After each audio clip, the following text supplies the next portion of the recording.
Pay attention. In the world of One Piece, 10-year-old Thiesen and Mona live in a small village on Rock Island. One day, they sneak a peek at Charles Lee, but are discovered and take off running. It turns out Thiesen is a time traveler who accidentally learns he is in the world of One Piece. Later, they catch a black bear and have a feast, but when they return to train, Charles Lee behaves unusually. Notice, the Grand Line's Rock Island is very close to Drum Island. The island is mostly rocky hills, with a small village to the south and a forest to the north. On the west side of the small village, the two kids are crouched outside a concrete house, squeezing together to peek inside. They're but sticking up high. The chubby boy with a round face asks in a deep voice, "Boss, what is the old man doing inside?" "Shh, don't talk. If we get caught, we're done for," the other kid quickly warns. Inside, a beautiful woman is kneeling and looking out the window, facing a rough, greasy man. The man knocks on the table, and the woman stands up to pour tea. Just as she's about to sit back down, the man grins and says, "Give me one. Don't bring the same one as last time." The woman's face turns red, but she retorts, "You're really annoying. How can I find that many geishas in this little bathhouse? Besides, do you even have time to enjoy yourself?" The hidden meaning in her words is very obvious. "Just enjoy the moment." The man replies nonchalantly. The woman straightens her back, looks at him directly, and claps her hands. "Fine. They'll call the last one over this is your last chance." "That's more like it." The man laughs, his beard and smile, making the woman roll her eyes and turn away. Then, a woman who is as black as coal and as thin as a monkey walks in. Thankfully, it's daytime, or she wouldn't even look human. The man named Charles Lee instantly loses interest, pondering how to leave without hurting anyone's pride. Suddenly, laughter erupts from outside. "Old man, you really know how to enjoy yourself." Charles Lee knows trouble has arrived. The woman teases, "Charles Lee, should I count those two little brats as well? Do you mind if I handle it?" Charles Lee's face instantly turns red with anger, and he shouts, "Those two little rascals! I must catch you." The small child outside immediately yells, "Run." "Mona." "Huh? Why?" Mona is confused. "Don't ask, you fool. Run." The small child drags him away, and Mona foolishly shouts, "Old man, we're leaving now." "Stop, you two little rascals. I'm definitely going to catch you today." Charles Lee chases after them with a dark face, while the woman behind him laughs so hard she can't stand up straight. Once his figure disappears, her smile suddenly freezes, and her gaze becomes deep and frightening. On the other side, the two kids finally stop running when they reach the beach. Mona gasps, "Boss, why do we run? We don't usually do this." The handsome but slightly thin small child also breathes heavily. "Mona, you're still young. Just don't worry about it. You'll understand later." He looks at Mona while speaking, but his height only reaches Mona's chest. "You're the one who's small. Look at you, you have no meat at all. Don't worry, they'll protect you in the future." Mona pats his chest and says. Just as he finishes, his stomach growls loudly, starving. The two look at each other awkwardly, feeling super embarrassed. Mona scratches his head, rubbing his round belly. "Boss, I'm hungry." The thin child helplessly replies, "Didn't you just eat? How can you be hungry again?" "But pay attention." Thiesen waves his hand. "All right, let's check the net we cast in the morning. If we catch something, they'll make steamed seafood for you." "Wow." He'll go pull the net. Mona excitedly rushes out, his eyes sparkling. Thiesen laughs at his enthusiasm, tired enough to sit down on the beach, lying back to look at the blue sky. He takes off a golden pendant from around his neck. It looks like Mickey Mouse, but the front is gear-shaped, resembling a key. He murmurs, "I've been in this world for 6 years now." Thiesen's full name is Aurs Tisen. Before crossing over, he was Lin's son, who worked in urban construction and was hit by a load-bearing pillar while on site with a client. When he opened his eyes again, he felt someone carrying him, supporting his butt, and he couldn't move at all. Only able to look around, his vision was filled with blood. He thought he was dreaming and fell back asleep. When he woke up the next day, he was completely stunned. Had actually crossed over. His body had shrunk, but when he ran outside, he found himself at the seaside. He had never been to the beach in his life, and, combined with the pain in his body, he instantly realized this wasn't a dream. It took him hours in the house to regain his senses, and he learned that the original body was also named Aurs Tisen, so he decided to keep that name. In the remnants of his memory, there was only a vague image. A man in armor gave him this golden pendant, and he was incredibly happy. The next thing he remembered was blood, and his head was pounding, so he dared not think further. Later, he learned that the bearded uncle who saved him was named Charles Lee, who claimed to be a retired pirate. He found him unconscious on the beach and carried him back. But Thiesen always found it strange why were both of them covered in blood at that time. However, he didn't have the energy to ponder this right after waking up. He just accepted the reality. In these 6 years, 10-year-old Thiesen had become accustomed to life in the small village. where the villagers were very simple. He usually went fishing and hunting with Mona. This life was something he never even dared to dream of in his past life. After staying in a village for over a month, Charles Lee brought back another boy who was over a meter tall, but claimed to be only 3 years old, named Mona. Thiesen was completely dumbfounded. This giant child was too outrageous. Previously, Charles had said he was a retired pirate. He thought he had crossed over to the medieval period until he accidentally heard villagers mention Navy, Doctor of Drum Island, in year 1455 of the Sea Garden calendar. Thiesen blew up on the Spoth had actually crossed over to the world of One Piece, and in a completely unfamiliar time period. Thinking that Luffy would only set sail in 1520, he realized that by then, he would be an old man. He exclaimed, "Life really knows how to joke around. Boss, the net is back." Unfortunately, there aren't any big catches, not enough to eat at all. Mona's voice pulled Thiesen back to reality. Thiesen looked at the few small fish in his hand. "No problem. Aren't there traps on the mountain?" "Oh, right. I actually forgot. Haha. Let's go. Hurry up and get it ready. We have to eat and then return to training. The old man should be home by now. If we're late, we'll get punished," Thiesen said, looking back at the chubby Mona. "Pay attention." As soon as he mentioned getting punished, the excited Mona's face instantly fell, and he unconsciously touched his head. Must have been punished often. When they reached the trap, sure enough, there was a black bear. Mona instantly became excited and dragged it out. Thiesen looked at the former long black bear and laughed. "Today we can eat to our heart's content." Their trap was 6 meters deep, filled with discarded blades bought from the blacksmith. Thiesen had also tied a dagger to a pole buried in the trap, which allowed them to have plenty of nutrients. But no matter how much he ate, he never gained weight, making him envious of Mona. Soon, Mona dragged the black bear fishing net, while Thiesen carried fresh water, and they reached the highest mountain on Rock Island. The island wasn't large, with the lowest hills only 2 to 3 meters high, and the one they stood on was 20 meters tall. Looking ahead, the small village was all in sight, with the forest behind them where they caught the black bear. The two quickly tidied up and started eating. Bear paws and seafood steamed with sauce, roasted bear meat. "Mona, eat up." "Wow, boss, this is so delicious." Mona drooled and dug in, even pushing the good stuff towards Thiesen. "Boss, eat more, you don't gain weight." "Fool, I gain brains." Thiesen tapped his head, feeling warm inside. Although Mona was small, he always thought of others. He didn't know if it was this world that matured early or if it was just from being with him for so long. After eating, they headed back, and along the way, they saw many novel buildings, all of which were Thiesen's work. He hadn't lost his design skills and planned to bring the style from his previous life to live freely here.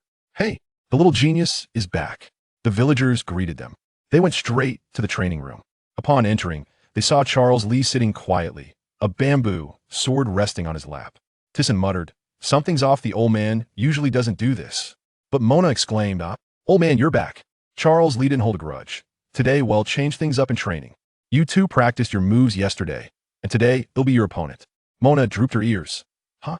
Why?" Thiesen shrugged. "Come on, let me show you my new move." Charles raised an eyebrow, pretty motivated. "Mona, you go first." Old Mona changed into her kendo uniform, bowed, and charged forward with clenched fist 2 meters tall and 400 pounds, looking just like a human weapon. But just as her fist was about to connect, Charles dodged to Mona's right side and threw a punch. Thiesen saw clearly that Mona's flesh got stuck in Charles' hand, and then her 2-meter body flew to the left. "Again, your strength is not even a tenth of what it was when I was young. If you don't last 10 rounds, don't eat dinner," Charles said, one hand behind his back, the other hand wrapping the sleeve around his waist, shouting loudly. "Look closely." Charles actually only had one arm.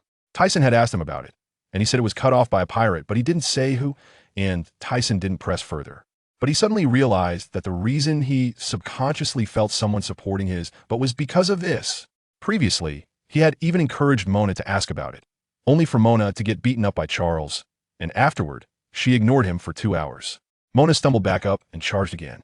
After 10 rounds, she collapsed on the ground, rolling her eyes and bubbling at the mouth, unconscious. "All right, you pass." Charles looked at Thiesen. "It's your turn now. Hope you surprise me." Thiesen had already changed into his kendo uniform. As soon as he heard this, he got up and grabbed the bamboo sword from the bamboo tube. He held the sword with one hand, focused his gaze, raised the sword to his chest, then gripped it with both hands, gathering power to thrust forward. Charles held his sword with one hand. Speed is decent, but that's about it. As soon as he finished speaking, he suddenly disappeared from in front of Thiesen, completely gone. Thiesen was stunned. "What kind of move is this? I've never seen it before." Bang! The bamboo sword made a crashing sound. "Oh, born strong. You can use it to this extent?" But Tyson suddenly felt a splitting headache, forcing himself to endure the pain and block the bamboo sword, doing a backflip to create distance. This ability is not invincible. There are people on the sea who can destroy a country with one blow. Just now, my speed was fast enough, and you still couldn't react. Charles shouted again. Feel it again. Tyson appeared calm on the surface, but inside he was in turmoil. Charles is acting too strange today. Usually a lazy old man. Now he's talkative and strict, and that move is clearly the Six Styles. Could he be someone from a navy or the world government? He suppressed the thought and continued. With a fierce shout, he thrust the sword forward. Though the bamboo sword was made of bamboo, the powerful stab was still extremely painful. Charles instantly vanished again, and Tyson closed his eyes to sense. He awakened his observation haki at the age of 4 and could usually detect his surroundings. When focused, he could sense half of Giant Stone Island, but facing such a fast Charles was still overwhelming. Bang! The sword Tyson thrust suddenly changed direction to the left. Then he retracted the sword to block on the right. After dozens of exchanges, Tyson knelt on one knee, gasping for breath, sweat dripping everywhere. Charles leaned against the wall, also panting heavily. After a while, Charles spoke. You have such strong observation haki at your age. That's impressive. What technique did you just use? Tyson, lying on the ground, asked. I can't teach you now. You're too young. It might affect your development. Then forget it. Tyson was actually testing him, more convinced that Charles was hiding something. He thought, if I could awaken that skill, maybe I could have dodged that attack earlier. While pondering, a silver light screen suddenly appeared in Tyson's mind, displaying the non-adult's legacy system. Name, Aurs Tisen. Identity, Charles's adopted son, resident of Giant Stone Island, member of the Aurs family. Dream goal, protect the small village. Live a peaceful life, build the village house into a villa, and go on adventures at sea. Profession, architectural designer, swordsman. Personal skills, basic swordsmanship, observation haki, awakened from childhood. Note, unlocking new skill. You have the ability of a non-adult, but you have to develop it slowly yourself. Unfortunately, he couldn't form hand seals. So many skills were unusable. Perception 98, not usable. Can sense enemy's chakra and movements. Dustless barrier 90, not usable. Dust release. Original world separation technique 1. Usable but cannot be released. Dust release. Boundary separation technique 1. Not usable. Splitting technique 0. Not usable. Earth release. Super light heavy rock technique 1. Usable. Can change the weight of oneself or objects. But cannot use earth release. Earth release. Hard slave technique. Not usable. Lacks hand seals. This golden finger turned out to be a skill from the Second Tsuchikage. Although it's powerful, looking at the data made Tyson feel blocked. I'm going out tomorrow. If it's late, it will take a week. You can find food, right? Charles interrupted Tyson's thoughts. Tyson was already used to it. Charles had gone out 3 times this month, and this was the 4th time. He didn't ask what he was doing. Tyson, what is your dream? Charles suddenly asked. Tyson was puzzled. Why is he acting so strange today? He replied, to see the sea, maybe become a pirate. In fact, he hadn't seriously thought about his dream and felt confused when asked. What? You want to be a pirate? Charles suddenly shouted, and Tyson, startled, sat up from the ground, seeing him gritting his teeth, still in a daze. Yeah, what? Before he could finish, a fist the size of a sandbag smashed down. Tyson wanted to dodge, but was too late and hurriedly raised his hand to block. Old man, what are you doing all of a sudden? Tyson was knocked away, crashing through the wall of the training room. Lying on the ground, wiping the blood from the corner of his mouth, and cursing loudly. Dambrat, daring to say you want to be a pirate. I'll teach you a lesson. Then the screams continued, sending chills down the spines of the villagers. In the training room, Mona opened his eyes and murmured, the boss is the best. He can actually fight evenly with that old man, but he doesn't have as much meat as me. So strange. The next day, Charles was nowhere to be seen in the morning. Tyson and Mona were bored, practicing punches and kicks with each other. On the 4th day, Charles still hadn't returned, and Tyson muttered, he used to come back in 2 days at most. Why is it taking so long this time? Ever since he said strange things before leaving, Tyson felt something was off, and now it felt even more peculiar. On the 5th day, the two were eating barbecue on the mountaintop, both absent-minded. Tyson saw dark clouds covering the sea and felt the ominous clouds were about to spread. Suddenly, he stopped his hand that was about to grab the barbecue and shouted sternly, "Who is it? Come out." Mona immediately stood up, threw away the barbecue, looked around, and assumed a punching stance. "Boss, what's wrong? Did you sense something?" His expression was serious. He had always listened to Thiesen, following him since he was 3, catching fish and setting traps. Thiesen always had good ideas, and his cooking was delicious. He knew Thiesen's abilities, so he immediately became alert. Besides, Charles hadn't been to the mountaintop in years, so the person coming must be an outsider. "Pay attention." Thiesen's expression was serious as he stood up, casually picked up a stone, and coldly said, "If you don't come out, I want to be polite." Seeing no response from the other side, he gave Mona a look. Then Thiesen forcefully threw the stone towards the rocks on the right, and a shadow suddenly darted out from behind the rocks. Mona, who had been waiting, swung his arm to punch, the wind from the punch making a sound, but the shadow dodged and disappeared. "Be careful on the left," Thiesen shouted. With a bang, Mona was punched in the stomach by the shadow, spitting out blood and flying backward, crashing into the rocky mountain and passing out. "You really surprised me. How did you discover me? Intuition? Or a danger warning?" The shadow slowly spoke. Thiesen had sensed it vaguely with his observation hockey before, but now he finally saw the person clearly, dressed in black, about 7 meters tall, slightly taller than himself, wearing a black and white hat, looking to be in his 30s. "Who are you?" Thiesen firmly believed this was an outsider, frowned, and stared at the other party, taking up an attacking stance and shouting, "You know Charles, right? Where is he now?" The shadow raised his head, speaking arrogantly. "He is the one who adopted you. You must be the long-dead fugitive from the Aurs family, right? Answer well, or I'll make you wish you were dead." Thiesen hated this arrogant demeanor. He dealt with such leaders every day in his previous life to secure projects. He suppressed his anger, glanced at Mona, who was rolling his eyes a few meters away, then turned back to glare at the shadow, his mind racing. Charles had been teaching him since he was 4. He was quiet but strict in training, and just a few days ago, he had been a bit heavy-handed. Also, Charles often went to the geisha house that opened 2 months ago in the village. The owner was a shipwreck survivor who hired some people to open a bathhouse, and everyone understood what it was really for. Charles seemed quite familiar with the owner. When he had spied on them before, their conversation had been strange, but he hadn't paid attention at the time. Now, this shadow using the 6 forms must be from the world government. Combining Charles' fighting style before, Thiesen concluded that Charles was also part of the world government. But why adopt him? The shadow claimed to be a fugitive from the Aurs family, while Charles said he picked him up. What was really going on? Thiesen snapped back to reality. He needed to deal with the person in front of him first. Mona was seriously injured, and if he didn't save him, it would be troublesome.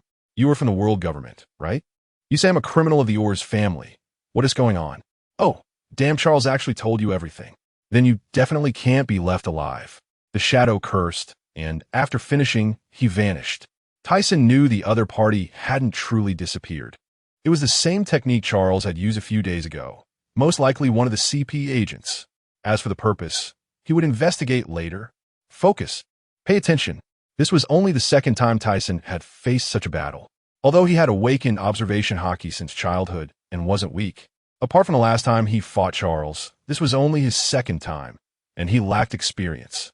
Therefore, Thiesen had to concentrate fully and bring out all his strength. Thiesen was sweating profusely, focusing on sensing his surroundings, prioritizing his own safety, and not daring to spread his mental power recklessly. "It's here." He dodged to the side and swept his left leg. "Soru," the man in black exclaimed, "you really surprised me. I thought you relied on instinct. Turns out you're not. You're really a genius. Unfortunately, orders came from above. I can only let you die."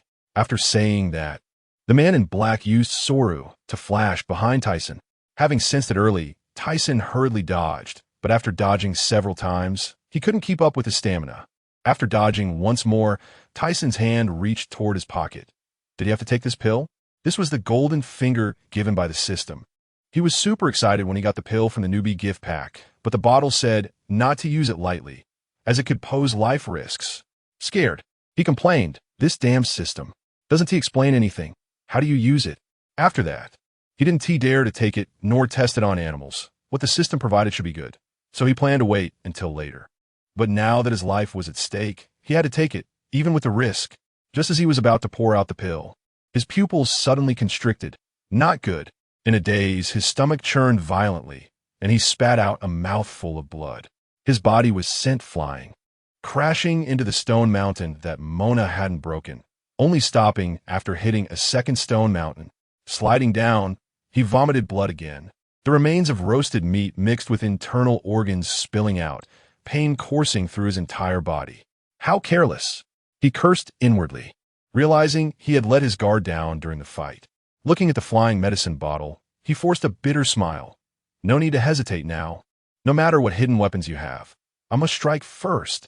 The man in black approached Thiesen, wiping the blood off his arm, picking up the medicine bottle. What's this? Seeing it contained 10 green pills, he tossed it aside with disdain. Boring. Taking healing medicine at this moment is useless. Thiesen clutched his stomach and stood up, gasping for breath, watching as the man in black drew closer, his vision blurred and dizzy. No, I can't fall. The paradise isn't built yet. I haven't investigated what's going on with Charles, and I don't know what's happening with the Aurs family. He concentrated hard, barely managing to see his opponent clearly. Still not giving up? You have no chance. You're just a kid. How can you fight Cypherpole? The man in black raised his head arrogantly. I can only try that. Thiesen gathered energy within him. He didn't dare to use it when fighting Charles, but now, in a crisis, his mind was particularly clear, and he easily communicated with his energy. Soon, small black and white orbs of light formed in his hands. But don't underestimate these orbs. He had tested them before. When attached to his fists, they could easily create holes in giant rocks. They could also be attached to swords, maintaining their form as long as energy was continuously supplied. Pay attention. This man in black is from an intelligence agency. He has already used the shave technique, and he must have other 6 forms too. Thiesen not only couldn't keep up with the speed, but he also didn't know if the black and white energy could break through iron. But even if the chance was slim, he couldn't just sit and wait. Thiesen looked down, fully activating his observation hockey, the hands behind him gathering black and white energy. But just as he finished gathering, he felt as if he had been drained, his body heavy, his gaze dazed. Almost falling over, what's happening? Just as the man in black was about to get close, someone suddenly shouted, "Boss, run!" Thiesen shook his head and looked up, rushing forward, pulling out a bee-slaying dagger from his pant leg, pouring all his energy into it. "Let go, kid." The man in black panicked, struggling hard. Mona, covered in blood, held onto him tightly with her 2-meter-tall frame. "I 1T, let go even if I die." The dagger approached, and the man in black shouted, "Iron block." Thud. The dagger pierced directly through. What? I clearly used the iron block. He trembled and looked at his chest, his arm dropping. "You vile little brat. Boss, are you okay?" Mona let go of the man in black and supported the nearly collapsing Thiesen. Thiesen looked at the black-clad man's chest. Flesh and blood were dissolving, the wound larger than the dagger, shocked. "The energy throughout my body is this explosive. I'm heavily injured and can't move. Are you okay?" Thiesen wiped the dagger and put it back in his pant leg. "I'm fine. I said I would protect you." Mona helped him to the edge of a rock. "You saved me, you idiot. I really lost face as the boss." Thiesen forced a smile, feeling grateful to be alive. "Right, Mona?" He felt a lingering fear. "That was too dangerous. I'm too weak. I need to get stronger quickly to protect the town." Thinking of this, his mind became clear, and when he closed his eyes, a silver light screen appeared. No Master S legacy system. Name, Aurs Tisen. Identity, adopted son of Charles. Resident of Giant Rock Island. Member of the Aurs family. Dream goal, protect the village, live a peaceful life, build a villa, go on adventures at sea. Profession, architectural designer. Swordsman, basic skills, basic swordsmanship. Observation hockey, awakened from a young age, obtained skills. No Master S ability. Needs to be developed by oneself. Some unusable due to inability to form hand seals. Perception, 100. Usable, can sense chakra to dodge attacks. Dustless seal, 91. Not usable. Dust release, original world separation technique. 1. Usable but cannot be released. Dust release, boundary separation technique. 1. Not usable. Splitting technique. 0. Not usable. Earth release. Super light, heavy rock technique. 1. Usable at 100. Cannot change weight with earth release. Earth release. Hardening technique. Summoning technique. Not usable. Requires hand seals. Sure enough, perception unlocked. But Thiesen felt it was useless. This skill was similar to observation hockey, which he already knew. Purely redundant. Pay attention. This is Thiesen's golden finger for crossing over. Although many skills are unusable, he is quite satisfied. Aside from his slow reaction in this battle, he has plenty of time. There is no rush to go to sea. He can wait slowly. Sooner or later, he will be able to use these skills. Thiesen snapped back to reality, glancing at the resting Mona, and the two prepared to head down the mountain. Thiesen's ribs were broken, and Mona carried him. Wait, Mona! Thiesen suddenly shouted to stop. The world government wouldn't send just one person. For safety, he had to check first. He closed his eyes, spreading his perception over the small village, and his heart instantly panicked. The villagers were fleeing in a hurry. When he checked the houses, he discovered a giant ship off the coast, followed by countless small boats. He didn't care. He first checked the houses, seeing 4 figures, 3 surrounding one. Sensing chakra, he confirmed that the surrounded one was Charles. But Charles was in terrible condition, and among those 3, 2 were in good shape. He couldn't tell their genders apart. Mona, down the mountain. The old man can't hold on much longer. We have to save him, Thiesen said, lying on Mona's back, but Mona didn't respond. He noticed Mona was shaking. What's wrong? Boss, look in front. Mona trembled like a leaf, pointing towards the sea. Thiesen's heart sank, and he suddenly straightened up, looking out at the sea. His soul almost left his body, mouth agape. In a secret base on a hidden island in the Grand Line, a man in a black suit spoke into a transponder snail. The hero pirate crew is fighting the Navy? Still near Giant Rock Island? Yes, Admiral Spandane. Flynn's men are still on the island, in the luxurious room of the pirate ship next to Giant Rock Island. Someone was lounging with their legs crossed, definitely not low in status. In the secret base, the suited man said, "Sink it. I'm happy to give Flynn a hard time." Understood. Just after the person on the pirate ship hung up the phone, another transponder snail rang. Turn the pirate ship around. My men are still on the island. That's impossible. The person said, the Navy has deployed Admiral Fujitora. They didn't come as planned. I'm afraid of exposure. In Judicial Island, a man in white slammed the table and stood up, veins popping on his face. Damn Navy. Don't they take us seriously? I'll report to the Gora CI. After hanging up, the CP members on the pirate ship showed disdain. On the southern shore of Giant Rock Island, the waves crashed against the coast. On the sea, a dozen warships and a pirate ship faced off. At the bow of the pirate ship stood a man, holding a katana, tall in stature, with messy curly hair. A cape billowing behind him, exuding an overwhelming presence. Pay attention. Behind the curly-haired man stood 7 or 8 imposing figures. And behind them was a group of ordinary pirates armed with weapons. Admiral Fujitora, have you caught up yet? We're just picking someone up. Why the relentless pursuit? The curly-haired man shouted.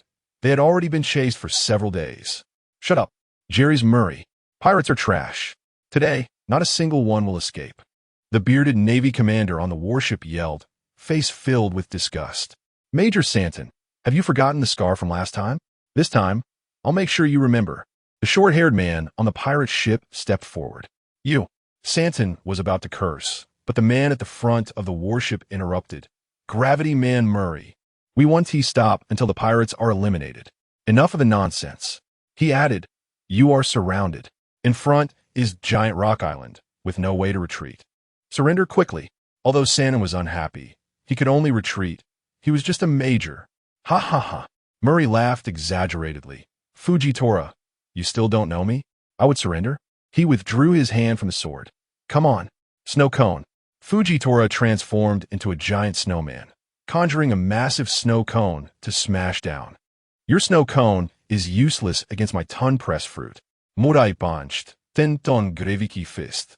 The snow cone instantly shattered, splashing water into the sea. All Navy. Sink them. Fire. Santon shouted. Santon, you were quite arrogant just now. I'll meet you.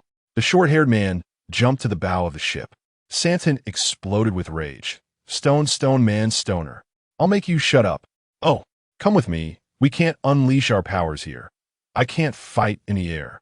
Stona jumped from the mountain to the coast, and the mountain followed. The pirate and navy began to clash. But the navy quickly found themselves at a disadvantage. The heroes of the pirate crew were overwhelming, and within minutes, the warships were destroyed. Fei Huang only brought one rear admiral and elite soldiers, which was utterly useless. Murray, for the sake of dignity, I will send you to impel down. Fei Huang was furious, his anger reaching its peak. Ha ha, don't even think about it. Murray laughed even more joyfully. But suddenly, Fei Huang stopped, staring at the sea. Murray also halted, watching the water flow towards the giant stone island. Noticing that the water was not crashing against the shore, but was instead rushing towards the base of the island. Look closely. Seeing this scene, the two exchanged a knowing glance, both puzzled. Murray turned around, and the distant current grew larger and higher, waves piling up one after another. Both the navy and pirates ceased their fighting upon witnessing this. Gina, what's going on?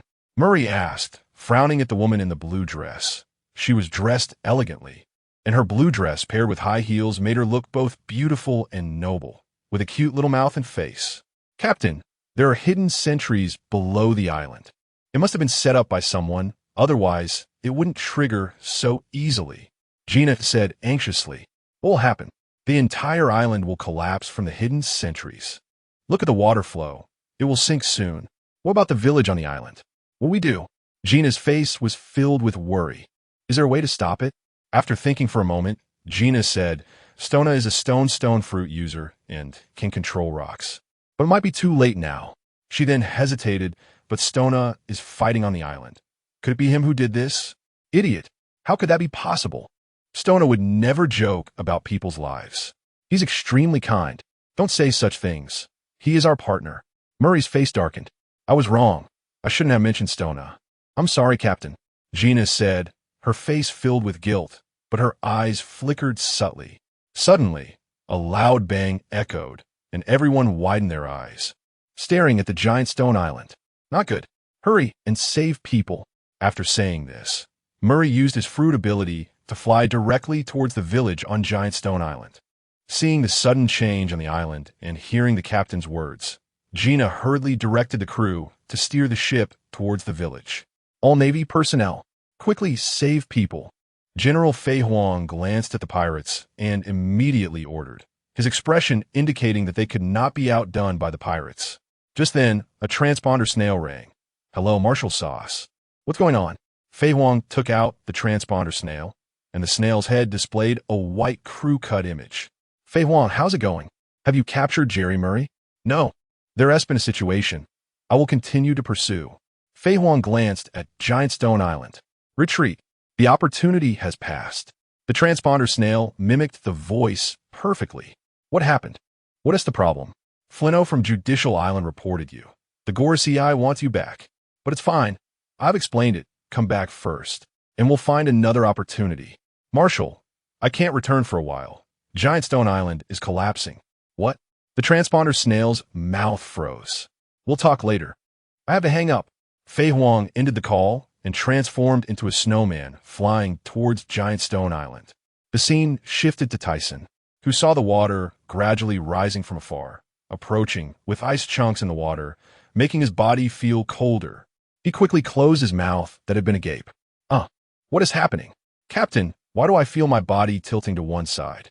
Mona, carrying Thiesen, suddenly felt her body sway. Thiesen slowly looked down, his mind blank, then slowly turned back. Giant Stone Island had split in half, and the two ends of the coast were lifting towards the center. Captain, Mona. Suddenly, a crack opened beneath where they stood, and they fell directly down, just as they were about to be buried. Thiesen suddenly felt someone lift him up, and when he turned around, he saw Charles covered in blood. Look out. The over 6-foot Charles was holding Thiesen with one hand and lifting the crying Mona with the other. Mona was only 9 years old. I'm sorry, I'm late. I'll get you out of here. Charles used moonwalk to escape towards the southern shore. Panting as he spoke, Thiesen, this will eventually come to light.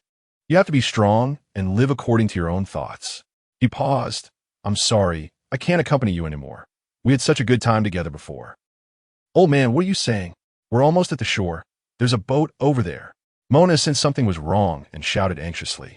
For these past few years, I've been living one day at a time, and I anticipated today, but things exceeded my expectations. Just as Charles finished speaking, someone shouted from behind, "Don't run. Charles, hand over the goods." He turned back. Pursuers had actually come. Though he had taken one down, he was also gravely injured. Thiesen saw the coast and the ship right in front of him and had just breathed a sigh of relief when he heard Mona scream, "Old man. Above. It's dangerous." The two looked up and froze in place. A massive object was overhead. Thiesen's heart sank, and the pursuers shouted in despair, "Ah, we're going to die. I don't want to die. Damn Navy, why didn't they warn us?" Charles looked down and smiled, revealing his white teeth. "Goodbye, Thiesen, Mona." Just as Thiesen heard this, he saw Mona being thrown towards the shore, and he himself was kicked away. In the haze, the massive object came crashing down. "No!" Thiesen's eyes suddenly surged with spiritual energy, a wave of power spreading before he fainted. On the other side, Gina had just brought the crew to the shore when she saw a giant stone island cracking, and massive rocks were falling. She was about to retreat when a terrifying spiritual force surged in, causing all the crew to fall. Gina knelt on one knee. "Conqueror's hockey. Where did this come from? Is it over there?" Both Murray and Fei Huang sensed it. "Who released it? It's too chaotic," Murray exclaimed, flying in the air. Fei Huang stared at the pirate crew. The recently awakened Conqueror's hockey. If it's their people, it must be extinguished. Let's go take a look. After speaking, he flew towards Gina. Gina sensed the two fainting figures flying towards her, leaping up to catch them, and saw they were severely injured. "We need to treat them quickly. Who hurt this little girl so badly?" She was furious and took them into a room. Only she remained on the ship. Everyone else was unconscious. But as soon as she came out, she saw Fei Huang transformed into a snowman flying towards her. "This is bad." Gina couldn't fight him, but immediately filled the ship with foam, shouting, "Birdman, not looking for the captain and shamelessly stealing from us?" "Look closely." General Fei Huang confronted Gina. "You pirate have no right to say that. Those two kids aren't from your ship, right?" He transformed into a snowman and flapped his wings, instantly dispelling the foam on the ship. "Hand them over, then surrender." Though Gina was nervous, she didn't panic. No comment. "If you want to find someone, look for our captain." At this moment, Murray flew over from the island. "Fei Huang, the crew are my family. If you want to fight, I'm ready."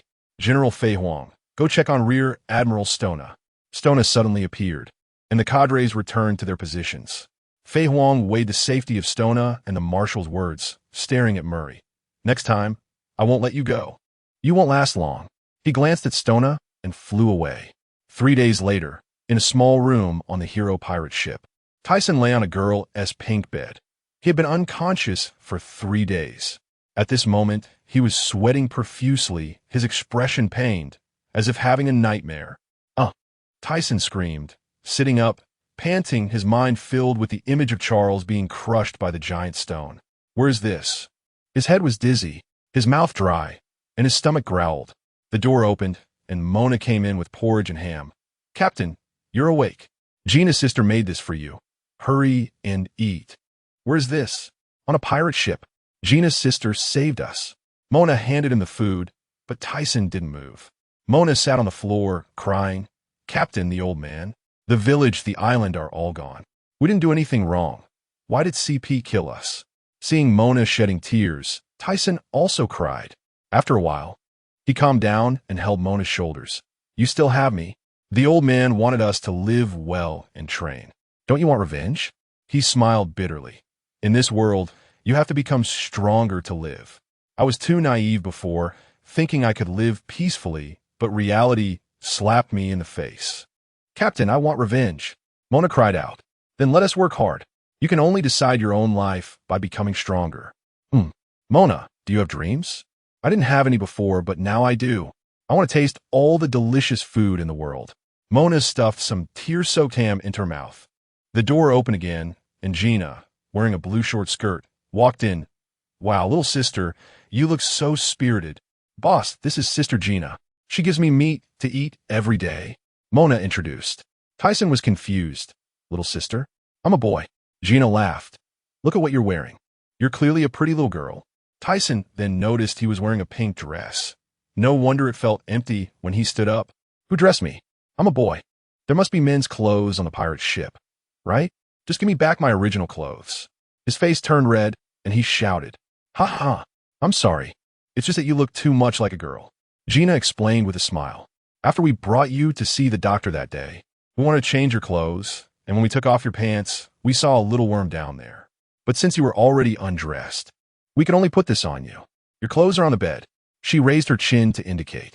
Tyson's face turned green. How could she say that so confidently after undressing him and mentioning a little worm? He wanted to explain that it shrank when he was nervous but felt embarrassed to speak up, so he could only say, Thank you for saving us. I will be grateful in the future. It's a small matter. You eat first, get dressed, and come out. The captain wants to see you. Gina waved her hand and left. Tyson asked, Mona, why aren't you laughing? I'm used to it. Mona pulled out the ham and started eating while speaking. After a moment, Tyson got dressed, finished eating, and went out with Mona. It was bustling outside. Pirates were eating meat, drinking, and training. Oh, the little brother is awake? Want some? A pirate asked. Just ate, thanks. Gina waved. Aurs Tisen, over here. The captain is waiting for you. Tyson followed her inside, and as soon as he walked in, he felt a sense of oppression. The long table had 3 people sitting on each side, and in the middle was the captain. His delicate face was sweating cold, feeling a bit nervous. You are Aurs Tisen? I am Captain Jerry's Murray. The curly-haired strong man spoke. Yes. Thank you for saving me and Mona. Tyson responded. No need to thank, sit down. You're curious about Charles' identity and why we came to Giant Stone Island, right? Murray said. Yes. Please tell me. Tyson relaxed. You really want to know about Charles. Charles is my good friend. Later we had a disagreement.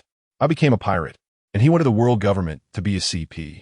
But later he made mistakes and became a criminal. I didn't say the reason, but I guess it's because of you guys. Murray continued. 2 months ago, he called, said he had something to entrust and wanted to speak in person. We rushed over from a new world, but were delayed by the Navy chasing us. When we arrived at the agreed place, we didn't see him and were just about to go to Giant Stone Island when Admiral Fujitora arrived. Murray paused. What I'm about to say fills me with guilt, but I must say it. When we fought Fujitora, for some reason, the hidden lookout under the island changed, and the water flowed into the bottom of the island, causing it to collapse. He stood up and bowed. Although I don't know the reason, it must be our responsibility. I'm sorry for the destruction of your village. We tried to save people, but only managed to rescue you. Charles mentioned adopting 2 children. That must be you 2, right? What are your plans next? If you don't mind, you can stay on the ship, or we can take you to another island and give you some money. Murray said. Tyson heard that the island's collapse was partly their responsibility, and his face was filled with unwillingness as he stared at Murray. Mona cried out, wanting to charge at him, but Tyson held her back. Listen carefully. After hearing Murray's words, Tyson's mind raced. How should they proceed next? The old man is dead. No matter how they struggle, he won't come back to life. The most critical thing now is to become stronger. The timeline for my previous life is completely useless. He and Mona are both 10 years old, and one is not even 10. Sailing alone on the sea is just asking for death. For now, they can only stay on the ship. Murray can fight against the admirals, and his strength is definitely explosive. Staying here might allow them to learn hockey and swordsmanship. Such good resources cannot be given up. Although Murray said the island's collapse wasn't too much related to them, Tyson always felt there were doubts. Why did the hidden lookout under Giant Stone Island change? Someone must have tampered with it. There will be plenty of opportunities to investigate later, so they should stay for now. His gaze became determined, and he nodded at Mona. Tyson and Mona were assigned a room, and Mona went to get food again. Back in the room, Tyson began to plan. He currently only knew basic swordsmanship and observation hockey, and his biggest trump card was his ability to not grow up. After inquiring, he learned that the captain of the ship was a sword master who could also use the heavy pressure fruit. The vice captain was a strangely dressed man with a buzz cut who could use the stone fruit. And Gina was a hypnotist and navigator who also had the bubble fruit. He didn't know about the others. Tyson was shocked. Wow, The captain and vice captain might not last long. Their fruits will likely be taken by Doflamingo's subordinates. The heavy-pressure fruit looked useless in my previous life, but I didn't expect Murray to develop it to the point of being able to compete with an admiral. The stone fruit will be taken by that guy who speaks with a pinched voice, and Gina's bubble fruit will be taken by CP9's Khalifa. It seems I need a plan early. First, I must strengthen my swordsmanship. If there's an opportunity, I must remember the methods for hockey training. It's too early to practice now, but it's never wrong to prepare in advance. Although I can use observation hockey, I've always been groping in the dark, so it would be good to get some references. As for fruit abilities, I won't consider them for now. I'll focus on developing my non-adult abilities, and if I can't get strong later, I'll think about it then. The priority now is to enhance my physique. I'm only 10 years old and nearly 7 meters tall. Who knows? I might grow to 2 or 3 meters in the future. Mona also needs to enhance her physique and turn her fat into muscle. Thiesen was also thinking, if it really doesn't work, there's still the pills given by the system. I'll have a chance to try them. But Mona doesn't need to worry too much. I look honest, but I can be ruthless against enemies. Having thought about training, he decided to put the investigation on hold. First, he would investigate the real cause of Giant Stone Island's collapse, starting with the pirate group. Then looking into the world government and the Navy. After all, at that time, the user of the stone fruit was fighting against Vice Admiral Yamaguchi on the island, which is definitely suspicious. Second, he needed to investigate his relationship with the old man and his own identity. He didn't believe the old man's claim that he was an orphan. The golden Mickey Mouse pendant around his neck was something an ordinary family could never afford. He set those two matters aside for now, closed his eyes, and began to gather the energy in his body to his hands. After the last fight with the man in black, he could feel that the chakra he could convert in his body had increased. In reality, stamina is a combination of mental energy and physical energy. Stamina can be converted into chakra, and to have a large amount of chakra, one must strengthen their physical quality. When his body develops, everything will come naturally. So now, he only needs to strengthen his physical training and perfect his swordsmanship. Listen carefully. Thiesen spread his hand, and a black ball began to gather in his palm. It was only the size of a thumb. This must be the core of dust release. Once he has enough energy, he can use that technique. Before, he could only disperse energy on his hands, but now he can actually gather it into a ball. The small ball looked ordinary, but it hid terrifying energy inside. He wanted to test his control, concentrated his thoughts, and the black ball spread out, wrapping a layer of black energy around his fist. When he clenched it, he really wanted to test its power, but the situation didn't allow it. This secret must not be exposed. If seen, he would only be thought of as an ability user. But he didn't want to be targeted now. He couldn't figure out the captain's personality, and it really wasn't the right time. Creak, Mona came in, boss. The captain is looking for us again. He didn't say what it was about. Let us go. Thiesen was reluctant, but he could only go to figure out the captain's character. When they arrived at the captain's quarters, only Murray was there. You're here, sit down. Thiesen sat by the window, with Mona next to him, waiting for Murray to speak. Thiesen, you seem to have something to say just now. Feel free to say it. I want to treat you badly. Murray smiled. Thiesen relaxed a bit. I want to know the real cause of the island's collapse. But you don't seem to know either. Murray's smile disappeared, and his eyes became sharp. What news have you heard? But without evidence, I want to doubt my partners. Understand? He released a powerful aura. It was terrifying. Understood. The two felt a tightness in their chests, their heads buzzing, and they were sweating and shouting.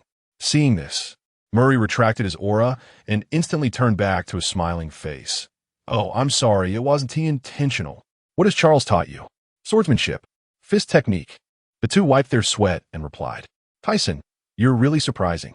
Gina said you awakened the Conqueror's Hockey. Murray replied. Thiesen was confused. Conqueror's Hockey? Yes. It's a power that only a few possess. You're still young. You'll understand later. Murray continued. From now on, I'll manage your training as compensation. The two bowed. Please. Captain Murray, it's a small matter. Go back. After they left, Murray's expression turned serious, muttering, Stoner, my partner. Back in the room, the two were panting heavily. Captain is so scary. Mona said fearfully. We have to be careful from now on. I suspect the user of the stone fruit is the murderer, but I have no evidence. Tisen added, even if we had evidence, we can't take revenge now.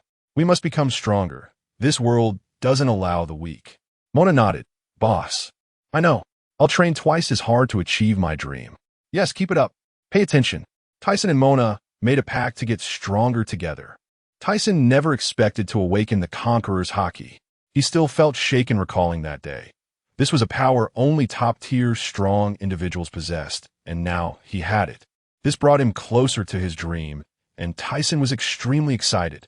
He pulled up the system panel to check. Name, Aurs Tisen. Identity, adopted son of Charles. Resident of Stone Island, member of the Aurs family. His dream had changed from protecting the village to joining the hero pirates to train and get stronger, seek revenge, and go on adventures at sea. His profession was architect and swordsman, with basic sword skills.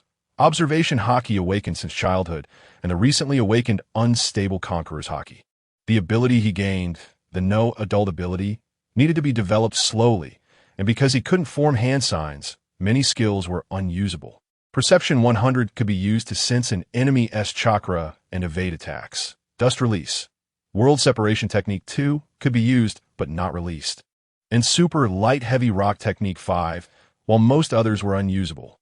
Time flew by quickly, and in the blink of an eye, nearly 5 months had passed, and the hero pirates arrived at Water City. The waterways here were extremely complex. In addition to surface water transport, there were also waterways leading down from heights, and the residents kept creatures called blues as water transportation.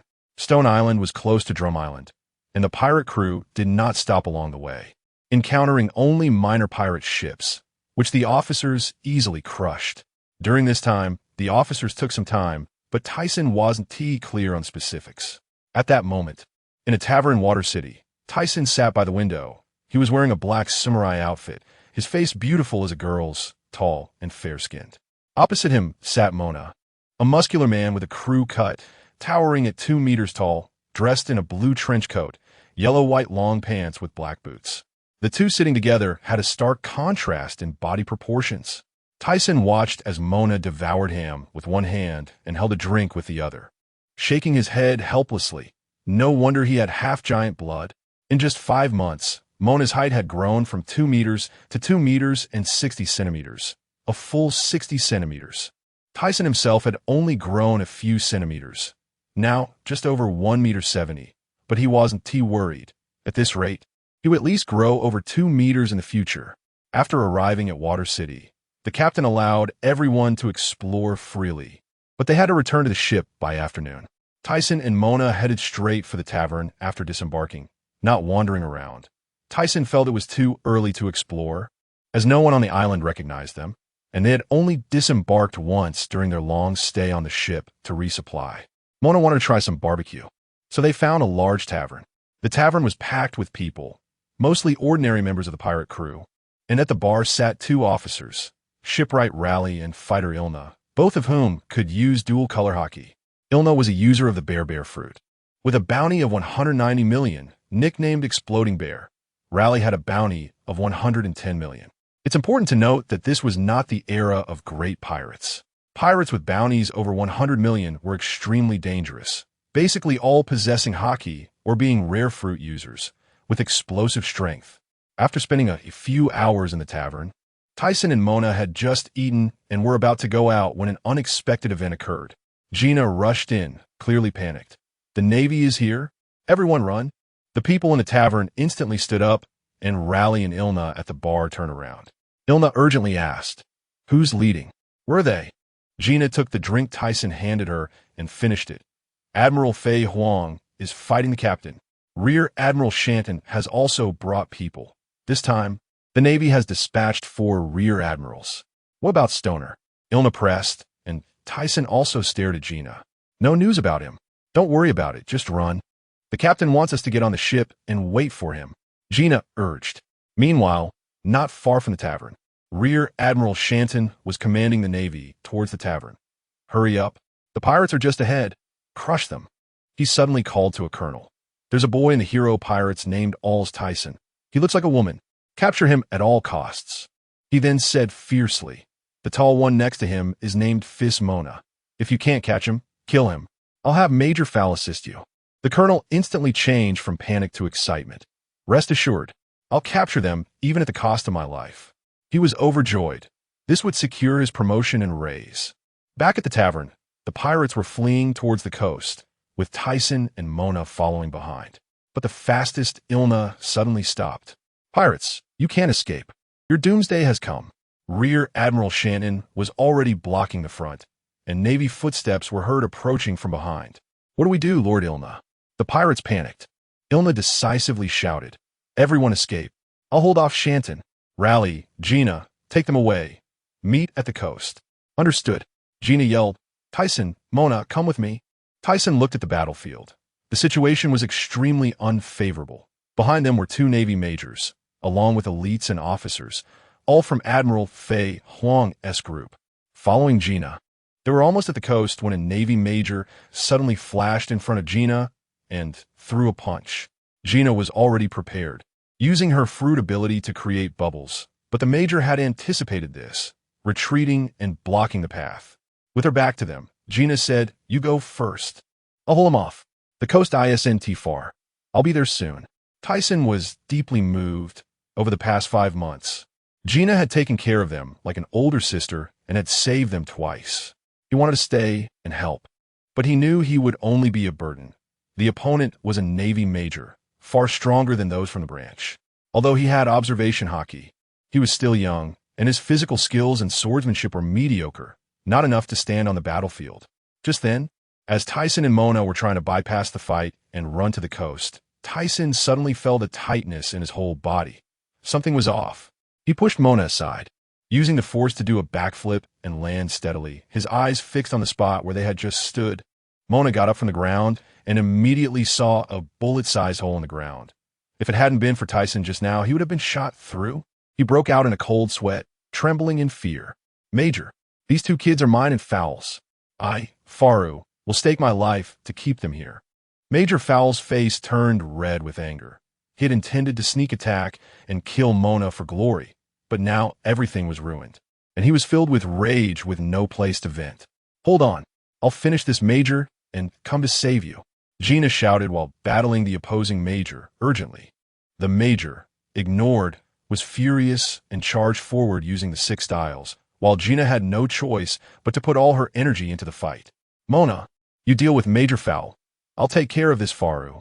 Thiesen saw that Gina and the arm color major were evenly matched and knew they couldn't wait for reinforcements. They had to rely on themselves and Mona. All right, boss. Mona clenched his big fists and smashed towards a major, thinking about barbecue after this fight. With half-giant blood, he was strong enough to lift a door, and his tough skin could take hits. Even if the major used the 6 styles, he wouldn't win easily. Thiesen looked at Faru. You just used the 6 styles, right? I heard that knowing 2 styles means you're a genius. How many styles do you know? I'm Faru, a general from Shanton. I know 3 and 6 styles. You can't beat me. Faru proudly raised his head, revealing all his cards. Thiesen was stunned. Why so honest? He calculated. There's a high probability of an iron block. He pulled out his straight sword from his left waist, which he borrowed money from Gina to buy, and thrust it forward. Teach me. Man demon. I'll break your legs. Faru shouted, ready to meet the iron block. Thud. The sword didn't pierce through, and Faru arrogantly said, Now you know how powerful I am. Thiesen withdrew his sword, his temples bulging with veins, his eyes filled with killing intent. What did you say? Mandemon? Otherwise? Aren't you just a man demon? Faru was completely unaware of the danger. Still looking puzzled, Thiesen was thoroughly enraged, black and white energy gathering in his hand, flowing onto the sword, the blade wrapped in a violent airflow. Faru was stunned. You're a sword master? No way. You're only 10 years old. Could you be a devil fruit user? Pay attention. Colonel Faru saw Thiesen's sword wrapped in airflow, and although he was surprised, he immediately dismissed it. Even if he ate a fruit, how much power could a young age bring? Thiesen ignored him completely, his mind solely focused on crushing this rude guy. He pointed the sword wrapped in violent airflow at Faru and, accompanied by the sound of the sword, took a step forward to stab.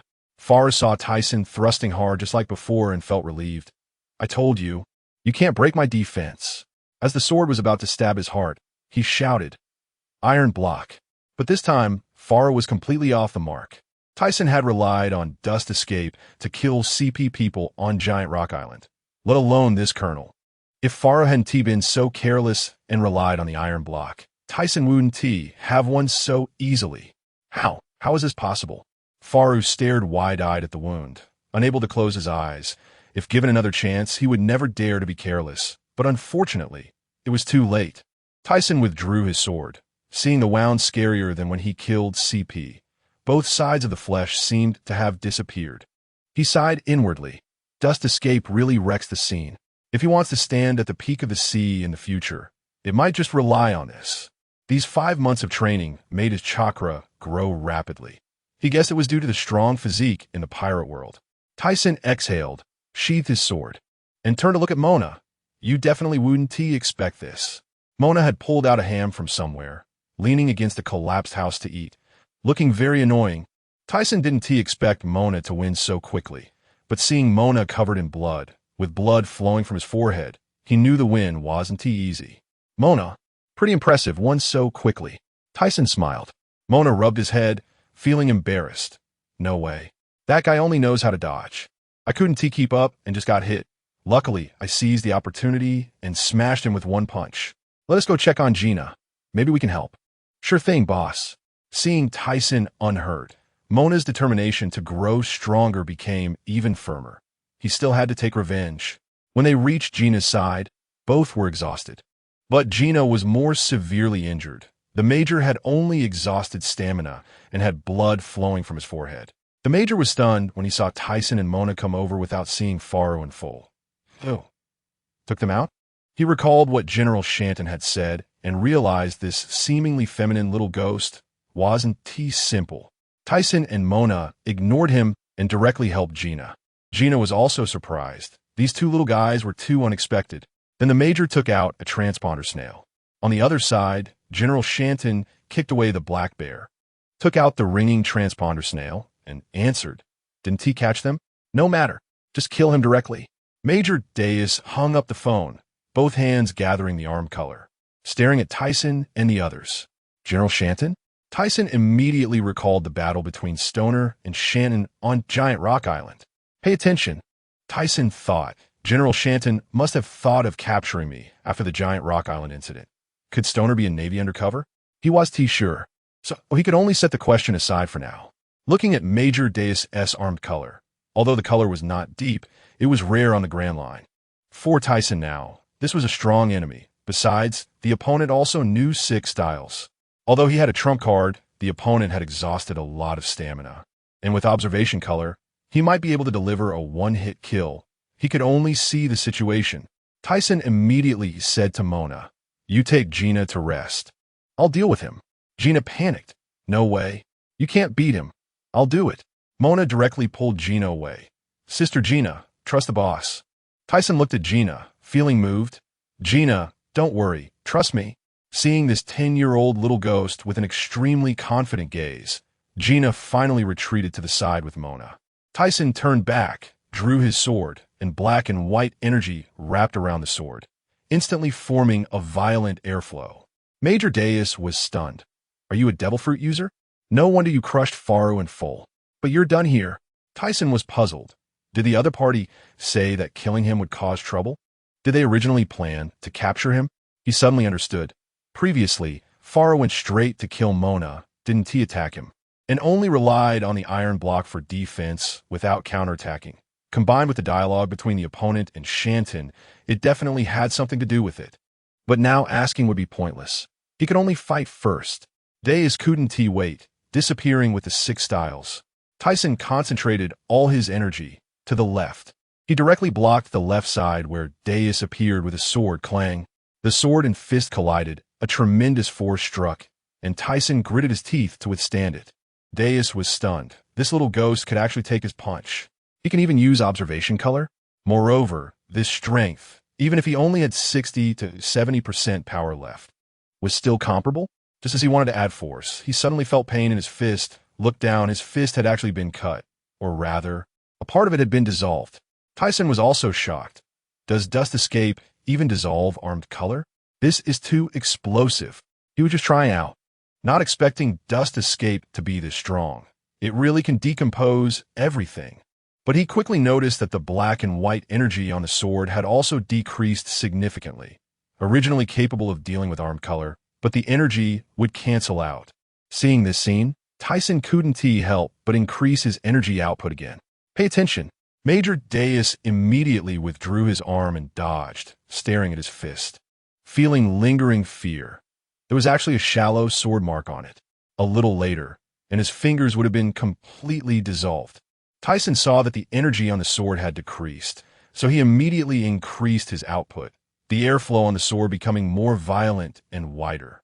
Deus looked at the black and white airflow, sweating profusely. This little ghost can use observation color. Sneak attacks are useless. Armed color 1T hold out for long. He guessed Thiesen was a superhuman type dissolving fruit user. He couldn't afford to waste time and had to strike with a guaranteed hit while continuously infusing armed color. Deus now placed Thiesen in an equal position and understood why Shanton wanted to capture him. He no longer hesitated, fully activating armed color, his eyes turning fierce. Rushing towards Thiesen. Thiesen originally wanted to unleash his ultimate move, but suddenly thought Deus had fought with Gina, so his stamina must not be as good as his. It's better to drag it out. He concentrated all his perception. Is it again from the left? But the next second, Thiesen was wrong. As soon as the sword blocked, a tremendous force struck. He didn't react in time and was directly sent flying. But he instantly understood Deus' strategy. Seeing this move was effective, Deus, although his stamina was running low and he only had a few attacks left, had to smash Thiesen in the next strike with Gina and Mona watching. He attacked again, adding more force. Thiesen sensed the attack coming from the right, no longer hesitating, pouring all his energy into the sword, gripping it with both hands and shouting. Sword technique half moon.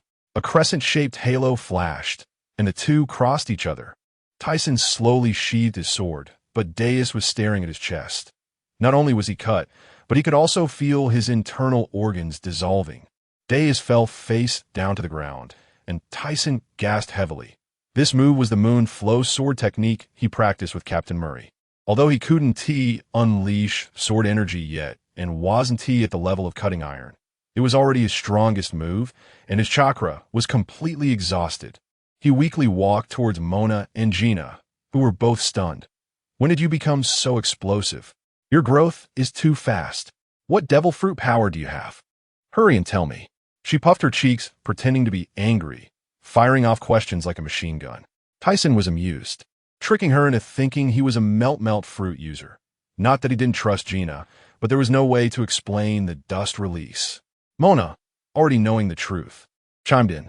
All right, you surprised me. Let's head back to the ship. The officers said to gather on the shore.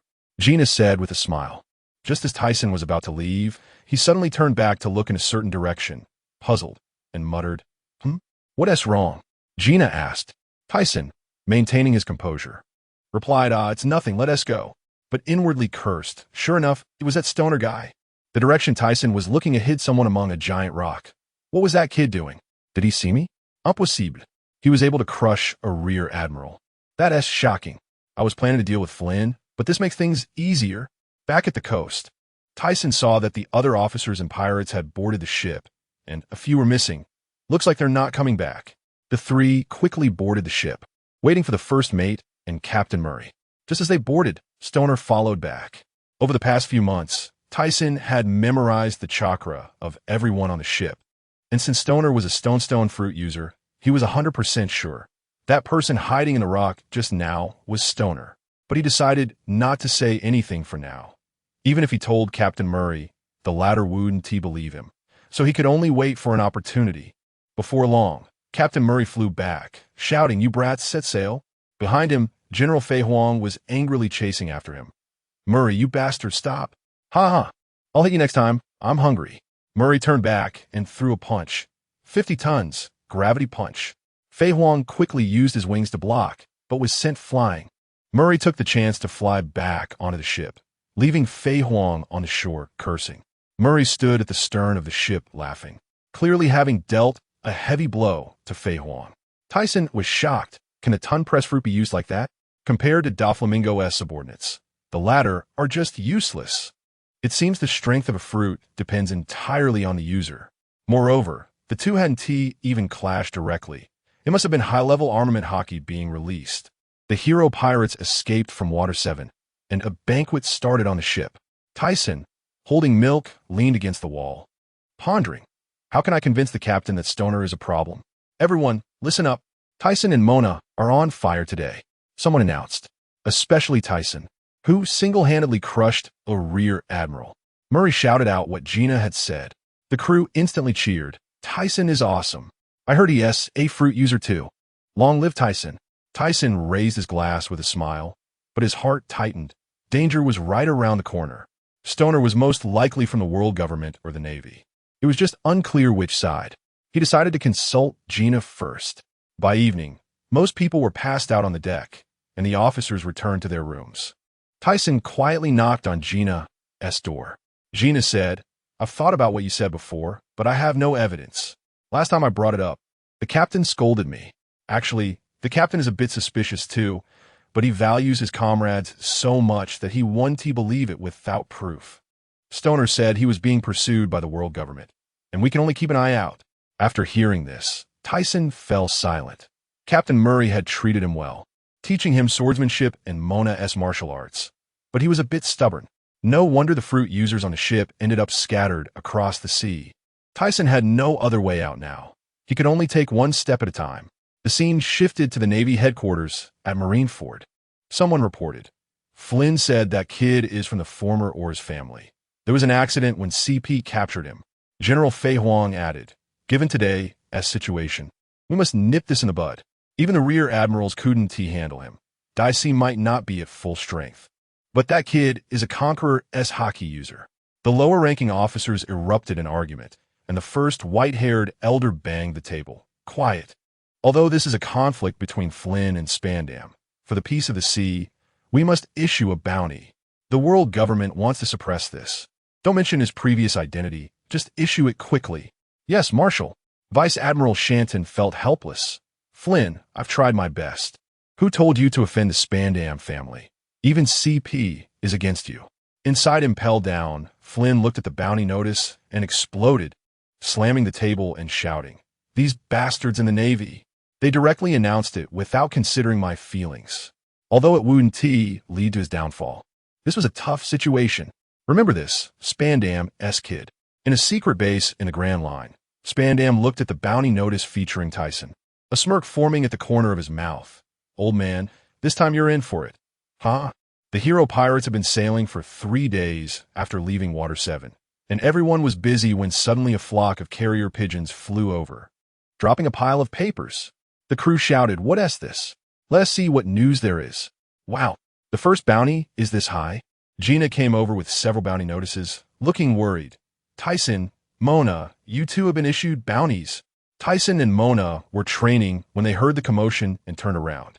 Tyson took the bounty notice, which showed him wielding a sword wrapped in air currents, labeled as the hero pirates, Jade Face Man, Aurs Tisen, Melt Fruit User. Bounty of 40 million, life or death. Mona showed him with blood all over his head, with a bounty of 15 million. Mona was instantly displeased. Damn Navy. How dare they underestimate me? Gina punched him on the head. Idiot. You're complaining about the bounty being too low? Do you know what this means? Tyson smiled. He had officially become a pirate, and to become stronger, there was no other way. Gina sighed, hands on her hips. Both of you are like this. You little brats. Tyson looked at her, feeling warm inside. Since crossing over, only the old man, Mona, and Gina truly cared about him, and Gina was only 18. Tyson said, "It's okay, Gina. I expected this once I boarded the ship. Don't worry, I'm super awesome." Gina sighed again. "That's true, but I'm still worried. I should have sent you to live on another island back then." Tyson said to Gina, "This is the path we chose, and I have things I must do. How can a man be timid? You would like me like that, right?" Gina's face instantly turned red, stammering, "What are you saying? Who likes you? But then again, I can't stop a man from going to sea. Oh no, I'll go first." Saying this, she hurriedly ran off, leaving Thiesen and Mona, who looked confused and scratching their heads. In the blink of an eye, 2 years passed. On an island in the New World, two groups were in a fierce battle.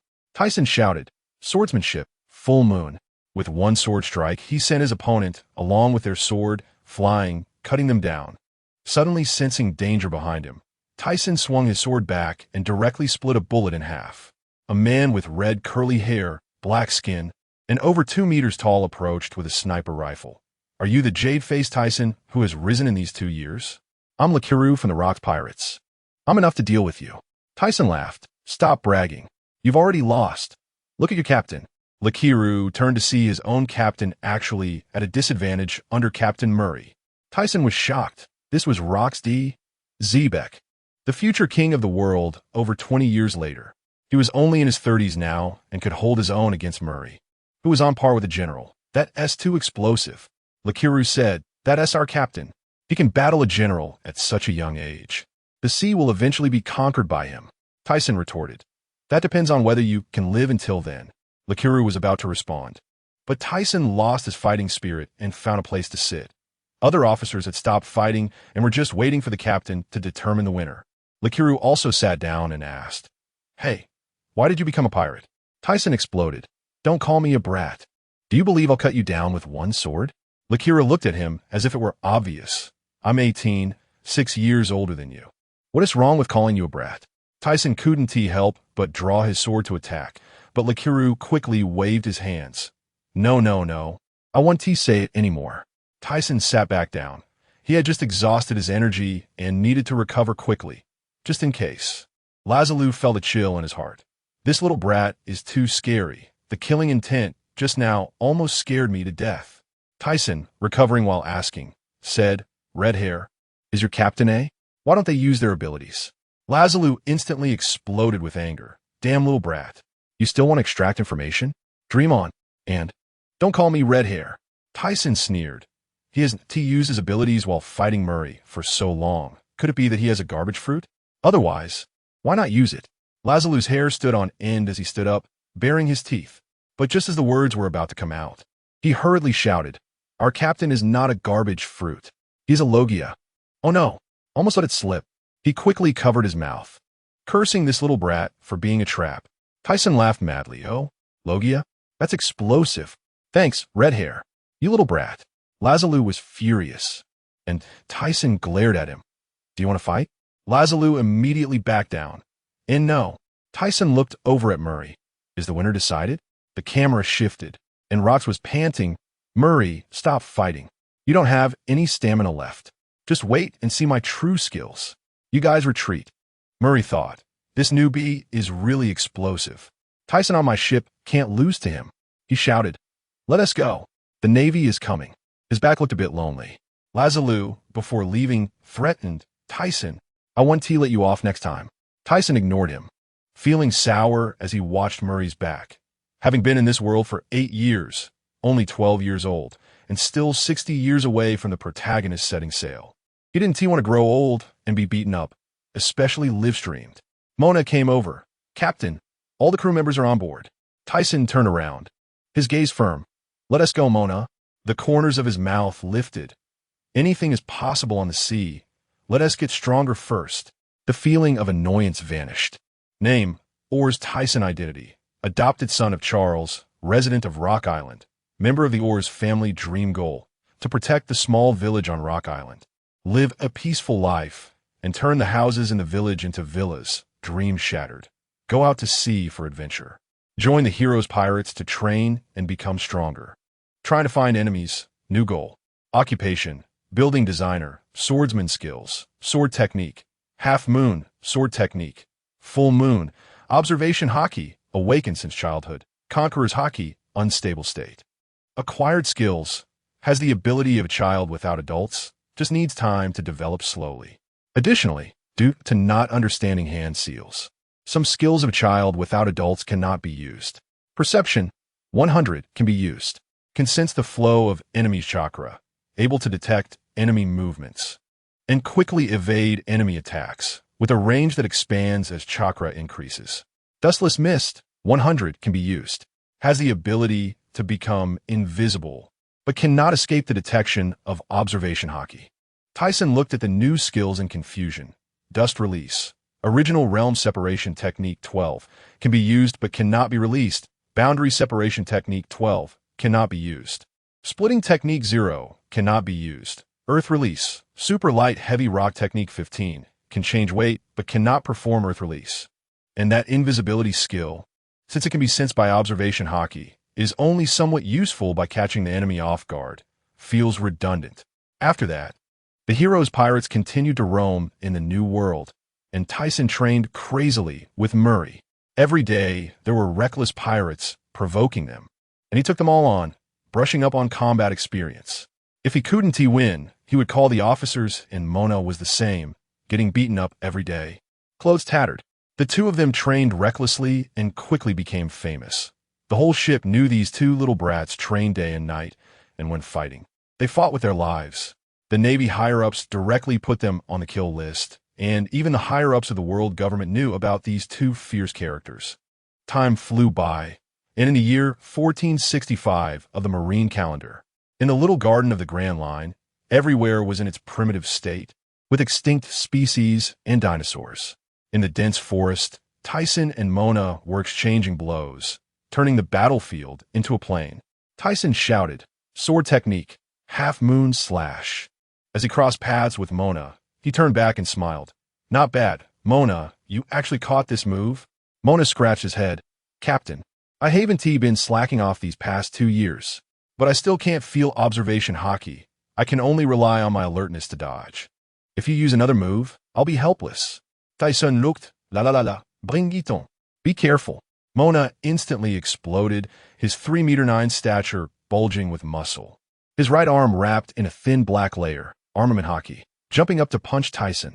Tisen didn't hold back either, sword across his chest. His right arm brimming with power, the sword wrapped in black material, armament hockey, his gaze sharpening as he jumped. Sword technique, full moon slash. Clang! The sound echoed through the sky, the air surged, and the dirt flew. After a stalemate, the two of them skillfully withdrew their attacks.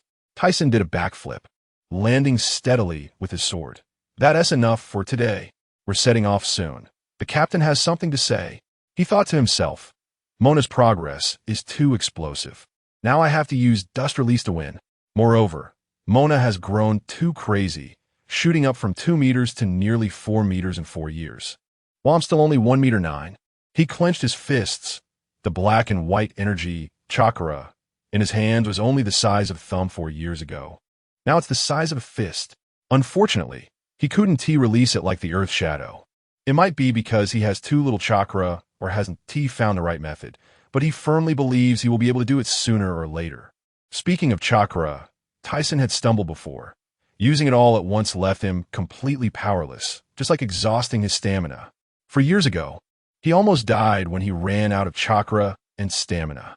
Since then, he has made it a point to leave some power in reserve during fights and stop when he is almost out.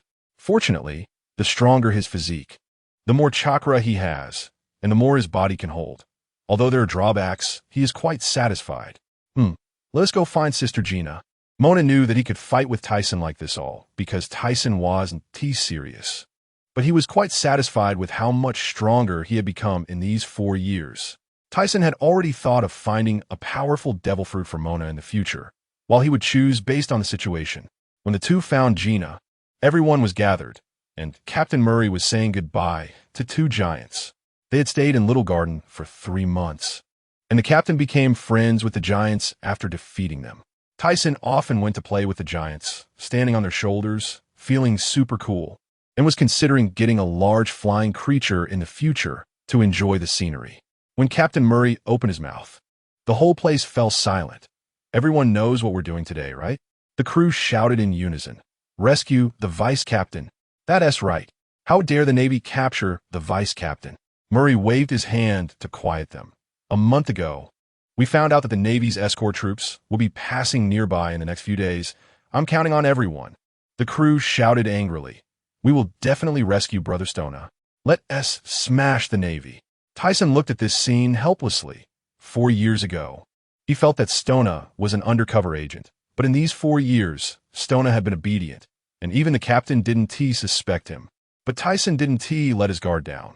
The world government is the best at undercover work. Only Gina didn't believe Stona like him.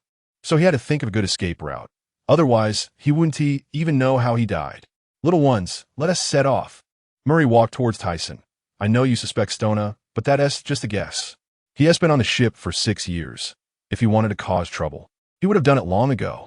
This time we're going to rescue him. If he really is an undercover agent, I will kill him, but I don't want to doubt my companions. Thiesen looked at the 52-year-old captain. His hair was gray, his stamina declining, but he still had the strength of a general. Teaching him swordsmanship and hockey without holding back. Wanted to save Rock Island, owing too many debts. He said, Captain, don't worry. As long as I'm a member of the Heroes Pirates, I will listen to you. Thank you for taking care of me these years. Murray was extremely gratified, patting his shoulder and heading to the coast with the crew. Gina laughed. I'll go ahead. Thiesen said, you go first, I'll say goodbye to the giants. After saying that, he jumped with Mona, landing on one of the giant's shoulders. Gaga, ka-ba-ba-ba-ba. Thiesen stood on Dongley's shoulder, laughing, la la la la. 2 uncles, I'll come see you again in the future. You've been fighting for so long, your weapons will break sooner or later. I'll bring you new ones. The giant shouted. This is a man's promise. We'll wait for you. No matter when you come, you're welcome. After saying this, Thiesen jumped and disappeared, cut to the Navy headquarters. Marshal Sauce and the other officers gathered. General Fei Huang is about to reach the destination. Intelligence confirms that the hero pirates are at Little Garden. After waiting for 3 months, they will definitely come to rescue. We cannot let them escape from this big game. He continued, deploy 1 admiral and 8 vice admirals. That's still not enough. And Wafis, you go provide support and capture all the scattered pirates. The world government's intelligence agency will also participate. Don't give them any leverage. And Wafis replied, I have to fight against the Gravity Man again. This is a headache. But I promise to complete the mission. Dismissed.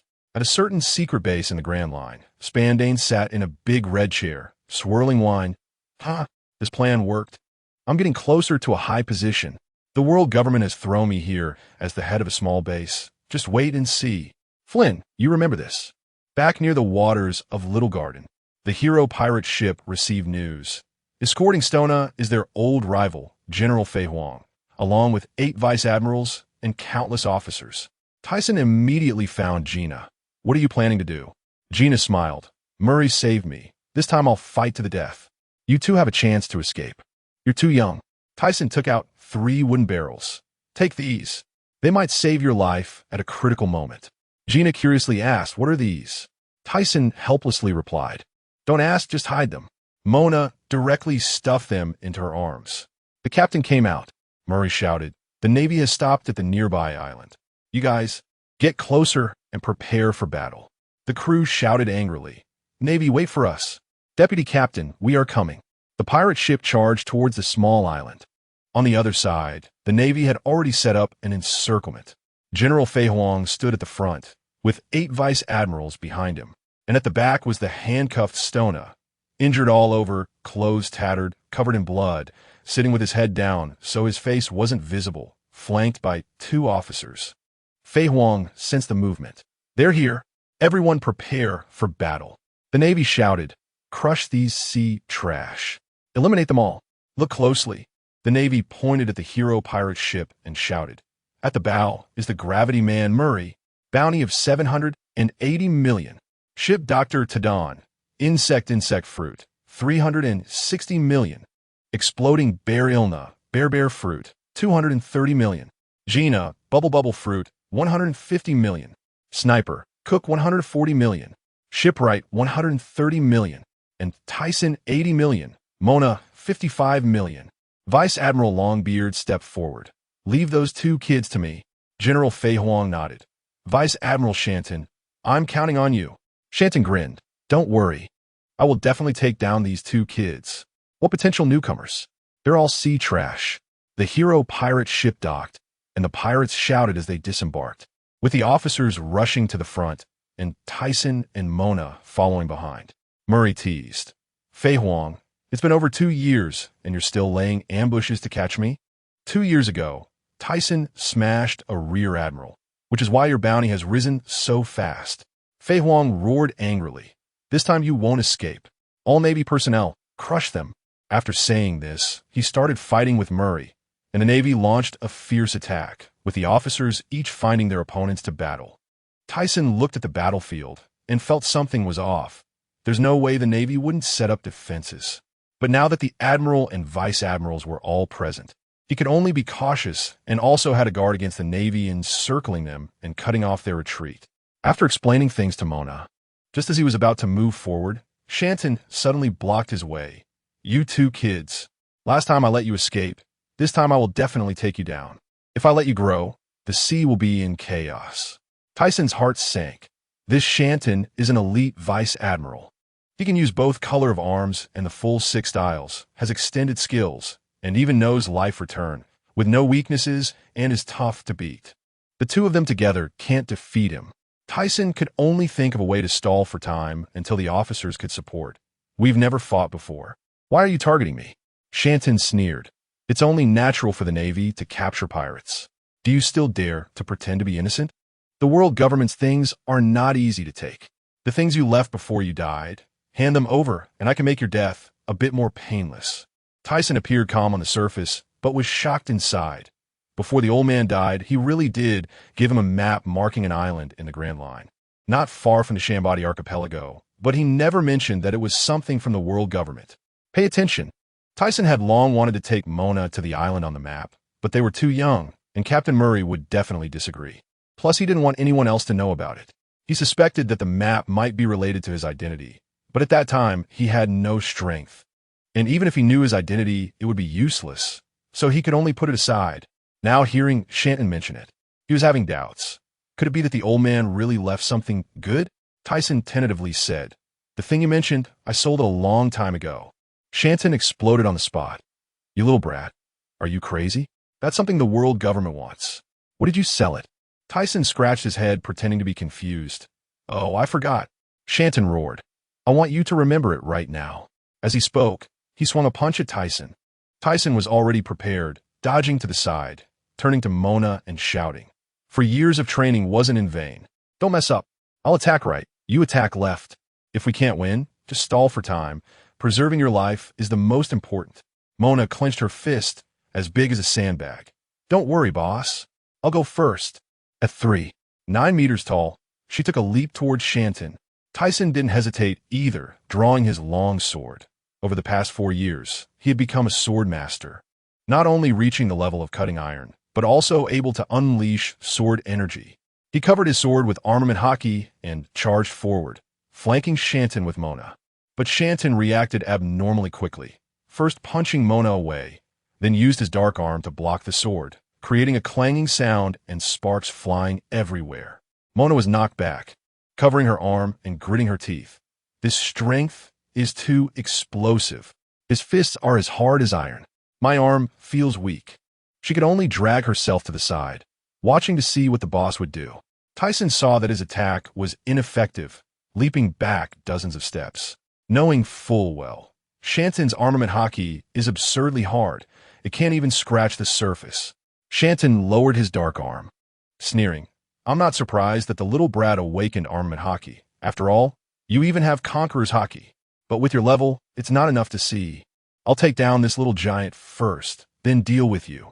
With that, he charged towards Mona. Thiesen couldn't let him succeed. He immediately released chakra.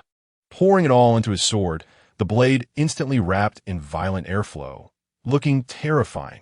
Shanton had just knocked Mona away and sensed the movement behind him, momentarily stunned. Although he knew Thiesen was a melt fruit user, this power made him feel alarmed, his whole body uncomfortable. Thiesen saw Mona being knocked away again. Fearing she couldn't take it, swung his long sword and struck. The sword edge cut through the air, making a piercing sound. Shanton hurriedly blocked with his arm, the clanging sound ringing painfully in the ears, sparks flying everywhere. Shanton, like a startled rabbit, suddenly exerted force to deflect the sword, stepping back a pace and actually leaving a trench in the ground. Pay attention. After stabilizing himself, Shanton raised his arm to look. His arm's skin was actually scraped. He had long known Thiesen was a melt fruit user, but he didn't expect even hockey couldn't defend against it. However, he quickly figured it out. As long as he dodged quickly and didn't engage in a prolonged standoff, he could crack it. The analytical ability of an elite vice admiral really is astounding.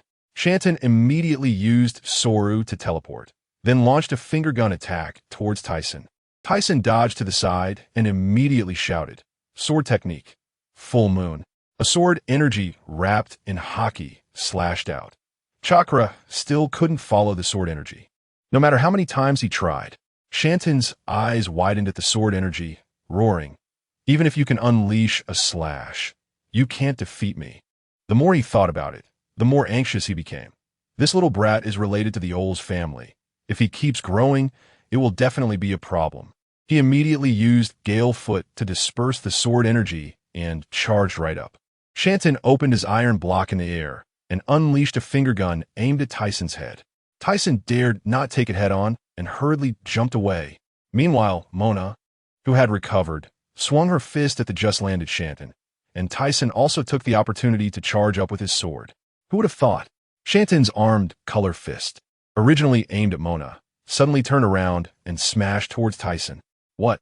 Thiesen was hit in the chest and immediately spat out a mouthful of blood, flying backward and lying on the ground, unable to move, feeling like his whole body was falling apart, dizzy and disoriented. Seeing the boss being hit, Mona's eyes turned red with anger. "Shanton, you bastard." Using all his strength, he punched Shanton in the right face, sending Shanton flying as well. At that moment, Gina rushed over to help Thiesen up. Thiesen leaned against her chest and opened his eyes to see. Gina's face was covered in blood, her clothes tattered, clearly having just fought fiercely. Gina said, "You rest first. I'll deal with him." Thiesen quickly grabbed her shoulder. "Be careful." After Gina nodded, she charged at Shanton. Thiesen watched as he and Mona were saved by Gina again, feeling both anxious and angry. "It's all because I'm too weak. My ability to develop without an adult is too slow. I thought I had plenty of time, but now I realize it's simply not enough." Name, Aurs Tisen. Identity, adopted son of Charles, resident of Giant Stone Island. Member of the Aurs family. Dream goal, to protect the small village on Giant Stone Island. Live a peaceful life and turn the houses in the village into villas. Dream shattered, to venture out to sea. To join the hero pirate crew to train and become stronger, trying to find his enemy. New goal. Occupation, architectural designer, swordsman. Personal skills, sword technique, half moon. Sword technique, full moon. Observation hockey, awakened since childhood. Armament hockey, hardening stage. Conqueror's hockey, unstable state. Acquired skills, possesses the ability of an adult, but needs time to develop it slowly. Additionally, due to lacking knowledge of seals, some skills of the adult cannot be used. Pay attention. Thiesen's skill panel is explosive. Perception 100, can sense enemy movements. Range increases with chakra. Dustless Mist 100, can become invisible but cannot evade observation hockey. Dust Release, original realm separation technique 23, can use but cannot release. Boundary separation technique 23, cannot use. Split technique 0, cannot use. Earth Release, super light heavy rock technique 27, can change weight but cannot use earth release. Mona, relieved that Thiesen was okay. Thought, Shanton can knock out the boss with one punch? He must have held back when he hit me earlier. This rear admiral is definitely not foolish. As Gina rushed to attack, Mona quickly moved forward to help. Gina was able to arrive so quickly thanks to her opponent's carelessness. The ordinary rear admiral was hit by her bubbles and was left powerless after a few punches. Thiesen, recovering, stood up and watched Gina and Mona entangle with Shanton. Suddenly, Shanton flashed behind Mona with a shave and struck a strange pose. Thiesen shouted, "Mona, dodge!" Shanton, covered in blood, roared angrily, "See trash die?" He unleashed the Six Kings gun right then. Boom! The airflow exploded, and Mona was sent flying back towards Thiesen, spitting blood. Gina shouted urgently, "Mona!" Thiesen used all his strength to catch her. The tremendous force sent him flying as well, and he barely managed to stop.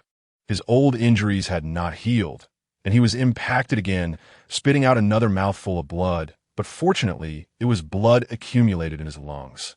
We felt a bit better. Thiesen put Mona down and saw.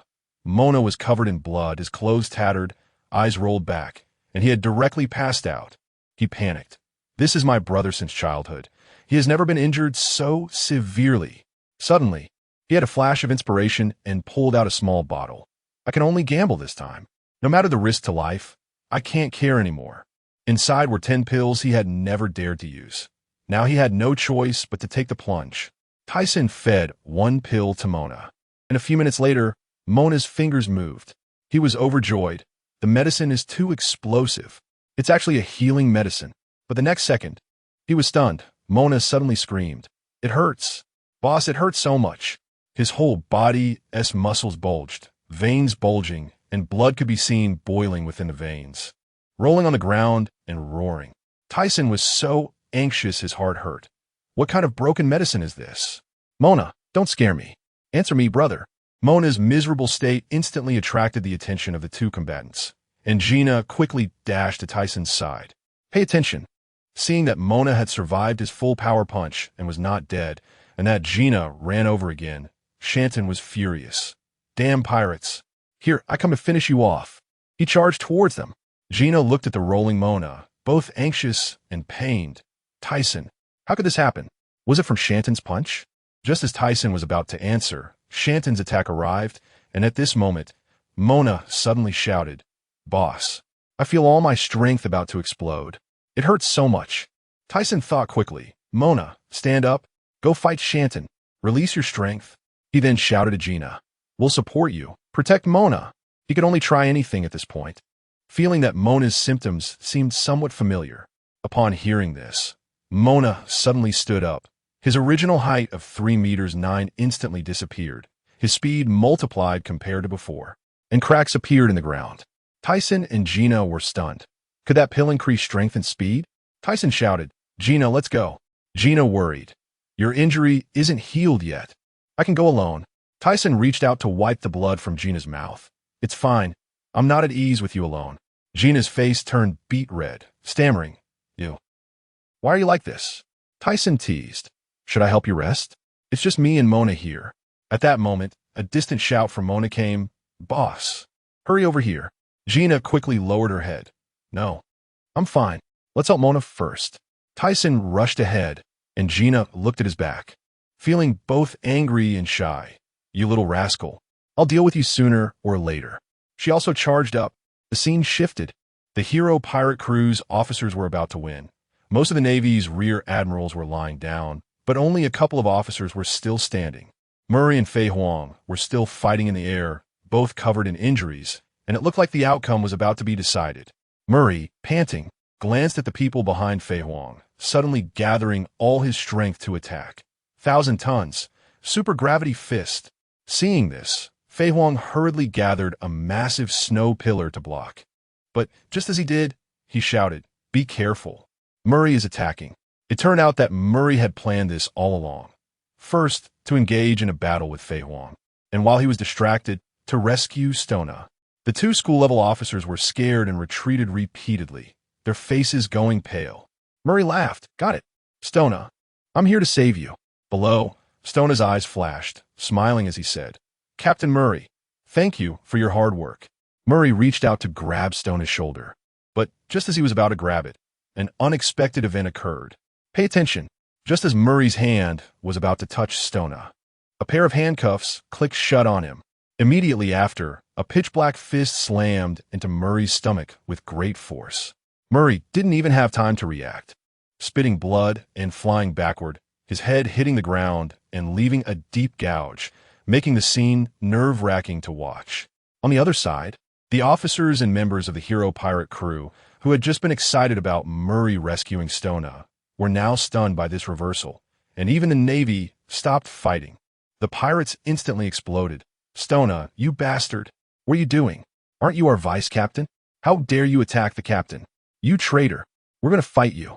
The shouts of anger filled the air, with everyone's eyes turning red with fury.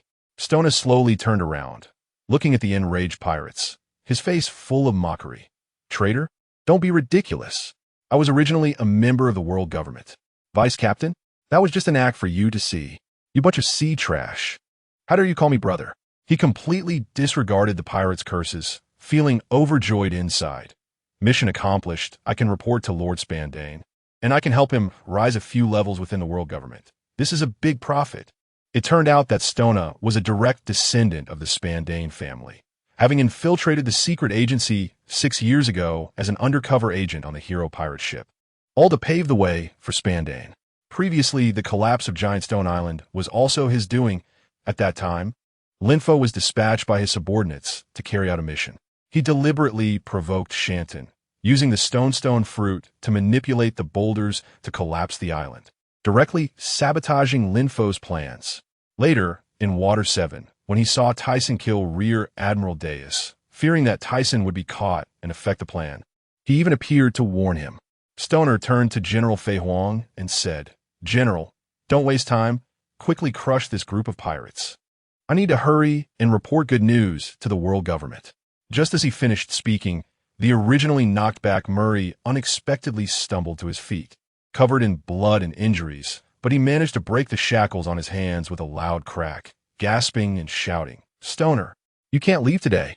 The scene shifted back to Thiesen. The previously arrogant Shanton had lost all his bravado, lying motionless on the ground, covered in injuries, not even able to groan. Thiesen was kneeling on one knee, one hand tightly gripping his sword, supporting himself with it, blood still dripping from the corner of his mouth. Mona was worse off, her body wrapped in a layer of congealed blood mixed with filth, unconscious on the ground, but for some reason, her expression seemed a bit comfortable, not far away. Gina had also passed out, her right shoulder swollen high, likely broken from Shanton's punch. "Pay attention." Thiesen gripped his sword with both hands, slowly getting up and walking to Shanton. Seeing that Shanton was still conscious, he slowly placed the sword against his neck. "I want to know about the Aurs family. If you tell me, I'll let you go." Shanton struggled to lift his head, stubbornly saying, "Damn brat. Do you think killing me will let you walk away? Just wait." The Aurs family's right-wing C branch, which obstructed the world government's rule, has been killed by the secret agency. You just got lucky and escaped. But today you won't leave this island. After saying this, he started to breathe heavily. Thiesen initially wanted to ask more, but seeing Shanton was close to death, he directly killed him with one sword. After putting away his sword, he looked over to Murray's side, closed his eyes, and struggled for a moment, ultimately deciding to carry the unconscious Mona and Gina towards the ship. He had no strength to fight anymore and only wanted to save his life. As for Murray, he tried his best. Thiesen understood that Murray knew it was a Navy conspiracy, yet still went to save Stoner, simply because as a captain, he couldn't abandon his crew. Otherwise, no one would trust him in the future. However, on the other side, Murray lay in a pool of blood, just taking a heavy hit, and now had to face the hidden strength of Stoner and Fei Huang. At his age, his stamina couldn't keep up, and soon he was beaten to the point where he couldn't stand. The members of the hero pirates wanted to save Murray, and the two sides started fighting again. Stoner said to Fei Huang, "I've completed my mission and need to report back. I'll leave this to you. If you can't catch all the pirates, you'll be in big trouble." Fei Huang shot him a glance. "The Navy doesn't need your guidance. Get lost." Stoner could only leave in disgrace. Fei Huang ordered, "All Navy, begin the cleanup." The Navy that had been fighting immediately retreated, leaving the pirates confused about what the other side was planning. Fei Huang sat down next to Murray. "Murray, we've fought for over a decade, so we have some rapport. Do you have anything you want to say?" Murray's eyes were vacant. Betrayed by someone he had been with for 6 years, he had lost all spirit. After a long while, he finally lifted his bloodied head. "Can you let my people go? Just capturing me is enough." Fei Huang slowly shook his head. "Impossible. As long as there are pirates, we won't hold back, especially since there are many potential recruits on your ship. Of course, if they surrender, they can go to Impel Down, and the ability users will be frozen." Hearing this, Murray put his head back down on the ground, murmuring, "I really failed as a captain, can't even protect my subordinates. I should have listened to that brat. But I have no regrets. This is who I am. Yo, yo, yo. La, Fei Huang, since it's like this, I have one last request. I really don't want to spend my remaining days in the depths of the sea. Pay attention." Tyson carried Gina and Mona onto the hero pirate ship, barely stopping before switching to a small boat to escape. On the small boat, he breathed a sigh of relief, watching the island grow farther away, but felt conflicted inside, feeling guilty towards Murray, but also feeling justified. He didn't want to stay on a pirate ship, remaining only to grow stronger. And he had tried his best this time. It wasn't worth dying for. With this thought, he immediately felt comfortable, but just after relaxing for a bit, Tyson suddenly sensed a ship approaching ahead. As the ship got closer, he was stunned. Rows of warships were arranged in a circular formation, already surrounding the small island. His heart sank. Could it be that today he was to be fish food? No way. He still had things to do. He absolutely couldn't die here. Tyson looked at the warships slowly closing in on the center of the island, stood up, and calculated. He must seize a warship. Once Gina woke up, they could set sail. But just as he was about to swim over, cannon fire suddenly erupted from all directions. He looked up at the sky. Countless small black dots were getting closer, murmuring, "Am I really going to fall here? This is too unwilling." On the warship, Vice Admiral Enwaif shouted, "Fire! Someone has escaped. Don't let any of them go." Amid the booming cannon fire, Tyson's small boat was instantly blown to smithereens. When the Navy saw the small boat was gone, they continued towards the island. 3 days later, news spread across the world. The hero pirates were completely annihilated, and Murray was killed by General Fei Huang while trying to escape. In a certain sea area of the Grand Line, Tyson was floating in the sea, holding onto a piece of wood, unconscious for who knows how long. He slowly opened his eyes, looking at the boundless ocean, feeling cold, hungry, and thirsty, with flashes of the small boat being blown up in his mind. Worrying, what happened to Mona and Gina? Luckily, I've managed to save my life.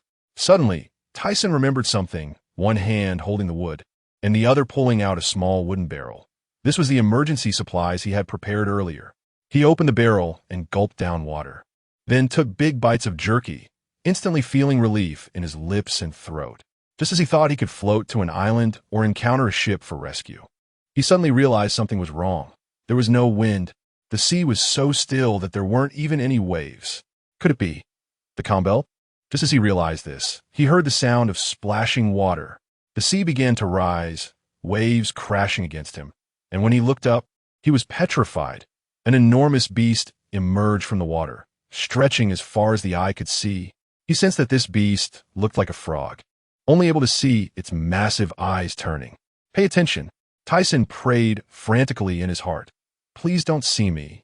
Just treat me as debris in the sea." But that frog-like sea king turned its gaze downwards, directly looking at him, and slowly raised its gigantic hand. Tyson felt a chill run down his spine. Just escaped death. And now he was about to end up in the mouth of a frog? This was too unwilling. In a moment of panic, Tyson's head buzzed, and a mental barrier suddenly spread out. The Sea King seemed startled, slowly lowering its enormous hand, a flicker of fear passing through its eyes. But this fear didn't last 2 seconds. Its giant hand suddenly accelerated, coming down towards Tyson. "Damn!" Tyson was in despair when suddenly he heard a voice shout, "Snake Fist." This sound was like music to his ears. He looked up and was stunned. A slender, stunningly beautiful woman, wearing a green coat and high heels, with her right arm wrapped in green scales, smashed her fist down, sending the vast Sea King sinking to the bottom of the sea. In the next second, Tyson was lifted by this woman with one hand, and with a swift motion, landed on a ship. The woman asked, "Did you have an accident? How did you end up in the calm belt?" Tyson quickly pretended to be pitiful, covering his eyes and saying, "My name is Aurs Tisen. I'm from the East Blue. I went out to sea with my family and encountered storm. My family is probably gone, and I don't know how I drifted here." But out of the corner of his eye, he glanced and was stunned. There were women all over the ship, and they were dressed very scantily. He thought to himself, could they be from Amazon Lily? I'm a man. Can they save me? The woman said, "We are from the ship of Amazon Lily. I'm Snake Princess Shirahoshi. We are returning to the island.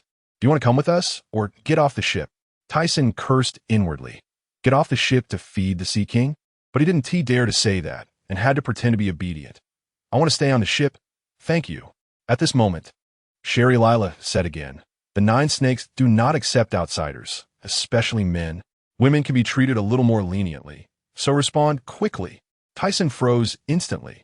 Did this woman think I was a girl?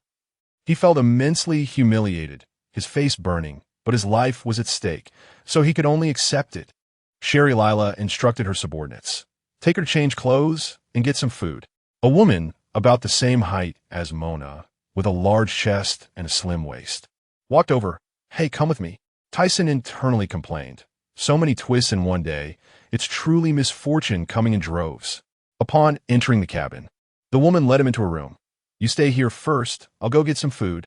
After the woman left, Thiesen sat on the ground, soaked and increasingly absurd in his thoughts. I've never encountered anything this ridiculous in my life. He was also particularly worried about Mona and Gina, especially since Gina was seriously injured. Would she be able to hold on? Suddenly, Thiesen slapped his forehead. Right? How did I forget this? He reached into his pocket and pulled out a piece of white paper. It was Gina's life card. Back in the New World, they had exchanged life cards with each other. Thiesen breathed a sigh of relief. Good thing she's okay. Pay attention. Thiesen had Gina's life card, but not Mona's. Gina had said they were together all the time. It didn't matter what they did, but now there was no way to know Mona's situation. However, he firmly believed, that guy Mona won't die so easily. The thought of the pills he had given Mona surprised Thiesen. Those were something like cleansing pills. They could enhance physical strength and wash out impurities from the body, leaving the skin crystal clear. He complained, is this a two-dimensional world? Why suddenly bring in some fantasy cultivation stuff?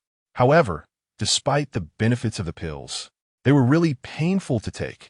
Remembering Mona's painful expression, Thiesen shivered and decided, I'll wait a bit to take these pills. I'm truly scared. Knock, knock. A voice came from outside.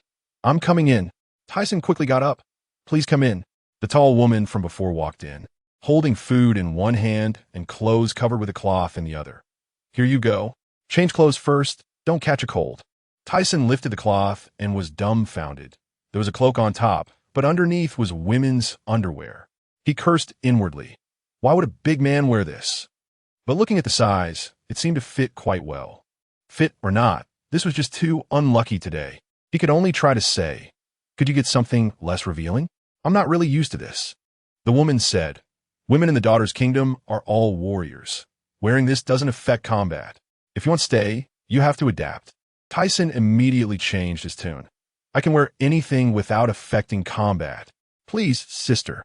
The woman had no choice but to go get something else. After a short while, the woman brought back a piece of red fabric embroidered with patterns. Thiesen was stunned. How do you wear this? The woman said, just put it on like this. The ship travels quickly in the calm zone. You'll stay here for a while until we reach the daughter's kingdom. After finishing, she left, leaving Thiesen feeling like crying without tears. Thiesen had to resign himself to fate, trying to wrap the fabric around his lower body and then around his upper body, tying it with a black waistband. Surprisingly, it looked a bit like a samurai outfit. He nodded with satisfaction in front of the mirror, propped up his legs, and started eating. He was just too hungry. After eating and drinking enough lying on the bed, Thiesen felt increasingly wronged. Is it really that hard to live quietly in this world?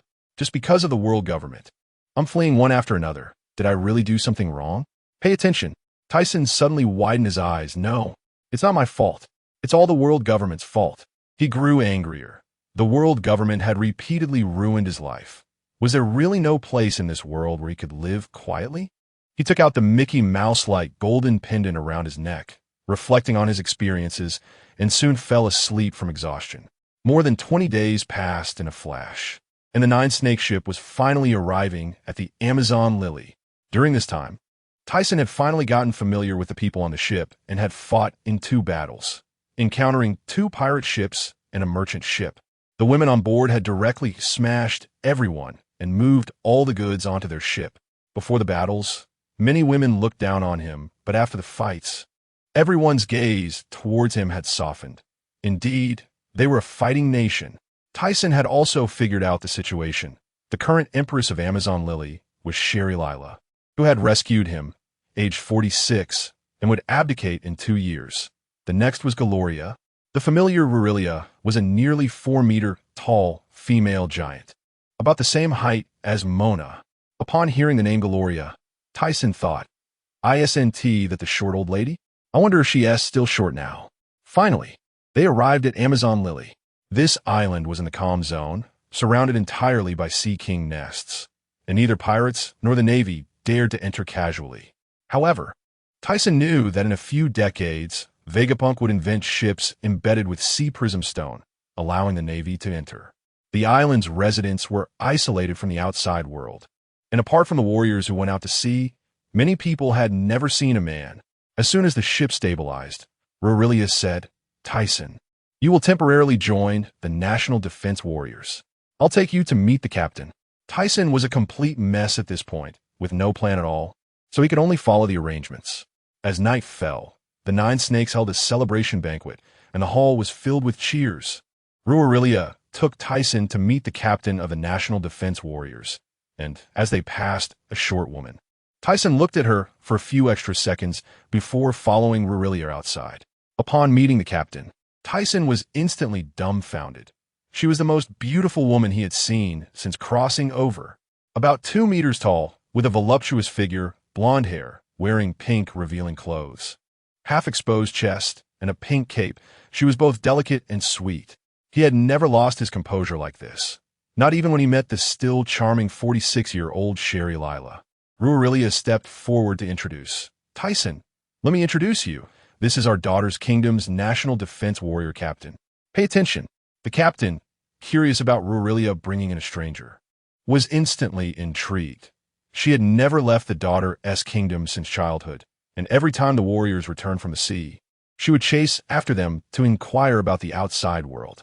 She asked, "Rurilia, who is this?" Rurilia replied, "This is the person we rescued, named Aurs Tisen. 14 years old. Lady Snake Princess wants her to join the National Defense Warriors, and I brought her to meet you." Thiesen quickly smiled and greeted, feeling a bit shy looking at her face and figure. He had seen plenty of beauties on the ship, but none had moved him like this, mainly because she was just too pleasing to the eye. The captain smiled and said, "Hello, my name is Fist Narrow. I am the captain of the National Defense Warriors. Since it's the Snake Princess's order, from today on, you are one of us, so you need to work hard to protect the country." Thiesen watched her trying to act all authoritative and almost laughed out loud. This was just too cute. Narrow said to Rurilia, "You can go ahead and get busy. I'll take care of Thiesen." Once Rurilia left, she suddenly blushed. "Sorry, I didn't remember your name. Could you say it again?" Thiesen's lips twitched. Turns out she was a natural airhead. But who could refuse her good looks? He could only say, "My name is Aurs Tisen. Just call me Thiesen." Narrow looked puzzled. "Thiesen? That's a special name." But she didn't dwell on it and quickly changed the subject. "Do you want me to take you to meet Gloria?" "She is my good sister and will be the empress soon." Thiesen quickly replied, "I'd like to rest a bit first." He was just too tired after drifting at sea for so long and wanted to get a good sleep. Narrow slapped her forehead, "Right? You must be exhausted from being out at sea for so long. I'll take you to your room." Saying this, she grabbed Thiesen's hand and walked forward, asking all sorts of questions along the way. Non-stop talking while Thiesen patiently answered. He finally figured out Narrow was just a pure, naive airhead. Upon reaching the room, Narrow said, "I live opposite you. I'll come often to ask you about things outside.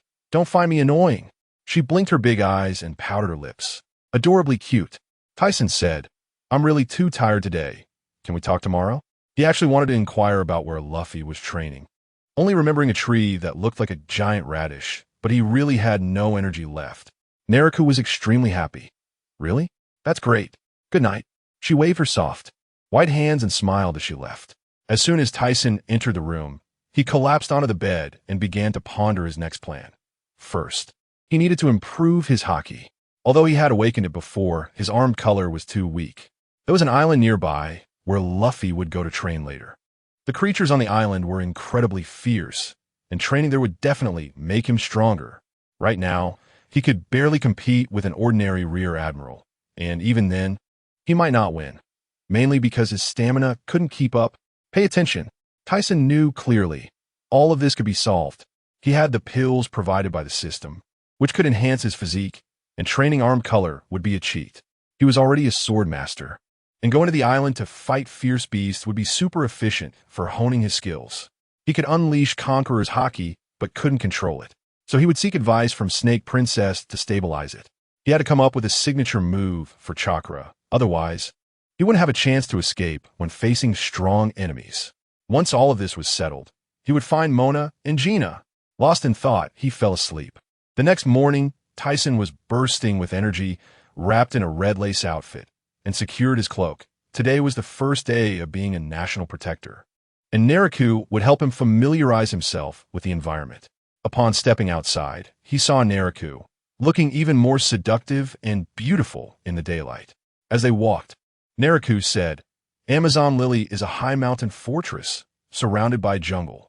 All the women here are warriors, strong, generous, and noble. Along the way, some are fighting while others are farming. It's incredible." Nariku continued, "Normally, patrol with me. You can go anywhere except the king's residence." Thiesen suddenly asked, "Does Snake Princess have Conqueror's Haki?" Nariku laughed. "Of course. I could do it too." Thiesen widened his eyes. "You can too?" Nariku nodded. "I could have run for the next emperor, but I withdrew because I wanted to go to sea." She blushed adorably when mentioning going to sea. Thiesen quickly pleaded, "Teach me how to control Conqueror's Haki." Nariku was surprised. "You have it too?" Thiesen nodded, and Nariku immediately replied, "Okay, but you have to tell me about things outside." Thiesen responded instantly, "Easy. Once I master Conqueror's Haki, I have another question for you. Is there a dangerous island nearby, filled with fierce beasts?" Nariku said, "Yes. Ruskena Island. There used to be a country there, but was wiped out by fierce beasts. The seasons change every week. It's incredibly brutal. Do you want to go?" Thiesen nodded. "I want to go there to train." Nariku hurriedly said, "You have to tell Snake Princess. It's super dangerous." Thiesen laughed. "I'm super strong." Soon, Thiesen discussed his thoughts with Snake Princess in the palace. Sitting on the throne, Snake Princess revealed her beautiful legs. "Do you know the dangers? But you have great potential, so I approve. Let Nariku escort you." Thiesen thanked her. "Thank you, Lady Snake Princess." Now, he could train in peace without having to interact much with others. Temporarily safe. Everything would be discussed after his training. Pay attention. Thiesen packed his things and rushed to the coast, where Nariku was already waiting. This time, Nariku brought several national protectors for escort, and she could stay on the island for a while. Snake Princess was worried about Thiesen's safety, and since Thiesen wanted to learn to control Conqueror's Haki, Snake Princess thought for a moment and agreed. Later, when Thiesen asked Nariku, he learned that Snake Princess didn't often handle state affairs because the country was preparing for the coronation ceremony of the next emperor. He didn't expect that a ceremony would take so long to prepare. After several hours, they finally arrived at Ruskena Island. The escorting warriors returned, leaving only Nariku behind. Thiesen said, "Thanks for your hard work during this time. I'm sorry." Nariku smiled and said, "This is Snake Princess's order. I wanted to come out long ago." As soon as she got off the boat, she let herself go and excitedly ran into the forest. Thiesen walked onto the island and quickly saw a tree that looked like a giant radish. Nariku said this was the safest place on the island, where fierce beasts didn't dare to approach. She dropped her luggage and quickly set up a tent. "After training from now on, we can rest here." She also said, "Conqueror's Haki can't be trained. It can only strengthen with one's physique and strength. I'll teach you how to control it, starting tomorrow. Today, let's just get familiar with the island." As night fell, Thiesen lay in the tent and suddenly realized, "Oh no, I can't take the pills in front of Nariku." Remembering how Mona looked when taking the pills, he was sure he would expose himself as a man. He could only find an opportunity later. The next day, Thiesen experienced the harsh natural environment in the forest, and he was super amazed. Nariku was like an excited little squirrel, looking around curiously. Along the way, they encountered a few fierce beasts, and Thiesen struggled to win.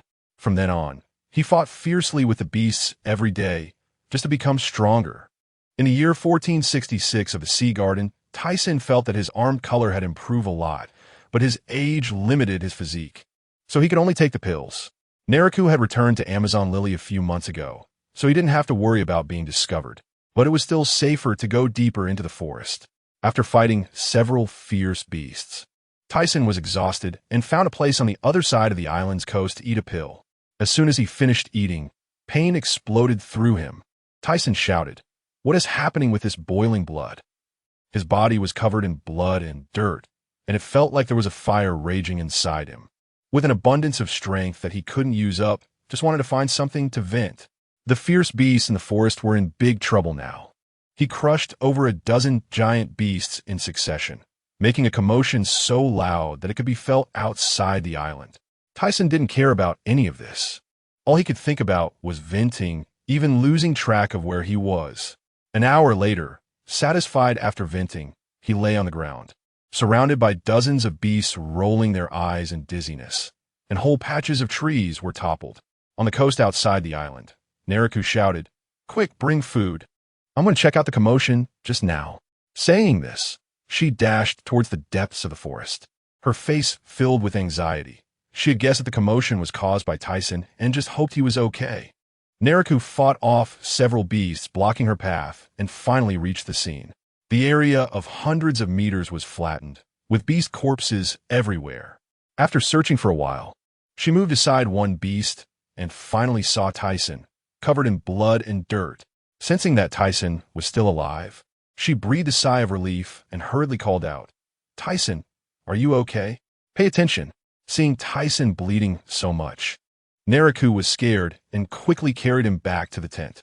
She wanted to wash his body and apply medicine, but after searching for a long time, she couldn't find any wounds and could only clean him up first. But while wiping his body, Neriku became curious. She touched Tyson's chest, which was hard as a rock, completely different from hers. When she wiped down to his lower body, Neriku was even more confused. "What is this?" She threw aside the cloth and poked at it with her hand, suddenly freezing. She remembered what the crew member said about male characteristics and instantly realized, Tyson is a man? She couldn't believe it. Even Snake Princess had been deceived. Neriku was conflicted. Should she tell Snake Princess?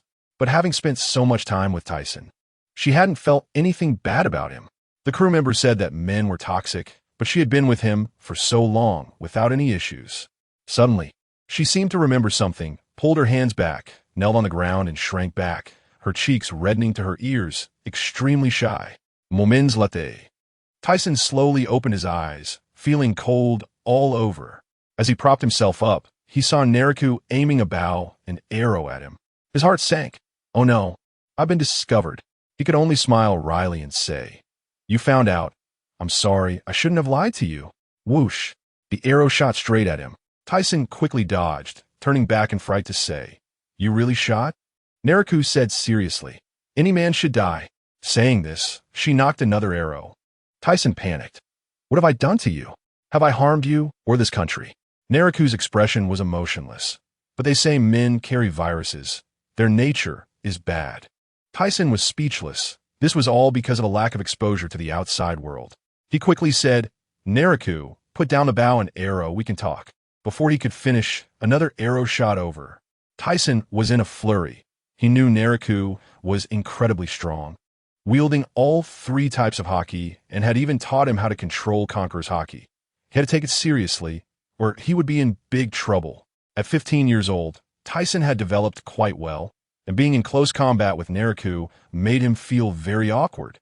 Before long, he found himself at a disadvantage. There was no way out. He could only use chakra to injure Neriku and bind her with the techniques Neriku had taught him. This technique would make the body soft yet resilient, coiling around like a snake. He had taken advantage of Neriku quite a bit when he learned it. Neriku struggled and shouted, "Let me go, you ungrateful bastard." Tyson was also furious. "Shut up." He helplessly said, "I have no choice. You know the Snake Princess saved me on the ship. I have no other option. I just want to get stronger quickly and find my friends. Pay attention." Tyson had his whole body wrapped around Neriku, his mouth close to her ear as he spoke. Neriku, who had been struggling fiercely, suddenly froze upon hearing this. Tyson hurriedly let go and apologized, only to realize he was naked. Panicking as he wrapped his clothes around himself, his face turning bright red and his limbs stiffening, Neriku stood up straight, her hands clenched in front of her, stealing glances at Tyson. When their eyes met, she quickly turned her head, her ears turning red and steaming, whispering, "I won't tell the Snake Princess. It'll stay between us." Tyson was dumbfounded. This twist is too ridiculous. He asked anxiously, "Are you all right?" "I used chakra. I didn't hurt you, did I?" He knew that his chakra could now gather to the size of a watermelon, and he had even developed a prototype of a secret move with explosive power. Nariku twisted the hem of her clothes and stammered, Do you really care about me?" Tyson nodded. "Of course. You taught me to control Conqueror's Haki. We're good friends." Just as Nariku was about to speak, she suddenly collapsed with a thud. Tyson caught her and realized she had injured her internal organs. Nariku leaned in his arms, her eyes sparkling and her face flushed. "Tyson-kun, you care about me. I'm so happy." Tyson panicked. "Don't smile. Does it hurt or not?" Nariku shook her head. "It doesn't hurt."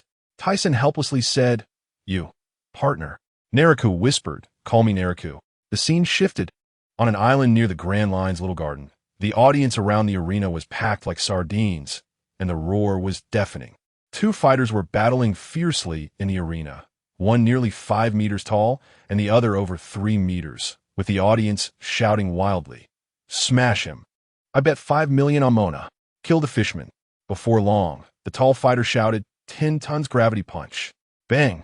The fishman over 3 meters tall spat blood and flew back. The audience went wild. "We won. Kill the fishman." But the tall fighter turned and walked away. The fishman looked up. "Aren't you going to kill me?" The tall fighter turned back. "Winning and getting the prize is enough. I'm not a murderer." The fishman was both shocked and grateful. A bespectacled man in a green top hat jumped onto the stage and shouted, "Cheers. Mona has won 9 consecutive matches. Win again and get 50 million. The final's in half an hour. Stay tuned." The scene cut to an office where shouts echoed. "Bastard. Muse, you worthless piece of trash. I bet 30 million, and you lost just like that. It drives me crazy. Pay attention." A man in a luxurious suit was kicking the fishman repeatedly. The fishman, covered in blood and handcuffed, could not resist and could only endure silently. The suited man yelled, "Someone, take this useless piece of trash away. Sell him off. He made me lose money. He must make it back for me." He then sneered, "Don't mess up the last match. Call the Navy as usual. That guy has a bounty of 55 million, and the Navy still thinks he's dead." The fishman on the ground was kicked until his head was bleeding, his eyes dull. But when he heard "Call the Navy," his eyes suddenly flashed. On the other side, Mona was eating ham in a room, pondering his next plan. His luck was truly explosive. After his small boat was blown apart, and he drifted at sea for several days with Tyson and the others. He survived thanks to a small barrel given by Tyson, finally drifting to this island. When he first arrived on the island, Mona was so hungry that his stomach was touching his back. He spent all his remaining berries at a fruit shop at the town entrance, wolfing down fruits when he suddenly bit into an extremely bad-tasting patterned fruit. He instantly realized, this is a devil fruit. He had heard the officers talk about it in the Hero Pirates. Taking another bite to confirm, Mona was super excited. Having a fruit ability would give him more confidence in finding Tyson and Gina. But after experimenting, he discovered it was actually Captain Murray's ton-press fruit. He felt downcast. "Captain, Gina is missing, and now you're dead." Later, Mona found several jobs, but was kicked out for eating too much. While wandering around, he heard that fighting in the arena could earn him money, so he signed up, and now he had already won 9 consecutive matches. If he won one more match, he could get the money to buy a ship and set sail to find Tyson. That was his plan. Knock, knock. A sudden knock on the door. Mona frowned and got up. "Who is it?" A deep voice came from outside. "It's me, Mr. Mona." Mona was taken aback. "Muse?" Opening the door, it was indeed the fishman Muse from the arena today. Mona let him in, and Muse hurriedly said, "Don't participate in the next match. The boss has reported you. The Navy is coming soon." Mona remained unfazed upon hearing this. He had been with the Hero Pirates for 4 years, and even went to the New World. This was nothing. Mona asked, "What do you plan to do?" Muse said, "I escaped while they weren't paying attention. After losing to you, they thought I was useless and planned to sell me. So I intend to run away." Seeing Mona so calm, Muse understood this guy was genuinely strong. After thinking for a moment, Mona invited, "Do you want to come with me? I'm planning to set sail to find my captain. In fact, He had a little thought. He had been afraid while drifting at sea, and having someone with him would be safer. Pay attention. Mona was secretly calculating. He didn't know how to navigate, and he was still a devil fruit user. If he fell into sea, he would really be done for. Don't be fooled by his tall appearance and clumsy speech. He was actually quite detail-oriented, and this little thought was deeply hidden. Muse was super eager. Of course I'll go with you. You didn't kill me in the arena. My life is now yours. Mona asked, Leave now? Muse shook his head. No. We need to get my earnings first. I fought hard for that. The scene shifted. At the auction venue in the Sabadi archipelago, the crowd was buzzing with excitement. The auctioneer shouted, This fishman has 10 times the arm strength of a human. 1 million. 1,500,000. 30 million. No one raised the bid anymore, and the auctioneer struck his gavel. It's sold to this gentleman. Next, 2 henchmen brought a beautiful woman up. She was wearing a blue short skirt and high heels, handcuffed and shackled, incredibly beautiful with cherry red lips, but her eyes were calm, looking at the greedy gazes from below with a slight frown. The auctioneer excitedly shouted, Next up, a tough one, the navigator from the hero pirates a year ago, with a bounty of 110 million. This is the highest bounty we've ever auctioned. She is also a hypnotist. Don't miss out. The audience went wild in an instant. A twisted-looking man shouted, I want this one. Who dares to compete with me? Another person retorted, Zofita, you piece of trash. Let's see who has more money. The auctioneer quickly smoothed things over. You can train her after buying her, or she can work as a navigator. The starting bid was 100,000 berries. After a frenzied bidding war, the auctioneer shouted, Congratulations to King Zofita. She is yours. Zofita was overjoyed, dancing with excitement, even provoking the person who had just competed with him. Soon, Zofita took the beauty onto the ship and prepared to return. As soon as he entered the room, he ordered his henchmen to bring her in. After closing the door, he looked at the beauty with lustful eyes. Little beauty, you're mine now. Saying this, he reached out to grab her. Gina ignored him entirely and just scanned the room. Just as Zofita was about to pounce, he suddenly froze. His eyes wide open. Gina had actually taken off her handcuffs and shackles by herself. He roared, What is going on? Where did you get the key? Speak. He was heartbroken. He had spent a fortune to buy these and was planning to profit from the common folk. Be quiet. Gina turned around and snapped her fingers. Zofita was instantly immobilized, his eyes glazed over, unable to move. Gina took out a white card, which began to move on its own. After seeing the direction, she was stunned. What is going on? Did it run off to the South Blue? Since parting ways with Thiesen and the others, Gina has been following Thiesen's life card, deliberately allowing herself to be auctioned off in hopes of finding them. However, she has searched everywhere indicated by the life card, but still hasn't found them. Gina sighed and turned to Zofita, coldly saying, Look up at me. Pay attention. Zofita obediently raised his head to meet Gina's icy blue eyes. Gina said coldly, Have your people prepare a ship to take me to the South Sea immediately. I will requisition a room. Tell everyone that I am your wife, understood? Zofita immediately responded, Yes, master. Gina was satisfied. After all, Zofita was from a member country, and going to the South Sea would be the fastest route. Naval Headquarters. Marshal Sauce slammed his hand on the table, sending documents and teacups flying. What is going on? Who will explain this? We just received news that members of the heroic pirate crew have appeared, and they've been among the auction items in the Sabadi archipelago for over a year. A burly man below said, It's highly likely to be Gina. She kidnapped the king and then released him. Her hypnosis skills are top-notch, and we can't trace her. This man had yellow-brown skin, a black mountain-shaped haircut, and extremely muscular arms. The marshal said, Steelbone is right. The world government is putting pressure on us. Rear Admiral in waves. This matter is entrusted to you. The chubby Rear Admiral exploded. Why me? The marshal retorted angrily. What did you do when I asked you to capture the escaping pirates? The chubby Rear Admiral fell silent, feeling aggrieved. Time flew by. In the year 1468 of the Sea Garden calendar, 2 years passed. On Ruskana Island, the roar of beasts shook the heavens. Thiesen stood atop a lion's head, and the lion was as docile as a cat.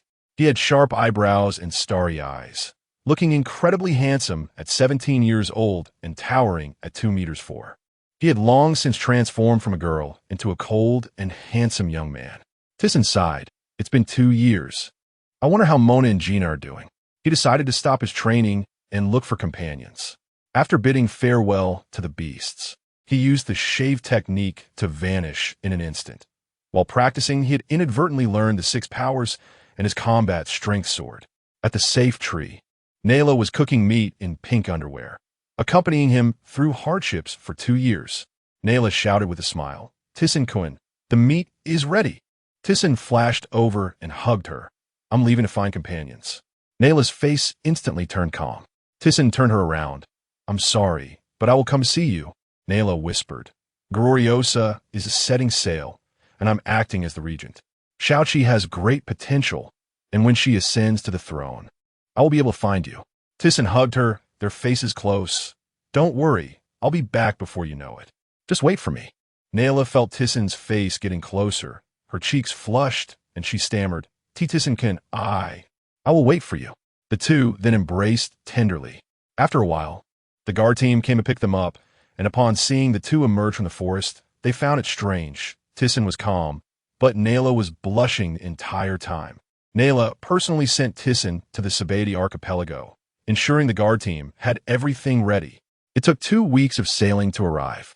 Only Nayla knew Thiesen's true identity, and he didn't plan to reveal it to avoid trouble. After 3 years of silence, the Navy and world government probably thought he was dead. He had been part of another pirate crew before, but now he decided to form his own. Just the thought of being a captain made Thiesen incredibly excited. Through Muse's introduction, they settled in Dragon Palace City, where Neptune called a doctor to treat their injuries. After a hearty meal in Dragon Palace City, they decided to rest until their injuries healed. A few days later, while the Thiesen pirate crew was still recuperating, chaos erupted outside in the sea.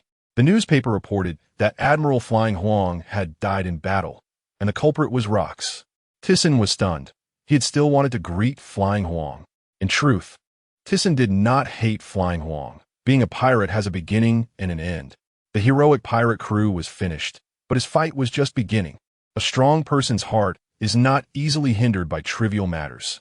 The Navy announced Rock's crimes, robbing the heavens and slaughtering kingdoms. Rock's infamous name spread across the world. It was also said that he specifically sought out powerful captains to recruit. The newspaper also listed the bounties for Rock's crew. Rock's 1. 58 billion. John 770 million. Wang Ji 650 million. Silver Axe 630 million. Golden Lion 540 million. Newgate 460 million. And Lingling 400 million. With over 20 pirate crews under him, the Navy classified them as the most dangerous, and the world government issued a death order for their capture.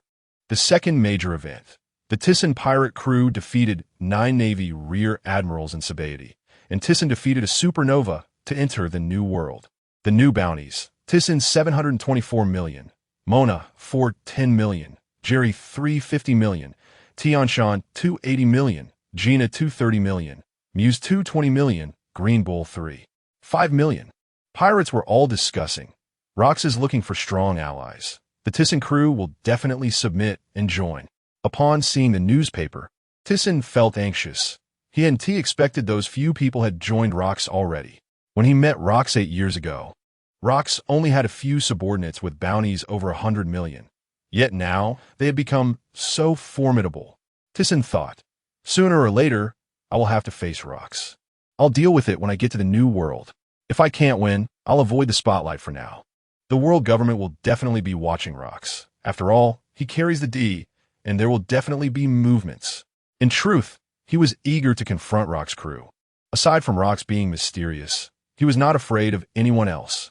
The more mysterious, the more he wanted to experience it, and he would discuss it further in the New World. Once he felt his injuries had healed enough, Thiesen prepared to set off. Before departing, he asked Neptune to take him to the sea forest to find the red stone tablet and the stone tablet of apology, making full rubbings of both. He had no interest in history, but he wanted to collect them. Who knows, they might be useful in the future. Before departing, Thiesen met the 8-year-old Fisher Tiger on Fishman Street. Tiger respected Muse immensely. saying he wanted to set sail and see the world like Muse in the future. No wonder. Muse was the director of the orphanage, serving as a second parent to these orphans. The Mickey Mouse ship surfaced for half a day and finally reached the New World. The members of the Thiesen pirate crew were all stunned. Is this the New World? Thiesen looked at the harsh weather and complained. This weather is terrible. One moment it's pouring rain, the next it's hail. I've never seen anything like it. He asked Gina, Nana, where is this? Gina checked the record pointer and worriedly said, the Mobjan Sea. The bizarre weather will keep coming. We need to be careful. Coming from Fishman Island, we always enter different seas. We didn't come to this place when we traveled to the New World before. Thiesen said, let's go to Thunder God Island. Everyone was bewildered. Mona asked, Captain, why go there? I heard it's super dangerous. Gina also questioned, Thunder God Island is only full of thunder and lightning. It's south hard to get close to it. What is the point of going? Thiesen replied, I'll go up to train for a few days. You all wait outside. He had already planned it out, wanting to use the lightning on Thunder God Island to enhance his body. Even if he was heavily injured, he wouldn't be afraid. The New World is full of monsters, and the Rock's crew posed a huge threat. He needed to strengthen himself quickly. Although his current strength was formidable, his physical body was far inferior to the New World monsters, and the lightning enhancement would definitely increase his combat power. Gina was reluctant, but the captain had already made up his mind, so she had no choice but to comply, praying in her heart that he wouldn't get into trouble. She also understood Thiesen's determination to grow stronger. She needed to be even more explosive herself and would do everything to protect this pirate crew family. The others were inspired by Thiesen, all eager to train. If the captain was working so hard that they didn't want to fall behind. In the end, it was decided Gina would take Thiesen to Thunder God Island, while the others would train on nearby islands. The pirate ship approached Thunder God Island quickly, and the thunder and lightning made their ears tingle.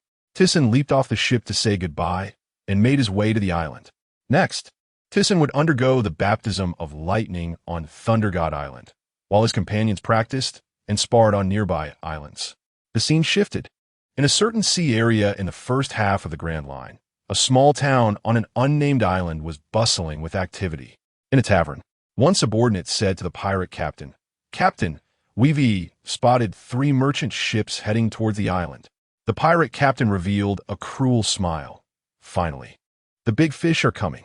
Once they land on the island, we'll kill them all and seize their treasures. The subordinate immediately responded, Yes, Captain. In the distance, 3 merchant ships sailed across the sea. Aside from the merchant flags, the middle ship also had a pirate flag, prominently featuring a mouse image. Inside the cabin of the middle merchant ship, a sexy woman was flipping through a book when a knock sounded at the door. She called for them to come in, and a middle-aged man around 40 entered. Miss, we see an island ahead. Should we stop the ship? The woman said, Stop. Supply materials on the island, and then head straight to the Sabeti archipelago. The middle-aged man replied and went out. This middle-aged man was an old subordinate of her father, who followed her after her father was killed by pirates. The Shwen Ilalia family was left with just her and her brother. After her brother ascended to the throne, he only indulged in drinking and took most of the family fortune during the division. She fought for 10 years across the seas to achieve what she has today. Lilia's eyes were determined. This time, entering the Grand Line from the EC, she aimed to stabilize the family business in the first half. To do this, she went through great lengths to acquire the 6 powers from the Navy, originally intending to master them to find Aurs Tisen, only to find out that he had already gone to the New World.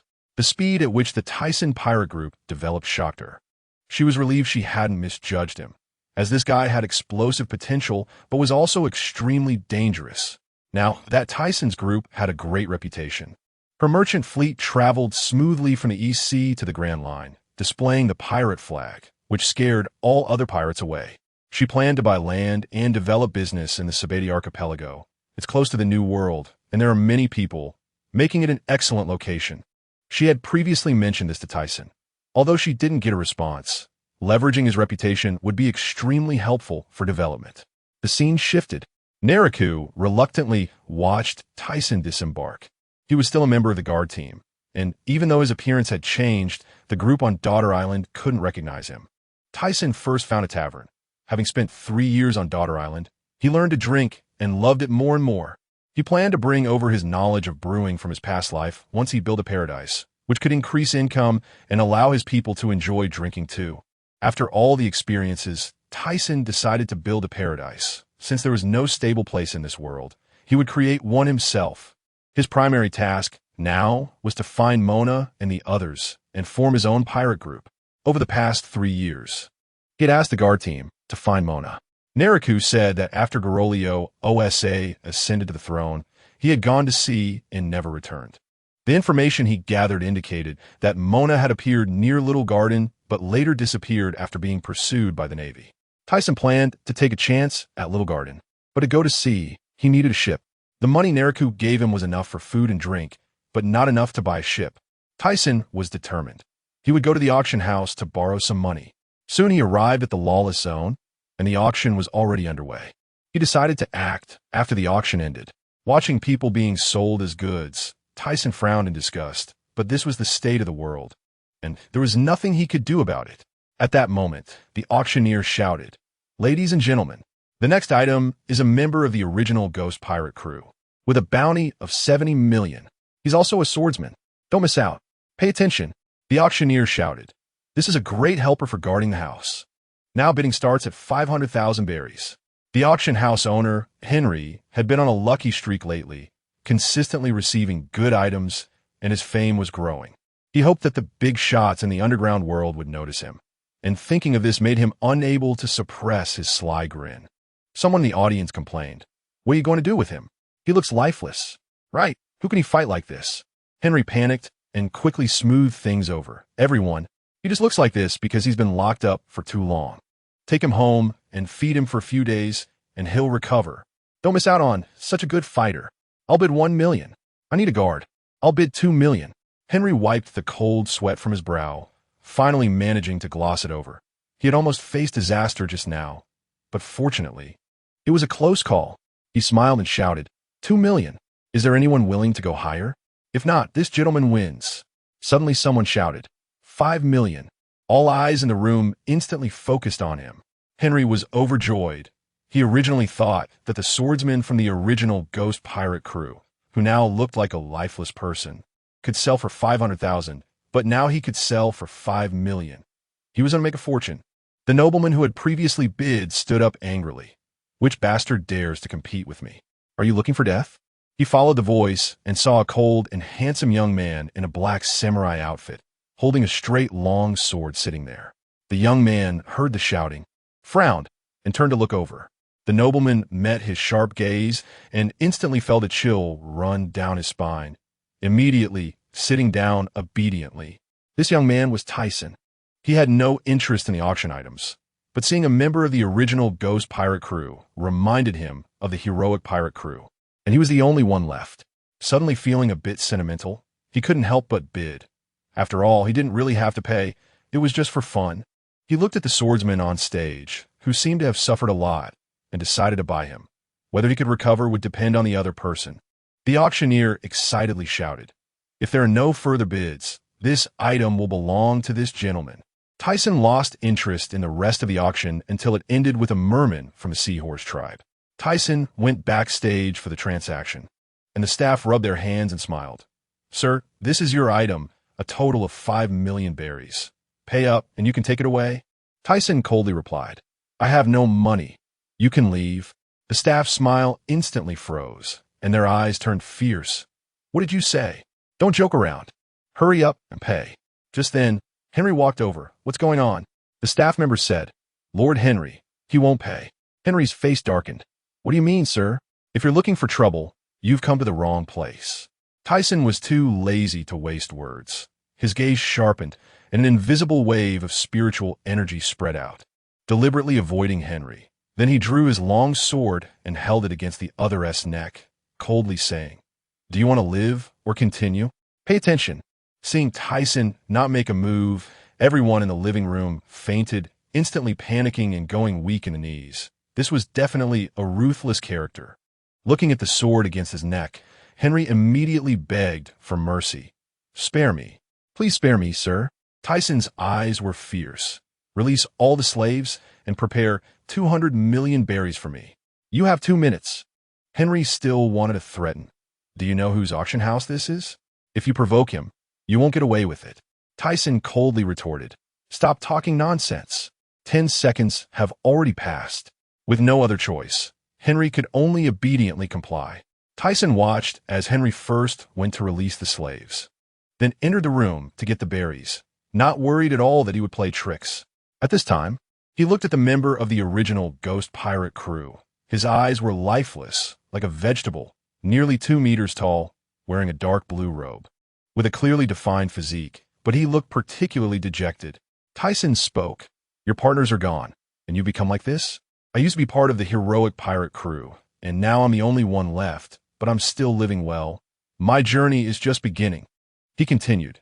Everyone has a beginning and an end. Your partners have already ended, but you are just starting. Can't you carry on their dreams? Or do you not care about them at all? Partners? The other person's pupils suddenly showed a glimmer of light. Tisen seized the moment. Yes. Do you want to end like this? The other person hugged his head with both hands, crying out in pain. Yes. The dreams of my partners. I must carry their dreams and finish the journey they couldn't complete. Tisen immediately invited. My name is Aurs Tisen, and I am forming a pirate group. Are you interested in joining?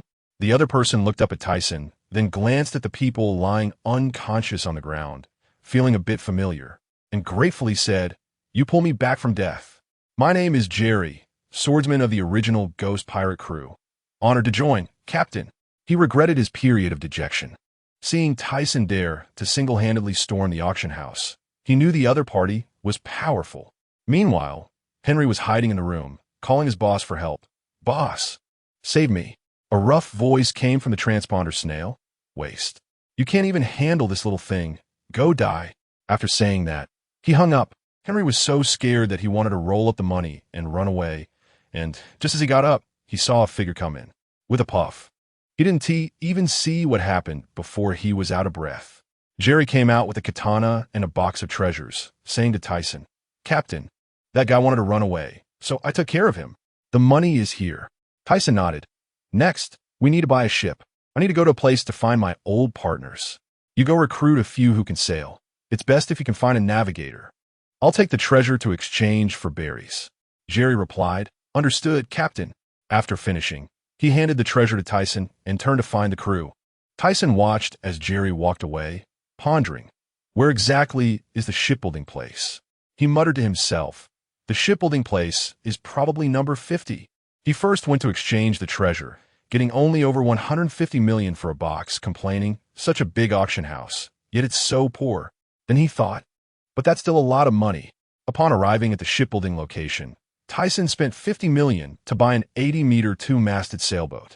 Soon, Jerry brought 6 or 7 people with him, among them a seahorse merman who knew a bit about navigation, while the others were all former slaves from the auction house who had been on ships, coming aboard to repay their gratitude. Tisen slapped his forehead. I forgot to prepare supplies. You all go get food, water, and buy whatever else you need. A few people hurried off with Bailey, saying, Don't worry, Lord Tisen. Jerry asked, What should I do? Tisen replied, Just wait here. Jerry sat down on the spot. Curious, Jerry asked, Captain, why do you go to sea? Tisen said, No particular reason. If I had to say, it's to build a paradise in the new world with rules set by me. After all, the world government keeps destroying my territory, so I might as well build my own. Jerry gave a thumbs up. Though dreams are hard, the captain will become a ruler, just like the world government. I believe you can do it. Tisen countered, What about your dream? Jerry's eyes lit up. To reach the pinnacle of swordsmanship and challenge all the world's swordsmen. Tisen laughed. I'm also a swordsman. How about a duel later? He wanted to show off his strength to impress Jerry. Jerry replied, Sounds good to me. Tisen took out the map given by the old man. Do you recognize this? Jerry answered, It's near Alabasta, next to Giant Rock Island, but the island collapsed 7 years ago. Tisen fell silent. That's my hometown, destroyed by the world government. Jerry angrily said, Those bastards. I'm sorry. Tisen coldly replied, It's fine. I'll make them pay double in the future. A fierce aura suddenly surged, his eyes flashing with intensity. Jerry broke out in a cold sweat. Captain, Your aura is too explosive. At the same time, the Navy surrounded the auction house. The rear admiral was stunned to see all the unconscious people in the venue. He thought they were kidnapping nobles, but it turned out not to be the case. Unable to find the culprit, he could only report to headquarters. Meanwhile, the people sent to procure supplies returned, their haul piled high, with food being the most abundant, just as Thiesen had specifically requested. Thiesen shouted, "Set sail?" The crowd responded, "Yes, Lord Thiesen." Thiesen calculated. It would take a month to reach their destination. First, he would take the old man's things, then go to the little garden to find Mona. If he couldn't find her, he would make a name for himself to attract her, and he would have to wait to find Gina. Suddenly, Jerry asked, "Captain, our pirate crew needs a name, right?" Attention! Thiesen was standing at the bow of the ship looking at the sea when Jerry suddenly walked over and asked, "Captain, what are we going to name our pirate crew?" Thiesen answered, "We'll call it the Thiesen Pirate Crew. As for the pirate flag, let us wait. I still haven't found two of my partners." He initially wanted to raise a flag, but remembered his agreement with Mona to set sail together. And raising a flag would attract the Navy and bounty hunters, wasting time looking for his partners, so he decided to hold off. Thiesen said to Jerry, "Can you watch the ship for me? I'm going to rest in the cabin for a bit." Jerry immediately replied, "Leave it to me, Captain." In these 3 years on Amazon Lily, Thiesen had fully mastered the Conqueror's Haki, refined his observation Haki to sense emotions, and significantly improved his armament Haki. He was only lacking in advanced airstrikes. His swordsmanship had also greatly increased, often sparring with Naraku, who was incredibly difficult to beat when serious. Making it hard for Thiesen to win, even without using chakra. Time flew by, and after sailing for half a month, they finally arrived at Water 7. The food and water on board were already gone, and they hadn't stopped at any islands along the way. Thiesen was eager to get the items and find Mona, constantly worried about the two of them. Upon reaching Water 7, he didn't disembark, only instructing the crew to restock supplies before continuing on. During these 3 years, his appetite had skyrocketed, and he had already eaten more than half of the 2 months' worth of food that had been prepared.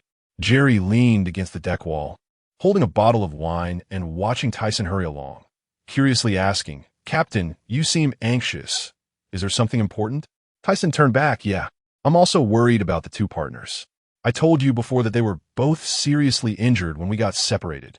Jerry thought to himself how much the captain valued his partners, tossing a bottle of wine. "Don't worry. Your partners must be extraordinary. They won't easily be lost." Thiesen caught the bottle and raised it in a toast. He actually believed his partners would be fine, especially since there was no abnormality on Gina's life card, which made him even more at ease. He just hoped to gather information quickly. Before long, a crew member shouted, "Lord Thiesen, we're almost at Alabasta. Should we dock?" Thiesen was practicing his physical abilities on the ship, occasionally sparring with Jerry, but not seriously, and he directly said, "No need, head straight for the destination." Suddenly, the ship started to shake. The crew panicked. "What's going on? Why is the ship shaking?" Jerry quickly dashed to Thiesen's side, hand resting on the hilt of his sword. "Captain, it seems like there's something under the ship." Thiesen remained calm. "I know, it's not a sea king. It's just some small animals swimming beneath the ship." After a while, dozens of turtle-like creatures jumped onto the ship. The crew was bewildered. "What is this? A turtle or a seal?" Thiesen laughed. Wasn't this just the kung fu sea cow that Luffy and the others had encountered? Seeing him smile, Jerry immediately asked, "Captain, do you know this creature? It looks like a turtle." Attention! Jerry noticed that during this time, Thiesen had always had a serious expression and never smiled. But now he was smiling at this creature, making him very curious. Thiesen explained, "I know. This is a kung fu sea cow. It challenges anyone it sees. If you lose, you have to become its disciple. It's super amazing." Jerry's eyes lit up. "Oh, sounds interesting." The kung fu sea cow started making sounds, and the crew was puzzled. "What is it saying? We can't understand." Thiesen translated. "It says if you want to pass through here, you have to defeat it first. If you're afraid, just go back." After saying this, he was also stunned. His observation haki had evolved to the point where he could read minds and understand animal speech. Jerry rubbed his fists. "This is fun. Let me give it a try." Thiesen stopped him. "Wait. You're a swordsman. You can't win with a sword. Let me handle this." He wanted to take the opportunity to test his new abilities. Jerry complained, You're just itching for a fight and making excuses. Tyson didn't draw his sword, but directly engaged. After a short while, the Kung Fu sea cow lay on the deck, unable to get up. Now, he was certain his observation haki had really evolved to the point where he could read minds. This ability was too explosive, and he couldn't help but play with the sea cow for a while longer. The defeated sea cow stood up and bowed to Tyson, who smiled. You want to be my disciple? Sure. The sea cow made more sounds, and Tyson was astonished. You want to go on adventures with me? But you need to think it through. It's super dangerous. Seeing the sea cow insist, he simply accepted. All right. From now on, you're a part of the Tyson pirate crew. Do your best. He knew that the Kung Fu sea cow could learn armament haki, and its potential was incredible. The crew was stunned. Lord Tyson can talk to animals? Jerry was speechless. Captain, don't you think about the crew? You're even recruiting such a strange one. Tyson retorted. Don't underestimate it. It will definitely surprise you in the future. Plus, it's so cute. The sea cow heard Jerry belittling it and immediately took a fighting stance, and Tyson translated. It says that if you have the skills, you can compete later. Jerry scoffed. All right, I'm up for it. How strong can a little guy like you be? Tyson looked at the sea cow. From now on, I'll call you Green Cow. What does that sound? Hearing it had a name, the green cow was so happy it started dancing. Tyson smiled and said, I'm glad you like it. Say goodbye to your partners first. We need to set off. Before long, the Tyson pirate crew continued on their way to their destination. The scene shifted, not far from Alabasta, in a little garden known as the Ancient Island. Still stuck in the dinosaur era. Two people were barbecuing there, and the fisherman asked, Mona, we've been here for more than a year. Are you sure the person you're waiting for will come? Mona showed a guilty look. I'm not certain, but I know he will definitely come. Sorry for making you wait so long. The fisherman waved his hand. Don't say such silly things. Since we're setting sail together, I also want to see what kind of leader can make you follow him. Attention. Mona laughed heartily. Ha ha. The captain was super explosive back then, but now it's uncertain. I'm really looking forward to it. He reminisced about the past, his eyes filled with anticipation. Suddenly, there was a loud bang, followed by a clanging sound. The fisherman shouted, Uncle Dongley and Uncle Brogy are fighting again. Mona exclaimed, I can't believe the giant race can be this big. Much larger than ordinary giants, unless I see it with my own eyes. The fisherman laughed. Of course. They are both elders of the giant race, super fierce. Mona jumped up and climbed a big tree to watch the two giants battle. The scene shifted. A crew member shouted, Lord Tisen, we've arrived. The islands in the north and south of Alabasta have arrived. Thiesen looked at the island. Nothing special, no people, just stones and forests. It resembles the former giant stone island a bit. Thiesen instructed, you all wait here. If there is an emergency, come to the island to find us. He smiled at the green bull exercising on the deck and said, Be good, green bull. Wait for us to come back. He didn't plan to take these people onto the island. These people weren't official crew members. After experiencing the hero pirate group's affairs, he wouldn't easily trust anyone. Even if he could read minds, he still needed to be cautious. Thiesen said to Jerry, Jerry, come with me. Jerry was saved by him from the auction house. And seeing how much Jerry valued his old companions made him realize Jerry wouldn't easily betray him. Having him around would allow for more observation. Following the map given by the old man, which clearly marked the locations of stones and forests, they soon arrived at the mouth of a cave. Thiesen checked the location against the map. Since there was no danger inside, and walked straight in, his observation haki was now extremely powerful, able to read people's hearts. But only if the other party was unguarded. Encountering someone who also used observation haki would lessen its effectiveness. Once inside the cave, Thiesen found an open space according to the map, and with a scrape of his hand, uncovered a wooden box. He stared at the box, just about to open it when he saw Jerry turn around, facing away from him. Immediately understanding that Jerry had misunderstood, Thiesen said, Jerry, no need to be like that.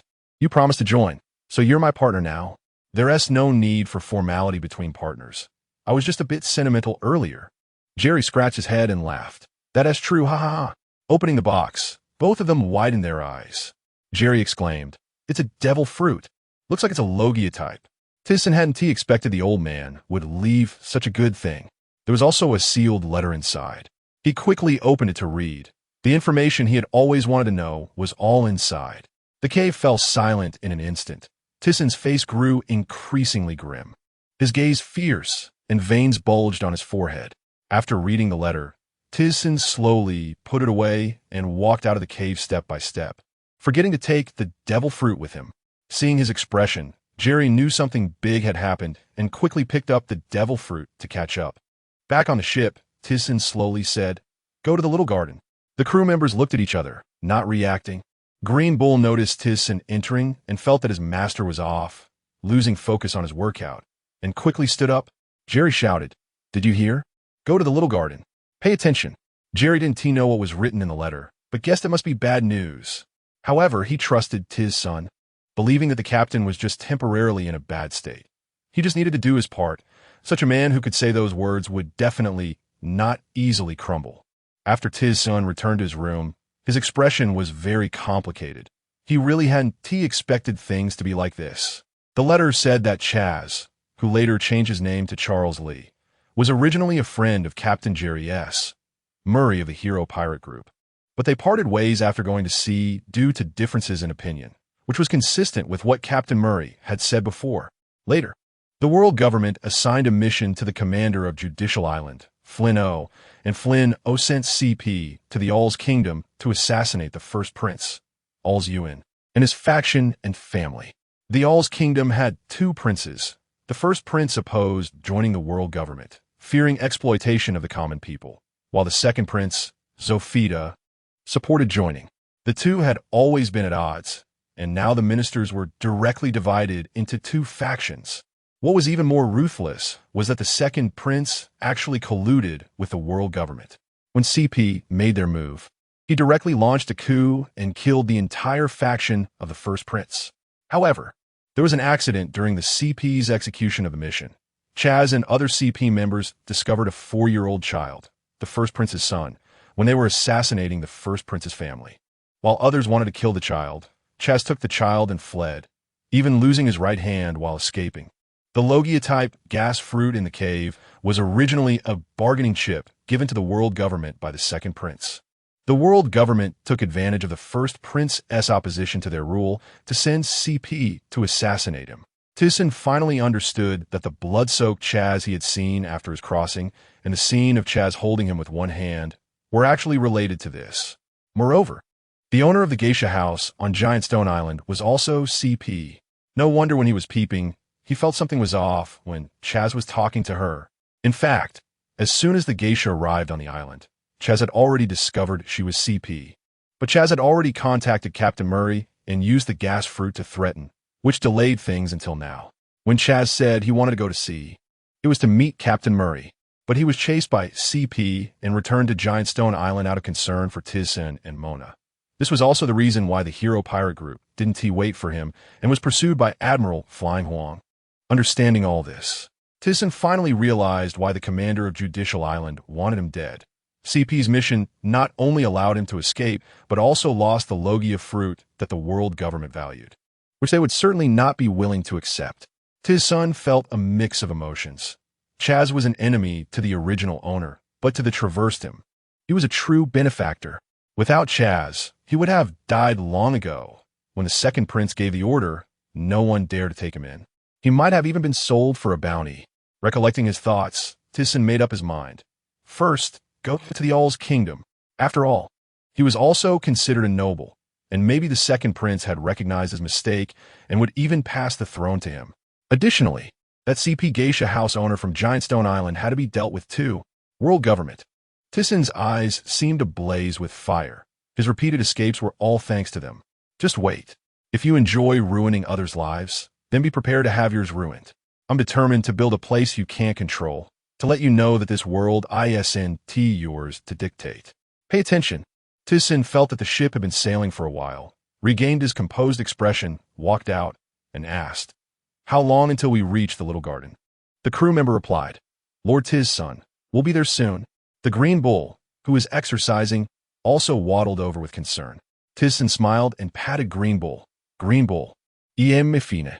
Focus on your training. The road to becoming stronger cannot be slackened." Green Bull immediately responded with his little short arms, looking super cute. Jerry, resting against the cabin wall, saw Thiesen come out, first frowned and then smiled, thinking, "It seems everything is fine for now." Thiesen walked over and handed him the letter. "Sorry, I have to go into the little garden. We may have to go to the Aurs Kingdom. There will be trouble. You'll understand after reading this."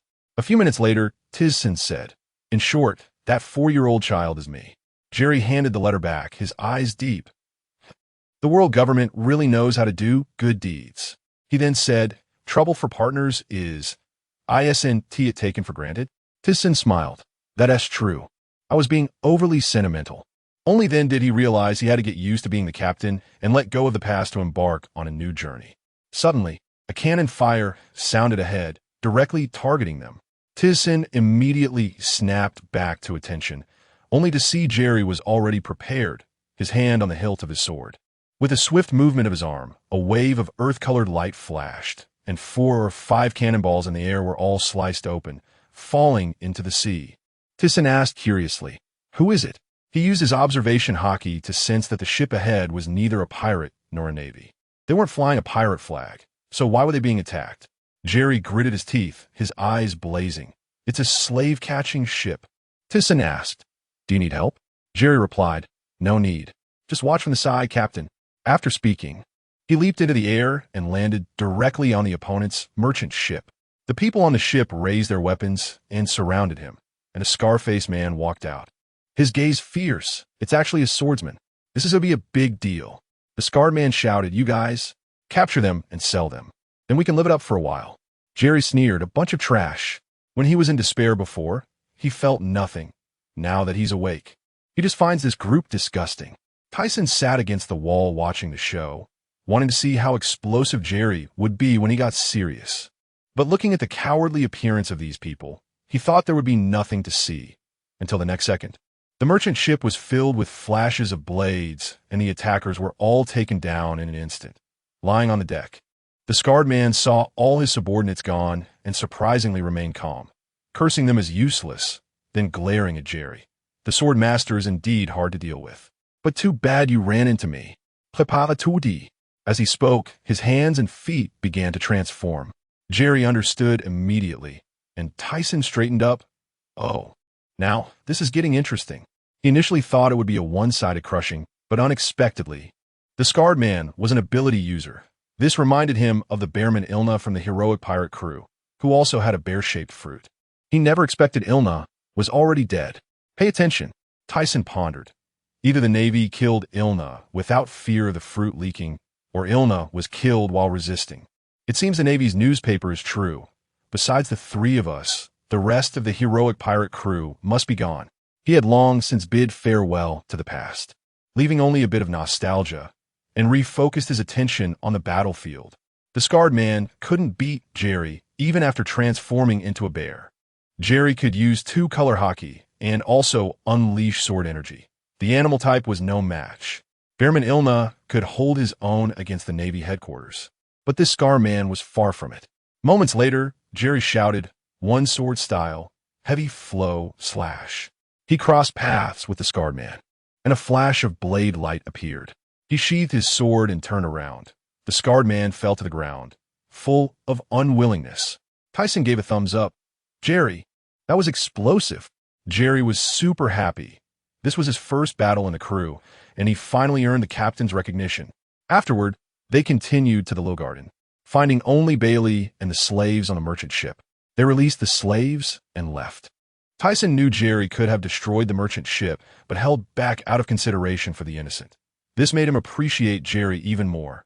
He wanted emotional companions, not killing machines. The scene shifted. On Little Garden, nearly 6 meters tall, Mona stood atop a dinosaur carcass as a saber-toothed tiger lunged to bite him. Mona shouted, 50 tons, gravity fist.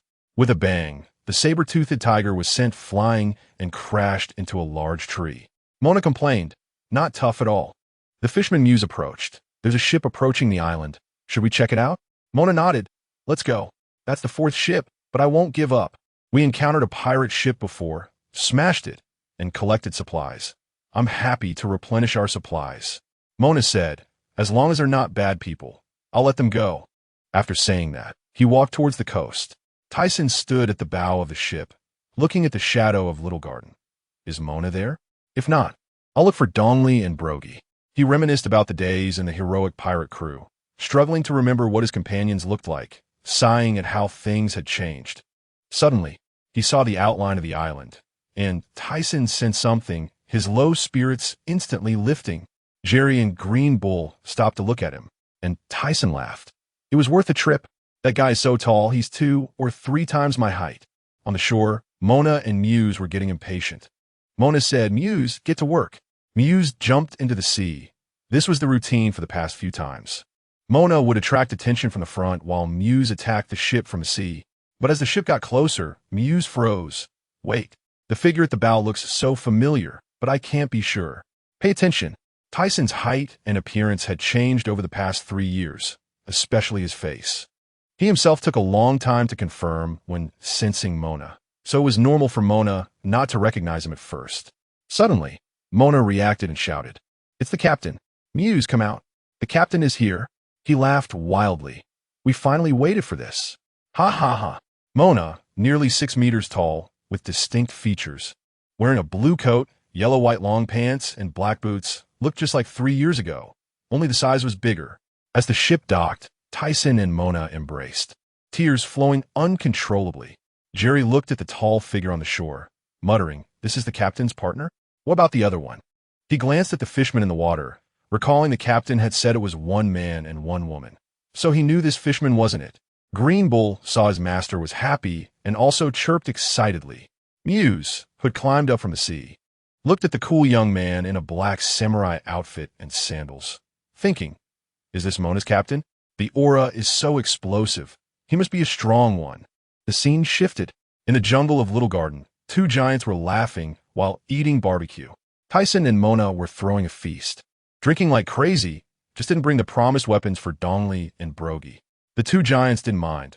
Our weapons are still usable. Drinking with you guys is what makes us happy. As they drank late into the night, everyone else passed out. Thiesen and Mona sat aside chatting, discussing the matter of Charles. This was something Mona would find out sooner or later.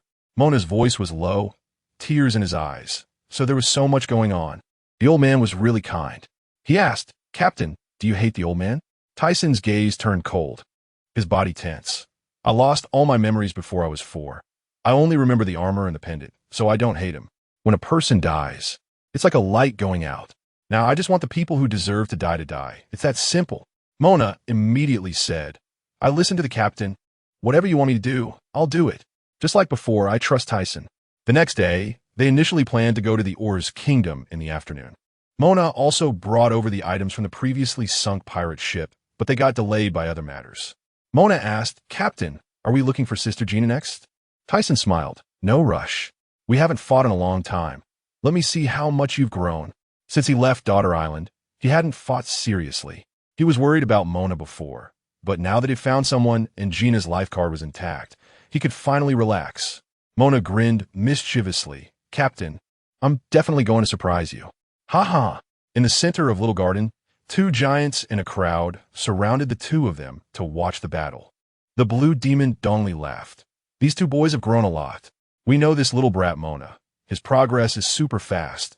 Let's see how Thiesen does. The red demon echoed. Kababa. That's right.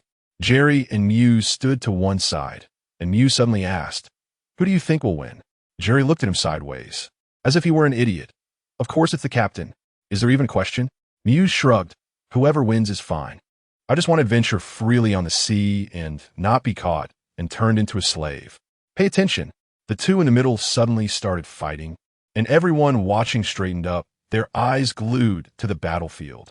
Green Bull clenched his little hands in front of his chest, his eyes sparkling with admiration for Thiesen. At first, the 2 exchanged punches and kicks, then clashed with hockey. Thiesen could always predict Mona's movements, leaving Mona feeling frustrated. Mona shouted, Captain, I'm going to use my ultimate move. Thiesen laughed. Bring it on. He didn't draw his sword. He just wanted to vent through hand-to-hand combat. Mona charged forward with muscles like a beast. 10 tons, gravity fist. Thiesen had no time to think and immediately threw a punch. Hockey punch. This was his ultimate move, combining all his strength and hockey. Bang! Boom! Their fists collided, and the air exploded, sending the surrounding jungle crashing down, shaking the ground. The onlookers exclaimed, "So strong. The power is off the charts." After the shockwave dissipated, the two landed steadily. Thiesen asked, "Mona?" Mona replied, "Captain, I got lucky and ate Captain Murray's fruit." Thiesen felt a sinking feeling. Then, Captain Murray. He instantly recalled the scarred man from before. Mona nodded. "We escaped just a few days ago when I came across this fruit." Thiesen felt both sad and happy. There's no helping it. You have to inherit Captain Murray's legacy well. Let's go again. I'm going to get serious now. He initially wanted to give the gas fruit to Mona, but now it seemed the ton fruit was more suitable. Mona excitedly shouted, "Come on, Captain." Thiesen slowly drew his sword. Sword technique. Air flow slash. This move was infused with hockey, super powerful. Mona charged forward. 10 tons. Gravity fist. Bang. Thiesen thought to himself, if I don't use my true abilities, I want to be able to win. Mona's two-color hockey is practiced exceptionally well, and his armament hockey is about the same as mine. Both of their hockey were taught by Captain Murray, who even taught them advanced knowledge of armament hockey. They just need more practice. But Mona has a devil fruit, so his strength is greater than mine. Thiesen released his chakra, and his momentum skyrocketed. A terrifying energy radiating out. The white aura on his sword was extremely intimidating. Sword technique. White dragon. A white dragon flew out from the sword, spiraling above his head and roaring loudly. Mona's eyes widened. Then his expression became determined. 50 tons. Gravity fist. The white dragon roared as it rushed forward, colliding with Mona's fist. The sound of an explosion and muffled groans erupted, causing the onlookers to stagger, and both giants had to bend down to shield themselves from the aftermath. The battlefield instantly turned into a plain. Mona screamed, "Ah!" After the white light dissipated, Mona fell from the sky, slowly getting up on one knee, gasping for air. Thiesen smiled. "Mona, you really have gotten stronger." He was a bit surprised that Mona could withstand that move, but then he thought about how Mona had eaten the ton fruit and inherited Captain Murray's essence. So it wasn't surprising. Mona laughed heartily. "Haha, boss, of course. I inherited Captain Murray's abilities. Come on, I'm not at my limit yet. Watch closely." Thiesen said, "You need to be careful. I can't control this move." After saying that, he turned to the side. He shouted to Dory and Brokey, "Uncle Dory, Uncle Brokey, I'll need your help in a moment. If something goes wrong with this move, please stop it." He wanted to test the attack power of this move, and only Mona could withstand it, but he was also afraid of losing control. Letting Dory and Brokey try? That wouldn't he do? Dory patted his chest. "Don't worry. I bet my Elbaf's honor that I won't let the kid get hurt." Mona stood up. "Boss, go ahead. I'll give my all." Mona opened his mouth and roared, "Ah, 100 tons. Gravity fist." His whole body swelled with veins, his arteries and veins visible as he swung his nearly 6-meter-tall arms. Terrifyingly explosive. Thiesen noticed that Mona's body seemed to be struggling to bear the weight. Thiesen thought, he is going all out. I have to get serious too. I can't let my brother be embarrassed. Secret technique. Original realm separation. He gripped the sword with both hands and closed his eyes, his momentum wildly climbing as most of his chakra gathered into the sword. He opened his eyes, raised the sword overhead, and black and white auras intertwined on the blade. In the next moment, a gigantic sword shape over 50 meters tall appeared above Thiesen's head. The black and white energy waves on the sword were incredibly frightening, and the outer layer was wrapped in an invisible white square aura. Thiesen's expression was a bit pained as he looked at Mona. "Be careful, Mona." The over 50-meter black and white energy sword slashed down towards Mona. Dory murmured, "This is too explosive. Should we stop it?" Brokey replied, "Not yet. Let us watch first. Just be ready. This is a big deal." Jerry and Muse were shocked. Their jaws dropped and eyes wide. Is this really the power a human can have? Is it a devil fruit? No. The captain said he wasn't an ability user. Could it be the sword master's flying slash? The other crew members were terrified and ran away. Run. Lord Thiesen is about to unleash a special move. In the sky, the The giant sword shape, at the moment of slashing, moved even faster, heading straight for Mona. Mona was startled, and when he reacted, he braced himself. Just as his fist touched the sword energy, he felt intense pain. He was bewildered. Does it still hurt even with Haki wrapped around it? Then he thought of his boss's special ability and quickly added Haki to cover his entire body. But even with protection, his stamina was rapidly depleting, and his Haki was weakening. Tyson panicked. Oh no, this was supposed to be a prototype, but it actually worked this time. Mona is in danger. He gasped and shouted, Uncle Dory, Uncle Brokey, hurry and act. Brokey shouted, act now. Dory, this kid is not right. There is something wrong with the attack. Dory responded, that's right. Betting on Elbaf's honor. Let us go. Watch closely. Dory held a long sword, and a green light suddenly erupted from the sword.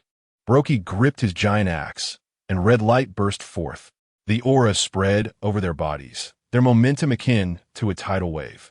Both shouted in unison, Haki Nation, bang, bang. The two immense forces collided, and Mona, who couldn't move, was directly blown away by the shockwave, crashing into the forest before finally stopping. Then the power from above exploded completely. Crack! Whoosh! The two forces held each other for a moment, the sword shape dissipating, but amidst the dissipating energy, a black and white sword edge suddenly slashed towards Mona, moving at a terrifying speed. Brokey shouted urgently, Dory, block it! Accompanied by their screams, that sword edge finally disappeared. Tyson, kneeling on one knee, heard the screams and his heart tightened, quickly shouting, Uncle Dory, Uncle Brokey, Jerry, go check on how the uncles are doing. Jerry snapped out of his daze. Okay, Captain. Tyson pushed himself up. This move had drained a third of his chakra and left him quite exhausted. He was most worried about Mona. If something happened, he would be in deep trouble. When he reached Mona's side, he was immediately horrified. Mona's whole body looked as if it had been splashed with sulfuric acid, the flesh melting and pitted. Tyson shouted anxiously, Hey, brother, are you okay? Don't scare me. He sensed Mona's breath weakening, quickly gathering chakra to heal him. But as soon as he touched Mona's hand, the injury worsened. Tyson suddenly remembered the pills, right? The pills have a cleansing function. They might help. He hurriedly took out a pill and fed it to Mona. A few minutes later, instead of Mona's blood boiling, the rotting flesh began to squirm, large patches of dead skin falling off, and new flesh actually started to grow. Tyson sensed that Mona's breath had stabilized, and his worried heart finally relaxed. Muse watched anxiously from the side, helpless. This was the first time he had seen Mona so badly injured. When he saw Tyson heal Mona, his gaze towards Tyson completely changed, going from indifferent to filled with fear, trembling all over. Tyson said to the shrinking Muse, Muse, you take care of Mona first. I'll go check on the two uncles. Muse hurriedly responded, Okay, Captain Tyson. Tyson ran over and saw Dory and Brokey lying on the ground, chatting and laughing. He quickly asked, Uncle Dory, Uncle Brokey, are you okay? Dory laughed. The kid is here. We're fine. How's little Mona? We bet Elbaf's honor. It turned out that the two had used all their strength to block the sword edge, causing their weapons to be destroyed. Suffering some internal injuries and spitting out a bit of blood, but nothing else was wrong. Tyson felt ashamed. Uncle Dory, Uncle Brokey, Mona is fine now. I'm really sorry. Dory laughed heartily. Ha. If you don't want Elbaf's honor to be damaged, don't say that. Brokey chimed in. Exactly. Dory is right. Seeing the two so generous, Tyson no longer felt the need for pleasantries, smiling as he said, Then I want to be polite. Uncle Dory, Uncle Brokey, tonight I'll grill meat. You both rest well. Watch closely. Originally planning to set off in the afternoon, it seems they'll have to delay for a few days. Mona's external injuries are extremely serious, and his internal injuries are not light, but after taking the pill, he's much better, and he should recover in a few days. Tyson shouted, Jerry, please go hunt a few beasts. He was now completely exhausted. Although he used up all his chakra from that last move, he felt so uncomfortable that he didn't want to move. Jerry's eyes were filled with respect. It would be my pleasure, my captain. He felt he had found an incredibly explosive captain. After Jerry left, Tyson sat down on the spot, a silver light screen appearing in his mind. Name, Aurs Tisen, identity, a bunch of things dream to build a free sky amusement park, and also to find enemies and seek companions. Skills are incredibly powerful. Sword techniques, hockey fist, and three-color hockey all included, especially observation hockey that can read minds. He also has the ability of no master, can use dust release, and has 69 mastery of the super light heavy rock technique. He was super excited. This was the ability to fly. Just thinking about it made him envious. 5 days later, they bid farewell to Dory and Brokey, and Thiesen promised to bring new weapons next time. After all, he was responsible for the destruction of the two uncles' weapons and their injuries. Fortunately, they weren't seriously hurt. The Thiesen pirates have officially set sail. Following Gina's life card, it surprisingly points to the East Sea. He is quite surprised. Aurs Kingdom is also in the East Sea, not far from Lowtown, so he can take care of two things at once, saving a lot of time. After sailing for a few days, as they approached Reverse Mountain, Thiesen dismissed all the other crew members. It's dangerous to go to Aurs Kingdom, and after explaining the risks to them, the seahorse fisherman was responsible for taking everyone back, and Thiesen even gave them enough money to live on. Now the Thiesen pirates consist of 5 members: Captain Thiesen, Mona, Swordsman Jerry, the Fishman Muse, and the exercise-loving Green Bull. On the ship, Thiesen learned that Muse is quite remarkable. He used to run a welfare institution in Fishman Island's Fishman Street, and was the director. Big names like Fisher Tiger, Jean Bay, and Arlong actually grew up in his welfare institution. However, Muse was curious about the outside world and was captured and sold into slavery when he ventured out for adventure. Later, he fought in a tournament with Mona on the island and then waited at the little garden for Thiesen and Gina, but they never found them. Muse is 3.5 meters tall, with light red skin, bare upper body, wearing yellow shorts, wielding a spear, and has incredible combat power. Besides not being able to use hockey, he knows many types of fishman karate. After spending these few days together, Thiesen found that both Jerry and Muse are fiercely loyal and hate nobles and slave traders. Suddenly, Muse asked, "Captain Thiesen, now that we've formed a pirate crew, where's our pirate flag?" Mona chimed in, "Yeah, boss. We need our own flag like the brave pirates." Mona had finally healed after 5 days, but he looked a bit scared when looking at Thiesen. The shadow of their last encounter still lingered, and he didn't want to spar with Thiesen again. Jerry also said, "Captain, as pirates, we must have our own flag." Green Bull raised his little arm and squawked, with a very determined look. Thiesen smiled and translated. "Green Bull says it will protect the flag with all its might, and both the ship and the flag will be entrusted to it." Everyone laughed heartily, and Thiesen felt much more relaxed as he watched the lively scene. Thiesen said, "Don't worry, we'll raise the flag when we get to Lowtown. Although my hometown is gone, Lowtown is a symbol of beginnings and endings. It's very meaningful to raise the flag there." Suddenly, Muse shouted, "Captain, ahead is Reverse Mountain." Thiesen looked up at the magnificent red soil continent. The red soil continent and the Grand Line intersect and divide into 4 sea areas. There are only 2 ways to travel between the 4 seas and the Grand Line: go through Reverse Mountain or go to Fishman Island below Mariewa. The windless zone is convenient but extremely dangerous. Since they want to go to the East Sea, they can only enter through the right channel of Reverse Mountain. Mona asked, "Boss, the canal water flows downstream. How do we get through?" Thiesen countered, "Mona, can your tun-tun fruit be used on others or objects other than yourself?" Mona replied helplessly, "No, it can only affect myself." Thiesen understood. If it could be used on others, it would be like the float fruit. Jerry suddenly shouted, "Captain, there are people under the lighthouse." Thiesen was taken aback. So early? Could it be him? He instantly thought of the Roger Pirates doctor, Kuroka's, who had been a lighthouse keeper at Twin Cape for a long time. Thiesen shouted, "Muse, go ashore. Let's think about how to get to the East Sea." Kuroka's, fishing by the shore, saw the pirate ship approaching and looked puzzled. He had only seen ships coming from the 4 seas or returning from the Grand Line, but he had never seen one arriving so early. Thiesen called out, "Sorry to disturb you." Kuroka stood up and asked, "Who are you?" Muse stepped forward. "We are pirates. This is our captain, Aurs Tisen." Kuroka's was taken aback. Aurs Tisen?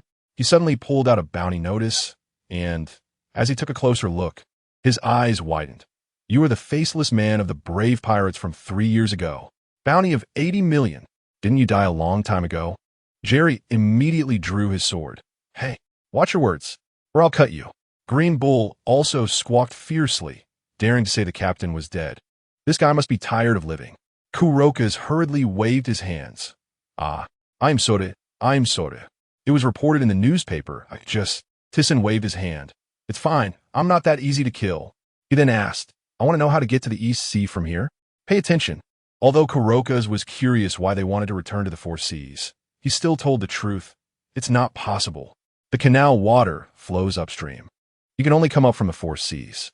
It's impossible to go from the Grand Line to the Four Seas. Nor can you pull a ship up. Upon hearing the words pull up, Thiesen suddenly had a flash of inspiration. Though the idea might be crazy, it's better than having no solution. He turned and shouted, Muse, go catch a sea beast and see if it can take us up. The others were all confused, not reacting to this operation. Kurokas frowned upon hearing this. Impossible. This idea is too crazy. But Muse immediately responded, Okay, Captain Thiesen, I'll see if there's one nearby. With that, he jumped into the sea. Thiesen then said to Kurokas, Please find a rope. Kurokas helplessly replied, Fine, but if something goes wrong, don't come looking for me. Thiesen smiled. Rest assured. Mona sat on the cabin wall munching on ham, laughing. The captain really has ideas. Jerry sat down casually. I can only trust the captain now. Green Bull also squawked, and Thiesen translated. It also trusts me very good. Actually, Thiesen had also thought about going through the windless zone, but it was too dangerous to take his companions, so he had to give up for now.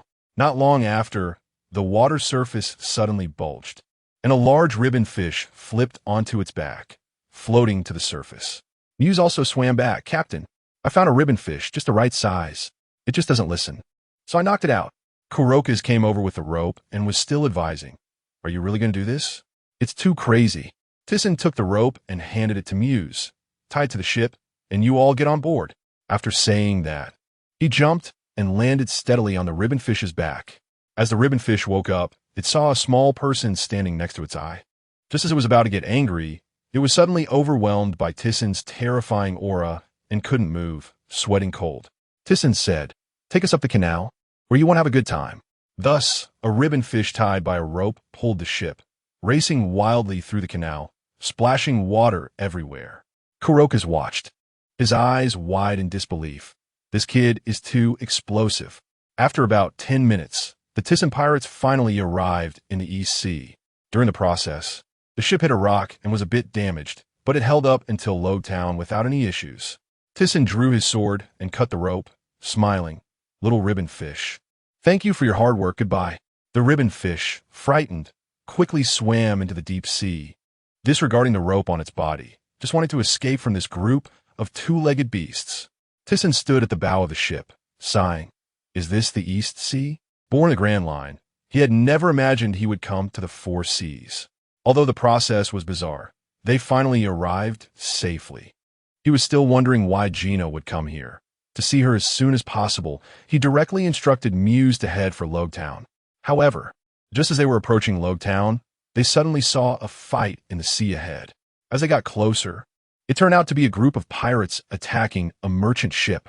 The person in charge of the merchant ship was a woman about 8 meters tall, with an alluring figure, fair skin, red lips, and a head of red hair.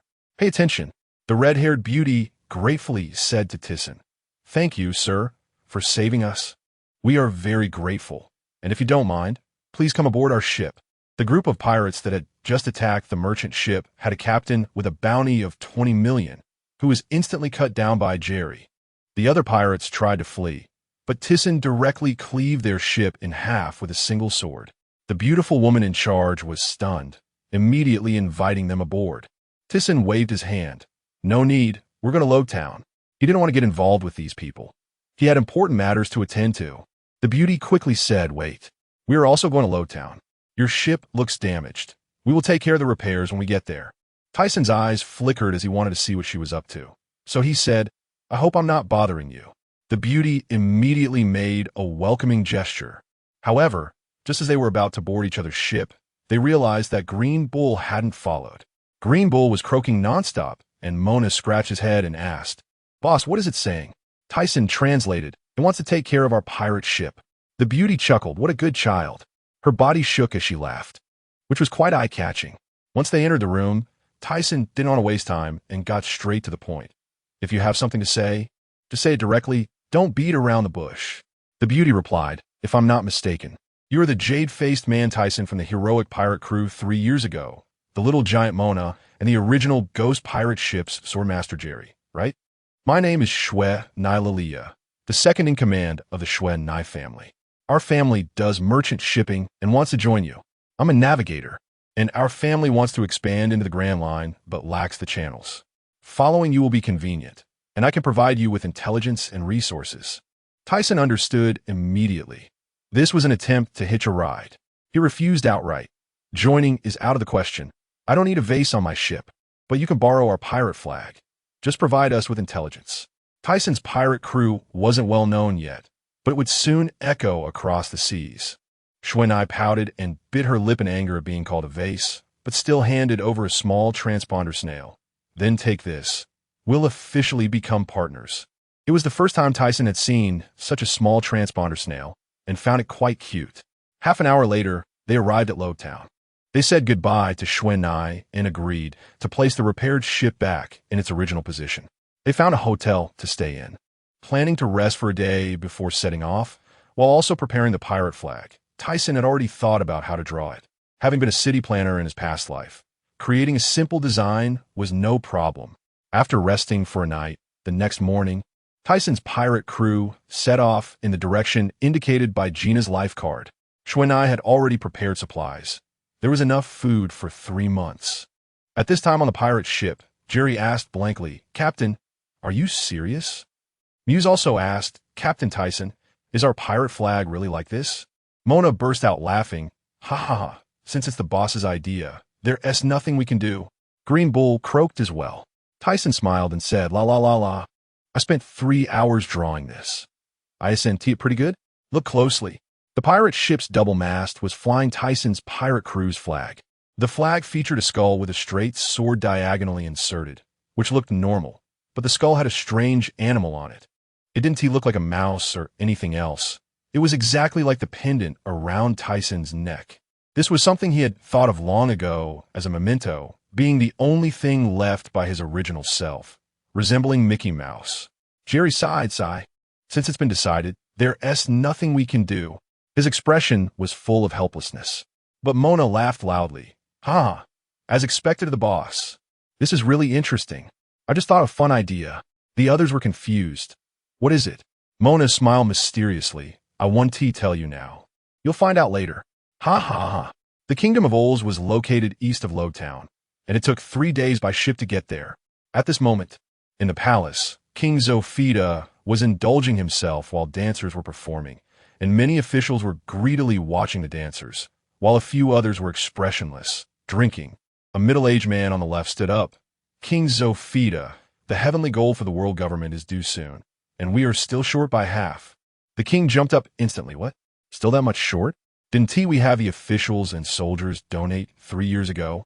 If it's not enough, just take it from the commoners." The minister looked troubled. "It was originally enough, but you went to the Grand Line 3 years ago, and the expenses along the way and the bribes to officials consumed half of it. Moreover, we've already taken a lot from the commoners before. Many are now starving, and some are even dying of hunger. Also, the women you brought back have taken quite a bit." The king was furious. "Are you blaming me? Do you know how much I sacrificed to join the allied nations? I don't care. If it's not enough, just rob the commoners. Who cares about their lives? A bunch of wasteful garbage." The more he thought about it, the angrier he became. He had bought women from the heroic pirate crew 3 years ago, but since returning, he had lost his memory and only recently discovered he had been hypnotized by one of those women. He contacted the world government to drive them away and found that a significant amount of heavenly gold had been taken away, so he could only pressure the world government. On the other side, Tisen's pirate crew followed Gina's life card and unexpectedly reached the island of the kingdom of Aurs halfway through. Tisen decided to go up and take a look first. After the ship docked, Green Bull still wanted to stay behind to guard the ship. As soon as they entered the port, the sight before them stunned everyone. Houses were collapsed. The air was filled with smoke. And the common people were fighting each other for a bite to eat, even resorting to knives. It was a scene of utter despair. Thiesen led his companions inward and saw a mother holding a few-year-old child in her arms. The mother was already dead, and the child was crying heart-wrenchingly, making one's heart race. At that moment, a man staggered over from the front, holding half a bun in his hand, and handed it to a woman on the ground. "Lily, I got some food." The man was covered in blood, with a wound on his arm. And after calling for a long time, the woman on the ground didn't respond. Looking at the motionless woman and hearing the child's cries, he slowly picked up the child, wanting to feed the only half bun in his hand to the child. "Pay attention." Other commoners saw the bun and surged forward to snatch it. The man could not stop them at all, only able to watch helplessly as the bun was taken away, crying out, "Get back to me, please. My wife has already starved to death. If the child doesn't eat anymore." Someone shouted, "Who cares about you?" Seeing this scene, Thiesen stopped in his tracks, his brows furrowed tightly. Mona rushed forward, smashing the commoners who were snatching the bun with a few punches. Picking up the bun and handing it to Thiesen. Thiesen handed the bun to the man. "We didn't bring food when we came. Sorry, what happened to your country?" The man quickly thanked him, shrinking back and saying, "This is the commoner area. If you're here for tourism, go to the city." Thiesen said, "We're not here for tourism. We are pirates. Don't worry. It won't be long before this place is liberated." After saying that, he walked straight toward the city, with his companions closely following. The man stood dazed for a moment, watching their retreating figures thoughtfully. Once they reached the city, it was completely different from outside. While the outside was a chaotic mess of poverty, the city was bright and beautiful. They casually found a tavern, and Thiesen said, "You all gather information here. I'll go check out the palace." He came specifically to settle accounts with the culprit. The king didn't care about the lives of the common people, and the officials were definitely not good people, so there was no need to be soft-hearted. The companions replied, "Okay, Captain. Be careful, boss." After bidding farewell, Thiesen headed toward the palace, using the dustless cloak to become invisible, easily avoiding wave after wave of soldiers. He was already very skilled at this ability and could hide wherever he wanted. In the palace, the king was arguing with the officials about the heavenly gold. Someone chimed in, "The commoners should all die. Let them hand over all their valuables. We contributed so much to the country. How can we join the allied nations without us? Where do they get their protection from?" Suddenly, a general in armor stood up. "I disagree, Your Majesty. Many commoners are starving outside. They have no valuables left. If it's really impossible, just withdraw from the allied nations. I'll guard this country." The king was furious. "Undul, you're just a prince. How dare you speak to me like that? If it weren't for your deception back then, could you help me kill the faction of the Great Prince, UNC? And you want to bring back the bloodline of the Great Prince.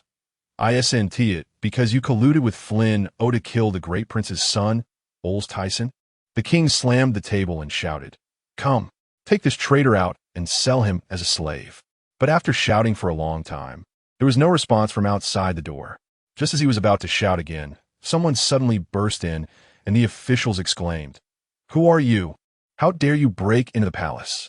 Standing outside the door was a man dressed in black samurai clothing, with sharp black eyes, thin lips pressed together, a figure like a jade tree, and holding a straight sword still dripping fresh blood. It was Thiesen. He initially wanted to go directly to the king, but stopped to listen for a while after hearing the discussion in the palace.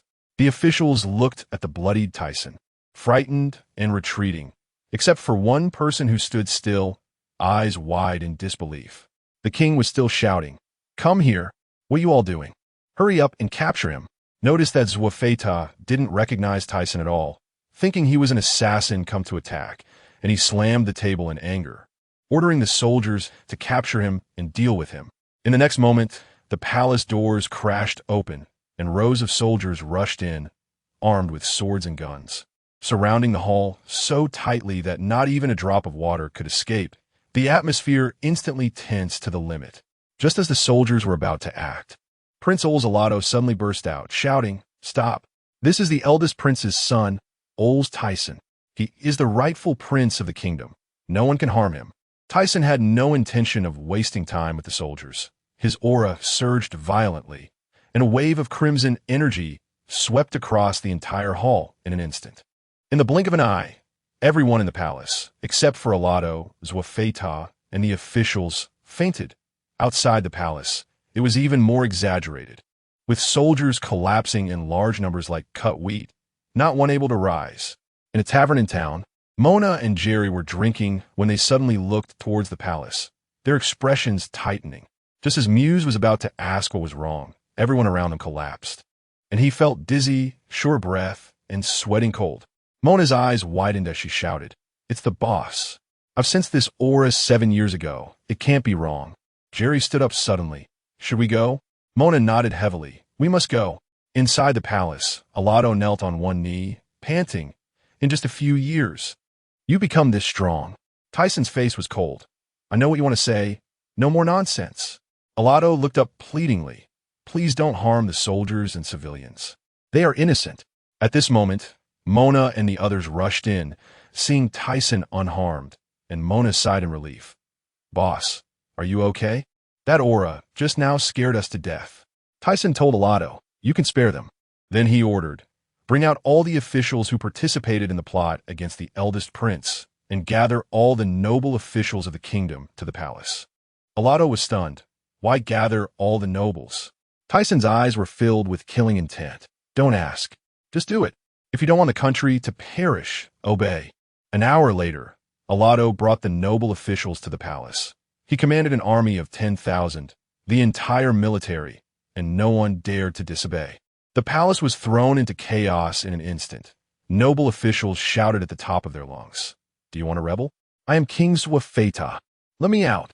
Tysen ignored the commotion, entering the great hall alone, drawing his sword with a whoosh, his bloodthirsty gaze fixed on the group.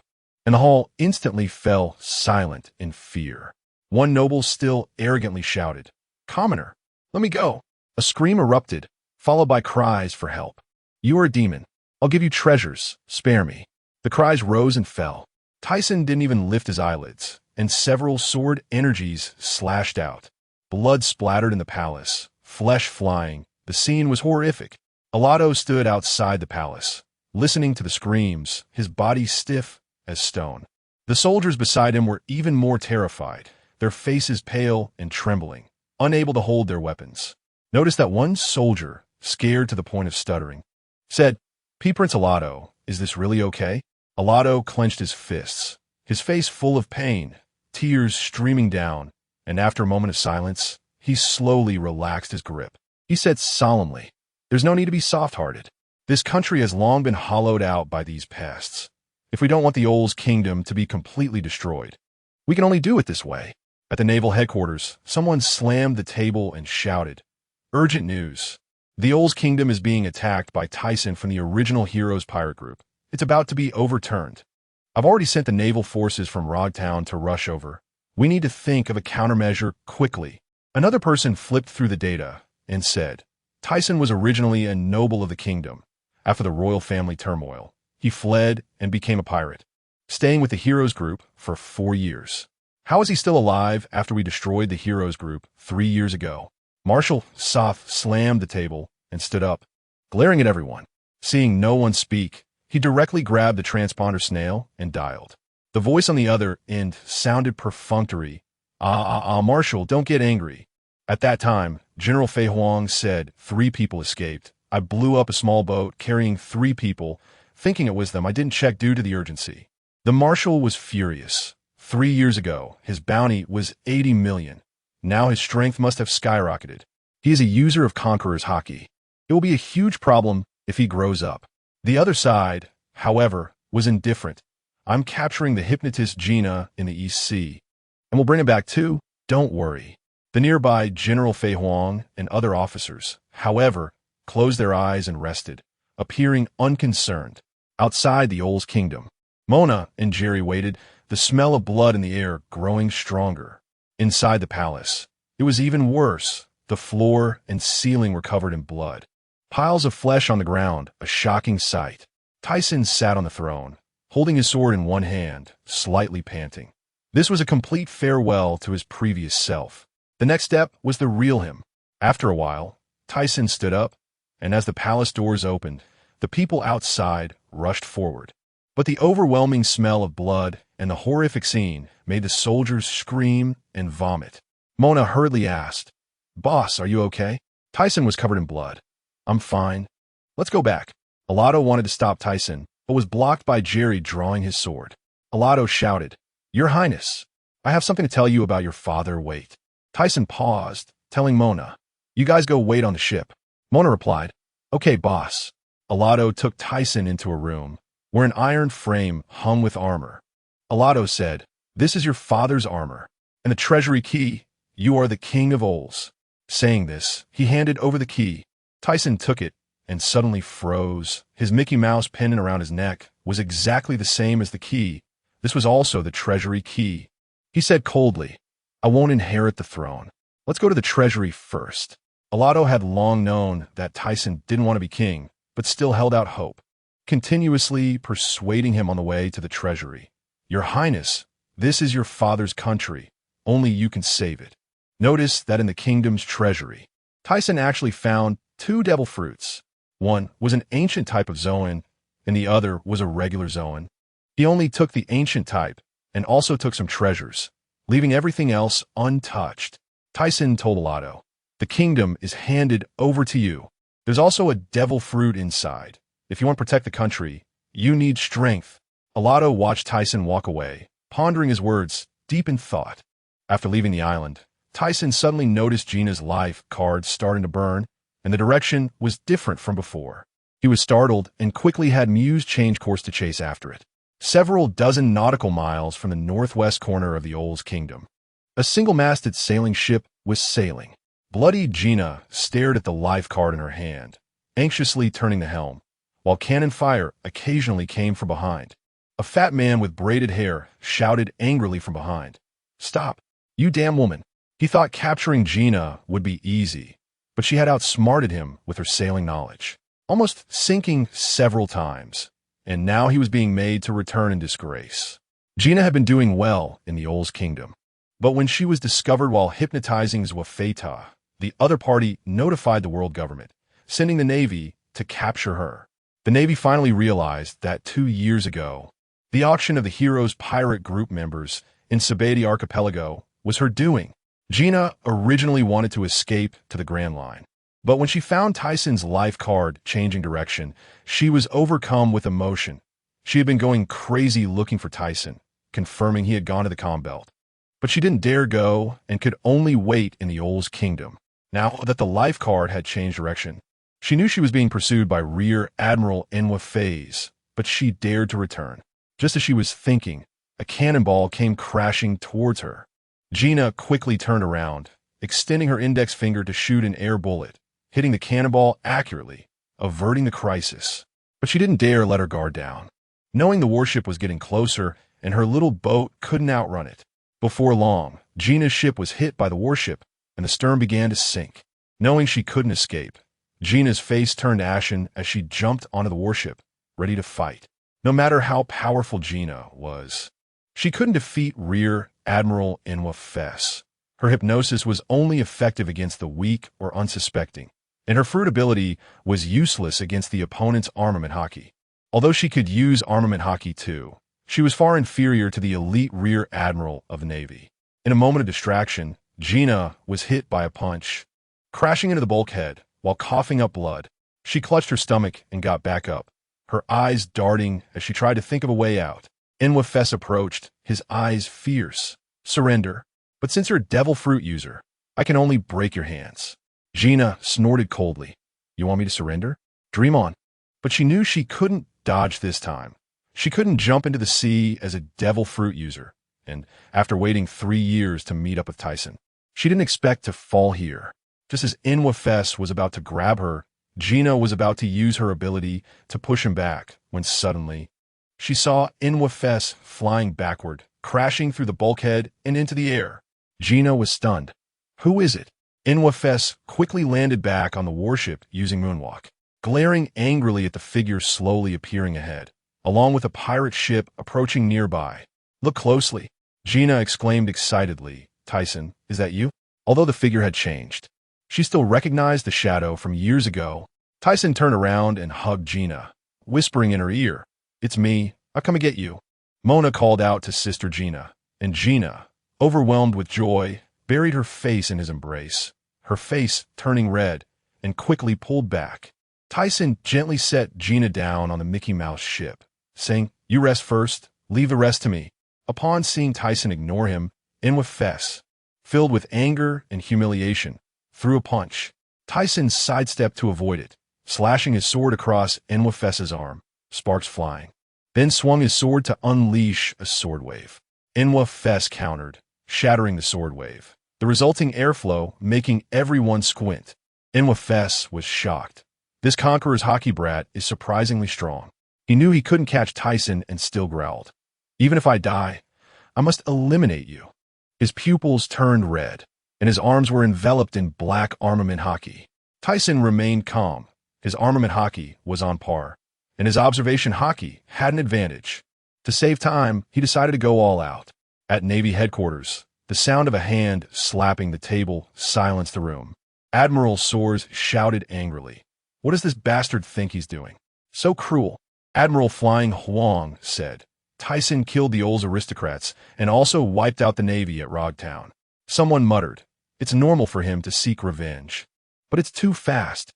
The Admiral yelled, "Shut up." Inwa should have caught him by now. Just as he finished speaking, a Navy officer rushed in. "Admiral, Inwa has been killed. The warship has sunk." Admiral Soares shouted in shock. "What did you say?" He slapped the table, leaving a handprint, his face filled with disbelief. On Tyson's ship, a feast was being held, filled with laughter. Against Inwa, he easily won. He hadn't intended to kill. But because of the grudge from Inwa's attack on him and the injury to Gina, he had to go all out. Jerry worriedly asked, "Captain, can we really find the Bear Paw tribe, who eat people for cooking?" Tyson laughed. "No problem. Their vision is low. I don't necessarily want to find them. I don't want weaklings. Don't want my friends to be in danger again." He said this while holding Gina's hand, his gaze gentle. Gina, having told him about her experiences over the past 3 years, felt both touched and pained. Gina's face turned red as she looked down, suddenly raising her head to glare. "Are you saying I'm too weak? Look closely." Tyson didn't react in time, quickly waving his hands. "No, not that. Don't think too much." Mona laughed and shouted, "Ah, it's so good to find Sister Gina."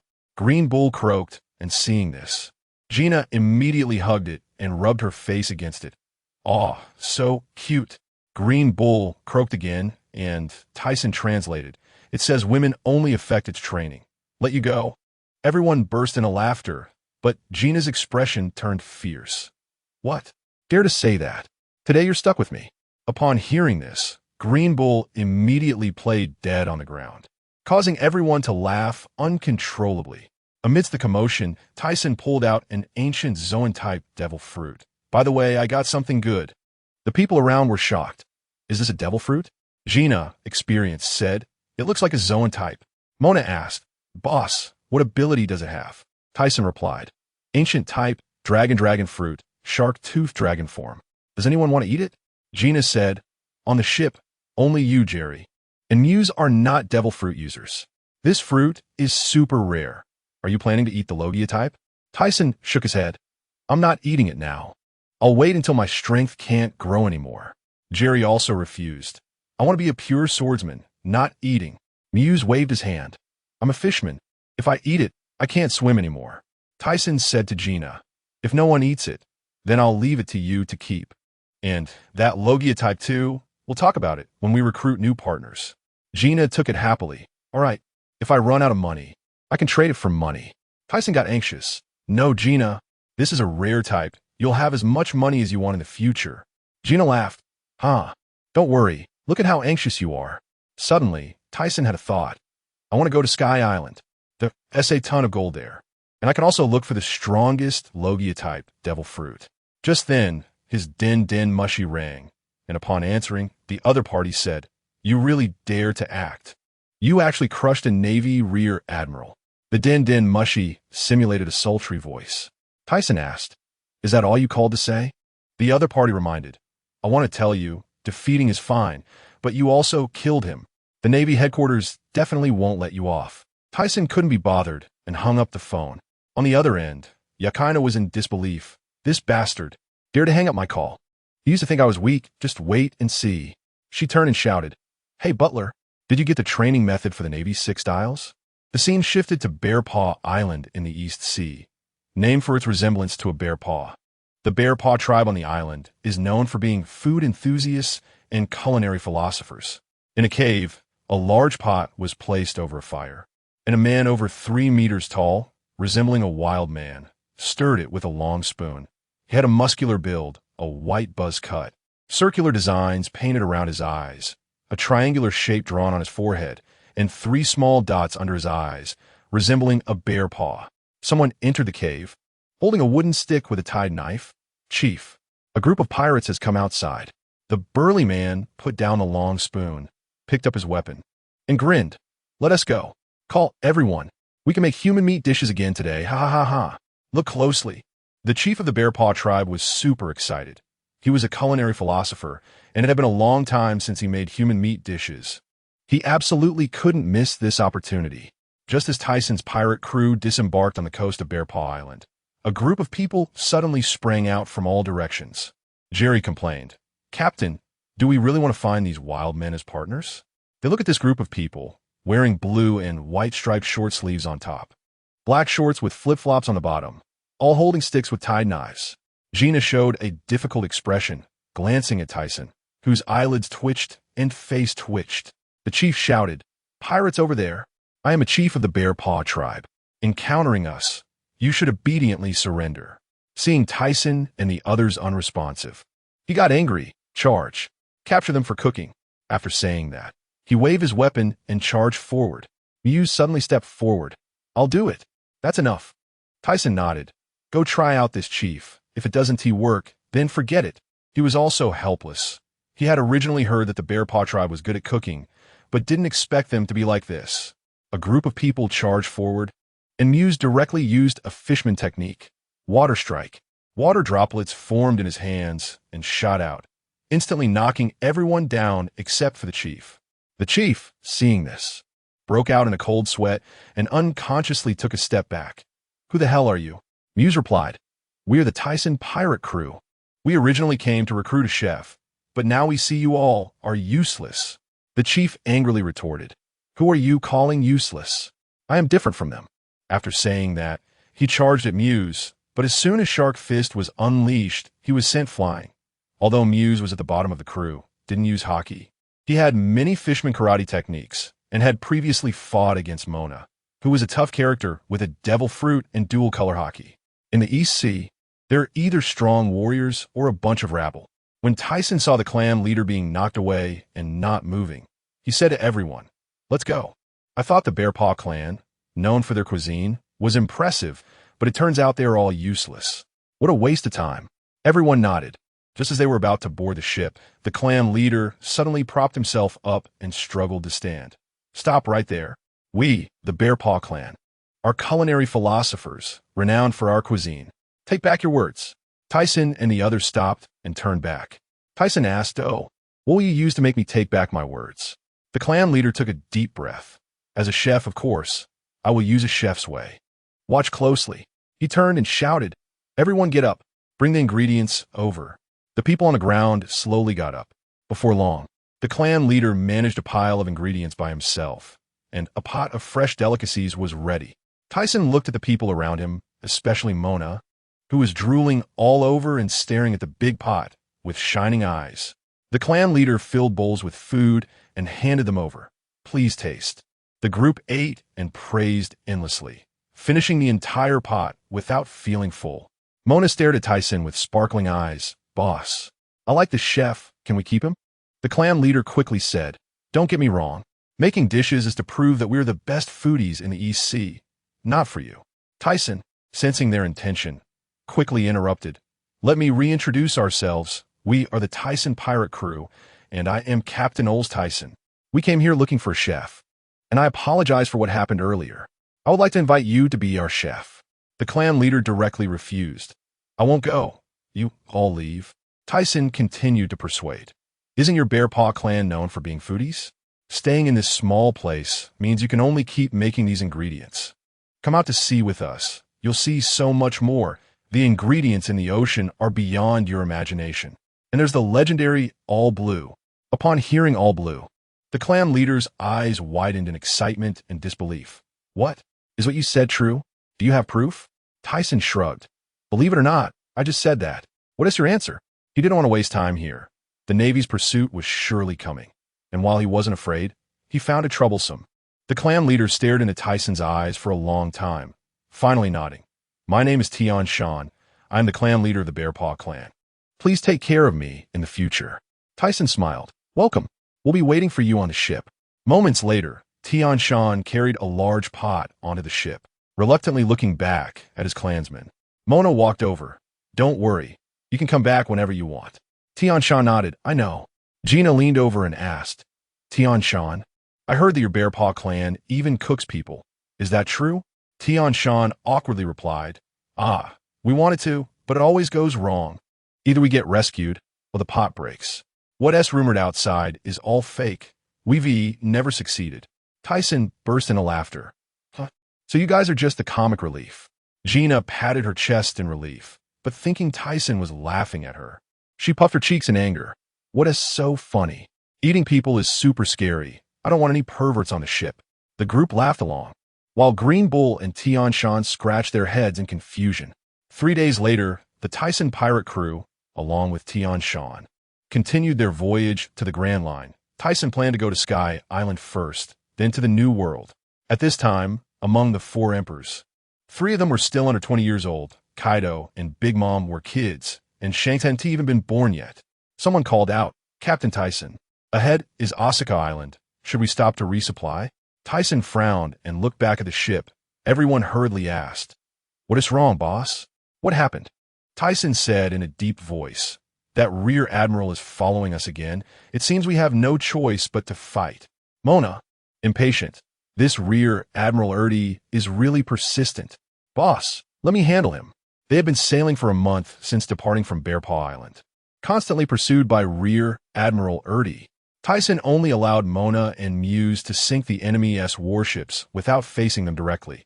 Not because they couldn't win, but because he was afraid that if they killed another Rear Admiral, the Navy would send an admiral. Right now, he couldn't handle the 2 admirals, Steelbone and Flying Huang. Moreover, he was well aware of the world government's nature. Given his great potential, if he continuously killed 2 elite Rear Admirals, he would definitely be targeted, surrounded, and hunted down. Even though killing Enwa Fess had already buried a hidden danger, the Navy still sending a Rear Admiral should mean they wanted to confirm the situation first. Rear Admiral Erdi was persistent, and Thiesen had no choice. He could only smash his warship. At most, he would have to fight with an admiral. Ever since he learned to unleash killing moves and heard the voices of others with observation hockey, he was no longer afraid of admirals and even wanted to use these 2 skills to test an admiral's strength. Thiesen ordered, Bring the ship closer. Don't wake the people on the island. I'm going to the island to get something. Gina asked in confusion, Where are you getting? Have you been here before? Mona also looked puzzled. Thiesen replied, I'm going to get a sword. Muse said this is Osaka Island, and he suddenly remembered. There's a cursed holy sword here. I lack a famous sword, and this straight-style holy sword is just right for me. Rear Admiral Erdi shouted angrily, Thiesen, this time I will definitely catch you. Last time, the Thiesen pirate crew destroyed my warship, and almost my entire fleet was wiped out thanks to the ship that came to rescue us. Thiesen waved his hand. No more nonsense. I leave it to you. Mona immediately said, Boss, I'll handle him. But Jerry suddenly spoke up. Wait, I'll do it. I heard he has the Iron Fruit powers, and I want to try my new move. Everyone was curious. They want to see. They had never seen Jerry in action. Green Bull squeaked and Thiesen smiled. If Green Bull wants to go, then go, but be careful. Tian Shan also said, I'll go too. As a crew member, I need to contribute. Thiesen reminded, be careful, everyone. He didn't want to go himself. This was an opportunity to train his partners. Only Mona and Jerry had enough strength. The others were still lacking. Seeing that only a swordsman came, Erdi was furious. You're sending a nameless rookie? Suddenly he paused. You're from the original Ghost pirate ship? The criminal with a bounty of 70 million. Jerry smiled. The Navy's elite rear admiral actually knows me. What an honor. Please teach me. Erdy scolded. You should have died long ago. Escaping and still calling yourself a pirate. Trash. Jerry didn't bother to waste words. One sword style. Flow slash. A sword aura over 10 meters long slashed forward. Erdy's eyes widened. His arm turned to steel to block, and sparks flew when the sword aura hit the steel. After the attack dispersed, Erdy's arm restored. You're from the Flowing Cloud School? Jerry replied, Yes. I didn't expect you to know. Erdy snorted. The Flowing Cloud School swordsmanship is divided into earth, water, and cloud attributes. How many can you use? Jerry raised an eyebrow. If you want to know, then keep fighting. The two instantly engaged in a fierce battle. Except for Thiesen, Gina, and Mona, everyone else engaged with the Navy. Although Tianshan was the weakest, Thiesen had already planned to give him an ancient-type devil fruit once he trained enough, but it depended on his performance. Thiesen observed the battle for a while, getting a grasp of Erdy's strength. You all keep an eye on this. I'm going to the island to get the sword. Gina pulled his sleeve. I'll go with you. Thiesen nodded. That's fine, but keep your distance. It might be dangerous. Gina retorted. Going for something dangerous? Really? Mona scratched her head, watching the two row a small boat towards the island. Thiesen made a last-minute decision to go to the island to get the 7-star sword. Though this sword is evil, filled with cursed blood and resentment, he was confident he could control it. He wasn't used to the swords of this world and loved straight, long swords. This 7-star sword was just right for him, no matter how dangerous. The two quickly found a large castle with a stone coffin on the top floor. Thiesen said, This is it. Gina, you go out first. The sword is too dangerous. I can't be at ease with you here. Gina was anxious. It's already so dangerous. Why go for it? There are plenty of swords. It doesn't have to be this one. She knew Thiesen was powerful, and if he said it was dangerous, it was definitely not simple. Thiesen said seriously, Gina, I'm never afraid of challenges, and I want to lose. My dream is to build a paradise in this world. I will stand at the top sooner or later and fight countless strong warriors. How can I back down because of a little danger? You don't like this side of me, do you? Gina was first moved by his ambition, but when she heard the last sentence, her face flushed. You're still the same? I'm ignoring you. After saying that, she ran out. Thiesen wiped his sweat. This tactic really works. He moved the lid of the stone coffin, revealing a straight, long sword. When the coffin was first opened, the sword was black. But within seconds, it was covered in a greenish hue. A sudden greed surged up, forcing him to grab the sword's hilt. Thiesen instantly expanded his mental power. His observation haki fully activated, and he suppressed this impulse. The entity within the sword clearly did not expect him to resist. Then he heard an evil and tempting voice, along with a strong mental wave crashing into his mind. He instantly fell into a blood-red world, filled with slaughter, where everything was blood-red, making one feel uneasy. A cloud of black mist floated down from the sky, with two green eyes staring at him. Do you want power? I can give it to you, if you help me break the seal. Thiesen understood in an instant. There was a vengeful spirit hidden within this sword. Thiesen sneered. Just this little power thinks it can tempt me? You underestimate me. After saying that, his conqueror's haki erupted instantly, and in the blood-red world, a more crimson energy swept out. The vengeful spirit screamed, Ah, what is this? So painful. Seeing the temptation fail, the vengeful spirit growled fiercely, You ant. If you don't help me unseal, I'll control you. After saying that, it turned into black mist and drilled into Thiesen's head. In an instant, Thiesen felt as if he had lost his memory, with only resentment and the greed for strength remaining in his heart. This thought gnawed at his soul, forcing him to go for the 7-star sword.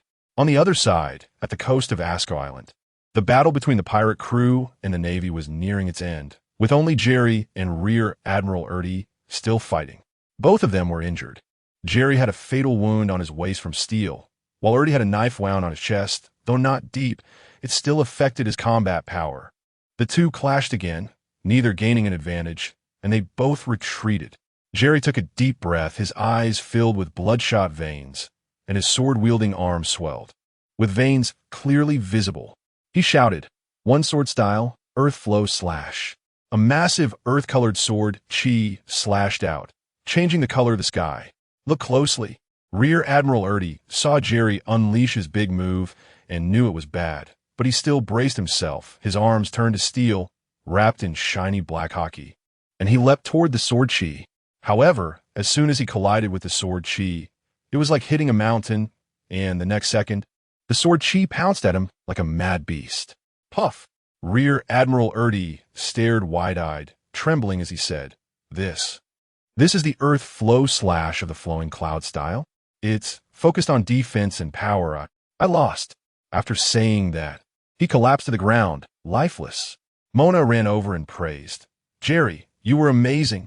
Are you okay?" When he looked at Erty, not only did he have a knife wound on his chest, but his internal organs were also shattered. He was already dead. Jerry, exhausted, fell to the ground, and Mona carried him towards the ship. No one noticed that beneath the Navy warship, a dying soldier was secretly dialing a snail phone. Even if they saw it, they wouldn't care. Thiesen was already prepared for war with the Navy. Outside the castle, Gina waited anxiously for a long time without seeing Thiesen. Wanted to go in, but afraid of causing trouble, feeling anxious and restless. Inside the castle, Thiesen was being controlled by the vengeful spirit, trying to grab the seven-star sword. Just as his hand was about to touch the sword, he suddenly stopped. His eyes alternated between red and normal, as if he were fighting.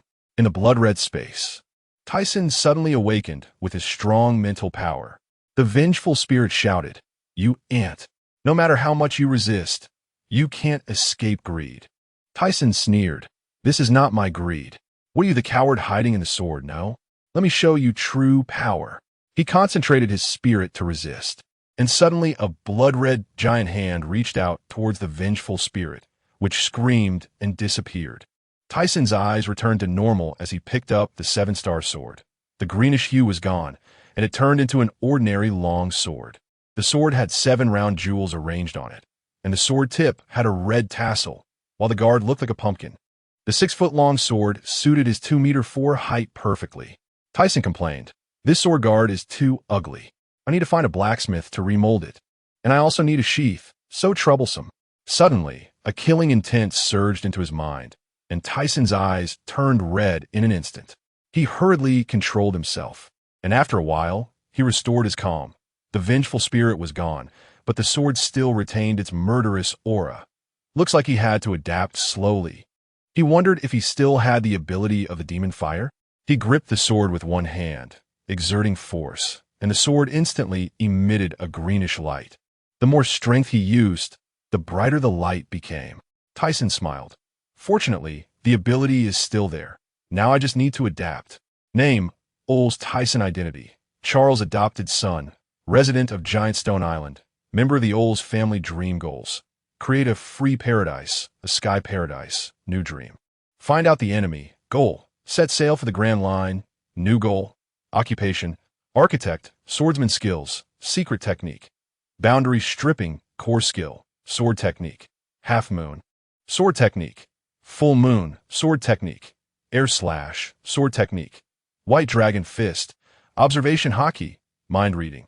Armament hockey covers the whole body. Conqueror's hockey can control well. Weapon, 7-star sword. Acquired skills, possesses the abilities of a miner, but just needs time to develop them slowly. Additionally, since you do not understand seals, some skills of the miner cannot be used. Look closely. Thiesen's skill panel is extremely explosive. Perception 100 usable, can sense chakra to evade attacks. Range increases with chakra. Dustless mist 100 usable, can turn invisible but cannot escape observation hockey. Dust release. Original world stripping technique 53 usable, cannot release. Dust release. Boundary stripping technique 53. Can be attached to weapons. Split technique 0 unusable. Earth release. Super light heavy rock technique 72 can only be used when full and cannot use earth release, only change weight. Outside the castle, Gina anxiously paced, and when she saw Thiesen come out unscathed, she put her hands on her hips and muttered, "You finally came out. I worried for nothing." Thiesen smiled. "It's okay, I succeeded." Seeing Gina still worrying like before made him extremely happy. He got a good sword and was just waiting to set sail for the Grand Line. After boarding the ship, Mona approached. "Captain, did you get the sword?" "Let me see." Thiesen scanned the crowd. Jerry was recuperating. Tianshan and Green Bull had only superficial injuries, and he thought to find a ship doctor. He took out the 7-star sword. "Look, but don't touch. You can't handle it." As soon as the sword was revealed, the killing intent spread out, making everyone shiver and break out in cold sweat. Someone stuttered. "See, Captain, this sword is too terrifying." Green Bull croaked, and Gina hurriedly asked, "Thiesen, are you okay?" Thiesen waved his hand. "I'm fine. I haven't adapted yet, and don't have a sheath, but I'll just need a few years of tempering." Thiesen shouted loudly, "Set sail. Brothers, let us charge towards the Grand Line." Everyone cheered, and Green Bull croaked in agreement. On an island in the New World, Rox was excitedly holding a bounty notice. "Ha! The little guy from the hero pirate ship is so strong." Coming to the New World, one of his subordinates reported, "Admiral Steelbone has retreated." Rox replied, "No need to worry about it. There's no need to fight now. Just wait, world government." The bounty notice showed Thiesen looking super cool, stating, Melt fruit user, bounty of 300 million, no questions of life or death." In the year 1467 of the Sea Garden era, Thiesen's pirate ship returned to the Grand Line. They rested in Rog Town, waiting for Jerry to recover from his injuries. Then charged up Reverse Mountain, stopping at Whiskey Peak. They went to the tavern to celebrate, and the owner was scared stiff. As soon as they arrived on the island, the villagers glared at them with farming tools, and Thiesen had to say a few good words to be let in. Whiskey Peak is famous for its brewing and music. Thiesen tried the wine, thinking it was just a drink. It was too low in alcohol. He pondered about building a paradise in the future, using wine as an economic source, relying on the underground world to connect the 4 seas. He also wondered, can they find a musician on this island? Sailing at sea is too boring. Look closely. Thiesen now has something important to do. Replace the ship. The ship he bought in Sabaody, although repaired once, had no shipwright, and now was already falling apart. It could still sail. Besides that, he also needed to find a ship doctor. The current configuration on the ship included Navigator Gina, Chef Tianshan, Helmsman Muse, Swordsman Jerry, Combatant Mona, and Lookout Green Bull, but they were still short of a sniper, a ship doctor, a musician, and lastly, they must find a scientist. He wanted to study the pills on his body to create capable individuals in the future. And building the amusement park also relied on scientists. His drawings for the amusement park were incredibly complex, and many of the ideas might not even be feasible. After all, they were just fanciful thoughts. In the evening, Thiesen gathered the members together and called out, "Mona, you." Everyone's eyes turned to Mona, wanting to laugh, but not daring to. Mona was extremely proud, raising his tattooed face. "Ah, this is the fun way I was telling you about. Do you want to get one? Free." He waved the Mickey Mouse iron tool in his hand. This was specially made by the tattoo shop. Everyone burst into laughter, and Thiesen took the iron tool with a wry smile. I never expected Mona to tattoo Mickey Mouse on his face, but he understood that Mona valued the pirate crew. Once everyone had laughed enough, Thiesen said seriously, "From now on, we officially head for Sky Island. After defeating the Navy Vice Admiral, they will definitely be chasing us. And Sky Island is perfect for you to train and become stronger." Thiesen continued, "I have pills that can enhance physical abilities. Mona and I have taken them, and although it hurts, the effect is explosive." Upon hearing the word pills, Mona immediately shuddered. He had experienced intense pain before, and now just hearing those 2 words scared him. The others saw Mona's reaction and panicked, sensing something bad was coming. Thiesen asked Gina, "Nana, will you take it? The process is very painful." Although Gina was touched by his concern, she shook her head. She couldn't miss the chance to become stronger. In the end, apart from Thiesen and Mona, everyone else took the pills, leaving only 2 behind. Thiesen had studied this beforehand. Each person could only take 1 pill to enhance their physical abilities. Taking more would turn it into a healing medicine. It was also extremely valuable. Mona had been severely injured, and taking the pill had an immediate effect, even allowing his flesh to regenerate. If it could be mass-produced, it would definitely be a game changer. The next day, the members who had taken the pills had undergone a transformation overnight.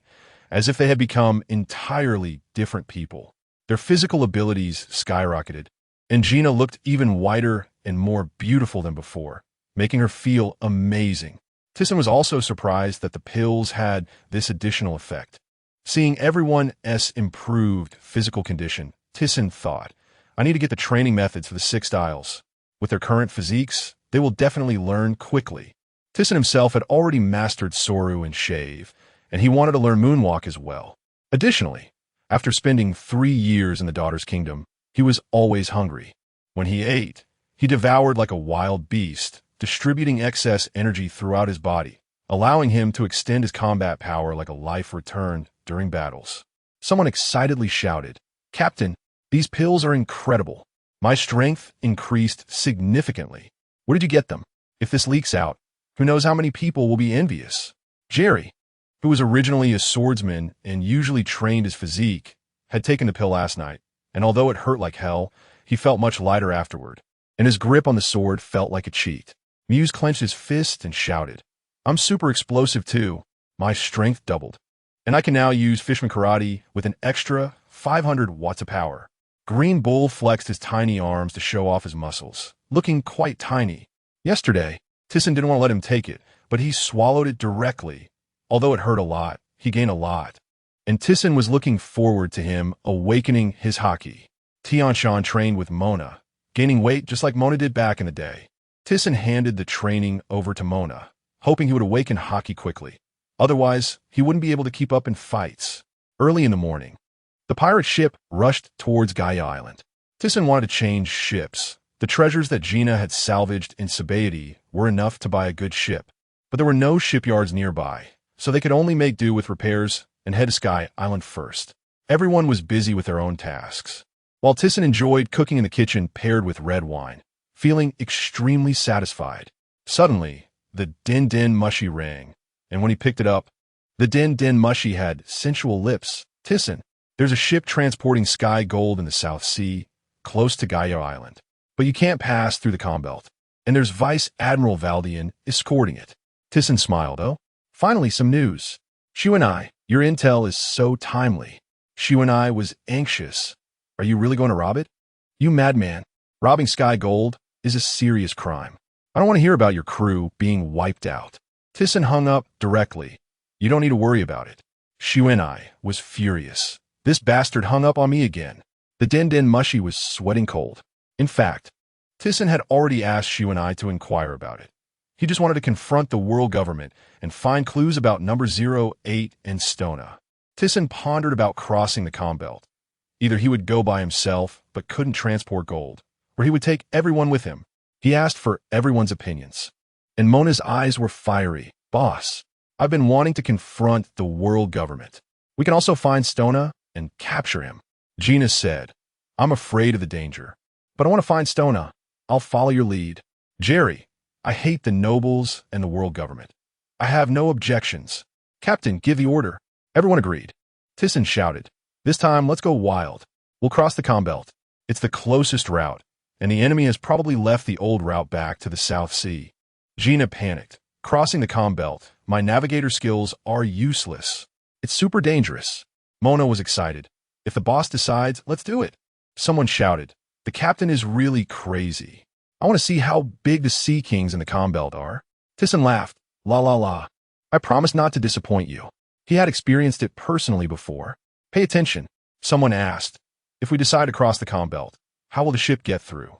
We can't just abandon the ship and swim." Thiesen laughed. "La la la, just use the old method." Everyone exchanged glances and suddenly realized, it can't be.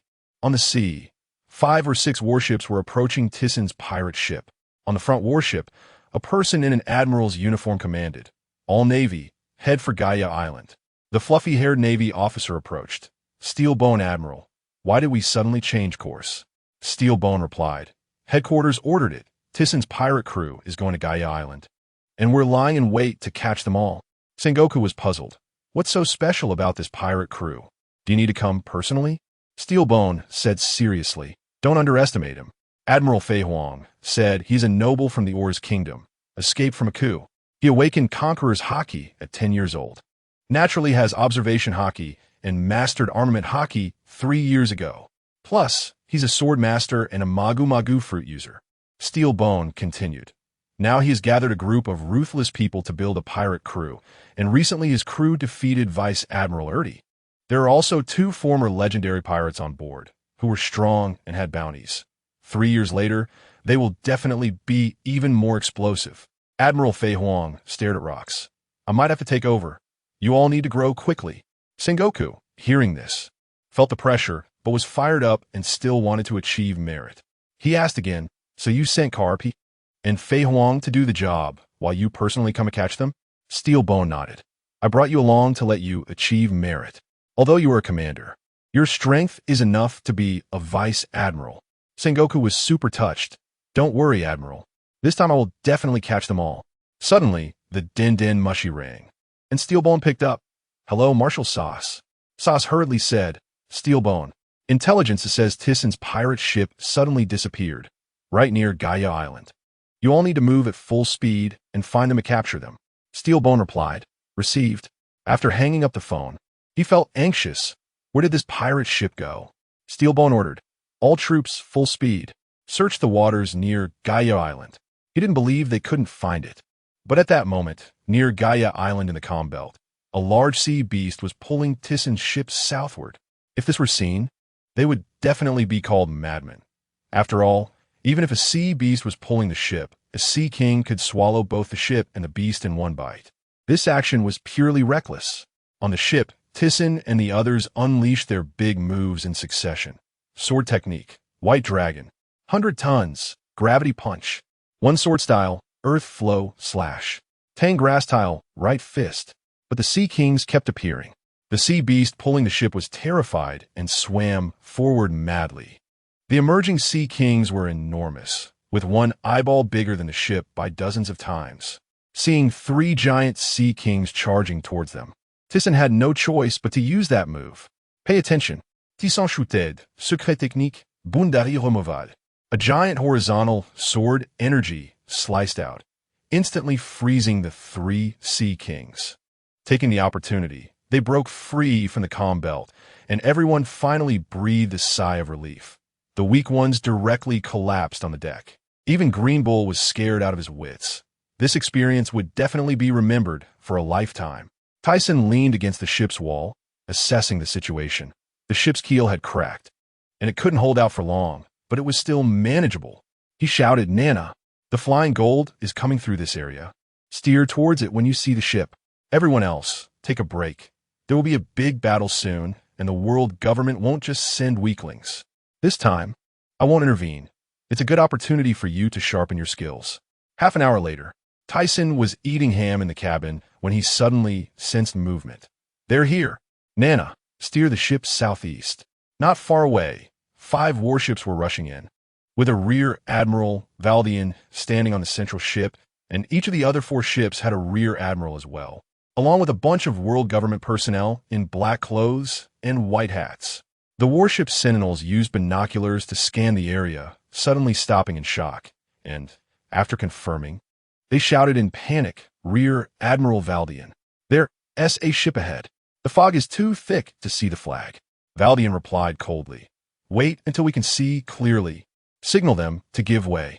If the mission fails, you're all in trouble. The soldiers immediately waved flags and used strong flashlights to signal. Thiesen shouted, Brothers, get ready. Mona, go take down that rear admiral. Everyone else, each take a ship. Is Green Bull still guarding the ship? Green Bull croaked in response. Thiesen added, Speed is key. Once you take care of them, search for treasure. Everyone responded in unison. Understood, Captain. The sentinels signaled for a long time without any response. And when they looked through the binoculars again, they were shocked. Valdian, this is bad. It's Thiesen's pirate ship. The one with the bounty of 300 million. Valdian was stunned. What? Aren't they in the Grand Line? How could they be in the South Sea? He immediately ordered, all hands on deck. Aim all cannons at that ship and fire. I need to report to the Marshal. Protect the tribute. If we lose any, you'll all face military law.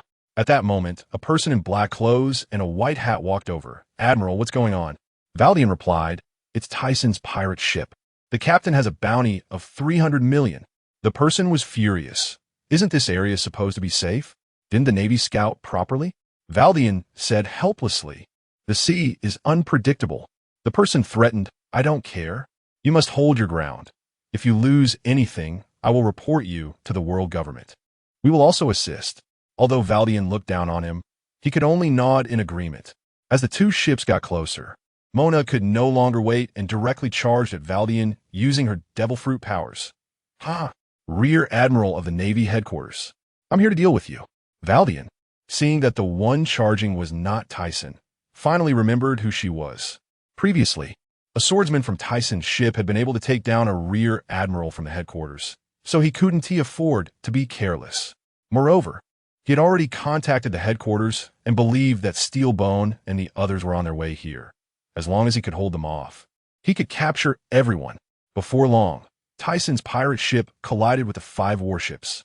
Thiesen charged straight at the black-clad individuals on board, taking down one after another, listening to their final thoughts before they died. But even after killing a bunch, he still couldn't find the answers he wanted. In a corner of the warship, the world government personnel, Jitter, who had spoken to the rear admiral, was hurriedly dialing a snail phone. Once connected, he shouted in panic, Elders, this is Jitter. The Flying Gold has been attacked by Thiesen's pirate ship. The situation is dire. One of the elders angrily asked, what do these people want? Where's the accompanying Navy? Jitter cried, the Navy can't hold out much longer. What should I do? The elder scolded, useless. Just hold them off for now. I'll have the Navy accelerate reinforcements. Suddenly, Thiesen's voice came through, la la la. I can still hear the high-ranking officials of the world government talking. What an honor. Jitter was stunned. Why you? When did you arrive? The elder asked through the snail phone. Who is it? Jitter trembled. It's Aurs Tisen. The elder said solemnly, give the snail phone to him. Jitter handed over the snail phone, and Thiesen pretended to be confused. Hello? Who are you? What's the matter? The elder coldly said, I am one of the elders. Aurs Tisen, do you know that attacking the Flying Gold is a death sentence? This will put you on the opposite side of the world government. Thiesen retorted, isn't that obvious? Have you forgotten the stupid things the world government did to the Aurs kingdom? Just as the elder was about to scold him, Thiesen directly hung up the phone. He hated hearing threats the most. Thiesen stared at Jitter. Jitter, I have a question for you. You can choose not to answer, but you know the consequences. Jitter still held his ground. What do you want? Do you know who I am? Thiesen didn't bother with small talk, flashed over, and punched him in the stomach. Now it's quiet. After asking, he focused all his energy to sense Jitter's thoughts. Jitter defiantly said, do you think I will tell you? Damn pirate. Thiesen raised an eyebrow. Oh, it seems you don't know. Only the CP chief knows about this. Jitter's eyes widened in fear. Thiesen actually spoke out what he was thinking. Thiesen thought to himself, my observation hockey is getting stronger. If this continues, I might be able to directly read others' memories like the future Red of Solitude. Thiesen drew out the 7-star sword and killed Jitter with one strike. He glanced at the blade. Fortunately, it didn't absorb blood. He didn't want to carry around a blood-stained sword, although there was still some old blood on the sword. He had no choice but to make do with it. Not finding other world government personnel made Thiesen a bit disappointed. But it wasn't a wasted trip. At least he learned that the whereabouts of Geisha number 08 and Stona both pointed to the CP chief. As long as he went to Judicial Island, he could find those 2 bastards. Thiesen decided to put Judicial Island on hold for now. The timing would come naturally. Going there now might make him unable to resist taking down Judicial Island, and he didn't have the luck of the protagonist. It would be a big trouble if that happened. Thiesen turned back to look at the battlefield. Only Mona's side hadn't finished yet. Everywhere else had stopped. This was definitely a great victory. Gina and the others were moving treasure onto the ship in boxes. On the other side, Steelbone thought Thiesen was near Gaia Island, but suddenly Marshal Soares called, Steelbone, the world government just contacted me. Mobilize the nearby navy. We must crush Thiesen's pirate crew in the South Sea. Don't let them enter the Grand Line again. After hanging up the phone, Steelbone angrily cursed, bastard. Thiesen completely played me. Sengoku wondered, how did they get from Gaia Island to the South Sea? Can they fly a ship?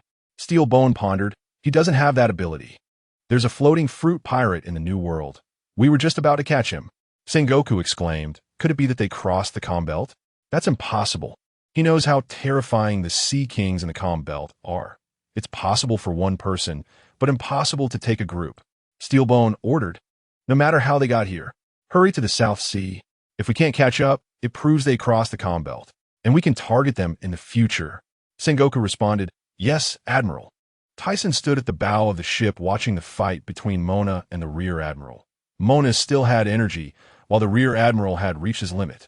They had stolen the flying gold, and the world government and navy would definitely cause trouble. They needed to find a place to hide. Otherwise, they would end up like the brave pirate crew before reaching the New World. He decided to ask Shuai about the Navy's movements, now that the Navy hadn't invented the method of using sea prism stone on the ship's bottom, even if they chased. It would take time. After robbing, they could hide well. Pirates had plenty of time to develop now, unlike later when the Navy could freely cross the Calm Belt and chase them at any time. Tisen dialed the snail phone, and after connecting, Shuai asked first, Tisen, how are you? I was just about to call you. Tisen replied, casually, just finished robbing the flying gold, getting ready to run. Do you need something? Shuai was speechless. Do you know how big of a mess you've caused? The Navy has dozens of warships coming to catch you. They are super close. Tisen was surprised. How do you know this so clearly? Shuai didn't say, never mind. What are you going to do? Tisen directly hung up the phone. Shuai stared at the snail phone in confusion, furious.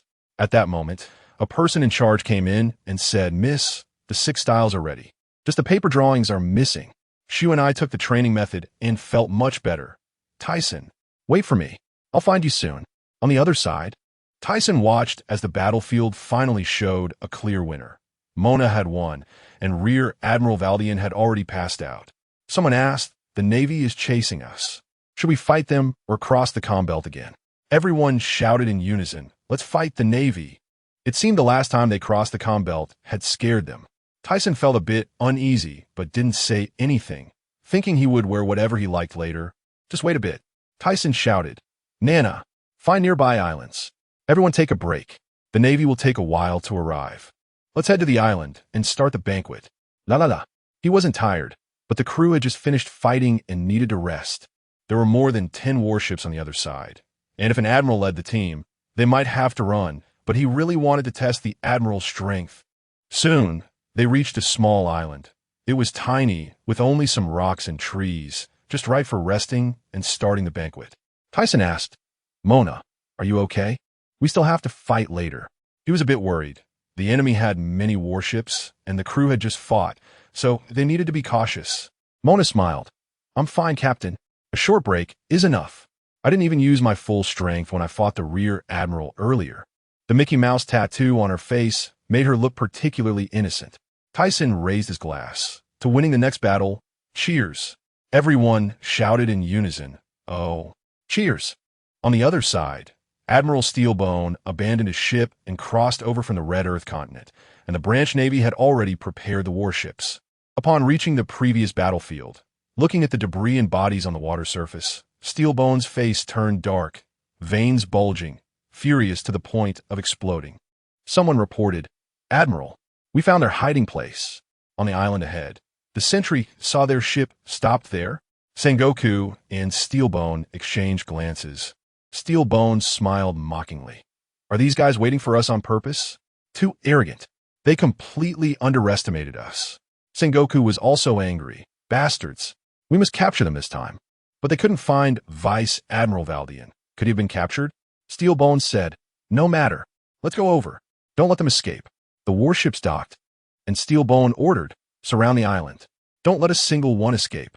On the island, as the banquet was in full swing, Tisen suddenly stood up, and everyone looked puzzled. He said, this is interesting. Coming from the opposite side is Admiral Steelbone and Sengoku. Someone asked, who is Sengoku? I haven't heard of him. Tisen replied, besides the two of them, they're all school-level officers and cannon fodder. I don't know if Steelbone is confident or unprepared. He sensed that only these two were strong. The Navy truly underestimated them. Dozens of warships docked. Steelbone disembarked, looking at the pirates reveling on the island. Filled with rage, Tisen shouted for everyone to prepare for battle, and a group faced Steelbone and Sengoku, with the Navy rushing forward to surround them. Steelbone announced the bounties. The beautiful-faced man, Thiesen Aurs, 300 million. The little giant, Mona, 210 million. Swordsman Jerry, 190 million. Navigator Gina, 180 million. Helmsman Muse, 110 million.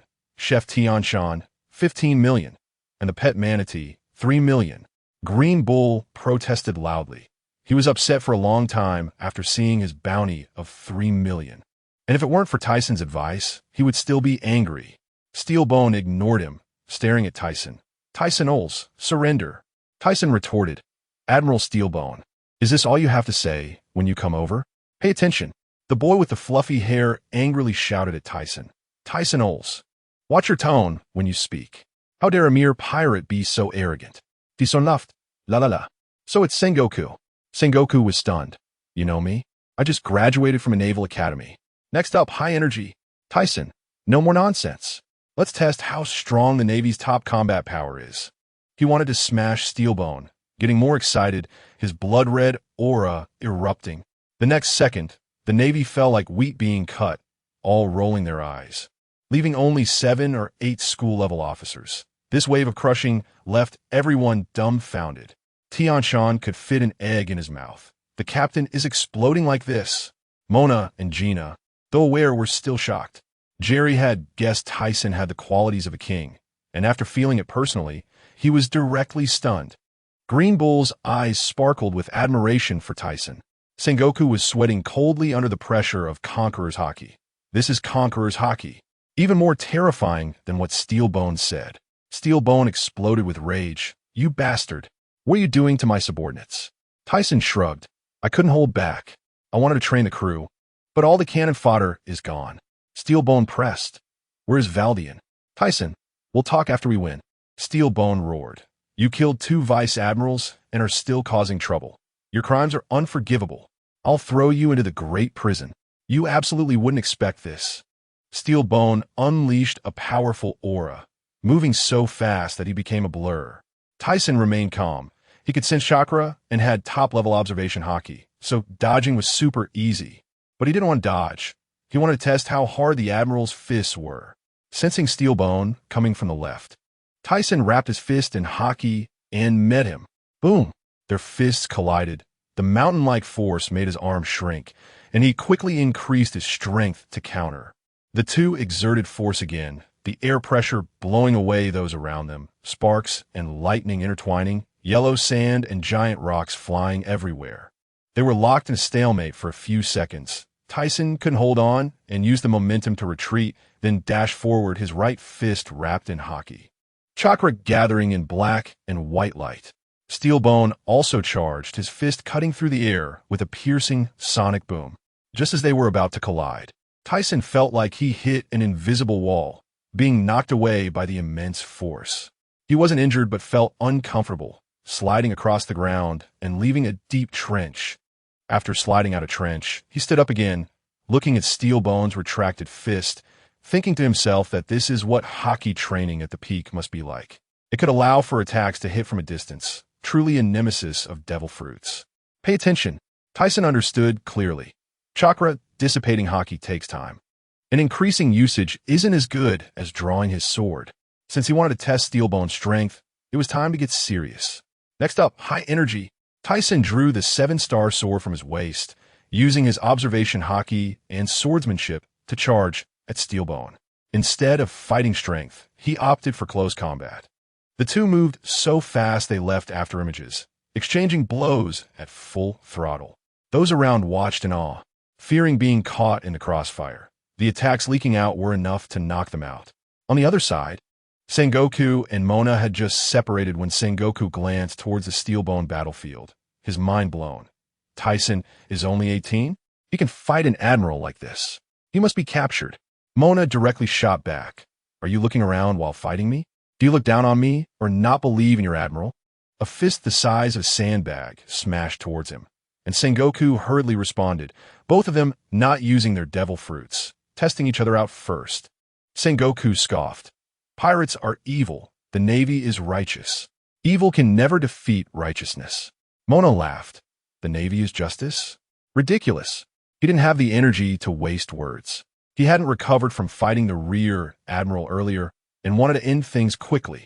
Mona's aura suddenly changed as he charged forward, and Sengoku didn't hesitate either. Both instantly activated their devil fruits. Bang!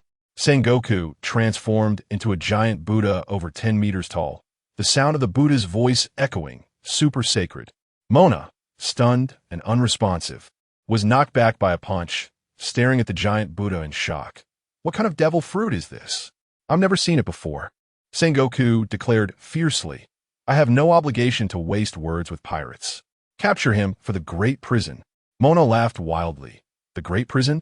You think I won't do it? 50 ton gravity punch. Buddha palm impact. Two immense forces collided.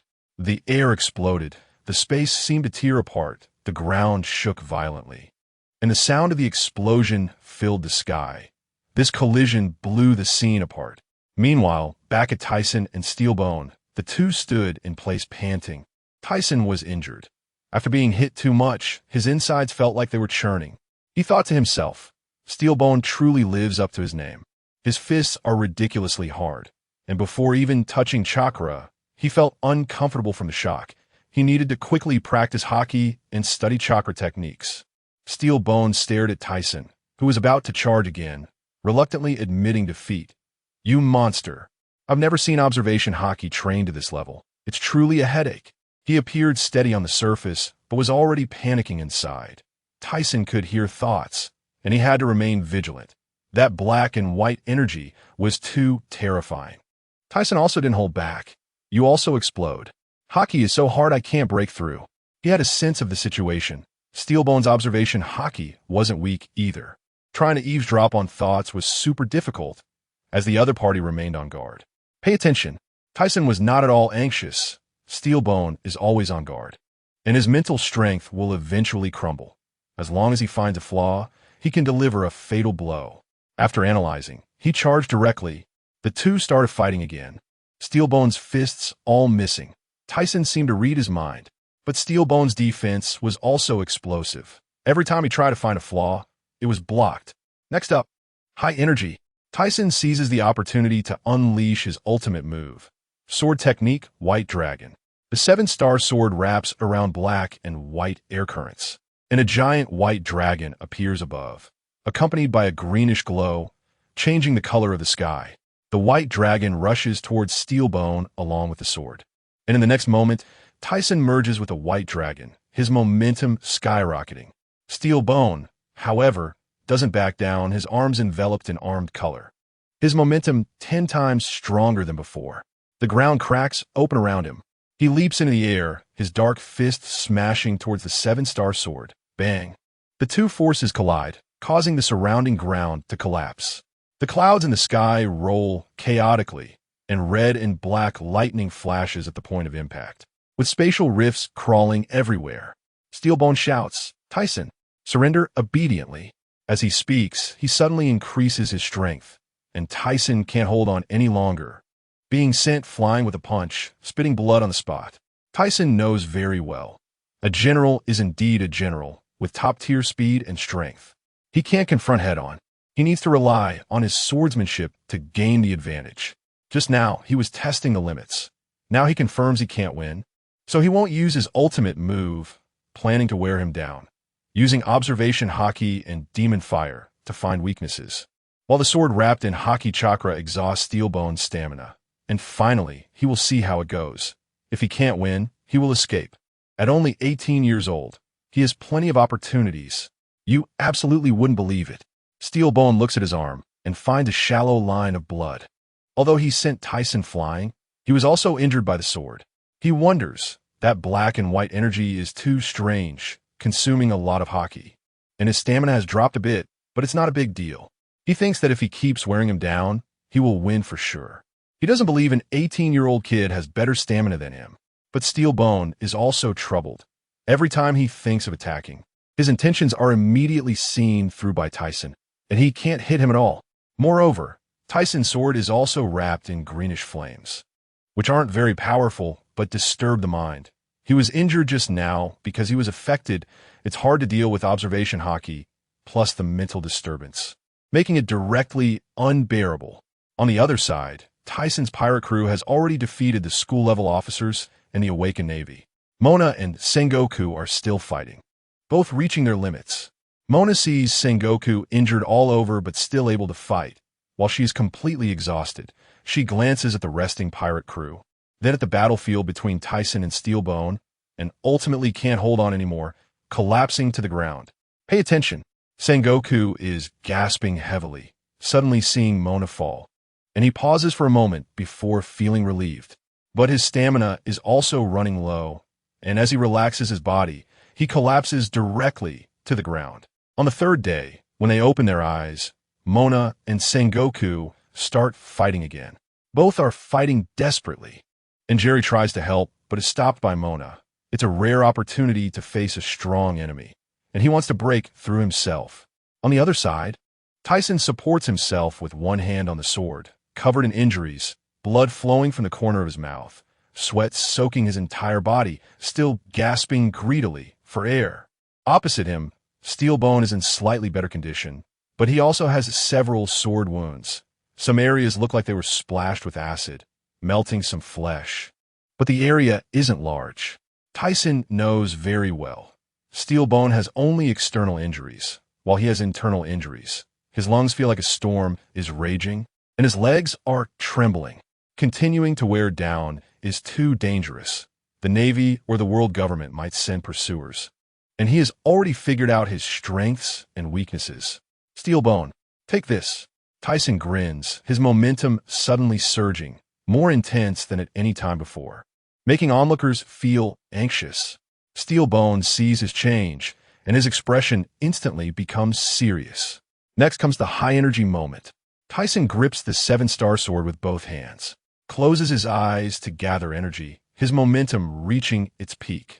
After opening his eyes, he leaps into the air, pouring all his chakra into the sword. Last time he fought with Mona, he only used 1/3. This time he's going all out. He knows that using it all might make him faint or exhaust him, but he is already prepared to escape, feeling no panic at all. Thiesen slowly raises his sword, and the sky immediately becomes electrified, the momentum terrifying to the point of explosion. Sengoku and Mona, who were fighting, stop on the spot, looking up in shock, their hearts racing in fear.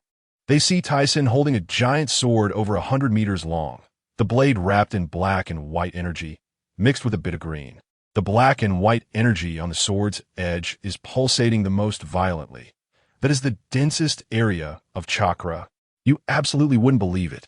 This 100-meter-long sword is suddenly enveloped by a solid block of airflow, and the previously electrifying momentum is all absorbed.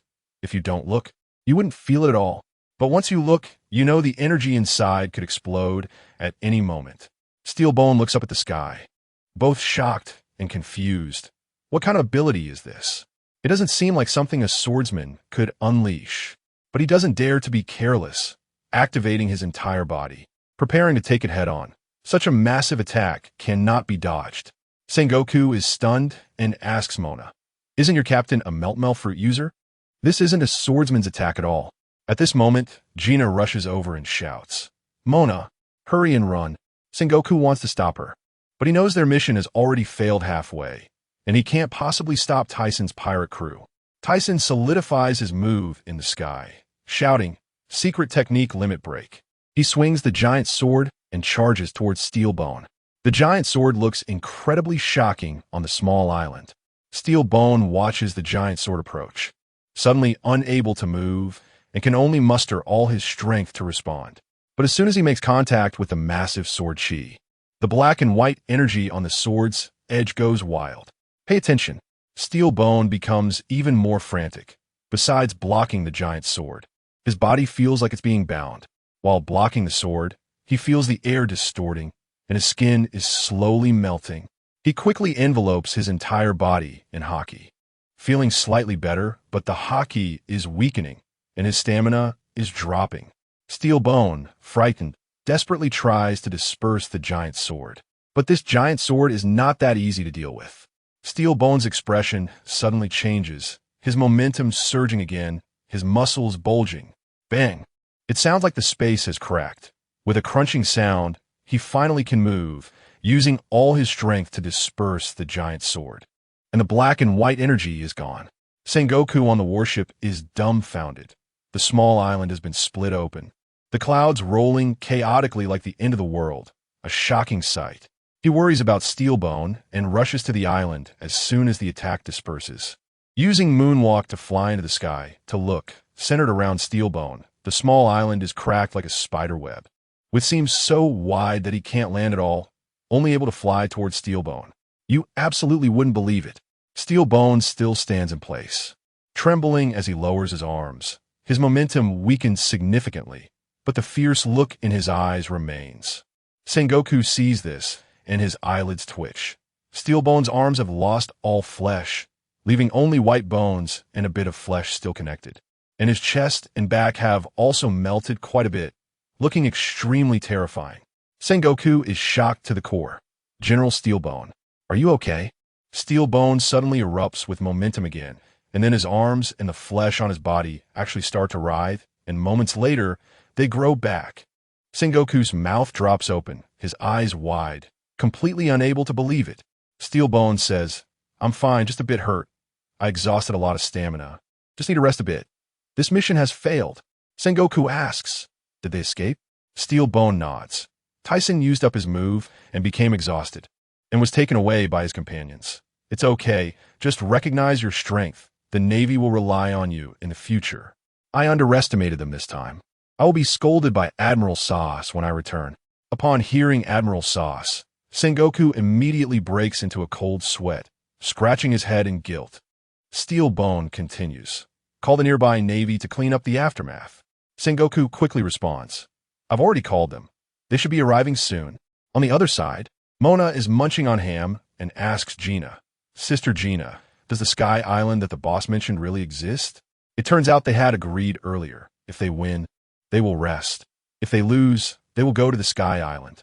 This time they lost, and the Navy will definitely cause trouble. They might even come with extermination orders, so they have to go to the Sky Island to recuperate and train.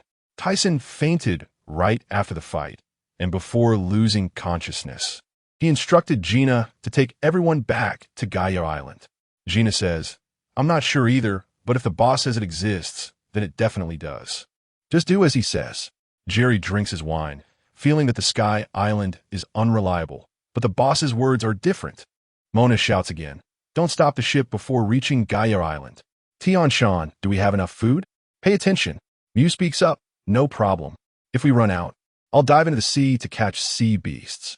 We won't have an issue for a while. Mona immediately cheers up, oh, Muse is awesome, ha ha ha. Now we don't have to worry about starving. Next comes the high-energy moment. In the Navy headquarters, the generals are all dumbfounded.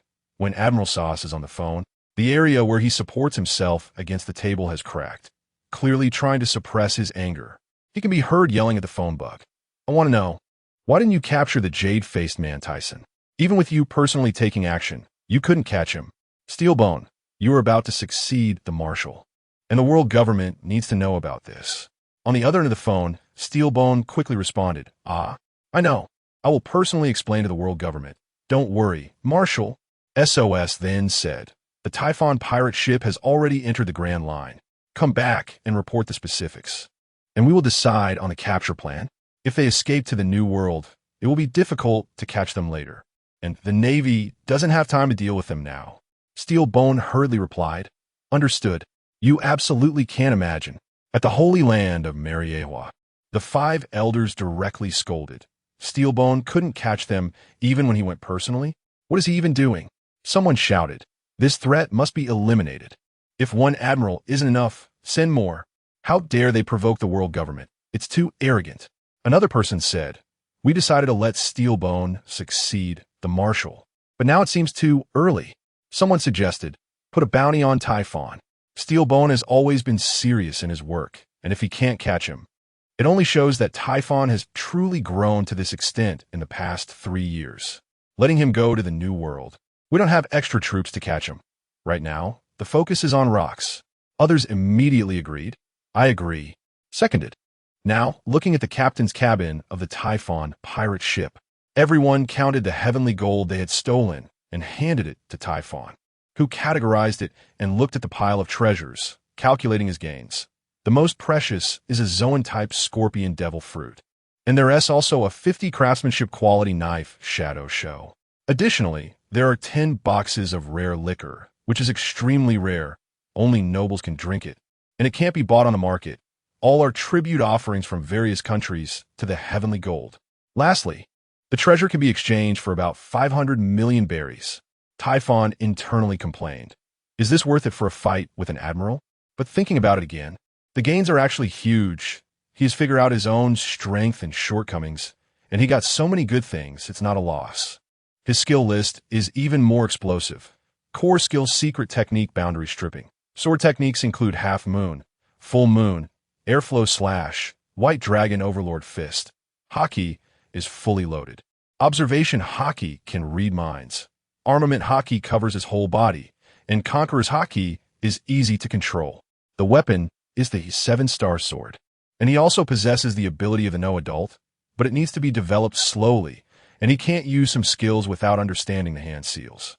His perception ability can be used 100, able to detect enemy chakra flow. Dodging attacks is super easy, and the range increases with chakra. Dustless Mist can be used 100, can become invisible, but can't escape observation Haki. Dust Release Original World Stripping Technique and Dust Release Boundary Stripping Technique can be attached to weapons, can both be used at 60, but the splitting technique is still at 0 and can't be used. Pay attention. Typhon's Earth Release Super Light Heavy Rock Technique has reached 83. It can be used at 100, but he can't use Earth Release, and can only change the weight of himself or external objects. After fighting with Steelbone, the benefits are directly explosive. The original world stripping can actually be gathered in his hand and launched. This surprise came too suddenly, and he now wants to find a place to test his new skills. Gina shouted, "Ahead is Gaia Island. Let's stop at Magic Valley Town first." Everyone has been exhausted during this time. Mona scratched her head and asked, "Where's the captain? He hasn't come out since he handed over the treasure." Someone laughed. "Ha ha. The boss said he wants to study new moves. Who knows if he succeeded?" Typhon woke up the day before yesterday, and as soon as he woke up, he found that his chakra amount had increased again. He studied for half a day and found that he could gather dust release energy in his hand, forming a small square airflow layer, wrapped in a black and white terrifying energy ball. He could only do this step before, but now he can launch it, just like the second generation of Tsuchikage technique, but he is still not skilled. After the last fight with Steelbone, after using all of his dust release, he suddenly unlocked the launching ability, and after confirming it with the system light curtain, he was directly delighted. This dust release doesn't even need 2 hands. It can be used with 1 hand, resembling the laser of the yellow 8 decades later.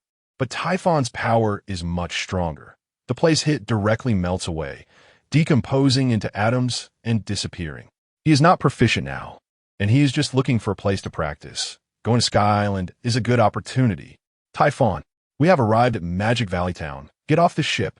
As soon as Gina shouted, Typhon immediately came out and said to everyone, "Rest well in Magic Valley Town, but don't forget the mission." Everyone responded in unison, "Understood." Someone excitedly shouted, "Finally, we can have a big meal. I was about to suffocate on the ship." Others said, "I need to replenish supplies. It's not easy to come to a small town." Typhon looked at them and understood. Eating sea beast meat on the ship, dealing with pirates and bad weather, is indeed exhausting. Let us go to Magic Valley Town. They entered the town and found a tavern to eat and drink. The villagers were scared and hid far away, but there were still some fearless pirates looking for trouble. Everyone stopped, but Typhon buried his head in eating barbecue, treating the other party as air, and after taking a sip of wine, he raised his head. "If you draw your weapons, be prepared to face death." The pirate with the big machete was stunned for a moment, then laughed loudly. "Ha ha ha, brothers. He said he wants my life." His subordinates joined in. "A guy who doesn't care about his life. Do you know who is standing in front of you?" Next, high energy. A flash of blade light passed, and before everyone could react, the pirate's head fell to the ground. The tavern was instantly chaotic. Someone was killed. "Run away." Typhon stood up, looking at Jerry, who was sheathing his sword, and said, "I was still eating, and now I have no appetite." Jerry apologized. "Sorry, this kind of person should be cut down." Typhon didn't say much. but suddenly had an idea looking at the fleeing soldiers. He gathered square airflow in his right hand, wrapped around the black and white small ball, aimed at the fleeing soldiers, and fired. A white beam of light shot out, piercing through everyone in a straight line until there was no one left to dissipate. The people who were pierced left a blood hole the size of a fist on their bodies, looking shocking and terrifying. "Pay attention." Someone laughed and shouted. "Haha, the boss's new move invented on the ship is this." Another person said, "The captain has improved again. We need to work hard. There will definitely be more strong opponents next." Thiesen listened and agreed, but he hadn't awakened Hockey, practicing with Mona for so long. Hockey is not something that can be accomplished in a short time. The whole ship could barely take on Green Bull, and he felt that apart from cooking, he was of no use, and has been particularly low recently. Typhon could hear their thoughts, and had already guessed Tianxian's idea. He had been testing before, and after several dangerous situations, he felt that the timing was right. He spoke, "Once we finish eating, do what I say. The Navy won't let it go easily. They might take major action. Hurry up." Everyone responded in unison. "Don't worry. Leave it to us." Typhon had already arranged for Sky Island, Jerry, Tianxian, Green Bull to catch the nanny bird, going to sea without relying on islands. The recording pointer is useless. They need to rely on this bird to find direction. Gina observes the weather. The sea current rises before day, turns to night, and the next day, clouds will appear in the south. Mona and Typhon look for house signs by the sea. Using that as a sea corner, directly south is the direction to go to sea. On the other side, the Navy headquarters is in an uproar. Marshal SOS is furious after hearing Steelbone's report. The world government is blaming them, and they can't suppress the New World. He shouted, "Steelbone, you lead the team, plus Vice Admiral 8 Sengoku. Garp Crane, we must capture Typhon." He added, "The New World is bad. Admiral Fei Huang can't hold on. You must go to suppress it afterwards. Must succeed." Steelbone responded, "Yes." "Marshal," a young Navy reported, "there is the Roger pirate group in the East China Sea. Captain Roger is causing a lot of trouble, and his strength is strong." Sengoku added, "Just 3 people, but the East China Sea branch can't handle it." Garp laughed, "Haha, I'll take care of this group. I have fought with them before." SOS asked, "How strong are the opponents?" Garp replied, "Very strong. Last time it was a tie. Next time we must capture them." SOS, "All right, leave it to you. There are enough monsters in the New World, and we can't afford to be distracted." He sighed, "If we hadn't let Typhon go back then, we wouldn't be so passive now." Steelbone suddenly said, "Marshal, Vice Admiral Valdian is still in Typhon's hands." SOS became angrier. A Vice Admiral from the headquarters has been captured? If this gets out, it would be a disgrace. The civilians will also lose trust. "We must rescue him." He asked, "Where's Typhon?" The assistant replied, "He has stopped at Gaia Island." SOS ordered, "Steelbone, make a plan, rescue Valdian before the battle, and raise the bounty for all of them." Steelbone responded, "Understood. Pay attention. A certain country in the East China Sea is in turmoil. The king, nobles, and officials have all been slaughtered. Soldiers are falling in droves, and the screams of the dying are incessant. After a while, the screams fade away, leaving an eerie silence. Rayleigh, with his golden short hair, steps forward and says, "Roger, this is too much. Destroying an entire country's army, this." Roger, wearing a straw hat and looking bold, now has a face full of rage, his eyes resembling those of a demon. "Rayleigh, anyone who dares to hurt my crew, I will never let them go." Rayleigh pretends to scold him, but feels gratified inside. This is the kind of captain he respects. Roger laughs heartily. "Brother, if we don't attract the Navy's attention, our adventure won't be as fun, right?" Rayleigh instantly explodes, his eyes wide, veins popping on his forehead as he shouts, "Is this your main focus? Do you have the awareness of captain?"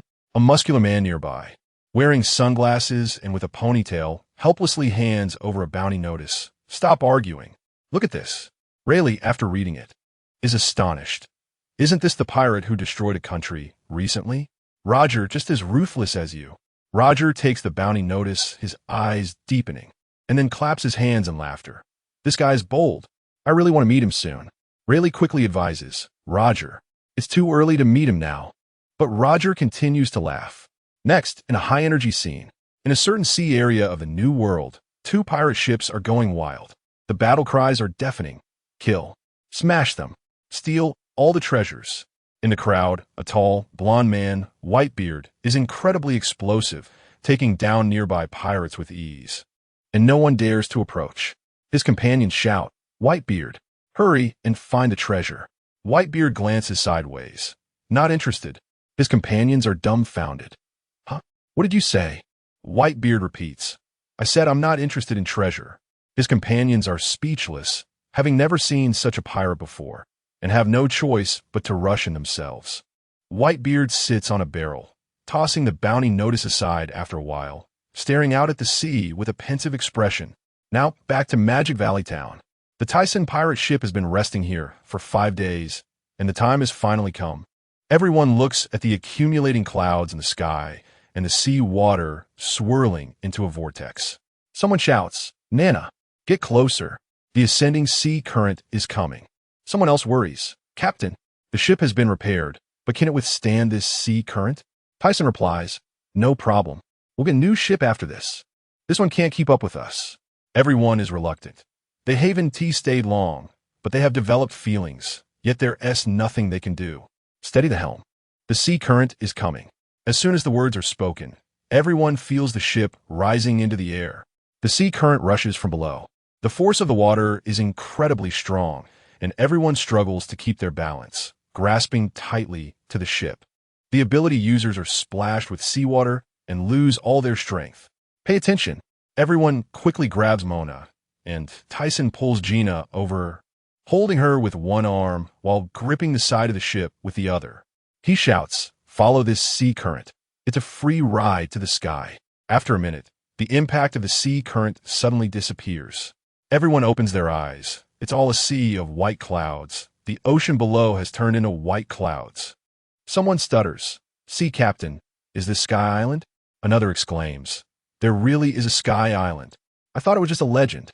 Thiesen says, "This is the White Sea, 7,000 meters high. We need to reach 10,000 meters." Jerry shouts, "Captain, it's hard to exert strength. My chest is tight. We're in trouble with strong enemies." The crew instantly becomes alert, and Thiesen reassures them. "It's altitude sickness. You'll adapt in a moment." Gina asks, "How do we go up another 3,000 meters? Is there a sea current?" Thiesen replies, "No." After adapting, head towards the waterfall like coming from the 4 seas to the Grand Line. "Nana, steer the ship over." Nana responds, "Got it." After everyone adapts, the ship heads toward the waterfall.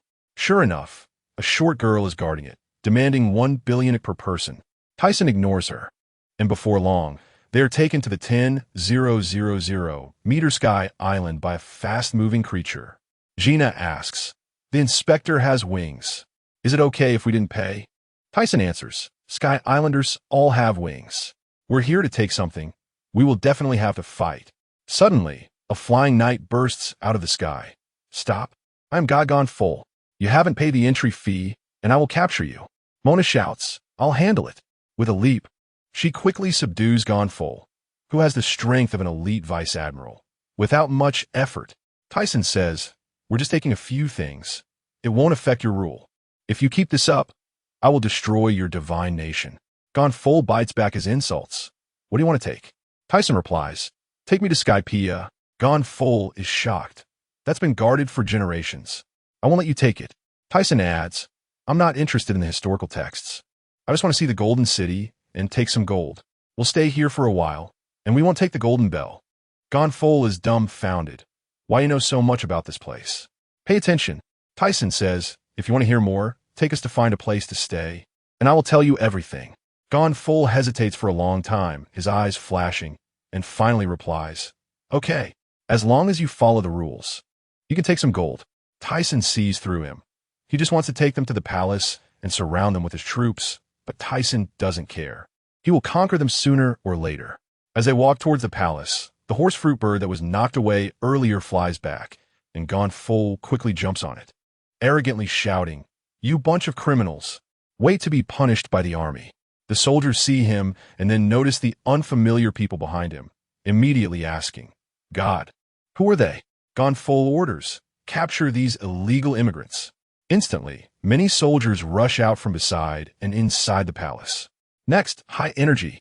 A wave of blood-red energy suddenly spreads, and soldiers fall one after another. Someone laughs. Ha ha. Feel this power. It's still explosive. Another adds, this is the power of a king. As Gone Full ponders how to deal with them, he directly falls from the sky upon witnessing this scene. When he wakes up, he finds himself in the main hall of the palace, where Thiesen is sitting and looking at him. Thiesen speaks. Now it can be quiet, right? Gone Full asks, what exactly do you want to do? Thiesen replies, we're the Sky Island residents.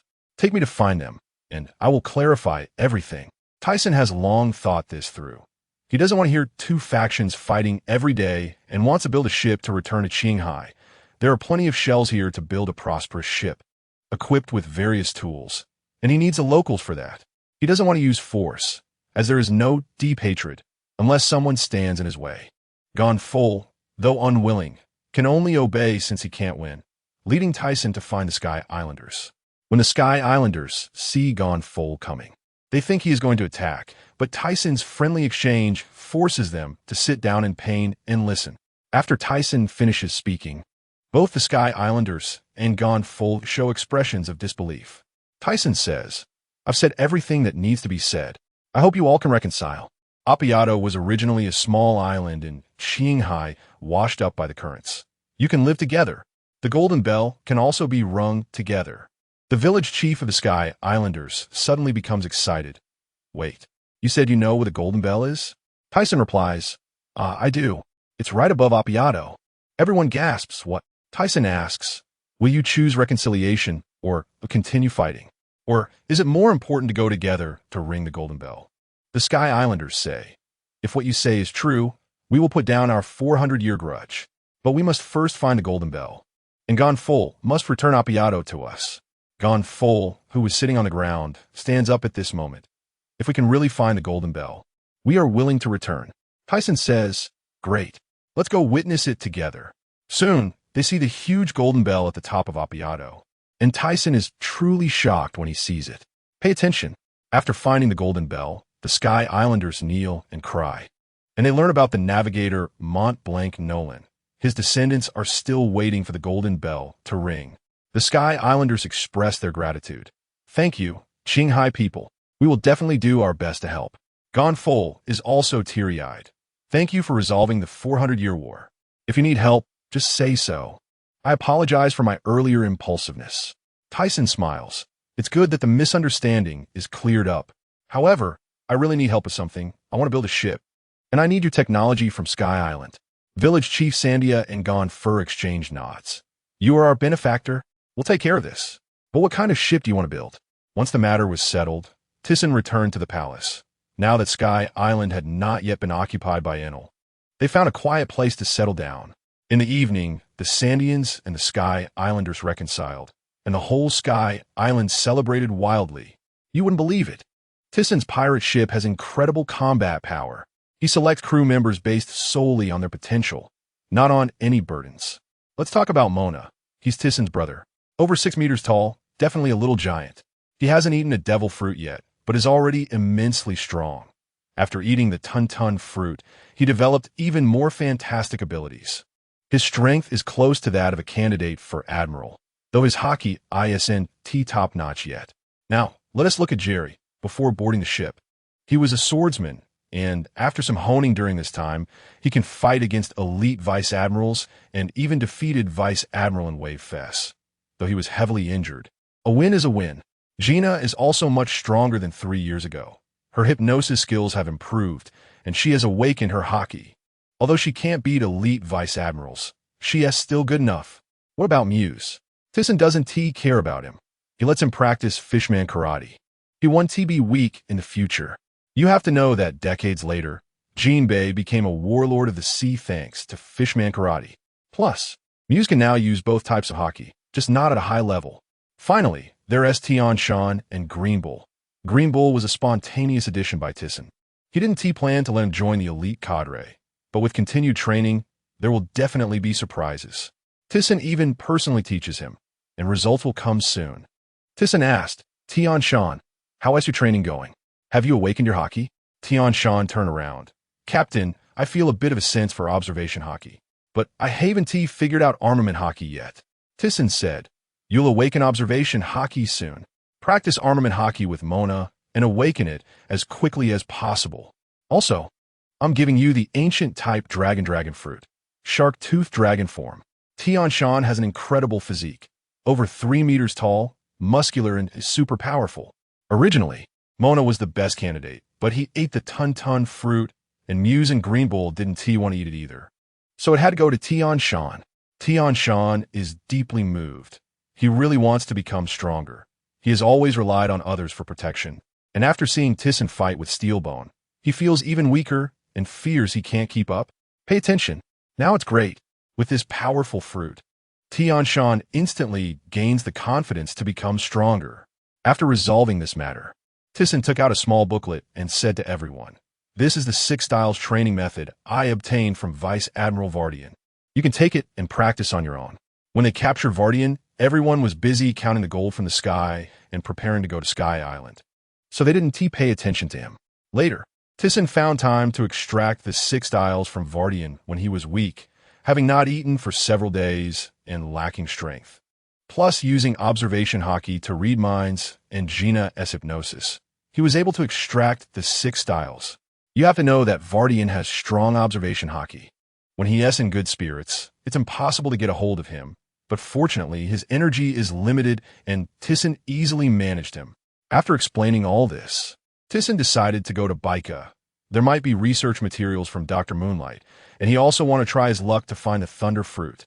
If he finds the thunder fruit, he would have to consider the gas fruit he previously had his eye on. Thiesen is already strong enough relying on dust release attacks, but dust release requires constant experimentation. The previous techniques were all developed through practice. He primarily looks at 2 points when choosing a fruit.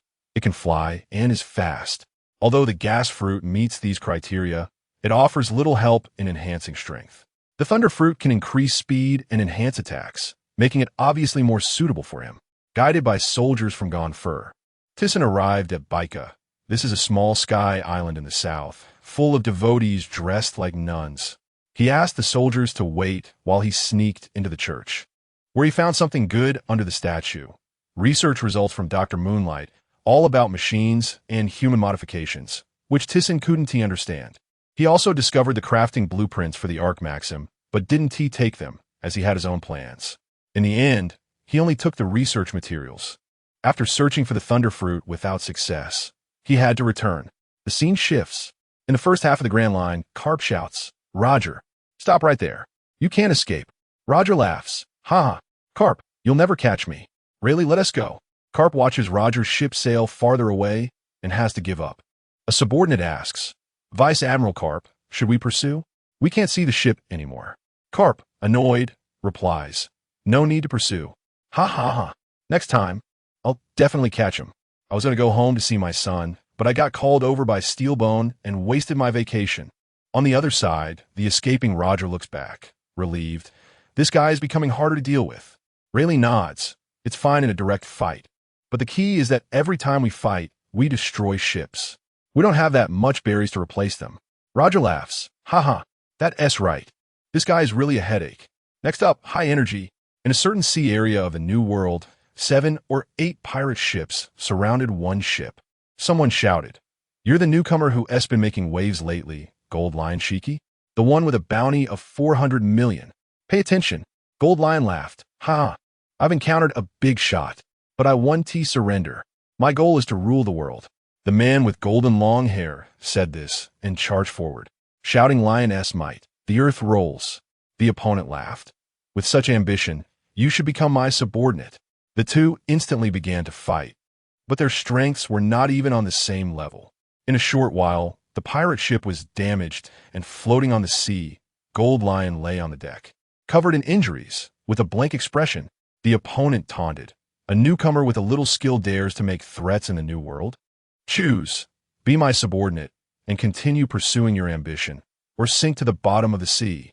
If you want to achieve your goal, you must follow me to become stronger. A light suddenly appeared in Gold Lioness' eyes. He had just started and hadn't gathered strong allies to rule the world. How could he give up? He got up, his gaze firm.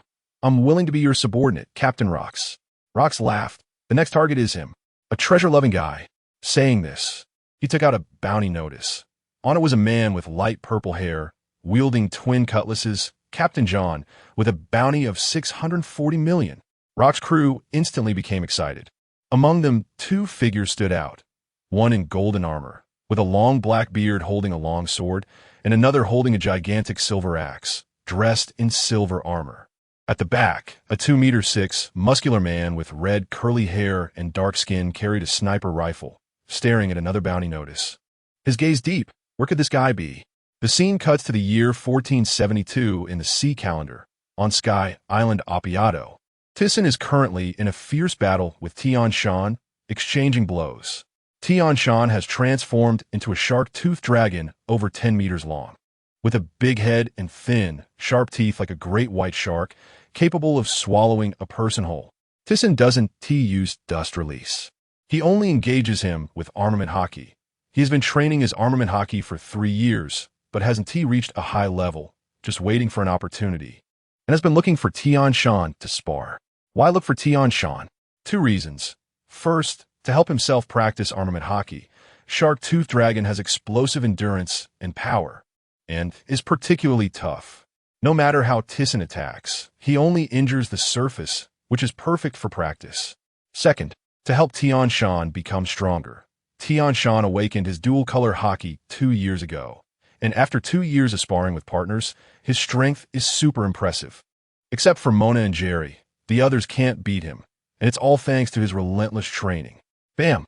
Thiesen punched the shark-toothed dragon in the mouth, causing it to bleed. The dragon's head swayed momentarily, but quickly recovered. This is how it has been every time. Tian Shan would exhaust himself and fall to the ground first.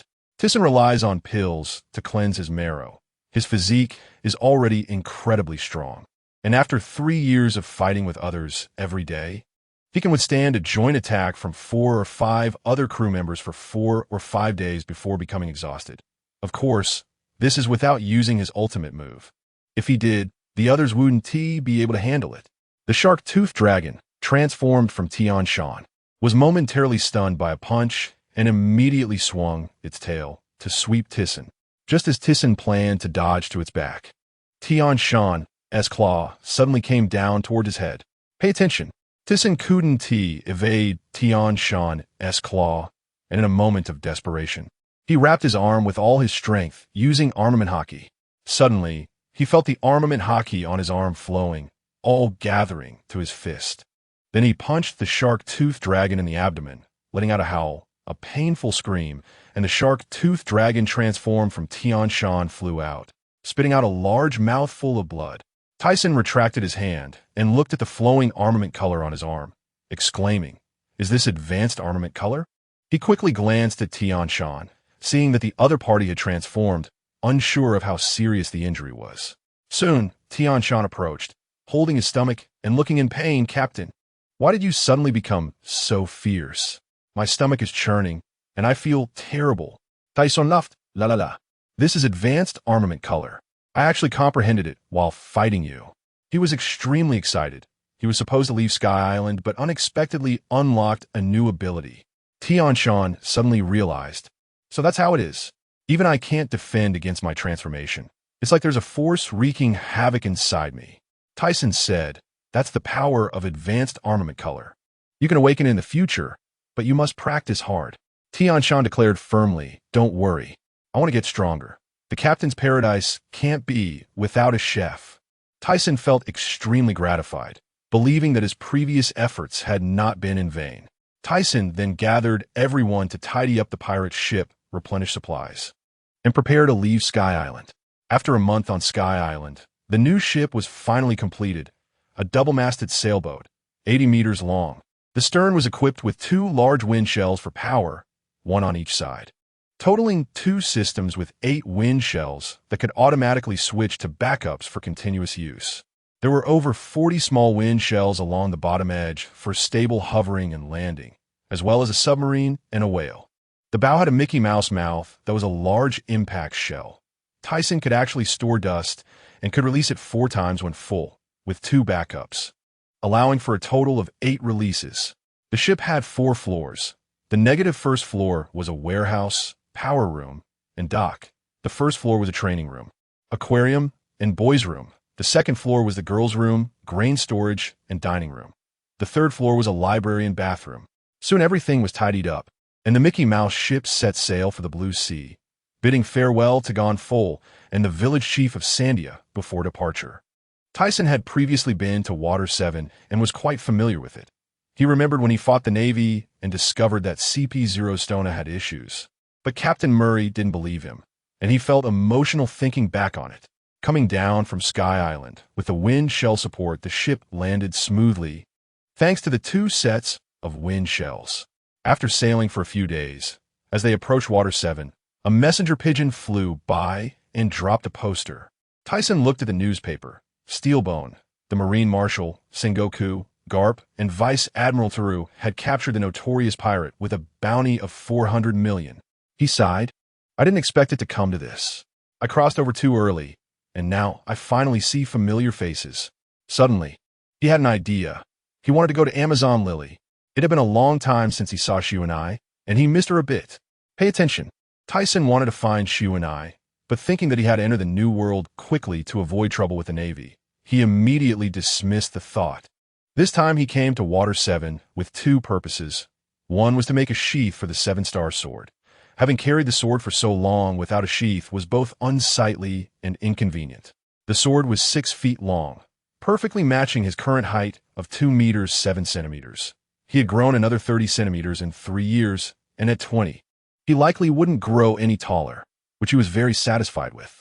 The second purpose was to exchange the gold he brought from Sky Island for berries, after which he would head into the New World. Just thinking about the monsters in the New World made him extremely excited. He wanted to compete with them. He had trained so hard in these 3 years that he didn't even know how strong he was now. Soon they arrived at Water 7, and Thiesen let everyone relax. Gina and Mona took the gold to exchange for berries while he went to find a shop to forge weapons. After asking a few people, he found an old shop. The young man in the shop saw a customer arrive and asked, "What do you want to forge?" Thiesen took out the 7-star sword. "Make a sheath for this sword." The young man was initially smiling, but when he saw the sword, he immediately turned cold. A chill running down his spine, and his hand that was about to take the sword quickly retracted, exclaiming, "What? What kind of sword is this? It's too terrifying." Thiesen asked, "Can you forge it?" The young man hurriedly said, "Please wait.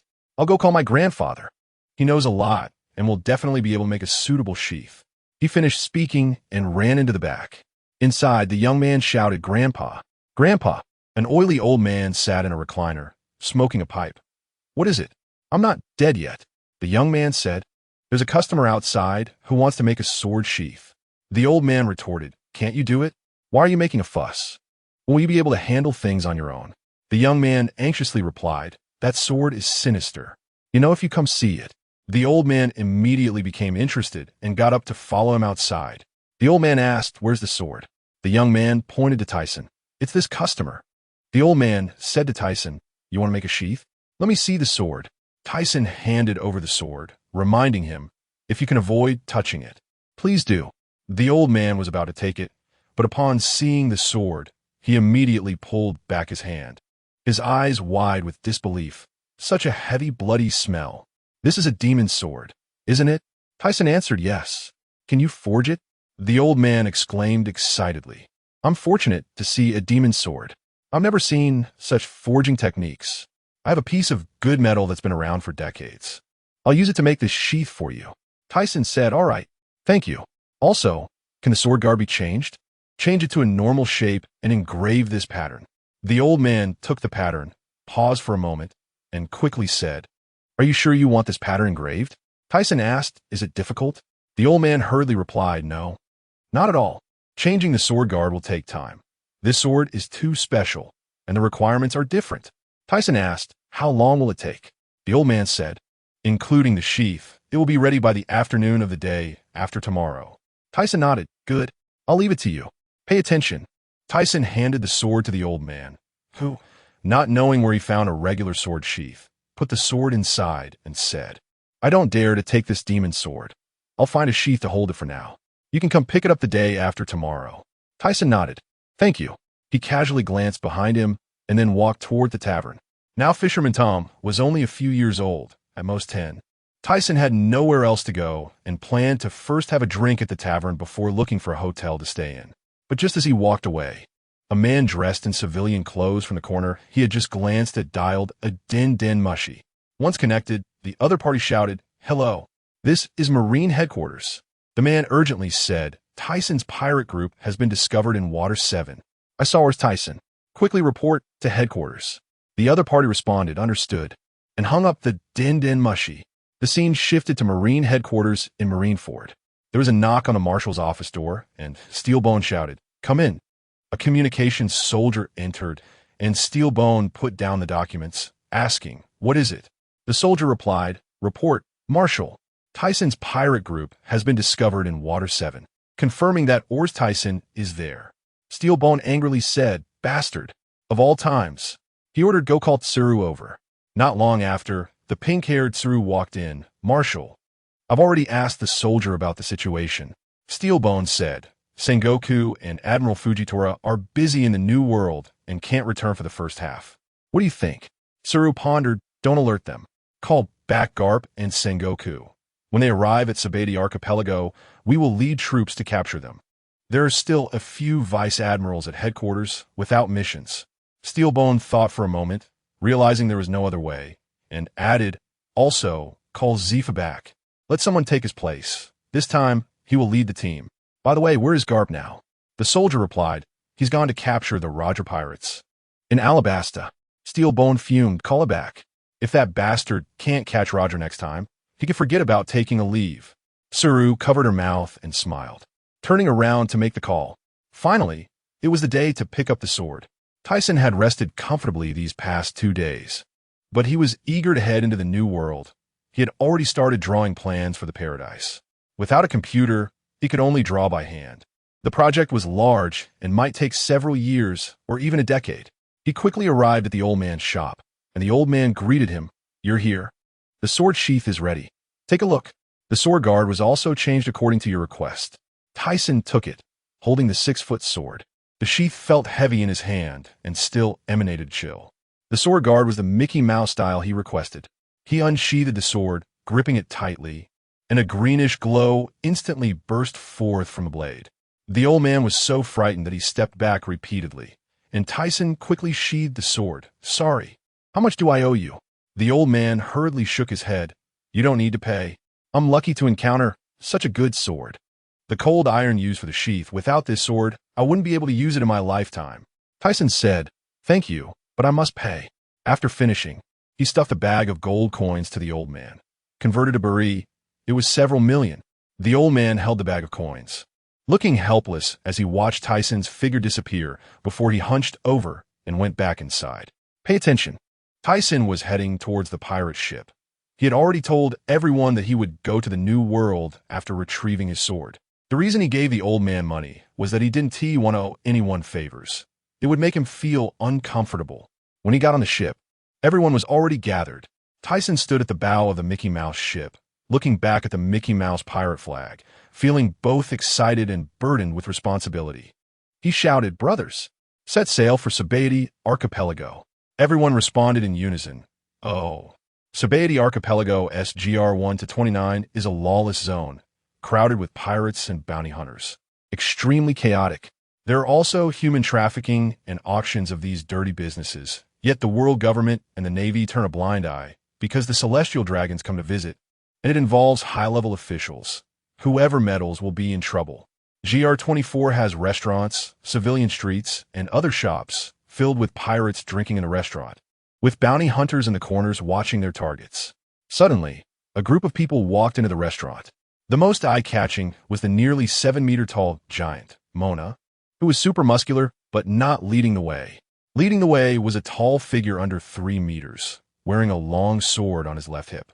With a perfect physique and incredible muscle lines, a handsome face with slanted black hair, sharp black eyes, much more mature than 3 years ago, it was Thiesen. After the Thiesen pirate crew arrived at Sabeti, they didn't loiter around but directly docked the ship between GR 40 and 50, leaving Green Bull on the ship. After changing to the Mickey Mouse ship, Green Bull was sad for a while, but later adapted, checking the ship every day unless Thiesen ordered him to disembark. Otherwise, he would train on the ship and never leave. In the restaurant, someone muttered, "Who is this? Looks tough to deal with." Suddenly someone exclaimed, "Wait. Isn't this the jade-faced man, Aurs Tisen? Bounty of 500 million. Another shouted, "That's the little giant Mona.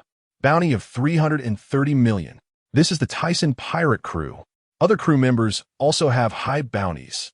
Someone questioned, "With such strength, why are they still in the first half? Not going to the New World?" Someone provoked, "Hey, Yada feast man. Afraid to go to the New World, huh?" Another laughed. "Disappeared 3 years ago. Must be scared and hiding." "Ha ha ha." A bounty hunter jumped out.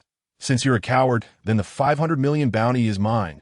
Saying this, he charged towards Thiesen. Someone shouted, "It's Danuno, the famous pirate who previously took down a bounty of 100 million, super well known." Thiesen hadn't even sat down yet, and was already annoyed by the noise, turning to the charging bounty hunter and saying, "You're so loud. Can't you eat in peace?" Mona directly yelled, disturbing the captain's meal. "Get out." Boom! With one punch, he sent Danuno flying, crashing straight through the restaurant wall. Everyone was stunned. The famous Danuno was sent flying with one punch? Run. We're next. Someone has been killed. Run. In an instant, the restaurant fell silent, leaving only the Thiesen pirate crew and the waiters hiding under tables. Thiesen sat down, looking at the boss hiding under the counter. "Boss, bring out all the good food. I'm hungry." The boss trembled in fear, slowly getting up. Okay, I'll bring it to you right away." Mona seemed to sense something and said to Thiesen, "Captain, it seems the Navy already knew we were coming." "Pay attention." Thiesen said, "Yeah, Water 7 has been discovered. They might have had plans early on, but it doesn't matter, let them come. Before entering the New World, it's just right to announce to the world that we're back." The scene cuts to the Navy headquarters. Steelbone asked his assistant, "How's the arrangement by Zifa going? Whereas the Thiesen pirate crew?" The assistant replied, "Marshal, Thiesen's ship is at Sabadi GR-24. Vice Admiral Zifa has already surrounded it, just waiting for orders." Steelbone ordered, "Tell Zifa to destroy their ship first, leaving them nowhere to escape. Then execute the capture." The assistant responded, "Yes, Marshal." At the periphery of GR-24, the Navy was piled up like a mountain. 4 supernovas, 5 vice admirals, 7 or 8 rear admirals, and countless officers and soldiers. Zifa issued orders. "Just receive the Marshal's command. We can capture them. Notify Sengoku to attack and sink the ship." After saying that, he personally headed towards the Thiesen pirate crew. This time, the Navy was all in, determined to capture them. Although Zifa was still a vice admiral, he had the strength of a candidate for admiral and hadn't lost his fighting spirit. The Black Arm Zifa was not to be trifled with. On the other side, Carp and Sengoku were already impatient, and upon receiving the order, they immediately acted. Sengoku reminded Carp, "Follow orders later. Don't act recklessly." Carp rolled his eyes. "Got it." So annoying. He was previously called back while capturing Roger and Alabasta at a crucial moment, extremely displeased. He originally didn't want to follow orders, but the headquarters threatened him with leave. Crane shook her head and advised, "Carp, this mission is super important. Aurs Tisen is extremely dangerous. He fought evenly with Steelbone 3 years ago, and in these 3 years, he and his crew must have gotten stronger. He is brave and clever. If he can't win, he'll run. This kind of strong and smart person is the most feared. With such a big setup this time, if we fail, the world government will trouble the Navy and lose the hearts of the people." After listening to this, Carp immediately became serious, reining in his temper, but then laughed. "Ha ha, don't worry, Crane. Our Navy Supernova trio will join forces, plus Zifa. What pirate can stop us?" Sengoku and Crane also showed confidence. Previously, their trio had never failed, and this time would be no exception. Seeing the Navy arrive, the pirates of Sabadi were scared and ran about, but they found that the Navy wasn't capturing them. So they immediately gathered outside as spectators, discussing, who is the Navy making such a big fuss about? Is there a big shot from the New World here? Even Zifa has come.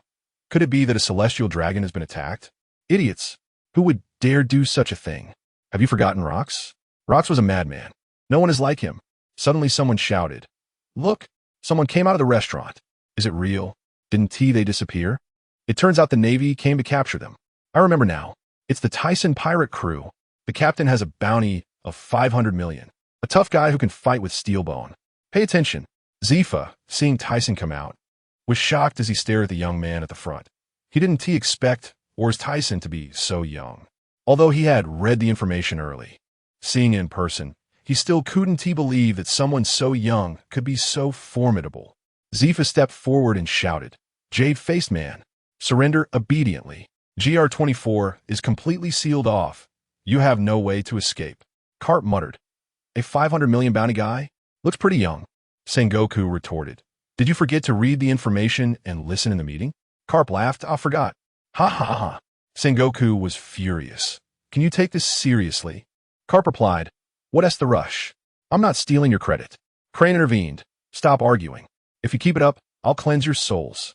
The two immediately shut up, and Carp even covered his mouth. Thiesen laughed. The Navy loves to talk nonsense. You're Zifa, right? And the Supernova Trio, and there's Vardian, whom I let go. I spared you last time. Do you dare to come again? Enwafes' face turned red. He had lied last time, claiming to have escaped. Zifa sighed. With your potential, why choose to be a pirate? I'm here to correct you. Thiesen shot back. Don't talk nonsense. If you don't have the resolve to kill me, you're the one in danger. Zifa took off his admiral coat. His arms covered in black armament hockey. Even Steelbone couldn't capture you. Thiesen shouted, Come on. He didn't draw his long sword, wanting to test his results with Zifa directly. He had already mastered advanced armament hockey. His fists, wrapped in armament hockey, charged straight at Zifa, who swung his arm to meet him. The two arms clashed. Upon closer inspection, their fists didn't touch, but the aftermath blew the entire place away. The ground was overturned, buildings collapsed, and the nearby Navy was all sent flying. Crane exclaimed, This kid is younger than me, yet his power is so explosive. And he is going against the Navy. Crane ordered, Everyone retreat. First, capture the others. Sengoku, we'll find a chance to help Zifa. Capturing Thiesen will win us the battle. Sengoku hesitated. Won't Zifa be angry? Crane replied, Capturing Thiesen is the priority. Sengoku responded, All right. Crane suddenly asked, Where's Carp? Sengoku helplessly replied, He went to fight others. Said he'd finish early to catch Roger. Crane sighed, You never listen to orders. On the other side, Carp confronted Mona, their eyes locking. Mona had heard from Thiesen that the supernovas were fierce, so she didn't dare to be careless. Mona asked, Are you Monkey D? Carp? Carp replied, That's me. Are you going to surrender? Mona retorted, Didn't you hear what our captain said? Carp was confused. What did he say? I didn't hear. Mona said, The captain said the Navy loves to talk nonsense. He also said you're strong, and I came to see for myself. Carp was taken aback. Your captain said that? Wait. Pay attention. Mona shouted. No more talking. Let's fight. Her nearly 7-meter height was shocking, making her look like a giant compared to Carp. But Mona didn't dare to underestimate him. She could sense the immense power hidden within Carp. Then ton Greviki fist. Carp swung his dark arm and crashed into her, and the two instantly became locked in a standoff. As the force of the punch dissipated, they immediately attacked each other with extreme intensity. On the other side, Enwafes originally wanted to find Mona for revenge. After being crushed last time, he was extremely dissatisfied. But just as he moved, he was intercepted by Jerry, and the two began fighting. Gina looked around and saw that only she and Tianshan were without opponents. Her gaze locking on a Crane. Thiesen said, Never let this woman touch you. But my abilities should be able to counter her. When Crane saw Gina charging at her, and then looked at Sengoku, who was already engaged with the dinosaur, she was shocked. Thiesen's pirate crew has ancient types too. They didn't have this ability before. They must have gained it in these 3 years. With no one to help her, Crane could only confront Gina head-on. After fighting for a while, Gina was stunned. This woman can actually make the bubbles I release disappear and has to touch them. But she quickly calmed down. My hockey is not weak either. There's no need to fear this female marine. The battlefield was instantly divided into several sections. The Thiesen pirate ship was also engaged in battle. The Navy tried to launch a sneak attack on the ship, but the guarding Green Bull quickly crushed the person with the cannon. Although the Navy didn't have any experts among them, their numbers were overwhelming, and Green Bull could only respond seriously. It had awakened its haki 2 years ago and often fought against Tianshan and Muse on Sky Island. Though still in the hardening stage, it had been refined over the 2 years and was more than enough to handle the minions with ease. The Marines were confused. What is it saying? We can't understand it. It seems to be mocking us. How infuriating. What is it? It actually has haki. The bounty says it's a sea cow. Only 3 million berries. How is it so powerful? And is this ship really Thiesen's pirate ship? The flag is too. Before finishing, Green Bull sent them flying. Green Bull was furious. These weaklings dare to sneak attack the ship I protect. And now they dare to laugh at the pirate flag. Although I also thought the flag wasn't impressive before, this ship is my home. Suddenly, the Marine headquarters transponder snail rang. Steelbone answered. Hello. This is Steelbone. The voice of the 5 elders came through. Have you captured Aurs Tisen? Steelbone replied. Zifa and the others are still fighting. If captured, you'll be sent to Impel Down. The 5 elders retorted. No need. Anyone who dares to provoke the world government will be sent to Mariehua. Make him a slave, take photos, and send them out to show the pirates what happens to those who offend us. I will send CP to Sabaody. Once captured, hand them over directly. Steelbone's face turned extremely ugly, his forehead bulging with veins, and he slammed his fist on the table. The 5 elders warned, Steelbone, do you have an opinion? Don't forget that the Navy is just the facade of the world government. Your position as admiral is also because of us. Steelbone slowly relaxed his clenched fist, suppressing his anger. I will inform Zifa. After the transponder snail hung up, Steelbone cursed. These bastards. Using the honor earned by our Navy with our lives to fill the world government's face. What do they take us for? Pay attention. The assistant next to Steelbone didn't dare to breathe, his forehead covered in sweat, his eyes full of fear. Steelbone ordered, in a moment, contact Zifa and tell him to hand over Aurs Tisen to the world government once captured. The assistant hurriedly replied, yes. Admiral, on the other side, Thiesen had been fighting Zifa for half a day and finally spoke. Zifa, with this level of strength, you can't catch me. Although it was a bit strenuous to fight without weapons, he could feel that Zifa wasn't taking it seriously. Zifa replied, indeed, from now on, I will go all out. For justice, I must capture you. After saying that, his aura surged and his eyes changed. The two fought fiercely, and the 24th GR was about to be dismantled. Seeing Zifa getting serious, Thiesen knew that if he didn't use his true abilities now, he might end up in a tight spot. He had been avoiding using Dust Escape because he wanted to test the limits of his physical body. After all, Dust Escape was his trump card. It's important to note that he was only 20 years old, and his body was still growing. Being able to fight Zifa to this extent with his physical strength was already incredibly impressive. Zifa spoke up. If you don't use your abilities soon, you'll be caught. Are you using me to train your physical body? Crazy. It's a pity you chose the wrong side. It would have been much better to join the Navy. Thiesen retorted. Be a lapdog for the world government? Don't be ridiculous. Only the strong have a choice. The weak can only be slaughtered. Countless civilians in the Aurs kingdom starved to death to pay for the gold in the sky. You talk to me about justice? The Navy's justice only exists when you first join. Stay long enough, and you'll realize it's not that simple. Thiesen continued. Zifa, if you still hold this view decades later, I will turn myself in. Right now, I want to build a paradise of freedom in the new world, establish laws, and create order. Do you want to see it? Zifa was stunned and couldn't close his mouth. You are too dangerous. How many people will this idea kill? Do you think you can escape? Thiesen took a deep breath and sheathed the 7-star sword. Do you think you can catch me? You're underestimating me. Zephyr replied. It's precisely because we don't underestimate you that the Navy has dispatched such a large force. If we don't catch you, I'll just keep attacking. Thiesen said. Then let me show you the results of my 3 years of hellish training.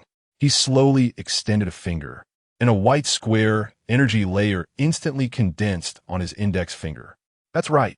This is his greatest achievement in 3 years. He could do it 3 years ago in Magic Valley Town, but he wasn't skilled at that time. Now he has nearly mastered Dust Release. And the size of the energy ball depends entirely on the amount of chakra. He can even change its shape. If he had enough chakra, he could even release energy balls hundreds or even thousands of meters in size. However, he couldn't do that yet and would have to practice more in the future. Watch closely. Zephyr frowned as he noticed the change in Thiesen's finger. He could feel the violent energy within the small ball and didn't dare to be careless. The intelligence provided by Navy headquarters didn't mention this technique at all, so he could only keep his eyes on Thiesen, waiting for the other party to act. Suddenly, Thiesen shouted, "Original Realm Dust Line," and a tiny energy ball shot straight towards Zephyr from his finger. The speed was so fast that there was no way to dodge. Zephyr could only block it with his dark arm. Whoosh! Hiss! Puffed!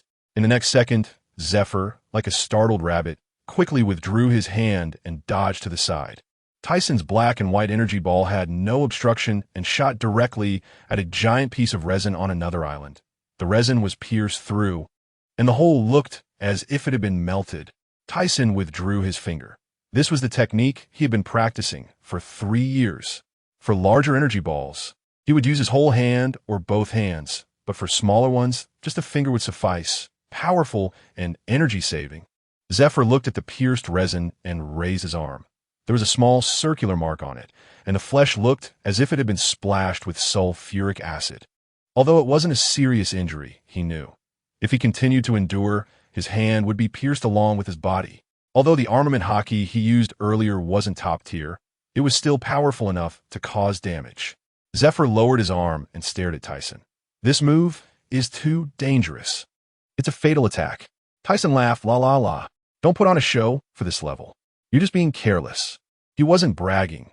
Zephyr had fallen for the trick because he didn't understand the technique. If Zephyr had used full armament hockey, this move would only wear down his hockey, and he could have dodged in time, forcing Thiesen to change tactics.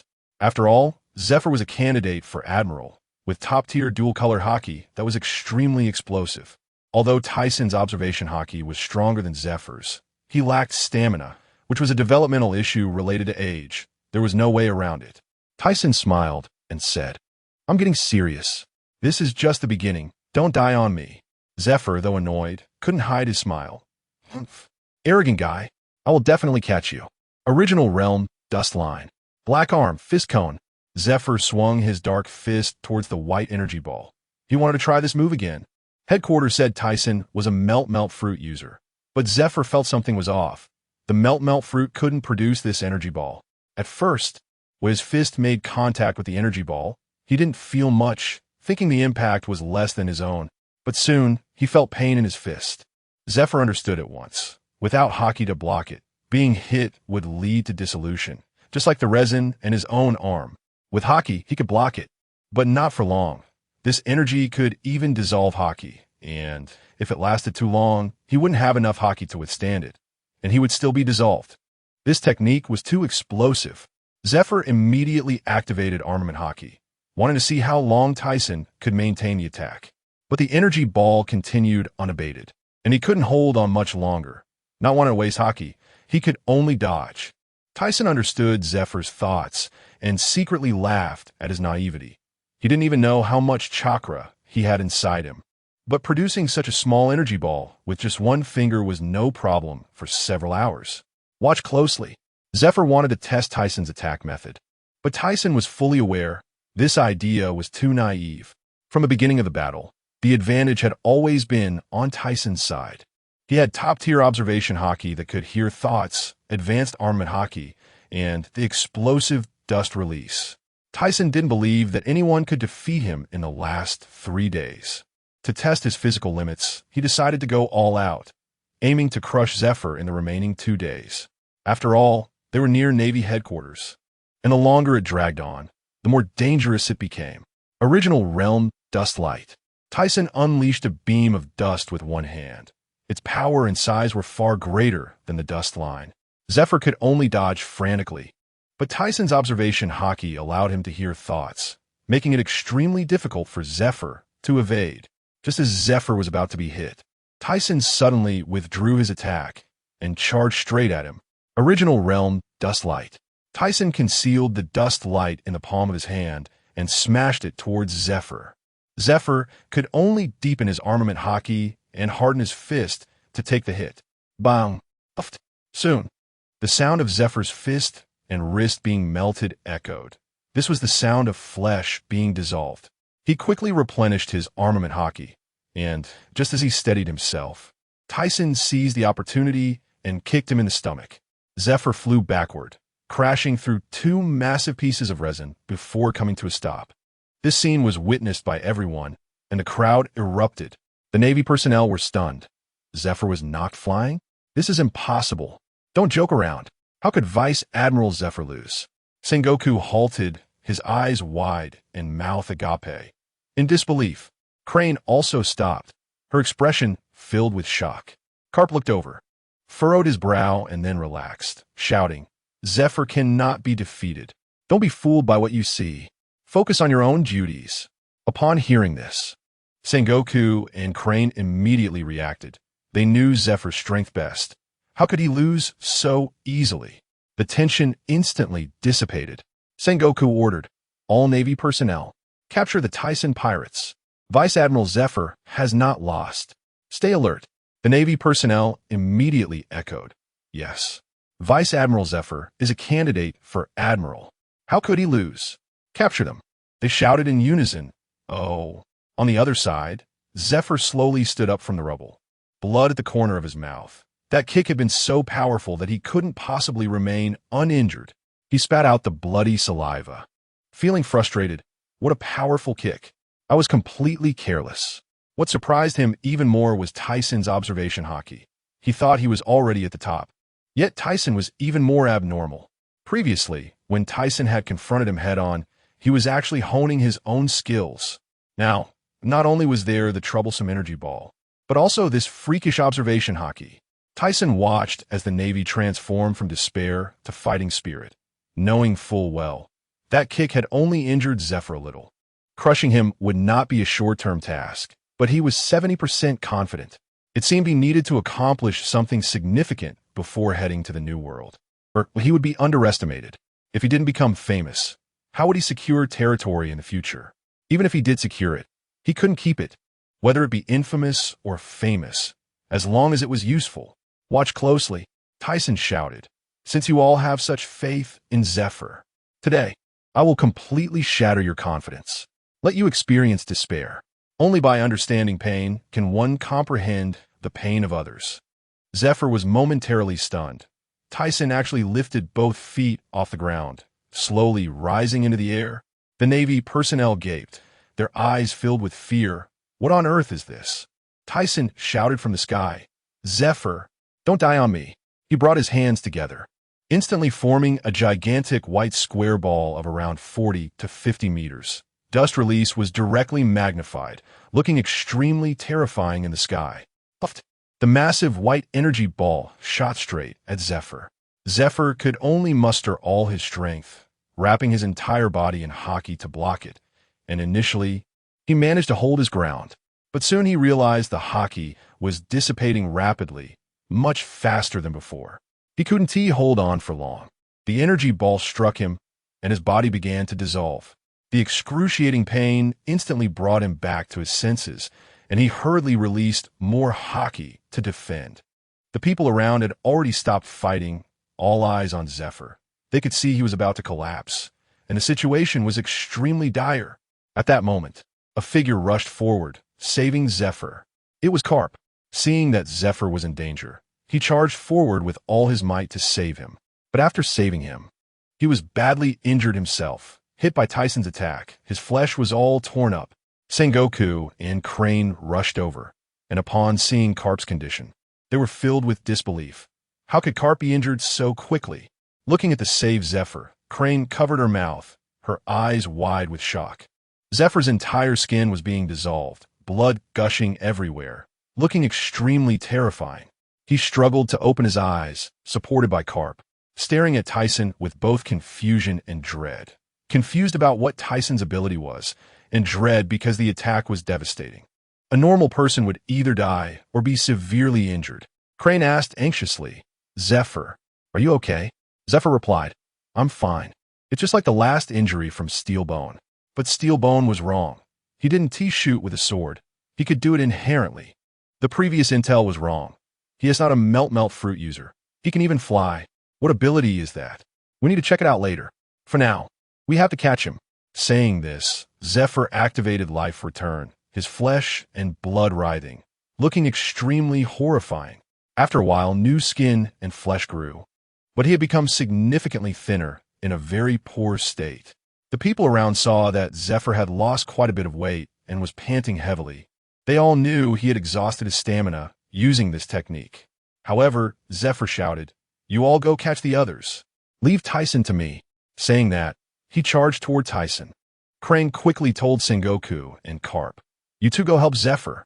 If we can take down Thiesen, the battle will be over."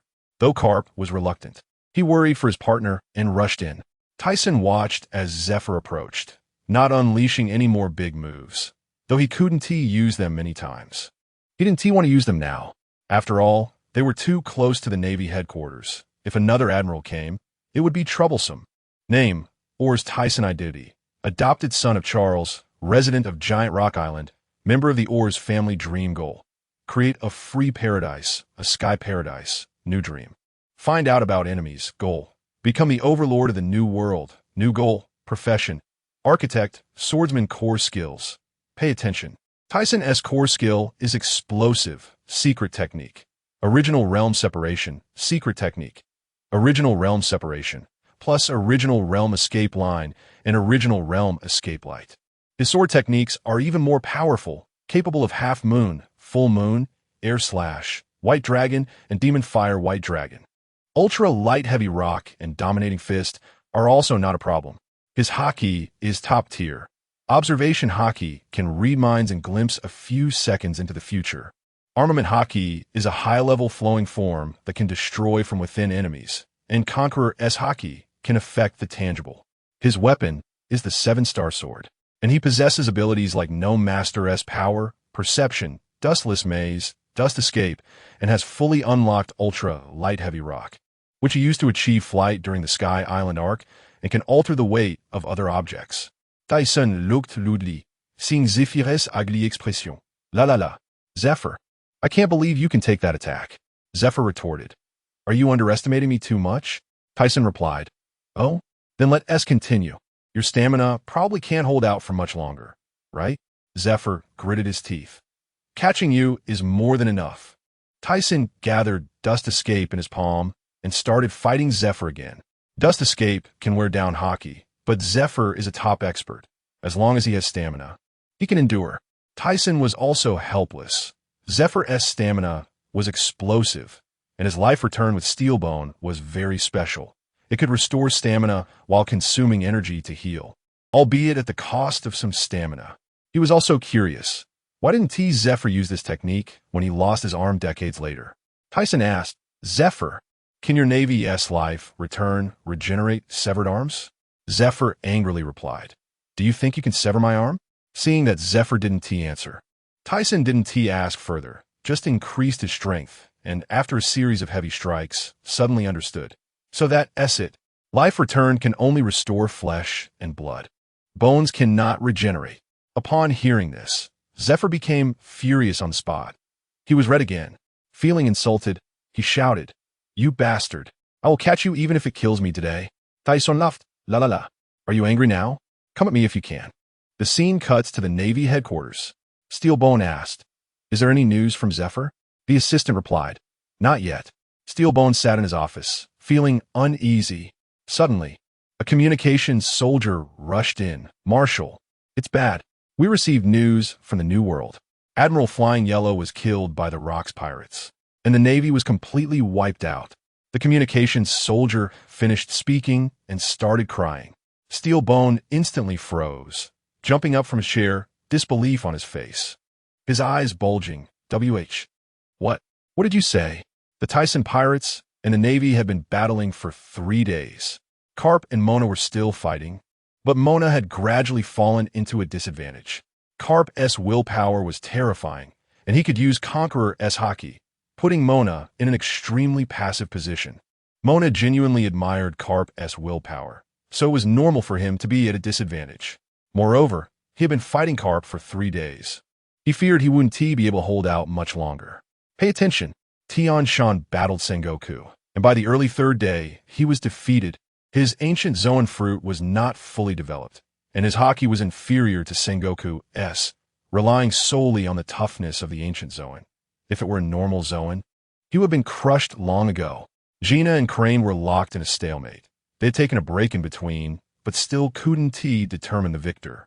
And Crane had to keep an eye on the entire battlefield. Other Navy forces suffered heavy losses. Vice Admiral Valdian was crushed by Jerry the next day.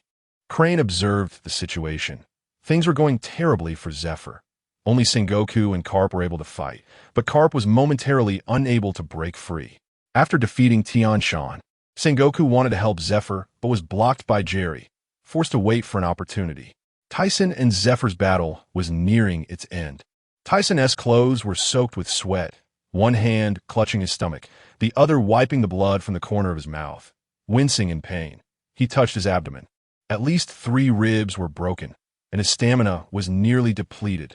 Looking at Zephyr, he was kneeling on one knee, covered in wounds, bloodied and mangled, with blood all over his forehead, and his hands were so injured that bones could be seen, his gaze somewhat hazy. Suddenly, 4 or 5 people approached from a distance, wearing suits and white hats, striding confidently. One of them glanced around, staring at Zephyr with disdain. What a candidate for Admiral, the Navy's highest combat power. He can't even defeat a pirate, disgracing the world government. Steel Bones sent us to take over. It seems we'll have to step in. Zephyr, bloodied, struggled to raise his head and frowned. Take over what? The man laughed. Didn't your marshal notify you? I guess you wouldn't be able to catch Aurs Tisen. And in the end, we have to clean up your mess. Thiesen watched from the side, frowning and then relaxing. He understood instantly. He laughed. Zephyr, it seems the world government wants to snatch the achievements of your navy. La la la. The few people were startled. This pirate actually guessed it? One person pointed at Thiesen. You are Aurs Tisen? The Navy can't catch you. We from the world government will come. Only then did Zephyr understand, infuriated, but still held hope for the Navy. He couldn't defy the world government, so he could only stand up. I will catch him. You all get lost. The man mocked. Get lost? You've been unable to catch anyone for so long, and you still have the nerve to say that. Disgracing the world government. Thiesen was annoyed. Hey, you guys are really noisy. Whoosh. Bang. A beam of white light shot straight at the person who just spoke. That person pointed at Thiesen, looking down at his pierced chest in disbelief. This pirate actually dared to attack a world government official. With a thud, he fell down. The others were terrified, their mouths agape, their eyes filled with fear. You dare to oppose the world government? Thiesen coldly shouted. Noisy. Whoosh. Several more beams shot out, instantly killing those few people. Thiesen just wanted to finish this quickly and head to the new world, not wanting to waste time here. He looked at Zephyr. Let us continue. This next battle is the final one. Don't die. After all, I don't dislike people like you. Zephyr gritted his teeth. You're really bold, but it's still too early for you to think you can win against me. Pay attention. Zephyr grinned, showing his white teeth, watching Thiesen kill those world government members. Clearly able to ask for help, but didn't move. He was obviously extremely angry with those people too. Thiesen had already used all his techniques against Zephyr, leaving only his ultimate move unutilized. That move couldn't be easily used. Using it could leave him without stamina. However, he had learned to fly earlier, practicing during the Sky Island arc. Though the effect was average, flying was very easy, relying on reducing and increasing his own weight. But he didn't reveal everything. Previously, he only showcased his flying, keeping the other abilities hidden as trump cards, waiting for the right moment. Now, the weight manipulation was only practiced well enough for flying. The rest needed time to hone, just like how he took 8 or 9 years to master Dust Escape. The two fought for a little while longer when Muse suddenly ran over. Captain Thiesen, the ship's coating is done. We can set sail. As soon as Thiesen heard this, he looked at Zephyr. Looks like this is it for today. We'll meet again in the new world. Zephyr panicked. Wait. Bastard. Our fight isn't over yet. Thiesen replied. It's not over, but I need to hurry and realize my dream. I won't waste time with you. Zephyr angrily said. Oh really? Then I'll personally shatter your dreams. Thiesen unleashed another powerful move, this time significantly smaller than the last. As the move was executed, the Navy and Thiesen's pirate crew on the island all looked up at the sky. Thiesen's crew was all dizzy, Jerry was fine, but everyone else was injured. The Navy was left with only some elite soldiers. Both groups stood on either side. Sengoku, Fu, and Garp were the closest to the battlefield. And Thiesen's crew also moved closer, fearing a sudden attack from the Navy. Limit removal. This attack was different from the last. It wasn't shot out. Thiesen brought his palms together, aimed at Zephyr, and slowly formed a small square energy ball in his hands. Zephyr prepared to take it head-on. But as soon as he saw the energy ball was so small, he instantly felt something was off. Just when he was about to punch it, and exploded. The small square suddenly enlarged and enveloped him entirely. Zephyr immediately felt the ground around him dissipating and muttered, "What is happening?" In the next second, his whole body was consumed by the massive energy, hindering his movements and causing him immense pain. He quickly wrapped his armed haki around his entire body, which helped a bit, but over time, he started to feel powerless again. Make a move. Sengoku and Tsuru suddenly charged towards Thiesen, while Garp blocked the attacking members of Thiesen's pirate crew, and the scene erupted into chaos. Thiesen furrowed his brows as he saw the two charging at him. Sengoku had already used his fruit ability, and Tsuru was circling around to try to touch him. Being hit by either of these two would mean disaster, especially with Tsuru's wash fruit. If touched, he was done for. Thiesen had no choice but to retract his attack, extending his right index finger. Whoosh! Tsuru, caught off guard, had her shoulder pierced by the energy ball and fell to the ground. Sengoku roared, "Tsuru! Thiesen, you bastard!" After shooting Tsuru, Thiesen immediately condensed a light ball in the palm of his left hand. Buddha palm impact. Boom! The light ball collided with the Buddha palm, and the area around the previously rootless number 24 GR and several nearby areas collapsed due to the residual shockwave, exposing the resin tree roots. Pay attention. Garp, who attempted to single-handedly take on Thiesen's pirate crew, was now covered in blood, with multiple fractures, and had a long scar cut by Jerry across his chest. Yet he still held on, not taking a step back. Thiesen's crew, worried about their captain, unleashed their strongest attacks. Although they admired Garp's tenacity, they showed no mercy for the sake of their captain. Whoosh! Bang! A figure flew from Thiesen's direction and crashed to the ground, sliding a long way before stopping. It was Sengoku. Garp disregarded everyone else and immediately rushed over to save Sengoku. Thiesen, having just unleashed a powerful attack and continuing to assault, couldn't hold on any longer and landed on the ground, panting heavily, right next to Tsuru. Tsuru knelt on the ground, covering her shoulder wound, her face drenched in cold sweat. Thiesen flashed in front of Tsuru, looking down at her. "Is this the justice of the Navy? All you can do is play dirty tricks, but I don't dislike it. Winning is all that matters. But it's obvious that you lost." Tsuru panicked. "What do you want?" Thiesen replied, "I'm not looking for trouble with you. What I hate is the world government. If you stop me again, I won't be polite." Tsuru's face was filled with disbelief. Thiesen actually wanted to let her go. Garp stumbled over, shouting, "Thiesen, let Tsuru go." Thiesen laughed. "Here, your lover is coming. I'm leaving." Tsuru was both embarrassed and anxious. Shameless. Thiesen flew into the air, shouting, "Thiesen's pirate crew, set sail for the New World." The crew excitedly responded, "Oh." The Sabaody archipelago was in an uproar. The onlookers were shocked, their jaws dropping. The Navy actually lost? This is big news. Hurry and report to headquarters. The New World is about to be chaotic. Thiesen is too explosive. Garp and Tsuru felt troubled hearing this, and Tsuru took out a den mushi. At the Navy headquarters, Steelbone answered the call. "Did you catch him? Is the person handed over to the world government? The achievements will be noted." Tsuru helplessly replied, "Admiral, we lost. Thiesen has gone to the New World." The den mushi instantly displayed a shocked expression. What? As the news spread, the seas were thrown into chaos. Thiesen had crushed Zephyr, several islands were destroyed, and the resin roots were exposed, taking years to recover. On Broccoli Island in the New World, the Rocks pirates were regrouping. Someone shouted, "Captain Rocks, there's new news from the first half of the Grand Line." "What news?" Rocks turned to look. The pirates who had been eating and drinking instantly gathered around, all eager to hear the latest scoop. The reporter shouted, "Tiesen's pirate crew is making moves." All as Thiesen crushed the Navy at Sabaody, and Vice Admiral Zephyr lost. The supernova trio was also taken down. Rock's eyes lit up. As expected of the one I have my eyes on. Where are they? They probably have already entered Fishman Island. Rock laughed heartily. Haha, it's finally coming. I can't wait. The Golden Lion scoffed. Haha, just took down a few vice admirals. Is it that big of a deal? The reporter quickly added, Lord Golden Lion. Thiesen defeated Zephyr on his own, and also withstood the surprise attack from Sengoku and Tsuru. Rox grinned widely. The Golden Lion angrily said, Are you related to Thiesen? Do you dare to deceive us? The reporter panicked. I'm not lying. The news is absolutely true. Whitebeard suddenly spoke up. Yellow-haired lion, if you're jealous, just say it. Just wait for the newspaper. The Golden Lion retorted. What does that have to do with you? Can we trust the newspapers? Whitebeard replied, Fool, the bounty can't be fake, right? The Golden Lion exploded. Do you want to fight?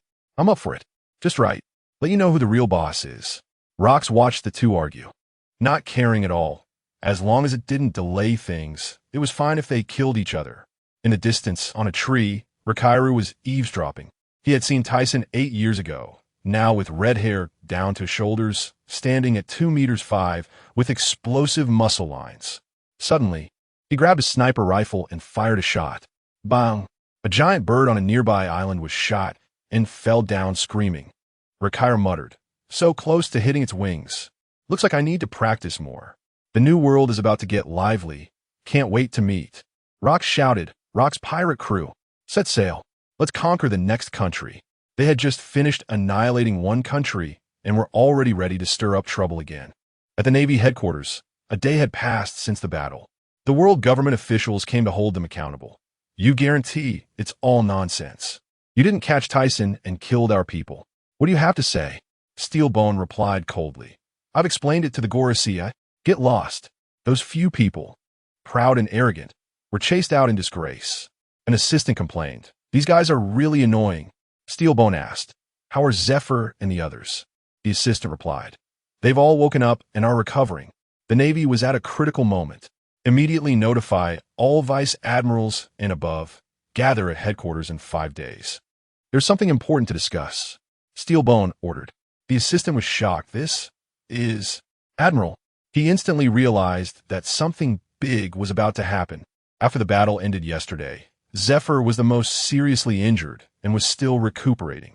At that time, Sengoku and Tsuru had come to help in time. But Zephyr had already been low on stamina, and in the end, without hockey protection, there wasn't a single good spot on his body. Fortunately, his recovery ability was explosive, and he was already improving. Sengoku was hit by Thiesen's limit removal light, losing a chunk of flesh in his abdomen, and several ribs were broken. Garp, while blocking Thiesen's pirate crew, had multiple fractures all over his body, but his recovery ability was strong, and he was also recovering. Tsuru was only hit in the shoulder by the energy ball. The rest were just minor injuries. After Thiesen's pirate crew finished the battle, they finally arrived at Fishman Island. After resting for a day, Thiesen had been in his room resting.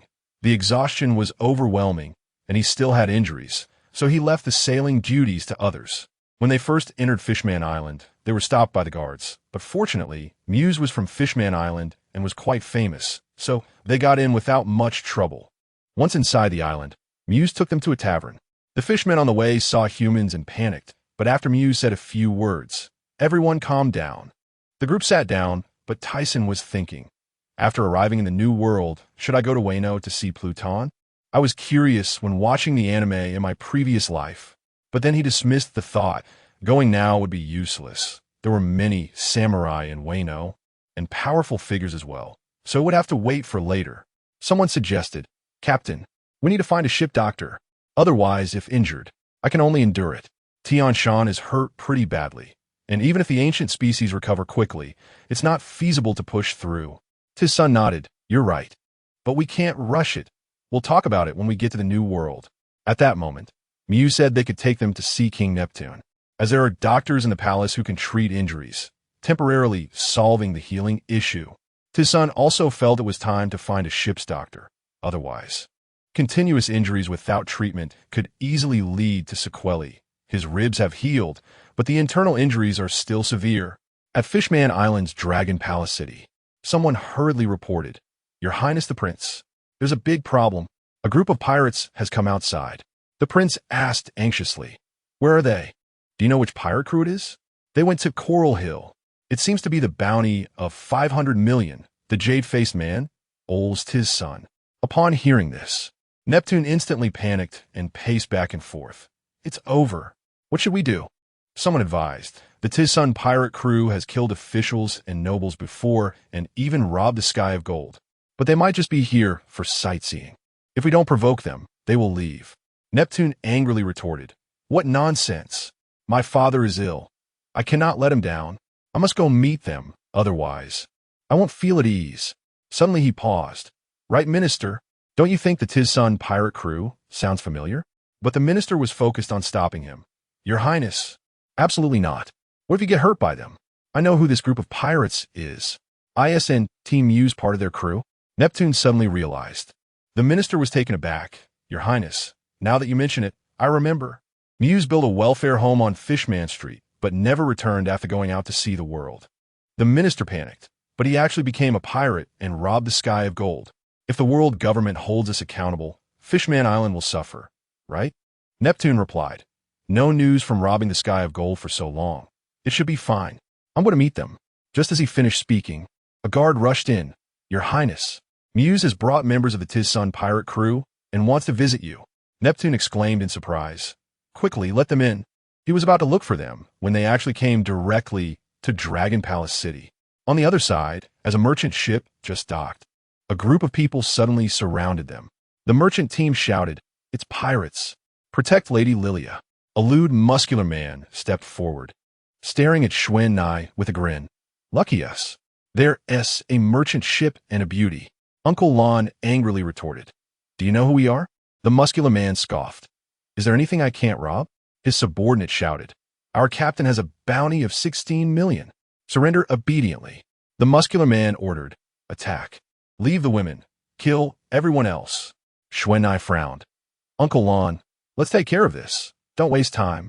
Un solan ziplit anzai, mis. At an altitude of 10,000 meters above Gaia Island, the Roger pirates encountered the sky current, and Roger, seeing the pointer pointing up, directly led the crew to the Sky Island. Roger looked at the Golden City, an ancient city from 800 years ago. "It's magnificent." Jabba asked, "Is this really made of gold?"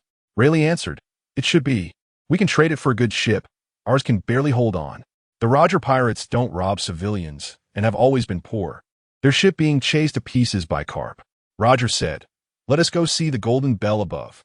Gonfort mentioned there's also an inscription. The few of them reached the top and saw the golden bell and the inscription. Roger frowned. "The inscription is fascinating, but I can't read the words. Is it a cultural heritage? What a pity." Suddenly Rayleigh shouted, "Roger, look at this." Roger turned and was stunned. "This is..." The lower right corner of the stone tablet is engraved with, "I came to this world, not knowing where to go. Since that's the case, let me witness the moment of change in this world. Signed, Aurs Tisen." Roger was shocked. "ISNT this." Rayleigh said seriously, "Yes. It's that pirate with a bounty of 720 million. Rayleigh, we need to find Thiesen. There's something in this inscription that interests me." Roger's expression became serious, his eyes shining. Rayleigh sighed. "It's too early to contact him now. Going rashly may lead to total annihilation." He only reminded Roger that if he wanted to go, he would definitely follow. Roger laughed heartily. "Haha, the ship will naturally straighten when it reaches the bridge. I'm going to make friends. Who knows? There might be good wine." Rayleigh's face twitched. "You have such thick skin." Jabba crossed his arms. "After all this time, you still haven't gotten used to it?" Everyone laughed along. At Thunder God Island in the New World, lightning struck wildly, rumbling as if to shatter everything. A person lay on the ground. It was Thiesen. He had been here for 3 days without food or water, enduring the lightning. His flesh burned, relying on hockey to hold on. Thiesen's fingers moved slightly as he swallowed a pill. A few seconds later, the medicine's effect spread, repairing his lungs, and new flesh grew. He stood up. his skin pale and his whole body full of strength. He clenched his fist and struck the ground, causing Thunder God Island to tremble, and the earth cracked wide open. Thiesen nodded in satisfaction. Not bad. This physical strength and power have increased. The suffering was not in vain. The physique in the pirate world is too abnormal. Name, Aurs Tisen. Identity: adopted son of Charles Lee, resident of Giant Rock Island. Member of the Aurs family. Dream goal: create a free paradise, sky paradise. New dream: find enemies. Goal: become the overlord of the new world. New goal: occupation: architectural designer, swordsman skills, secret technique. Original world separation, core skill, sword technique. Half moon, sword technique. Full moon, sword technique. Air slash, sword technique. White dragon, sword technique. Demon fire. White dragon, lightweight heavy rock. Dominating fist. Observation hockey, mind reading ability. Can also glimpse a few seconds into the future. Armament hockey, advanced armament, flowing form, can start to destroy from inside the enemy. Conqueror's hockey, can affect reality. Weapon, 7-star, sword. Acquired skills, possesses some abilities of the great man, but needs time to develop them slowly. Additionally, since you don't understand seals, some skills of the great man cannot be used. Perception, 100, can be used. Can sense the flow of enemy chakra, detect enemy movements, and make rapid evasions from enemy attacks, with the range expanding as chakra increases. Dustless miasma, 100, can be used. Has the ability to become invisible, but cannot escape the perception of observation hockey. Dust escape, original world separation technique. 95, can be used. Dust escape, original world separation technique. 95, can be used. Split technique. 0, cannot be used. Earth escape, lightweight heavy rock technique. 100, can be used, but cannot use earth escape. Can only change the weight of oneself or external objects, seeing the data on the silver screen. Thiesen wondered, why is the great man's split technique not moved? But looking at the data of other skills, he calmed down. After all, there is plenty of time. He muttered, I wonder how they are doing? Then he flew toward a nearby island. On an island near Thunder God Island, the forest is dense, and ferocious beasts are abundant. The members of the Thiesen pirate crew had previously trained here. Gina looked at everyone drinking and eating meat, unable to help but ask. Thiesen hasn't returned for 3 days. Could something have happened? Mona bit into a ham. Don't worry, Sister Gina. The captain isn't that easy to kill. Tian patted his chest. The captain can't be defeated at this level. I've prepared food to replenish his energy when he returns. Green Bull suddenly looked up. He is coming. Everyone instantly looked up, and a figure was rushing towards them at high speed. La. You really don't believe me? Gina rushed over, tears in her eyes, and hugged him. You finally came back. I was so worried. Mona laughed. If you hadn't returned, Sister Gina would have gone to Thunder God Island to find you. Someone sighed. The captain seems to have become even more explosive. Thiesen shouted, Tian, I'm hungry. Tian replied, it will be ready soon. This food is specially prepared to replenish your energy. While waiting for the food, Thiesen talked about the events on Thunder God Island and learned that everyone hadn't been idle for the past 3 days and had been diligently training. He felt extremely gratified. This felt like a big family. Mona asked Boss, where are we going next? Thiesen said, let's go to Waterstar Island first. I want to choose a piece of land to build an amusement park in the new world. And once the target is set, we'll take it down. He started drawing plans early on, and now they're more than half done. Once I become the ruler of the new world, I'll get to work. Mona laughed. I can't wait for the amusement park to be completed. Gina said, building such a large place will definitely mean fighting many strong enemies. Thiesen replied coldly, whoever gets in our way will be opposing us, and we can just crush them. At that moment, Tian shouted, the food is here. Captain, hurry and eat. Thiesen smelled the aroma and felt incredibly hungry. After all, he hadn't eaten for 3 days. He shouted, you all come too. We'll set off after eating. Mona immediately rushed over. It smells so good. Tian, why didn't you make us food earlier? Were you waiting for the boss? 3 days later, the Thiesen pirate crew set off again, with the final destination being Waterstar Island. At that moment, on an island not far from them, flames soared into the sky. and the sounds of shouting and screams were constant. The island in front seemed like a small country. Gina had done her homework early on, and with her previous experience in the hero pirate crew, she was very familiar with the territories in the New World. Mona asked, "This country looks like it's in chaos. Should we go take a look, boss?" Tyson replied, "Let's move closer. How can we not take a look if we come across it? Given the situation, it's highly likely that it's being plundered by pirates, and there will be a fight." The flames on the island illuminated half the sky, instantly turning night into day. The air was filled with the acrid smell of burning, and the once splendid palace of the kingdom was engulfed in flames. People were scared and desperately fleeing, trying to escape the shadow of death. In an open area, a group of pirates surrounded a few people, dressed like the kingdom's general and guards. The surrounded general was covered in wounds, blood streaming from his head, and he roared in agony, "Eki, you heartless pirates! Sooner or later, you will face retribution." Eki laughed wildly. "Retribution? How laughable! Is this the last struggle of the week?" He ordered, "Kill everyone on the island. Tokugawa, I want you to watch your people die, and see how they cannot escape their fate." General Tokugawa's eyes were bloodshot as he swung his long knife at Eki, moving so fast that it was hard to react. But to Eki, that speed was as slow as a snail. Just as it was about to hit, Eki's arm transformed into a blade, and with armed color covering the blade, he effortlessly blocked it. In the blink of an eye, he kicked Tokugawa in the stomach. Tokugawa screamed in pain, spitting out blood as he flew back, crashing into a stone wall and spitting out another mouthful of blood, his expression twisted in agony. The guards hurried over to help Tokugawa. "General Tokugawa." Just when Eki was about to step forward again, someone interrupted. "Hey, Eki, you gone too far." The newcomer had red hair, was carrying a sniper rifle, and had a strong, defined physique. It was Rizairu. Eki stopped in his tracks and turned his head. "I thought it was someone important." "So it's Rizairu. Finished with the North?" Rizairu shouted angrily. "We're here to steal treasure. You even kill civilians. Are you even human?" Eki sneered. "Ridiculous. You're just a small character. Even if you have seniority, don't forget that the Rock's pirate crew respects the strong. Otherwise, how would you end up under my command? Since you're my subordinate, you have to obey. Otherwise, I'll kill you, and Captain Rocks won't say anything." Eki wanted to do big things and rise in rank, while Rizairu, due to his weak strength, was not valued by Rocks and was assigned under Eki. Now, daring to defy him, Eki couldn't tolerate it. Rizairu trembled with anger. "Eki, you're too arrogant." He had always been unwilling to participate in killing and plundering, insisting on not killing civilians, but was forced to be Eki's subordinate, and had long detested this cruel and ruthless guy who even killed civilians.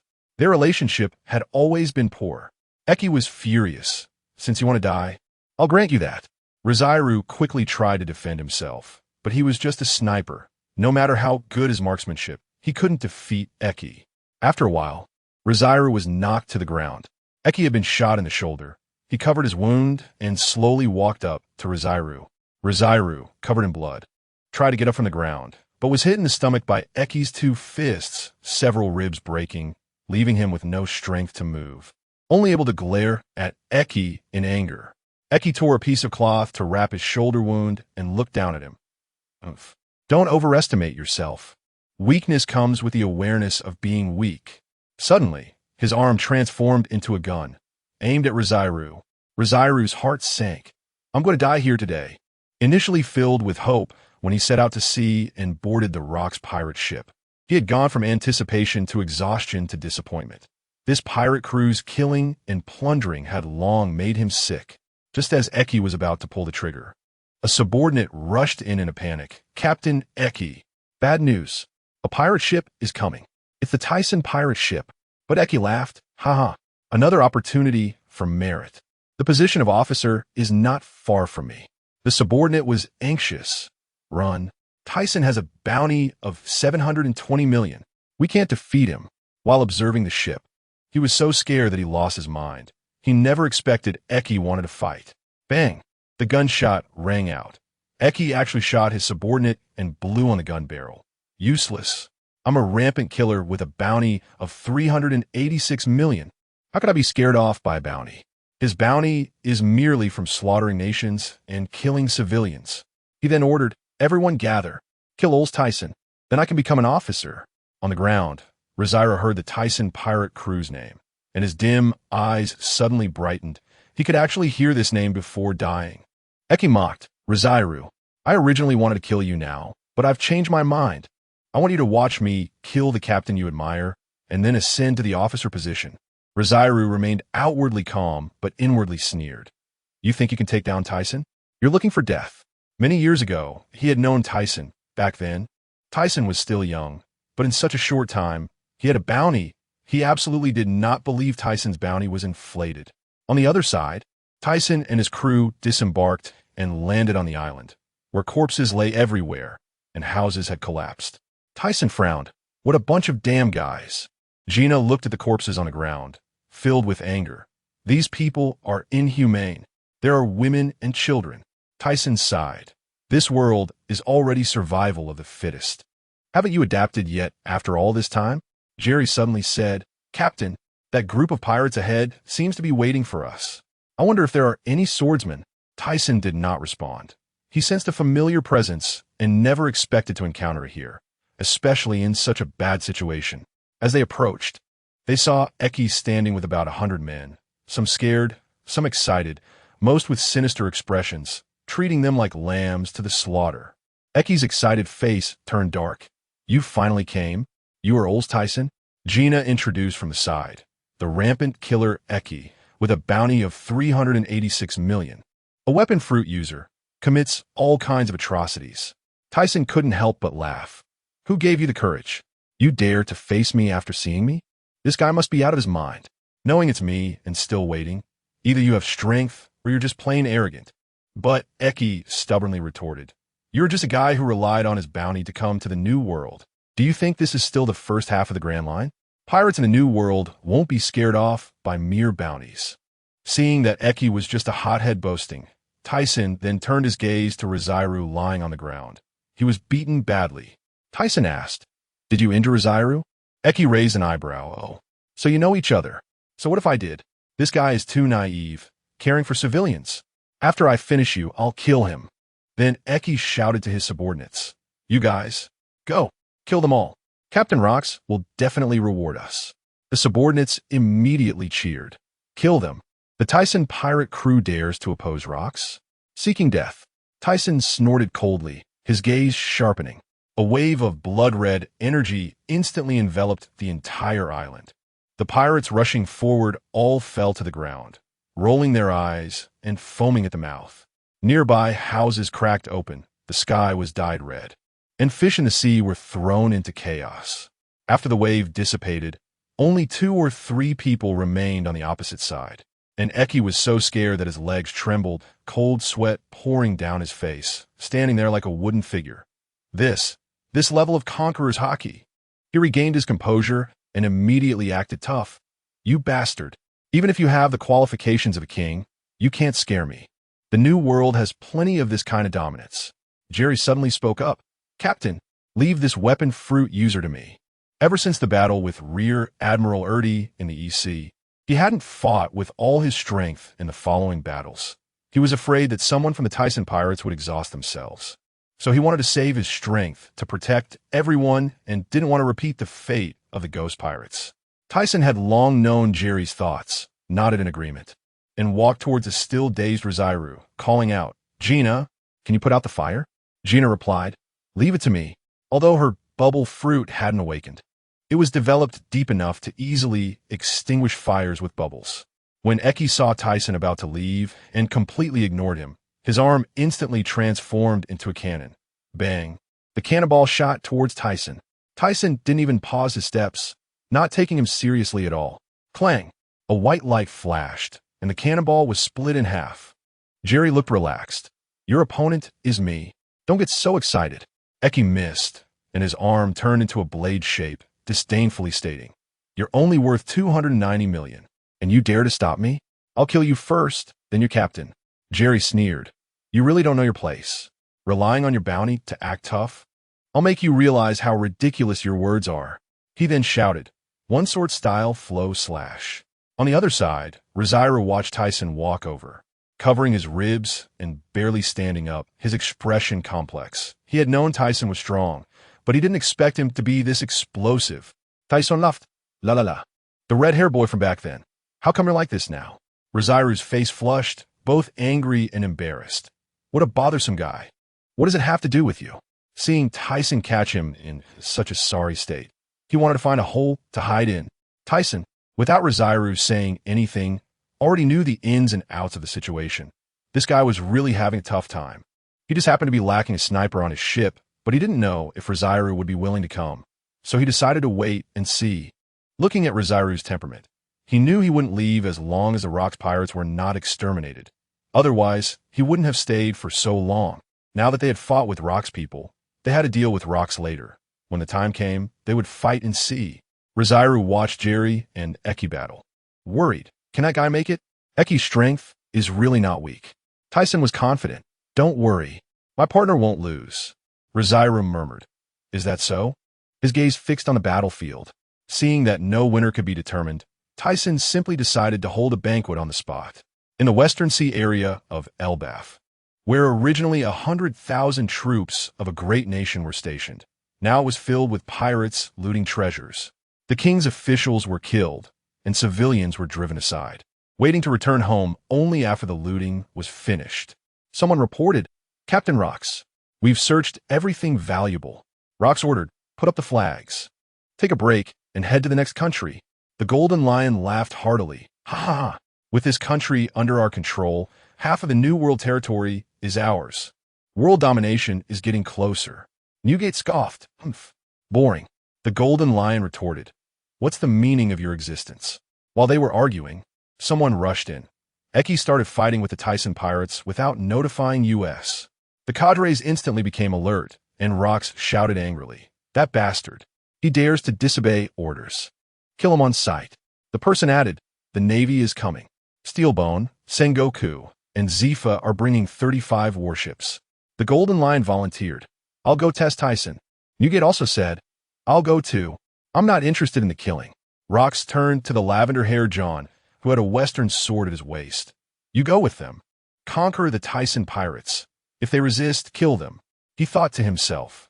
Although he admired Tyson, he couldn't leave, and if they resisted, they had to be eliminated. He then ordered, I'll take the others to the next country. You will regroup after you finish. Someone asked, aren't you going to fight the Navy? Rocks pressed. Now is not the time. Anyone who dares to disrupt the plan will not be spared. The crowd responded, understood. Soon, the Golden Lion John and Newgate from the Rocks pirates led their fleet towards the Tyson pirates. This commotion alerted the Navy. On the warship, Steelbone, Sengoku, and Zifa were deploying for battle. A subordinate reported.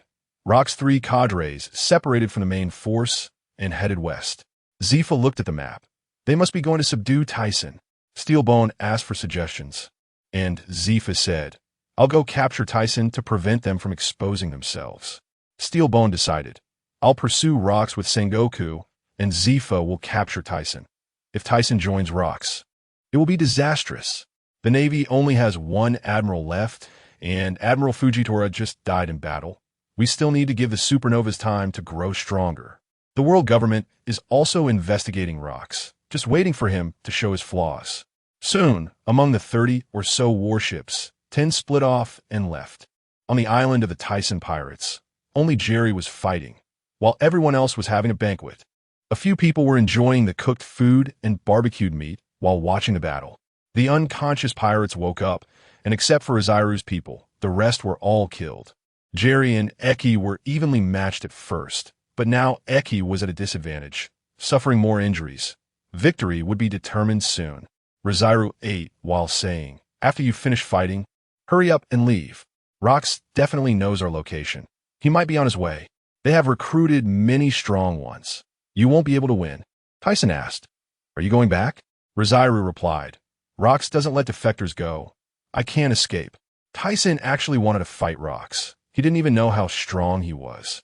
If he went all out, he might defeat an admiral. In the Rocks crew, besides Rocks, he wasn't afraid of anyone. After all, those few were only in their 20s. But he was worried that his partners wouldn't be able to handle it. Rocks' fleet was large, and many had bounties over 200 million. They were outnumbered and would suffer in a fight. So now was not the time. They needed to develop for a few more years. Moreover, although there were few pirates during this period, each one was incredibly strong. At this moment, the battle was decided. Eki clutched his deep chest wound, unwillingly collapsing. Damn it. Jerry panted. You trash can't beat me. He sheathed his sword and walked towards Thiesen. Mona and the others cheered. Jerry is amazing. Jerry pretended to be angry. I'm fighting hard, and you guys are just eating and drinking. Are we still partners? Thiesen was very happy. Jerry was getting stronger and stronger. Just then, a voice interrupted their conversation. Thank you. My name is Tokagawa, and I am the general of this country. Tokagawa, wrapped in bandages, woke up, saw that the fire was extinguished and that the pirates didn't kill or loot, and after hearing from his subordinates about the situation, he realized that it was Thiesen and the others who saved them. Thiesen waved his hand. No need to be polite. It was just a casual act. Tokagawa bowed. You have saved us and the common people with your casual act. Please feel free to command us. Seeing this, Thiesen suddenly had an idea. If possible, I would like to make this island my territory. I will lend you our flag to ensure you won't be attacked by pirates. He had thought about this before. His crew only needed strong individuals. Once the paradise was built, someone had to manage it. Tokagawa had been a general, so he was just right to manage the affairs of the paradise, and his strength could also improve. Tokagawa's eyes widened. Then he knelt down with tears. Thank you. From now on, we will be your subordinates. Without you, the common people can't survive. He had deep feelings for his country. Now that the nation was destroyed and the troops were few, he wanted to protect the surviving civilians. And since Thiesen was willing to shelter them, how could he refuse? Thiesen said, select some young people among the common people to form a guard team and train them slowly. I want to build a paradise that is not constrained by any forces. When the time comes, I will need your help, and after it is built, you can also move in. Tokagawa stammered. No. A paradise that is not constrained? Can this succeed? Having been a general, he knew the rules of the Navy and the world government. Building such a place was too difficult. Thiesen's expression was serious. It's not about whether it can or cannot. It will definitely succeed. Rosairo, who was beside him, was stunned. He just realized Thiesen's thoughts and had never heard anyone think like this. But seeing Thiesen's serious demeanor, he couldn't help but smile. Tokagawa looked at Thiesen's confidence and decided to believe him. After all, there was no other way. Rosairo suddenly said, Thiesen, I'm leaving. Thiesen asked, You have injuries. Why not rest for a few more days? Rosairo shook his head. Urgi is dead. Although Captain Rox doesn't care. I have to go back and report to avoid blame. The next day, the Thiesen pirate crew was ready to set sail after resting. But Rosairo had taken the remaining pirates and left last night. Before setting off, the townspeople came to see them off, and Tokagawa also arrived with 5 subordinates. When everyone was about to board the ship, Thiesen suddenly got off, handed a box to Tokagawa. This is for you. Train well. After saying that, he leaped back onto the ship. Brothers, set sail. Everyone cheered. Oh. Tokagawa was stunned for a long time, and only opened the box after the Thiesen pirate ship was out of sight, instantly widening his eyes. This is a devil fruit. That's right. Thiesen had given him the animal-type poisonous scorpion fruit he had stolen from the South Sea. He wanted to cultivate Tokagawa to be one of his own, and he wouldn't hold back.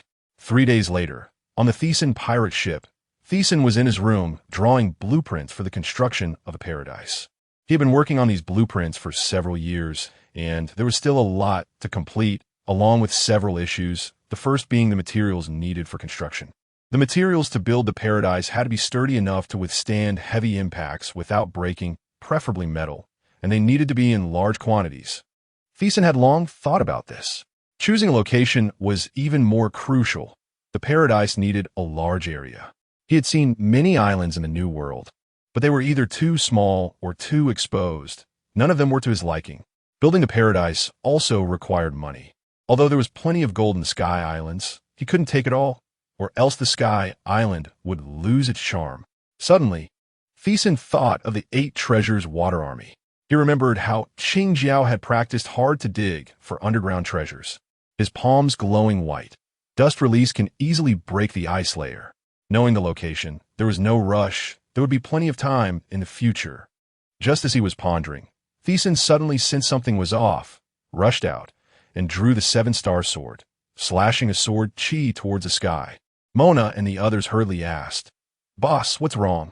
Thiesen coldly replied, "Someone who doesn't know their place has come." "Huh, Aurs Tisen. Prepare to die." A figure with dual swords floated in the sky. Thiesen pretended to be confused. "Who are you?" The golden lion's veins bulged. "You don't know me?" Thiesen dug his ear. "I don't know. Do I have to know you?" He had already sensed that a pirate ship was approaching from behind. Although the two people had strong haki, they weren't strong enough to make him run. "Kulalala. Shiki, your reputation in the first half is really terrible." The one wielding a naginata, Newgate, laughed mockingly. There was also a pale, purple-haired swordsman drinking from a bottle. The golden lion angrily said, "Newgate, don't kick someone when they're down." He just wanted to fight Thiesen. Thiesen shouted, "If you want to fight, I'm ready. Gina, set sail to the island ahead." Then he shouted the golden lion, "Yellow hair, if you want to fight, let's go to the island. I'll accompany you." The golden lion angrily replied, "You're really infuriating. I'll let you be proud for a while." After saying that, he flew back. Soon, both sides faced off on the island. Thiesen's side had only 7 people, while the other side had hundreds, but Thiesen only cared about 3, Golden Lion, Newgate, and the pale, purple-haired swordsman. Thiesen cut to the chase. "You want me to surrender? Dream on. You don't have that ability." Newgate laughed. "Kula la la. What personality?"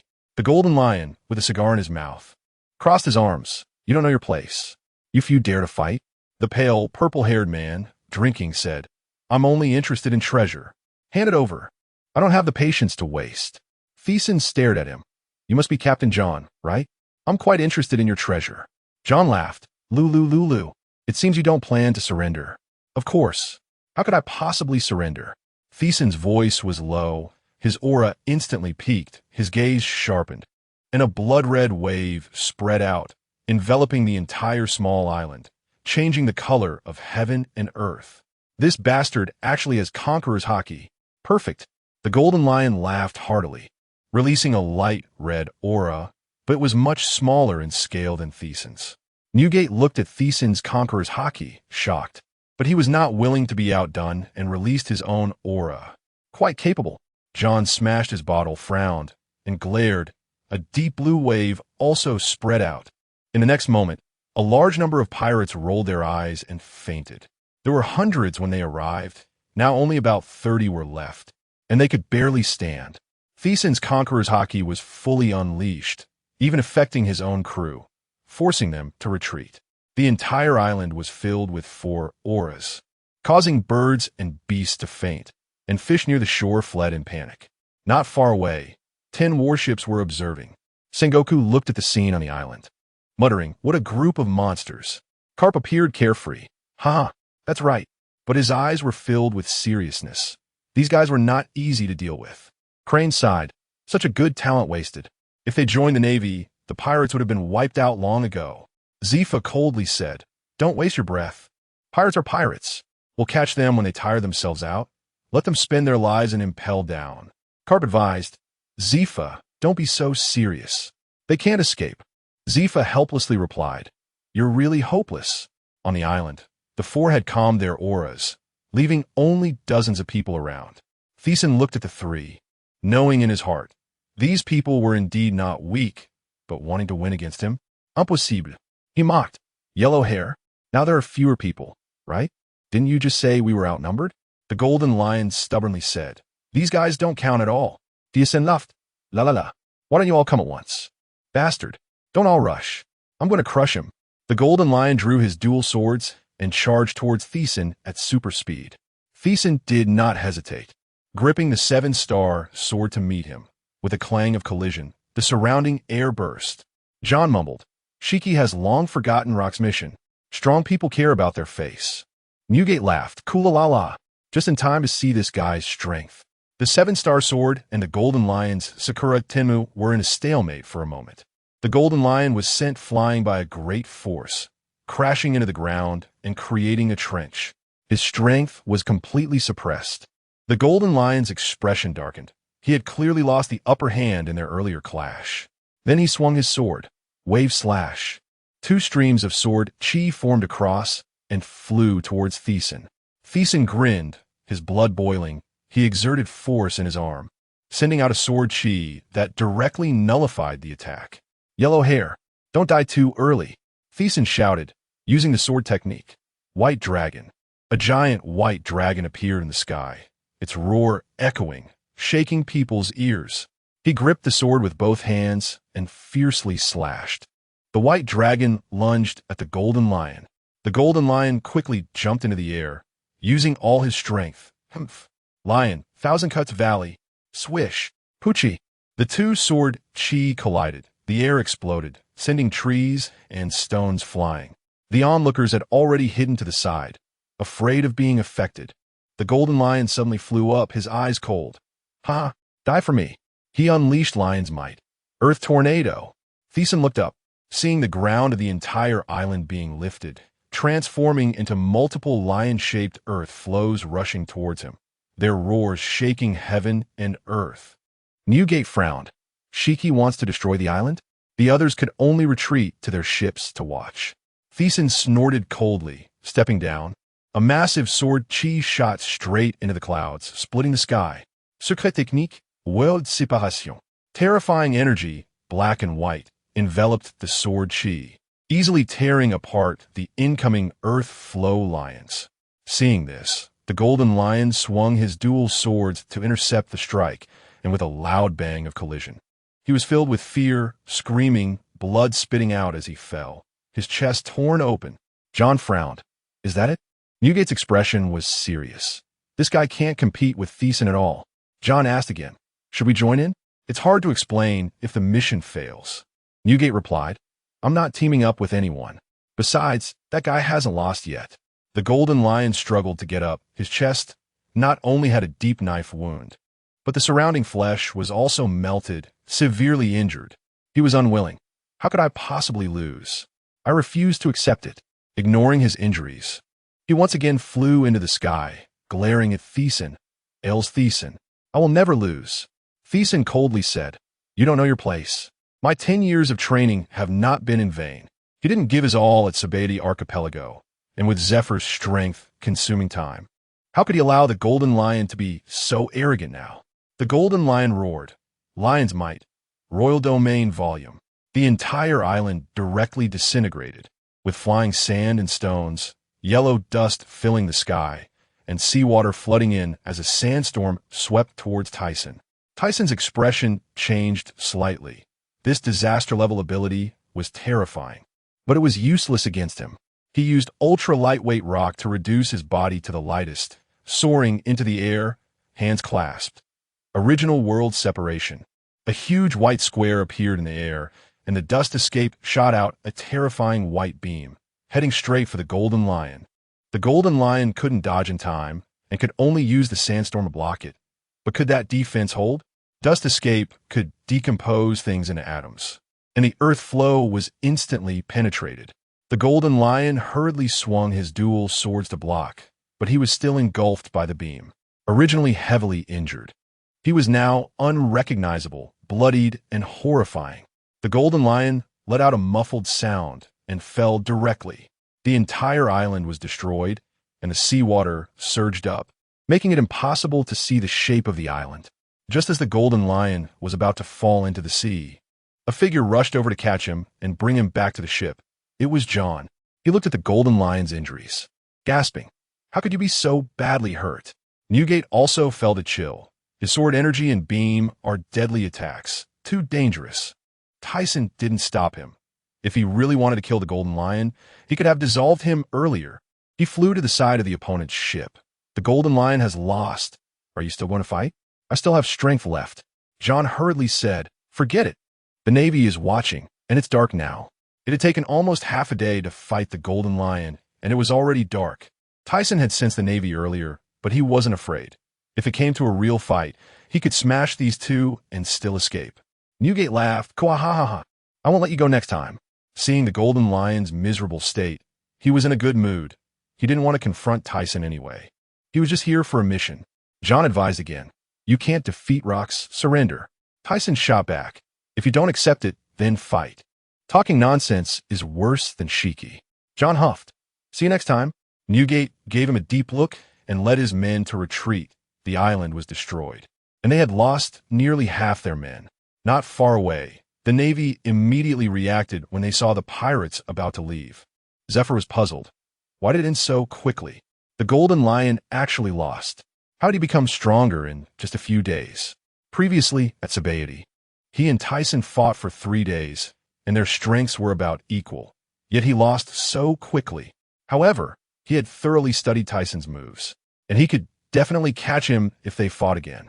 But fearing heavy losses if both sides teamed up, he could only retreat. A few days later, the sea was in an uproar. Tyson crushed the Golden Lion, and the news that Rock's men had fled spread like wildfire. Some didn't believe it. Rox didn't take action. If he did, Tyson would have lost long ago. In the first half of the Grand Line, a man nearly 5 meters tall with a pointed head laughed at a bounty notice. Yeah, this guy has a bounty of 930 million? Navy trash. The pepper of the spike will take his dog head and make a name for myself across the sea. His subordinate panicked. Boss, this is too crazy. We just entered the Grand Line. The pepper didn't care. What are you afraid of? This bounty is just a trick to fool weaklings. My spike will definitely kill him. In the waters near Long Ring Island, Roger received a bounty notice from Rayleigh and said, "Oh, 930 million. That's impressive. I really want to get to the New World quickly to meet this guy." Roger's expression became slightly excited. He wanted to confirm something, so he had to meet the other party. Sigh, the Navy definitely won't let us into the New World so easily, and even if we get there, I don't recommend looking for that guy. We don't know what kind of person he is, so don't expect him to answer your questions properly. It's okay. I don't think this guy is a bad person. Roger laughed heartily. Rayleigh looked at him and thought he was really naive, then showed a helpless expression.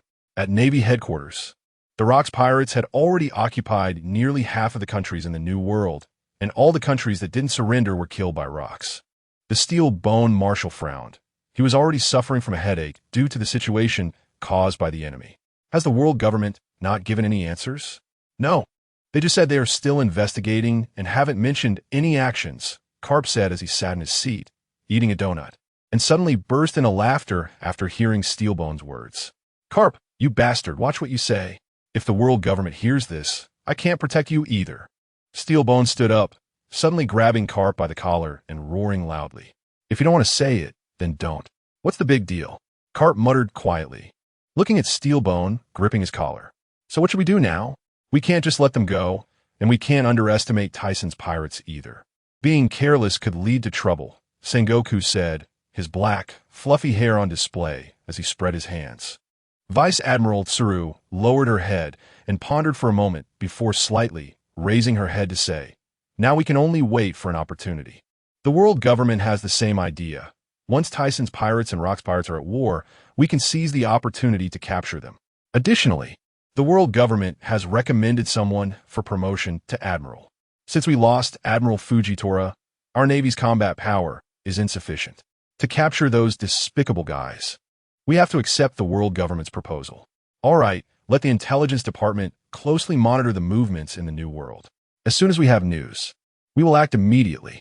During this time, we must guard the entrance to the New World, and any pirates trying to enter should be completely sunk. Received. The room instantly fell silent, and all that could be heard was Carp snoring loudly, blowing a bubble through his nose, soundly asleep. Carp. Steelbone's head was throbbing with veins, unable to contain his anger. With a bang, his fist, as big as a sandbag, landed squarely on Carp's cheek.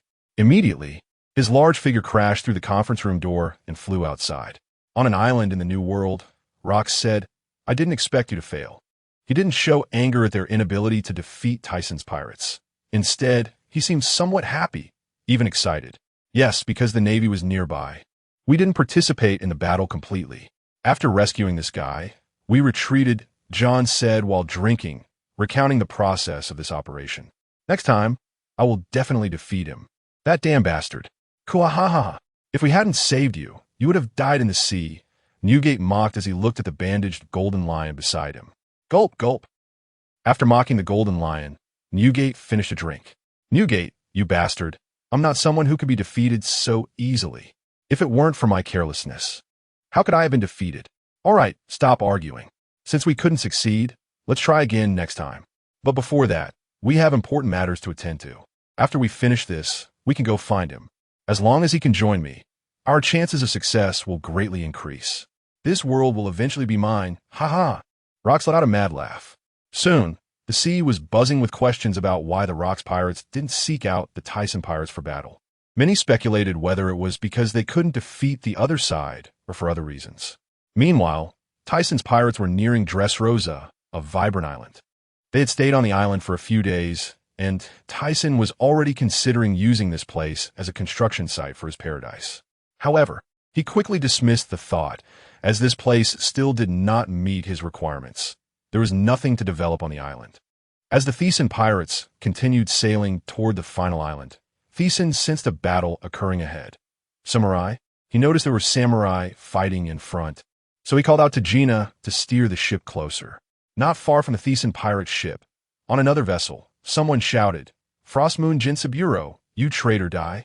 Several swordsmen dressed as samurai swung their katanas at another person, who raised his sword to protect the woman and child behind him. As the attack approached, the man remained calm and suddenly swung his katana, producing a blinding flash of sword light. The foremost attacker was caught off guard and was struck in the chest, his body stiffening as he fell to the deck. Damn! Seeing this, one of the remaining attackers pulled out what looked like a smoke bomb from his pocket. His face twisted into a sinister smile as he threw the object. What is this? Frost Moon Jinsaburo, though unsure of what it was, felt a surge of bad premonition. At that moment, smoke erupted from the object on the deck, enveloping his surroundings. This is bad. It's poison gas. Those despicable guys are truly bringing shame to the samurai. Frost Moon Jinsaburo's expression darkened as he suddenly felt his body weakening. He looked back at his wife and, "Madam, are you all right?" "San, Aro." The kimono-clad woman behind him had a dazed look in her eyes. Her words were unclear, and as her body went limp, she collapsed into Jinsaburo's arms. He quickly laid her gently on the deck and then cradled the child in his arms. That damn traitor, once the smoke clears. We can kill them and take them back. Our mission will be complete. Yes, With one hand holding the child and the other gripping his sword, Jinsaburo started to feel dizzy, the smoke beginning to be blown away by the sea breeze. Just as he was about to take advantage of his still somewhat clear mind to kill these people, suddenly, he saw that several of them had been pierced by an unknown object, dead beyond recovery. His mind instantly turned alert, and he suddenly looked up to see someone floating in the air. Thiesen slowly descended onto the deck, observing that although the samurai was limp, he knew that this smoke could only incapacitate him temporarily and not cause him to faint. "Are you all right? Who are you?" Frost Moon Jinsaburo became wary, positioning his sword defensively in front of him. Thiesen frowned slightly at Jinsaburo's guard stance. "I saved you. Shouldn't you be a bit more polite? Why are you pointing your weapon at me? Is this how samurai behave? You came from Wano to capture me, right? You won't catch me with such deceptive tactics." Hearing the hostility in the other person's words, Thiesen seemed to realize something as he looked down at himself. Suddenly, he understood. He was wearing a black samurai outfit, which explained the misunderstanding. "I am not from Wano. I am Thiesen, the captain of the Thiesen pirates. I have nothing to do with your Wano." "Pirate?" Upon hearing that the other party was a pirate, Frost Moon Jinsaburo, although still cautious, felt a sense of relief inside. "I apologize. It was my mistake earlier. Thank you for saving my life." Frost Moon Jinsaburo seemed to be recovering slowly. Standing straighter, he sheathed his weapon and bowed to Thiesen. "No need to be polite. Would you like to come aboard for a bit?" Frost Moon Jinsaburo looked up in surprise, seeming not to expect Thiesen to be so approachable. "Then I will intrude." Inside the dining hall of the pirate ship, Frost Moon Jinsaburo and his wife enjoyed the dishes prepared by Tsuya, finding it quite amusing to see how ravenously the other was eating. "I apologize. I have been on the run since escaping Wano and haven't had the chance to eat." Meanwhile, the baby in the kimono woman's arms made cooing sounds. Thiesen looked at the child with curiosity, guessing something, and then nodded slightly. "No need to mind." "What is this child called?" "Frost Moon Jinshiro." "As I thought. You are Frost Moon Jinsaburo, who escaped from Wano 50 years ago. So where are you planning to go? We are heading to the East Blue, intending to settle there long-term. Frost Moon Jinsaburo answered Thiesen's question while sizing him up. Finally, he stopped at a particular spot, his eyes widening in surprise, exclaiming, could it be? He stood up excitedly. Thiesen-kun, could I see your sword? Seeing Jinsaburo's excited expression, Thiesen understood and handed over his 7-star sword. As Jinsaburo took it, he was visibly thrilled, slowly drawing the sword. However, when the blade was halfway out, he began to sweat, his eyes filled with fear, and his hands trembled slightly. Moments later, unable to bear the power of the 7-star sword, he could only return it to its sheath. That's right, this is the 7-star sword of Asuka, the cursed demon sword, belonging to the supreme great swords of legend, alongside the original Oni Tetsu. I never expected to be fortunate enough to see it. What surprised me even more is that someone can wield this sword. It was said that many years ago, this sword had been sealed away. Thiesen-kun, you are truly remarkable, he said, his eyes filled with astonishment. Before returning the 7-star sword, Thiesen took it back and examined it closely, realizing that it was indeed a supreme great sword, a weapon not everyone could possess, with only 12 existing in the world. However, this sword had been sealed for too long and had lost its original resilience. Just as Thiesen felt a bit proud, he suddenly heard Jinsaburo's next words. What should we do? He did not want to lose such a handy weapon. Ha! No matter how good a weapon is, if left unused, it will eventually rust. But this sword has not lost its function. It still belongs to the supreme great swords. As long as Thiesen-kun uses it frequently and cares for it with flowing sakura, it will eventually regain its former resilience. Hearing the last sentence, he felt a slight relief in his heart, truly worried that there would be no way to save it. Now it was fine. Soon, after finishing the meal on the ship, Frost Moon Jinsaburo parted ways with them, saying that if they needed any help in the future, they could come to him. Before leaving, he left behind the emblem of the Frost Moon family. Although it might not be needed, it could be kept for now. Thiesen, we actually don't need to search so hard. I think one island would be sufficient. After parting ways with Frost Moon Jinsaburo, Thiesen kept looking at the map in his hand. This was something he had drawn earlier, marking all the islands they had passed along the way. Gina, watching this scene, suddenly spoke up. Oh, what about this place? Looking at Gina, he wore a serious expression. He had been busy for quite some time trying to pinpoint an island, but he had yet to settle on one, most of which were unsatisfactory. It's Herb Island. Do you remember we went there before? Herb Island? Yes. The child named Inoya on that island. Don't you remember? Upon hearing this, he instantly stood up. He remembered that during his time with the hero pirates, they had sailed in the New World for a long time. However, due to the lengthy duration, he had forgotten many things. They initially encountered pirates on Herb Island who came to plunder the village there. Later, they killed those pirates and saved the villagers on the island. He still remembers a 3-year-old child named Inoya, who admired him greatly and said he wanted to become a pirate like him when he grew up. That's the place, Nana. Let's set off for Herb Island. Okay, the reason it is called Herb Island is that there are many herbs on the island, densely forested, with numerous poisonous insects and wild beasts.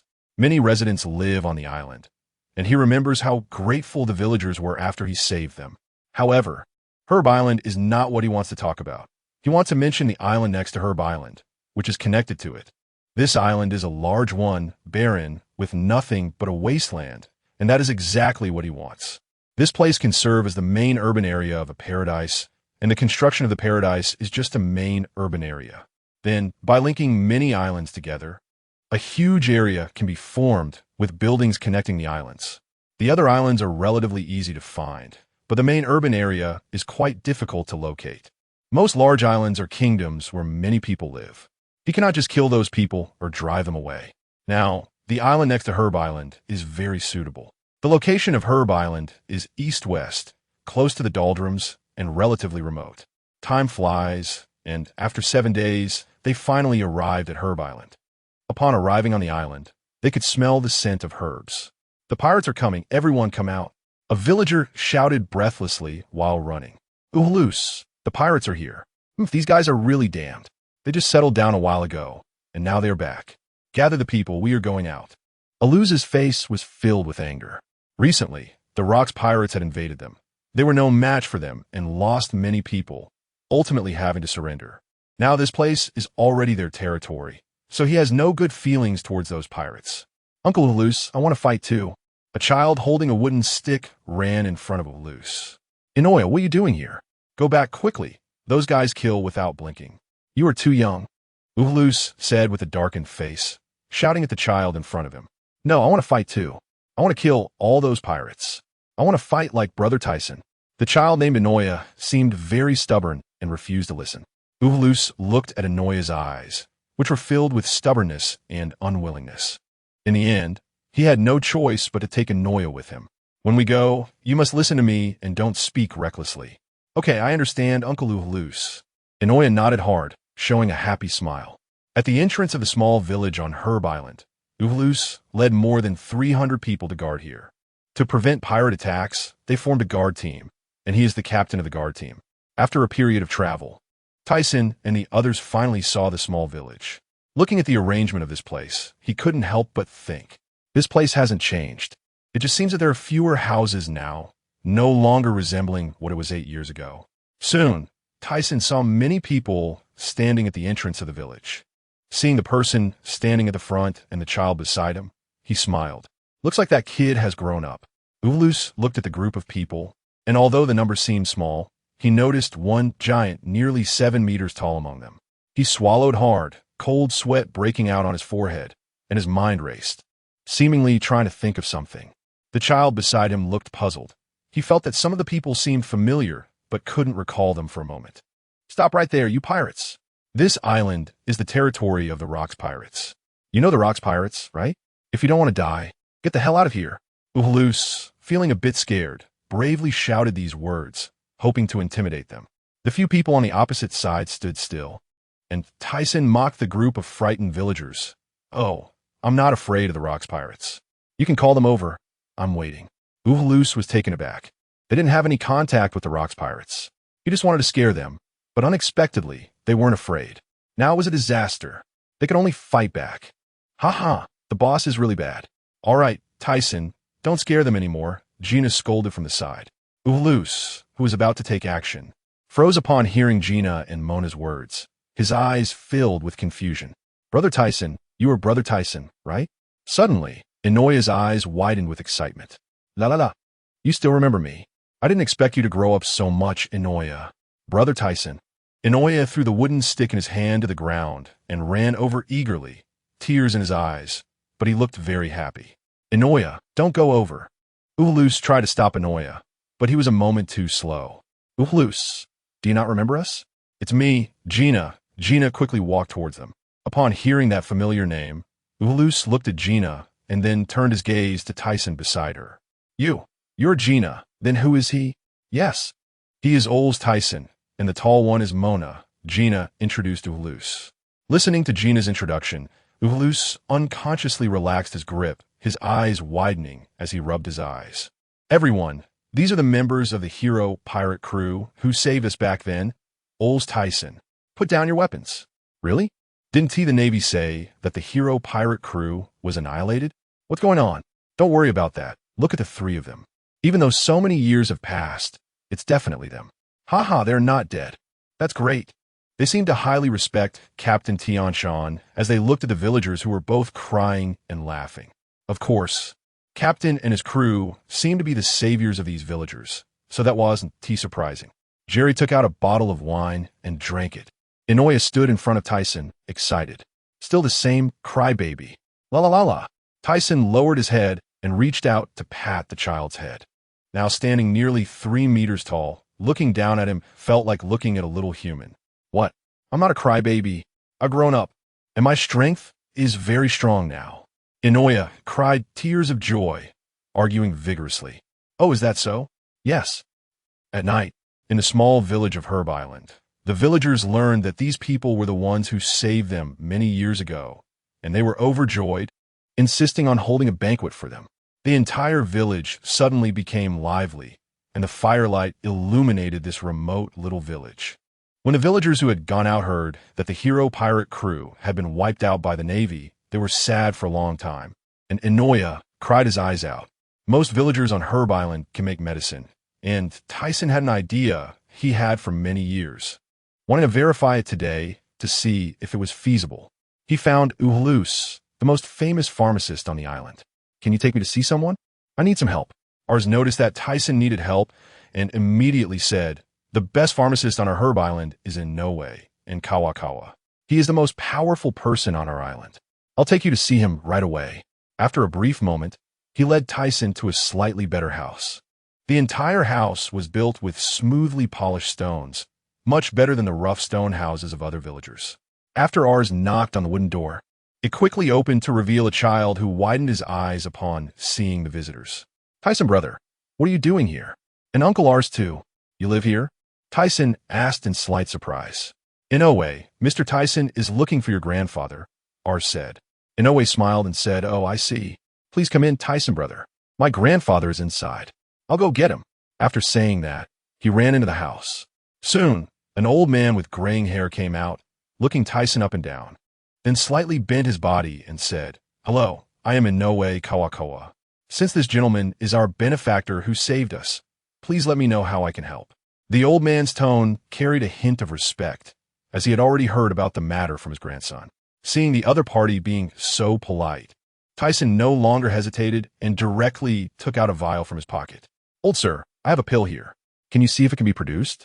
Inoue Kawakawa exclaimed in surprise, then took the vial from Tyson's hand. He poured out the pill, revealing a slightly glowing green pill that rolled into his palm. Upon seeing this extraordinary pill, Inoue Kawakawa's eyes were filled with wonder. He brought the pill close to his nose and took a gentle sniff, instantly widening his eyes. Follow me, he said excitedly. Seeing Inoue Kawakawa's reaction, everyone knew that this pill was special. Inoue's eyes were filled with surprise. It was the first time he had seen his grandfather so excited. Tyson, seeing this, knew it was promising, so he closely followed Inoue Kawakawa. They walked through the house until they reached a large courtyard, where Inoue Kawakawa led them to a staircase that led to the basement. Witnessing this scene, Tyson was certain that the other party was an extraordinary individual. He was curious about what could be in such a secretive place. The equipment is so complete. Tyson was astonished as they entered the basement, arriving at a stone room filled with various instruments, all quite comprehensive. I used to be the captain of a national science team, specializing in researching drugs for the king. After this country fell many years ago, I moved here to continue my research. Please wait a moment while I analyze this pill. It will be done quickly. Inoue Kawakawa gently scraped a bit of powder from the pill with a blade and placed it into an unknown instrument. The subsequent steps were quite complicated, and Tyson lost patience after watching for a while, so he started chatting with Inoue. Really? You can make medicine too? Tyson smiled at Inoue's proud expression. Of course. I've been making medicine with my grandfather since I was 5. It's been 6 years now. Inoue seemed quite proud. Oh, that's impressive. I actually need a doctor on my ship. If you can become strong, I wouldn't mind letting you join. Inoue's mouth dropped open in excitement when he heard Tyson's sudden words. Are you serious? You're not joking, right? Ever since I saw you defeat those pirates when I was 3, I've admired you and have always wanted to set sail like you and become a pirate. Now, the chance to join the person he admired as a pirate made him extremely excited. La la la la. As long as you can become strong. However, Tyson knew that the other party was only 11 years old, quite young and weak, so it wasn't the right time. He said this to encourage him. All right, I've finished the analysis. At that moment, Inoue Kawakawa's voice came over. Tyson eagerly stepped forward, wanting to know the result. If it couldn't be produced, it would all be in vain. How is it? Can it be produced? Inoue Kawakawa didn't speak, but instead put the pill back into the vial and handed it to him. This pill is made from dozens of medicinal materials, many of which can be found on Herb Island. However, there is one ingredient that is missing, and not only that, but I've never heard of it before. Hearing this, Tyson's initially excited mood was doused with cold water. In the end, it was still unsuccessful. However, the old man said he could find a substitute for that medicinal material. In that case, the produced pill would only exhibit about 80 of its original potency. Inoue Kawakawa, holding his graying beard, first disappointed Tyson, but then his excitement returned. Really? Then can you help me make this pill? I need a large quantity, and once produced, It could be given to the villagers on the island, so they can become much stronger. However, this needs to be kept confidential for now. It can't be leaked. Thiesen planned to produce this pill in batches, so that even a villager in his paradise could possess great strength. Just thinking about it excited him. Of course, you are our benefactor. Leave this matter to me. I will have the villagers who can make medicine help out, and it will be done quickly. Of course, to prevent them from leaking this matter, I will explain the seriousness of the situation to them. Mr. Thiesen, can this pill really make people stronger? Aurs showed a look of surprise, seemingly not expecting the pill Thiesen brought to be so miraculous. Of course, after taking this pill, it can change a person's physique. With just a little training, dealing with pirates with bounties of several million will be more than enough. This, Inoue's face turned red. So, I could take it too? I can become stronger? No, Inoue, you are too young right now. Your body can't handle the strong potency of the medicine. You can take it when you grow up. Inoue Kawakoa's face darkened instantly upon hearing his grandson wanted to take the pill. Is that so? Inoue's excitement quickly faded. Inoue, it's all right. If you want to become strong, you need to find Mona and the others. We will be staying on the island for a long time, so you must seize the opportunity. Thiesen saw Inoue's downcast mood and encouraged him again. They were not yet ready to go out. He wasn't prepared to battle the Rocks pirates. He planned to train on the nearby large island, honing his skills of overweight and lightning. This way, when facing the Rocks pirates, he would have a better chance of winning. Moreover, he had many things to prepare for his paradise. Aurs, please keep this matter confidential for now. Aurs's expression turned serious. I understand. I will definitely not disclose it. In the year 1478 of the Sea Garden, on a large island next to Herb Island, overweight, with a loud bang, the ground cracked like a spider web from a single punch, creating a depression of several hundred meters. The figure on the opposite side dodged quickly, not daring to take it head on. Boss, you are too fierce. How did you do that? Your strength has increased so much. Mona looked at the cracked ground with lingering fear. La la la. You better be careful. Just now it was only an increase in strength. Now let me show you my speed. If you can't dodge, you might get hurt. Come on. Boss Mona's expression was serious as he adjusted his state. Lighten. Whoosh. Thiesen's figure completely disappeared from Mona's sight. He knew the other party hadn't vanished, but was moving at a terrifying speed, basically catching up to teleportation. Not good. Just as he was about to react, a fist the size of a sandbag came crashing towards his stomach. Bang! In an instant, his figure was sent flying, crashing into a large rock before finally stopping. Cough! Cough! Mona stood up, rubbing his stomach, his eyes filled with fear. Boss, that speed is simply abnormal. Luckily, you didn't use that heavy ability, otherwise, I would have at least broken a bone. Thiesen smiled slightly. All this time hadn't been in vain. Ever since he awakened this skill on Sky Island, he had been diligently practicing it. There are two effects, as mentioned before. The heavy effect can make one's body incredibly heavy and can also be applied to others or objects. He had tested this effect while sparring with Mona. After applying weight to Mona's body, his speed became somewhat sluggish, and Thiesen, being a Tampa fruit user, could easily change his own weight. If it were someone else, the effect might be even better. The other effect is to lighten, which can reduce one's body weight to the extreme, allowing one to float in the air. However, when it comes to external objects or people, if the weight is too heavy, one cannot lift them, only try to reduce their weight as much as possible. That is the application of the two effects. All right, Mona, let's set sail.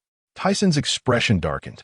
After the battle with the Golden Lion upon arriving in a new world, they had been hiding for so long to avoid the Rocks pirates, and it was time to depart. In fact, after fighting the Golden Lion, he wanted to return to the first half of the Grand Line to train for a while. But upon reaching Herbal Island, he changed his mind and chose to stay here to practice. Now he felt that he should be strong enough to face Rocks. The Rocks pirates are just a group of scattered soldiers. As long as he defeats Rocks, the others will disperse, and he wouldn't have to worry about being outnumbered. His long-held idea was to build a paradise in a new world. However, Rocks pirates wanted to dominate this world, which conflicted with his plans, making him feel stuck. Moreover, implementing the paradise would require the help of the Golden Lion, or he would have to seize the other's abilities, which meant he needed to reach a conclusion with that guy. If he didn't defeat Rocks, he would have to join them, which would allow him to secretly implement this plan, but if he didn't fight, That would be too cowardly. In the waters near Fruit Island in the New World, Rayleigh? Where the heck has that guy gone? We've been in the New World for over a year and haven't heard any news about him, Roger said, feeling very frustrated. Ever since he saw that stone tablet on Sky Island, he thought it was a cultural heritage. Later, he saw 2 stone tablets on Fishman Island, one red and the other similar to the one on Sky Island. Since then, he had been eager to know what was written on them. After he came to the New World, he must have clashed with the Rocks pirates. He might be hiding somewhere. Haven't we not reached the final island yet? Why are you in such a hurry? Rayleigh, as the vice captain of the Roger Pirates, had been paying attention to Thiesen ever since Roger became interested in him during the first half of the Grand Line. However, he lost track of him a few years ago. Although he had some guesses, it had been too long. Just then, Jabba suddenly interjected, Roger. He must be avoiding the Rocks pirates. He will show up sooner or later, don't worry. Yeah, Captain, the other crew members echoed. Haha, it seems I've been too obsessed with this matter. Let it take its course. Brothers, let's continue heading to the final island. Since he suddenly disappeared, he will definitely reappear. He just needs to continue adventuring on the sea, and we will meet again sooner or later. On the Thiesen pirate ship, after leaving Herbal Island, they headed towards Waterstar Island. Since they had formed a pirate crew, how could they not sail around the world? He wanted to see the final island. In his memory, Roger realized that after sailing to Waterstar Island, that place was not the final island, but he was unclear about what had happened during that process. After 3 days of sailing, they reached the location of Honeycomb Island. From a distance, he sensed that there were powerful fighters battling on the island and saw schools of fish in the sea becoming restless before they even approached the island. Boss, it seems there are monsters fighting on the island. They would only know what was happening after going up. Feeling the aura from the island, Thiesen thought one of them felt somewhat familiar. He should have seen that person before. I'll go up and take a look. Thiesen flew up, planning to check the island first while letting them ascend slowly behind him. Thiesen, it's happening again. This guy has left us behind, Gina muttered, pouting with her hands on her hips, feeling annoyed. The boss must have sensed something interesting. I wonder if there are any swordsmen on the island. It's been a long time since I've fought. I'm feeling a bit itchy, Jerry said, gripping his knife tightly, eager to engage in combat. They had been quite bored during their time on Herbal Island, either sparring with their crew or practicing alone. On Honeycomb Island, Newgate swung the massive Naginata in his hand, which was covered in airflow, colliding with the opponent's sword. In a flash of sparks, he felt the surrounding space distort, and the layers of airflow sent both groups of people flying. It seems you don't intend to surrender, GOLD. Roger, Newgate said, his face tense as he dealt with the opponent's immense strength.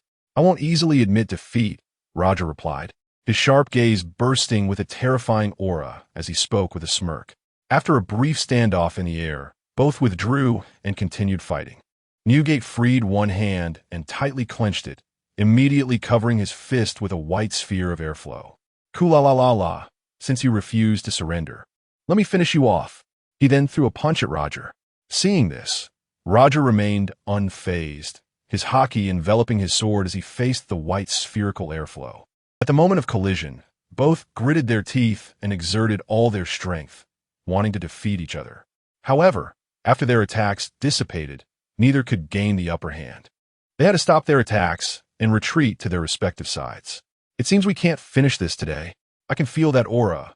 That guy's coming, Newgate said, slightly raising his head to look at the sky outside the island. Suddenly, a man dressed in black samurai clothing floated in the air. Who? Roger frowned, looking suspiciously at the figure hovering in the distance. The others also raised their heads in unison to look at the person in the sky. That guy is... Rayleigh squinted, observing for a moment before widening his eyes, suddenly recognizing the newcomer. Aurs Tisen. Rayleigh tightened his grip on his sword, a small bead of sweat forming on his forehead. The guy with a bounty of 930 million is even higher than the captain's. Roger's pirate ship and Whitebeard's crew all exclaimed, "Stay alert, this guy is dangerous." I didn't expect to see this guy again after such a long time. Captain Rox has been looking for him for a long time, and he dares to come out so brazenly. Whitebeard had a slight smile at the corner of his mouth as he planted his Naginata into the ground. Thiesen looked at the two below who were momentarily at a standstill and was a bit surprised. He didn't expect to see the future Pirate King here. along with the future world's strongest. Sigh, if I had known, I wouldn't have gotten close. What a rare fighting scene. Tyson slowly descended from the air, looking at the bold young man showing a set of white teeth and the smiling white beard. Aurs Tisen, I wanted to meet you for a long time, Roger said, his young face revealing a big grin, seemingly eager to say something. Tyson raised an eyebrow in confusion and replied, "Who are you?" "Huh?" Roger smiled widely, then slowly closed his mouth, looking a bit embarrassed. "Come on, I'm a guy with a bounty of 850 million. I should have some fame in the world, right?" Kuhahaha. Whitebeard couldn't help but burst into laughter. "What? When did this happen? How come I didn't know what major event occurred during the time they didn't go to sea, causing a guy with a previous bounty of only 200 million to rise to over 800 million now? It seems you've been hiding in some remote place. No wonder I couldn't find you." "Well, I have some questions I want to ask you," Roger said seriously. Tyson was a bit puzzled about what questions he would have for him. He couldn't think of anything at the moment. "All right, but let's have a fight first." "Sigh. I knew it would be like this," Rayleigh said with a look of understanding, sighing helplessly. "That's just how it should be. Pirates should fight when they meet. Ha. Come on. Hey, you too. Have you forgotten about me?" Whitebeard's forehead was throbbing with veins. These two had been talking without considering him, and he was a bit annoyed. La. Are you joining into? If you don't care about your face, you can join this guy to deal with me." Tyson deliberately provoked Whitebeard. He wasn't sure he could handle these two. At this time, he didn't know if the two had mastered Conqueror's Haki. If they had, it might be tough to deal with just one, let alone two. I disdain such a method, but you two should be careful. Rox has been watching you both for a long time. It's fine, if he comes, we'll just fight. If we can't win, Tyson tried to look thoughtful. Roger and Whitebeard showed an expectant look, their eyes filled with curiosity, seriously watching Tyson. They were eager to know what would happen if Tyson couldn't win, because this was also a question they faced themselves, especially Whitebeard, who had joined because he couldn't defeat Rox. He wanted to know what choice Tyson would make. The others also looked curious. "Then I'll join the other side." Bang! Everyone slipped slightly, their faces showing disbelief. "Such an answer. You really have thick skin." Whitebeard's face twitched. "Ha. Enough with the nonsense, GOLD. Roger, let us go all out. Let me see what's different about the clan." Tyson's aura suddenly soared. His sharp gaze increased the pressure on those around him, causing them to step back, leaving a huge open space for the two in the middle. Whitebeard also retreated to the side, pondering Tyson's earlier words. Roger squinted his surprised eyes, revealing a slightly excited, neat row of white teeth. "You really know something? Good. I have to make you spill it." And then he drew the sword from his waist. "Then beat me first. If you can't win, you'll lose your life." With a clang, Tyson also drew his 7-star sword, standing nearly 3 meters tall, holding a 6-foot-long sword. If viewed from the side, one would find it extremely symmetrical and harmonious. As the momentum of the two men surged to its peak, they moved simultaneously with incredible speed. With a loud clash, the sword and the knife collided, instantly creating sparks like electric light, a red lightning halo spreading around them, and a massive wave of energy rippled outward. "Hey, what's going on?" Newgate looked back and saw many people on his ship rolling their eyes and fainting. "Those weaklings, stand back." He shouted at them, then turned back and gritted his teeth, muttering about those damn guys. Not far away, Mona and the others, who had just approached, were suddenly affected by the overwhelming aura, causing them to stop in their tracks and look around. Rayleigh and Jabba glanced at the members of the Tyson pirates who had just arrived, then turned back to continue watching the two in battle. After the clash of Tyson and Roger's swords, Tyson felt that the opponent's strength was quite impressive. A worthy match for himself. However, increase. After Tyson finished saying those words, clash, just as Roger's strength was evenly matched with Tyson's. A sudden gravitational force from Tyson's long sword caught him off guard, causing his expression to twist in pain, his eyes flickering as he gritted his teeth to hold on. Tyson saw that Roger was still holding on. Indeed, he was not simple. This guy's strength was formidable. Even after he had increased his weight, the opponent still managed to withstand it. If it weren't for this ability, it might have been difficult to say. But now, superweight, clash, an unprecedented sense of great power surged forth. Roger was pushed back by this immense force, his feet creating deep grooves in the ground.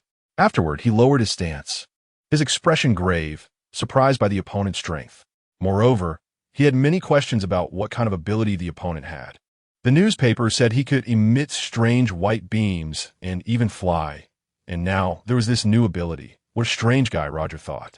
However, he was determined to make the opponent answer his questions and would not easily concede defeat. Roger was actually being suppressed, and Rayleigh was sweating coldly. His eyes filled with fear, his face displaying disbelief. So strong, Jabba's expression darkened slightly. Newgate tightened his grip on his naginata, his eyes narrowing as he looked at the two who had just separated after the clash. But his mind was occupied with pondering Tiesen's sudden increase in power, which he couldn't figure out after thinking for a long time. He could only continue observing, hoping to glean something from it. Tiesen gripped the 7-star sword, his right foot stomping down hard, causing the ground to crack like a spider web. His body as graceful as a jade tree already arriving in front of Roger.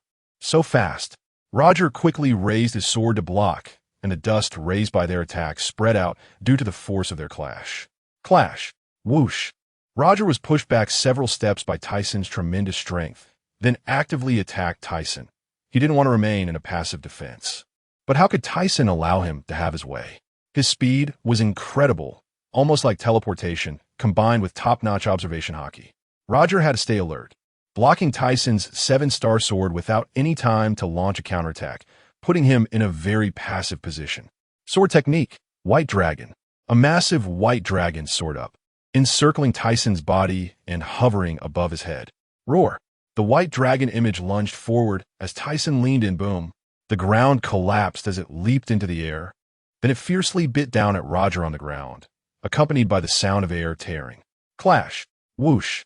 Roger's right foot stamped heavily on the ground, his eyes suddenly flashing with a red halo, his right arm slicing through the air, heavily colliding with Tiesen's 7-star sword from a distance. Red-black lightning spread through the surrounding air, causing trees and rocks within hundreds of meters to shatter and fly. Moments later, the air currents began to calm down across the entire island. Seeing Roger withstand his attack, Tiesen's white ankle, accompanied by a whistling sound, swept across swiftly. Roger quickly raised his left hand to block, colliding again in the blink of an eye. Tiesen's gaze sharpened, his face darkened. Super weight. Bang! Roger was once again sent flying by Tiesen's sudden increase in weight, his body flipping in the air, but he quickly adjusted his posture towards Tiesen, swinging his black blade. And in a burst of speed, he was already in front of Tiesen. So strong. This guy actually withstood the captain's attack. Mona frowned, her surprised expression making her Mickey Mouse tattoo come alive. Jerry gripped his sword tightly, feeling the heavy pressure. As a swordsman, today was an eye-opener for him. Both of these men were undoubtedly powerful sword masters, and it seemed he still had a long way to go to catch up to the captain. 5 hours later, Tiesen was panting heavily, hunched over. Fighting such a strong opponent was indeed exhausting. However, even at this level, he could continue fighting for several days. But he still had to be wary of the Rocks pirates. Therefore, today's battle might not last much longer. On the opposite side, Roger propped himself up with his knife stuck in the ground, suddenly raising his head. His sharp gaze made Tiesen's expression darken. It seemed this guy had undergone a transformation. Secret technique, boundary separation. A massive long sword tore through the sky, blooming into a giant sword body, instantly creating a terrifying wave of energy. With a swoosh, the enormous sword slashed down towards Roger. Roger's expression grew serious, then he smiled. He leaped into the air, actively swinging his black-red long sword to meet the attack. The air currents from the clash scattered the white clouds in the sky, and the weaker spectators were thrown back by the force of the attack. The ships anchored around the island rocked violently, almost capsizing. Green Bull, who was training on the ship, was startled, his whole body crashing onto the deck. Once the ship stabilized, he suddenly raised his head, blinking his shining eyes. After receiving Tiesen's attack, Roger had blood flowing from his forehead, and the blood dripped from his hand down the blade to the ground. He shakily raised his left hand to look. He saw several areas of skin on his arm were injured. After Tiesen took a long breath in the sky, he slowly exhaled a mouthful of turbid air. his eyes narrowing as he said, "GOLD. Roger, if you want me to answer your questions, it seems you are not yet qualified. If you can't defeat me, I won't answer your questions." Huff, huff. Roger was panting hard, and after hearing Tyson's words, he revealed a grin, his eyes sparkling. "I won't give up. Roger, that's enough." Rayleigh seemed a bit worried and wanted to advise Roger to stop. One arrogant guy. Newgate furrowed his brows tightly, feeling an impulse to go and hit Tyson after hearing his arrogant words. "If that's the case, then I won't hold back. Take this," Tyson said in a deep voice, slowly rising into the air, then bringing his hands together. Upon seeing this gesture, Newgate felt something was wrong and shouted loudly to the people behind him, "Everyone, step back. This guy's about to unleash his ultimate move." "What?" The people behind him looked confused. Rayleigh frowned tightly, a bad premonition rising within him. He unconsciously placed his hand on the hilt of his sword, then seemed to remember something and withdrew his hand. "Rayleigh, are we not going to stop this?" Jabba tightened his grip on the axe in his hand, a heavy expression on his face as he questioned Rayleigh. "No need. I believe Roger won't die so easily. Besides, I can't intervene. This is a battle between captains." Rayleigh looked at the man adjusting his stance on the battlefield and ultimately chose to trust him. The captain is about to unleash his ultimate move. Mona watched the figure in the sky. She saw Tyson releasing a massive energy sphere hundreds of meters wide from his hands, and then the enormous energy sphere shot out instantly. Whoosh! The violent energy swept through everything nearby, turning anything it touched into ash. Seeing this, Roger's eyelids twitched, but the determination in his eyes made him look unfazed. After coating his body with Conqueror's Haki, he watched the giant energy sphere descending from the sky at an incredible speed. His gaze sharpened, his mouth opened in a roar, and instantly red-black lightning filled the surroundings, creating a terrifying scene. "Divine! Avoid!" In the distance, Newgate watched as the massive white energy beam enveloped the area ahead, obscuring everything from view. He could only see the white column extending outward, and Roger, enveloped within, was completely invisible, though he could sense that the aura inside seemed very unstable. Suddenly, Newgate felt as if he sensed something. Was this an attack similar to Captain Rock's? "Roger!" Rayleigh and Jabba shouted loudly, tightening their grips on their weapons, their faces dark with fear, their eyes twitching. "Captain Roger, the captain is still as strong as ever," Mona exclaimed. "Tyson," Gina murmured, her hands clenched tightly. "Moments latte." The massive white energy beam dissipated, revealing the figure inside. The crew of the Roger pirates rushed over eagerly, and they saw Roger standing still, unmoving, still holding his sword. Aside from a few skin wounds on his body, he had no other injuries. Then, as if to withstand the tremendous attack, the exhausted Roger knelt on one leg, gasping for air, his body trembling as if he might collapse at any moment. Sensing Roger's condition, Rayleigh let out a slight sigh of relief. Tyson in the sky didn't he expect his attack to be received by Roger. It seemed that the latter had used Conqueror's Haki to wrap it at the critical moment. But that power was on the edge of control, not mastered, almost released inadvertently. He thought. He himself couldn't wrap Conqueror's Haki. He only knew that to master such an attack, one had to concentrate all of the Haki into one point and then release it instantly to achieve that effect.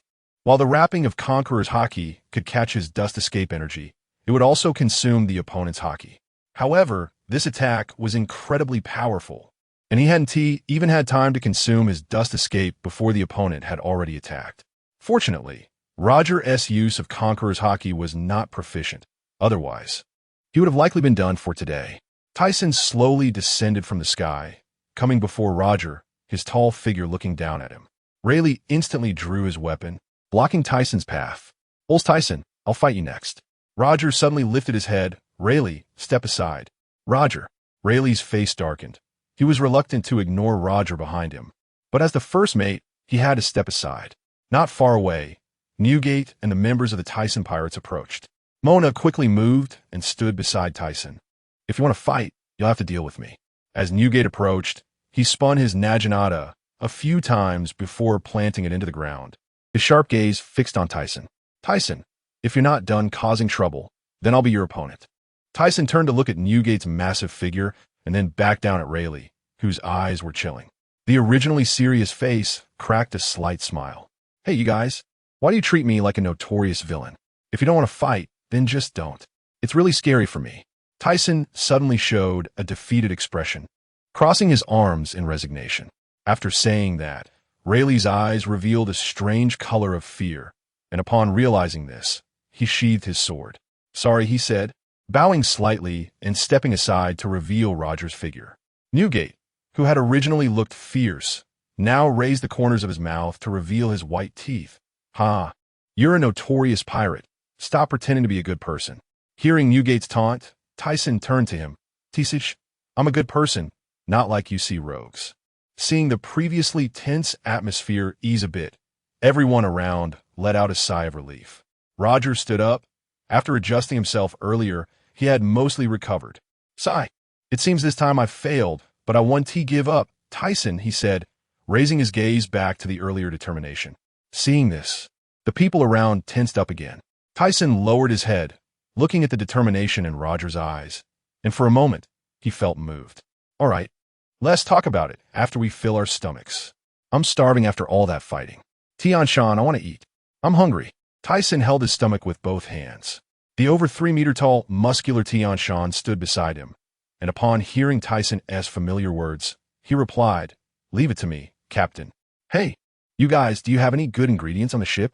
I'm from the Bear Paw tribe, so leave the cooking to me. Oh, that sounds good. All right, I'll take care of the barbecue. Desserts are on me. The group, which was about to fight, now acted like familiar comrades, bustling around, the noise lively and cheerful. Roger, Tyson, and Newgate exchanged glances and then burst into strange laughter. On Hive Island, the 3 pirate crews held a grand feast, drinking to their heart's content. Hey! Green Bull moved a box of wine over. Hey, you two. This is my treasured wine. Let me show you what it's like. Tyson took a box of wine from Green Bull, which was labeled liqueurs. This is liqueurs? Where did you get this? It can't be. Newgate was slightly taken aback. What? Roger asked, puzzled as Tyson carefully took out a bottle from a box. Newgate was right. This wine was from the gold stolen years ago from the sky. After receiving 10 boxes, they had drunk a lot on the ship, and now only 4 boxes remained. Mainly because they were reluctant to drink it, usually opting for store-bought wine. Indeed, I got some from Captain Rock's as well, but I drank it all long ago. Good wine. Roger opened it and took a sip, feeling refreshed all over, but then his expression suddenly turned serious. Tyson, I have a question for you. What question? Ask away. Tyson felt it strange. He and T met the other party before, so why did he have a question for him? I also want to know, what kind of problem has been bothering you from the beginning that you are willing to risk your life for? Newgate is very curious and can't wait to hear what this guy has to say. The other crew members leaned in, eager to listen. Suddenly, the originally noisy banquet fell silent. The stillness was terrifying. I want to know what the words you left on the sky island mean. Roger's expression was serious, staring intensely at Tyson's cold and handsome face. After taking a sip, Tyson couldn't help but spit it out upon hearing Roger's sudden question. He truly didn't expect that Roger would ask about this. It's no wonder Tyson couldn't remember. When he went to the Sky Island, it was just a sudden idea, thinking it was interesting to carve those words. More than a decade has passed since then, and he couldn't recall it clearly. If Roger hadn't suddenly mentioned it, he wouldn't have remembered it all. After all, he just thought it was fun and did it casually. So that's what you wanted to ask, ha ha ha. Then Tyson couldn't help but burst into laughter. The people nearby, unaware of the reason, suddenly broke out in a cold sweat. The members of the Tyson pirates instantly remembered and were somewhat curious. At the time Tyson left those words, they didn't ask much, just thought there must be some meaning behind it. Roger and Newgate looked puzzled, and the surroundings fell silent, waiting for an answer. After a moment, what? You just thought it was fun, so you carded it? Roger knelt on the ground, leaning forward, his eyes wide open, mouth agape. Newgate next to him had veins popping on his forehead, closed his eyes, gritted his teeth, and then suddenly burst into laughter. Hoo, completely played. Rayleigh and Jabba, holding their food, froze in midair, their dazed faces and slightly trembling bodies showing their inner unrest. They were completely taken aback. What a terrible guy. The people nearby nodded in agreement. How could it be like this? By the way, you really are a terrible person? Roger sat up straight, looking at Tyson's annoying expression, then closed his eyes, his face twitching. However, I know everything about this world, and I know the questions you want to ask. While these people were secretly complaining in their hearts, Tysen suddenly spoke up. Really? Yeah. Can you tell me what the stone tablet on the Sky Island and the one on Fishman Island say? Sure. But are you sure you want to know now? He put down the wine bottle, and his expression suddenly became serious. What are you going to the sea for? Don't you want to seek those answers yourself? Besides, you haven't reached the final island yet. Roger's originally eager expression instantly quieted down, his heart struggling. Rayleigh took a sip of wine and listened to Roger's decision. Roger picked up his wine and gulped down the whole bottle, then said, "No, I won't. I've decided to see it for myself." And then his eyes narrowed, showing a look of eagerness. After hearing Roger's decision, Rayleigh smiled slightly. I thought it would be some serious question. It turns out to be these boring things. Newgate didn't seem interested in these things. He was just curious about what question Roger would ask. If you still have questions in the end, you can come to me. He remembered that after Roger reached the final island, he would realize that it wasn't really the final island. Later, he would find out about the red inscriptions marking the route. But by the time he discovered this, it would be many years later. Thank you very much. By the way, you two have already been targeted by rocks. What are you planning to do next? That guy's goal is to dominate the world. And for so many years, he has been attacking those countries in the New World, bringing them under his command. From the looks of it, they're preparing for a final showdown with the world government and the Navy. Roger frowned slightly. This guy is really dangerous. When the boat reaches the bridge, it will naturally straighten out. When soldiers come, block them. When water comes, cover it with soil. No matter when he comes, from now on, I won't retreat. Tysen had made up his mind. Even if the other party planned to go to war with them, he wouldn't avoid it. Sigh. I was originally ordered by Rocks to recruit Roger. But now it seems you won't join that guy. Of course, pirates are free. The next morning, the three parties went their separate ways, sailing in different directions. Roger's pirate ship continued its adventure towards Water 7, with the same goal as them. But their routes were completely different. Newgate, on the other hand, returned to report to Rocks. They had prepared many supplies before departing from Herb Island, so they wouldn't need to stop midway. Tysen wanted to reach the final island in one go. And many places in the New World had been visited during the Hero Pirates' time. At the Navy headquarters, Admiral Steelbone was listening to a report from a communication officer through a transponder snail. Admiral, the Tysen pirates and the Roger pirates clashed on Hive Island, and also, Rocks Pirates officer Edward Newgate is on the island. What's the situation? The situation is unclear. We only know that all three parties left unharmed. Understood. Continue monitoring them. Received. Admiral. After Steelbone hung up the phone, he rubbed his forehead with one hand. Recently, the Rocks Pirates have become more active, and the world government hasn't taken any action. Moreover, a pirate with the same name as Rocks, with the letter D in his name, has emerged, which the world government is very concerned about. But now he has no way to deal with it. The other party has entered the New World and is quite powerful, making them difficult to handle. Even if they dispatched a general, they wouldn't be able to capture the opponent, so the Navy is currently in a particularly passive position. Due to many Navy outposts in the New World being eliminated by the Rocks Pirates, their purpose remains unclear. Thus, the Navy's current goal is to keep the pirates within the first half of the Grand Line under control. 3 days later, the Tysen pirates arrived at the final island. Water 7. They quickly reached here from Hive Island. Nana, look where the log pose is pointing. Tysen raised his head to look at the endless red line. It's strange. The 3 pointers are spinning wildly, seemingly unable to determine the direction. You all wait here. I'll go take a look. After saying this to his companions, Tysen flew directly into the sky above the red line. He didn't know how long he flew, but he finally arrived above the red line and looked down at the 5 canals. He had 2 guesses. The first is that the final island is below these canals. The 5 canals are formed by the 5 pieces of the red line, clearly showing human factors. The intention of the original creators might have been to prevent those in the Grand Line from returning to the 4 seas. That's why many people can enter the Grand Line, but the legend states that no one has ever been able to return. However, passing through the Holy Land Mariejois is clearly their doing. In the blank century of history, the D clan, was exterminated and 20 kingdoms established a world government. The residence of the D clan is likely the final island, located beneath the Red Earth continent. If we think of this place, we might need to find an entrance, as the pointer is constantly shaking, indicating that the magnetic fields on the three islands are very unstable, which represents great danger. The second guess is the Holy Land, Mariewa. After the 20 great kingdoms exterminated the D clan, there must have been many things on the island that would reveal information about this secret. They didn't want to make this secret public, so they could only keep it hidden. However, where in the world is the safest place? It is most likely the place they control, which could very well be directly beneath Mariewa. The area beneath Mariewa might be the residence of the D clan. Of course, it's also possible that the D clan wasn't exterminated back then, but rather imprisoned by them. They control the entire island and built the Holy Land above it. These are the two guesses of Thiesen.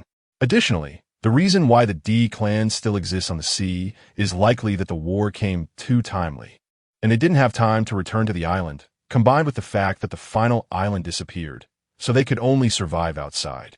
So I forget it. I don't want to think about it anymore. Anyway, I have no interest in this. Thiesen's dream is simply to build a paradise in the new world, to bring his related people in, and to live a stable and happy life there. Doesn't he really care about these historical truths? Moreover, he is not the son of the world, so why worry? The truth will eventually come alight. Thiesen descended towards the pirate ship. After returning to the ship, he said, "Everyone, I need to go to the front half. You take the pirate ship back to Herb Island, and if you want to go out and adventure, you can act freely, but be very careful. If you get caught, it will be very troublesome. If there's anything, call me." "Got it, Captain, be careful. Thiesen, we'll wait for you to come back." He nodded and directly crossed the Red Earth continent, heading towards the front half. His destination this time was Drum Island, where there was something he needed, which was essential for building the paradise. When he was at Herb Island, Thiesen had already shared his thoughts with them. After reaching the final island, he would prepare the necessary items for the paradise. Their task was to establish their own pirate fleet and gather companions. Whether it was the upcoming battle with the Rocks pirates or after the Rocks era ended, he needed strong power to defend their territory. The strength of Thiesen's pirate crew is unquestionable. They are very strong, but their numbers are small. In the future, such a large paradise cannot rely solely on them to manage and protect it, so they need many people. However, they can't just look everywhere. Only those who fight together on the same ship can be trusted. As long as they are given a few years to develop, the fleet will naturally form. By then, with his top-level observation hockey, he will easily identify anyone with ill intentions. In that case, it would be a delusion for anyone wanting to infiltrate the world government or the navy in the paradise. A day later, the phone bug rang. "Hello, Sheena. Have you arrived?" "We arrived a long time ago." "Where are you? Didn't you say you were already here?" A woman's resentful voice came from the phone bug. "I'm almost there. Just wait a moment." He had previously communicated with Sheena Lilia and had asked her to investigate the situation on Drum Island, to thoroughly understand the situation regarding the Gomu Goma no Mi. Yes, his purpose this time is the Gomu Goma no Mi, which can consume anything, allowing the consumed objects or people to be synthesized together. What he needs is the synthesized metal. He needs indestructible metal to build the paradise, and the quantity is large. It cannot be achieved by purchasing it. Even if it could be done, it would take decades to complete. Therefore, he needs the power of the devil fruit to accomplish this. The Goma Gomu no Mi can synthesize different substances, including people and metal.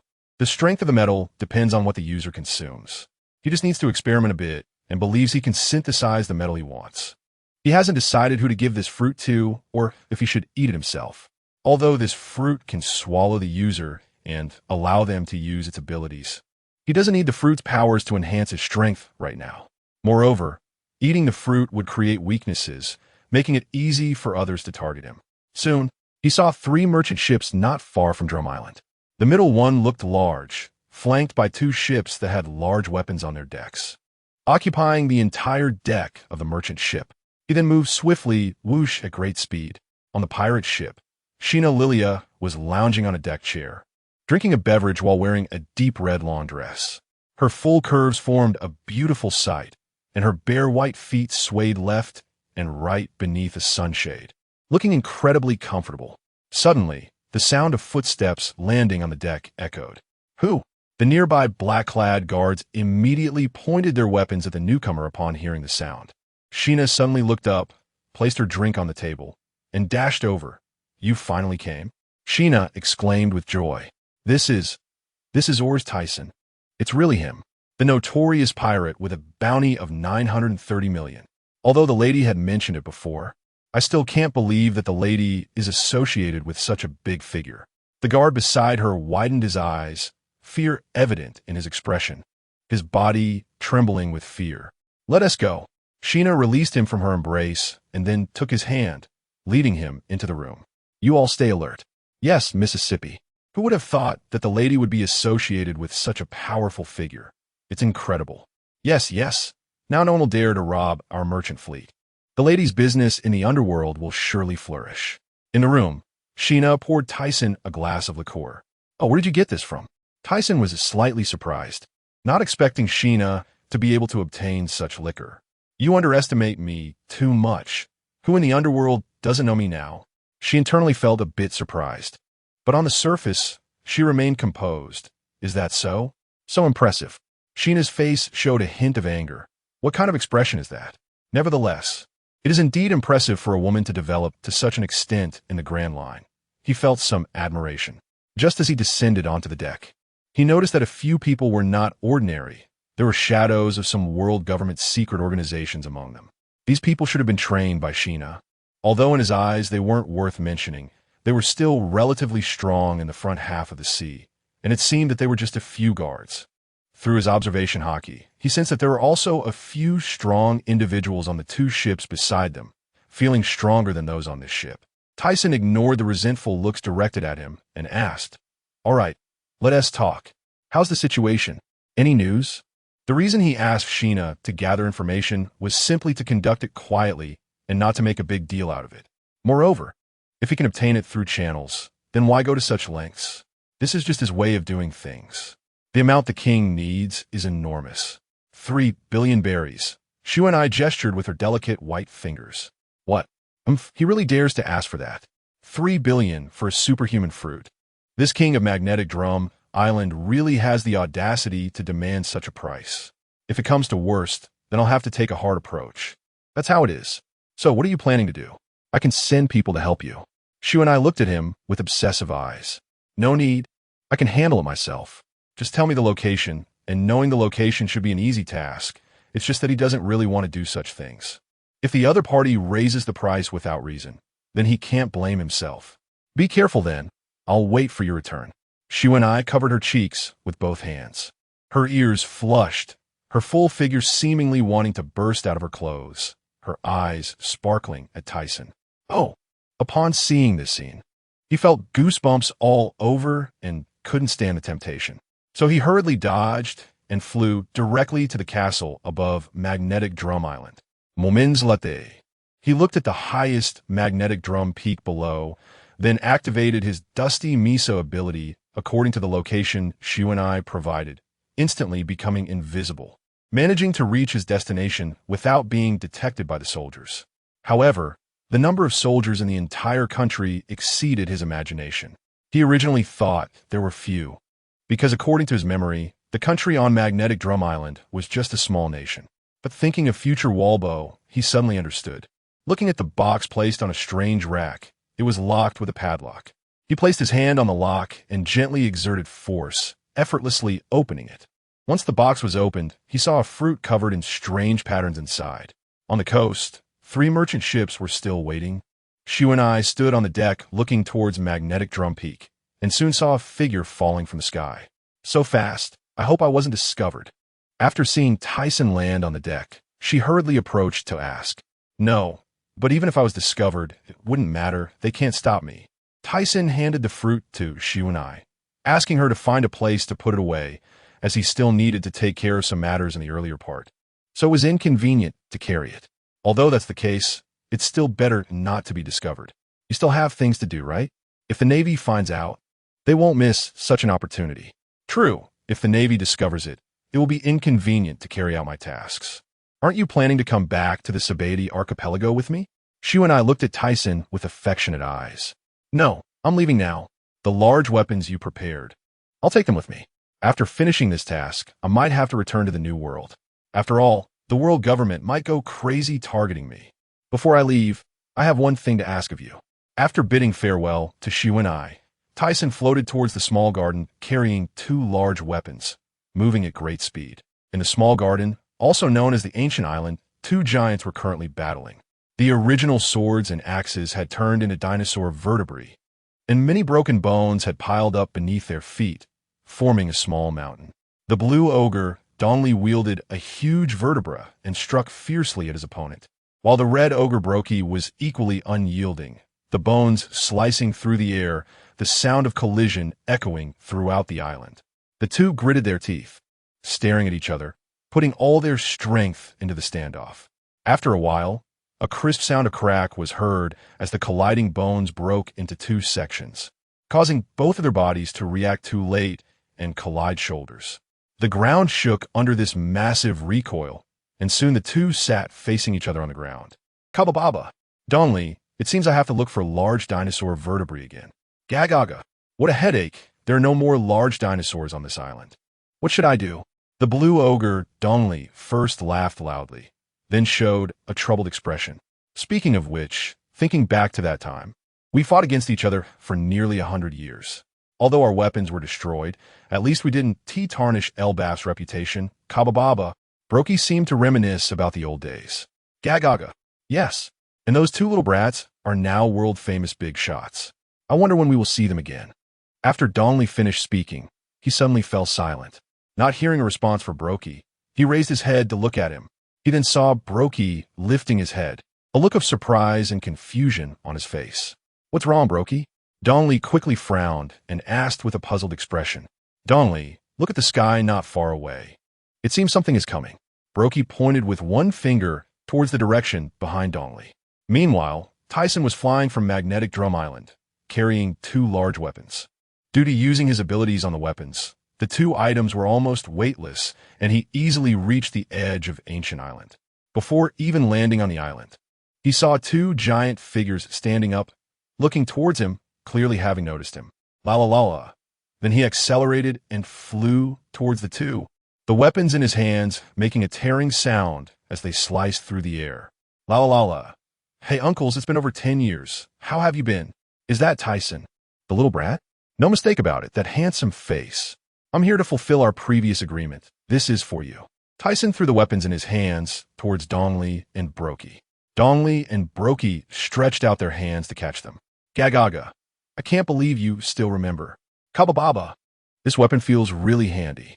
That's right, Dongli said. I wasted quite a bit of time on the way. I'm a bit late. Thiesen looked at the pile of broken bones on the ground, feeling a bit embarrassed for having destroyed their weapons before and having promised to deliver them. Yet so many years had passed. It's okay, you still came in the end. We've been looking forward to it for a long time. Moments latte. Thiesen and Brokey were drinking juice, all made by them on the island, still as invigorating as it was over a decade ago. Uncles, do you still remember my dream? Thiesen said this with intention, wanting to invite the 2 to live in his future paradise. However, if they were unwilling, he wouldn't force them. Of course, we remember. Didn't you want to build a paradise free from constraints? So how's it going? Is it built yet? Not yet. I wanted to say that once my paradise is built, I would like to invite you to live there. I wonder what your thoughts are on that. Dongli and Brokey exchanged glances and then burst into strange laughter. After a while, Thiesen, little brat, we've been fighting on this island for nearly 100 years. We're already familiar with this environment, and since we haven't determined a winner yet, how could we leave? Dongli is right, but who knows when we might determine a winner in the future. When that time comes, we will definitely come. It's a promise between men. We swear by the name of Elbaf. All right, then it's settled. Thiesen smiled slightly. He knew it would be like this, but it was okay. He respected their wishes.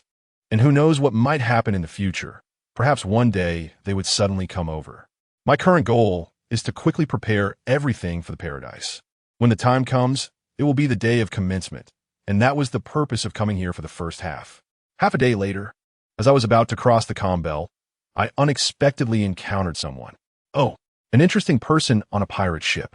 Upon noticing someone approaching, a man in a large blood-red cloak had a calm gaze and a wicked smile on his face. tightening the bat-handle umbrella in his hand. A one-man pirate crew? How strange. At that moment, I slowly descended onto the deck of the pirate ship, facing this peculiar man with two braids hanging down his shoulders. Being alone is fine. Oddly enough, I can't see through your thoughts. It seems you're also a natural. So, what brings such a significant person to my ship? The wicked man raised his crimson eyebrows, and his expression finally showed some movement. Seeing that this guy was overly calm, I originally just wanted to greet him, but now I've suddenly changed my mind. Are you interested in becoming my partner, Baerlic Redfield? Baerlic's eyes revealed a look of surprise, as if he didn't expect the other party to have such an idea. I don't need partners, even alone. I'm not afraid of the great pirates of the New World. Since that's the case, I'd like to see what you've got. Baerlic saw that this man wasn't willing to give up and took on a serious demeanor, then raised his bat-handle umbrella and performed a flourish. I'm afraid I must offend you. With a crisp sound, the figure wrapped in the blood-red cloak vanished. Zulfust. I frowned slightly. Logically at this time, this guy's strength shouldn't be too great. However, seeing the speed at which he attacked, it was incredibly quick. I had to put away my underestimation and respond seriously. As I sensed Baerlic's changing aura, the atmosphere on the deck became exceptionally strange. Then, it seemed I sensed something. I raised my hand that was on the sword at my waist, and the seven-star sword was instantly drawn out of segment, the exposed blade blocking the tip of Baerlic's umbrella sword. At the same time, looking at Baerlic's wicked smile, I also revealed a smile. Baerlic seemed to know that his attack wouldn't work. His gaze sharpened, and his hand continued to move, repeatedly stabbing towards me.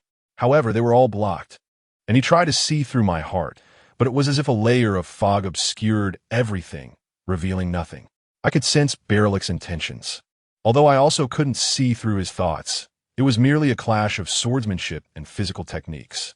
In that case, I wouldn't lose. After several exchanges of sword techniques with Baerlic, I noticed he attempted to touch me. It seemed this guy was still unwilling to give up on probing my memories. Although it wouldn't matter if he touched me, I decided to end the battle early. While Baerlic's swordsmanship was fast and his physical techniques were good, he still fell short compared to me. Sword technique, White Dragon. I thrust forward with my sword enveloped in advanced hockey. Knowing from our previous exchanges that this guy also possessed advanced hockey, and at a high level. So whether it was hockey or observation hockey, he wouldn't gain any advantage. But don't forget, I also have the ability of the adult. No matter how fast Baerlic is, he can't match my speed, nor can his strength rival mine. Therefore, after half a day of swordplay, I suddenly switched to a fist attack, and with one move of domineering fist, Baerlic was sent flying. After quickly adjusting his posture in midair, he landed steadily on the ground. Gasping slightly, I looked at Baerlic, who was wiping the blood from the corner of his mouth. My last punch had indeed caused him harm, and it was internal damage. The great pirates of the New World are indeed formidable. However, if you want to defeat me, it won't be an easy task. Baerlic continued to show his wicked smile. That minor injury was nothing to him. After calming down, I knew that defeating this guy wouldn't be easy. For a strong person like Baerlic, it would take at least 2 or 3 days to determine a winner. You must know that he is capable of battling Steelbone Kong for 10 days and nights, and ultimately won. Are you sure you don't want to join my pirate crew and become my partner? Not everyone's heart is ugly. Think it over. You should know I also possess the ability to see through others' hearts. Baerlic, who always had a wicked smile, became serious upon hearing my words. What I said pierced his heart like a thorn. It was precisely because he had a strong observation hockey since childhood that he was familiar with the ugly hearts of those around him. He developed a rejection of the word partner, which led to his solitary personality. My words had touched him slightly, as I pointed out that not only he had the ability to see through others' hearts, then why do others still maintain this need for partners? Seeing that this guy was moved, I quickly seized the opportunity to continue speaking. Seeing your umbrella-like weapon reminded me of someone. Baerlic raised his head to look at me, his eyes showing confusion. The Rumbar pirates, Brook. What? Baerlic became excited, his eyes shining, unconsciously taking a step forward to ask you know him? On the other side, I was surprised by his unexpected excitement, thinking he would always maintain that aloof demeanor. Since the moment I met him until now, aside from the earlier change in expression, he had always worn a wicked smile, as if he wouldn't change at all. All dead. Only Brooke remains. What? Berilic's eyes widened, his mouth agape. Perhaps he hadn't shown such a rich expression in many years. Subsequently, I told him about Brooke's situation. Moreover, that guy was in a state of loneliness and depression. Just imagine, if it were you, what would happen? This has turned out like this. The eyes beneath Berilic's crimson eyebrows flickered as he tightly gripped the handle of the umbrella. Are you interested in coming with me to find him? I want that guy to become my partner as well. I stared closely at him, wanting to see what he would choose. After a long silence, Berilic seemed to have made up his mind. Although I don't know if he is still the musician I admired, I still believe in him. I've decided to go. Saying this, he continued, although I'm grateful that you can take me to see him, I want to join you. Oh, whatever. But before that, I need to take care of something. Just wait for me in Water 7. As long as I hook him, I'm not afraid of him running away. Thinking that this guy could become my partner in the future, I felt a slight excitement in my heart. Moments later, I parted ways with Berilic and continued to cross the comm belt towards my destination. 3 days later, in Donghai Tekila Wolf, known as the Labor Nation or Taikalo Urpu, is a bridge nation that has been constructing this bridge for over 600 years. The people building the bridge here are criminals from nations that refuse to join the world government, forced to toil daily on the bridge. After arriving at this place, Thiesen floated in the sky, looking down at the seemingly endless bridge below. His purpose for coming here was to find a skilled and renowned architect, as he couldn't think of any other place that might have such a famous person. Suddenly, the Grand Bridge came to his mind. Anyone capable of designing such a magnificent creation must be extraordinary. Bridge structures are quite difficult to understand, and although he had some knowledge of such constructions, it was merely theoretical. In his previous life, he only drew various design blueprints on a computer in an office, and some things were hard to relate to real-life situations, leading to discrepancies during actual construction. He also didn't know much about construction matters, so he could only hope to find such a person when he got to this place. He tried to float above the building and found a relatively high rooftop to land on, gradually becoming invisible. It's so cold here, I should have worn more clothes, he thought. Below, many people dressed in similar burlap clothing were toiling hard, occasionally being overseen by soldiers who wielded whips, striking those who collapsed from exhaustion. Although he felt a surge of anger at this scene, his purpose was not to rescue these people. The bridge had been under construction for so long that even if Thiesen freed all these people, they would have no means to survive. Moreover, even if they escaped, another batch would soon be captured and sent here, leading to an endless cycle. If he wanted to rescue anyone, it wasn't the right time. His paradise wasn't built yet. Closing his eyes to sense everything below, he soon discovered a man who seemed to be the soldier leader or officer sitting in an office chair, reviewing a list. It appeared that this was not where the architects lived, so he had to go down and ask, even if he might be discovered. However, he didn't think he would be caught. Inside the top floor, a burly man with black curly hair was checking the list of prisoners, holding the list in one hand and a pen in the other. Once he confirmed the names were correct, he drew a line through them, as if deciding the fate of the prisoners in this labor nation with a single stroke. Suddenly, the man abruptly raised his head, squinting his eyes and looking towards the window with a puzzled expression, sensing something but unable to be sure. After a moment of silence, thinking it was just his imagination, he continued to focus on the list in his hand. What is this officer busy with? A sudden voice startled the burly man like a frightened wolf. Although scared, he still mustered his courage. Who? He turned abruptly, only to feel a chill at his neck and a terrifying, killing intent. Realizing he had been taken hostage, he froze, not daring to move, and strained to turn his head back to see who had the audacity to capture him, the director. No, please don't kill me. Who are you? What do you want here? We can negotiate, just don't kill me. The man's body trembled, his eyes filled with terror as he seemed afraid Thiesen would end his life with a single sword strike. What is your position? Thiesen, holding the 7-star sword with its tip pointed at the man, commanded him to sit down and answer his questions. Master, I am a director overseeing the soldiers on this bridge. You can ask me anything, I will answer, just please don't kill me. You can turn around now. After saying this, he slowly retracted his sword, then quietly activated his observation haki, instantly sensing the emotions and thoughts of the man before him. The director felt the chilling thread at his neck disappear and slowly turn around. Upon seeing Thiesen clearly, he first showed extreme fear, then was taken aback, stumbling back a few steps, causing the office desk to topple over. You are. Director, are you okay? The loud noise was heard by the soldiers outside, prompting them to tentatively inquire if something had happened in the room. If you don't want to die, it's best not to make any unnecessary movements, and don't shout loudly. Otherwise, before the soldiers arrive, you will certainly die. If you don't believe me, you can try.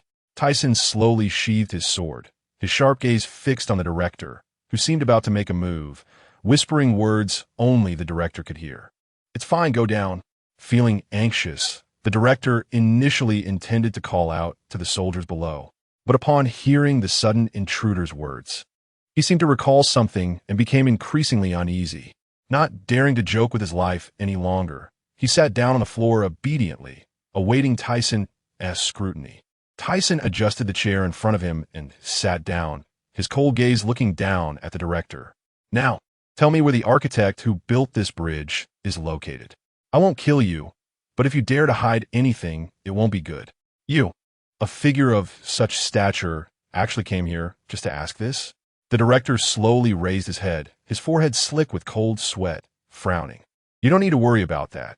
Just tell me. Sensing a change in the director's mindset, Thiesen instantly learned the hidden location of the scientists. However, noticing the director's inner turmoil, he became curious about how he would respond. The director bowed his head, then slowly stood up there in the Kingdom Science Base, guarded by national soldiers. I can take you there. He frowned, seemingly surprised by how quickly he revealed this information. Sensing that the director's emotions shifted from indecisiveness to determination, Thiesen asked, "Why did you tell me so quickly?" The director suddenly raised his head. This bridge has been under construction for nearly 700 years. Criminals from all over the country are sent here. Moreover, as he spoke, his emotions became unstable again. Thiesen quietly waited for him to continue. After a moment, the director's emotions settled, and he continued. Additionally, there are civilians from various countries who are unwilling to pay the sky gold. My name is Kintian. I was originally a captain of a National Guard. So that's how it is. Thiesen realized from the director's words that he was once a captain of a National Guard. The country, needing to pay the sky gold, continuously oppressed the civilians. It wasn't that the civilians were unwilling to pay. They simply had nothing, and many of these people were labeled as criminals and sent here.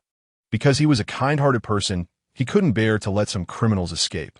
In the end, it seemed that the king of this country, for amusement, had appointed him as the director, forcing him to watch these people suffer every day.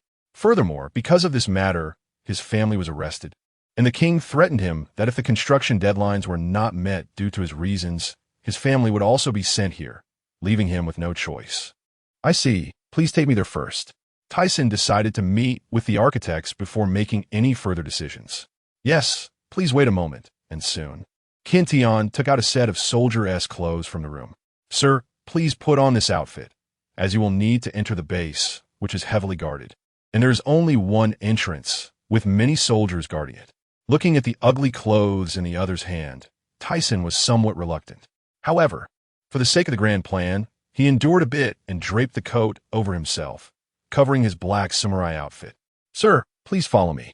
Soon, after passing through many areas, they saw many laborers enduring pain and working hard at their tasks, hearing the sounds of construction from the ground. He suddenly felt a sense of déjà vu from his previous life visiting construction sites. Even though the concepts were different, these people were forced to work here, and weren't the workers at construction sites in his previous life also forcing themselves to work for a living? The only difference was the people forcing them and the treatment they received. After walking for several hours with the other person, they finally arrived at the Kingdom Scientific Base. After being checked at the only entrance, Kintian lied that there was a problem at the construction site and needed to enter to consult the architects.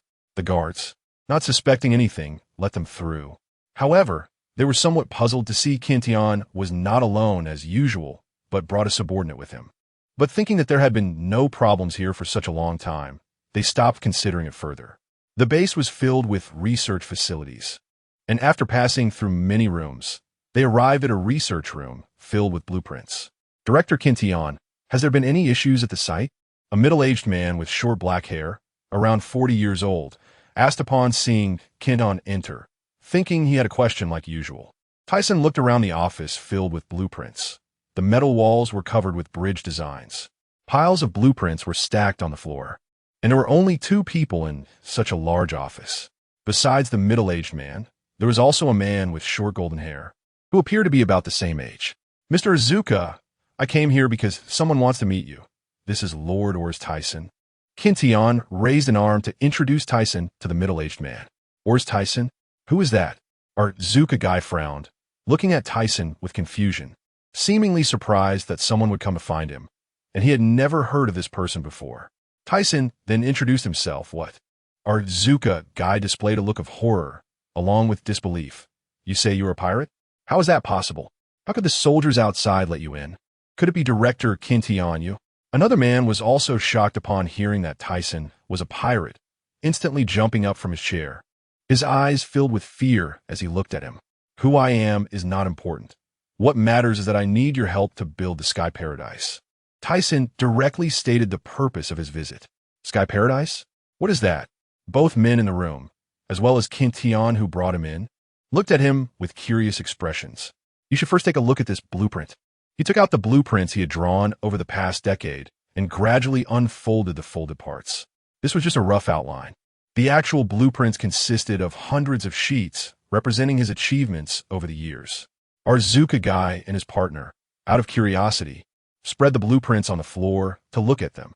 They saw that the blueprints depicted 7 islands connected together, with the largest island in the center and 6 medium-sized islands surrounding it. Most importantly, these 7 islands were floating in the air, supported by 7 enormous pillars. The connecting parts were linked by 12 suspension bridges, which were also called island bridges, allowing boats to navigate between the bridges. Each island had a navigational entrance below, designed in the style of the 7-water city, allowing boats to ascend through water transport. Since he did not bring any other blueprints when he came out, he could only imagine what the buildings on the islands would look like. After our Tsuchikage and his partner finished looking, their eyes widened in disbelief. Our Tsuchikage suddenly couldn't help but laugh. Thiesen remained expressionless, just watching him. Ha ha, this is simply impossible to achieve. What kind of dream are you having? Our Tsuchikage mocked Thiesen. I don't have time to help a clueless pirate with architectural knowledge, and my family is still in the hands of the kingdom soldiers, so I can't go with you. Our Tsuchikage paused when mentioning architectural knowledge, seemingly recalling something troubling. You say it's impossible to achieve. That's just because you are still a frog in a well. I originally thought you were some great architect, but it turns out you were just a superficial guy. Thiesen folded the blueprints back up, standing up with a look full of sarcasm. Moreover, if you were truly an architect, you would certainly challenge various difficult problems. Just looking at the blueprints and saying it's impossible means you can't become a true world-renowned architect. Just a pirate, and you dare to say such things. Yes, and even if we wanted to leave, we wouldn't be able to escape. Neither the kingdom's officers nor the world government would let us go. Moreover, we also have our families in the hands of those guys. Our Tsuchigage's partner displayed a look of helplessness. You just need to tell me whether you are willing or not. I will handle your concerns. You? How will you solve it? Just by yourself. Don't joke around. Our Tsuchigage's eyes and demeanor were filled with distrust. Mr. Izuka, this lord has a bounty of 930 million. The problems you mentioned don't exist. Kintion added from aside. What? You're not joking, are you? Both men displayed shocked expressions, their eyes wide open. Yes. And what significance is there in participating in the construction of such a thing here? The laborers building this bridge, even if you haven't seen them, you should have at least heard of them, right? They work hard every day doing this life-threatening job. My paradise will accommodate anyone who wishes to be free. In other words, the Sky Paradise you helped me build symbolizes a land of freedom, which will eventually become famous in the world. And your names and families will also be praised by people. Thiesen spread his arms, revealing an excited expression as he spoke all this, while activating his observation haki to sense the change in the mindset of the two. Hearing Thiesen's astonishing words, our Tsuchikage and his partner stared at him in shock, unconsciously feeling a sense of agreement from their hearts, as if their thoughts and what were being transformed by him. If that's the case, then we will trust you. That land of freedom you mentioned. I'm also quite interested in the architectural drawing you just brought up. Who knows? A miracle might happen, haha. I'm going, Indongsa. What do you say? I plan to invite Chigan and Chuanjin, who seem to have thrown everything aside, to join me. Turning to his companion, Jin Tian introduced the two guys named Chigan and Chuanjin, revealing that they are both scientists studying architecture. Without them, it's hard to build such large structures. The golden-haired man named Indongsa first had a stunned expression, then closed his eyes and smiled. After a moment, he suddenly opened his eyes and said, I can't help it. Since that's the case, I'll go crazy with you. Without me, a sculptor, how could you possibly build a world-famous structure? Ha ha! After exchanging glances, the few of them burst into laughter. Soon after, Thiesen called Xuanai, asking her to rescue the families of these people, whether through money or sending someone to save them. He believed that Xuanai currently had that capability, especially since the East Sea is the weakest of the four seas. Xuanai had been thriving in the four seas, and now her business had spread across the Grand Line. He believed that saving a few people was a simple matter and not a problem, all thanks to the trust built over the years. To wait for Xuanai to take care of this, Thiesen planned to stay here for now. A few days later, in Mariehua, this man had disappeared for many years, recently fighting against the Roger pirates in the New World and now making such moves in the EC. What could his purpose be? The bald old man holding the cursed sword, Shodai Kitetsu, lazily leaned back on the sofa. What should we do? Who should we send this time? Since he is abducting people, he must still be in the East Sea. We still can't determine whether that man has the ability to make others or objects fly. Although uncertain, we must respond. Even if we can't capture him, we must at least clarify his intentions. The man in a black suit with a golden beard frowned. The Rocks pirates have already kept us busy enough. We really don't want any strange men with ulterior motives to appear. Besides, that gentleman seems to be planning something against the Rocks pirates, said the old man with a flat hat and a scar on his left cheek, squinting his eyes. I agree with Nizhol Saint's suggestion. Additionally, notify the Navy immediately and have them send someone to assist. We must achieve results this time. We cannot waste time on the other party, nor can we leave it unattended. I second that. Because of the long-standing snow on the bridge, the sea areas on both sides have frozen over, making it difficult for ships to reach here. So Thiesen had to rely on manual labor. He used his ability to drag the ship under the bridge and rescue the people. Jin Tian, are you really not coming with us? Thiesen didn't expect Jin Tian to stay behind on the bridge. I'm not going. Thank you very much for rescuing my family. With that, I will have no worries. And didn't you say before that this place would be liberated sooner or later? I want to stay and wait for your instructions. But there are many officers on the bridge who have seen me. What about your safety? Although he had only spent a short time with the other party, he greatly admired Jin Tian's determination and felt it would be a pity if such a person were to die here. Don't worry. I've already hypnotized those who have seen us. Don't be fooled by my timid side in front of you. It's actually because you are too famous. Compared to the East Sea, my strength is not weak, Jin Tian said with a smile, his face showing confidence. Oh, you actually have this rare ability. Thiesen did not expect the other party to have hypnotic abilities, which are quite uncommon at sea. Besides Gina, the only other person he could think of was the future Lafayette and another minor character he couldn't recall. Lord Thiesen, then I will wait for your orders on this bridge. Once the paradise is completed, can I also move in? Jin Tian said with an expectant expression. Of course. Not just you. I will arrange for your family as well. Just wait. That day will come soon. Don't you dare die. This is a promise between men. He extended a hand and then frowned, his face serious. Slap. Jin Tian reached out a hand to shake Thiesen's, and in the future, he would feel very fortunate and happy for this action, though it would be a long time before everything would come to pass. After bidding farewell to Jin Tian, Thiesen left this place with Xuanai's convoy, heading towards the Grand Line. As his ability had reached a significant level, he was now able to lift large sailing ships and float them in the air. However, over time, it would still be tiring. He believed that as his ability became more refined, like dust release, through continuous practice, it would eventually become effortless. They traveled from the East Sea, passed through the Calm Belt, and stopped just before reaching Water 7. Before bidding farewell to the others, he asked Shu and I to take the four of them to Second Archipelago. After finishing his business, he would return to the New World with them. He couldn't trust the others to escort them, not to mention the weather and various other reasons along the way. What if they encountered a powerful opponent? This was the architect he had worked so hard to find. After saying goodbye to Shu and I, as soon as he stepped into Water 7, he sensed Berilic's presence. At the same time, in a hotel, Berilic raised a charming smile. This time had indeed been a bit tough. Just holding the ship up in the sky for such a long time had worn him out. After arriving at the hotel, he took a good bath and slept for 2 days before waking up, and Berilic was surprisingly patient, only coming to call him on the third day. It's about time. We need to act. Holding a glass of red wine, Thiesen lay back in his chair, watching Berilic finally make a move. He thought this guy really didn't care. If it was a contest of patience, he was sure he wouldn't lose. The Devil's Triangle was only half a day's journey from Water 7. This trip here was to find Brook. Originally, finding Brook to join his pirate crew was one of his goals because Sky Paradise needed a soul musician. Now, with Berilic's involvement, it became even more crucial to find him. He knew that Brook had been wandering around the Devil's Triangle, but he wasn't sure of his exact location. In the end, he had to part ways with Berilic to search on his own. Before leaving, he tore off a piece of his life card and gave it to the other party, so he wouldn't have to worry about being hard to find. His observation hockey did not focus on range, but even so, he was not someone ordinary people could compare to. Although the Devil's Triangle was quite vast, thanks to his speed, he sensed the flow of someone's chakra in the air after half a day.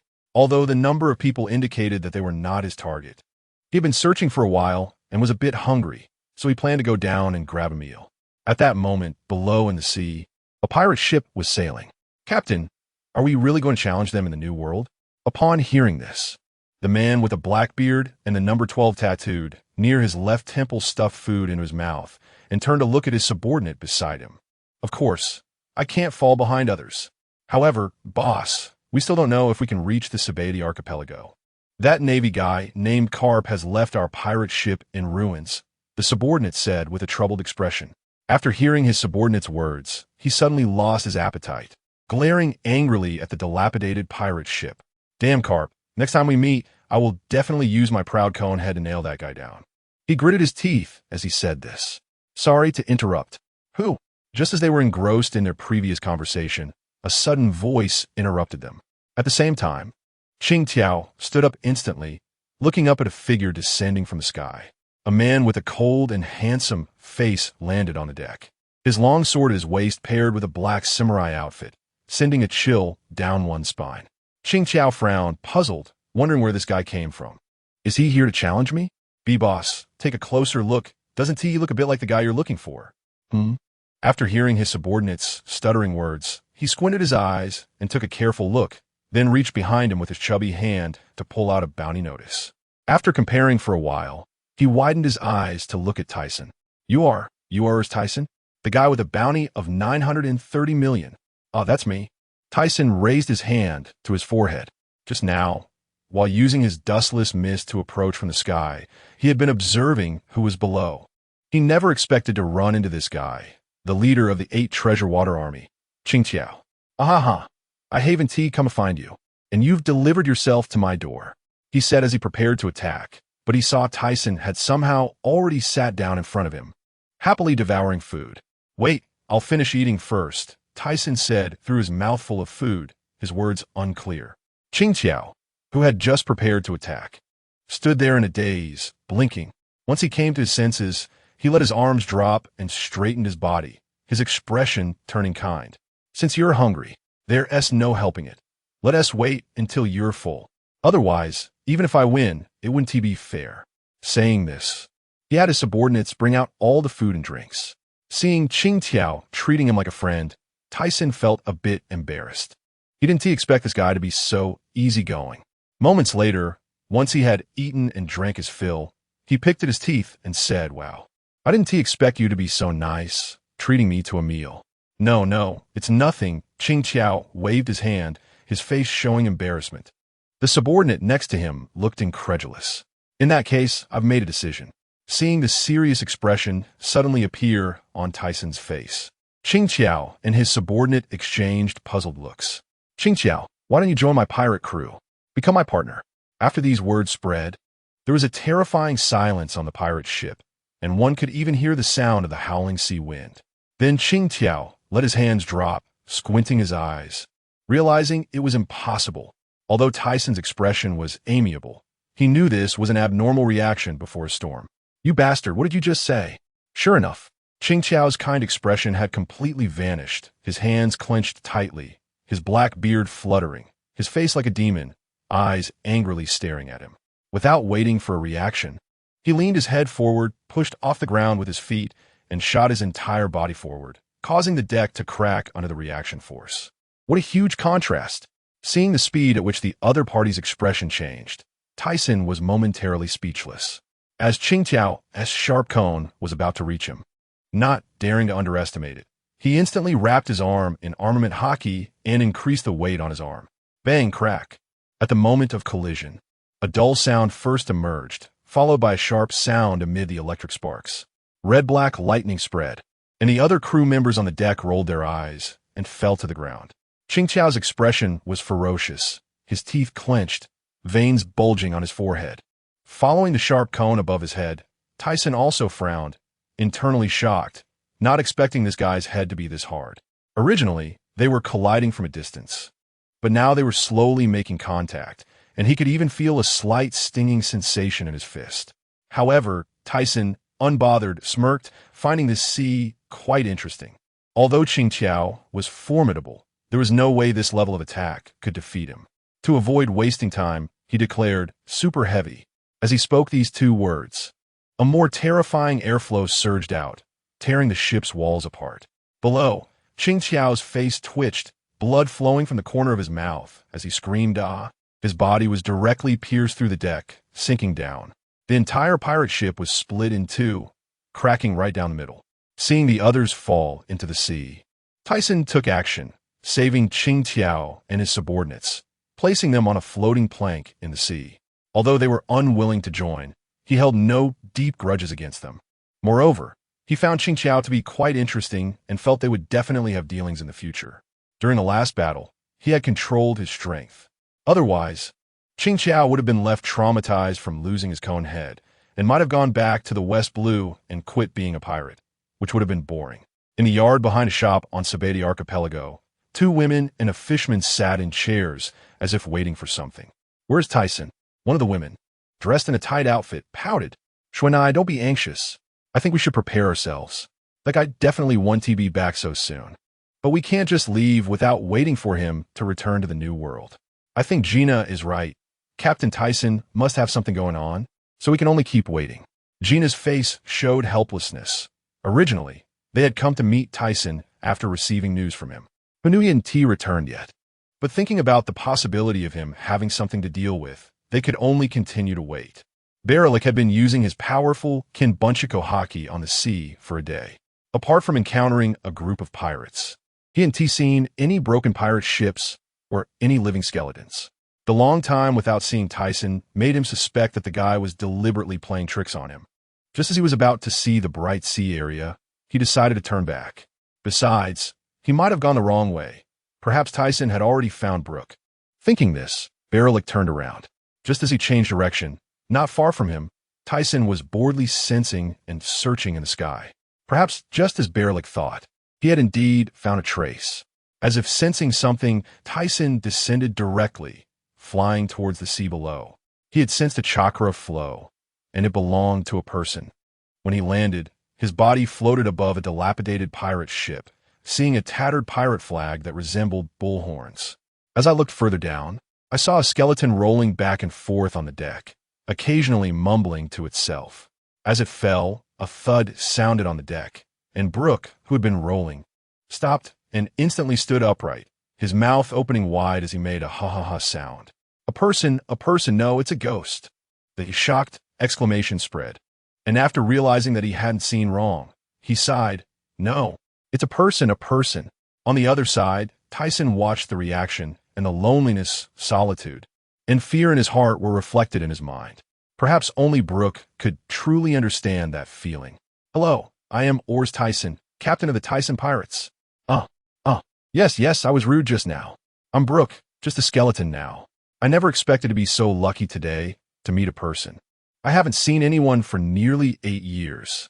Brook opened his skeletal mouth, clearly excited. As he spoke, he continued to chatter nonstop. While seeing Brook so excited, Tyson could also sense the underlying unease within him, the kind of lonely anxiety and fearful unrest. To get to know each other faster, he took the initiative to talk about his background and experiences. Thus, the two moved from standing on the deck to leaning against the cabin wall. And Tyson couldn't help but think how nice it would be if there was a bottle of wine at that moment. Just then, 2 bottles of wine suddenly flew out. As Tyson, who had completely let down his guard, recognized who it was, he quickly caught them, noticing that the bottles were labeled dark rum. Then, to Brook's shock, Tyson gulped down several swigs, as if he were a whale drinking, exclaiming, "Ah, rum is delicious." He felt that the rum at that moment was even better than the liqueurs they had stolen. "Is this your friend, Mr. Tyson?" Brook asked, holding a bottle of rum, looking curiously at the silhouette that had suddenly appeared. "Ah, you mean him? He is my partner." "Who is your partner, you bastard?" The originally sinister Berlik seemed unable to maintain his usual demeanor upon encountering Tyson, cursing directly. In fact, he had been there for a while, listening to their conversation, and he was captivated by their experiences. A moment later, inside Berlik's pirate ship, Tyson and Brook were eating the food they had prepared for each other. Looking at the exquisite food, Tyson felt a bit like he and Brook were wasting it. At the same time, he couldn't help but think that this guy truly deserved the title of Solitary Red, not only in personality, but also in cooking. Wow. I never expected you to have grown up so much and made such delicious food." Brook had food remnants all over his skull, and he was poking around with a toothpick in his teeth. Berlik showed a sincere and happy smile. "I didn't expect to meet you, Mr. Brook, in such circumstances." Seeing that Brook still maintained his original pursuits and hadn't changed because of this, he felt very happy. He also thought that perhaps the world truly wasn't as ugly and dirty as Tyson had said. With that thought, he turned his gaze aside. Just after finishing eating and wiping his mouth, Tyson suddenly noticed Berlik's gaze. Seeing that this guy realized he was being noticed, he quickly turned his head away. Tyson couldn't help but smile, then turned to Brook and said seriously, "Brook, I want to invite you to join my pirate crew and become my partner." "Oh, really? I accept." Berlik's eyes widened, his face twitching a few times, filled with surprise and disbelief. "Oh, right." Just as Brook was about to say something, Tyson directly interrupted him. Having already known about Labu, and after chatting with Brook, he directly told him that Labu was still waiting for them. Brook's eyes filled with tears, and then he formally joined the Tyson pirates in a ceremonial manner, while Berlik beside him also showed a smile. "And you, I officially extend an invitation to you today, Berlik Laidfield." After settling Brook's matter, Tyson wouldn't forget this great figure. After hearing Tyson's words, the tearful Brook turned to look at Berlik, thinking it would be great if Laidfield could join, as they could play together like before. Berlik's expression returned to normal, and after pondering for a while, he raised a charming smile and said, "I choose to join." "Yo-ho-ho, that's wonderful." Tyson's cold face broke into a genuine smile. Since meeting him, although he had seemed indifferent on the surface, there had always been a small stone weighing on his heart. Now he suddenly felt refreshed. "However, I have one request, and I hope the captain can agree." Looking at the serious Berlik making a request, he felt puzzled and could only gesture for him to continue. "From the information in the newspapers, I know that the Tyson pirates have reached their destination. But my journey has just begun, so I hope to go on an adventure by myself for a while. After completing my adventure, I will come find you." Hearing those words, Tyson suddenly laughed. Because what the other party said was absolutely correct, he couldn't possibly let this guy return to Herb Island with him right now. "Mr. Tyson, may I travel around the world like Laidfield? I promised Labu to travel around the world and fulfill the dream of the Rumbar pirates. We didn't accomplish our goal, so I want to carry my comrade's will and travel around the world." Brook suddenly bowed his head to Tyson, looking a bit nervous. "I agree. However, I hope you remember one thing. You will always be my partners, always a member of the Tyson Pirates." The purpose of this trip to Judicial Island is to clarify the matters regarding number 08 and Stona, to understand how the latter has survived for so long. It truly is a dereliction of duty on his part. In fact, before, it was mainly due to his insufficient strength that he couldn't force his way into Judicial Island. He wasn't the main character who could escape from such a place. Later, afraid of the Navy's response and eager to head to the New World, he had no way to return, which delayed him for so long. This matter had existed deep in his mind, never forgotten, and now he finally had the opportunity to clarify everything. 2 days later, after parting from Berlik, Thiesen directly arrived here. If he went any further, he might be discovered. He didn't plan to use the dustless miss skill. He was here to vent and also had a purpose, to find out the whereabouts of Stona and number 08. So he had no intention of quietly completing this matter. After thinking it through, Thiesen slowly descended, and when he was about to touch the tall building, he noticed something falling from the sky. What is that? Something is falling from the sky?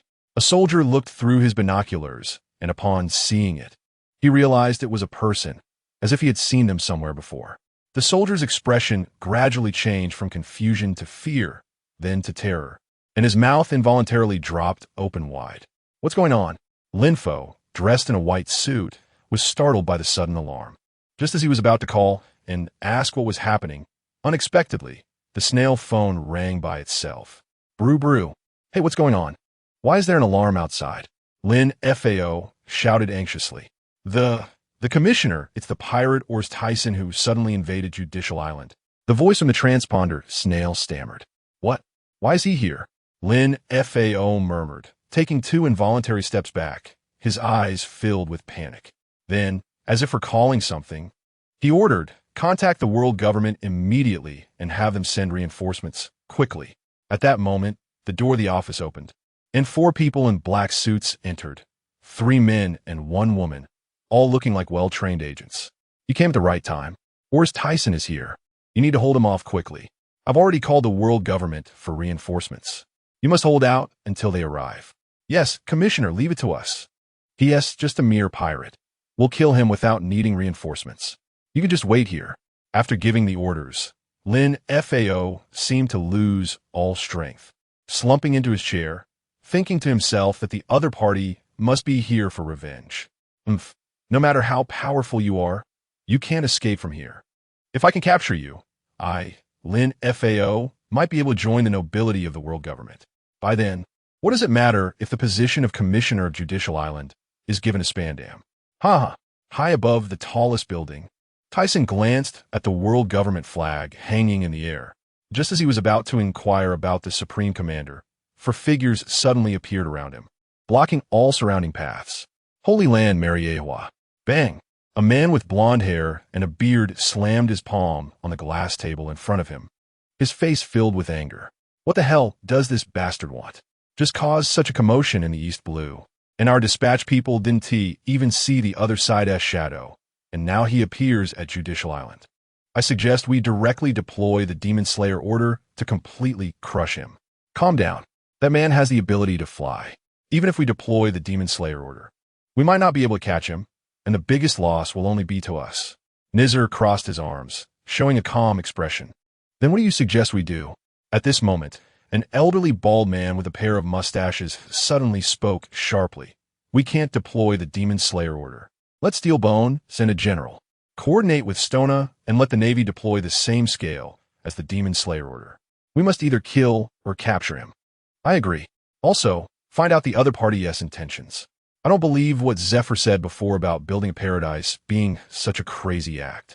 Is it revenge for what happened years ago, or is there another purpose? Seconded. Meanwhile, at the Navy headquarters, Zhangguo, where are you right now? Steelbone sat in his office, frowning, seemingly a bit anxious. He heard Zhangguo's voice on the other end of the phone. Marshal, we haven't reached our destination yet, and the other party's abilities are quite troublesome. We don't know if he is still in that country on the bridge. There has been a change in plans. The guy has already arrived at Judicial Island and attacked there. The world government just called, asking me to send a general over. Turn around now and head straight to Judicial Island.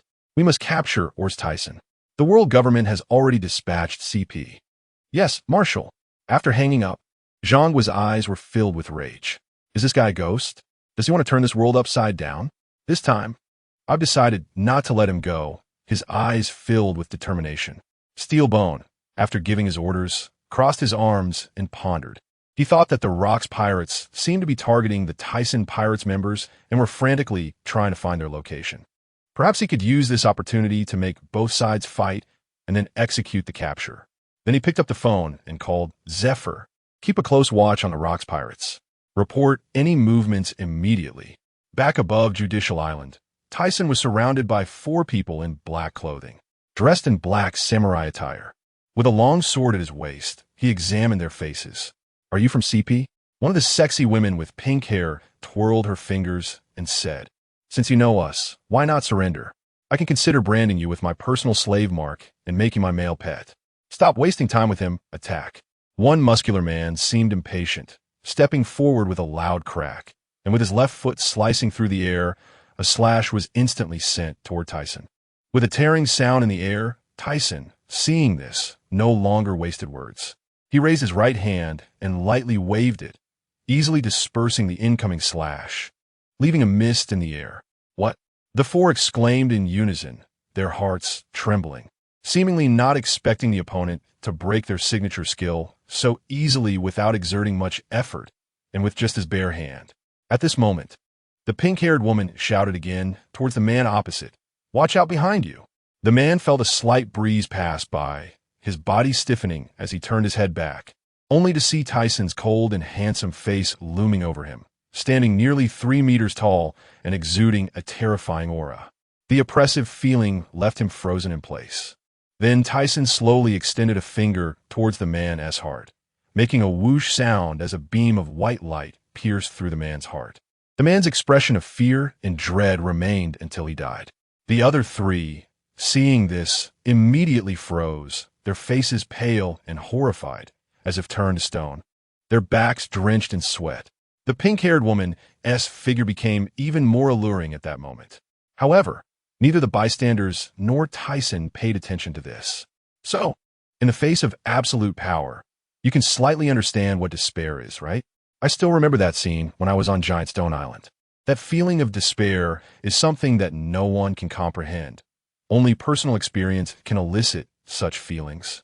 Just like these few people opposite who had no idea what they would face before making a move.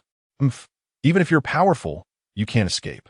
The terror of the world government is something you cannot withstand. A black-haired man gasped, speaking. Yes, even if you kill us today, you won't be able to leave here. Whoosh, whoosh. 2 beams of white light cut through the air, splattering blood in the atmosphere as 2 CP men fell to the ground. The remaining pink-haired woman watched her companions fall one after another before her, losing all her previous superiority, letting out a terrified cry, her voluptuous body instinctively retreating 2 steps. She then raised her fearful gaze to look at Thiesen, only to see him vanish like a ghost, reappearing before her in an instant. Seeing this scene, the woman's pupils constricted, her body trembled, and then she stiffened. Thiesen's cold and handsome face loomed over her, devoid of any emotion. He leaned down, bringing his gaze close to her terrified face. One hand lifted her pointed chin, revealing her long, white neck. Do you want to live? Upon hearing that devilish voice, the woman's body shook as her sensual red lips parted slightly. She stammered, yes. Will you let me go? There was still a glimmer of hope in her heart, wishing that he would spare her. Of course, he said, wrapping one hand around her exposed waist. In a flash, he dashed into a room below through a broken window, followed by the sound of tearing clothes and the woman's screams. Outside, a throng of soldiers aimed their guns at the high building. Initially, they felt relieved to see Thiesen surrounded by 4 men, thinking the distance was too far for them to hit him.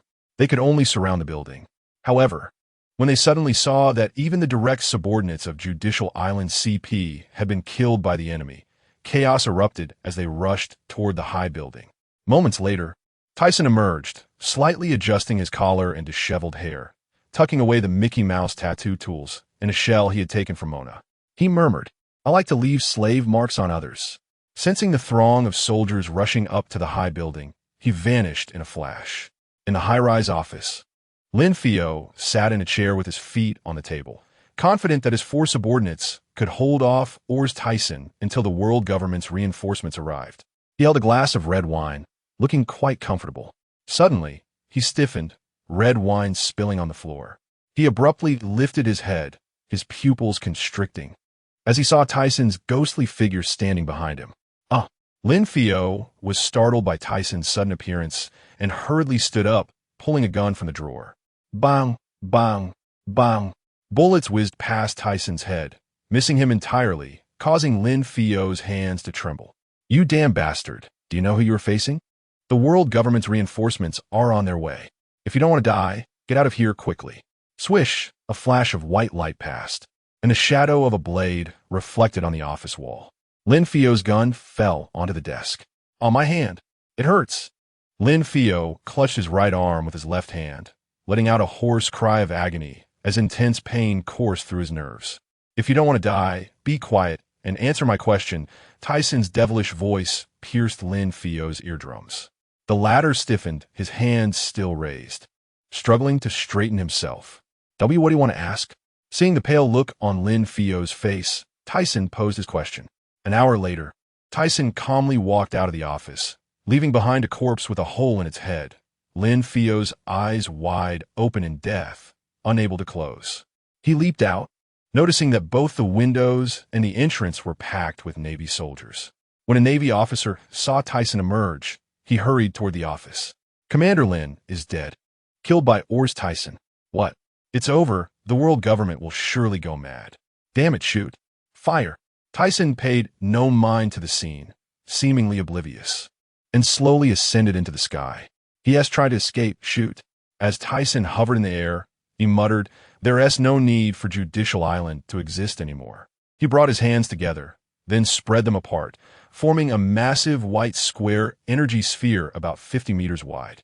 Seeing this, the soldiers below felt their pupils constrict and instinctively shrank back, their hands trembling around their guns.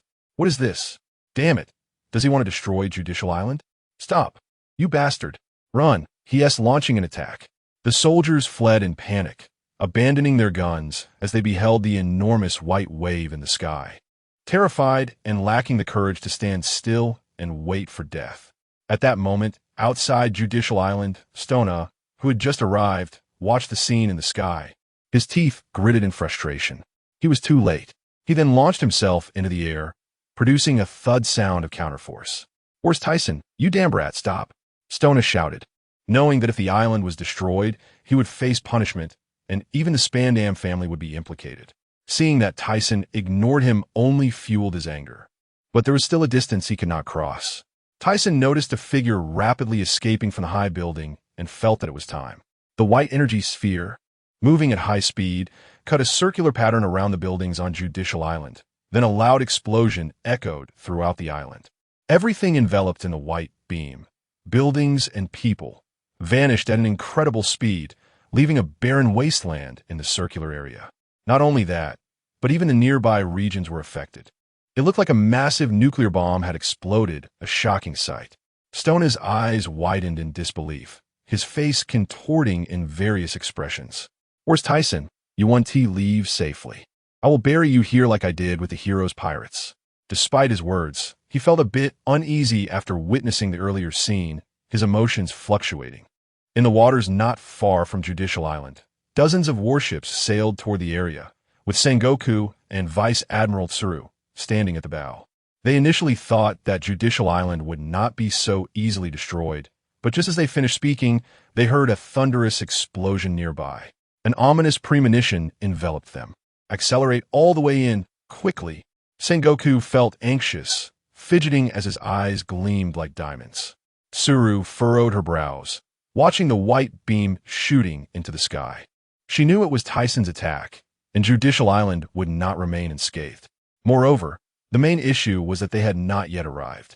If he flew away directly, they would have no way to stop him, powerless to capture someone like him.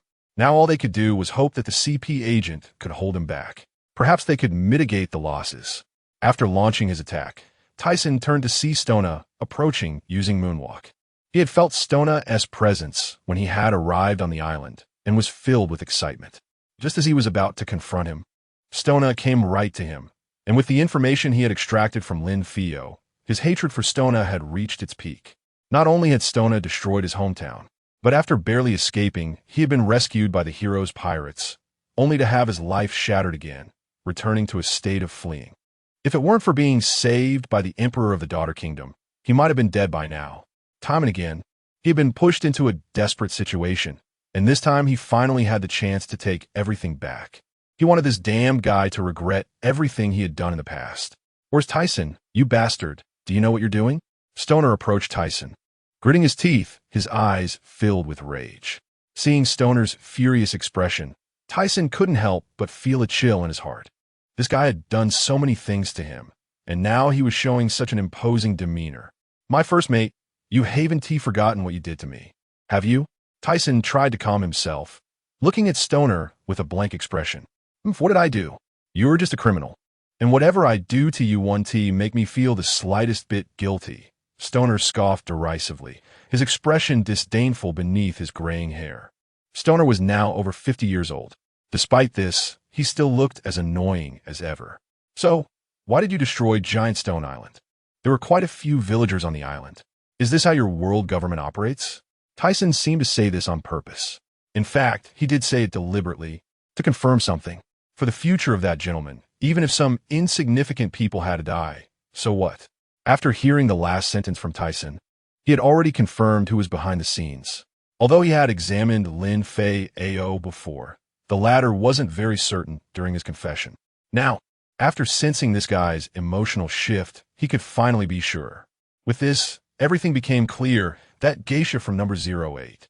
He had learned about her from Lin Fei Ao, and now he could resolve this troublesome garbage.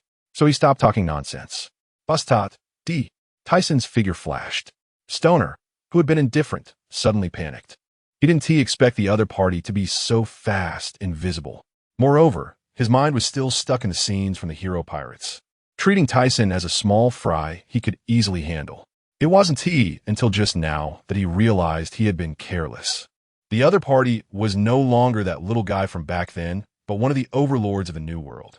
Just as he was sweating and carefully observing from where the other would attack, suddenly a shadow appeared before him, and a fist as large as a sandbag came into view.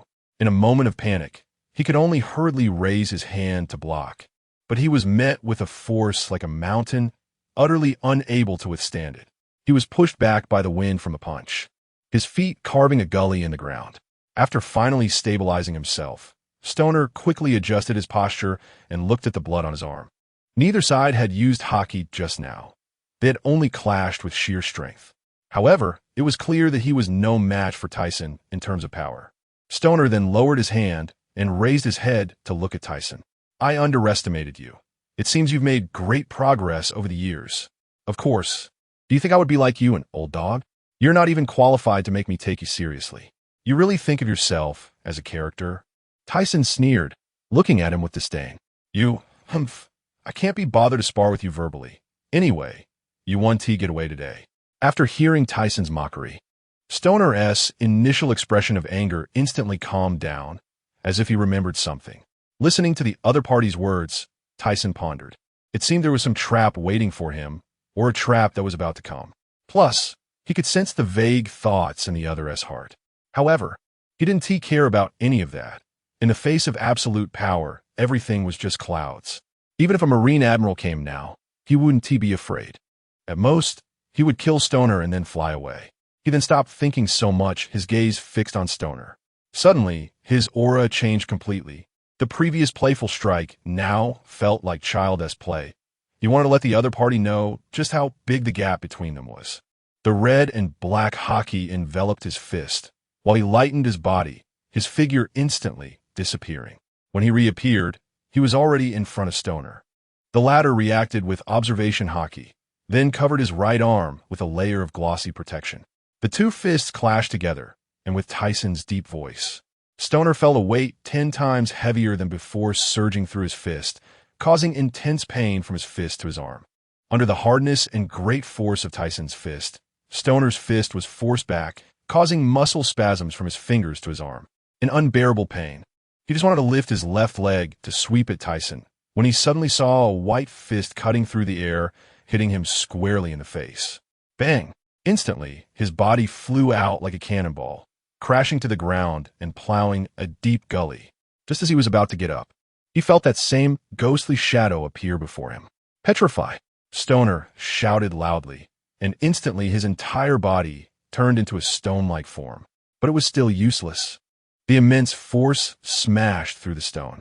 A figure shot out from the shattered stone, tumbling in the air before crashing to the ground. Stoner felt a sharp pain spread throughout his body, gasping for breath, wiping the blood from the corner of his mouth, and slowly getting himself up. His eyes filled with calm as he looked at Thiesen. "It seems I really am getting old," Stoner said in a low voice, as if he were speaking to himself. However, with a hint of unwillingness in his gaze, he became resolute again. "What old? Ridiculous.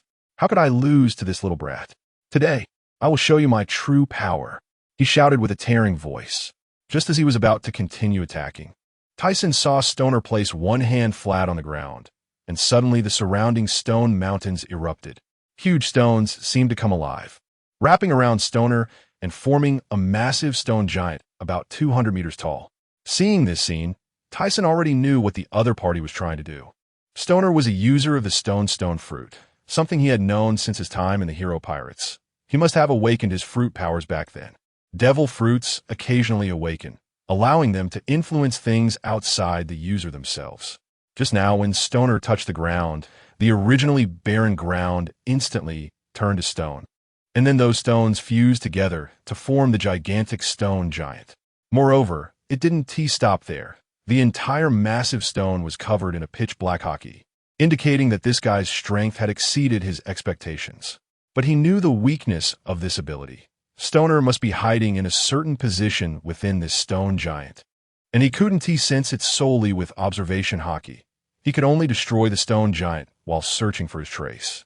However, Stoner probably didn't expect that he could rely on chakra to sense a person's hiding place. Just as he focused his gaze and sensed, he wondered, what is going on? Why can I sense this guy's chakra flow? Furrowing his brows and thinking for a long time, I see. The other party must have turned entirely into stone, or rather, merged with the stone. The entire massive stone giant was covered in chakra, which allowed it to move. This could complicate things, as it might turn into a prolonged battle, with the Navy ready to provide support at any moment. "Ha! Aurs Tisen, do you see this? This is my ability. Are you feeling despair?" The voice of Stoner echoed in the sky, resonating throughout. Thiesen felt it was harsh and unpleasant, and a chill surged through him. The Navy soldiers who survived the previous attack were all watching the battle from the periphery, and upon seeing the giant stone figure in the sky, they felt the sky had been obscured, unable to see the blue above. "What is this? God, is it the end of the world? It looks like people from the world government are here. Let's see how Aurs Tisen will resist this." "Haha, that's right, finally, I can catch this guy. Wasn't he quite arrogant just now? How could he do something like this?" Listening to the mocking voices of the surrounding Navy soldiers, he raised his head without changing his expression, and then his body suddenly soared into the air, stopping level with the stone head of the giant. To fight quickly, he could only use that move. He slowly exhaled a breath of turbid air, and then his eyes gleamed with light. His expression darkened. Limit break. Thiesen's two palms faced each other, and a dazzling white three-dimensional cube the size of a watermelon formed between his hands. Stoner, hiding in the stone, saw the scene in Thiesen's hands and immediately let out an unpleasant sound. "Haha, I knew you had this ability long ago. Although I don't know what kind of devil fruit it came from, how could an attack of this level be my opponent?" Thiesen ignored his sneer and slowly controlled the immense energy within his body. Despite this, the white cube in his hands did not grow larger, merely maintaining its original size while appearing even more dazzling. Suddenly, Thiesen gently pushed the white cube whoosh. This attack, compared to the massive stone giant, was as small as a sesame seed, seemingly insignificant, slowly descending toward the stone giant.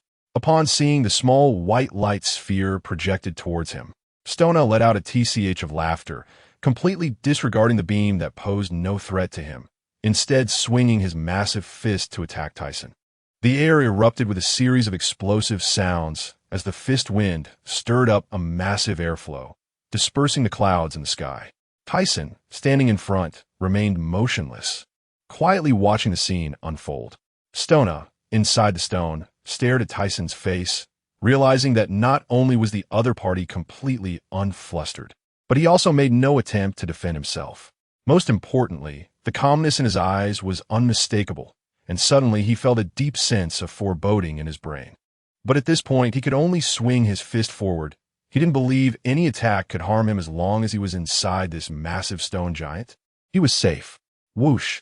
Suddenly, a white light burst forth, dyeing the sky and ground in a white halo. Stona, caught off guard by the sudden white light, was blinded, and his swinging fist came to an abrupt halt.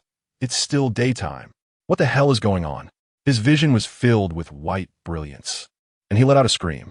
The soldiers outside were also blinded by the dazzling white light, and, after finally adapting a bit to the environment, some saw the giant in the sky being enveloped by a massive cube.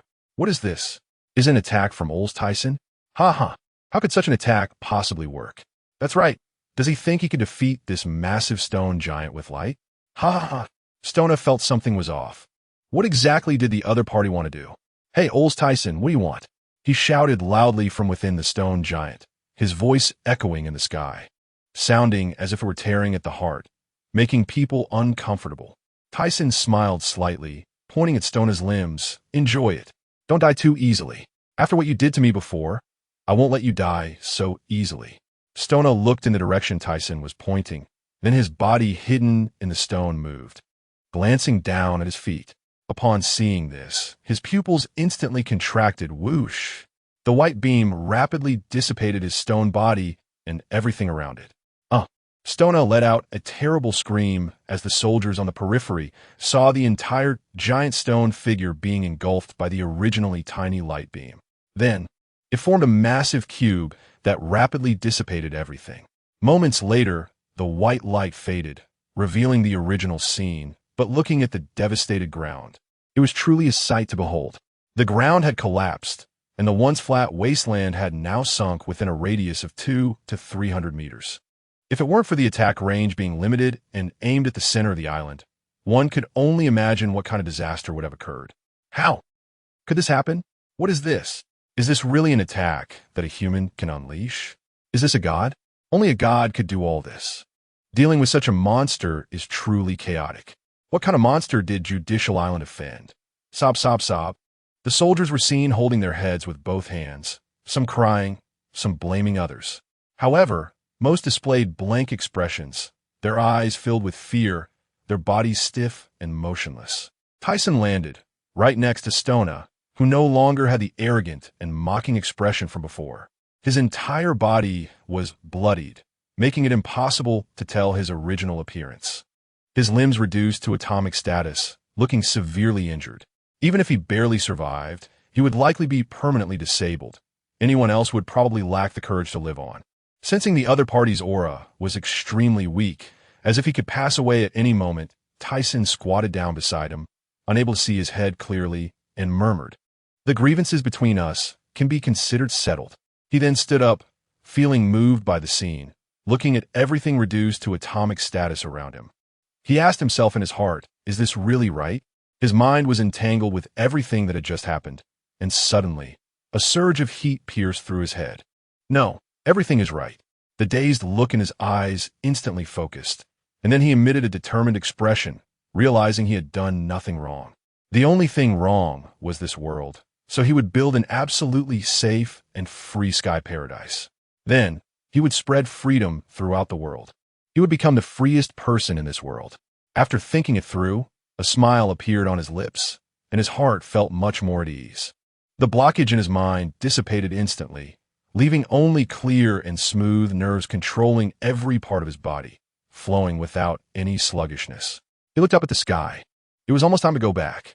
He wondered how the new world was doing. Muse and Gina should have already arrived at the Sabaody archipelago.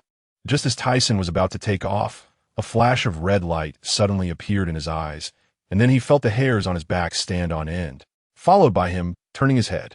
The Buddha palm impact revealed a gigantic Buddha statue over 10 meters tall in the sky, surrounded by waves of Buddhist chants, appearing solemn and sacred. The golden hand of the Buddha struck towards Thiesen with incredible speed. Oh no! He had been too engrossed in his thoughts and hadn't noticed someone approaching. Reacting quickly, Thiesen adjusted his stance and threw a punch to defend himself, domineering fist. Due to the opponent's rapid approach, he couldn't make any other move and could only passively defend, as the black-red hockey enveloped his fist, colliding with the golden Buddha palm. Black-red lightning swirled around them, and Tisen realized that Sengoku's strength had increased significantly. If he didn't use some real skills, he might end up in trouble. Behind Sengoku was Admiral Tsuru, along with nearly 10 other vice-admirals. Just as he was about to intensify his attack, he sensed Admiral Tsuru attacking him from another direction at high speed and had to dodge. Tsuru's annoying ability was very dangerous, and even he didn't dare to take it on. Lightening his body, Tisen swiftly dodged Tsuru's attack like a willow catkin, and then, like a ghost, he vanished and reappeared several steps away. I knew it wouldn't be that simple. Tsuru frowned, seemingly sighing over the failure of their combined attack with Sengoku.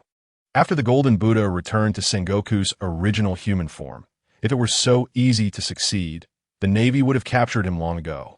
They couldn't afford to be careless. I really appreciate the compliment, Admiral Sengoku. And you too, Tsuru. How about a romantic date before the storm hits? Tisen teased, seeing the two regard him as a formidable enemy. Sengoku and Tsuru were moved by the sight of Stona's tragic condition not far away, reminding them of the grim fates of Steelbone and Zephyr from many years ago. Fueled by their emotions, they were filled with rage. Sengoku shouted to the soldiers in the distance, "Someone, take him down for treatment. Even if he might not survive, we can't just leave him here. Otherwise, the world government will surely question us. If you come back to the Navy with me and surrender, I might consider it," Tsuru said with an enchanting smile. But if one understood her, they would know this was just the prelude to the coming storm. "I'm really sorry, but I'm in a hurry and need to get back quickly. However, before I go, I can play with you for a while," Tisen said with a smile, pausing for a moment before continuing. "But if you're not careful, that person might show up again, especially Admiral Tsuru. However, I won't use such techniques against the beauty, so you can rest assured." "Aurs Tisen, have you finished your nonsense? Look at what you've done. Since Judicial Island was established, this has never happened before. You are truly a special case. But today, you won't escape. I will capture you even if it costs me my life." Sengoku shouted angrily, saliva splattering as he spoke. Due to his excitement, anyone can talk big. He's heard such words countless times and didn't take them seriously at all. "Aurs Tisen, what is your true purpose? Do you want to turn the sea upside down before you're satisfied?" Tsuru frowned and stepped forward. Before coming, Admiral Steelbone had specifically instructed him to figure out the opponent's intentions. Although Zephyr had asked before, they didn't believe it, thinking it was just Tisen's ploy to mislead them, and that he had ulterior motives. "Didn't I say it before? If you don't believe me, just wait. The truth will come soon enough," Tisen said, having revealed the truth, but since they didn't believe him, there was nothing he could do. "Since that's the case, let's fight. Tsuru, you distract Sengoku while I take action." Tsuru, not wanting to waste words, immediately used her devil fruit ability, transforming into a massive golden Buddha, with Buddha sounds resonating around her, appearing incredibly sacred. Buddha impact. On the other side, Tisen saw the giant Buddha figure leap into the air, taking an attacking stance. And then a huge golden hand struck towards him, overwhelming in force, the sound of breaking air deafening, with shockwaves seemingly aiming to tear through the void. He wanted to test just how much stronger this guy had become and whether he could match him without using his dust release ability. He gathered his haki around his arms. Under the immense haki, a colorless protective layer formed around his fist. Heavy domineering fist. At the same time, he released his weight-increasing ability, along with the whistling sound of tearing wind. Bang! The golden hand collided with Tisen's fist, but because of the shock wave and the external haki, they didn't make direct contact. Even so, the resulting attack was maximized. The ground beneath him exploded due to the force, pushing Sengoku's golden palm back slightly. Sengoku's expression suddenly turned cold. How could he lose to such an attack? With anger in his eyes, Sengoku intensified his attack, a chilling howling sound echoing through the air. Black-red starlight swirling around them, and the space seemed to warp. Tsuru, seeing this, quickly moved in. In that instant, she sensed Sengoku's intent. On the other side, Tisen, who was clashing with Sengoku, had already noticed Tsuru. Facing both of them, he didn't dare let his guard down.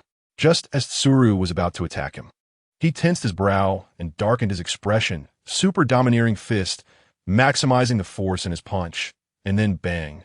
Before the fleeting cold light from Sengoku could fade, Taisen's punch sent him staggering back, the massive Buddha figure teetering backward.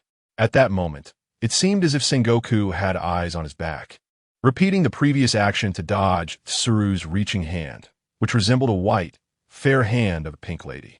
Then, he struck at a position, producing a crisp sound, and his figure once again teleported to a short distance away, the scene mirroring their initial meeting. Tsuru's outstretched hand froze just where Taisen had stood moments before, her body stiffening and then slowly returning to normal. Taisen, you jerk? Tsuru's ears flushed red, feeling the tingling sensation from where Taisen had just slapped. A wave of embarrassment surged through her, causing her to tremble slightly, her mouth quivering in anger. Tsuru, are you okay? Aurs Tisen, you bastard, I won't let you off. Sengoku shouted at him, his teeth clenched in anger. Hey, no need to be like that. I just gave your but a little slap. Taisen spread his hands, feigning innocence. As soon as he finished speaking, Tsuru's figure suddenly vanished. Tsuru, wait. Don't let them provoke you. Sengoku shouted after her, but it was too late. He feared Tsuru would be bullied again. Seeing Tsuru attacking him using ladder, he felt no panic. He could change his body weight and simply needed to lighten himself to the maximum, then use ladder to speed past her by an unknown number of times. Just as Tsuru was about to attack from behind, he had already sensed her presence and quickly covered his haki, launching a punch towards her, heavy domineering fist. With a loud bang, a hard object collided, instantly igniting a halo of black sparks that spread out like lightning. Crane, under the immense force of Taisen, showed a hint of flush on her face, unable to suppress a muffled groan. In terms of strength, she was absolutely no match for Taisen, yet she dared to act so decisively. However, it seemed that her actions had provoked him, and for a moment, she couldn't help but applaud her own cleverness. I'm really smart to think of such a way to anger the opponent and strike a decisive blow. As Crane faced this overwhelming force, she quickly regained her composure, feeling a lingering fear. What was she thinking just now to let the opponent provoke her like that? This was not like her usual self. Seeing she couldn't withstand Taisen's attack, Crane immediately utilized his momentum to slide back a distance before stopping.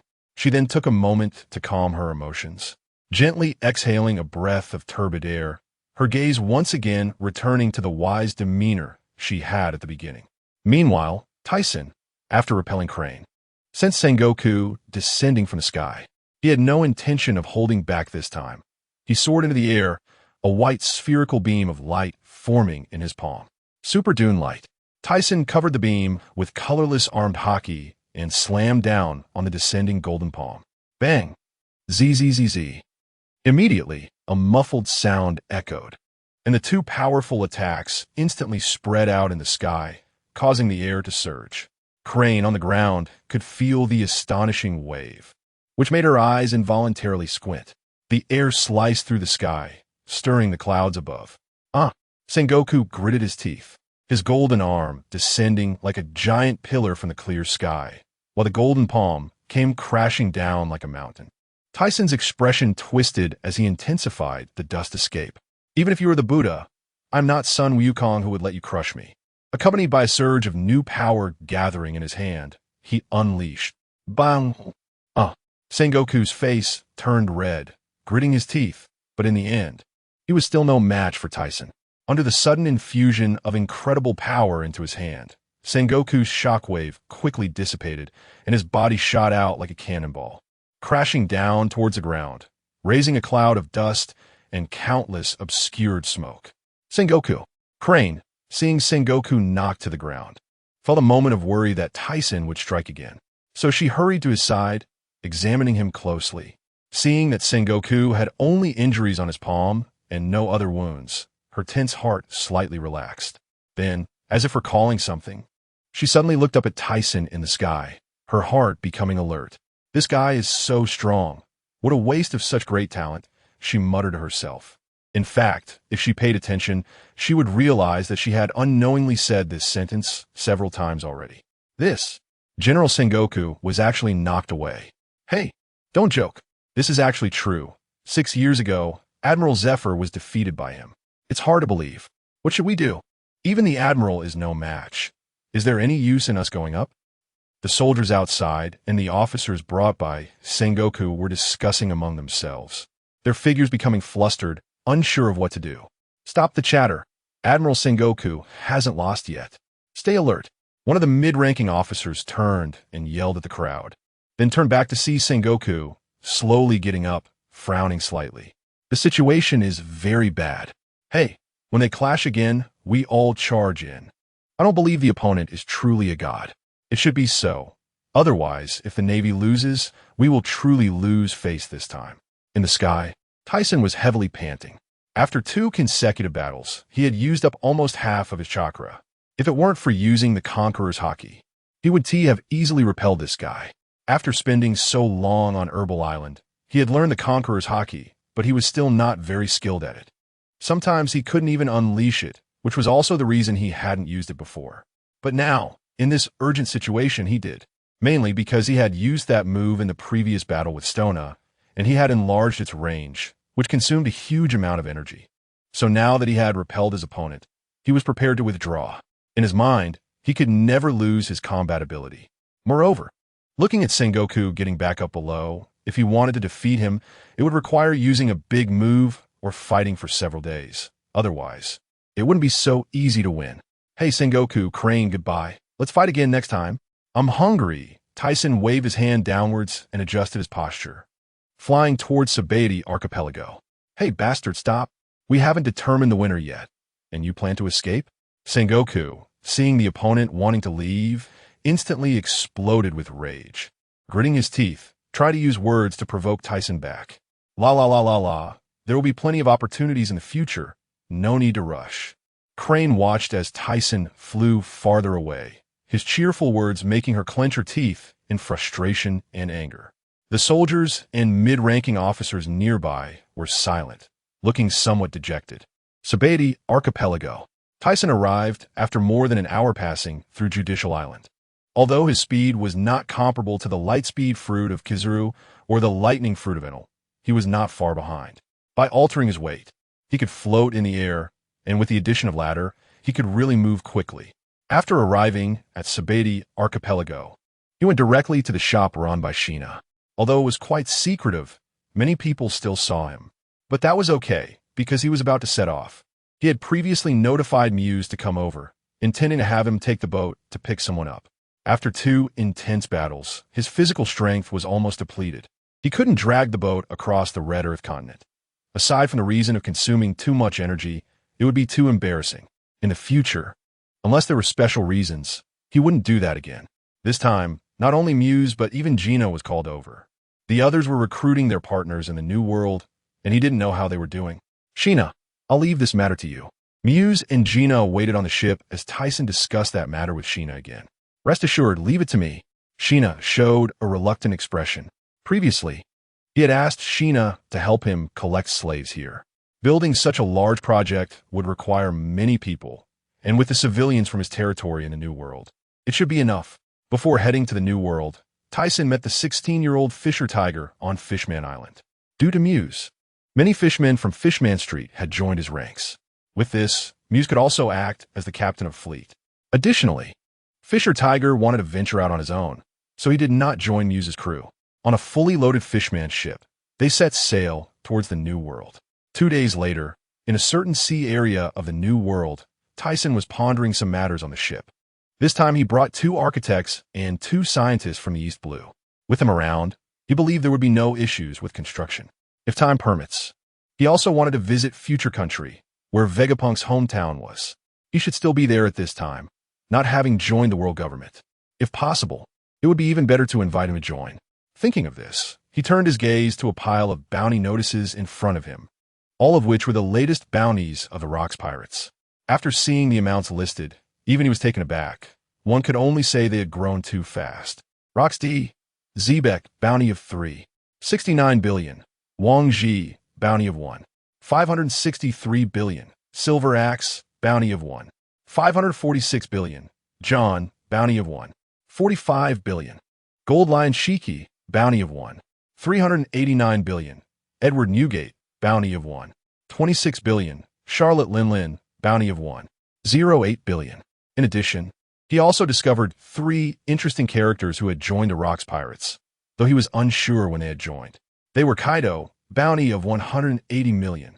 Shaki, bounty of 110 million. And the chief scientist of the Rocks Pirates, Miss Buckingham Stussy, bounty of 200 million. Seeing that these 3 had also joined the group made him suddenly feel intrigued. Especially the last one. This guy was not an ordinary character, and if given the chance, he definitely wanted to make contact. Captain, there's a pirate ship approaching us ahead. Should we make way? Gina knocked on the door, interrupting Tyson's thoughts. With a clang, the door opened, and she walked in, while Tyson merely smiled slightly. What pirate crew do I need to give way to? Just go straight ahead. At this time, aside from the Rocks Pirates, he feared no one. How could he let them pass? Did he care about face? Do you see who it is? Tyson raised his head to look at the fishermen lookout on the brigantine. The entire ship had over 30 fishermen following Muse out, and they were basically all on deck, not particularly convinced of him as their captain. However, that was fine. Time was long, and they would have plenty of opportunities to build good relations. T. Tyson Sama. It seems to be the Cone Pepper of the 8 Treasure Water Army, a great pirate with a bounty of 200 million. What should we do? The fisherman lookout's voice trembled slightly as he recognized the approaching figure. Idiot, why are you panicking? Captain Tyson has a bounty of 1.93 billion. Muse turned to his useless subordinate. Yeah, Captain Tyson is a great pirate. How could he be afraid of such a character? Right. After the Judicial Island incident, news of Aurs Tisen spread across the seas. Some even refer to Tyson as the Bright Emperor of the Sea, although many scoffed at this title. Why didn't I think of that? Sorry, Muse. Captain Tyson the lookout stood straight, cold sweat pouring from his forehead, too afraid to look up at Tyson. The other party is a newcomer who rose during our absence, strong, but not a concern against us. Gina crossed her arms, wearing a confident expression towards Tyson. Oh, this guy has actually made it to the New World? Seems like he can't wait to see me. He first waved at the fisherman on the mast. Then, after running through his thoughts, he decided to let this guy join his pirate crew this time. Muse continued to approach. He smirked slightly, directly instructing Muse to steer toward the other side. He was curious how long this Cone Pepper of the 8 Treasure Water Army, the 12th generation pillar, would hold out. He had plenty of ways to deal with such stubborn people. Understood. Muse turned the ship's wheel with force. In his memory, it seemed that Carp had flattened a few mountain peaks to deal with his cone-headed enemy. If it came to it, he would just have to hammer this guy's cone head flat first. On the other side, boss, there's a pirate ship coming towards us. They probably don't come in peace. A member of the 8 Treasure Water Army was looking ahead through a telescope. Yahaha, what pirate ship is that? The flag bears the fishman symbol. I haven't heard of it before. Wait, this is... The person who had just answered looked at the flag on the brigantine, first glancing at a smaller flag, which was indeed the fishman's symbol. But then he looked at the largest flag, and his lips trembled, his body shaking as he began to stutter. Newbies who know nothing dare to come to the New World. Let me teach you a lesson. Fire the cannons. The Cone Pepper, cloaked in a green robe with the words 8 Treasure Water Army on the back, sneered at the pirate crew that was charging straight at them. Bang! Bang! Bang! Wait, boss. It seems that the other side is not just a simple newbie. The lookout wiped the cold sweat from his forehead, staring blankly as they had already begun attacking the other side. We're done for. What should we do? He didn't even notice the telescope drop to the ground, his eyes wide with fear, rendering him speechless. The Cone Pepper looked up in confusion at him. Huh? What did you just say? Tyson stood at the bow of the ship, watching as the opposing ship opened fire. He then pointed at the incoming cannonballs. Line shift. White beams shot from his finger, easily piercing through those cannonballs, which then fell into the sea. The Cone Pepper, watching this scene in the air, furrowed his brows and strained to look over at the opposing ship. Once he saw the figure, he felt it was somewhat familiar, as if he had seen it somewhere before, but couldn't quite recall. Just as he was puzzled, rubbing his cone head with one hand, boss, that person, it can't be wrong, it's Aurs Tisen. A member of the 8 Treasure Water Army in a green military outfit widened his eyes, his facial muscles trembling. What? No way. How do we run into this guy again? Boss, we need to run. Otherwise, it will be too late. Yeah, boss, hurry and escape. Dealing with someone like that is too reckless. Other members looked terrified, their bodies stiffened in place, eyes wide as they stared at the cone pepper. What are you saying? Daring to tell me to run away. Last time I was careless. I won to lose this time, he said stubbornly, insisting on steering the pirate ship closer. The lookout on the brigantine widened his eyes, watching the cone pepper below, and thought to himself, the boss must have made the same old mistake again. What to do now? He raised one hand again to wipe the cold sweat from his forehead. Little cone pepper, we meet again. Suddenly, a figure appeared in midair, interrupting the conversation, like a ghostly figure overlooking the people below. Everyone on the ship, including the cone pepper, looked up in shock, realizing the other party was flying in the air. They're coming directly. Damn it, this time I won't be careless. Bring it on. A guy relying on his bounty to scare people. I want to be afraid of you. After saying that, the cone pepper pressed his palms together. Unexpectedly, you did something so crazy recently. The world government won to let you off. I feel sorry for your crew. Then, the cone pepper's black beard fluttered, his face like a demon, gritting his teeth, and in an instant, a terrifying aura surrounded him, cracking the deck. 8-punch fist secret technique. Cone dragon. The tip of his cone was slowly covered in a pitch-black hockey, looking sharp and fierce. Then, pushing off the deck with both feet, his massive frame shot into the sky, the tremendous reaction force causing the deck to collapse. It seemed he had intended to unleash a powerful move from the very beginning, and it didn't look as easy as he had made it sound. Watching the other party charge straight at him, he was momentarily unsure whether to call the other side foolish or commend their bravery. Originally, I wanted to find a small island nearby to approach and have some fun with the other party. Since he is in such a hurry, he wanted to hold back. The Conqueror's hockey covered in a layer of black and red armed color. Thiesen concentrated all his hockey into his right arm. Then it flowed and shot out with his fist. Bang! The sharp cone collided with his fist, and black-red sparks spread out. However, if one looked closely, his fist didn't actually touch the green pepper's sharp cone at all. This is the effect of Thiesen's armed hockey being cultivated to the highest level, allowing him to change the form of his arm color and make it flow. Then, a stream of colorless armed color formed outside his fist, achieving the effect of external flow. Whether for attack or defense, it was incredibly powerful. At this moment, the green pepper had both Conqueror's hockey and outstanding arm color. However, after the last battle, he already knew the extent of this guy's abilities. Moreover, he had the advantage in the sky, although he still felt some pressure, as the opponent's sharp cone seemed about to pierce through Thiesen's external hockey. He suddenly closed his eyes and communicated with the Conqueror's hockey. After the last battle with Sengoku, he felt he could find that triggering point as long as he concentrated. After a prolonged exchange of blows with the green pepper, suddenly, upon reaching a certain point, he opened his eyes sharply and controlled this power to gather at his hand. The green pepper let out a scream. As expected, under the rapping attack of Thiesen's Conqueror's hockey, he was directly sent flying, crashing onto the deck, and the tremendous force caused the entire ship to crack open again, with the people of the 8 Treasure Navy being thrown into the sea. Boss, quickly save a boss. You bastard, don't come over here. As Muse brought the ship closer, Thiesen fell down and looked at his fist, noticing that the Conqueror's hockey was slightly slower in wrapping around, blood trickling down his palm. I actually got hurt. Moreover, he felt that the sharp cone on the opponent's head did not cave in from such an attack. He thought it shouldn't be due to the fist not making direct contact. It seems that last time, the opponent was indeed a bit careless. Thiesen, you're hurt. Gina looked at the blood dripping from Thiesen's palm, instantly flashing over, a pleasant scent wafting into his nostrils. After Gina stood still, her chest heaved twice, and then she took out a piece of white cloth from somewhere to wrap up his palm. After wrapping it up, Gina raised her head and smiled at Thiesen. It's all good now. It's just a surface injury. Thiesen used his other hand to pat her head, showing a loving smile. Gina turned her plump body, lowered her head, her ears turning instantly red, her cheeks flushed, looking obedient and cute. So impressive. Is this the captain of Muse? A group of fishmen were dumbfounded.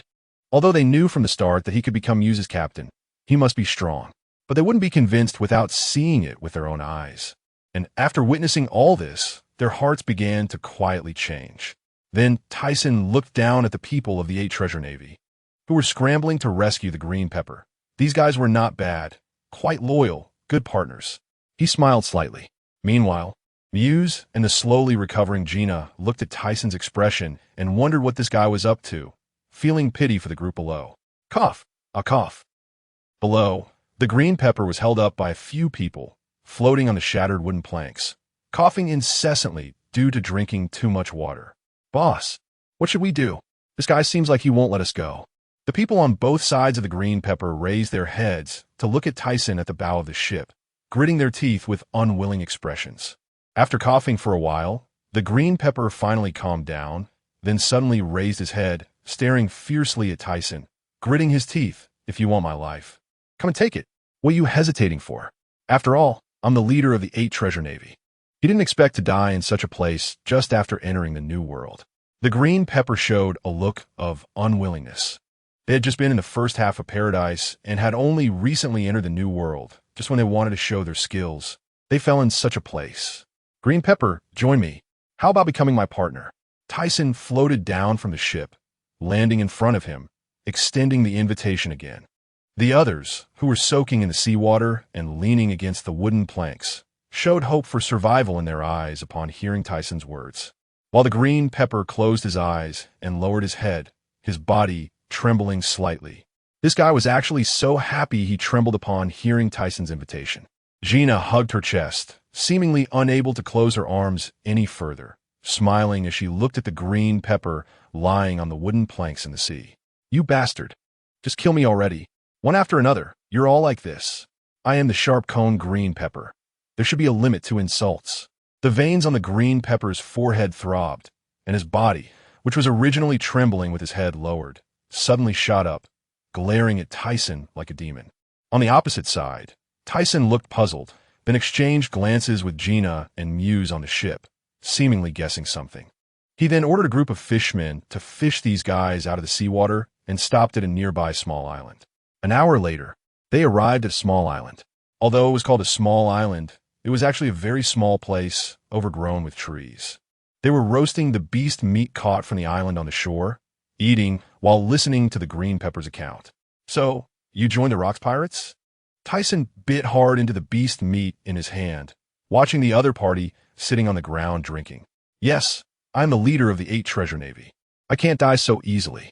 But now that you have captured me, it's impossible for me to join you, he said, glaring at Tyson with his big eyes. Are you worried about the Rocks Pirates? You don't need to worry about that. Since you joined me, you're my partner. How could I just stand by and watch? No, I joined the Rocks Pirates, but I originally planned to return to the West Sea and set sail after Rocks died. Who knew I would run into you and disrupt my plans? The green pepper showed a simple expression, then touched his sharp head. Tyson stopped eating the meat, turned his eyes to him, and stared hard. You really are a talent. Although it was said the Rocks Pirates would indeed disband a few years later. Moreover, given this guy's 30-year grudge against Carp due to the sharp cone incident, he really might do something like that. He finished the last bit of roasted meat in his hand, then slowly wiped his hands. In that case, I can only kill you. He then looked sharply at him, placing his hand on the hilt of the 7-star sword, slowly drawing it out. This scene took everyone by surprise.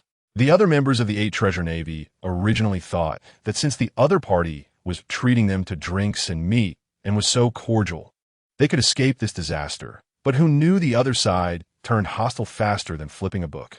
Spare our boss. The 8 Treasure Navy cannot be without him. In exchange, you can kill me. A man who looked like the green pepper's right-hand man threw his weapon on the ground, standing between Tyson and the green pepper. And me. Me too. Others quickly followed suit, eagerly voicing their support. The green pepper looked at his subordinates, each willing to sacrifice their lives to save him. And tears involuntarily welled up in his eyes. After all, the green pepper was only about 30 years old, and it was normal for him to be unable to control his emotions upon witnessing this scene. Get the hell away from me. I'm a sharp-headed green pepper. Do I need a bunch of little brats like you to save me? The green pepper initially had a dazed expression, but then he reacted and angrily shouted at these people. Tyson frowned, then relaxed. It was difficult to deal with since they were still unwilling to join him despite the situation. Since that was the case, he could give him a choice. Either he dies or they die. Make your choice. He was still not giving up and planned to try again. This green pepper had great potential, and he hoped that the other party could join him and perhaps become his right-hand man in the future. Although his current partners had decent strength, none had the qualifications of a top-tier powerhouse. Mona and Jerry could at most reach the rank of general, while the rest could only reach the level of reserve general or vice admiral. As it stood, except for Baloric, the rest of their strength could not surpass that of a general, making it impossible to carry out future plans.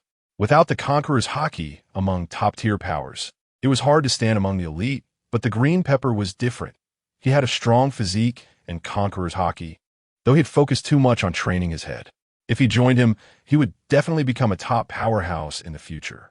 Moreover, he vaguely remembered that the other party would fight against Carp in more than a decade. Although he lost, it was clear from her dialogue that Carp had previously been unable to deal with the green pepper. To defeat the green pepper, Carp had leveled 8 mountains. One could imagine that the green pepper had been very powerful before, and the other party had even injured him. He didn't get injured when fighting Sengoku. In the previous battle, although the green pepper lost, it was because he wasn't on land, which led to his quick defeat. The opponent's height of over 5 meters and strong physique looked formidable. If it had been on land, he might not have lost so easily. You bastard! You dare to toy with me! The green pepper's round eyes widened with anger as he looked at Thiesen, and then, as if unable to endure this insult, he directly swung his fist, which was as big as a grinding wheel, towards him. The wind from his punch tore through the air. Thiesen remained unfazed and directly swung the 7-star sword to block it. Since you don't submit, let's make a bet. If you lose, you become my partner. How about that? He said with a slight smile while holding the sword to block the opponent's fist. The green pepper, who initially had a fierce expression, was momentarily dazed, then gritted his teeth and sneered, "Ha ha ha, if you can do it." Then he instantly covered his sharp head with armament haki and charged at Thiesen. As he held the sword to block the opponent's fist, Thiesen suddenly increased his strength in his arm, swinging the sword to deflect the opponent's fist. And then his body evaded like willow fluff in the wind, appearing several steps away. "I don't have time to waste with you. I'll get serious now," Thiesen said sharply, then retracted the 7-star sword. He wanted to test the green pepper's sharp head again. The previous attempt to wrap it with Conqueror's haki had not gone smoothly, so he wanted to try again with this opportunity. "Bastard, what did you just say? You said you weren't serious. Do you look down on me?"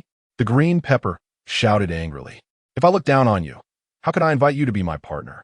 Besides, those I invite are all excellent people," Thiesen replied with a slight smile, seeing that the other party was getting a bit angry.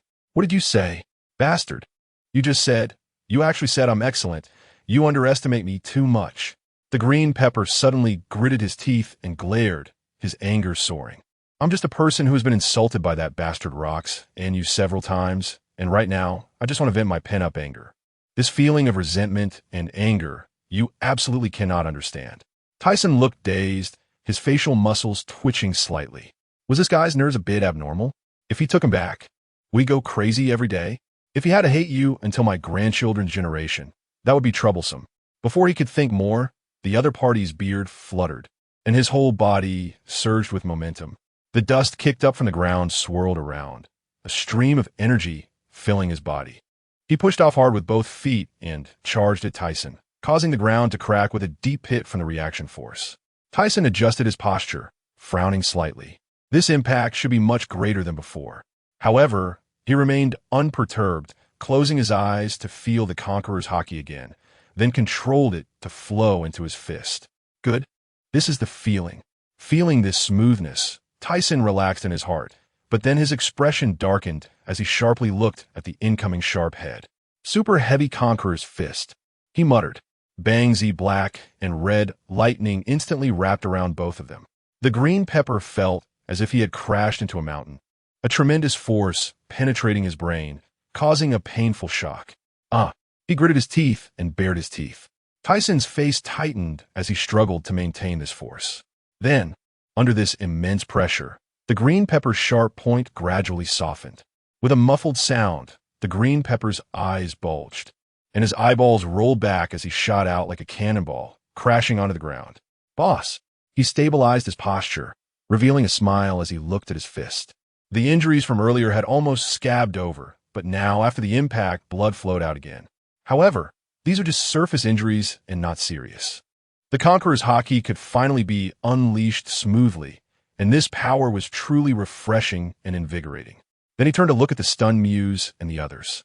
Hey, you guys, bring them on board. We're going back. Okay, Captain Thiesen. The expressions of the fishmen changed from how they were at the beginning, becoming somewhat flattering, and their tone turned much more respectful. This was what he wanted.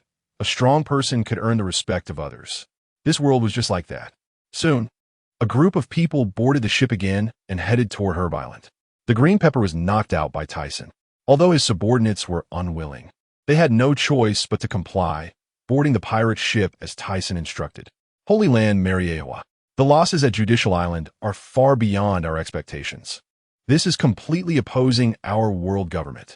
An old man in a black suit, with white curly hair, a beard, wearing a flat cap, and a scar on his left cheek, said in a low voice. Next to him, an old man with a bald head, 2 mustaches, and a birthmark on his forehead, had a slight anger flashing in his eyes. Previously intercepted and sent to God Valley's heavenly gold.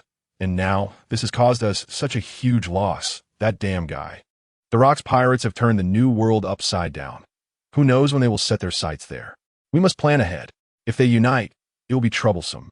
I suggest we activate the pieces. Regardless of whether it succeeds or not, it will yield the result we want. At least it can eliminate the possibility of them forming an alliance or joining each other, said a man with a scar on his chest, frowning and squinting. If that doesn't work, I'll go myself, said a man in a white robe with glasses, wooden clogs, and a long knife in hand, looking sideways at the others. No, you can't take action until the last moment. I agree with the idea of activating the pieces. I agree. Seconded. On a nameless small island in a certain sea area of the New World, the island is mostly covered with coconut trees, dense thickets, and the sunlight shines upon it, creating a dazzling silver halo that is quite mesmerizing. If there were a barbecue grill, this might be a great tourist spot. However, at this moment, the place feels somewhat cold and eerie. Captain Rocks has just received news that one of the officers of the Typhon pirates has been located. At this moment, the officers sitting in different positions all turned their heads at the same time. Rocks raised his head, his smile appearing somewhat sinister. Let's go. Since you refused to join, you are standing in my way of becoming the king of the world. One ruler is enough in the new world. Ha ha, you're right. The golden lion laughed heartily with gleaming eyes, then followed behind Rocks. Mama, mama, mama. I wonder if there will be any delicious desserts there. Kaido, let us go. Charlotte Linlin, holding a long knife on her shoulder, with long pink hair and a black-brimmed hat, looked at Kaido with shy eyes, her heart-shaped lips breaking into a smile. Captivatingly beautiful. Following her was a tall man with long horns resembling dragon horns, his black hair disheveled. He wore leather pants and, like the woman in front, carried a spike club on his shoulder. Let's go, Newgate, what are you doing? John, with light purple hair, turned to look at Newgate, who was still standing still. Newgate responded briefly, then lowered his eyelids, as if lost in thought. However, after John turned back, he picked up his naginata and followed suit. It seems this guy really wants to fight Rocks. He better not die. Otherwise, the sea will lose an interesting character.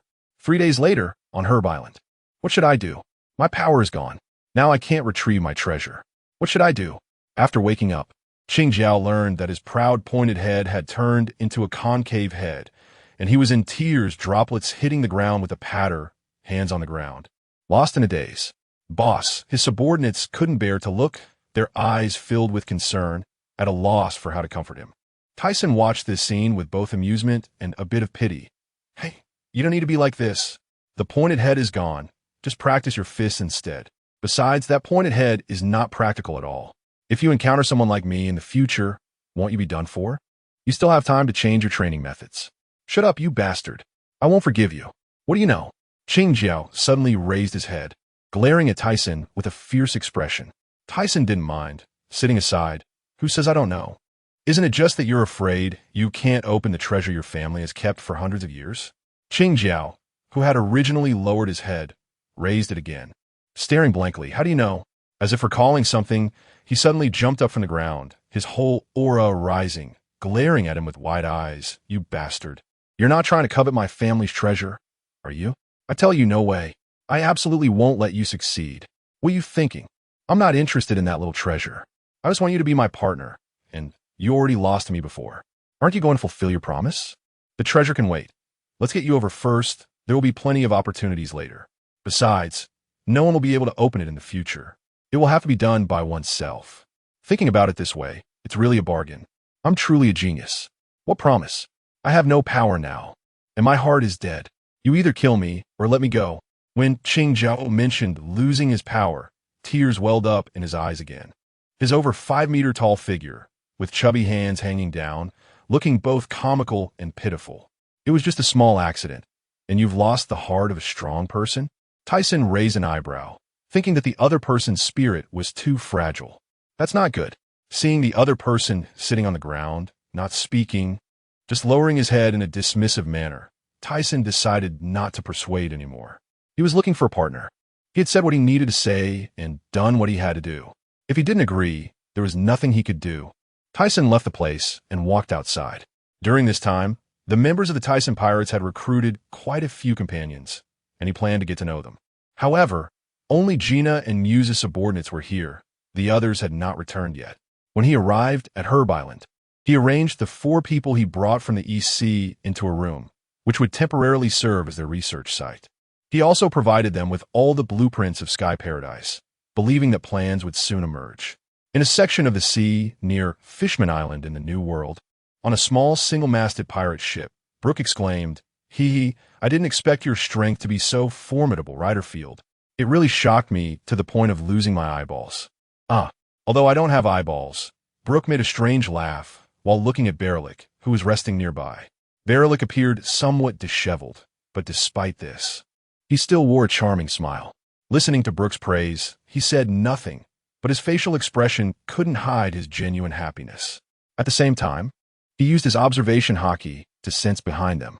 Not far behind, a warship sank into the sea, and many planks floated on the water, with several Navy personnel lying on them. They had just entered the New World when they encountered a pursuit from the Navy, led by heavyweight figures among them.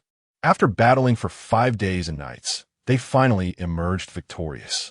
Because he had been with Brooke, his mindset began to change. He did not wipe out the defeated Navy entirely. Meanwhile, in the sea behind them, besides the numerous Navy personnel lying on the planks, there was another relatively intact plank where a person sat, sporting purple hair and holding a cigar. The person looked quite disheveled, with bruised bloodstains all over his forehead, and his gaze emanated a sense of depth mixed with confusion. He was staring intently at the pirate flag on the ship that was sailing farther away. Could it be that this guy has really joined the Thiesen pirates? If so, it will be terrifying. 2 kings might emerge on this sea. After thinking this, he wished to report this matter to Admiral Steelbone as soon as possible. In the first half of the Grand Line, at the coast of Alabasta, a group of kung fu manatees was practicing their martial arts on the shore. The one at the front, a robust manatee, was demonstrating various moves, while the others followed suit. Quack, quack, quack, quack. At the same time, a pirate ship was docked at the shore, with a flag flying from its single mast. The most eye-catching feature was a design that looked like a mouse, but also somewhat different, with a skull underneath that had a straight sword slanted through it. On board, several large sea beasts, including sea lions, seals, and whale sharks, were lazily lying against the ship's wall, watching the densely packed kung fu manatees below, some even exaggeratedly yawning with their claws stretched out. Half a month passed quietly, and on Fruit Island in the New World, a group of people was frantically fleeing toward the coast. "Boss, you go ahead. I'll hold them off," shouted a tall, sturdy man with a somewhat aged appearance, sporting a black short beard and a diagonal scar on his right cheek. He was shouting at a muscular man ahead, who had 3 dots painted under his eyes, resembling bear paws. "Yes, boss, you go first. We'll hold them off." Dozens of people suddenly stopped behind a figure, their eyes revealing a determined resolve. The figure ahead suddenly halted, kneeling on one knee, clutching his injured abdomen, gasping heavily. "Gobi-san, what nonsense are you talking about? And you all, the Thiesen pirates will not abandon their companions. Everyone run." "Boss, why don't we notify Captain Thiesen?" A black-haired man in a gray shirt suddenly suggested, seemingly implying something. No way. We agreed to venture out on our own. If we run into danger, we find the captain. How can I, Tian Shan, face my companions again? After hearing this, Tian Shan became somewhat agitated and shouted loudly. The man, hearing Tian Shan's words, appeared anxious on the surface but frowned slightly. Just as he was about to say something further, Gobi-san suddenly turned and reprimanded, Bonnie, this is the boss's intention. We cannot go against his wishes. When we boarded the ship, we swore that if anyone was afraid of death, they would leave alone. Gobi-san seemed to have a low tolerance for this man named Bonnie. But, just as Bonnie was about to say something, Tian Shan and Gobi-san suddenly looked up at the sky. Ha, you all run away. You can't die. You dinosaur. I've slashed you several times, and you still won't fall. I want to see how long you can hold on. In the sky, the golden lion, with his golden hair flying, laughed loudly. Tian Shan knelt on one knee, trembling as he lifted his head, his eyes showing a sense of unwillingness. After parting ways with the other members, he had gone out alone and soon encountered the hot air balloon pirates, whose captain was Gobi-san. Bruce. He was a chef and admired Tian Shan a lot after losing to him in a cooking competition. Given that he was a cadre of the Thiesen pirates, he naturally joined, along with his subordinates. Later, he met Bonnie, who was originally the gang leader of a small town but was taught a lesson by Tian Shan for bullying civilians. Unexpectedly, Bonnie suddenly begged to join the pirate crew, and seeing his skills, Tian Shan agreed. Thus, he gained 2 companions and a group of their subordinates who joined as well. However, things were supposed to go smoothly. Just a few days ago, while they were trying to gather some fruit for cooking on Fruit Island, they were suddenly attacked by the Golden Lion, and not only that, all the cadres of the Rock Pirates had gathered. Seeing that escape was impossible, Tian Shan fought against the Golden Lion. During this process, the others did not intervene, but merely watched. Yet even so, he was no match for the Golden Lion and was heavily injured after holding out for a while. Unexpectedly, Gobi-san managed to buy them some time, creating an opportunity for their escape. However, Tian Shan knew it was intentional, yet he couldn't give up the chance to survive. Moreover, the entire group was after him, and he knew their target was Captain Thiesen. Therefore, he absolutely couldn't let them catch him. But now, it seemed there was no chance of escape. The opponents included those flying in the sky and swimming in the water, while he was just a landlubber with dozens of people to lead. Boss, I'll hold him back. You go first. Gobi-san exclaimed, steam boiling all over his body, his eyes showing determination. He had never regretted joining the Thiesen pirates, and he had found like-minded companions, making him very happy during this time. Originally not interested in fighting, he had gone to sea just to seek various ingredients, but due to some reasons, he had been wanted by the Navy. This time, however, he decided to have a good fight. Steam jet. Gobi-san shot into the sky, creating a colorful spectacle in the air. Gobi-san, Tian Shan murmured, his gaze starting to blur. His injuries were too severe, affecting his internal organs. If only I had some pills. He thought inwardly, knowing the pills had been made long ago. However, Thiesen does not allow them to take it out. It can only be used on Herb Island.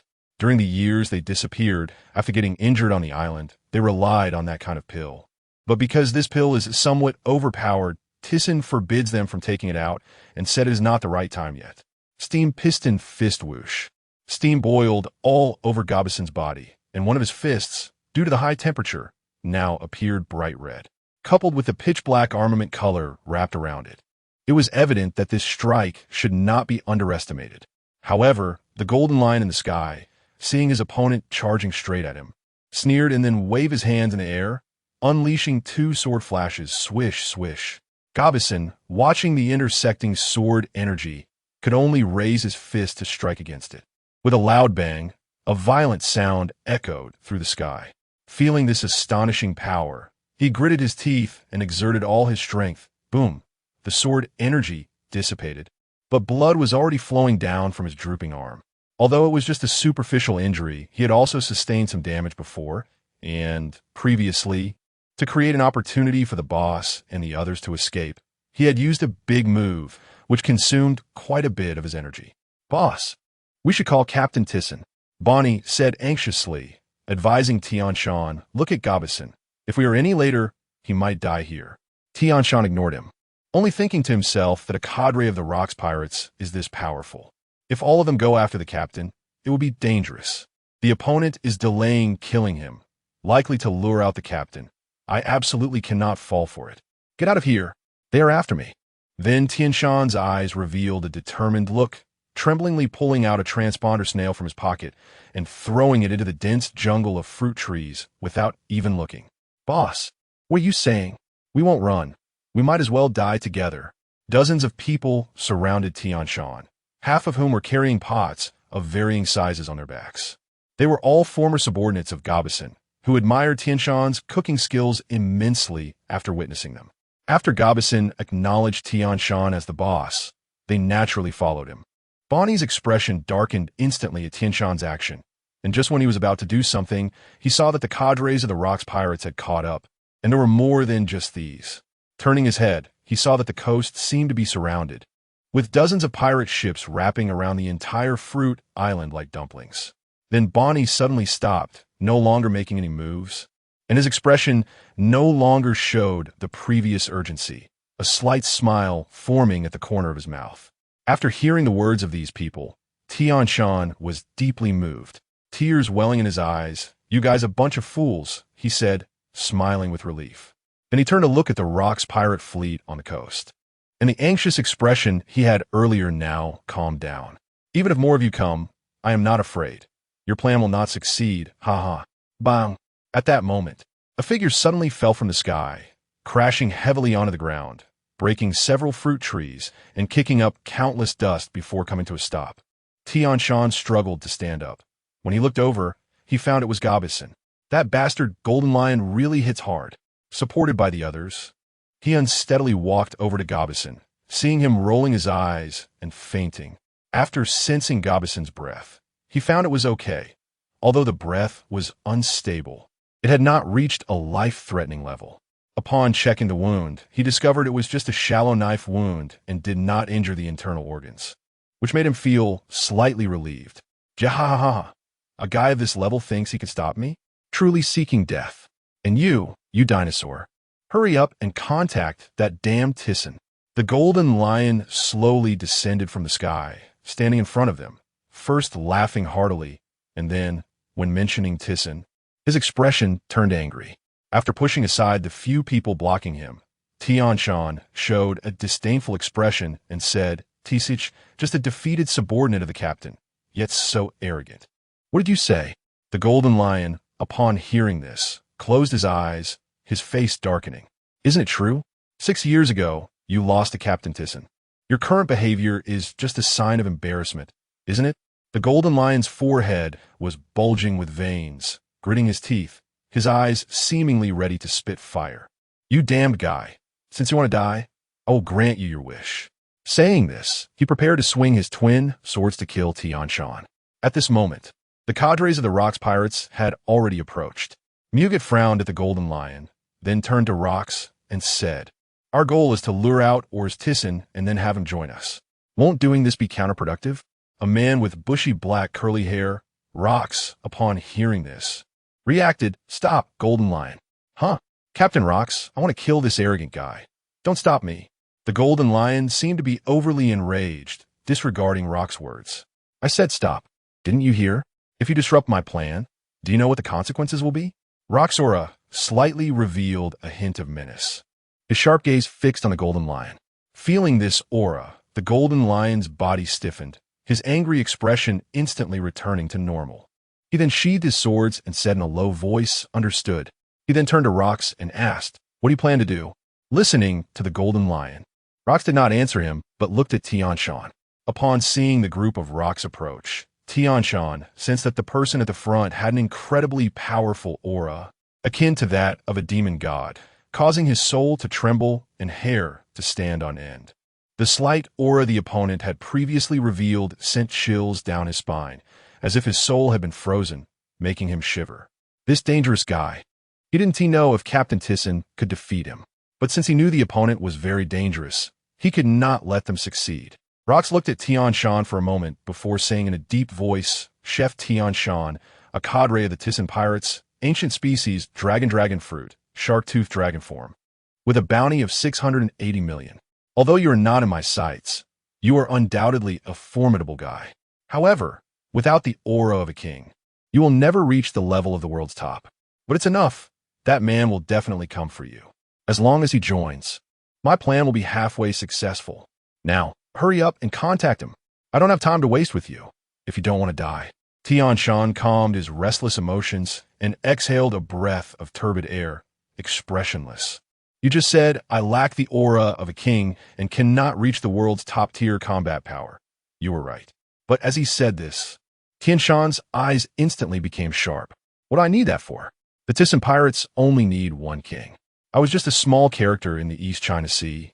Being able to become Captain Thiesen's partner makes me feel very lucky. What more could I want? As he said this, Tian Shan smiled, feeling a sense of joy, the earlier restlessness in his heart disappearing. I'm sorry, but since you know that you are targeting Captain Thiesen, I will never do such a thing, so give up. After hearing Tian Shan's words, Newgate's eyes flickered, and his heart was moved. It seemed that the other party's words struck a chord with him, so he subtly glanced at Rox beside him. After Rox listened to the other party's words, his expression remained unchanged, only raising an eyebrow. Anyone who knew him would understand that this meant the other party was about to explode. Wait, I know Captain Thiesen's contact information. Just please let us go, Bonnie said with a flattering expression, kneeling in front of Rox while holding a snail phone in both hands, lowering her head and speaking loudly.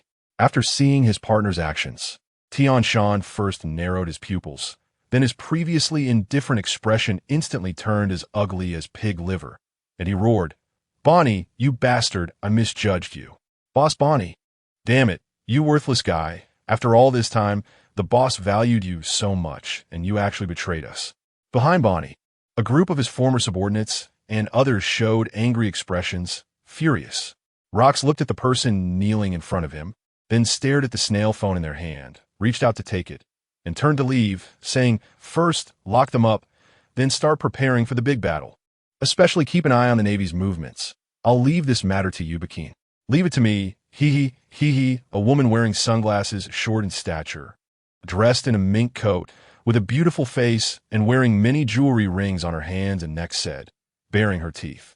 A black-haired woman next to her rolled her eyes at her. Holy Mary Geos, I hope we can catch them all this time. If we can't handle it, we can only deal with the Rox pirates with all our strength. After all, it was specifically instructed by that lord. The elderly man with white curly hair and a flat-brimmed hat said solemnly. At this moment, the blond, elderly man took over the conversation. Nizhal Sane is right.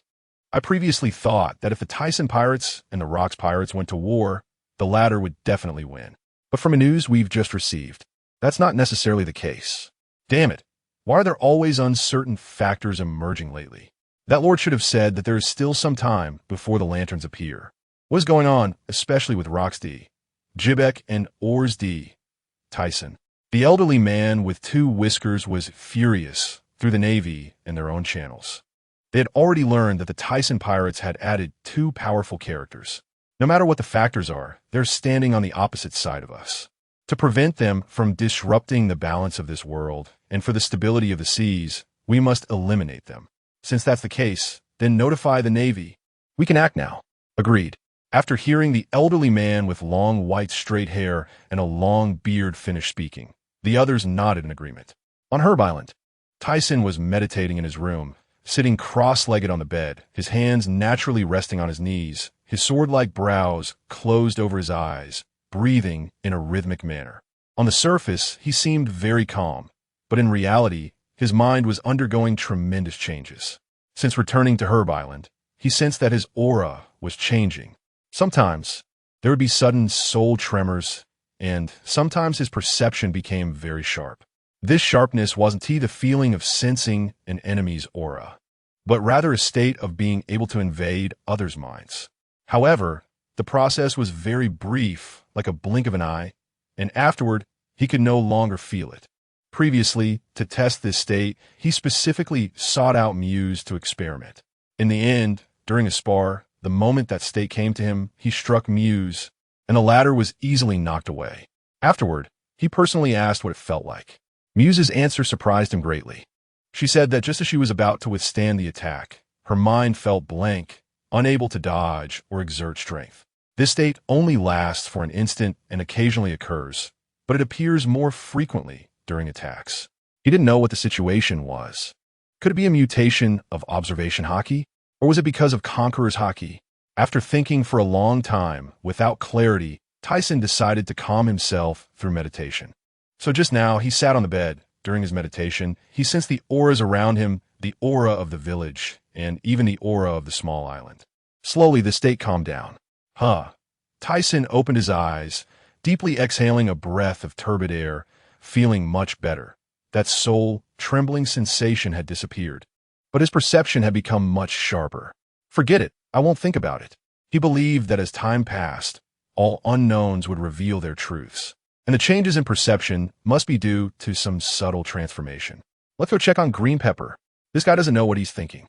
If it doesn't work out, I can only let him go. Staying here isn't a solution. He decided to go find him one more time, and if it didn't work, let him go. Otherwise, he feared that some secrets here would be discovered by the other party, and he would have to kill them.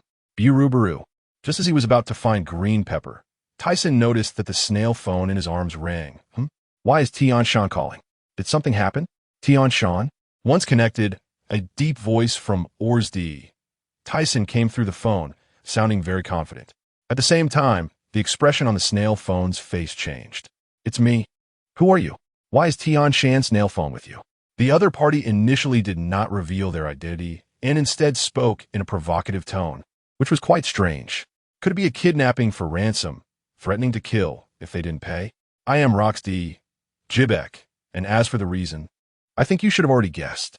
The other party continued in a deep voice. Upon hearing this, Thiesen's spirit instantly lifted. Sitting up straight, his eyes darkened, and veins bulged from his forehead to his neck. Hey, you didn't do anything to my partner, right? Who knows? Anyone who stands in my way to become the king of the world will be killed without mercy. I now give you two choices. Either I put your partner's corpse in the newspaper, or you come to find me with your people within 3 days. Originally, I could threaten you to join, but to test your level, a confrontation is also necessary. Ha. Location? Hive Island. My lair. I'll wait for you. I'll come. You better make sure my partner is okay. Otherwise, just wait to clean your neck. Bastard. Gagea. Huh. After Thiesen finished speaking, he hung up the phone, his eyes flashing with an uncontrollable rage. His cold and handsome face seemed frozen by frost, extremely cold. As he breathed heavily, the veins on his forehead bulging, his sharp black eyes widened in anger, and with a furrowed brow, a wave of blood-red energy suddenly radiated out. The walls of the house cracked, and an even stronger aura spread across the entire island, causing many people in the village to fall to the ground one after another, rolling their eyes. Hey, what's wrong? What happened? In the room, Gina and Muse instantly reacted. They were very familiar with this aura. The aura is... It's Thiesen. It's Captain Thiesen. The two rushed out of the house in an instant, while the others who hadn't fainted were either kneeling on one knee, drenched in cold sweat, or frozen in place, unable to move. Sister, what's going on? At that moment, a woman with golden long hair down to her waist, drenched in cold sweat, came out and anxiously asked Gina. She was a partner Gina had taken a while ago, and they got along very well, so she joined the Thiesen pirates. The Sharkman's subordinate of Muse with double buns also came out, but his face looked bad, and he was staggering as he walked. It's the Conqueror's haki emitted by the captain. Let's go check it out. Muse directly rushed towards the place where Thiesen lived. Let's go. Jamie, go find Thiesen and ask him. Then, Gina followed behind Muse with a woman named Jamie. In the herbal research basement, Jingyan knelt on the ground, looking in terror at his grandfather, who was lying on the ground with his eyes rolled back, feeling a bit at a loss. Outside the village, the guard Ars stared blankly at the fallen guards on the ground, sweating coldly as he looked towards the village. In a corner of the village, a Green Pepper, not knowing what it was doing with its hand on the ground, felt the overwhelming aura, and its body swayed unsteadily. Then it leaped up, stood straight, and blinked its big eyes like cowbells, wondering what was going on before continuing its previous action as if nothing had happened. Thiesen, what's going on? Captain? When Thiesen saw Gina and Muse, he informed them of the situation. What? That bastard, despite being a great pirate, actually did such a despicable thing. That damn guy. Captain, what should we do? Just give a word. All right, this world respects strength. There's no such thing as despicable or not. Don't say such things in the future. Thiesen turned to Gina. After experiencing so much on the sea, although she had become much more decisive, such slightly childish remarks still slipped from her lips. This made him somewhat dissatisfied. He knew that in this vast sea, one could only survive by being strong, but a resilient heart was also indispensable. Such a slow growth rate was not good. Oh, I was wrong. Gina stuck out her tongue, lowered her head, and crossed her index fingers, her tone very low. The woman, named Jamie, stared blankly for a moment, then showed an expression of disbelief. Because in her impression, Gina was a powerful and cold female strongman. How could she suddenly turn into a little sheep, so obedient? She couldn't help but think, as expected of the captain of my sister, so domineering. And with such charming eyelashes, her eyes unconsciously filled with infatuation. Muse, let them come back. A great battle is coming. All right, Captain, I will inform them right away. Muse said before hurriedly going down. Thiesen's expression was solemn. He believed this battle would not be easy, and there was a high possibility of total annihilation. Moreover, if it weren't for Rox not having time to find them before, they might have already failed and joined the other side. They had bought so much time. Even if they couldn't win, he believed they wouldn't be unable to escape. However, he still wanted to try. If they couldn't win, they would have to wait like the green pepper until the other side was dead before appearing at sea. This was also a good plan, especially since the other side seemed likely to take action against the Valley of Gods in a few years. That place housed most of the celestial dragons in the world. After the Valley of Gods incident, many celestial dragons had died, and some were transferred to Mariehua. It was likely that the world government had learned the news in advance. If there was an opportunity, he also wanted to share a piece of the pie. In the corner of a house on Herbal Island, Thiesen arrived here. He had wanted to come earlier, but was interrupted by Rox. Inside the corner house, the green pepper, although it hadn't made a fuss during this time, still couldn't accept the fact that the cone on its head was gone. Suddenly sensing someone approaching, it adjusted its posture, lowered its head, and sat on the ground, showing a depressed appearance. Thiesen walked in, looked at him, frowned slightly, and then relaxed. You can leave now. It's too dangerous for you to stay on this island. We are about to go to war with the Rox pirates. Since the other side was still like this, he didn't want to persuade anymore. Just as he was about to turn around, a voice suddenly came from behind. So that aura that erupted just now was? That guy captured my partner, Thiesen said without turning back. Wait, take me with you. I also want to settle things with the other side. Hearing the sudden words, Thiesen stopped his footsteps and turned around to see the green pepper standing up at some point, its eyes firm, with a smile on its lips.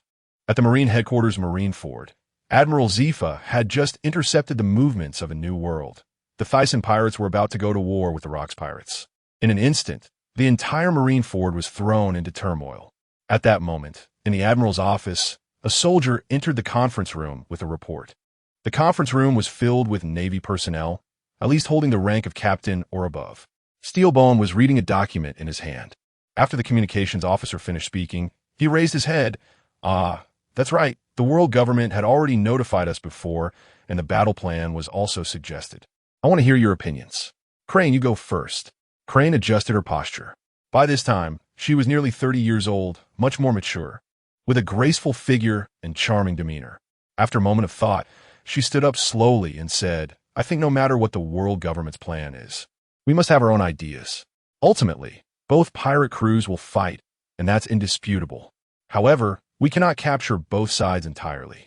So I suggest we must launch a comprehensive attack on one side. Of course, in terms of strength, the Thiesen pirates are undoubtedly easier to deal with. After finishing her opinion, Crane turned to Steelbone and then sat down. Steelbone nodded and then turned to the person next to him. Sengoku, what about you? Sengoku remained expressionless, and in a low voice said, although I think the threat of the Thiesen pirates is significant, the Rox pirates are even more detestable. So far, I don't know how many people have been invaded by them. Therefore, my suggestion is to capture the Rox pirates first. Crane looked at Steelbone expressionlessly. Moreover, Aurs Tisen's strength is also very strong. After reading Zifa's report, I believe Rox will not win so easily. When they reach a decisive battle, That will be our opportunity. At this point, Sengoku suddenly raised his head, his eyes burning with a fierce fire. After Sengoku finished speaking, Steelbone stood up, picked up the documents on the table. I have understood what you said. Now I announce this operation plan. This operation plan will fully target the Rocks pirates. After the two sides reach a decisive battle, and a result is reached, we will immediately proceed to capture Aurs Tisen. Additionally, we cannot let the Thiesen pirates go either. After they have fought such a powerful enemy, they will surely be exhausted and like lambs to the slaughter. We will specifically send 10 vice-admirals to pursue them. That's all, Steelbone said, closing the document. Yes, in a certain sea area of the Grand Line's first half. Haha, Roger, I'll let you off this time. I have something to do, goodbye. Behind the Roger pirates, a man laughing so hard that tears were streaming down his face waved goodbye while directing the warship to return. That bastard finally gone. Roger looked at the pirate ship he had just built not long ago. The hull was a mess, with many cracks appearing, which pained him deeply, but he felt helpless. Roger, something's about to happen. I just received a call. They're going to war. Rayleigh, after hearing the voice from the den mushy, narrowed his pupils and hurriedly informed Roger. Is the news confirmed? There's no mistake, it's from Shocky. I was wondering why that bastard Carp suddenly retreated. It turns out this is the reason. Roger showed a thoughtful expression. Should we go take a look? We might not make it in time if we go now. Ha ha. There's a fight. How can we not go? We need to be alive to fight, right? If they die, it won't be fun anymore. At this point, Roger's gaze became deep. Even if we can't catch their battle, I still have some questions to ask. A smile suddenly appeared at the corner of his mouth. Hey, the other side is fighting against the Rocks pirates. Aren't you being a bit too optimistic, Roger? Rayleigh said with a serious expression. Ha ha. I believe he won't be defeated so easily. When mentioning that man, Roger's expression shifted from deep to resolute, exuding an air that brooked no argument. Underworld, did you hear? What? News from a new world. The Typhon pirates have declared war on the Rocks pirates. What? How is that possible? Ha! Which side will the direction of this world lean towards? Is this a battle between two kings of the sea? Let's get started. Let me know who the true overlord of this sea is. Ha ha. In a villa behind a weapon shop in the Sabati archipelago Typhon, Xuanai was engrossed in a bounty notice. However, looking at her charming yet uncertain eyes, one could tell she was worried. After receiving the news, she immediately called Typhon to confirm the authenticity of the matter. What she didn't expect was that it was indeed true. Although she firmly believed in Typhon's strength, she still understood the power of the Rocks pirates, who subtly seemed to have a tendency to dominate this sea. However, there was nothing she could do to help. She could only pray in her heart. Although she initially approached this man for the sake of her family's business, over time, she realized that their relationship had evolved beyond a simple partnership, accompanied by deep feelings that she could not let go. Please be safe. Xuanai's eyes were filled with worry as she tightly gripped the bounty notice. Outside the village of Herb Island, finally here. Looks like I'm the last one to arrive. A man about 2 meters tall, with bronze skin and well-defined features, exuding a sharp gaze, looked into the village while draped in a deep blue cloak. Oh, Lord Jerry, you're back. I thought other pirates were invading here. Aurus's usual job was to guard the outskirts of the village and prevent outsiders from entering. Seeing a group of pirates approaching, he hurried over to check, only to find it was the Typhon pirates. Is the captain inside? Jerry smiled slightly upon seeing a familiar face. Lord Typhon is with Mr. Chuan. Okay, then let's head in. Come on. After hearing that the captain was with Mr. Chuan, Jerry thought for a moment and remembered who it was. He then called over a subordinate who was following him and walked inside. Inoue and Chuan were Inoue's grandfather and the village's pharmacist. He remembered that a few years ago, when he came here, Typhon had given him pills to study and make. And after being invited by Typhon, he had joined them. In the basement of Herb Research, Mr. Chuan, how many pills have been made? We don't know what will happen in this upcoming war, so we need to prepare some pills just in case. But I don't want to reveal this trump card yet, so I can only take a small amount for now. Lord Typhon, combined with the ones made previously, there are over 400. Mainly, the herbal substitute is very rare on this island, and with the limited equipment here, the quantity that can be cultivated at one time is also limited. After Inoue finished speaking, he showed a helpless expression. After hearing this, although he wasn't satisfied, There was nothing he could do about it. They would have to wait for later. There are many wonderful things in this world, and there will definitely be a way in the future. He planned to take 50 pills because even if he brought all of them, they wouldn't be used up. Aside from the first-time users having a healing effect, others might create chaos before the fight even starts. Typhon, everyone else is here, but Green Bull hasn't arrived yet. What should we do? Gina suddenly walked in. Is he okay? Green Bull had returned to the first half a while ago, and Typhon was worried he might be targeted by bounty hunters or slave ships. He's fine. I called him earlier about this, although I couldn't understand what he said. From his tone, he should be on his way. That's good. Let's set off first. That guy will definitely catch up. Typhon decided to set off first since the time was up. If they didn't leave soon, that bastard Rox might do something unexpected due to impatience. On the coast, the Typhon pirates had gathered, with a total of 6 pirate ships docked on the shore. To be honest, it was pitifully few, and the main officers were far from those of the Rox pirates. On the Mickey Mouse, there were all the main personnel from their side, while the others were on the 5 pirate ships, totaling over 600 people. Mona had invited many people during this time, and among them were Barbarian Bear Rubit, a user of the Bear fruit, with a bounty of 140 million. Hornet Carnes, a user of the Bug fruit in hornet form, with a bounty of 104 million.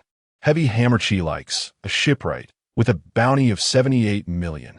His more than 5-meter tall stature, with a carrot-shaped head and a giant iron hammer on his back, clearly indicated he was a shipbuilder. Mona seemed particularly focused on the abilities of the original Heroes Pirates crew and managed to find these 2 ability users. Aside from Stona's stone fruit, everything else was complete. However, Stona was already dead, and it was uncertain where that fruit would appear now. Next were Jerry's subordinates. The exploding man-ship Daru, a powerful martial artist with a bounty of 215 million. He was purely a martial arts powerhouse. Then there was Gina's acquaintance, Bushgami, a user of the slow fruit, with a bounty of 136 million. The opponent had a small pistol tucked in her arm, and it was unclear what power it possessed. Finally, there was Typhon's partner, Green Pepper, who, although he hadn't made a clear statement, was almost certain to join. Aside from these people on the Mickey Mouse, there was also Inoue. This little guy had been wandering the sea with Gina for a while, with a bounty of 20 million, but his strength was definitely more than that. In the past 6 years, Gina has grown quite a bit.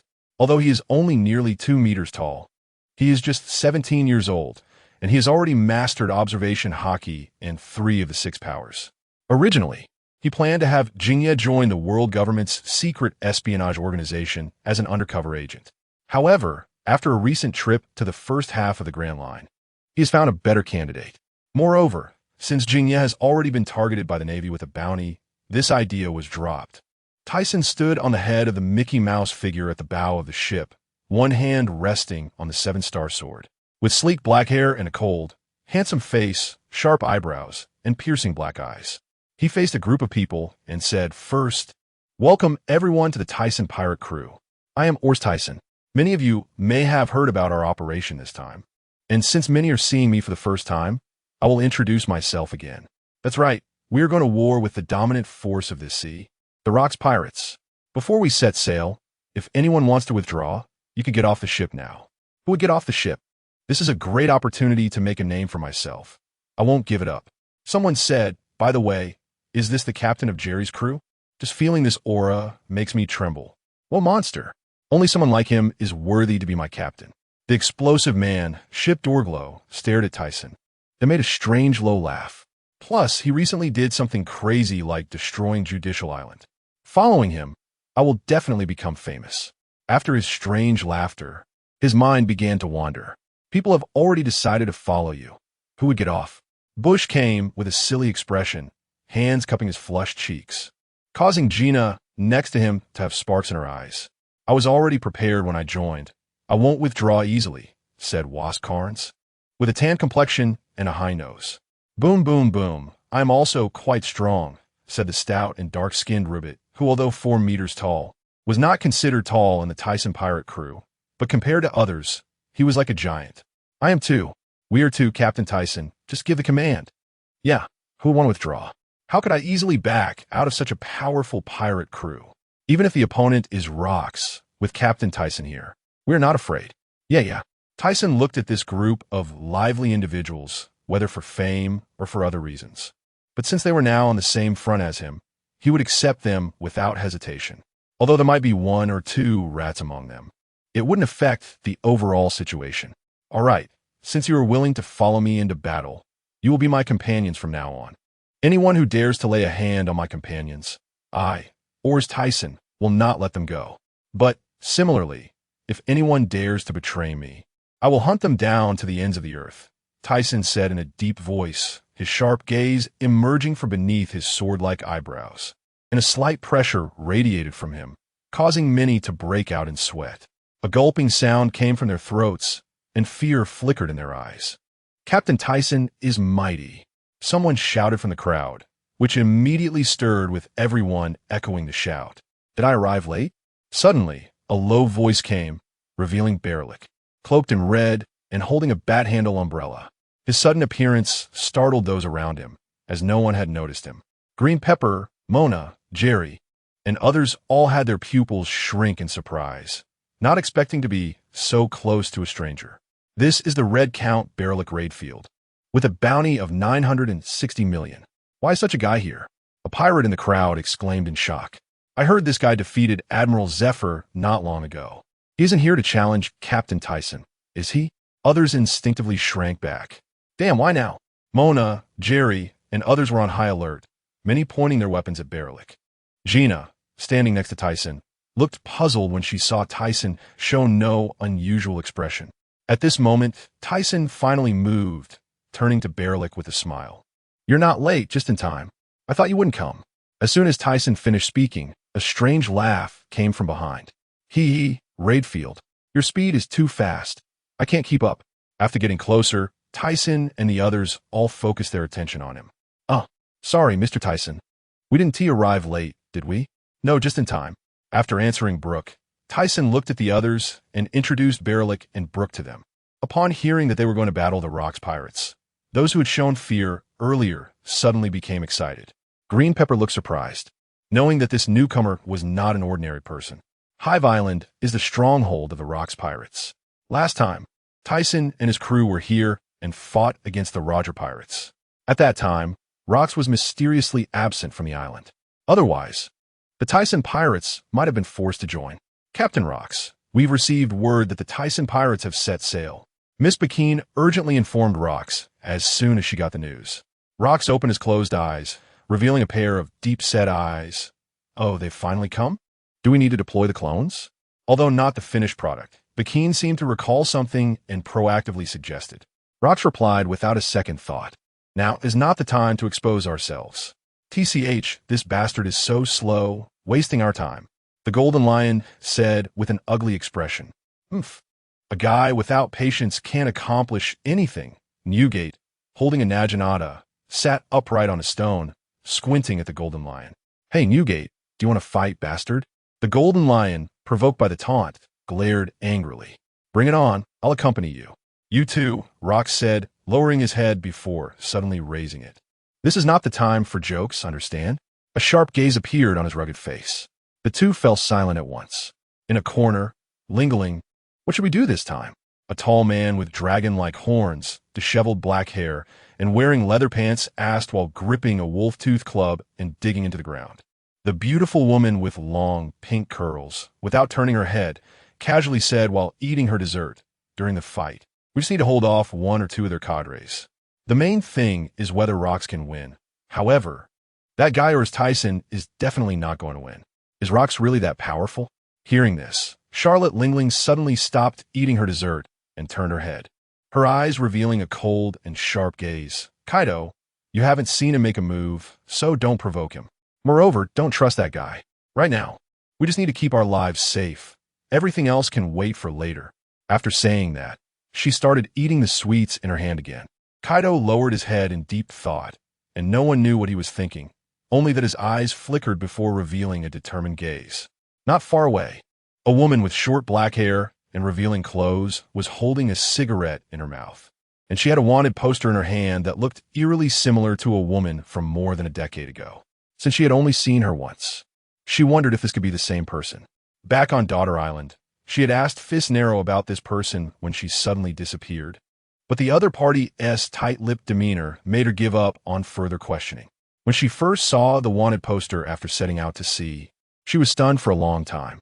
After thinking for a while without coming to any conclusions, she decided to wait until she met the person before talking about it. If it really was her, that would be troublesome. Countless thoughts flashed through her mind in an instant. In the waters near the Kingdom of Prudence. This was the western side of the Herb Island, while the eastern side was Hive Island. Numerous warships were anchored on the sea, with more than 50 ships visible to the naked eye. However, the thick fog in the area made it hard to see clearly. One needed to get closer to discern details.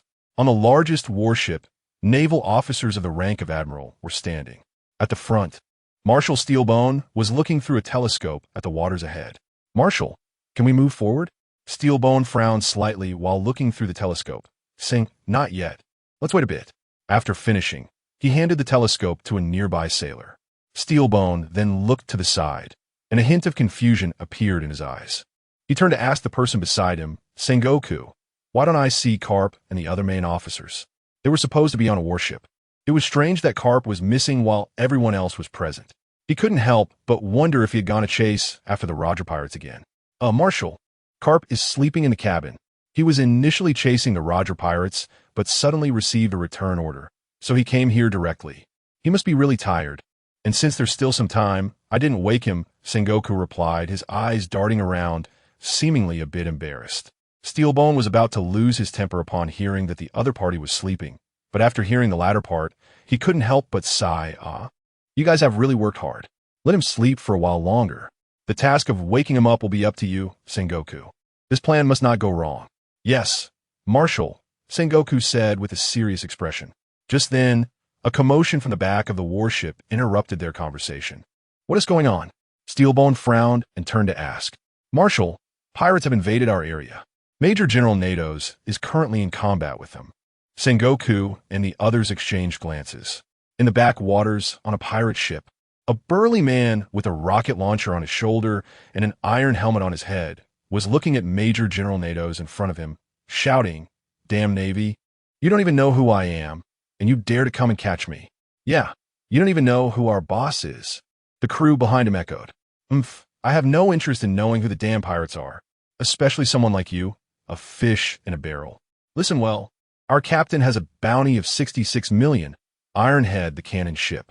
With just you, a mere major general, you're not even worthy to be our captain's opponent. Oh, then you better take a good look around. The major general sneered after hearing the pirate's words, then turned to signal. Hearing the strange words, the crew of the cannon ship followed the major general's gaze, and upon seeing it, their pupils constricted sharply, stammering, "Be boss, not good. We seem to have walked into a hornet's nest." The cannon ship crew, hearing their stuttering voices, first showed confusion. Then suddenly a glint of light flashed in their eyes. When they turned around, they found dozens of flashlight beams shining toward their pirate ship from the surrounding thick fog. Stunned, their mouths dropped open, and the rocket launcher fell to the ground. The Thiesen pirate crew had arrived at the coastline of the island. From a distance, they saw the members of the Rocks pirates on the island. When those people saw them coming, they fled, likely to inform Rocks inside. The crowd then moved toward the island, while Thiesen activated his observation haki, extending inward. As he walked, his expression gradually became solemn, and the other cadres and squad leaders with better observation haki mirrored his demeanor. Suddenly, Thiesen stopped, and the others followed suit. "Hey Thiesen, it's still not too late. Just going in like this is undoubtedly asking for death." Qingjiao stepped forward, looking at Thiesen seriously as he said this. The rest of the crew, aside from those who had been following Thiesen, felt a bit weak in the knees, and the further they walked inside, the more unsteady their steps became. "Boss, whatever decision you make, we will follow you." Mona, over 7 meters tall, stepped forward to block everyone's view. "Yes, Thiesen, make a decision." Gina smiled and said. Thiesen frowned, seemingly struggling to make a decision. After thinking for a long time, he turned around to look behind him. "If you go in, it's a 9 out of 10 chance of death. Anyone who is not afraid of dying, follow me." After saying that, he strode forward. Those cadres who had been with Thiesen, as well as Balaric, showed no hesitation and directly followed him, along with some others who joined midway. Seeing Thiesen still daring to move forward, Qingjiao couldn't help but laugh. Ha ha ha, you're quite brave. Since that's the case, I'll accompany you. If we can survive and return, what is it to join your crew? He took his short legs and walked inside. What do we do? Of course we follow. Didn't you forget what was said before? Not really, but no, but when I chose this ship, I already wagered my life on it. Moreover, I want to miss such a good opportunity for fame. The explosive guy, Shiptigwolo, said firmly as he kept pace with the front. In the end, only a few small pirates fled in panic, while the rest followed suit. Thiesen was deeply moved when he noticed this phenomenon. As for the few who ran away, they were either not members of ROX or were associated with the world government and navy. In the current situation, he let them go. Oh, is this the Thiesen pirate crew? They walked into a path lined with pirates on either side, all of whom were staring at them with mocking and curious looks. Thiesen, walking in front, remained unfazed, as if he saw nothing. Earlier, he sensed these guys outside, which was why he stopped. There were tens of thousands of ROX pirates standing on either side, and the power difference was too great. He didn't want those who had just joined to die so easily. Looking at the damn pirates on both sides, although he was furious and wanted to unleash his conqueror's haki, he managed to suppress it well.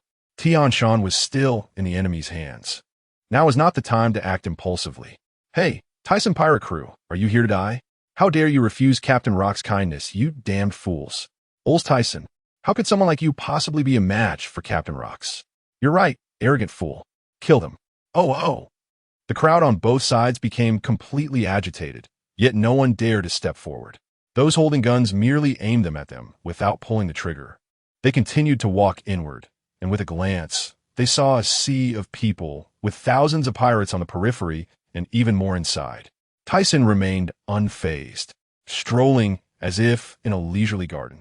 Some of those following him were equally unconcerned, like Barorik, who still had that charming smile on his face, and the squinting green pepper with his hands hanging down. At the same time, some were frowning, nervously resting their hands on their weapons. Many of the over 600 members were beginning to tremble. Some even shrank their necks, covering their ears with their hands. Here they come. At the innermost part, Rox opened his eyes, a smile playing at the corners of his mouth.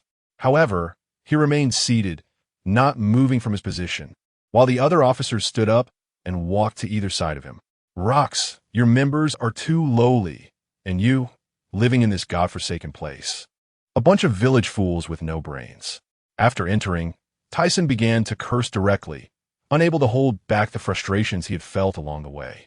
At the same time, seeing these people living in such a desolate place, he truly felt they didn't know how to enjoy life, a group with no ideals, only knowing how to fight and kill, utterly uncouth.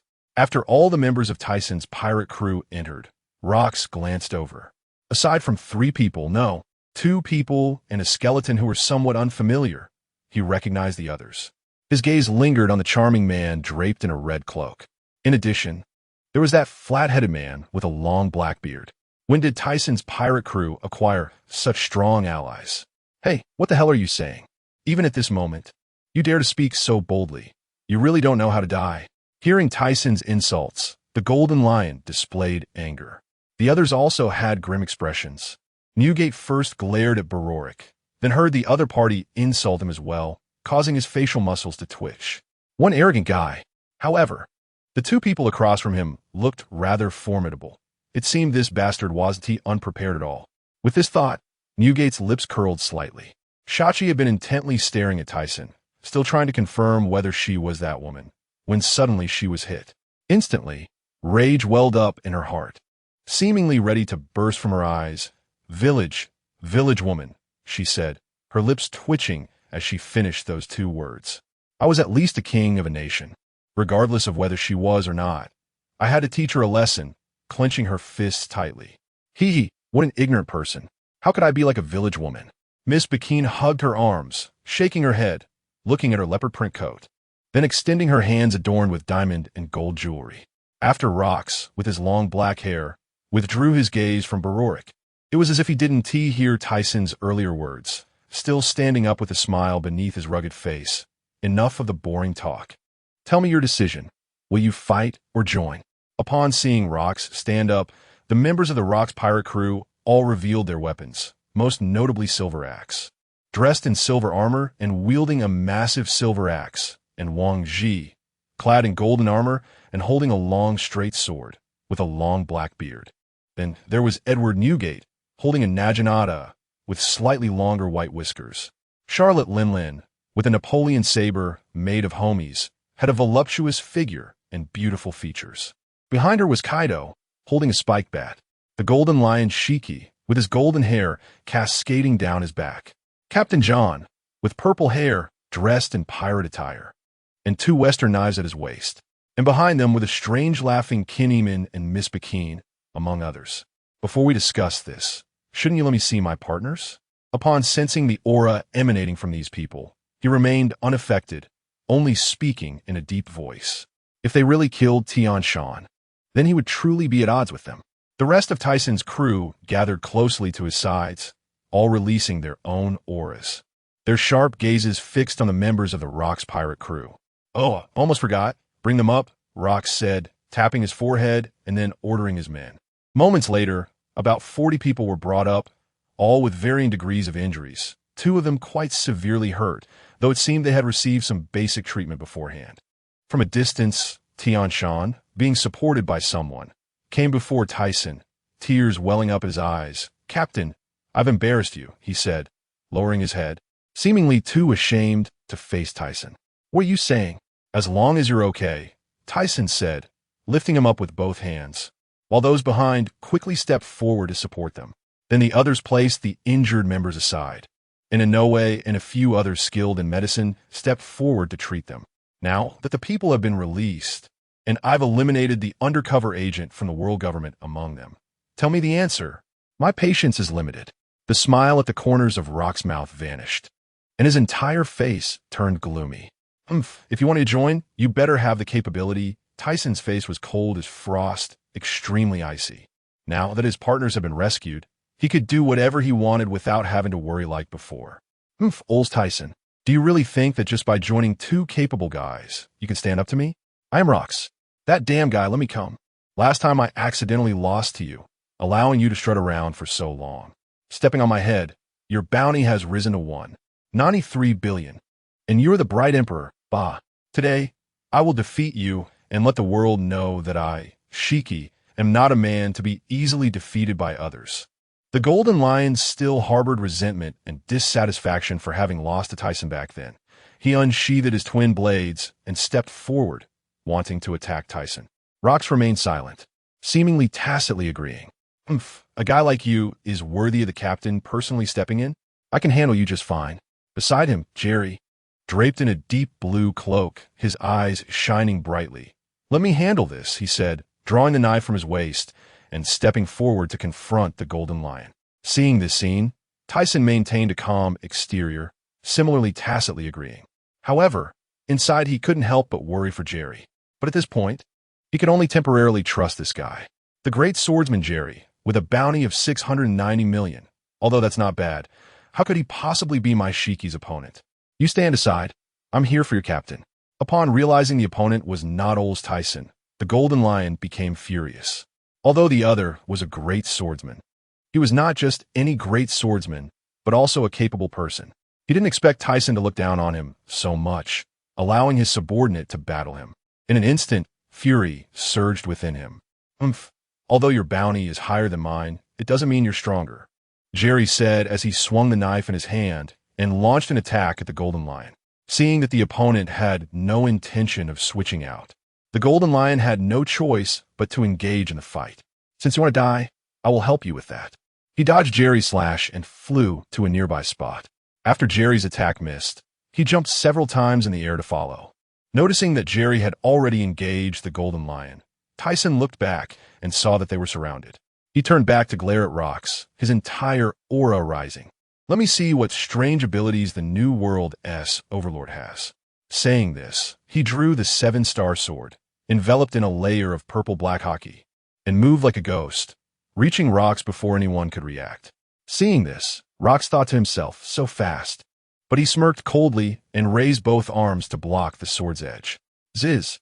Sparks flew in the air. Seeing that Rox easily blocked his attack, Tyson's eyes turned cold. and in an instant, his aura burst forth. Super heavy, rocks felt a tremendous force on his arms, nearly causing him to stumble. After quickly regaining his balance, he stomped his right foot hard on the ground, and with the reaction force, the ground cracked violently. A chilling aura spread, black-red lightning surrounded them. And as the two faced off, Tisen intensified his attack. Not only was the armament color activated, but the Conqueror's haki also wrapped around the seven-star sword. At that moment, as the immense power spread along the sword, he seemed to feel the seven-star sword become invigorated. Rox furrowed his brow, realizing he had underestimated his opponent. Therefore, he stopped holding back, his muscles bulged, and at that instant his aura was unleashed, even surpassing Tisen as offensive. The clouds in the sky suddenly split open, resembling the apocalypse. Black-red lightning shot up into the sky, seemingly connecting to the torn black clouds above. However, just then, Rox summoned an unexpected force, crashing like a giant mountain into Tisen. Tisen let out a muffled groan and was forced to soar into the sky. But before the momentum they had created dissipated, Tisen quickly adjusted his posture in midair, his black hair wildly waving, eyes flashing with red light. As he gripped the sword with both hands, the invigorated feeling of the seven-star sword transferred to his mind. Then, raising the long sword, Tisen struck down towards Rox with the force of thunder. Rox's expression darkened, and he stomped his right foot heavily on the ground again, raising his right fist, wrapped in purple-black haki, and punched towards Tisen's seven-star sword, producing a loud bang that echoed out. Red-black lightning spread around them, creating a blood-red shockwave that burst forth like a fierce storm. The black clouds in the sky rolled apart. Rocks and dust flew into the air, and the crowd was swept away by the storm. The ground where Rox stood cracked open like a spiderweb, and the collapsed earth was thrust upwards and then rolled away. Not far from Hive Island, the Navy was approaching when they looked up to witness this astonishing scene. As if divine punishment had descended, with thunderclouds rolling. Soldiers gasped, their eyes filled with fear, wondering, are we really going to face such a guy? This is simply too chaotic. Don't panic. The only one who can create this kind of momentum is probably their captain. Besides, we still have the Marshal and the Admirals. Yes, we still have the Marshal and the Admirals. The soldiers felt slightly more relaxed after hearing a commander's words, though their confidence was lacking. Steel Bone frowned, staring intently at the sky ahead, feeling a chilling coldness surge in his heart, a bone-deep chill that coursed through him. This guy had become so powerful that he could fight Rox to this extent. He had faced Rox several times and had been defeated each time. If it weren't for teaming up with the other admirals, he might have died countless times already. So he could imagine the strength of Aurs Tisen. The other three admirals and the vice admirals displayed various expressions, but most were incredulous, unable to believe that these two pirate crews could create such a terrifying phenomenon. What a monster! Indeed. Sigh, some vice admirals had to lower their heads. All of you, lift your heads up. Is this how you represent the Navy? Even if they are terrifying, justice will ultimately prevail. Steelbone turned to the subdued Navy and shouted, get your spirits up. Yes, back at Hive Island. The momentum from their earlier clash had dissipated, and the entire island was eerily quiet. Tisen stood opposite Rox, holding the seven-star sword, his straight posture filled with fighting spirit, his heart racing with a surge of heat flooding his body. This kept his momentum not only intact, but increasing. On the other side, Rox wore a serious expression. The opponent's strength was beyond his expectations. The previous two clashes, though not damaging, had brought a sense of pressure he hadn't anticipated. It was clear now that he couldn't defeat his opponent without spending some time. He then looked around and saw that the crowd, which had been restless moments ago, was now lying on the ground with white eyes, leaving only a few strong fighters standing. Tisen also looked around. Although the enemy's numbers had decreased by 90%, they had only about 20 people left standing, with several kneeling on the ground, stiff and unable to move. It seemed he needed to end the battle quickly. However, seeing that the opponent had not yet unleashed their abilities in such a situation, he also wanted to know what kind of ability this guy had. Although he had guessed, he still wanted to confirm personally. Then, amid the crowd's exclamations, Tisen charged at Rox again, maintaining his peak momentum without needing to build up again. The captain has become this powerful. Mona's eyes lit up with excitement. Ever since he was young, he knew the captain was not a simple person. He understood everything, and as long as he followed, any problem could be easily resolved. He believed this time would be no exception. Even if the opponent was strong, they would definitely win. Hey, let's continue. The silver-armored bastard on the opposite side, Mona, had been fighting with Rock's crew member, Silver Axe, but was distracted by Tiesen's battle and had to stop to watch. Now it seemed he had no need to worry. Damn it, this guy didn't even use his full strength when he fought me. Green Pepper felt a bit humiliated after watching Tiesen's battle. He was facing Wang Ji, and although it was somewhat challenging, he could handle it. If only his spearhead were still around, it would have been easier. Green Pepper was his prime, though not yet at his strongest. He was still not to be underestimated. He had previously lost to Thiesen because Thiesen had mastered Conqueror's Haki. It should be known that when Luffy's bounty reached 1.5 billion decades later, it was because he couldn't use Conqueror's Haki and was knocked out by Kaido. There's a world of difference between being able to use Conqueror's Haki and not being able to. Their strengths are not on the same level. Don't be fooled by the high bounties of Rock subordinates. If they fought Thiesen, they wouldn't last a few rounds. Of course, these guys do not include Whitebeard. Whitebeard never fought with all his strength in normal battles because he simply wasn't interested. He would only engage when he encountered interesting strong opponents. At this point in time, he could feel that Whitebeard and Shiki the Golden Lion were the strongest among the Rock's Pirates cadre, with both being quite close in strength. They just hadn't shown it in the usual circumstances. Whitebeard was uninterested, while Shiki harbored great ambition and wouldn't easily reveal it before Rox was dead. Captain Thiesen is surprisingly powerful. We are really lucky to be able to join under him. Yes, thinking about it this way, it really is. The other cadres, seeing Thiesen engage with Rox, were afraid of others interfering with his battle, so they all focused on the remaining cadres of the Rox pirates. Sister, leave that woman to us, Gina said, looking at the well-endowed Charlotte Linlin in front of her, to her companion, Jamie. Don't worry, sister. Although she's not easy to deal with, if we join forces, we should be able to take her down quickly, she said, glancing at the giant woman ahead. Just looking at her height made her feel it wouldn't be easy. However, the two sisters had defeated many high bounty targets before. On the other side, I knew this guy was not simple, and he still has abilities he hasn't used. This is very much like Captain Rox. Whitebeard's expression was grim, his eyes narrowed. During the last battle between the opponent and Roger, he already realized Thiesen was not ordinary. Now it seemed that the outcome was still uncertain. Moreover, with the Navy lurking nearby, it seemed he had to make plans early. Whitebeard first turned to look at the distant Navy, then turned back to look at these former partners, thinking to himself that these guys were not worth his time to save. Hey, you seem free. Let's have a fight. A sudden voice pulled him back from his thoughts, and he looked up to see Baroque, wearing a red cloak and a charming smile, staring at him. Whitebeard smiled, thinking it was unexpected that a man like you would submit to someone else. Ha ha.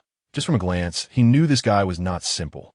Now up close, feeling this guy's aura, he confirmed he didn't have the confidence to win against him.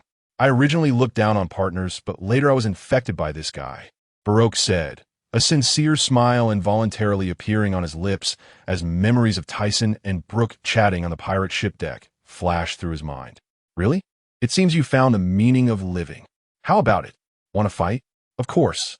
Such battles are meaningful, he laughed. One day, I will surpass him. Kaido's gaze was fixed on Thiesen and Rock's battle, his face excited, his body trembling slightly, seemingly unable to wait to become stronger. He was only 15 years old now, and his strength was limited. However, due to his special physique, many pirates with bounties of 200 or 300 million were no match for him. Plus, with Charlotte Linlin, who was eager to attack the members of the Thiesen pirates, by his side, it greatly shortened his time to grow stronger. So he didn't think he was inferior to the two in battle. As Aurs Tisen Rizairu stood there in a daze, he thought to himself that the other party had grown from the 12-year-old kid he once knew to this level now, which was truly enviable. This guy is too strong. Shocked, Shaki's mouth fell open, and then her eyes flickered as if she was plotting something. This guy must be that woman, without a doubt. Sneaking into our daughter country, disguised as a man. What a bastard, but I can't beat him. What should I do? 3 days later, on the other side of Hive Island, the Golden Lion pressed down with his palm the lion's might rolled, and then the entire ground was lifted, turning into multiple lion-shaped mounds of earth that lunged toward Jerry in the center. Jerry's face was heavy, blood trickled down from his forehead along his cheek, and his abdomen had been slashed open by the opponent's blade. He was already severely injured, but he continued to fight. He had previously boasted that even if he couldn't win this battle, he at least had to wait for the captain to determine the outcome. Watching the roaring earthen lions rush toward him, Jerry closed his eyes, then calmed his mind, exhaled a heavy breath, feeling the aura around him, gathering a certain power within his body toward his sword. A green aura emanated around him. Just as the surrounding lions pounced on him, Jerry, trapped in the earth, suddenly roared like thunder. Secret technique, water flow slash. The golden lion thought his attack had succeeded and was about to retract his blade when suddenly he saw a burst of green sword light shooting out from different places within the earthen mound, piercing through the earth pile, extending in all directions. Crack! The earthen mound made a cracking sound, followed by a bang as the mound exploded, revealing Jerry's face, twisted in rage, maintaining a sword-swinging posture, breathing heavily as if he had expended considerable energy to perform this move. Jerry was the heir of the Flowing Cloud School, possessing 3 secret techniques, each focusing on different aspects. This secret technique, water flow slash, concentrated all his strength into the blade, transforming it into a sword aura that slashed like flowing water. Especially emphasizing attack, it was his most powerful move at the moment. Damn it, I didn't expect this guy to be so troublesome, the golden lion panted, having fought the opponent for 3 days. Although he still had stamina, he had originally planned to finish off the opponent quickly and then find Thiesen. Who knew this seemingly weak guy would be so strong? He had to reassess his opponent now. There were very few people on this sea who could fight with him for so long, and even fewer who could surpass him. Back in the battlefields of the other cadres, Mona and Wang Ji were still fighting, maintaining a stalemate over these 3 days, unable to determine a victor. Although they had consumed a lot of stamina, they still had some left. Green Pepper and Silver Axe. As the battle progressed, Green Pepper was gradually falling behind. But there was no real danger. With his strength, he could hold on against the opponent. Tianshan was dealing with the higher bounty members of the Rocks Pirates. After returning, he directly took the pill, recovering from his injuries and transforming into a shark-toothed dragon, continuing to fight John until now. It was only due to the durability and defense of his ancient-type devil fruit that he could hold on to this point. Even so, he had already sustained over 10 cuts. Although these people were not cadres, they were not to be underestimated, and their numbers were significant. Fortunately, the cadres of the Thiesen pirates all carried those pills. Such external injuries were nothing compared to them, barely even light injuries. As long as the internal organs were not harmed, these injuries could recover quickly. It was just the stamina that couldn't keep up. On the other side, the newly joined members of the Thiesen pirates did not look optimistic, but for now, they were not in life-threatening danger. In fact, if John were serious, they might not have it so easy. For some reason, it seemed he was just playing around, so both sides appeared evenly matched. The likes of the Bearman Rubit, Explosion Man, and Ship Doglow were still fighting, while John stood there as if playing, not attacking unless the other party took the initiative. By now, John smiled slightly as he looked at the 5 people lying on the ground, gasping for breath. Gina and Kamai were dealing with Charlotte, Lingling, and Kaido. Sister, what on earth is this woman made of? Why doesn't she have a single injury? After being hit by my slow light, I've thrown so many punches at her. Yet there's not a trace of effect. Kamai's face looked grim, almost on the verge of collapse. Not only her, but the little brat next to her also seemed to have a special constitution. Even after being injured, he recovered in no time. Gina was also feeling frustrated. That woman was one thing, but at least her bounty was over 1 billion. But what about this brat? Every time he got hurt, it was as if he took a pill, and his injuries healed instantly. Mama, quite capable, aren't you two? But no matter how hard you try, you still can't hurt us, right? Kaido Lingling mocked Gina and the others. Giggling, with attacks like yours, you might as well be tickling me. Kaido slammed his spiked club into the ground, kicking up a lot of dust. Listening to their taunts, Kamai was furious and was about to attack when Gina stopped her. Kamai, we just need to hold them off. no need to waste energy attacking. As long as we wait for Tisen to determine the outcome, we win. Gina had another reason for doing this, to conserve energy.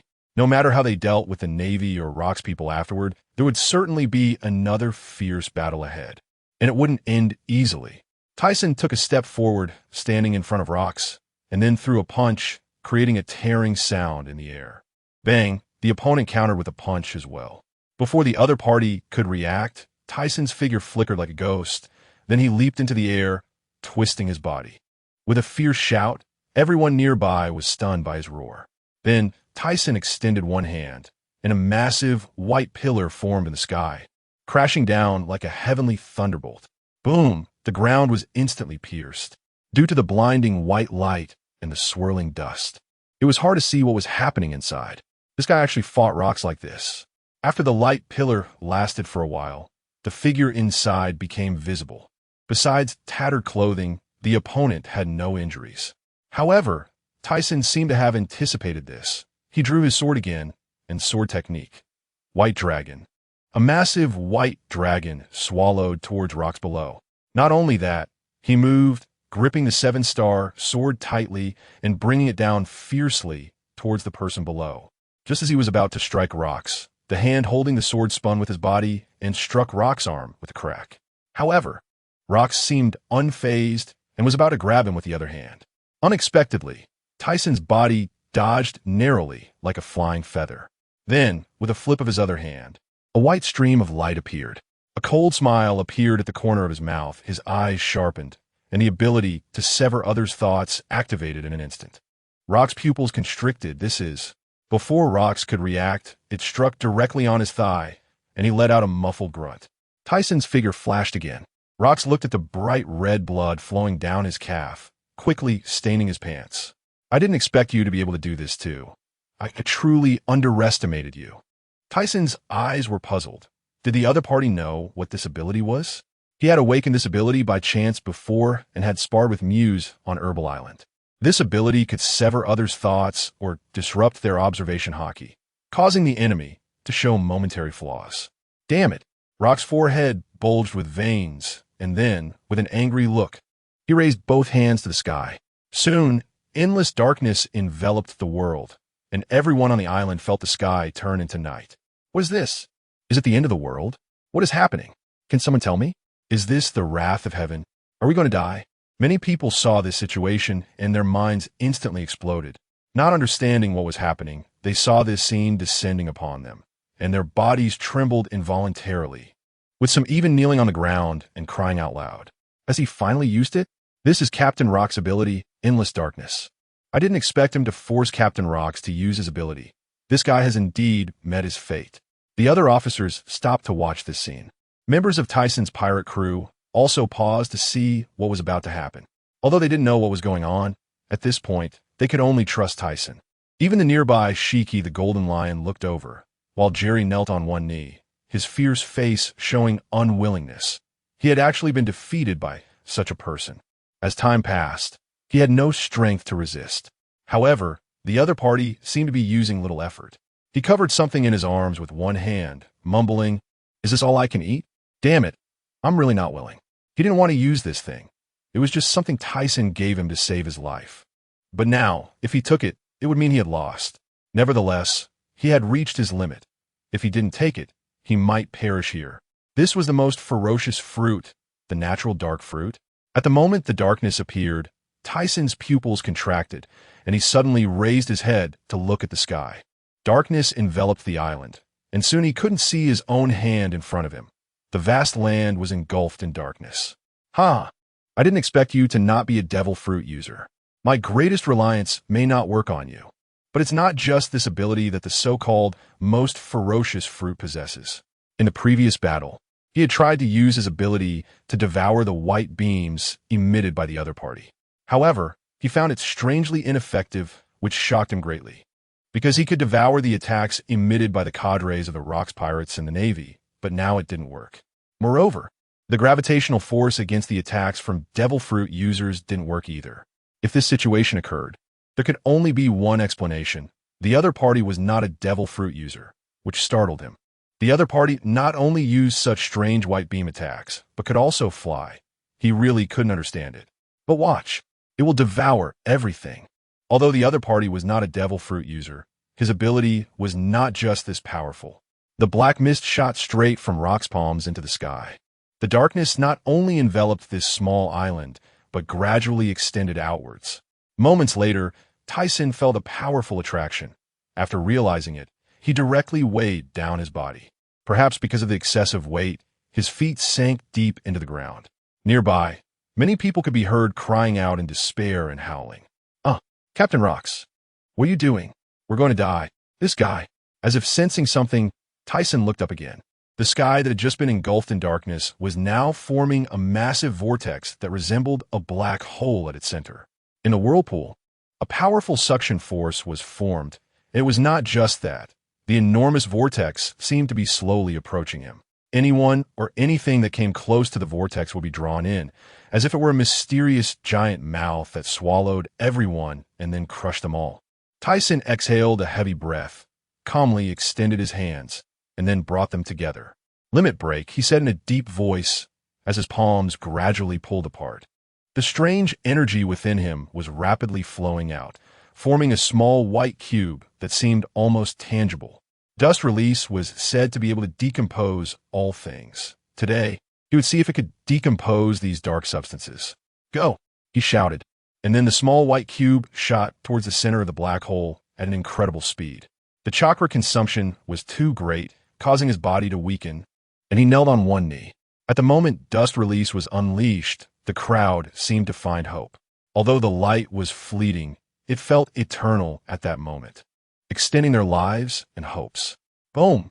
The sky transformed from darkness to light, and the small white cube instantly expanded into an enormous white cube with no visible end.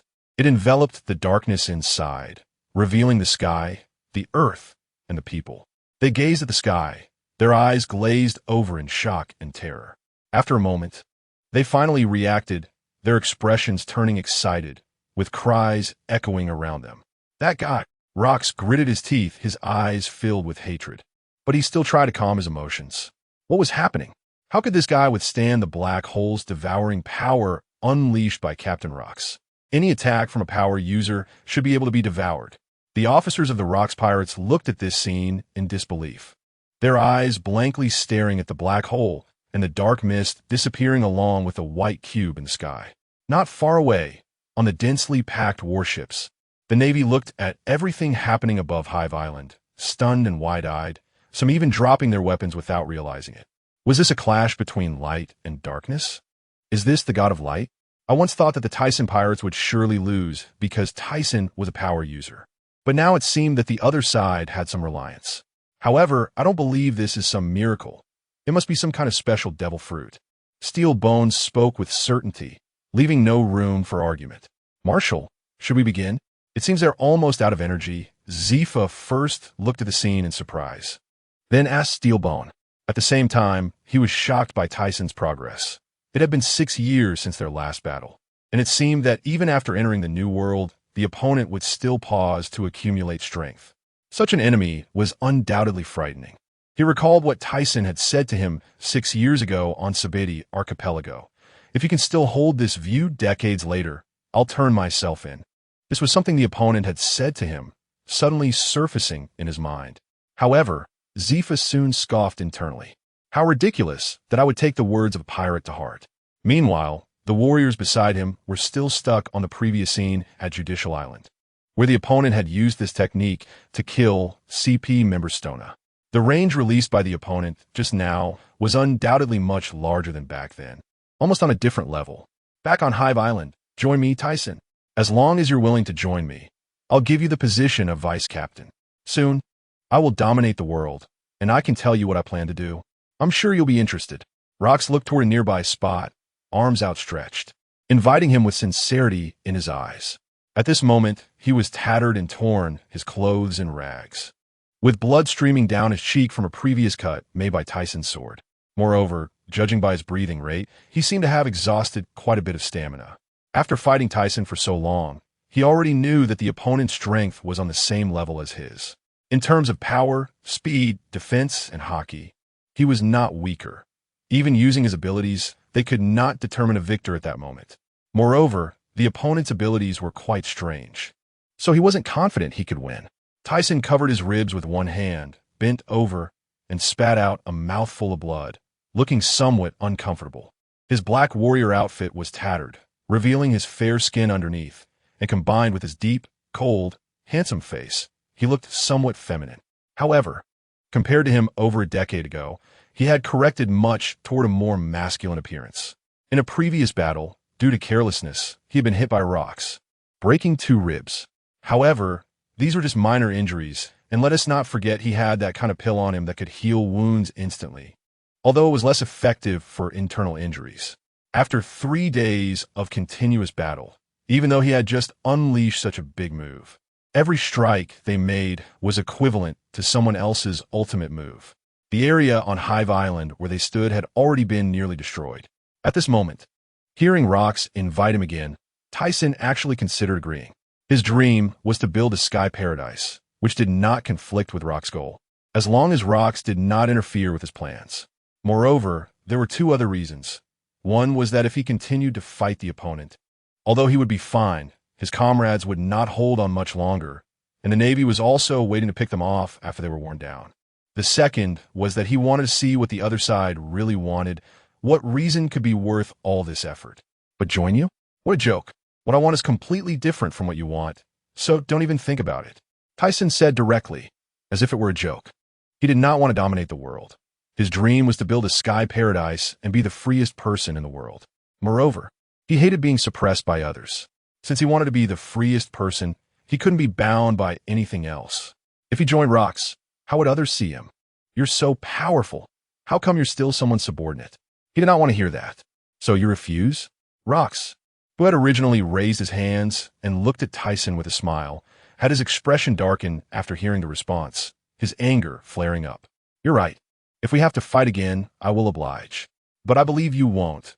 The Navy is almost fully deployed, and I believe you already know who they are targeting. He didn't believe Rox would continue fighting. Both of their stamina had been greatly depleted. If they fought on, they might be caught by the Navy. He could not give up his dream, but Rox was even less willing to be caught by the Navy. Therefore, he had long since read the others' thoughts clearly. He understood during the battle. Open fire, take them all down. At that moment, warships surrounded the entire island, and the Navy on the ships attacked the pirates on the island. Thiesen, I will come looking for you again, just wait. Rox's face was grim, and after giving him a meaningful glance, he turned and left. Gina, gather them. We're leaving. We can't fight the Navy. Just after he turned to leave, a woman, whose body jingled with every step, quietly approached the spot where he had been standing. The short woman seemed to be using some kind of vessel to collect the bloodstains on the ground, giggling maliciously. Damn it. The cursed Navy Golden Lion revealed a gloomy face as he watched Jerry walk away. What on earth did this guy eat to recover from his injuries? However, it seemed he couldn't regain his strength. After all, he had clearly been hurt badly in the previous battle. But when he turned back to look, the other party's external wounds had actually healed, and judging by the situation, his internal injuries had also recovered a lot. Although his strength hadn't returned, he was still no match for him, but this matter made him very concerned. On the coast, Zephas said to me, I'll deal with Rox. Carp, you handle Nujiat. Sengoku, you deal with the other officers. General Sarces will lead some people to chase after the Thiesen pirates. Understood, because Sengoku was a capable person. Steelbone directly had Zepha team up with him. On the other side, they swept through effortlessly with Baralik and Xingjiao clearing the way in front. The Navy soldiers blocking their path were simply no match for them. Although everyone was almost out of stamina, dealing with these small fries was incredibly easy. They inevitably encountered some officers, but under the attacks of several cadres, they were instantly sent flying. Meanwhile, the exhausted Thiesen was being carried by Mona. The final move he used in the battle against Rox had almost drained most of his chakra, but fortunately, he hadn't exhausted it completely. Otherwise, today would have been dangerous. Even so, he felt his body weakening and becoming somewhat powerless, mainly because he had released too much at once and struggled to keep up. Indeed, his physical condition was still somewhat inferior to that monster Rox. Thinking of this, he slowly lifted his head while lying on Mona's back. This scene was strikingly similar to over a decade ago, except that when he looked at his companions clearing the way ahead, he realized he no longer had only Mona as a brother. After more than 10 years, he had gained a lot. Thinking of this, he couldn't help but smile. Just as he was about to turn his head and lie back down, his gaze stopped on a warship not far away, and his calm pupils suddenly widened. What's wrong? Hearing Thiesen's sudden exclamation, Mona turned to ask, and the others, including Gina, also gathered their attention. The people at the front all turned their heads. Noticing that the other party didn't answer his question, but instead had a somewhat dazed expression, a puzzled Mona could only follow his gaze. Upon looking, he couldn't help but stop in his tracks. Seeing Mona's strange behavior, the others also stopped. Mona's pupils constricted sharply as he stammered, "Geisha! That geisha! Geisha?" The others exclaimed in surprise, even feeling somewhat bewildered. "What are you saying at this time?" The angry Gina, with flushed cheeks, roared at Mona. "We're in a hurry to escape." "What are you talking about, geisha?" No, Sister Gina." Mona's face turned ashen, feeling a bit aggrieved. "All right." The gradually calming Thiesen on Mona's back regained his normal expression and then looked at Baerlich and read in front, "I need to trouble you with one thing." "What is it?" Baerlich, though puzzled, knew that if Thiesen personally made a request, it must be very important to him.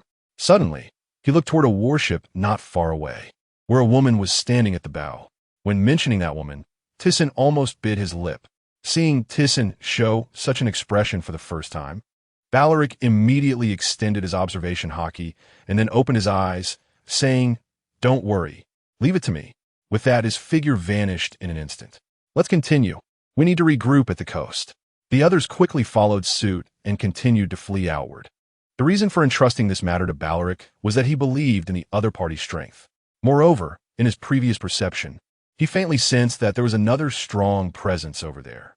So, he could only let Baerlich handle it. When they were at Judicial Island, although he had uncovered the whereabouts of number 08, he ultimately didn't go looking for her. The reason was that this woman had actually infiltrated the Rocks Pirates and seemed to have been promoted, holding a significant role in CP. A few days ago, when he first arrived on the island, he had been paying attention to this woman's trail, but in the end, he found nothing. Who would have thought that just as they were about to leave this place, he would accidentally discover her? This was thanks to Lord Wu's perception, which allowed him to remember this woman's chakra presence quite well. Otherwise, he really wouldn't have been able to recognize the much older appearance of the geisha. It was a bit embarrassing for him that she had survived for so many years. Moments later, the group finally reached the coast, only to be stunned. As the pirate ships that had been docked, they were nowhere to be seen. "Don't panic." Thiesen remained calm, seemingly aware of what was happening. Just as the others were speculating, 6 pirate ships suddenly approached from the front, their masts flying the flag of the Thiesen pirates. Seeing the familiar pirate ships and the people on board, everyone exclaimed in surprise. Who else could be standing on the pirate ship but Muse? For this operation, to be safe, Thiesen had instructed Muse to take the ships elsewhere before they landed, to prevent the Navy from blocking their escape routes, which would have been troublesome. Moreover, at a critical moment, Muse could also come to their rescue, although it was no longer needed now. Just as they boarded the ship, the group seemed to sense something. Thiesen was the first to react, noticing Baerlich approaching them at high speed, holding someone in one hand and followed by another person. Who is this guy? Thiesen looked puzzled. He hadn't noticed such a character among the Navy, someone whom Baerlich couldn't deal with quickly. "Captain, this is Admiral Saji, a user of the Sansan fruit, specially arranged by the world government to deal with the Rocks Pirates," Moku explained to Thiesen. "Thiesen, what are you going to do with this woman?" After Baerlich threw the woman he was holding onto the deck, the others turned to look. "Thank you for your hard work, Baerlich." Thiesen expressed heartfelt gratitude.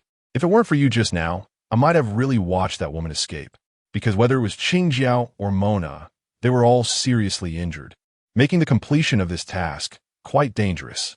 "There, I just did what I had to do," Baerlich said with a smile. "Gina, lock her up first. I'm tired. I'll leave the rest to you, Muse." "The other party is afraid of water," Thiesen said before walking towards the cabin. Having just fought a fierce battle with rocks, he was physically exhausted and needed a good rest. His principle was to never put himself in a state of complete powerlessness, or he wouldn't even know how he died. "Captain, let me bandage you." Since in no way joined them, he no longer called Thiesen Brother Thiesen. The others looked at each other. "Is that so?" "But he's an admiral." They were surprised that Thiesen immediately knew the other party's weakness, but since it was the captain's words, they naturally trusted him. "Stop right there. Aurs Tisen, you can't escape." A man with disheveled black hair, thick lips, and dressed in an admiral's uniform attacked them, the lower half of his body completely covered in sand. He had originally planned to gather soldiers to surround the Thiesen pirates, but unexpectedly, someone had knocked out that CP woman from his ship and taken her away. This woman had made many contributions to the world government and was supposed to retire after this infiltration into the Rocks pirates. Who would have thought she was kidnapped by this suddenly appearing man? And upon chasing after him, he discovered Aurs Tisen. Fishman karate, gun wave. Suddenly, a water column resembling a water gun formed in the sea and shot towards Admiral Saji. After being shot, the water gun turned into a massive water column. Admiral Saji snorted coldly and gathered a small sandstorm in his palm, then waved his hand. Instantly, a massive sandstorm connected to the sky and earth dispersed the water column. Seeing that the other party seemed to want to escape, he was about to directly attack their pirate ship when he suddenly saw an even larger water column rushing towards him from the sea. Sea current, one-handed over-the-shoulder throw. Muse certainly didn't think that the previous attack would stop the other party from continuing the pursuit. So after launching the attack, he directly dove deeper into the sea, using the water to unleash this powerful move. After Admiral Saji struggled to block Muse's attack, he was unable to fly for long in the air and, helplessly, could only return to the pursuing warship to continue chasing them. This is annoying. Chasing like this isn't a solution. The pursuing Navy warships fired their cannons while chasing. Although the cannonballs were shot down, it was still quite bothersome. Moreover, due to the distance, their abilities were of little use, and very few that could be useful dared to approach. After all, there were more than just admirals on the other side. There were certainly many vice admirals as well. Just when they were at a loss, they suddenly noticed that the pursuing Navy seemed to have stopped chasing, as if dealing with something in the water. "What is that?" Mona looked toward the Navy warships from a distance, as if she saw something familiar. The Navy pursuing them was indeed engaged in battle with something in the water, looking into the sea. "What is this?" "They pierced our ship. There's a leak. Hurry and stop the water." This is a sea beast. There are many sea beasts in the water. Shoot at them." Damn. Not long after, seeing that these warships were almost destroyed, a turtle-like creature emitted a quack sound from its mouth. Swish, swish, swish. The sea beasts in the water formed ranks and swam towards the Thiesen pirate ship, leaving a group of Navy soldiers standing on broken planks and a grim-faced Admiral Saji. 3 days later, it only took 5 to 6 hours to travel from Hive Island to Herb Island, which was very close. Since returning, they had been recovering from their injuries. Except for a few who were seriously injured internally, the others had mostly recovered. The atmosphere on Herb Island was filled with joy, as they were holding a banquet.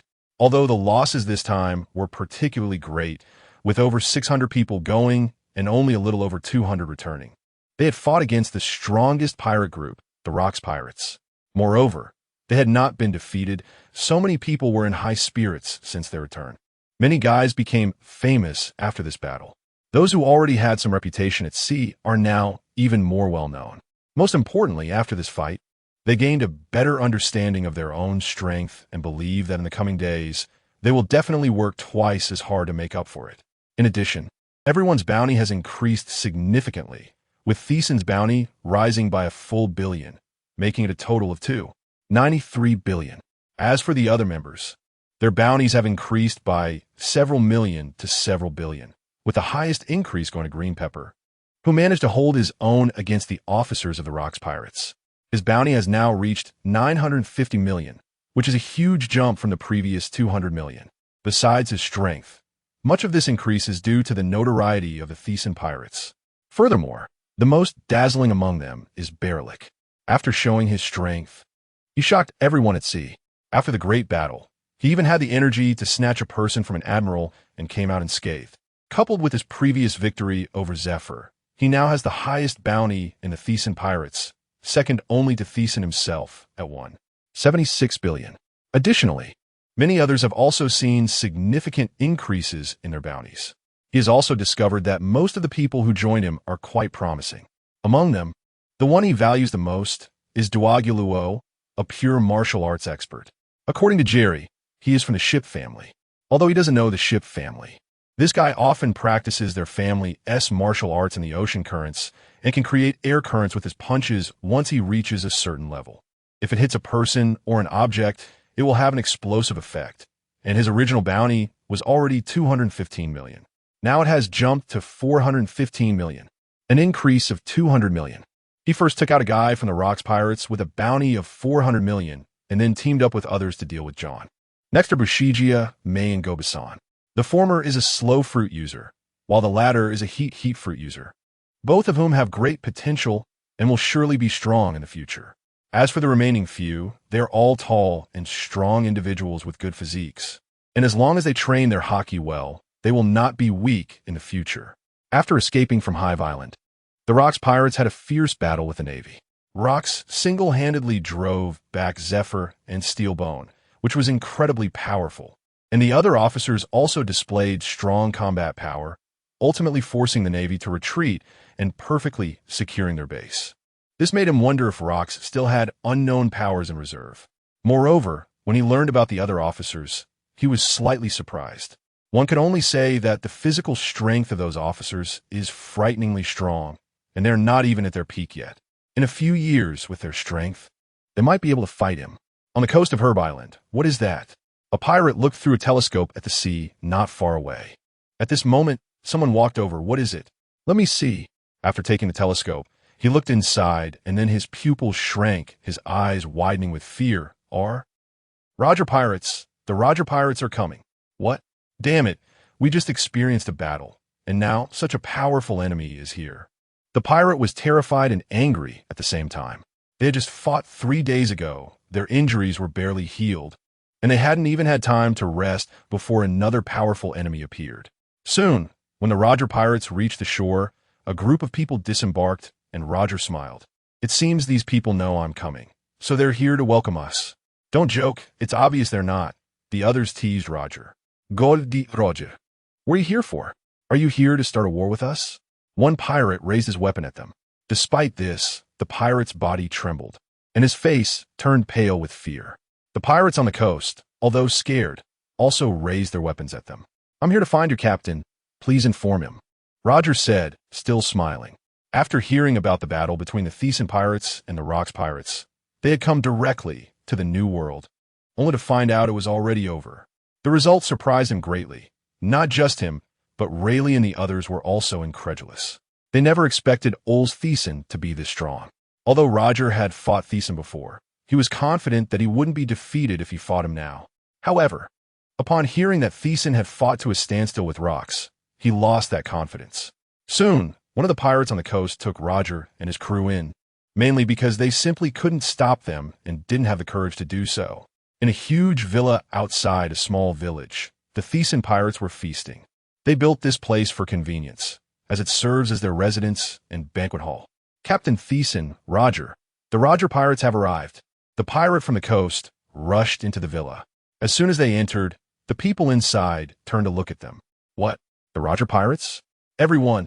Sorry for the interruption. The others just realized what was happening when Roger and his crew walked in. Seeing everyone looking at them, they maintained their smiles. The other members of the Thiesen pirates immediately went on alert, reaching for their weapons. The strong ones among them were not here. Barlick and Brooke had gone on an adventure, and Green Pepper had returned to the West Sea. All right, no need to worry. Mona stood up, signaling them to relax, and then said to Roger's crew, "You must be here to find the boss, right? He is not here right now. I'll take you to him." Saying this, she walked to the back. Roger then told the others to wait for him and followed Mona alone. "Rayleigh, come have a drink." Jerry raised a glass of wine and gestured to him. "I truly apologize for the interruption."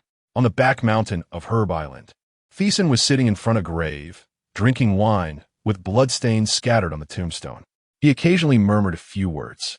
"Old man, if you saw me now, you'd probably be very surprised." He smiled, reminiscing about some beautiful things. The grave contained a letter left by Charles after the collapse of Giant Stone Island. Nothing was brought out, leaving behind nothing the old man had left. However, over the years, it seemed he had aged, often recalling past events. Time flies. In the blink of an eye, he was already 29, soon approaching 30. After this battle, he had secured a place in the sea, and he believed that rocks would not easily provoke him, and the Navy would be even less likely to do so. The Navy was too busy dealing with the rocks pirates to pay any attention to them.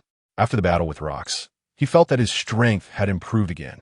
The most obvious change seemed to be the awakening of a new ability in Kinbunchika Haki, or perhaps it was Conqueror's Haki, which allowed him to instantly interrupt others' focus during combat, leaving them momentarily blank and exposing a brief flaw. Rocks also possessed this ability, and it seemed that he had mastered it long before him. If it weren't for his carelessness at the time, he might not have been injured. Moreover, he seemed to recall how Roger, decades later, fought Kazuki Odin in Wano, where Odin was also left blank when he drew his sword to attack Roger, not realizing what had happened until he was struck in the chest. This ability seemed to only be immune to those with strong haki, and one could not let their guard down, otherwise they would also fall victim to it. This was his conclusion after the battle. Though he wasn't sure if it was correct, as long as the ability was useful, it didn't matter whether it was right or wrong. At that moment, Thiesen felt someone approaching. While he was lost in thought, he quickly reacted. "Boss, I'm heading back now. You guys chat," Mona said as she turned to leave after bringing someone over, leaving Roger, who looked puzzled, glancing at Thiesen and then noticing the inscription on the tombstone. "What is this?" Roger questioned Thiesen. Thiesen took a large sip of his drink and, looking at the tombstone, explained that it was someone who raised him and also his savior. "I see. I'm really sorry." Roger's originally smiling face suddenly turned serious, and he walked over to sit beside Thiesen, then clasped his hands together in front of the tombstone as a gesture. "Don't mind it. It was all a long time ago. So what brings you to me?" Thiesen handed him a bottle of liquor. After Roger took it and gulped down a few mouthfuls, his expression turned somber. "Do you know, Thiesen? After we reached Water 7, we found out that it wasn't the final island."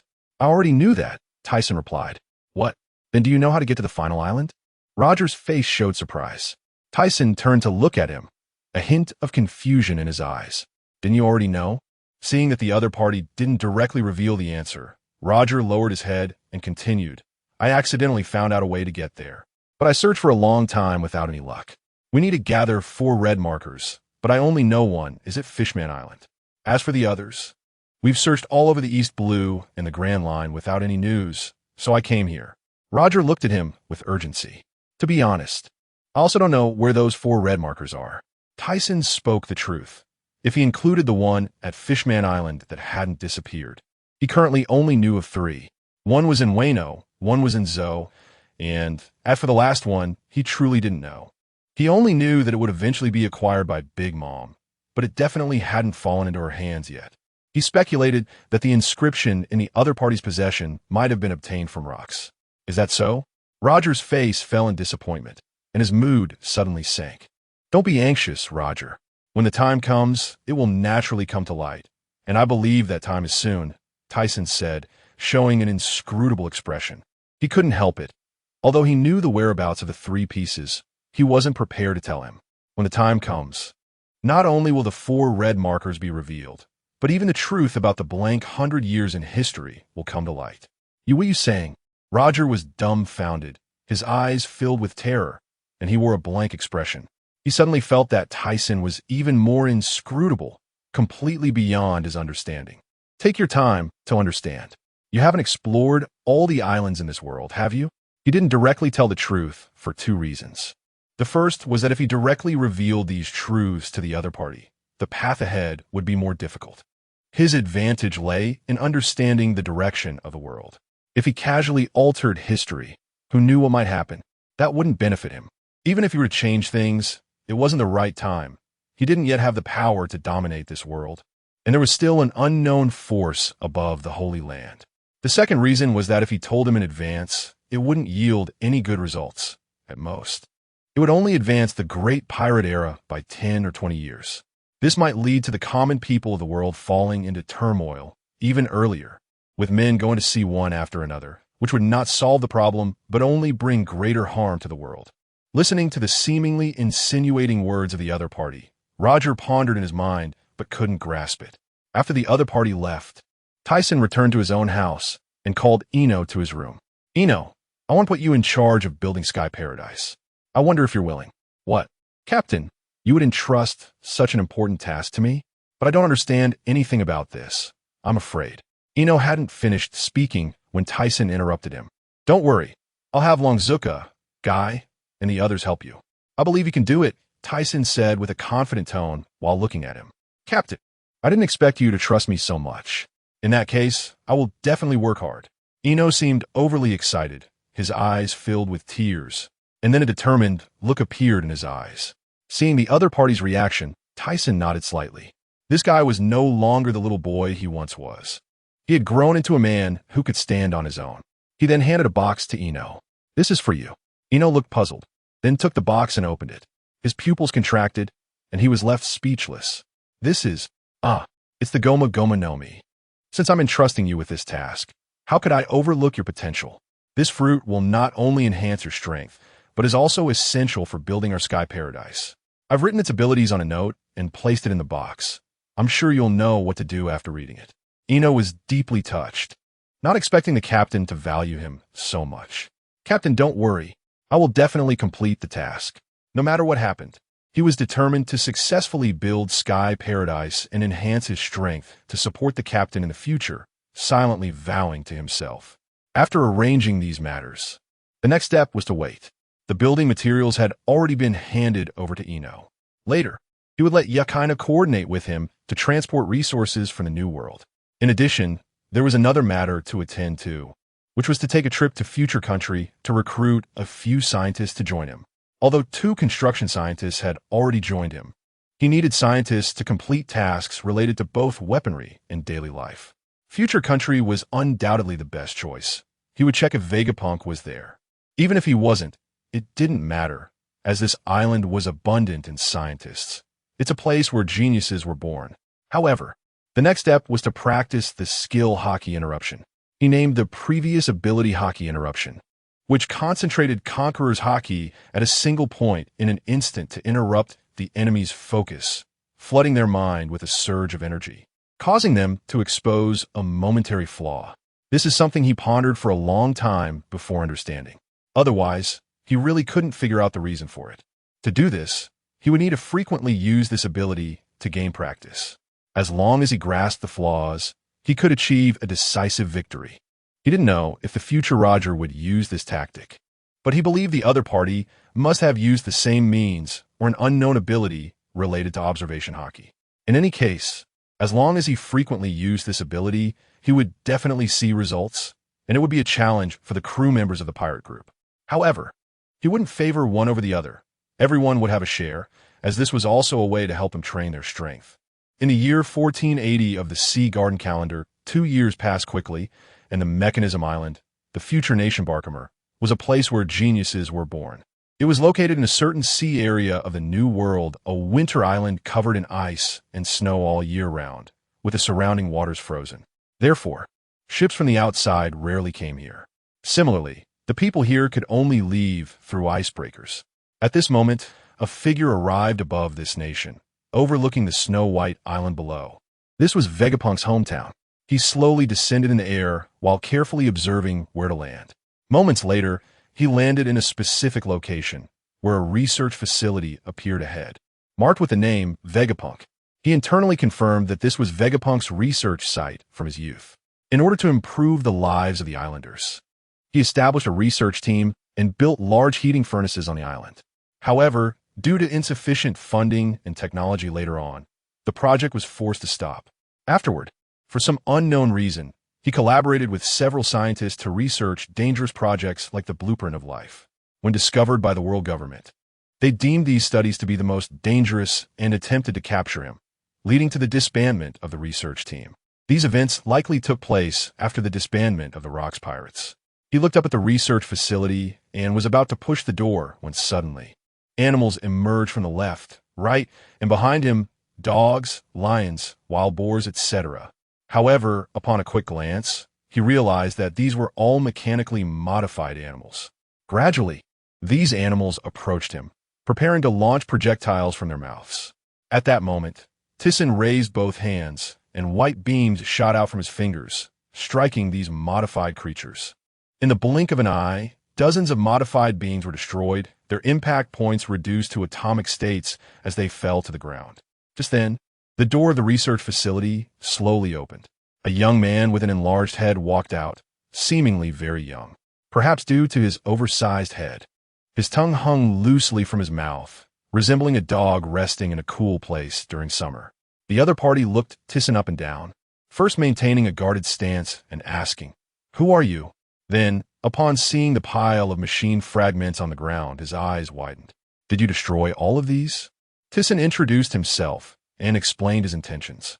However, he noticed that this guy seemed not particularly interested, instead crouching down to examine the destroyed machine fragments, marveling at how they could be reduced to dust. How powerful must one be to do this? At this point, he suddenly raised his head to stare at Thiesen, his eyes sparkling. "Did you use the power of a devil fruit to do that? How amazing! Such a powerful attack. If it could be replicated, that would be incredible. Please let me study you." After talking for a while, Thiesen found that the other party not only didn't listen, but was completely unconcerned. Now, he was making such a bizarre request, and Thiesen's expression darkened, with veins popping on his forehead. Get lost. Inside the research facility, 5 or 6 scientists were curious about Thiesen's arrival, especially since Vegapunk had personally invited him in. They wanted to know the reason. They didn't expect that a big shot had come. It was quite an honor. The others were shocked when they learned the visitor's identity, and they couldn't figure out the purpose of his visit. "Compared to you big-headed people, I'm simply unworthy." He turned to look at the rows of instruments and stacks of design drawings. He admired those who could create divine tools the most. Afterward, he invited Vegapunk to join him, but Vegapunk did not agree, saying, "Even if you can provide the funding I need, I cannot go with you." Why? Thiesen was puzzled. Vegapunk needed research, and he had plenty of ways to secure large amounts of funding, more than enough. Plus, with the future income from Sky Paradise, it would definitely become a luxurious place in the world, lacking nothing in terms of money. "I plan to research some dangerous things that will attract the attention of the world government. I need to join them." He paused for a moment and continued, "Because many materials can only be found with the world government. I need to research many things that they strictly prohibit outside, and only there is the world's largest repository of information. So I'm sorry." "I see." Thiesen originally wanted to persuade him, but seeing the excitement in Vegapunk's expression as he spoke, there was no trace of guilt whatsoever. This guy was clearly a research fanatic. Sigh. It seems this trip was in vain. In that case, I'll have to think of ways to invite some scientists from elsewhere. However, just as he was thinking about where else to find scientists, Vegapunk continued, "Even though I can't go with you, you can ask for the opinions of these scientists. They are all scientists from my hometown. If I want, I can enhance their technical abilities to be the same as mine. Therefore, if they agree, it will be no different in terms of your help." After saying this, Vegapunk turned to look at the others. Hearing this, Thiesen was quite curious. But since he could say such a thing, he could only give it a try. After some discussion, the 5 scientists were willing to go with Thiesen, citing that he could provide funding for their research and that he promised not to restrict their freedom.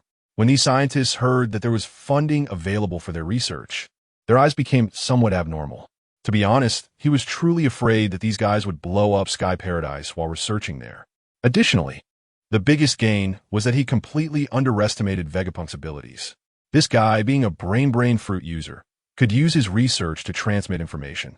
Thus, even if the other party didn't join him, he could still succeed through these 5 scientists. As long as he transmitted the things he wanted to research through information, they would send back the materials. Moreover, they could manufacture the equipment themselves as long as they had the funding. And one more thing, let us not forget that he had a lot of information he was familiar with. Just why should I help you? We just met for the first time, right? Vegapunk suddenly asked this question. This was indeed a problem. He had no reason to help him. After a moment of thought, Thiesen replied, "Many civilians cannot afford the sky gold, and either get captured to become slaves or are plundered by pirates. Although I am not a good person, I want to build the freest place in the world, allowing people from all over the world to see hope. This requires strong capabilities." He expressed the dream that has always been in his heart. Although he didn't know if it would work, it was undoubtedly something he had always wanted to do. Moreover, as history evolves, the world will undergo drastic changes. Before that, I need to make some preparations. He threw out another big idea. After hearing what he said, Vegapunk stared at him with a blank expression, and after a while, he finally spoke. I understand. Since it is also for the people of the world, I will help you. Immediately, the other party took out something resembling a chip from his pocket. This is the information transmitter I created. As long as you insert it into the robot I made, communication can be established. They can all create it. Looking at the small chip in the other party's hand, he felt a bit overwhelmed. Is this something a person can achieve? If so, the ideas he had buried deep in his heart should be realizable. Suddenly, Thiesen took the transmitter, and he was puzzled about how these 5 people could possess the same technology as him. Now he understood. Thank you. Oh, by the way, at that moment, Vegapunk suddenly rubbed his palms together, looking sycophantic, winking and grinning as he said, "You just said you're not an ability user. Can I study you? If I can create a batch of clones like you, then this world will have peace. This has always been a thought buried deep in my heart." Get lost. Thiesen ignored him. How could he possibly expose his secrets? Only a fool would do such a thing. Although this guy probably wouldn't be able to research anything out, he wouldn't casually reveal his trump card, even with a 1 in 1,000 chance. As for Vegapunk's mention of clones, that was exactly his previous thought, but it wasn't the right time yet. Soon, he took the 5 scientists and some equipment to the sky and flew towards Herb Island. Meanwhile, Vegapunk was sitting in his laboratory, facing a pile of instruments in front of him. He slowly spread his hand, revealing a strand of hair. With a swollen head, he smirked slightly at the corner of his mouth. If it's not a devil fruit, then it doesn't need blood. I really look forward to what this hair will yield in research. On the other hand, Thiesen, flying in the sky, suddenly sneezed, showing a puzzled expression. I actually sneezed. A day later, Thiesen and the others returned to Herb Island, where he marked out an area on the island. He then had Longzuka and Guy build a scientific research laboratory here, and with Ino's help, a sturdy metal-walled lab was quickly constructed. He took out the pill he had been carrying and wanted to see if these scientists could come up with something. Although he had previously given it to Inoue and Chuan in the village for research, they could only produce a pill with about 70 to 80% effectiveness.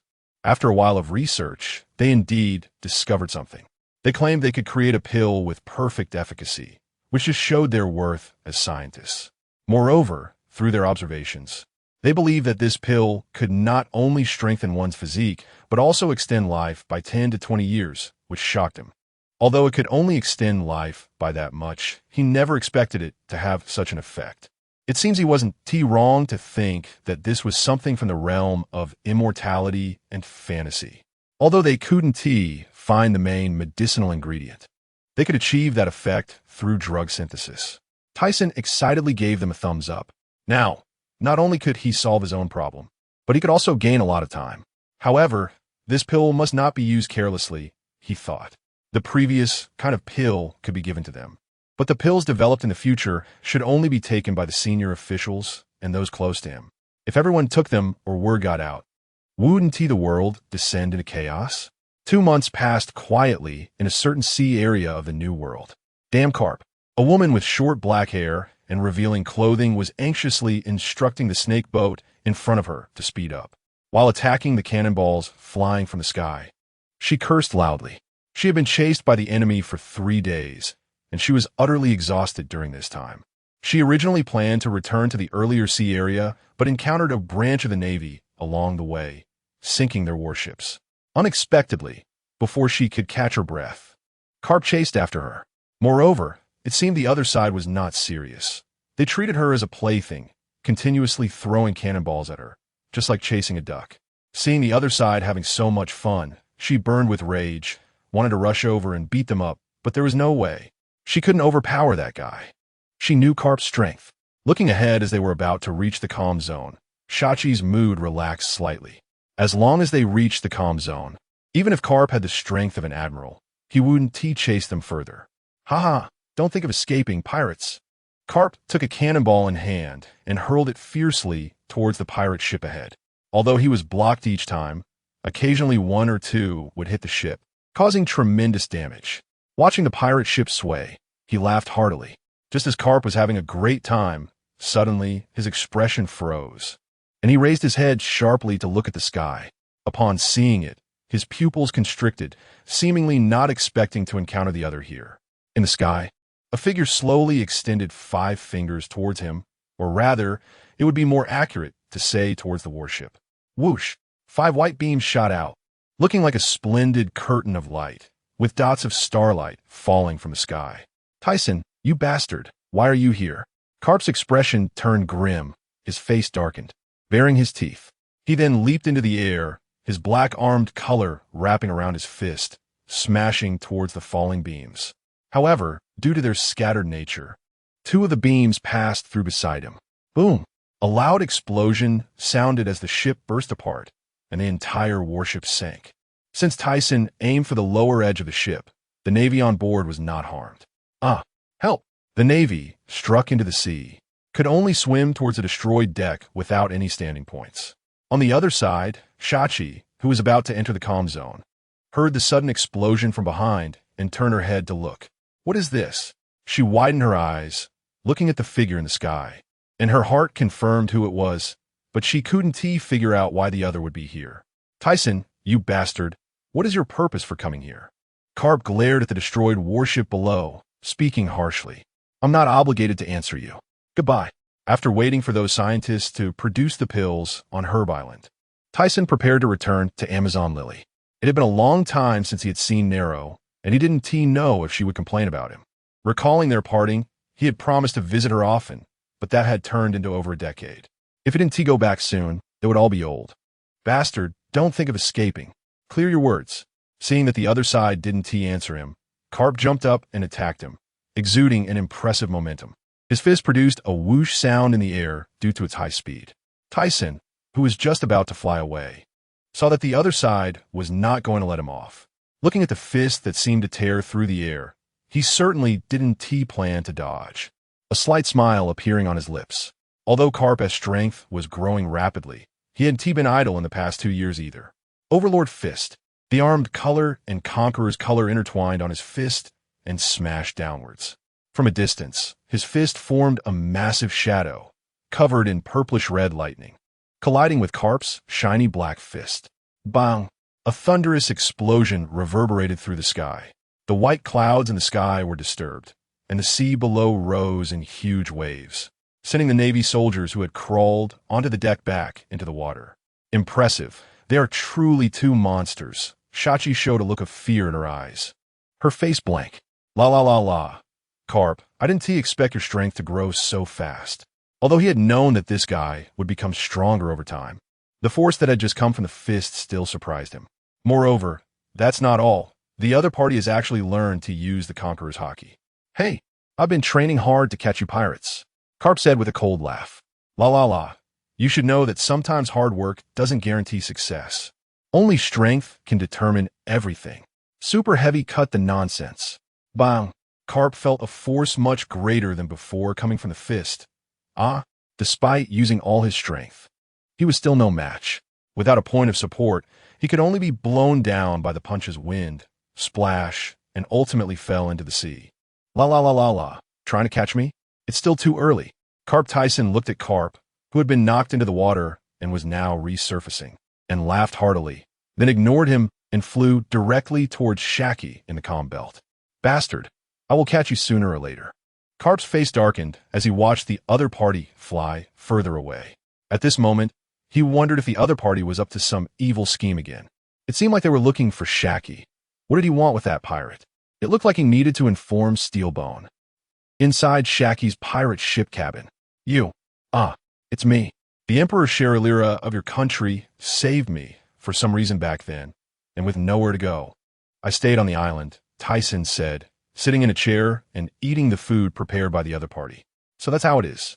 However, this is the first time a man has come out alive from our daughter's island, she said with an incredulous expression, not expecting things to turn out this way. Thiesen, who had been eating, couldn't deny it, and slightly turned his head. Is that so? Then I'm truly lucky. Where are you planning to go now? He still needed to go to the daughter's island. If the other party didn't return, he would have to travel alone. I plan to go back, resign from the position of the Empress of 9 Snakes, and then I don't intend to be a pirate anymore. Finding a place to run an intelligence business would be nice too. Is that so? By the way, how is Emperor Sherilira and Sister Nero? Thiesen suddenly changed the subject and casually asked. Shaki's expression slightly darkened. Grandma Sherilira passed away a few years ago. As for Sister Nero. After hearing this, Tyson's expression turned slightly grim. He didn't expect such a thing to happen. It seemed he had come too late. Not only did he miss the chance to meet his lifesaver one last time, but because of him, Nero had suffered such a fate. He couldn't believe the other party was so foolish. Naval Headquarters Marineford. Is that so? I understand. Steelbone had just received a call from Carp and informed him about Tyson's situation. Someone, keep a close watch on Aurs Tisen's movements. Report to headquarters as soon as there is news. Yes. Right now, there was no other way. This guy was like a ghost, going around and around, making it impossible to grasp his intentions, and they didn't have time to deal with Tysen now. Daughter's Island, also known as Amazon Lily, was very close to where they had come from, right in the comm belt. So they would reach there soon, and Tysen was eager to meet Nero. Tyson, is it really you? I'm not dreaming, am I? Nero, lying on the bed, had a pale face that slightly revealed a smile, with some wrinkles at the corners of her eyes. Due to her weak body, even propping herself up was difficult. Remembering her beauty from over a decade ago, he felt a pang of guilt in his heart. Fool, I come to see you. Seeing her like this made him feel remorseful. Although he had known for a long time that the women on Daughter's Island, having never been in contact with men, would fall ill due to prolonged longing once they developed feelings for someone, he never expected such a thing would happen to him. Moreover, the previous Empress Guruliosa probably abandoned this country for this reason and never returned after going out to sea. It's so nice to see you. I'm satisfied, Nero said, reaching out her frail hand to touch his face, and Tysen quickly reached out to hold it. Don't worry, you'll get better in a while. I'm waiting to take you to Sky Paradise to live there. If you're not there, I won't be happy. Perhaps due to exhaustion. Her smile had not faded when she fell asleep in his arms. It seemed he needed to take good care of her health, and with the passage of time, he increasingly felt the effects of aging. Nero was already 34 years old, 3 years older than him, and as time passed, they would grow older. Just like Captain Murray, who was captured by the Navy due to old age and weakness, compounded by betrayal. He didn't want that, not just for himself, but for everyone around him. However, it seemed that there were only 3 ways to extend one's lifespan in this world. The first was pure gold, but the downside of this method was that it stops a person's growth. If one reached around 40 years old, it would be about right. By then, he would probably have stabilized his strength. The second was the surgery fruit, but he knew it would take decades for this fruit to appear, and he couldn't wait that long. Although this method was reliable, it was somewhat difficult. Even if he found it, he would have to wait for the other party to awaken, and the devil fruits had their own will, awakening only occasionally. The third was the Millennium Dragon.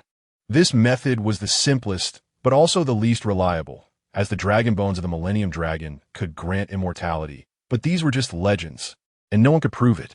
However, he decided to try the third method first in the future. If that doesn't work, he would choose the first one, and also ask Snow to keep a close watch on the lanternfish's movements, and he would also ask Shaki for help. This guy was an information expert. On Herb Island, Tysen had entrusted the affairs of the island to Berelick before leaving. Since he and Brooke returned, he had become more interested in Sky Paradise. So now the construction matters were entrusted to him and in no way. Moreover, with his powerful strength, many people regarded him as the first mate, and even Mona and Qingjiao had no objections. As for Brooke, yohoyohoyo, let it burn my babies. Ever since this guy returned, he had turned the quiet little village of Herb Island into a concert venue, and the scene was very lively, with even the villagers joining in. Watching the crowd below in a frenzy, Berelick leaned against the house, savoring the red wine in his cup, then closed his eyes, seemingly enjoying it all. But just then, he suddenly opened his eyes wide, turned his head to look at the entrance by the coast, and a wicked smile appeared on his face. Unexpectedly, a guest had arrived. A strange pirate ship docked at the coast of Herb Island. As for the few lookouts who usually kept watch, they were all injured and lying on the ground, with one of them seemingly barely conscious. He trembled as he raised his head, looking with a fiery gaze at the few people who had hurt them. Damn it!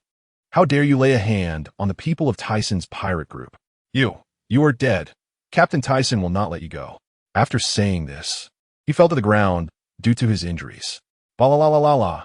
How could I be afraid of that guy? Why do we have to provoke this man? Jack looked at the man next to him who was bound in chains, his eyes showing some confusion and his expression somewhat pale. At the same time, there were 3 other people beside them. Although they didn't quite understand Wald's actions, they also wouldn't contradict the captain's orders. Just then, Wald turned around and said, "Big brother, I just want to spar with that guy. Don't worry. I want to take his life." After saying that, he prepared to walk inside. The Jack on his shoulder wanted to continue persuading him. But when he saw the expression on Wald's face that seemed to say, "I know what you're going to say," he immediately shut his mouth and could only watch everything unfold. However, just after Wald took a few steps inside, as if sensing something, he stopped in his tracks. He looked ahead, and the members behind him widened their eyes. There stood a person in a red outfit, looking exceptionally eerie, twirling a sword cane in the air. "You are the Red Count?" Wald reacted instantly upon seeing the distinct features of the person, along with having seen the wanted poster of the individual, which made him appear calm. However, after sensing the other party's aura, he felt that this guy was indeed formidable. "Bondi Wald, what are you doing here? If you want to challenge Captain Thiesen, I can take care of it for you right now. This little village is quite lively. You better not go in and disturb them." Blah, blah, blah. Annoying guy, but it's all the same. "I'll defeat you first before going inside." Wald sneered coldly and then set Jack down from his shoulder, glaring sharply at Beloric. Seeing that this group of pirates refused to leave and chose to fight, Beloric's face showed some excitement. During this time, he had been busy with the construction of the Dragon Paradise alongside Inoue, and he was overwhelmed. Nevertheless, he enjoyed this kind of life. Now, with the Wald pirates adding some spice, he was truly looking forward to it. Soon, the two began to fight. During the battle, Beloric clearly felt that Wald was indeed strong, with a high level of hockey. At this time, Wald's reputation on the sea was not well known. However, his strength was definitely not weak. The reason for his lack of fame was that their initial goal was adventure, combined with Jack's guidance from the sidelines. So even though this guy was not very famous, his strength was formidable. It should be noted that in Wald's later period, the ones who came to capture him included Garp and Sengoku. It can be imagined how strong he was. However, through their confrontation, Wald at this time had not obtained the Momo fruit, so his strength was undoubtedly greatly reduced. The opponent did not have the advantage in hockey either, so he could not possibly be Beloric's match.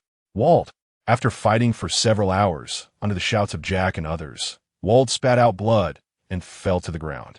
He raised his head, his eyes filled with bloodshot veins, staring intensely at Beloric, filled with unwillingness and anger.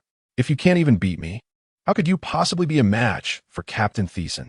Saying this, Beloric wiped the blood-stained sword cane in his hand and then turned to walk inside, believing this guy should recognize his own strength and not cling on. After hearing Beloric's words, Wald, recalling his previous actions, felt an overwhelming sense of shame. At the same time, he was angry at his own weakness. "What?" Jack, holding his weapon, stepped forward slowly, his eyes filled with concern as he looked at Wald. The others also came forward to comfort him. Damn it! Hearing Jack's call and the comfort from the other crew members, Wald ignored them, his mind only occupied with his earlier actions and Beloric's words. Ultimately, it seemed that due to anger overwhelming him, he spat out a mouthful of blood and fainted again. "What? Quick, carry Wald. We're leaving." In the small village, Mona, Jerry, and others saw that Beloric had returned safely and looked over with seemingly indifferent expressions. In fact, they all knew that someone had come to cause trouble outside. However, because this guy was too enthusiastic, he was completely different from his usual personality when he arrived. Seeing him excitedly heading toward the coast, it didn't bother to stop him. Therefore, they spent their time on the island either training or playing, not needing to concern themselves with matters on the island. At the same time, they were all thinking, where on earth did Thiesen find this butler? A month later, on Ruskane Island. "Thiesen, I'm here. Come on." Immediately, Nariku swung her fist, creating a gust of air as she attacked him. Thiesen raised his hand to block, then his body turned like a ghost, extending his index and thumb to flick her forehead. Snap! A crisp sound echoed. "Ah, that hurts." Nariku covered the spot that was flicked with her two snow-white hands. "You need to train harder, Nariku. You can't let it go on like this." Ever since he arrived here, he had spent the month helping her adjust, and her body had fully recovered. Moreover, He had previously given her a pill, although he felt a bit pained seeing her expressions of discomfort when she took it. The effects were undoubtedly maximized, and now she looked even younger than before. At the same time, he thought that the pill indeed could extend one's lifespan.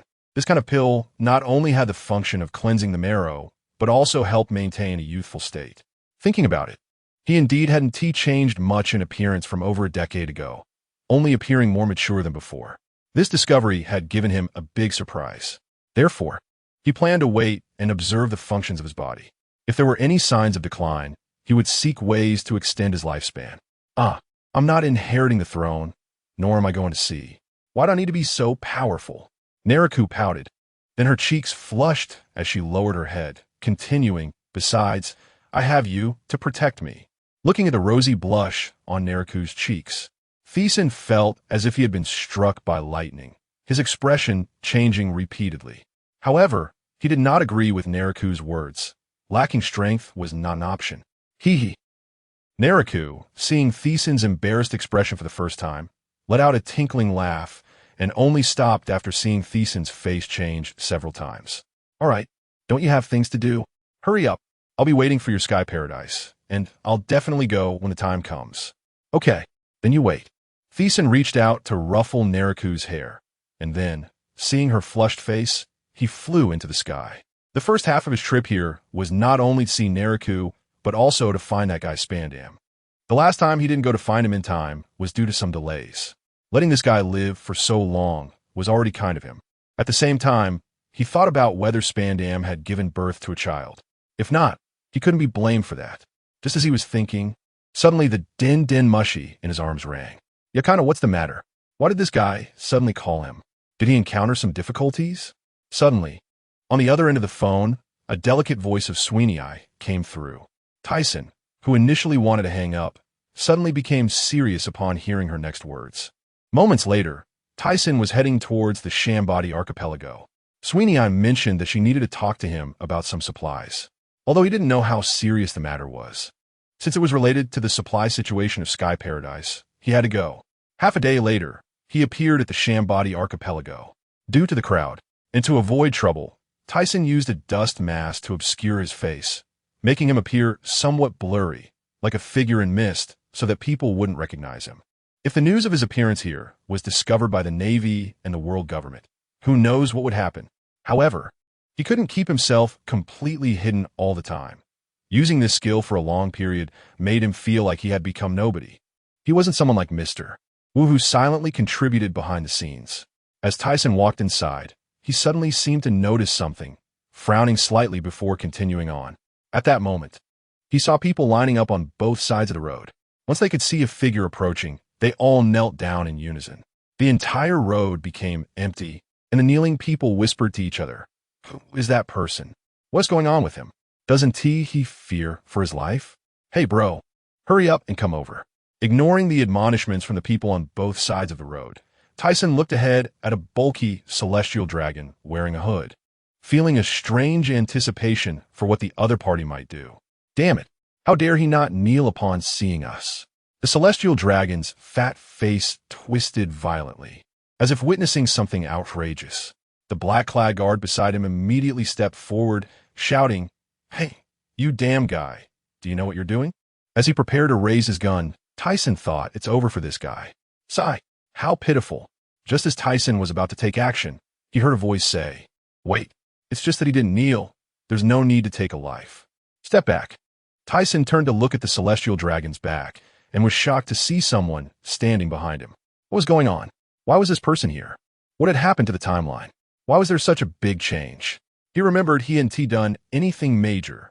On the surface, he remained calm, but internally, he was in turmoil. Was there some kind of time effect? The person who had just spoken stepped out from behind the celestial dragon. With a well-proportioned figure and a dignified appearance, his red hair styled slicked back and shining. He reprimanded the black-clad man holding a handgun, his gaze surprisingly calm. No, the timeline shouldn't have changed. This guy couldn't possibly be. Thiesen thought as he observed the man's demeanor and appearance. Although he looked similar, his demeanor and attire were completely different. Fagaland, you have already withdrawn from your position of divinity. You no longer hold a noble status. As a mere commoner, you have no right to command my subordinates, the hooded celestial dragon said fiercely, glaring at Fegaland who was blocking his path.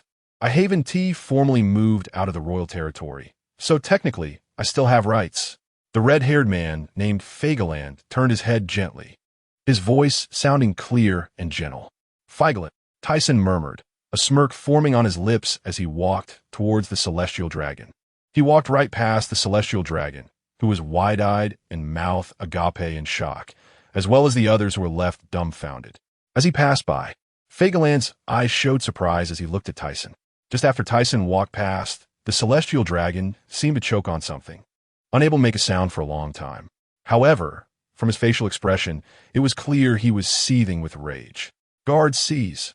Just as he was about to issue an order to have this damned man captured and tortured, his black pupils suddenly turned white, and he stumbled before collapsing straight to the ground. What? The other guards, seeing this, were about to say something when a wave of energy swept over them, leaving their minds blank, and they too fell to the ground. What was happening? Why was this happening? Oh no, the celestial dragon has been attacked. Run. The civilians on both sides immediately began to stir and fled in different directions. Meanwhile, Fegaland stood frozen in place, his eyes filled with fear as he watched the figure gradually disappear on an unnamed small island in a secret base. Sir, are you still dining? A soldier outside knocked on the door of the office when he heard no response. When there was still no reply, feeling strange, he pushed the door open and was instantly horrified. He is dead. The commander is dead. In Mary Geos, Spandane was about to succeed the position of the chief of Judicial Island. Now that he was dead, who was responsible for this? An elderly man with a white beard frowned. Could it be that the true culprit from the Shambadi archipelago is the same person? Impossible. Even if traveling by cruise ship or warship, it would take 6 days to reach there, so the killer cannot be the same person. Seeing that the others had no thoughts on the matter, a golden-haired man said, I'll take care of this investigation. In any case, we need to give the Spandane family an explanation. That's right. After all, this family is still very loyal. Seconded, time flies like a shuttle, and as the years pass, the Sky Paradise is nearing completion after 1484 years of preparation. Now, there is one task he needs to accomplish: how to move the island next to the large island beside Herb Island. The blueprints for Sky Paradise have been studied by Longzhong, Guy, and their 3 companions for many years, and now it's time to wrap things up. They're already familiar with the entire structure, and Jingya has used the swallow fruit to create a type of metal. This metal is extremely hard. He has personally tested it. If made into walls, even a full-force punch can only dent it, and it can only be pierced through with dust release. This has achieved his goal. With his strength, he can only damage it to this extent. He believes there is no metal stronger than this. Then, Thiesen named this metal solid gold, meaning very sturdy. The entire paradise consists of 6 medium and small islands and 1 large island, which is currently right next to Herb Island. Herb Island is considered a medium and small island and is already available. So now, 5 more islands need to be moved from other locations. Although he has made a choice. For years ago, he tried to reduce the weight of an island using his abilities and lift it. However, at that time, he could only lift small islands. He hasn't tried with medium islands yet. He doesn't know if he can do it with his current strength, so he plans to give it a try. Soon, he arrived at the Sake Island, where Tokugawa is located. This island was once pillaged by the ruthless Eki of the Rocks Pirates and later was killed by Mona, leaving Tokugawa loyal to him. Before leaving, he gave Tokugawa the scorpion fruit obtained from the Sky Gold. He doesn't know how Tokugawa is doing now or the situation on the island, and it's time to consolidate everything. Lord Thiesen, there are currently 500 guards on the island. Tokugawa no longer wears armor like before. Now he looks more like a civilian. This Sake Island was initially just a small country, and although it had tens of thousands of people, after being plundered by the Rocks Pirates, most of them were killed, leaving only a few thousand. Since that incident, they realized that to protect themselves, they could only become stronger, as Thiesen said. So many people joined the guard. Good. I am here to fulfill the promise made back then. You tell them to prepare. Don't panic about what happens next, and maintain order. Thiesen turned and looked at him seriously because he didn't know if he would succeed, but as long as he could lift it, there would be no problem. Seeing Thiesen's expression, Tokugawa knew things were not simple. Yes, Lord Tisen, I will definitely handle this. You could trust me. Then, he slowly submerged into the sea until he reached the bottom of the island. Sword technique super airflow, a flash of silver light. The island was horizontally cut off from below, causing the ground to shake and the sea to churn, waves rolling violently. On Sake Island, what is happening? An earthquake? Tokugawa frowned. He didn't know what Tyson was trying to do. However, he only knew that the other party wouldn't harm them, if that were the case. He wouldn't have saved them back then. A whirlpool gradually formed in the sea, sucking water into the bottom of the island, and the waves in the distance grew higher. Super light rock buzz. Tyson placed one palm against the bottom of Sake Island, maximizing the weight reduction of the entire island. Then he exerted all his strength with both hands, lifting, and the whole island slowly floated to the surface. As the sea churned, it continued to rise into the sky, until Tyson's forehead was bulging with veins, and the veins in his arms were throbbing. Wow! After the entire island finally emerged from the surface, the seawater rushed back in. Although it was strenuous, he finally lifted the island. Now, he just needed to maintain the island floating to the destination for it to be a success. In fact, he could also choose to push the island through the water, but that would undoubtedly slow him down due to the resistance of the water. Above the island, the crowd was dumbfounded, their eyes glazed over, and fear was evident on their faces. Tokugawa collapsed to the ground, lowering his head, trembling all over, muttering, "Is this a miracle? Can a person do something like this?" When passing over some islands, people raise their heads in fear. What is this? Are you kidding? The island is flying. Look, is there a person up there? Really, it's a person. From now on, the people in this sea area would refer to what happened today as the floating island incident. Moreover, as the story spread, it eventually became known that there was a demon in this sea area who loved to play, always using islands as his toys. He would carry islands in the sky and, after getting tired, would eat the whole island. This event also became a tale used by civilians to scare disobedient children, much to everyone's delight. Naval headquarters, what? An island is flying in the sky. Steel Bones' pupils contracted. Could it be that guy again? That damn bastard. The Golden Lion is up to something again. Just a while ago, he sank a naval base in the New World, and now he is causing trouble again. As he thought about having Zifa in the New World prepare quickly, Marshal, it seems it's not the Golden Lion. Another naval officer looked at the phone bug with a fearful expression. Is there anyone else who can do this besides him? Indeed, besides the Golden Lion. No one else could float an island in the sky. Moreover, they had dealt with that guy many times. It seems to be the Light Emperor, Aurs Tisen. What? When did he get such abilities? Steel Bones' face darkened. He didn't even want to think about these issues anymore. When Tyson first appeared with new abilities, they scrambled to find out what caused them. Not long after, new abilities appeared again. Could it be that he can eat multiple devil fruits? Isn't that nonsense?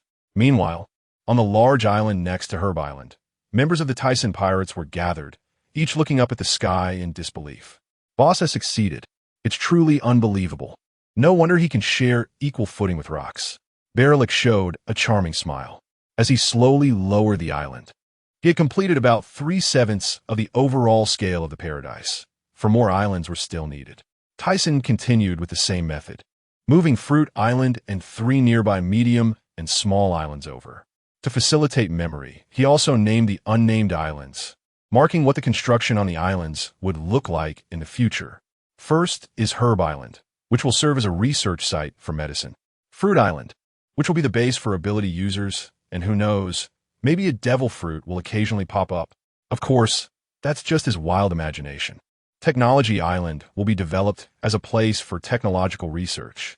Beast Island, filled with fierce beasts, can serve as a training ground for the members of the Tyson Pirates. New Fisherman Island. This is the new territory of the fishmen.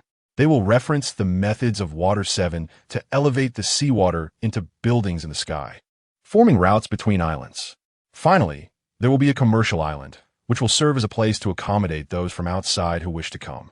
They will register here and then undergo inspections before entering. Those who wish to reside long-term will need to obtain a residence permit, which requires passing an assessment to be granted. Once the commercial island can no longer accommodate so many people, houses can be built on the remaining islands. This is the general direction for the construction of Thiesen Paradise. And then there is the large central island, which will serve as the main urban area. It will be similar to the future Golden City, but slightly different. After all, he doesn't want it to be a chaotic mess inside. The construction of the paradise will be entrusted to the two of you. Thiesen turned to look at the admiration on Inoue's face and smiled faintly at Berlik. Don't worry, Captain, I will definitely complete the task. Inoue's face flushed. This is my current joy, Berlik smiled. Thiesen was worried that the two of them might not be able to handle it, so he called on Tokugawa and Aurs to assist them, ensuring everything would go smoothly. Meanwhile, the four architects and scientists nearby looked dazed. They had previously worried it would be impossible to complete, with the biggest challenge being the movement and levitation of the islands, but it seemed they had overthought it. In fact, they were right to some extent. Although Thiesen had moved these small to medium-sized islands, they could also levitate after the construction was completed. Then, metal giant pillars could be built underneath for support. All of this was planned. However, the problem lay with the large central island, which he currently could not manage on his own. The large island was simply too massive for him to lift. Even if the island were reduced to its lightest form, it would still weigh significantly. To accomplish this, he would need to rely on the Golden Lion. However, that guy had a grudge against him since he defeated him, so this matter would require careful planning.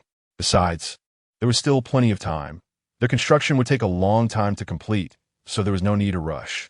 While he was pondering this, Gina suddenly approached and handed him a newspaper, which Thiesen took with confusion. Oh, interesting. What's wrong? The others asked curiously. Thiesen handed the newspaper to them. He hadn't expected the Ward Pirates to join the Rocks Pirates. It seemed that Berlik's earlier actions had led to some changes in historical events. Now the Rocks Pirates had gained another formidable ally. Inoue frowned. When I saw that guy before, he didn't seem like the type to easily submit. I didn't expect him to still escape in front of absolute power. I shouldn't have let him go back then. Now he's biting us back. Berlik's expression turned slightly angry as he crumpled the newspaper in his hand. Don't be like that.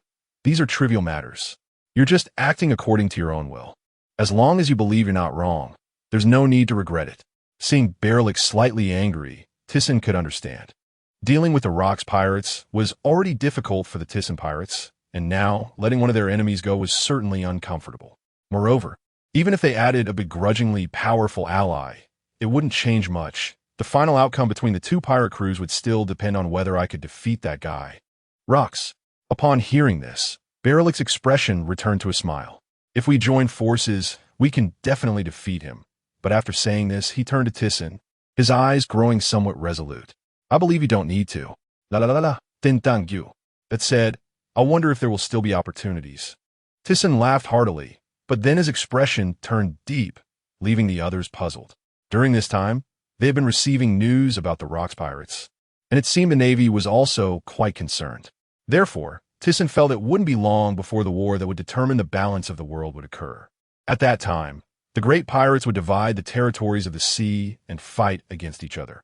Only the most outstanding pirates would survive. You all need to prepare well. A great battle might come at any time, and we must not miss it. La la la la la, watching Thiesen turn around. The others exchanged glances. On Hive Island, the entire Rocks Pirates crew gathered by the coast, dozens of pirate ships filled with pirates, seemingly preparing for some big move. However, most of the cadres had different thoughts, all planning for themselves. Many joined Rocks out of fear of his strength, and he often killed indiscriminately, so not many truly pledged loyalty to him. Their relationships were purely based on interests. As for comradeship, such things were unnecessary for Rocks. Captain, are we going to act now? The Golden Lion, with his golden hair draped over his back, smiled with excitement. The expressions of the others behind him varied. The rugged, crimson-skinned Rocks slowly stood up, raising his sharp gaze. Not so fast. Before we act, I want to see that guy. Although the chances of that guy agreeing are slim, he still wanted to give it a try. If it doesn't work, Rock's eyes turned fierce. If that guy doesn't agree, then after this matter, I'll sink him completely.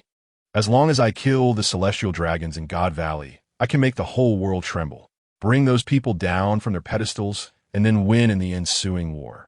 He was very confident about war, holding a trump card in his hand. By then, he would undoubtedly be the rightful king of the world. As the Rocks pirates began to take action, the sea fell into a state of chaotic unrest. Many countries were filled with fear, wondering if the other party was not satisfied with submission and planned to kill them all. At the Marine headquarters in Marineford, Marshal, the Rocks pirates are moving. Their target is the Thiesen pirates. Is it starting again? Steelbone stood up, an uneasy look in his eyes. Although on the surface, it seemed the two pirate crews would clash like before. This time he felt it wouldn't be so simple. There was always an ominous premonition in his heart. All forces prepare to depart. Have the Navy in the New World keep a close watch on their movements. Yes, Marshal. Although he had concerns, they had been waiting for this opportunity for a long time. Such a rare chance had appeared. Would he give it up just based on a feeling? That was impossible. In the underworld, there's action again, the monsters of a new world. What explosive news. Last time there was no king of the sea. What will happen this time? I'm really looking forward to it. Hey, build the news platform for me. I want to know the latest news from the new world. Ugh, what a worrisome man. When will he let me worry less? On the coast of Herb Island, a lookout seemed to have discovered something. Originally sitting on the ground watching, he now stood up straight, straining to look through the telescope. Due to the heavy mist after a long while of looking. What is that? He saw a dense cluster of pirate ships approaching on the horizon. Hey, what's wrong with you? The pirate next to him saw this guy's legs trembling and immediately stepped forward to ask. The sea, pirates, countless pirate ships. What? The pirate's eyes widened in fear as he hurriedly handed over the telescope in his hand. Moments later, the Rocks pirate fleet docked at a large island next to Herbal Island, but strangely, only Rocks and his officers disembarked while the others remained on the pirate ship. On the other side, Thiesen, who had received the news long ago, was now fully prepared for battle. To prevent the battlefield from being on Herbal Island, he had lured the opponent over. However, seeing that only the officers had disembarked, he became somewhat curious. As Rocks and his officers walked in, the two groups confronted each other, and the air was filled with tension and the smell of gunpowder. Looking at Thiesen, who was dressed in a black samurai outfit, Rocks revealed a row of teeth, laughing, that kid from back then has grown into such a man. A terrifying aura spread. And after a few seconds of silence in the air, la. So you old-timers from the last era should retire, and the king's position on this sea should be handed over to me. You really dare to say that? Seeing the sudden interjection from the Golden Lion, Thiesen remained expressionless, glancing at him sideways. Defeated opponents should keep quiet. Can't you see I'm talking to your boss? You, the Golden Lion, with a furious expression and flaring nostrils, was about to speak but was interrupted by Rocks. Stop with the nonsense. I'm here for a reason. Rocks was about to state his intention for coming, but suddenly saw Thiesen raise his hand to grip his sword. Rocks, I know what you want to say. Although I don't like the world government either. I have my own methods, so you can take your people and leave. As long as we join forces, this world will be ours. Rox's momentum surged, and in an instant, the air around the two swirled, causing the others to retreat. I have my own methods. Damn you. The fists and the longsword clashed, and the world instantly changed color, with invisible air currents swirling around, the ground caving in, and the clouds rolling. People around looked up at the sky, where black and red lightning connected heaven and earth and surrounded the two. Is it really not possible? Seeing Thiesen's resolute expression, Rox's eyes turned fierce. Damn you, then wait to die. After saying that, he turned and walked away. The earlier disturbance came quickly and left just as quickly, as if it were just an illusion. Watching Rox's retreating figure, Thiesen frowned, thinking this guy probably still doesn't know he's going to die this time. Suddenly, he felt a stirring in his heart. For that brief moment, he had almost agreed. Why not agree? After sensing Thiesen's emotional fluctuations, Berlik asked curiously. As he turned to look at Thiesen after seeing the Rock pirate fleet gradually sailing away, Thiesen said, "The world government is definitely not as simple as you think. If we push them too hard, we might be wiped out. It seems you know something." Seeing Thiesen just smile and not speak, he stopped pressing for answers. Although we won't ally with the Rock's pirate crew, I can also get involved in this matter. It's just that our goals are different. He wants to kill those pigs and dogs, but I'm only interested in the treasures inside. That's true. Building Sky Paradise requires a lot of money, and our budget is running low. In the waters not far from the island, what's going on? Why did they suddenly retreat? Steelbone's eyes showed confusion. Marshal, could it be that they have made some agreement? Upon thinking of this, Sengoku suddenly widened his eyes. Could they have united? Damn it! Steelbone punched the bulkhead, cracking it, his eyes fixed on the increasingly distant Rocks pirate fleet. Have Zephyr and the others keep a close watch on the Thiesen pirate crew. Then put all our focus in the new world on the Rocks pirate crew. I want to keep track of their movements at all times. Steelbone said to the row of high-ranking officers behind him, his gaze furious and gritting his teeth. Yes, Marshal. As dozens of pirate ships from the Rocks pirate crew sailed across the sea, both the world government and the Navy activated their pieces to gather intelligence. Because Rocks seemed to be very secretive about this operation, apart from a few officers, almost none of the crew were aware, leading to a sense of urgency. 3 days later, at Mary Geos, Elders, we have news. From the movements of the Rocks pirate crew, their target seems to be God Valley. What did you say? The 4 old men, who had been each engaged in their own actions and seemingly uninterested in anything, stood up in alarm upon hearing this shocking bombshell, their pupils constricting sharply. What the hell is going on? Is the situation true? A blond man stepped forward and asked the pale-faced CP personnel in front of him. The information is accurate. It came from the mouth of piece number 01. If that's the case. The blond man was about to speak when he was suddenly interrupted by another old man. Oh no, Nizzle Saint and that guy Figureland are heading there. They won't run into each other, will they? This is bad. Although they were somewhat frustrated by Figureland's earlier actions, their faction was one of the few clear-headed ones. And they couldn't just die like this. Moreover, Nizzle Saint might also get caught up in it. Although we had some preparations beforehand, but it turns out that the world government had long suspected this. So they had already moved some people from God Valley to Mary Geos early on. However, the problem was that there were still some celestial dragons in God Valley who were unwilling to leave. That's why they were so panicked. What should we do? Should we report to the Lord? No, the most important thing now is to stop them. I suggest we immediately notify the Navy and deploy all CP agents. We must intercept them and not let them get close. But now no one can stop him, his strength. As he said this, the other 4 elders fell silent. Just then, the blond man spoke up. I suggest we unite Roger and Tyson to deal with Rocks. Even if it costs us something, it's worth it. I agree, and that guy Tyson's strength is on par with him. So let's act quickly. Just in case, I'll go myself this time. The bespectacled, bald elder suddenly stood up, holding a seemingly ordinary long knife. However, from the careful way he held it, it was definitely not simple. Okay, I second that. Previously, when the elder with glasses wanted to take action, they had disagreed, but now they spoke in unison. If their subordinates saw this anxious scene, they would probably be shocked. In a certain sea area of the New World, don't worry, we have already set off. Gaga, Crane, how long will it take to get there? We can arrive in 3 days. It takes at least 4 to 5 days to sail from Herbal Island to God Valley. But they only need 3 days to go directly from the Red Line, so they have plenty of time. As the world government received the news, they also learned about the significant movements of the Rocks pirates, which are hard to ignore and inevitable to be discovered. Moreover, the Navy had been monitoring them closely. Due to the seriousness of the situation, the Navy mobilized almost all forces, including Admiral Steelbone, Admiral Zifa, Admiral Sengoku, Admiral Sabo, and the arriving Carp.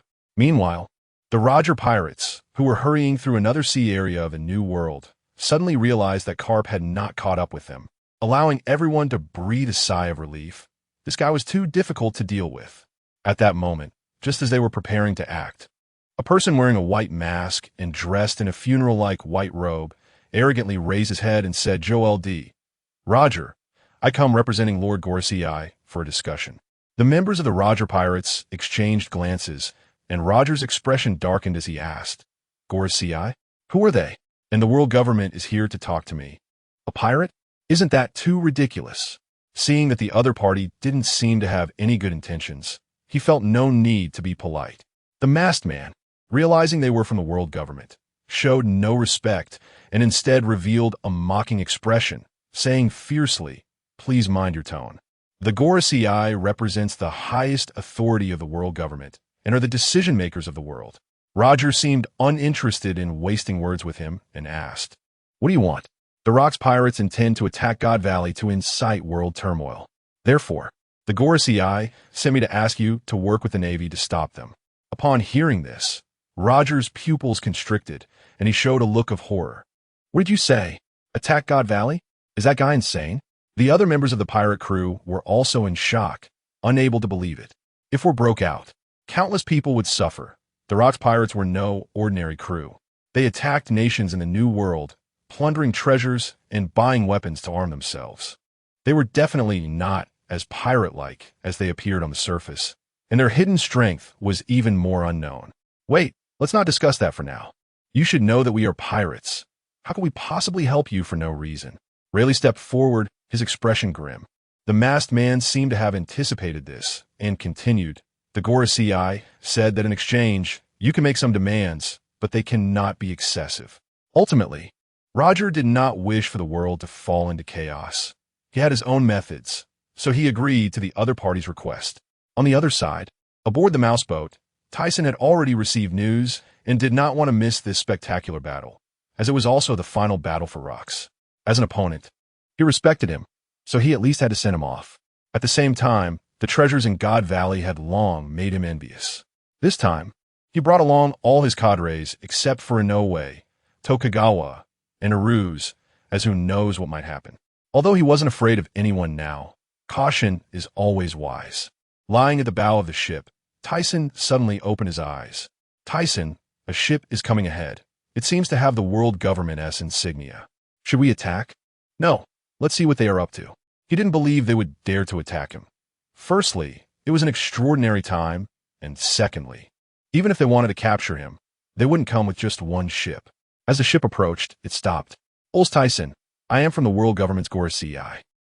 Before he could finish, Thiesen impatiently interrupted him. Just state your purpose. I don't have time to listen to you dogs babble. The masked man, though wearing a mask, must have had a very ugly expression at that moment.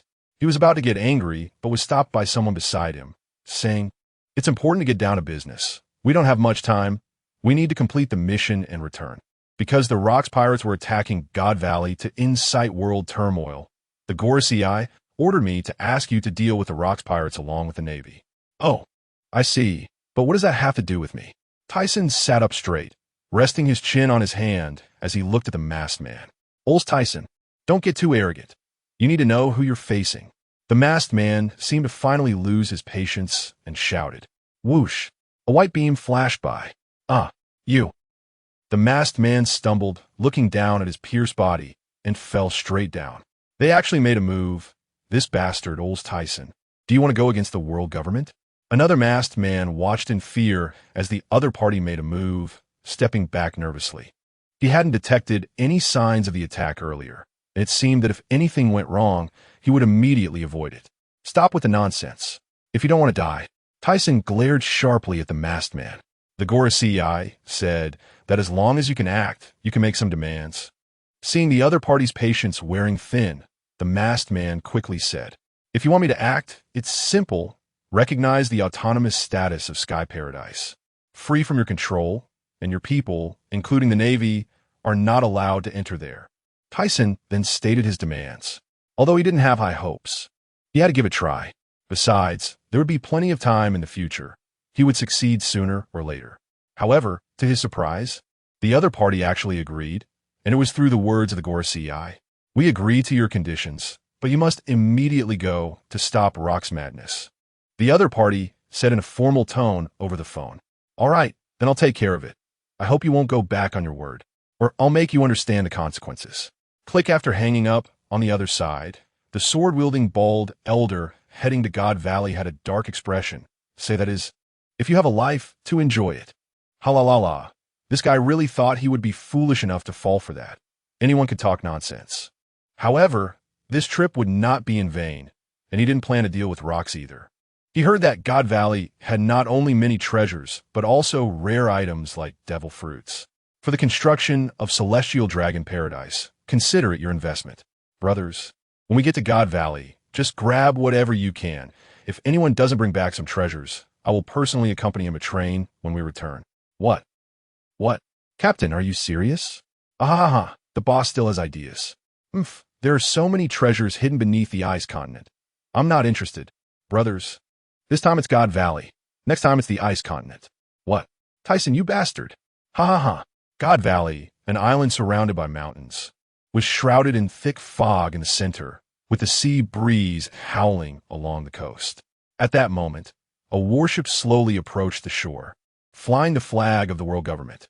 After docking, an elderly man in a black suit and a flat hat with white curly hair walked down from the ship. Behind him was a middle-aged man with red hair styled in a slicked-back manner. Along with them was a young and beautiful woman holding a baby. Just as they were about to disembark, a loud explosion echoed from somewhere, startling them. The frontmost figure, Nizhul, frowned and asked, "What's going on?" The 5 or 6 men in black suits on the ship immediately sensed trouble and rushed forward to protect the group of celestial dragons. Nizhul, looking serious, seemed to be a black-clothed figure from the Rocks pirates who appeared in front of the old man, trembling slightly when mentioning Rocks. "What? How is this possible?" The previously calm Nizhul's eyes revealed fear. He had come here from the Holy Land with the intention of bringing the Figureland family back into the ranks of the Celestial Dragons. For years ago, Figureland had expressed dissatisfaction with the Celestial Dragons' actions, feeling ashamed to be associated with them, and wanted to lead his family out of the Celestial Dragons. However, due to the resentment of the people who had previously suffered persecution from the Celestial Dragons, his family became the target of their anger, almost leading to his wife's death. Moreover, half a year ago, Figureland's son was born. Not wanting his child to suffer persecution, he sought to return to the ranks of the Celestial Dragons. Figureland was one of the few talents among the Celestial Dragons, which is why the high-ranking members agreed to his return. The main reason was that the other party had not submitted their power chip, so they had no right to refuse. Many people wanted to persecute this family, which led to the news spreading. That was why the world government had to provide special protection for him. Nizhul, one of the 5 elders, had also come along. However, upon hearing of the Rocks pirates' attack, he felt uneasy. Could it be that Rocks had caught wind of this news? Startled by the sudden explosion, the woman holding the child gasped and quickly ran towards the cabin as the baby began to cry. "Figureland, please go into the cabin. Leave this to us." Suddenly, a dozen government personnel in black suits surrounded the Celestial Dragons, their determined gazes resembling that of a family's loyal defenders, fixated on the approaching pirate ship. But after a few minutes, seeing the sea of pirate ships surrounding them, their bodies began to weaken. There were simply too many, even if they wanted to resist. They would likely be reduced to dust in mere seconds. "Figureland, you take your family and hide. Leave this to me," Nizhul said, his face pale with a white beard, frowning and casting a sharp gaze toward a pirate ship ahead.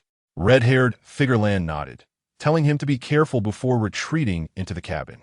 Then, from among the encircling pirate ships, a figure leaped directly toward Nizhul and the others, the sound of footsteps echoing in the air. "Ha ha!" Like thunder in the darkness, the laughter resonated in the sky, causing their eardrums to ache. The figure moved at an incredible speed. In the eyes of Nizhul and his dozen black-clad men, he laughed heartily as he reached the bow of the warship, his rugged face displaying a mad grin. His fierce gaze fixated on the people on the deck below. The aura exuding from him was akin to that of a demon, making the black-clad men tremble. Unable to help but take a few steps back, panic evident in their eyes. One of the older government officials, trying to sound imposing, spoke to Rocks. "Rocks, do you know what you're doing? Attacking the Celestial Dragons is a grave sin." "Ha ha! Attacking the Celestial Dragons is a grave sin? I've done this more than once or twice. Boys, don't you agree?" Rocks laughed loudly. "Yeah, ha ha. Captain Rocks wouldn't take such things to heart." As time passed, the pirate ship behind gradually drew closer. Rocks stared intently at the protected Celestial Dragons inside, and then widened his eyes. "This is..." Ha ha ha ha ha. It seemed that Rocks had discovered something extraordinary, as he couldn't help but laugh out loud again. He never expected to be so lucky as to encounter members of the Figureland family. As long as he killed them, his objective would be achieved, truly effortless. Rocks did not anticipate that his plan would go so smoothly. Before even attacking God Valley, he stumbled upon a big fish. His original intention was to directly attack God Valley, but upon sailing here, they sensed the approach of a world government ship near the island, which was why they intended to surround it. However, what he did not expect was to encounter the much-talked-about celestial dragon withdrawal incident from some time ago. Rox, you have such audacity. The world government will not let you go for this. A bunch of trash. I will kill all of you today and let the world government see who truly rules these seas. With that, Rox charged at these people. How could they possibly stop him? One punch, and they were taken away, completely without hesitation. After dealing with these people, his violent gaze turned toward the cabin. Just as he was about to say something, out walked a man and a woman, their eyes filled with fear as they looked at Rox, seemingly paralyzed on the deck due to the terrifying aura emanating from him. Rox looked at them cruelly. In his eyes, celestial dragons were supposed to be fat and ugly. Yet these two did not resemble other celestial dragons, who were arrogant and dismissive. Instead, they were beautiful and handsome. Facing my overwhelming power. What does it matter if you are celestial dragons? Ha ha! Kill him, kill him! The people on dozens of pirate ships shouted along, some even showing angry expressions, gritting their teeth. Other cadre members watched this all with wide eyes. Newgate frowned slightly, seemingly wondering why the Navy hadn't arrived yet. Just as Rox was about to kill the couple, as if sensing something, he let out a humph. His outstretched fist immediately retracted, and he swung back with a punch. Suddenly, a creature that was hard to identify was sent flying by his punch. The strange-looking creature tumbled several times in the air before quickly adjusting its form, trying hard to stabilize itself in midair. Due to the previous obscurity, Rox had not clearly seen what it was. From the moment he boarded the ship, he felt as if he was being targeted by something. That was why he had reacted so quickly, responding to the sudden attack. As the blurry creature fully revealed itself, he immediately saw its appearance. It had a humanoid face and a serpentine body, with a pair of wings on its back. This is... Not only did Rox exclaim, but the other cadre members also gasped. Zoan-type mythical beast, snake form. A rare ability. No, or rather, this ability had only been seen in incomplete illustrations, some of which didn't even include it. While they were discussing the giant creature in the sky, the old man with a humanoid face shouted, "Rox, what on earth do you want? This is not a place for pirates like you. Ha ha ha ha. After today, there will be no place in these seas that I, Rox, cannot go. Just wait." Rox laughed maniacally, and after saying this, his expression suddenly turned vicious. "I don't care what fruit you ate, but as long as you are an ability user, you won't be able to resist in my hands." With that, he suddenly turned his head to look at the paralyzed Figalan couple, who seemed too frightened to speak. "So before I deal with you, I must take care of you first. Bastard, stop." In the sky, Nizhal watched as Rox disregarded his existence and directly attacked the couple. His eyes filled with rage, and the unique roar of the snake echoed through the sky as his massive form charged at Rox. However, no matter how fast he was, he couldn't make it in time, only able to watch as Rox reached out with both hands, grabbing the couple by the neck. With a crack, a clear sound echoed. Nizhal's giant body that was diving down halted abruptly, trembling slightly, as the humanoid face on the snake widened its eyes, fixated on the couple lying on the deck. "Rox." Nizhal reacted and stared with bloodshot eyes. Figalan was supposed to be their future heir. There were not many clear-headed celestial dragons, and now one was killed right in front of him, failing to fulfill his duty as a guard. His massive form appeared directly in front of Rox, and looking at Nizhal's ferocious face, Rox remained unfazed, only sneering. At this point, "Don't you understand your situation?" With a bang, he raised his palm toward Nizhal. Upon seeing Rox's movement, Nizhal felt something was wrong. His massive snake body suddenly became uncontrollable, shooting straight toward Rox, greeted by a fist cutting through the air, accompanied by a howling wind. The moment it struck his serpentine body, puff, a mouthful of blood was spat out, and a miserable cry echoed through the sky as his form was sent flying, splashing water across the sea surface. Just as the others thought the old man would sink to the bottom of the sea surface suddenly surged. Nizhal, who had been sent flying, halted in midair, flapping his wings toward the sea surface. Rox on the warship frowned at all this. Suddenly, the previously turbulent sea began to stir, waves crashing in layers, forming a staircase-like assault toward him. Rox revealed a mad smile again. "Interesting, ha ha ha." The golden lion laughed crazily, The snake is an ancient creature with water-controlling abilities. I never expected it could even control seawater. This is getting more interesting. Nizhol, having unleashed his big move, originally planned to just watch rocks be submerged by the seawater. After all, he was an ability user, and as long as he was covered by seawater, he would undoubtedly be unable to break free. However, just as he felt relaxed, he saw the waves piling up quickly, but dispersing even faster. The surging currents were directly shattered by Rock's punch, many of which evaporated instantly. This huge commotion made the other pirates exclaim, their eyes filled with respect, as if their captain could solve anything with a single punch. On the other side, Nizhol felt something was off. He looked around, realizing he was all alone here. Fig Allen was already dead. Therefore, he planned to retreat first.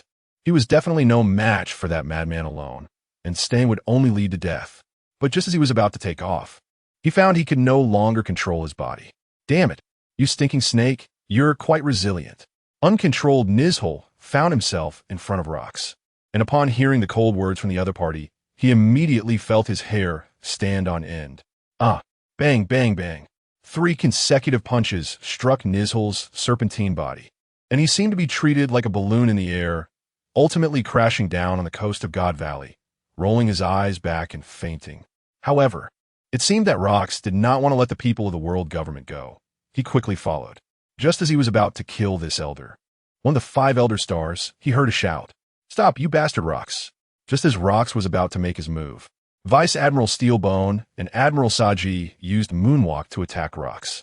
However, halfway through their aerial assault, they were intercepted by Silver Axe and Wang Ji, leaving only Admiral Saji to confront Rox. Admiral Saji's feet stirred up clouds of dust as he charged towards Rox, who was preparing to kill Nizhol. He had been assigned to the Navy long ago, and initially, the Navy did not welcome him. But over time, he found himself increasingly integrated into the responsibilities of the Navy.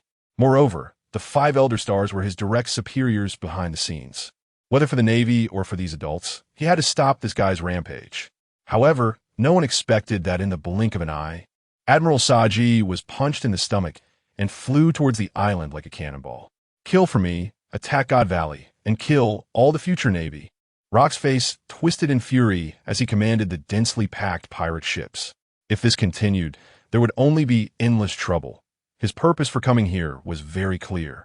By killing the Feglin couple, he had already achieved half of his goal.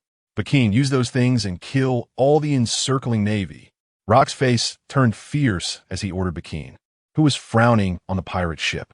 He turned to look at God Valley. As long as he attacked and killed those self-proclaimed gods, he would achieve victory in the war and become the king of the world. Ha ha ha. Kill all the celestial dragons. The golden lion in the sky was the first to head towards the residence of the celestial dragons. Kill. Just then, Rox lifted Nizhol from the ground and was about to kill him when Admiral Saji, who had just been sent flying, came back to block him. Sengoku. Seeing the situation was dire, Steelbone shouted. At the same time, Sengoku dashed out from among the many pirates, looking anxious as he used Moonwalk to rush towards the island.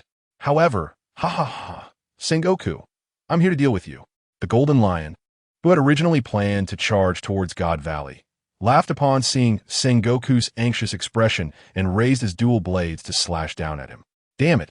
Watching the Golden Lion suddenly act so recklessly, Sengoku's expression turned grim, gritting his teeth as he could only stop to defend himself. Meanwhile, Vice Admiral Crane saw that Sengoku was also being blocked and was about to assist Admiral Saji when John suddenly drew his dual blades to intercept her. In this way, there was simply no way to break through in a short time, and they could only fight fiercely with John and Crane locked in combat.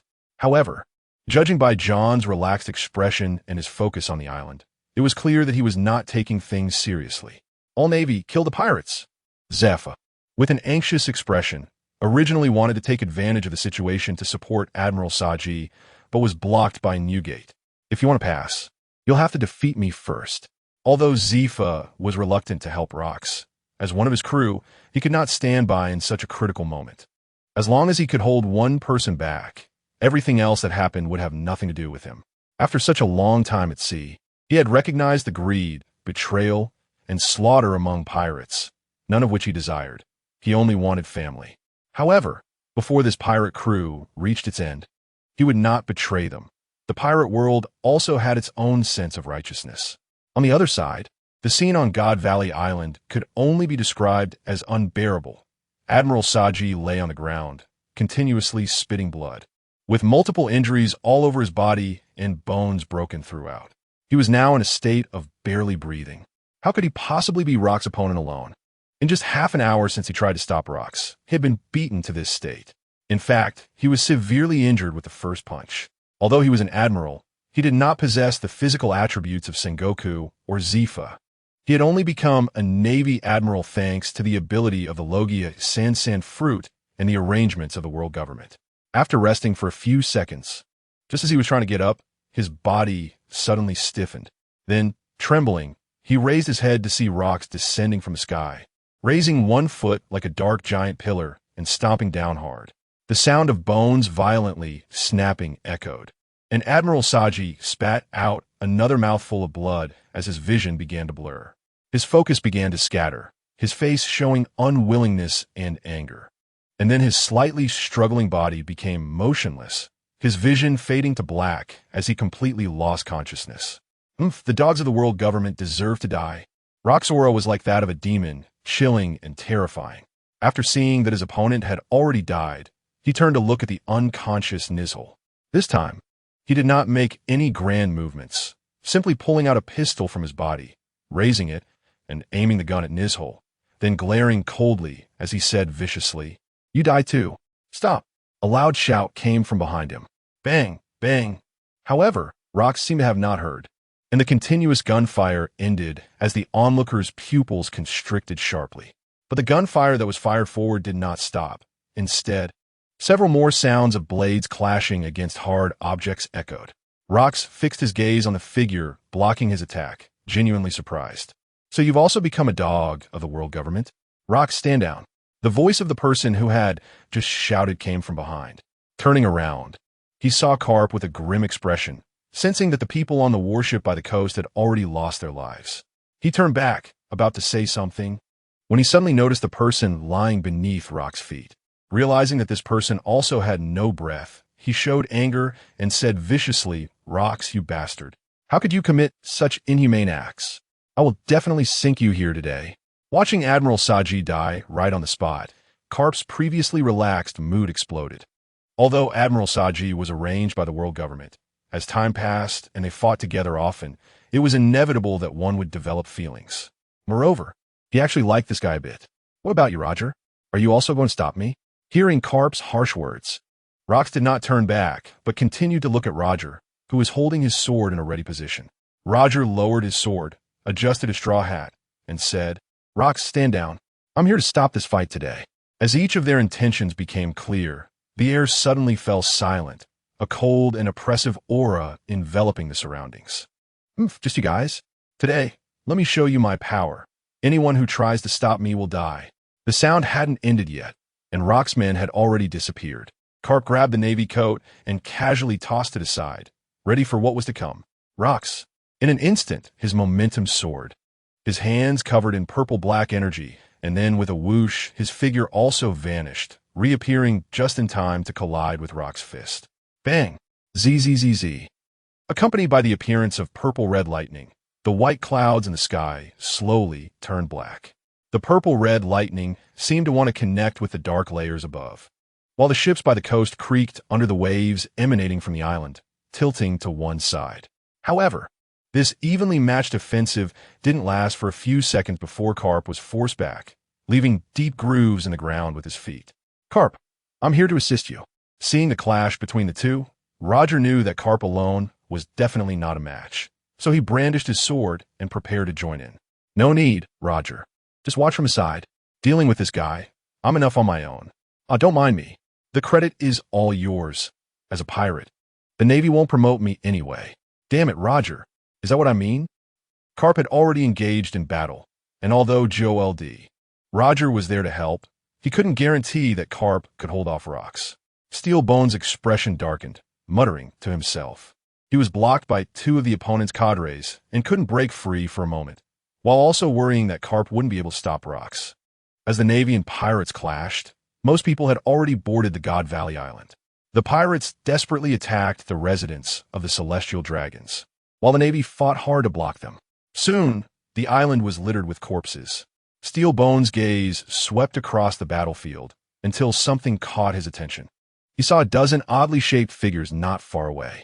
From their moves, they were no weaker than the rear admirals. What on earth is this? Steelbone's face showed horror. And with the appearance of these people, Navy ships were being sunk one after another. Not only were these people powerful, but their physiques were also remarkably tough. Bullets hit them as if striking iron. Similarly, not far away, Sengoku noticed this scene and turned to glare at the Golden Lion, Shiki. What on earth are these people? Ha ha ha, Sengoku. These are the trump cards of the Rocks Pirates. Impressive, right? When I first found out, I was shocked. Saying this, the Golden Lion turned to look at Miss Bakken not far away. When this woman showcased her research results, he had looked down on her. But after engaging with those guys, he realized he had underestimated her. Moreover, she claimed these were merely defective products. It's hard to imagine how powerful the finished ones would be. Bakken watched the Navy's ships being sunk, a charming smile creeping onto her face, showing a look of self-satisfaction. In fact, these were just very inferior works. Many experimental ideas she hadn't realized yet. Since this involved bloodline factors, she couldn't do much. At this moment, at the Celestial Dragon's residence, numerous world government officials were urging the Celestial Dragons to board the ships at the shore.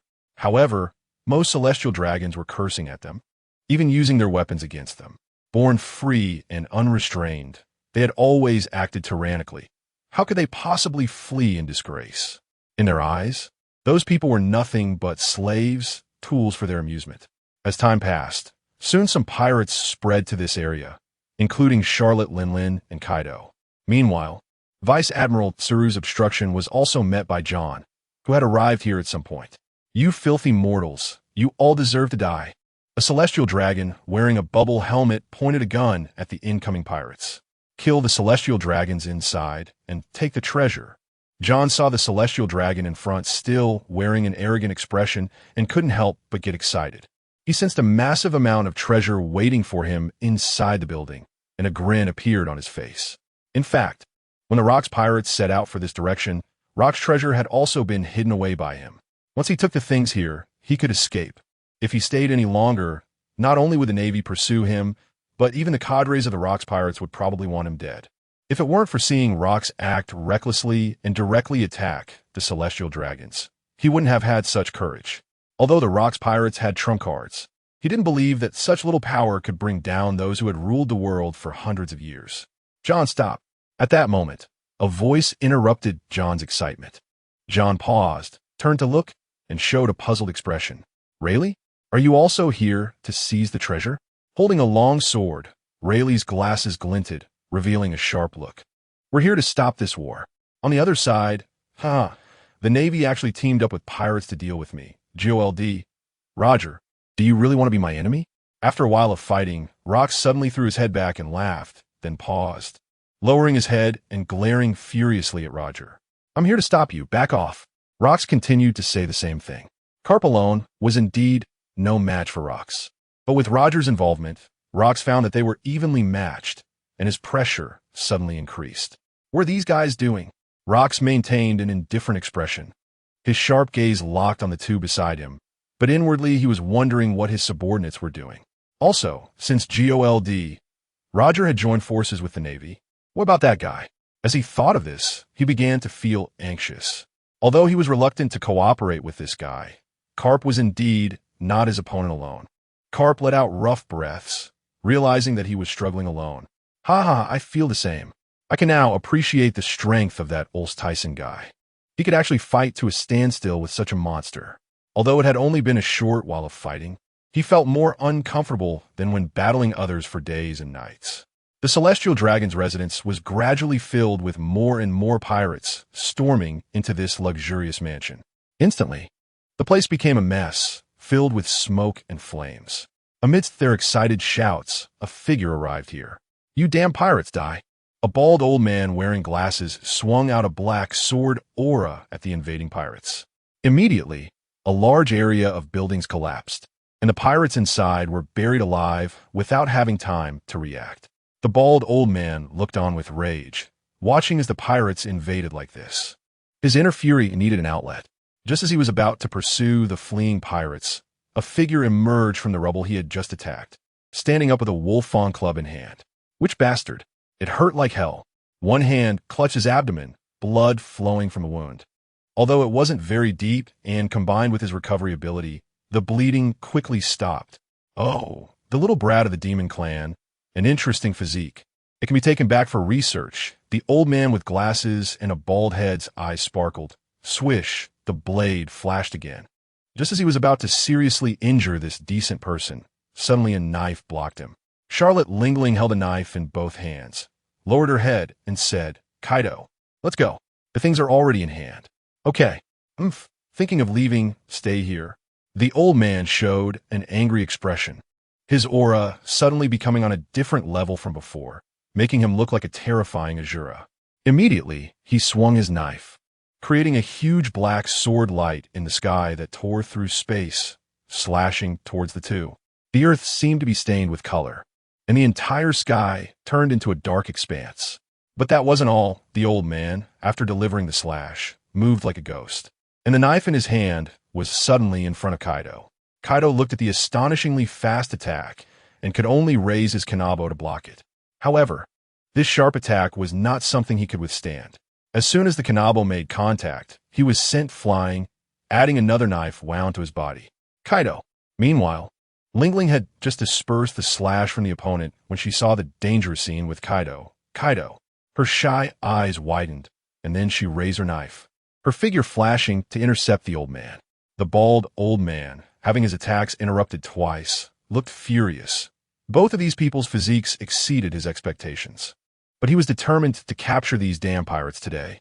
3 days later, the battle above God Valley was still in full swing. But from the current situation, the pirates were either escaping or watching the spectacle. Only the cadres were still fighting against the Navy. The originally powerful clones had been trapped by someone using devil fruits. Just as the Navy wanted to destroy them, they were intercepted by CP agents. Following orders from above, they needed to bring these things back for research. Rox was simultaneously dealing with both Garp and Roger, and as time passed, he gradually fell into a disadvantage, his stamina beginning to wane. The perceptive cadres had already started making their own plans. They wouldn't stay to be captured.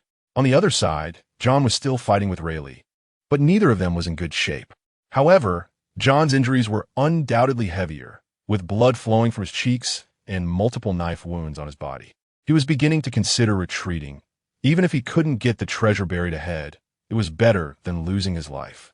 Moreover, he had already acquired many good things from Rox.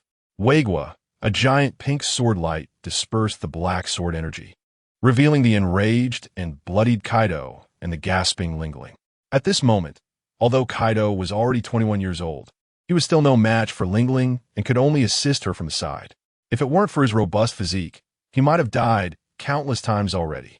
In contrast, Lingling only had minor injuries. However, they had been fighting this old man for 3 days and had gained no advantage at all. Although he looked old, his stamina was extraordinarily impressive. Moreover, that strange katana in his hand brought a chilling sensation every time they blocked it, making them feel eerie. Kaido. Lingling's tall and robust figure leaped to Kaido's side. I know, Kaido's eyes narrowed. The two stood side by side, each raising their weapons and taking their stance. The bald old man frowned slightly, his expression becoming serious. But he was not afraid of such an attack. As he saw their momentum gradually rising, the world seemed to change color, and a powerful aura filled the air. Dominate the sea. Their faces twisted, and a strange sound echoed through the sky, resonant and powerful. The two unleashed a surging attack simultaneously, which then merged into a massive wave of varying colors, emitting a violent roar. The old man watched this scene with a cold smile, a hint of mockery in his eyes as he looked at the incoming assault. Despite this, he did not dare to slack off in his actions. His gaze suddenly became fierce, the knife in his hand changing color instantly, a torrent of black mist gathering around him. Demon Chi, Azura, Demon Slash. Then it seemed like a figure resembling an Azura appeared above him, surrounding him, holding a black katana, terrifying and ghastly. Following the old man's swing of the knife, the shadow above him acted as his substitute, swinging the katana in hand. Bang! The world lost its color as the two attacks collided, resulting in a violent explosion. The sky appeared to be torn apart, and the ground began to tremble, causing buildings in a wide area to collapse, and even nearby hills were reduced to dust. After a while, the scene finally quieted down. However, only the old man with glasses remained standing alone, while the two on the opposite side had already escaped during the brief moment of chaos. The old man's expression was grim, grinding his teeth. That damn Thiesen. How dare he play tricks on me? He hasn't come to assist after such a long time. It seems the other side isn't foolish. Although the previous attack didn't injure him, it still took quite a bit of effort. Oh, when did I play tricks on you? I'm here now, aren't I? What? The old man's pupils constricted, and he suddenly looked up. He saw a figure standing in the sky, with a cold and handsome face and a long sword at his waist. It was none other than Thiesen. Immediately, he appeared calm on the surface, but inside, he began to panic, mainly because he had no idea when the other party had arrived. The only explanation for this situation was that his haki and vigilance were completely ineffective against the opponent. If he couldn't even sense the opponent's aura, one could imagine how powerful this guy must be. It seemed that being able to match rocks was not an empty rumor. He thought to himself, "You have violated the agreement. It seems you never intended to cooperate with us from the beginning." TCH, Thiesen scoffed. "Do you think I would believe your words?" Thiesen realized that the skill of Lord Wu, Dustless Mist, could actually be used in conjunction with observation haki, allowing both to mask their own presence, making it impossible for the other to sense them. It seemed that every skill of Lord Wu was not useless. It was just that he was too incompetent, not realizing it for such a long time. He then looked towards the place where the celestial dragons resided. Although part of it had collapsed, there should still be many houses that hadn't been searched. Thiesen slowly descended, turning to the members who had followed him. "Jerry, take them to check it out. Take anything valuable." "Okay." The old man saw that the other party seemed completely unconcerned about him, and even dared to send people to search for things. Instantly boiling with rage, "Thiesen, you dare?" The old man raised a knife in his hand, pointing at them. "Umph." The black figure flashed and suddenly vanished. The old man showed vigilance, sensing the aura around him, and suddenly a chill spread throughout his body, his mind going blank. When he came to his senses, his heart trembled. He then saw Thiesen appear behind him, the long sword already pressed against his neck. As terror filled his heart, beads of sweat began to form on his forehead, and his body stiffened, unable to move. "You don't mess around." The old man showed a look of horror on his face, feeling every pore on his body open up, a chill spreading all over him. This knife is indeed a good thing. Thiesen held the knife with one hand against his neck, while with the other hand, he took the knife held by the old man. The other members rushed towards their residence in a frenzy. "You!" The old man was about to struggle, but suddenly felt a sharp pain in his neck, and could only glare at him with wide eyes, his face darkening. This must be the original demon slayer. Looking at this simple sheath, suddenly a biting cold surged into his heart, and his breath began to become somewhat erratic. "Just based on you." Thiesen inserted the knife into the ground, a domineering aura continuously flowing into it, the great sword constantly devouring. "I want to see how much you can devour. Can you keep up with the domineering energy consumed when I unleash the white dragon move?" After noticing Thiesen's abnormality, a smile appeared on the old man's lips. Thinking to himself, "The demon slayer has been my companion for many years, carefully nurtured every day. How could it be easily mastered by someone else?" Just as he finished speaking, he suddenly looked as if he had seen a ghost, his pupils contracting violently. How is this possible? The old man watched as Thiesen injected his domineering energy for a while, and the great sword emitted an excited emotion. He had been with this sword for so long, and was already well aware of its every reaction. This was a sign of joy and excitement. Thiesen picked up the great sword, looking at the patterns on it. Although it was not suitable as his weapon, this rare item had great collectible value, but there was one thing that puzzled him. Logically, since the other party had held this knife for so long, it should have turned into a black sword by now, just like his 7-star sword, which had already been perfected into a black sword years ago. Now, even without infusing it with domineering energy, The sword energy he unleashed could injure nature-type ability users. This knife will serve as compensation for the world government messing with me. At this point, Thiesen's gaze fixed on him. Don't easily provoke me. I know a bit about the dirty deeds of the world government. If you don't want to be made public, this was just to instill some caution in these guys. After all, sometimes one can be caught off guard. He didn't expect it to have much effect, but as long as it made them a bit wary, that would be a success. You. The old man's face changed dramatically. Just as he was about to say something, he suddenly suffered a severe blow to his abdomen. Ah? A mouthful of blood spurted out. The sound of broken ribs echoed, and his body was instantly sent flying, crashing into a nearby wall before coming to a stop. Thiesen retracted the sword hilt. It was just a strike with the hilt of the demon slayer that had hit him. He couldn't kill him yet. If he killed him now, it would be detrimental to his future plans. His sky paradise would definitely need to be recognized by the world government in the future. Otherwise, whether in business or life, he would constantly be disturbed by the Navy and government officials. This would be a far cry from his dream. Thiesen then soared into the air, flying toward the other side, noticing that the island below had been mostly destroyed. The closer he got to that battlefield, the more brutal it became. Soon, he discovered that this island was similar to the Shambody archipelago. There was actually a Yalchi vine tree, and above this tree was the residence of the celestial dragons. He only realized this after getting closer. He saw many roots protruding, likely damaged by the battles between Rox and Roger. On the other side, John seemed to sense something and looked into the distance. That damn guy has come. Also, it seems Rox is in trouble.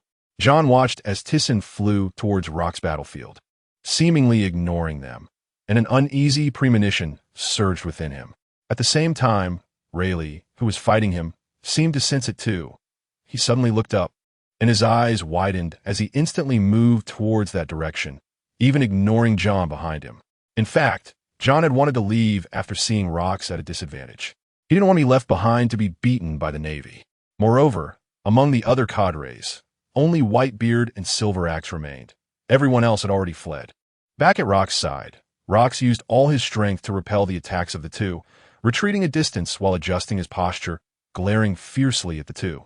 However, at this moment, he was somewhat disheveled, his body covered in blood, with several dents in various places, looking as if he didn't know how many bones were broken. Rox, still not giving up? You have already failed. Carp, covered in blood, had veins bulging on his muscles, his chest heaving violently. On the other side, Roger was also not in a good state, holding the great sword in one hand, bent over, suffering injuries of varying degrees. Ha! I am the king of the world. How could I be defeated by you? Saying this, Rox bent over to catch his breath, and after speaking, he attacked the two again, but his stamina was nearly exhausted, and he felt great pressure facing their attacks. Roger and Carp exchanged glances, and the two instantly moved in different directions, the air producing a tearing sound as the remaining ground cracked open again. Not far away, only the Navy remained. Although they had won this battle, their losses were significant. Over 100 warships had come, but now only about 20 remained, all of them damaged. Most of these 20 naval ships were damaged by those clones, and their master, Bakeen, had long since vanished without a trace, seemingly unconcerned about those clones. The few members of Rox's pirate crew who were fighting against Steelbone saw that Rox was at a disadvantage and fled in succession. Now only Newgate, Silver Axe, and the Sky Lion in the air remained to watch the spectacle, and judging by their appearances, they all seemed to be seriously injured. The three of them stood together, and no one else dared to approach. Originally, Zephyr was the first to fight against the opponent, but as time passed, his stamina also ran out, so he could only stop. Not only him, but even Steelbone, Sengoku, and others were the same. They all paused to observe the battle situation, ready to support at any moment. La la la la, guadalaiblisthene. Suddenly, laughter broke out, interrupting these observers. Who is it? Everyone looked up towards the source of the sound. Then their faces turned pale and blank. The Golden Lion reacted first, his expression darkening. That bastard. Steelbone, Sengoku, and Zephyr all had their pupils constrict, gritting their teeth as they looked at the figure in the sky. Thiesen, you have violated the agreement. Steelbone glared in anger. Oh, Newgate, you are still here. Thiesen, who flew in, glanced down at them, then adjusted his body, slowly descending towards the position where Newgate stood. Newgate, who had lifted his head, locked eyes with him, revealing a white-toothed smile. I said, "How could you miss such a scene? La la la la. I'm only interested in treasures now. It won't be long before my sky paradise is completed. Do you want to come to my place?" Although he knew the other party would probably not come, he still wanted to try. If this guy also joined his pirate crew, it would truly be invincible. I have my own things I want. I am preparing to form my own pirate crew now. Sure enough, the other party is about to start collecting the sun. At this moment, Newgate's beard had already grown out on both sides, and many people began to call him Whitebeard. However, Thiesen was still not used to calling him that, so he consistently referred to him by name. "Thiesen, you bastard, answer me." Seeing Thiesen chatting happily with Whitebeard, Steelbone's expression darkened, gritting his teeth, and then shouted, "Steelbone, it's the world government that is not going to fulfill the agreement. Don't blame me." He turned around, showing a helpless expression.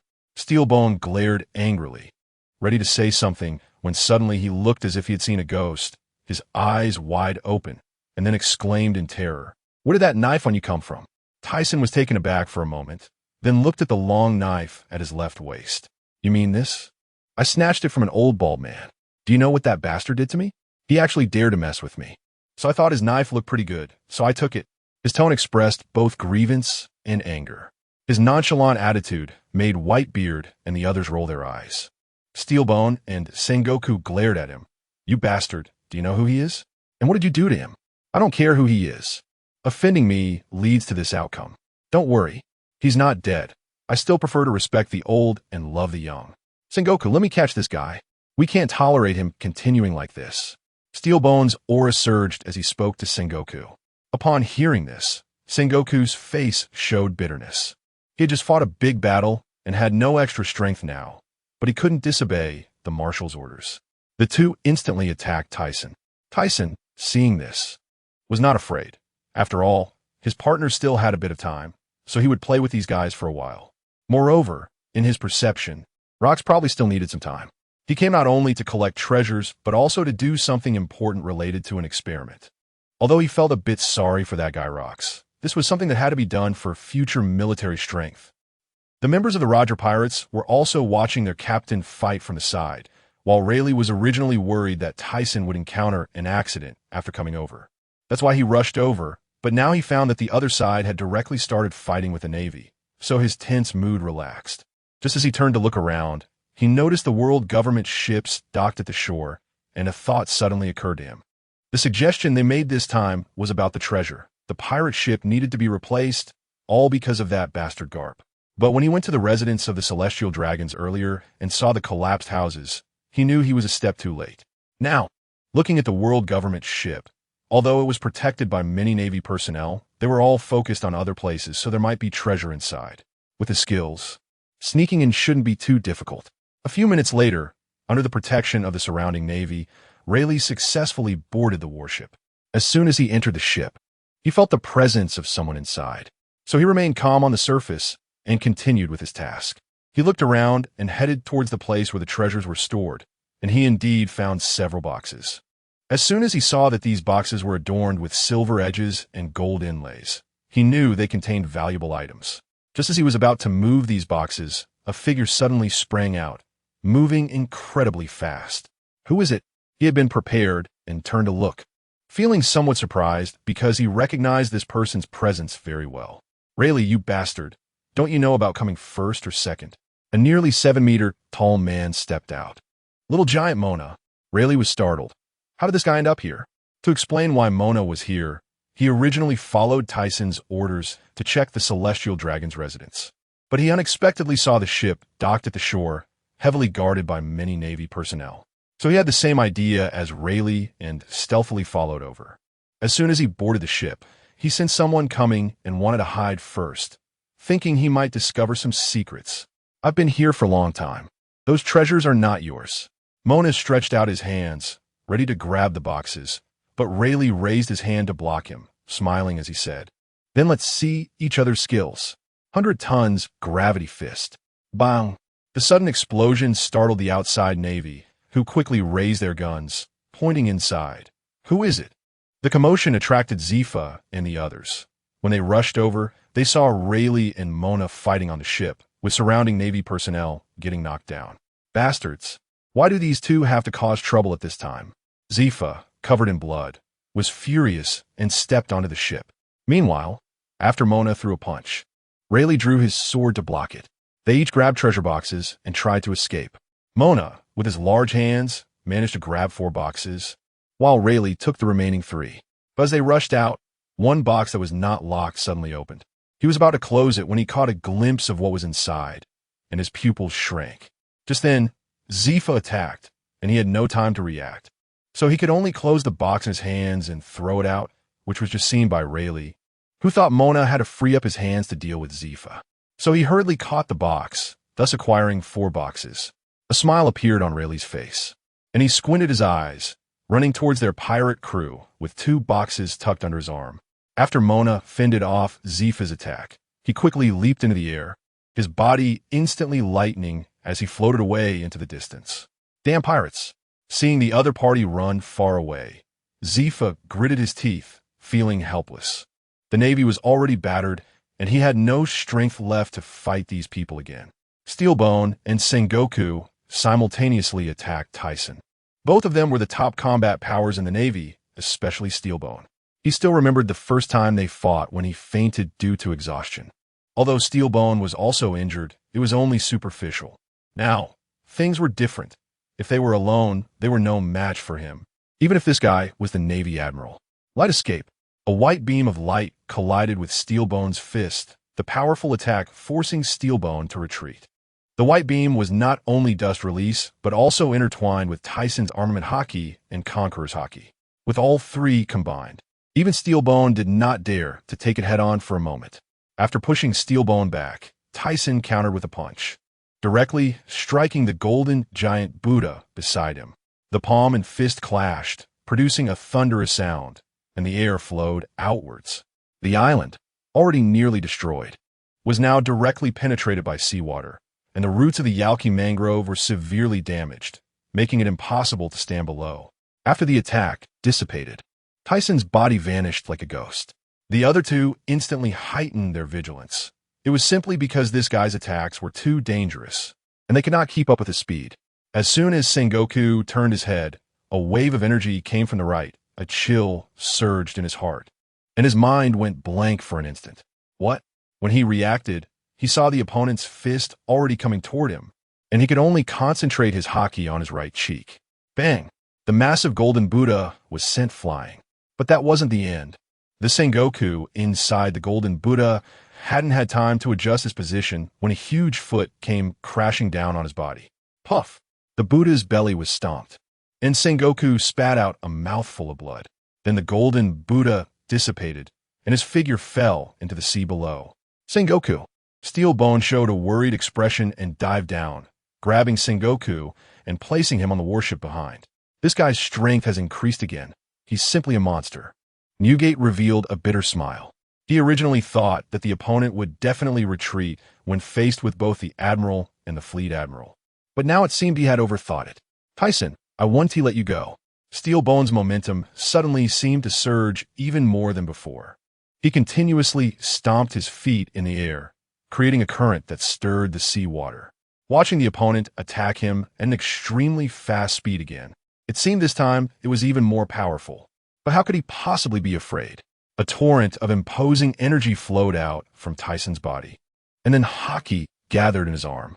His black hair and black cape billowed wildly, and his sharp black eyes locked onto the opponent. Swish! His figure instantly moved. When he reappeared, bang! Their fists collided. Crack! It sounded like thunder, followed by a piercing zzz sound, forming a purple-red lightning around the two. The space seemed to twist. At the same time, both of them put all their strength into their fists. However, from Steelbone's expression, it seemed more strenuous for him. Just as Thiesen was clashing with the opponent, he suddenly sensed danger coming from behind. But relative to his speed, it wasn't fast. He turned his head slightly backward and saw Sengoku, who had somehow adjusted his position, wanting to join in. The opponent leaped up, and then the golden Buddha appeared, a series of sorrowful chants swirling in his ears. Thiesen's eyes narrowed. Super heavy. Haki interruption. Suddenly, Steelbone, like Sengoku, had his consciousness and his mind interrupted by the sudden aura. When he reacted, he had already been punched in the face, the immense force making his face cave in.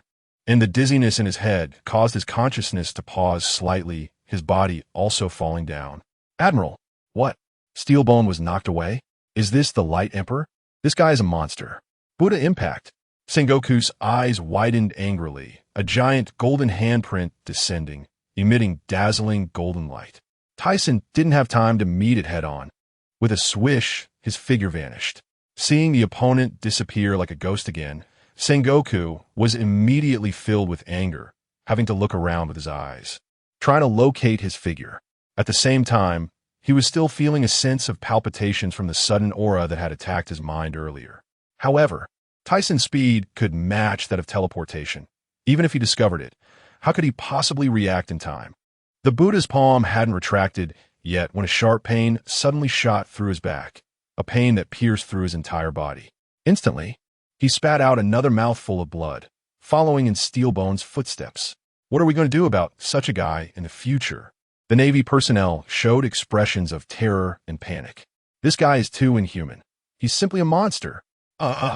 The others nodded in agreement. Sengoku.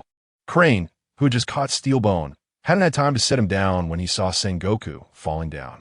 Thiesen was heavily gasping in the air. The previous attack looked simple, but he had actually used all his strength. In those few moves, his haki had been significantly depleted. Each strike was made with full force. Almost all were big moves. The armament haki and Conqueror's haki converged. Except for the dust release technique he hadn't used, he had employed all other means, including haki interruption. Although the opponent had been on high alert, they couldn't maintain it indefinitely. As long as they got hit, their consciousness would be lost for a moment, feeling nothing. The momentary opening that appeared would determine the key to victory. Moreover, it seemed he had overused the haki interruption technique. He felt dizzy and swollen in his head. The Conqueror's haki relates to his spirit and strength. In simple terms, it is the power of the soul. Now that this power had been overused, it was causing this situation. Thiesen shook his head slightly, feeling a sense of palpitations. It seemed he would have to use this technique sparingly in the future, or he might end up becoming an idiot. He wondered how the battle over there was going. Below, Steelbone and Sengoku had recovered after a few minutes. For beings with their monstrous physique, without deadly injuries, it was impossible to make them lose their combat effectiveness. Although they had been knocked down, it would take a period of time to determine the victor. However, with this, his stamina might be nearing its limit. Thiesen, who always needed to retain a certain combat ability, would not engage in such a loss-making endeavor. Hearing the noises over there seemed to quiet down, and when he rushed over, he found that the battle between the three of them had ended. Rocks had sunk into the sea, most of God's Valley had been destroyed, and only one corner was still holding on. Everyone had already returned to the pirate ship. Thanks to Roger's strange tactics and Carp's strong will, Rocks was ultimately defeated. The momentary legend came to an end. He felt an overwhelming sense of melancholy inside, secretly swearing that he could never end up like Rocks, nor like the future Newgate. Then, under Roger's arrangement, the Navy temporarily abandoned this capture operation. They no longer pursued Whitebeard and the others. Their losses this time were tremendous, and they needed time to recuperate, while Roger's pirate crew sailed away with the looted treasure. Thiesen then boarded the Mickey Mouse ship amidst Steelbone and Sengoku's furious glares. Just as God's Valley sank into the sea and the crowd retreated, at the spot where Rocks had sunk, a white light illuminated the swimming fish, and upon seeing the suddenly appearing massive creature, the fish all fled in panic. Yo-ho-ho, this is so exciting. It's my first time in a submarine. Bang. Brooke, you're too noisy. Be quiet. Gina's angry voice came. Yo-ho-ho-ho.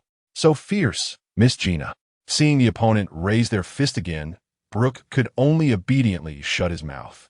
Lit. How is it? Gina lowered her hand and turned to look at the front. Berlik. Not yet discovered. Wait a bit longer.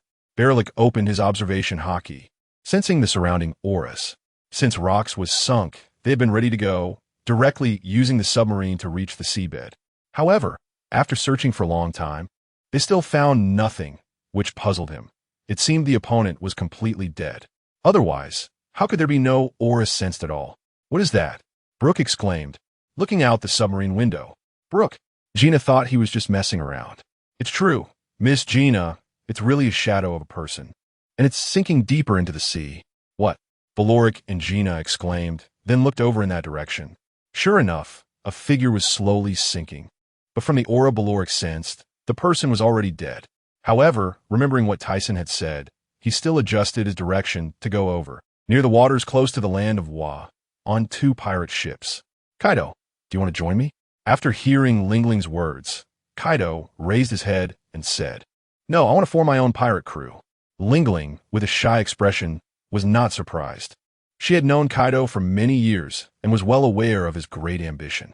All right, but with what just happened, you owe me a huge favor. In the end, Kaido expressionlessly shouldered his kanabo and turned to board another ship.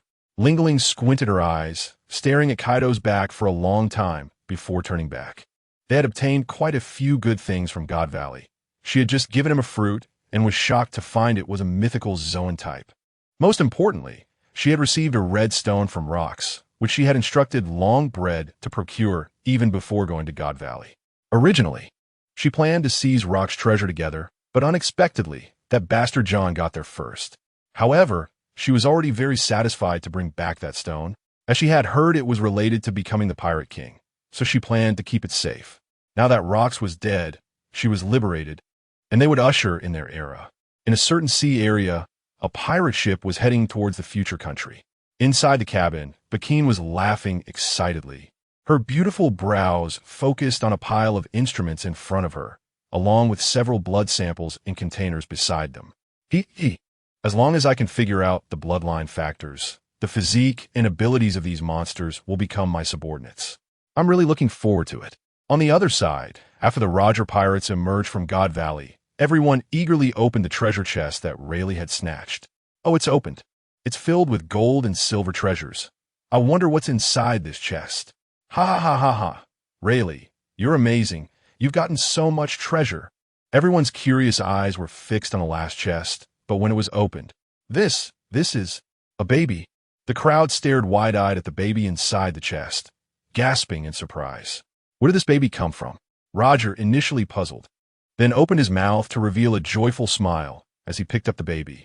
The baby, instead of crying, laughed and babbled happily. Rayleigh looked at the child, making cooing sounds in confusion, recalling the events that had transpired. Under Roger's questioning, he had to explain how the child came to be there. In the end, they decided to find Garp and hand the child over to him to return to the world government. 3 days later, a piece of news reverberated throughout the world. The Dark Emperor Roxd Bekig was defeated by the Navy's hero Garp, and the Rox pirates were completely crushed by the Navy. At the same time, another astonishing piece of news spread across the seas. The Dark Emperor had fallen, and the Light Emperor dominated the seas. The title was released by an unknown newspaper, and when people saw it, it was even more eye-catching than the Navy defeating the Rox pirates. Although Thiesen had originally been referred to as the Light Emperor by some, that was only a portion of people. Now, however, this name was well known throughout the seas. Many people raised a question, since Rox was defeated by the Navy's Garp, and the Light Emperor was not much weaker than the Dark Emperor. Does this mean the Light Emperor still cannot defeat Garp? However, some argued that the Light Emperor could defeat both the Navy's admiral and general simultaneously, indicating that his strength must have surpassed Rox long ago. In any case, various messages circulated across the seas, causing headaches for the Navy and the world government. At the Navy headquarters, what Light Emperor? Who the hell is making up nonsense? Find out for me. Steelbone's furious face twisted into a lion's rage, his teeth grinding angrily. Ha ha! The Light Emperor, Garp, who was originally enjoying a donut, suddenly burst into laughter, causing Sengoku and others beside him to grit their teeth. The Navy was severely weakened and was calling for recruits from around the world. Meanwhile, the New World was in chaos, as the former members of the Rox pirates fought fiercely for territory, so they decided to take a break to recuperate. At the same time, the Navy's branches in the New World faced pirate attacks with heavy losses. Steelbone had no choice but to send Zifa to guard the New World, while Garp and Sengoku went to capture the Roger pirates. The main reason was that the world government was very sensitive to the letter D. On a large island near Herb Island, this island was named Light Island by Thiesen. As for the outside titles and posters, he had seen them already. He quite liked the title Light Emperor, and he could tell at a glance that it was the work of that woman, Xuan Nai. However, he didn't care much about it. He was mainly busy with the construction of Sky Paradise. Since progress was slow and labor was severely lacking, he had to find ways to improve efficiency. So he came to the scientific research room.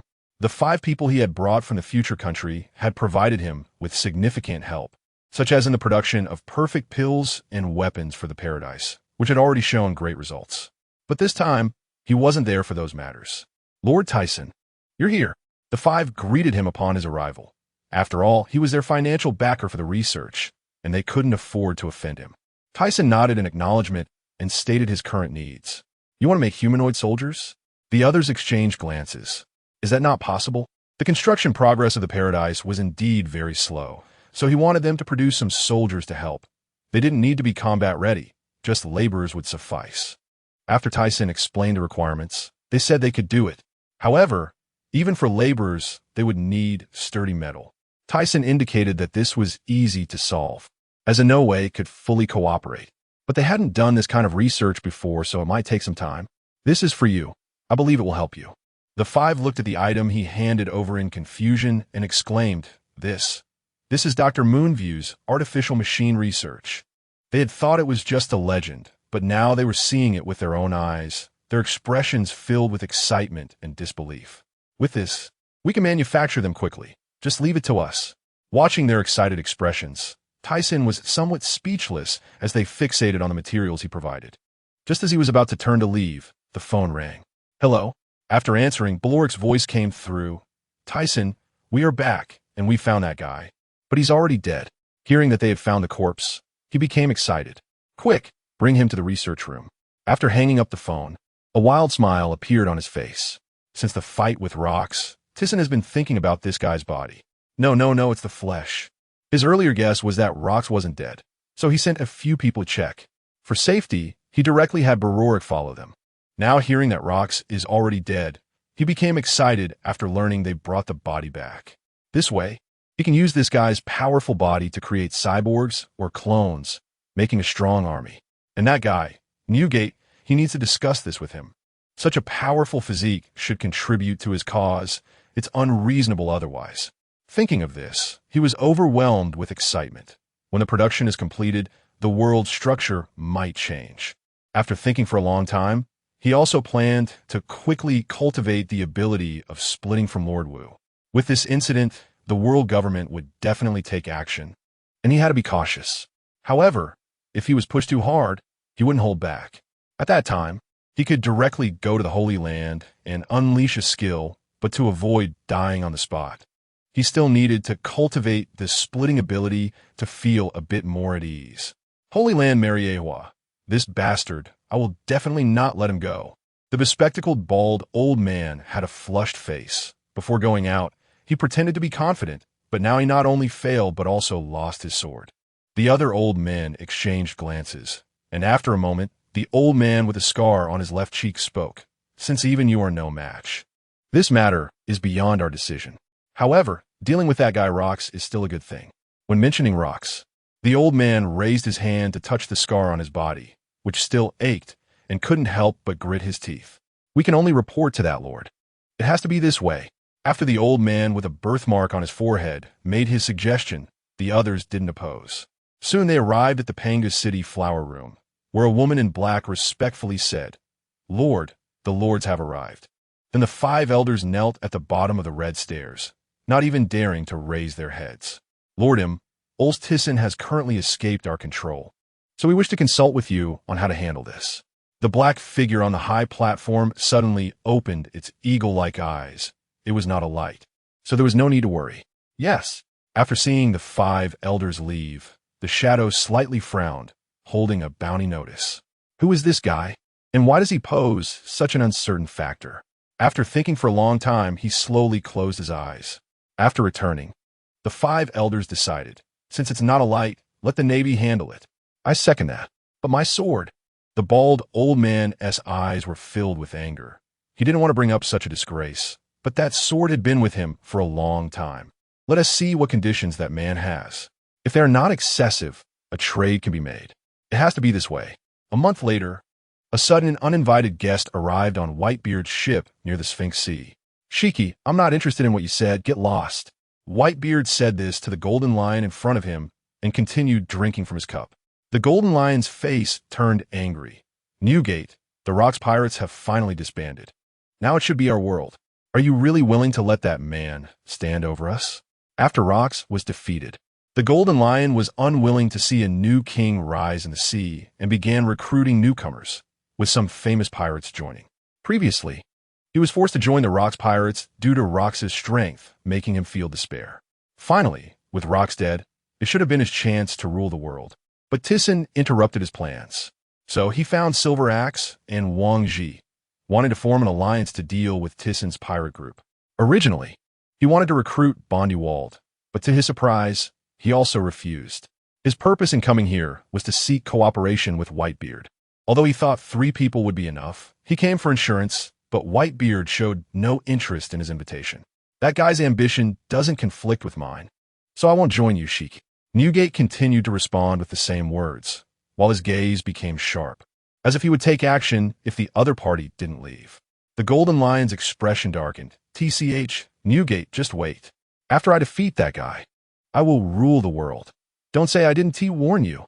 While speaking, his body had already soared into the sky and drifted away. Newgate frowned slightly at the sight of the other party's figure. "Old man, is this okay?" At that moment, a girl popped her head out from behind Whitebeard.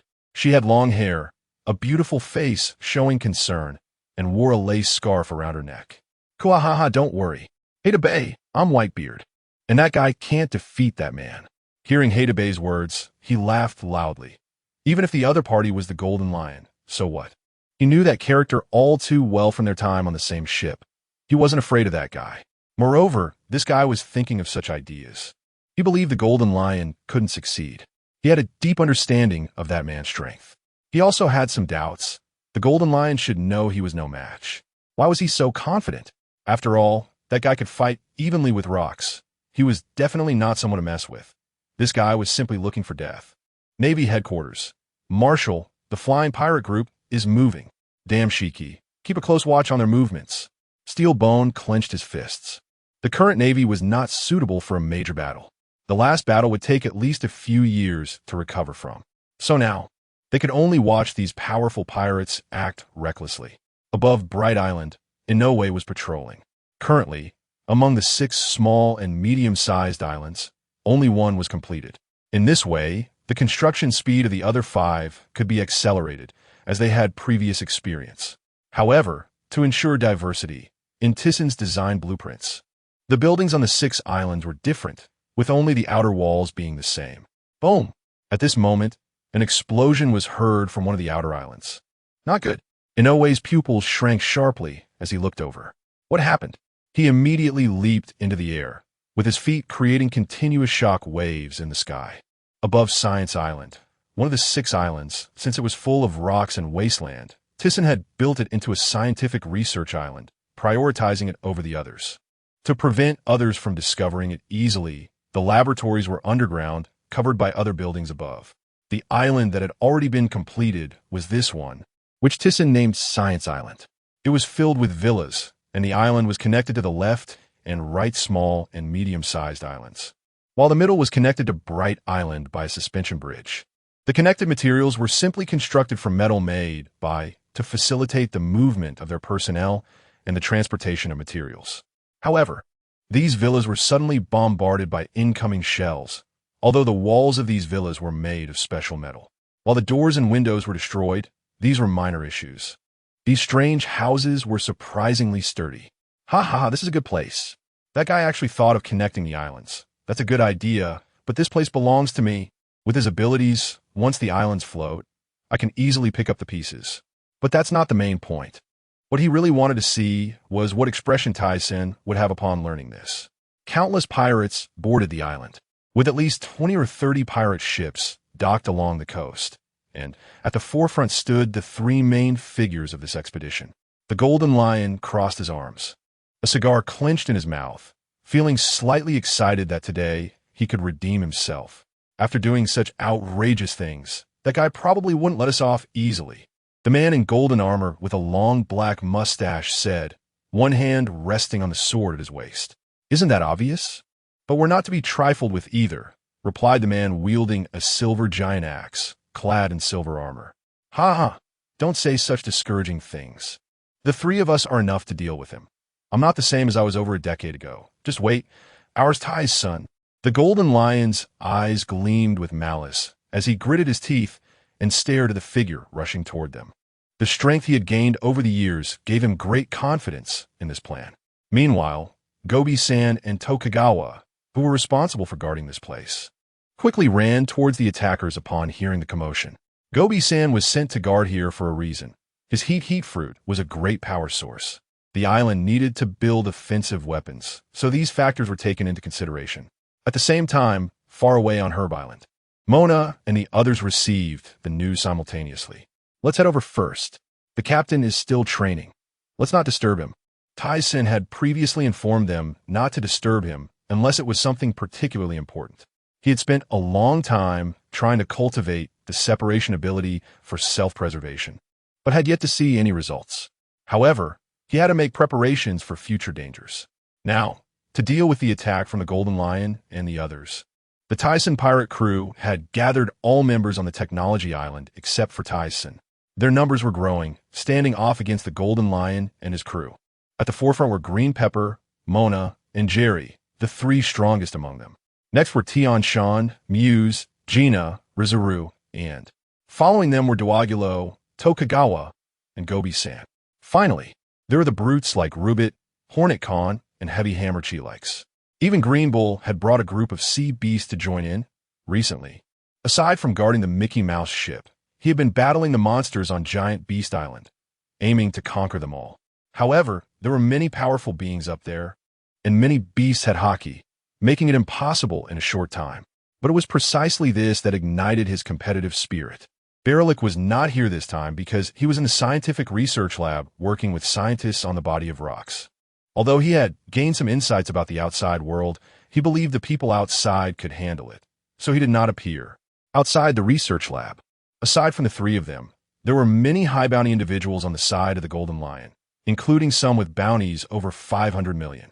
Before this, the Golden Lion had floated pirate ships at the entrance to the New World to recruit powerful individuals after the Rock's pirate crew disbanded, leaving those with dreams of entering the New World bewildered. Those familiar with the Golden Lion commented, "This guy has never done anything humane." Although the Thiesen pirate crew had recently brought in many new members, there were only a little over 2,000 in total. This was mainly because Thiesen had requirements for those who joined. Some people disliked such constraints and left directly. This led to a significant disparity in numbers between the two sides. Ha ha! Golden Lion, you dare to attack us? You got some guts. Green Pepper showed a smile that made it seem like the other side was coming as guests. Green Pepper, how could someone with kingly qualities become someone else's dog? I don't want to waste my breath with someone like you. Also, where's Aurs Tisen? Is he too scared to come out? Haha, since I chose to join, I won't regret it. Someone like you could never understand my feelings. Golden Lion, we are enough to deal with you. There's no need for the captain. So, be prepared. Arrogant fool, watch me kill you all. The Golden Lion's face showed anger as he issued orders and charged toward Mona and the others. The Thiesen pirate crew. Kill them all. Mona, nearly 7 meters tall, bellowed like thunder. Immediately, his figure vanished, reappearing right in front of Silver Axe. With his observation haki trained to the highest level and the ton press fruit allowing him to alter his body weight, he could make himself incredibly heavy during training. When he returned to his normal body, he felt very light, and the ton press fruit granted him both speed and strength. Thus, Mona did not need to worry about dealing with Silver Axe. Golden Lion, the last battle isn't over. Let's continue. Jerry drew his long knife, still unwilling to accept his earlier defeat and wanting to wash away his shame. After the last battle, Jerry had been training his swordsmanship and had even sought Thiesen's help along the way, achieving good results. Pike Dragon Punch. Finally, Green Pepper faced Wang Ji, their builds being quite similar.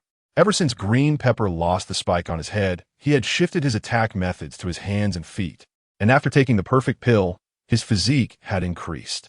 Both his strength and speed had significantly improved. Thiesen had also spent some time training him, and his haki had reached a high level, especially his armament haki, which had reached an advanced level, allowing him to change forms at will, whether external or flowing. Next was his observation haki. Although he hadn't reached the level of foreseeing the future, it was sufficient against strong opponents. The only thing he couldn't do yet was wrap his conqueror's haki, but his current strength was not comparable to 6 years ago. When the others saw that their strongest 3 could already handle the opponents, they all charged at the opposing pirates. The battlefield quickly descended into chaos. Although the enemy appeared to have a much larger number and many strong individuals, the members of the Thiesen pirate crew had all consumed pills. Though not perfect pills, the enhanced physique from long-term training had allowed some individuals to even awaken their armament haki, and there were quite a few. With Gina and the others' assistance, they were able to hold their ground against the opponent. It should be noted that Gina's bubble fruit has awakened, allowing her to create a sea of bubbles as soon as her hand touches the ground, rendering many unable to fight before they even moved. Then there's Bushi James' slow fruit ability, which is even more overpowered. The decisive factor in the battle lies with the 3 individuals, including Gold Lion. If they lose, the outcome of the battle is virtually determined.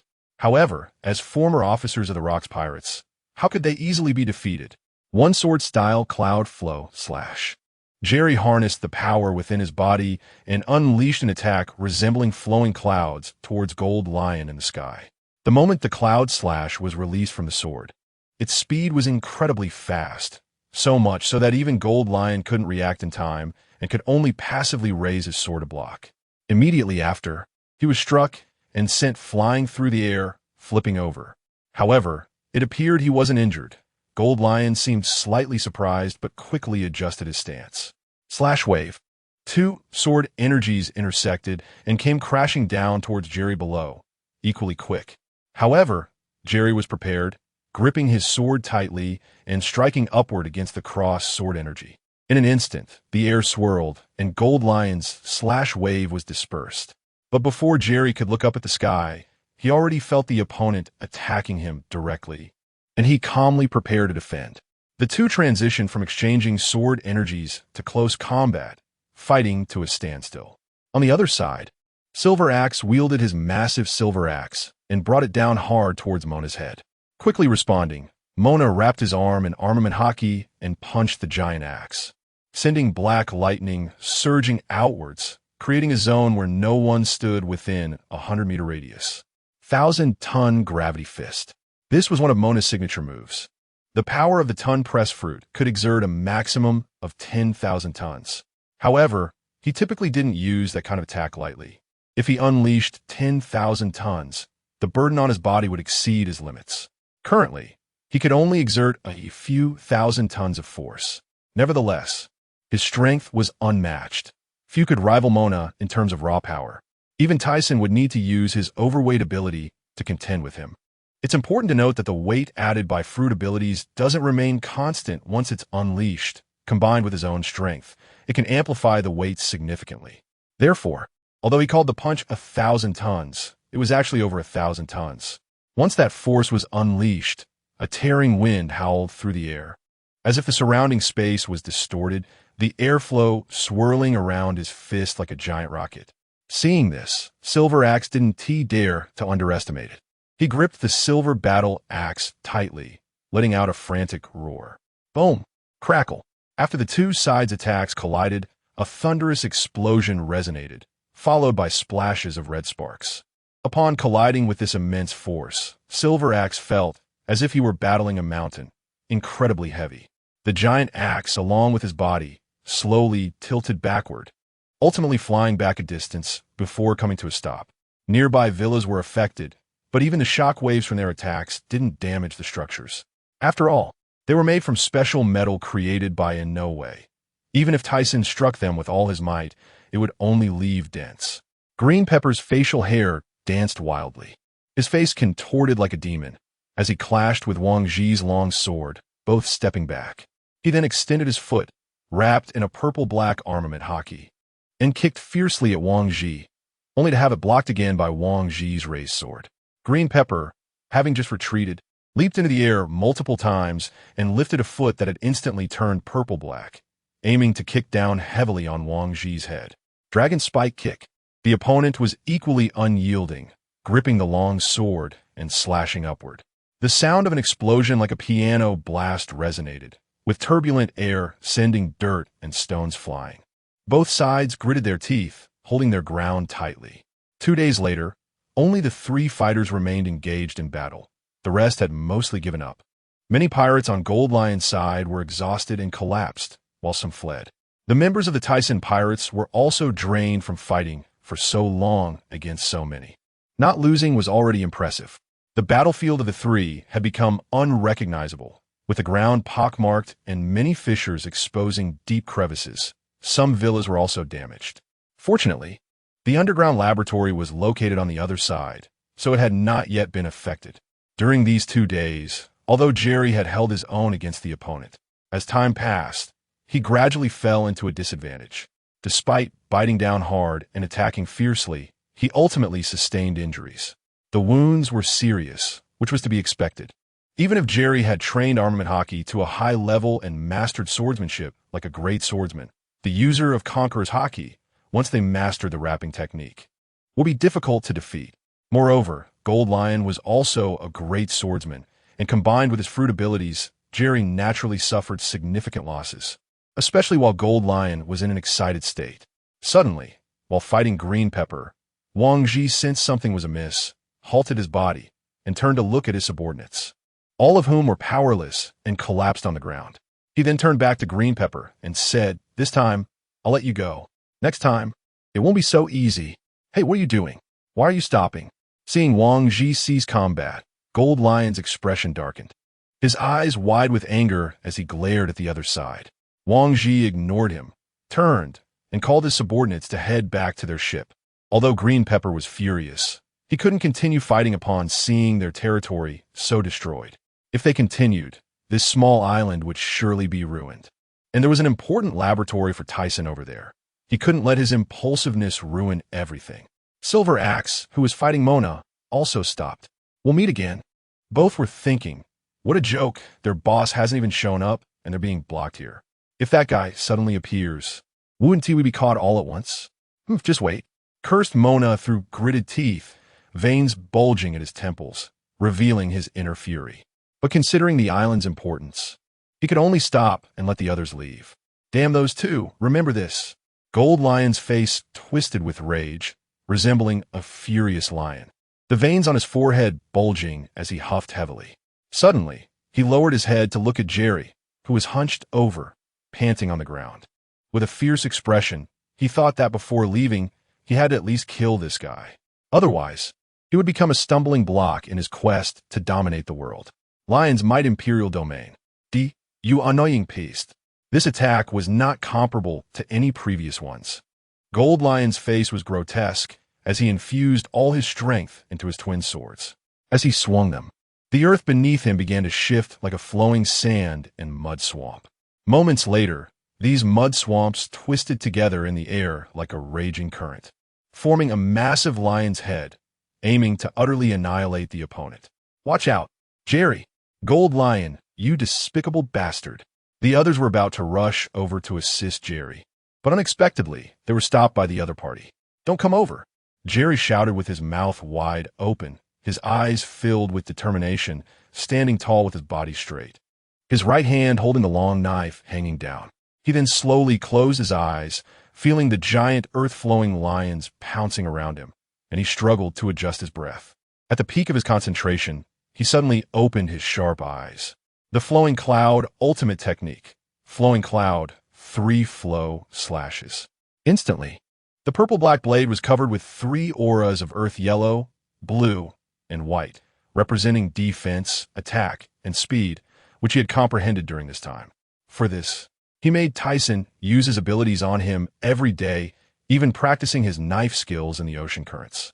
The 3 colored auras converged on the blade, and in an instant, the colors of heaven and earth changed. Then a vast scene formed above his head, resembling a sky, a tsunami. and an overwhelming momentum that made those around him feel as if they were in three different environments: a raging sea, thunderous flowing clouds, and the weight of the earth. Just as the fierce lion head was about to pounce on him, it seemed to freeze in midair, motionless. A smile appeared on Jerry's lips as he swung both hands fiercely, as if everything around him had vanished. Whether it was the lion-shaped earth flow or the clouds in the sky, they all disappeared. "This is incredible." The others showed expressions of disbelief, unable to believe that this was something a human could achieve. In fact, he had used this move before during a sparring session with Thiesen, but he was not proficient at that time. Jerry let out a heavy breath, slowly lifting his head to look at the golden lion in the sky, gritting his teeth with a smile and saying, "Golden lion, you can't kill me today." The golden lion, floating in the air, tightly gripped two famous knives, lowering its head, its body trembling slightly, and its chest heaving violently as if it were a balloon about to burst. "Damn it. Do you think you can defeat me just by blocking my attack? You say I can't kill you? Then let's see." Just as he was about to attack again, he noticed that Mona, Green Pepper, and the others had already positioned themselves in front of Jerry. They all wore cold smiles and sharp gazes, as if to say, "If you have the ability, come down." Seeing this, the golden lion's vigorous body suddenly came to a halt, its neck's veins standing up and its face turning red. In the end, he still did not dare to confront so many people directly, only raising one hand to wave. Soon, the pirate ship in the distance flew over, and the ships below began to float. Even the pirates who had not boarded the ship were disregarded. However, at the moment he turned around, a cold smile appeared on his face. "Humph, consider this a warning. Next time it won't be so simple." Hearing the harsh words released by the golden lion before leaving, the others initially didn't take it seriously. But as the golden lion's fleet departed, the sky suddenly darkened. Everyone looked up at the giant object falling from the sky, their mouths agape in shock. "It's the golden lion's ability, that damn guy. What should we do? No one can deal with this big guy." Just as they were at a loss, suddenly a figure shot out from the basement, seen wearing a red cloak and stepping continuously in the air. When reaching halfway up to the sky, he suddenly turned and shouted, "Let's go use our ultimate moves. Go." Although they had just fought a battle and had little stamina left, looking at the giant object in the sky, they were willing to risk their lives to stop it. Immediately, everyone unleashed their best moves. On the other side, in a Navy branch, Marshall, in the end, the Thiesen pirates have won. The Golden Lion and his crew have fled, a soldier said anxiously while holding a den mushy. "I understand," said Steelbone at the other end of the den mushy, hanging up the phone. "These guys are getting stronger and stronger. If they're allowed to develop, they may become the second Rocks pirates. No, maybe even harder to deal with than them. After all, unlike the others, they're not in disharmony, and infighting won't happen among them. Moreover, it seems the world government doesn't care much about these guys. What's going on there?" Steelbone sat in his chair, deep in thought. 3 days later, not long after the last news circulated, a shocking piece of news came again. The 3 cadres of the former Rocks pirates, led by the Golden Lion, formed an alliance and fought against the Thiesen pirates, ultimately being defeated and fleeing, with even the Light Emperor not appearing. Many people said that he was too disdainful to act personally, while others said that he was definitely afraid and didn't dare to face 3 former Rocks pirates cadres at the same time. Therefore, he sent his subordinates to resist. And, judging by the extent of destruction on Tech Island, it must have been a fierce battle. Inside a house on Herb Island, I've still failed. In this experiment, the skill split still could not be comprehended.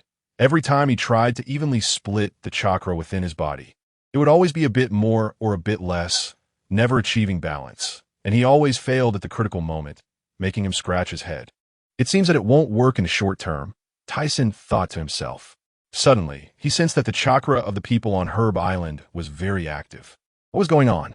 Soon, he arrived at the living area and saw Mona and the others. However, upon seeing their injuries, he inquired, "What happened?" Jerry, wrapped in bandages, and the others explained the situation.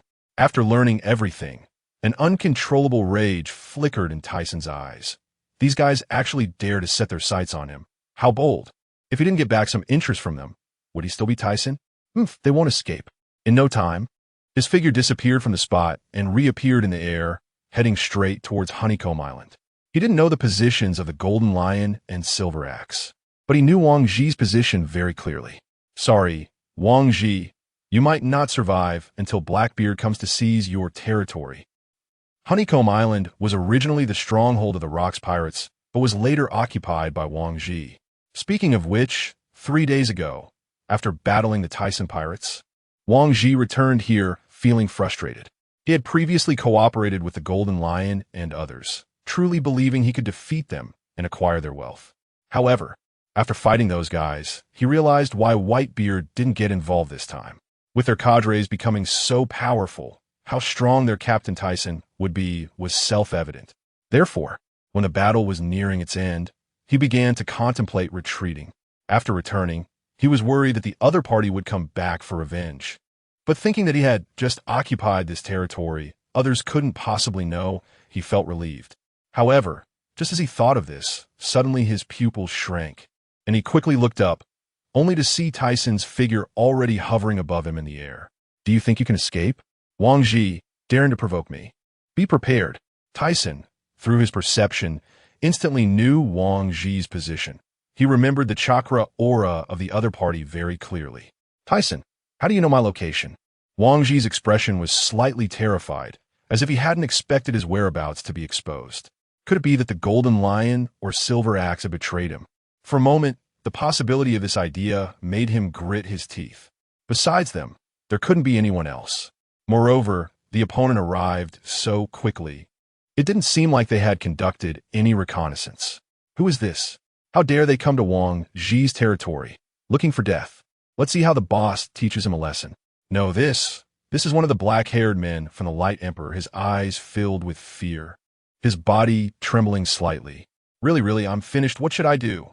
Thiesen drew the 7-star sword from his waist, looking down at him expressionlessly. Stop thinking. You're about to be a dead man anyway. Why think about this? Do you think you can guarantee to kill me? Arrogant guy. Let me show you my power. Shaking his golden armor, Wang Zhi gripped his sword tightly, cold sweat breaking out on his forehead, his eyes wide open in anger, staring fiercely at the sky. The scene instantly fell silent.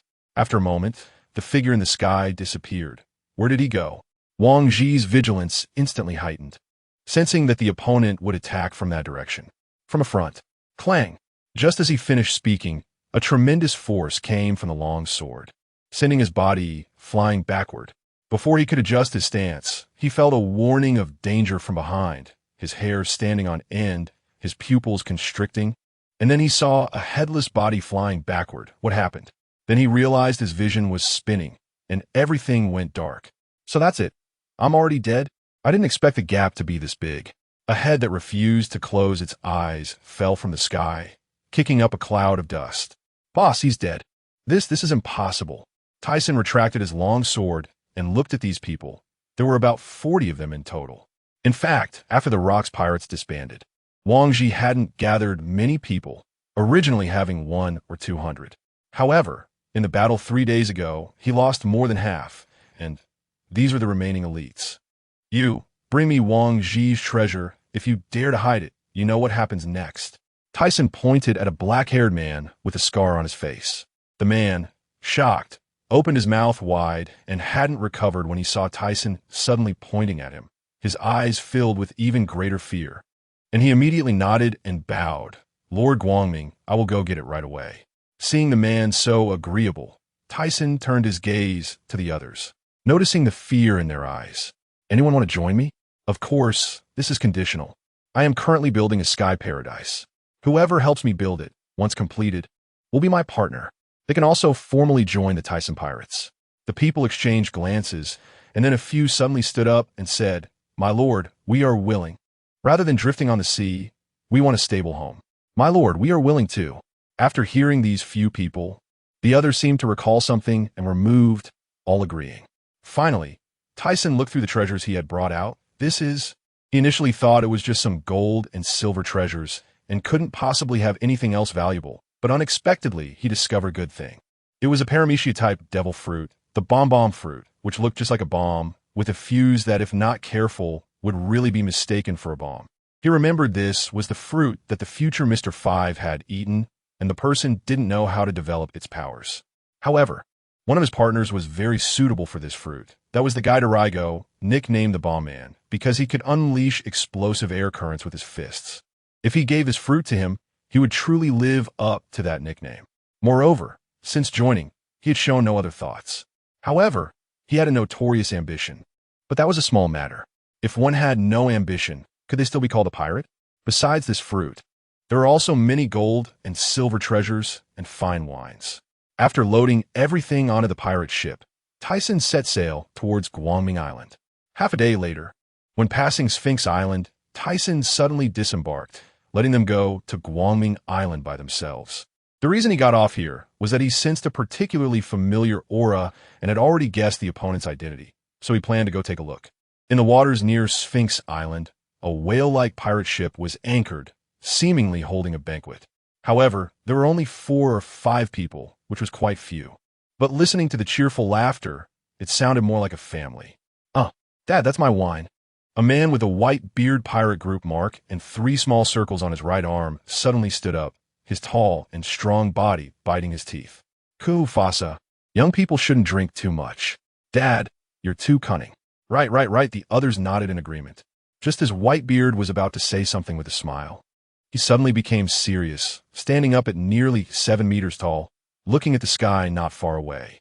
The others were startled by this sudden scene, then looked up at Whitebeard, asking what's wrong. What happened? The others showed puzzled expressions. "A dangerous guy is coming. You all back off." Whitebeard blocked with his naginata, protecting the people behind him, his gaze fixed on the approaching figure. "La, Newgate, is this how you treat an old friend? I even brought good wine." Thiesen saw the vigilance the other party maintained towards him and felt somewhat helpless. He was such a gentle person, yet he had to be treated like this. It was truly unreasonable. That is the Light Emperor. How could I let such a dangerous guy easily approach my family? Whitebeard, although not relaxing his vigilance, retracted the knife in his hand. "Considering you brought good wine, I'll let it go this time." This was actually normal. Since pirates met, there would be a fight. Moreover, Thiesen had come over without any greeting, which was indeed impolite. "Sorry, I just passed by suddenly and wanted to taste the good wine I brought." Thiesen suddenly changed the subject, then looked at the 4 people behind Whitebeard. Although they were still young, he could recognize them all. "Sons, come out and welcome the guest." After Whitebeard smiled and took the wine from Thiesen's hand, he took a big gulp. "Good wine, but this wine feels a bit familiar. Almost the same as what I drank on the previous ship." Then he tilted the bottle back toward his mouth again. Just returned from Wangji. This is what I brought back from there." As soon as he finished speaking, Whitebeard suddenly spat out the wine he had just poured into his mouth. He wiped his mouth and widened his eyes, staring at Thiesen and saying, "So you mean Yeah, he's dead. That guy actually dared to collude with the Golden Lion and the Silver Axe to attack my old lair. How could I possibly let him go?" Thiesen drank his wine nonchalantly, then reached out to grab the food that Whitebeard's sons had brought out and started eating. "Sigh, I knew it would be like this. Just didn't expect you to be so decisive." When the Golden Lion approached him, he had some suspicions, but I didn't expect one of them to die so quickly. Gradually, Thiesen drank with Whitebeard until nightfall, discussing many topics in the meantime. However, he sensed that Whitebeard's mindset had changed a lot, from being indifferent to now having a protection label attached to it. This is only natural. The pursuit they had always dreamed of could finally be realized. However, even so, Thiesen did not envy him. His own dream would soon be fulfilled as well. By then, his sky paradise would be the freest place in the world. People who desire freedom in the world would flock to his sky paradise, and at that time, he would be the symbol of freedom. The notion that the Pirate King is the symbol of freedom is impossible. He would not allow such a thing to happen. He originally wanted to ask Nyogai-te for some blood, but thinking about how much time it would take to study Rock's body, he temporarily set it aside. After a while, he returned to Bright Island. During the process, he received a call from home, saying that the world government wanted to talk to him about something. He wanted to say, what else could there be to talk about? It's just about wanting his sword. Although he wouldn't give it to them, he might as well listen to what those guys have to say. "What conditions do you have? Just put them forward." The expression of the phone worm looked pitiable. "All right, I need you to acknowledge the status of Sky Paradise in the world, and from now on, neither you nor the Navy are allowed to infringe upon it." This was his thought from the beginning. Although he didn't think those people would agree to him for the sake of sword, he had to try. Impossible. Don't even think about it. Then there's nothing to discuss. Tyson's tone suggested he was about to hang up, but the voice of the bald, old man came through again. I can trade you a devil fruit or something precious. Sure, I want a mythical Zoan type. I don't want anything else. He has a natural type. Since he obtained it, he had kept it, the reason being that no one wanted to eat it.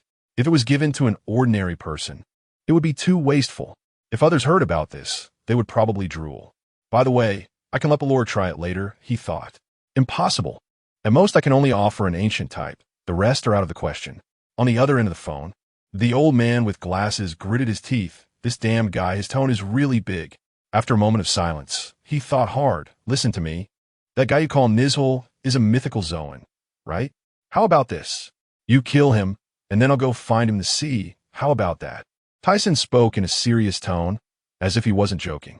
On the other side, the old man with glasses was momentarily stunned upon hearing Tyson's words. He then turned to look at the bearded old man with a scar on his left face, who seemed to sense something and glared back at him. The old man with glasses had a look of frustration. Even if he wanted to do that, he had no weapon in hand. Ultimately, after confirming that the other party would never agree to him, Tyson could only lower his conditions to exchange one ancient type and one paramecia type. To avoid the other party offering a useless ability as a substitute, he directly stated he wanted the door fruit. As for the other ancient type, it was the Tyrannosaurus form. Although he obtained them, he felt miserable because no one wanted to eat them. Plus, with these two fruits, he now had 3 in total. If possible, he could consider eating the door fruit himself, but he decided to wait. It wouldn't expire just sitting there. A day later, the bald old man received the original ghost slash he had been thinking about, while Tyson obtained the 2 fruits. He then took the natural gas fruit he had in hand and went to find Baloric. These 3 fruits all have pretty good abilities, think about it. Baloric frowned as he looked at the treasures in front of him. The mysterious patterns dazzled his eyes. This was the first time he had seen what a devil fruit looked like. Tyson, I'm not going to eat it. I don't want to become a landlubber. Besides, I don't need external things to enhance my strength. As he said this, he raised his head to look at Tyson. Seeing Baloric's confident gaze, Tyson could only take it back. Actually, as time passed, Baloric's strength was already approaching its peak. With his current strength, he was already at the top of this world. He didn't need to improve anymore. He feared that soon, even he would find it hard to deal with him. Upon thinking of this, he couldn't help but wonder, is it really true that such a good devil fruit has no one to eat it? Time flies. In the year 1490 of the Sea Garden, on Daughter Island, Tyson lay on a bed filled with feminine scents, holding a woman with a blissful face in his arms. It had been 2 years since he arrived at Daughter Island. 2 years ago, after settling everything on Bright Island, he came to the front half, helping Yakina clean up the underground world of the Grand Line. Now, Yakina had already secured a place in the underground world and was referred to as the Sea Transport King, mostly helping his Sky Paradise transport goods. Secondly, she provided weapons and ammunition to those countries in the New World. Once her position was stable, he came to the Land of Daughters to accompany Neriku.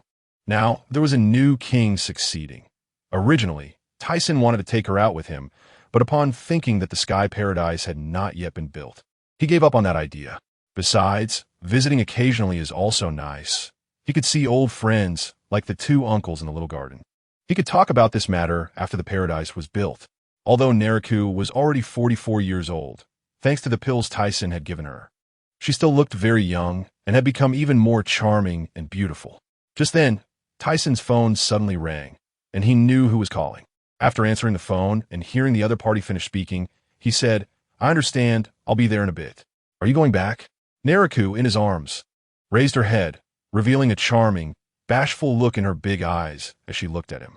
Yeah, this time the goods to be transported are quite a lot, and I'm just in the front half. Yakina is already waiting for me over there. Yakina? Oh no. Tyson's expression remained calm, but his heart trembled. He had forgotten about this. She's my partner. Building Sky Paradise requires a large amount of materials, and all of this is up to her to solve. He tried hard to explain this matter, but looking at the suspicion in her eyes, he knew he couldn't clarify it. Neriku got up and leaned on him, then with a sparkling gaze, looked into his eyes and asked, Really? After seeing this, Tyson found it hard to handle. After answering affirmatively, he hurriedly fled. Before leaving, he even heard her mumble, "You've even learned to perfunctory me now." Not daring to stay any longer, he directly flew away from Daughter Island, heading towards the Sabeti archipelago. Compared to before, his speed has increased significantly, reaching the destination in just under 4 hours. Before going to the island, he used the mist to conceal his face.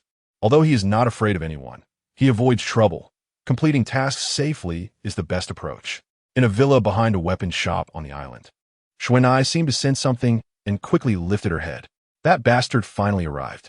Soon, Thiesen met Xuanai, and the people around in black suits were no longer surprised by the sudden appearance. Ever since the other party treated this place like home, coming and going as they pleased, they no longer dared to stop him.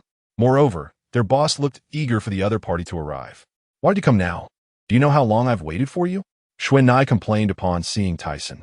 "All right, I have things to do. I'm not here to play." After sitting down in a chair, Thiesen picked up the tea beside him and started drinking. At that moment, Xuanai, dressed revealingly, suddenly leaned on him. Her curvy body pressed close, and her delicate little nose sniffed around his neck like a little lion dog, making him feel itchy and uncomfortable. Thiesen could hardly stand it and quickly pushed her away with one hand. "What are you doing? You're one of the kings of the underground world. Yet you're still so childish," he said, continuing to drink his tea. Xuanai turned her face away, her cheeks slightly flushed, and shot him a glance. "Oomph. You say you have things to do, but you smell like a woman. Clearly, you just gotten out of bed." Cough, cough, cough. Tea came out of Thiesen's nose, and he quickly wiped it. What kind of nose does she have?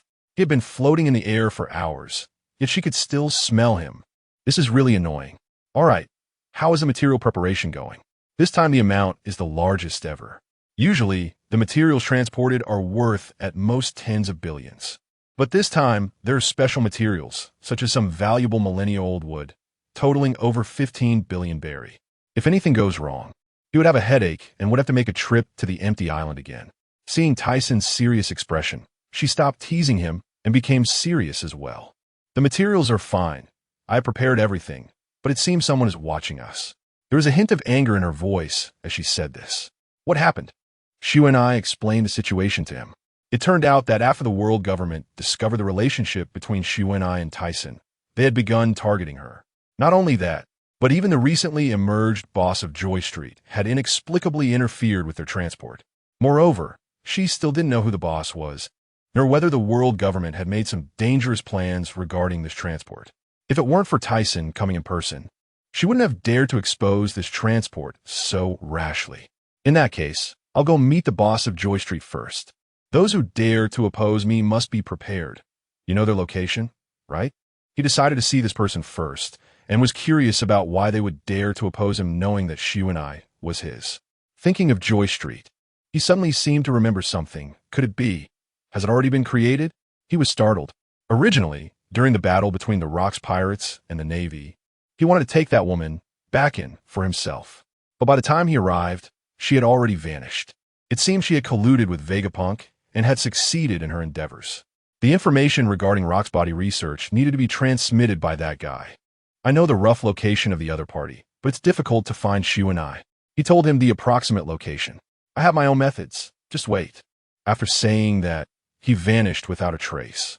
This #1 project, he needed to interact with it personally, because she was more than just a clone. The reason she was a successful creation was that she had her own consciousness and emotions, and could be considered a living human being. Xuanai told him it was in a certain place in the Queen of Spring City, which he wasn't very familiar with. Even after spending so much time in this world, he had only heard of it. However, according to Xuanai, Joy Street was quite mysterious, and people were rarely seen there. She had caught their attention by transporting so many supplies, and that guy's stronghold was in the New World. Soon, he arrived above the Queen of Spring City. Although he wasn't familiar with the chakra aura of the other party, he had a habit of sensing the distribution of people each time he arrived at a location. Under his perception, the chakra distribution of everyone in this small town was clearly visible to him. While sensing, Thiesen unexpectedly discovered the aura of an acquaintance. After thinking for a long time in his mind, he finally remembered who it was. This was getting interesting. Moreover, there was another person beside her, and, judging by their identities, It was clear that the person he was looking for was her, in the Queen of Spring City, within a bustling street. This was a place where many men indulged, a place to relax and entertain. This was the red light district within the city. In fact, many islands had such places, whether in the Four Seas or the Grand Line. The boss who unified these places was the person Thiesen was here to find. Although Shuai had the title of the Sea Transport King in the first half of the Grand Line, she was still not very well known in the New World. She only occasionally provided arms to some countries in the New World, but had never been there herself. She didn't know much about the bosses of such places. In fact, their businesses did not contradict each other, and there was no reason to target her. This unusual behavior was undoubtedly aimed at Thiesen. The world government and the Navy were wary of him. Everything related to him would be thoroughly investigated. In a certain room, an elegantly poised woman was tasting the red wine in her hand. She had a beautiful face, golden short hair adorned with a lace white hat, and wore a red dress with a white coat. Across from her was another person who matched her in both figure and appearance. At that moment, the woman who had placed the red wine on the table spoke up. "How is the investigation going, Purpleheim?" The pink-haired woman standing opposite her looked very respectful, lowering her head as she replied, "Lord Stussy, the investigation is complete. There are no items prohibited by the world government in the large batch of supplies transported by the Sea Transport King. However, they're all quite valuable, estimated to be worth around 15 billion. Oh, there are no prohibited items by the world government. Even so, with such a large value, I'm starting to feel a bit tempted," Stussy said, her sexy red lips slightly parted, though her face showed surprise. "Should we take action?" No need. As long as there are no items that pose a threat to the world government, we don't need to concern ourselves with it. This time, we are only responsible for the investigation." As she was speaking, the other party suddenly moved her elegant blue high-heeled shoes, stood up, reached for the unfinished red wine, and continued, "Moreover, if we were to take action, that man would be very troublesome. After all, the higher-ups currently do not want to conflict with him." When mentioning that man, the pink-haired woman's body suddenly trembled, biting her red lips, her hand unconsciously resting on her chest and inner thigh. Noticing this, Stussy put down the red wine, slowly walked to her side, and placed a hand on her shoulder, saying, "Purpleheim, don't worry. That guy will eventually be defeated. No one can escape the grasp of the world government, no matter how powerful he is." As she said this, she slightly narrowed her sparkling blue eyes. In the previous Judicial Island incident, the only surviving CP was the other party. The world government originally wanted to eliminate her, but she had saved her. Now she thought that Purpleheim's reaction was due to the fear instilled by that man's power. "Oh, really?" At that moment, a clear voice echoed in the room, lingering in the ears of both women, startling them. Upon hearing this voice, the pink-haired Purpleheim's figure trembled, her pupils sharply constricting, freezing in place. "Who is it?" Stussy, upon hearing the source of the voice, swiftly performed a backflip, followed by a leap, stabilizing her body before looking toward the chair where she had been sitting. She saw a man with long black hair, a handsome face, dressed in a white shirt and black trousers. Lowering his head while shaking the red wine in the glass he had just drunk from. Thiesen had been outside listening for a long time. There was no need to ask them about the situation or listen to their thoughts to understand what was happening. "Who are you?" Stussy looked at him without raising his head. Since he could appear here so stealthily, she did not dare to be careless and asked again. The figure in the chair did not respond, but brought the wine to his nose to smell it. "Good wine," he said, then took a sip. After drinking, he noticed the red lipstick mark on the rim of the glass, and suddenly felt uncomfortable. Stussy was momentarily stunned when she saw him raise his head to drink, and then her pupils violently contracted. You are? How'd this guy get here? Why? Isn't he in the New World? Oh, you recognize me?" Thiesen's handsome face broke into a smile as he looked at her, first with a look of shock and then an expression of disbelief. Stussy stood still for a moment, hesitating slightly. Then her beautiful face turned into a smile. After taking a few steps forward, she stopped in front of Thiesen and said, "So the ruler of the New World has come to see me. You aren't here to find the Sea Transport King, are you?" She paused for a moment before continuing. "I didn't have any intention of targeting her. And how could I dare to?" She spread her hands in a gesture of sincerity. Thiesen didn't have the time to listen to her performance and directly said, You don't have to act in front of me. I know you're from the world government. Stussie's expression changed dramatically, her confident demeanor faltering, and the smile on her beautiful face froze. Then Thiesen continued, I also know you were cloned by them. Although you're no different from a human, I still wanted to take you from that guy. As he said this, a wicked smile appeared at the corner of his mouth, his gaze sizing her up. Stussie's beautiful blue eyes flickered with disbelief. How could that be? After realizing it, she suddenly turned and fled outside. Today's shocks had been too much. First, a lifeless person barged in. Then she learned that he was a top figure in the new world, and now a bomb was being thrown at her without any warning. Seeing her escape, Thiesen remained calm and simply opened his mouth to say, Purple Queen, stop her. What?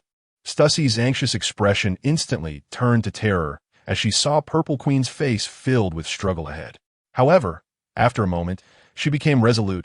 I'm sorry, Lady Stussie. Raging step. Damn it. A white slash suddenly emitted from Purple Queen's raised foot. Stussie gritted her teeth and had no choice but to stop and defend herself. Purple Queen, I saved you, and you're truly ungrateful.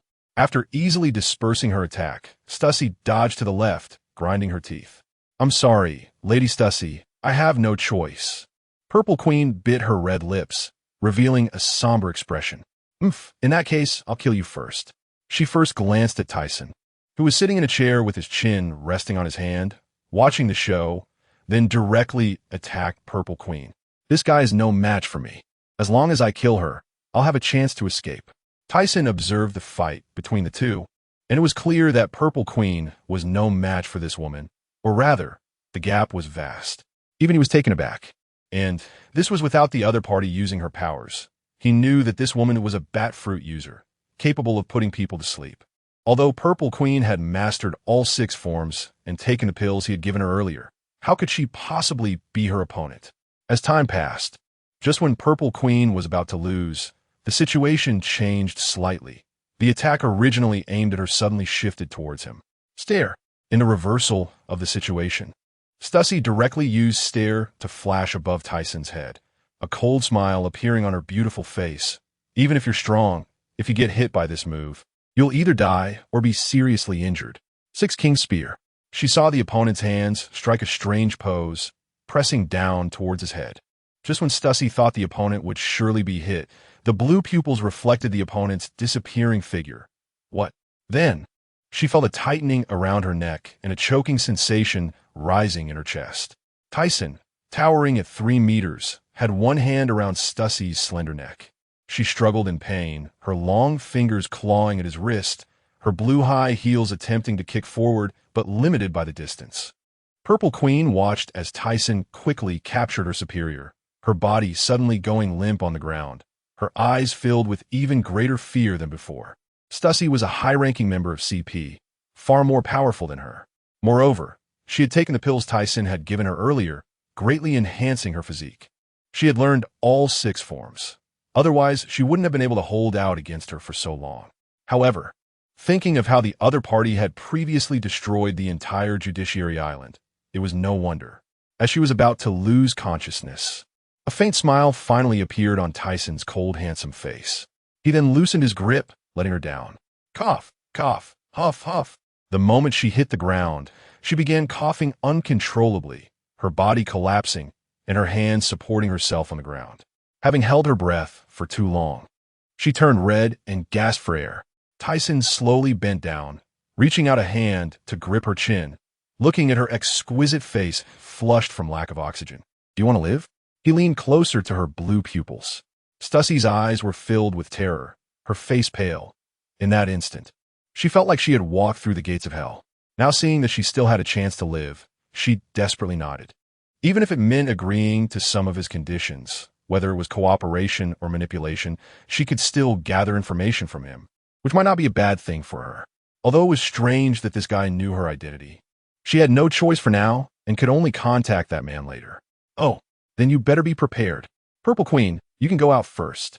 Stussie, still slumped on the ground, suddenly heard him call her to leave, her heart trembling again, and then, as if recalling something, the blush on her cheeks extended all the way to her ears. However, her expression was more one of embarrassment and fear. Stussy, standing up from the ground, looked at Purple Queen's actions. Although she suddenly felt a bad premonition, her face showed no panic, just her beautiful pupils fixed intently on Thiesen. After watching Purple Queen leave, Thiesen turned his gaze back to the woman in front of him, the corners of his mouth twitching into a malicious smile. "What do you want?" Seeing his expression, she changed her usual demeanor, her face showing a scene of tension that seemed almost intentional. Watching her reaction, Thiesen smirked, slowly approaching her while extending a hand. Just as it was about to touch Stussy's body, with a whoosh, a pair of black, bat-like wings suddenly sprouted from Stussy's back, and her body lunged towards Thiesen at an incredible speed, her beautiful face opening her mouth to reveal sharp teeth, fiercely biting towards his neck. Although he had known she had this ability, Thiesen was still scared by her speed, breaking out in a cold sweat. He quickly grabbed her neck with greater speed and turned to look at her mouth full of sharp teeth and the venom dripping down from them. Struggling fiercely, Stussy exclaimed, "I tell you, I'm from the world government. You can't hurt me, or you'll be opposing them. Get away." Seeing that the other party not only did not show fear, but seemed a bit excited, she mentally called him a pervert while her blue high heels kicked fiercely. Her bright blue eyes filled with unease, her face ashen. After all, she was a clone. I'll just reluctantly accept her.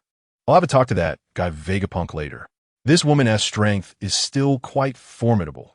She could easily kill an awakened fruit user like Kaku. Moreover, from her earlier conversation with Vegapunk, it was clear that Vegapunk had asked her to stop Rob Lucci and Kaku, and Stussy had easily agreed, indicating her prowess.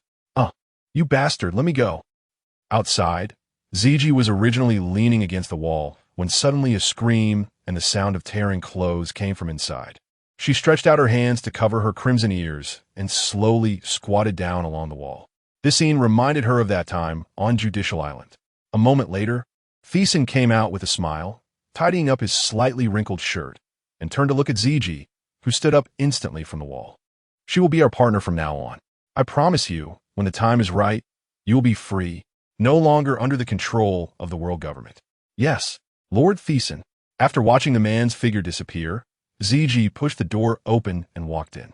There, Stussy still had the vicious demeanor from earlier, but now she curled up in a corner like a small creature, her dress in tatters, exposing her fair skin underneath. She tightly hugged her legs, her lowered head looking somewhat despondent. Ziji sat down in front of her, raised her head to look at her, and said, "I was treated like this a few years ago too. My body was also marked by them, and it's a mark that cannot be washed away." Saying this, she pulled down her clothing to reveal her delicate, fair chest. Then she lifted her leg to show the inner thigh, where a Mickey Mouse tattoo was imprinted, its arms spread wide as if welcoming them. Seeing no way to escape their control, I had no other choice. And being able to become a powerful subordinate like him, I don't see anything wrong with it, even though that guy said he would treat me as a partner. As Ziji said this, a slight smile appeared on her face. Then she lowered her head. Just then, Stussy's somewhat hoarse voice came through. "Humph, I will not submit. This tattoo can be removed at any hospital, although it will leave a scar. But I will never let him go. And you traitor to the world government. You are so naive." Ziji raised her head to look directly at her. "What did you say? You bastard, don't think I will cooperate with you like this." Stussy's face showed anger, her gaze burning with fury. That guy recorded everything that happened just now with a den mushy. We can never escape his clutches. Just behave and listen. Maybe in the future, I could really become his partner. I've had enough of the world government's restraints. If I could really gain freedom, I would rather help him. Besides, from your conversation just now, aren't you also an undercover agent? After saying this, Ziji showed a determined and disdainful look and stood up to walk out.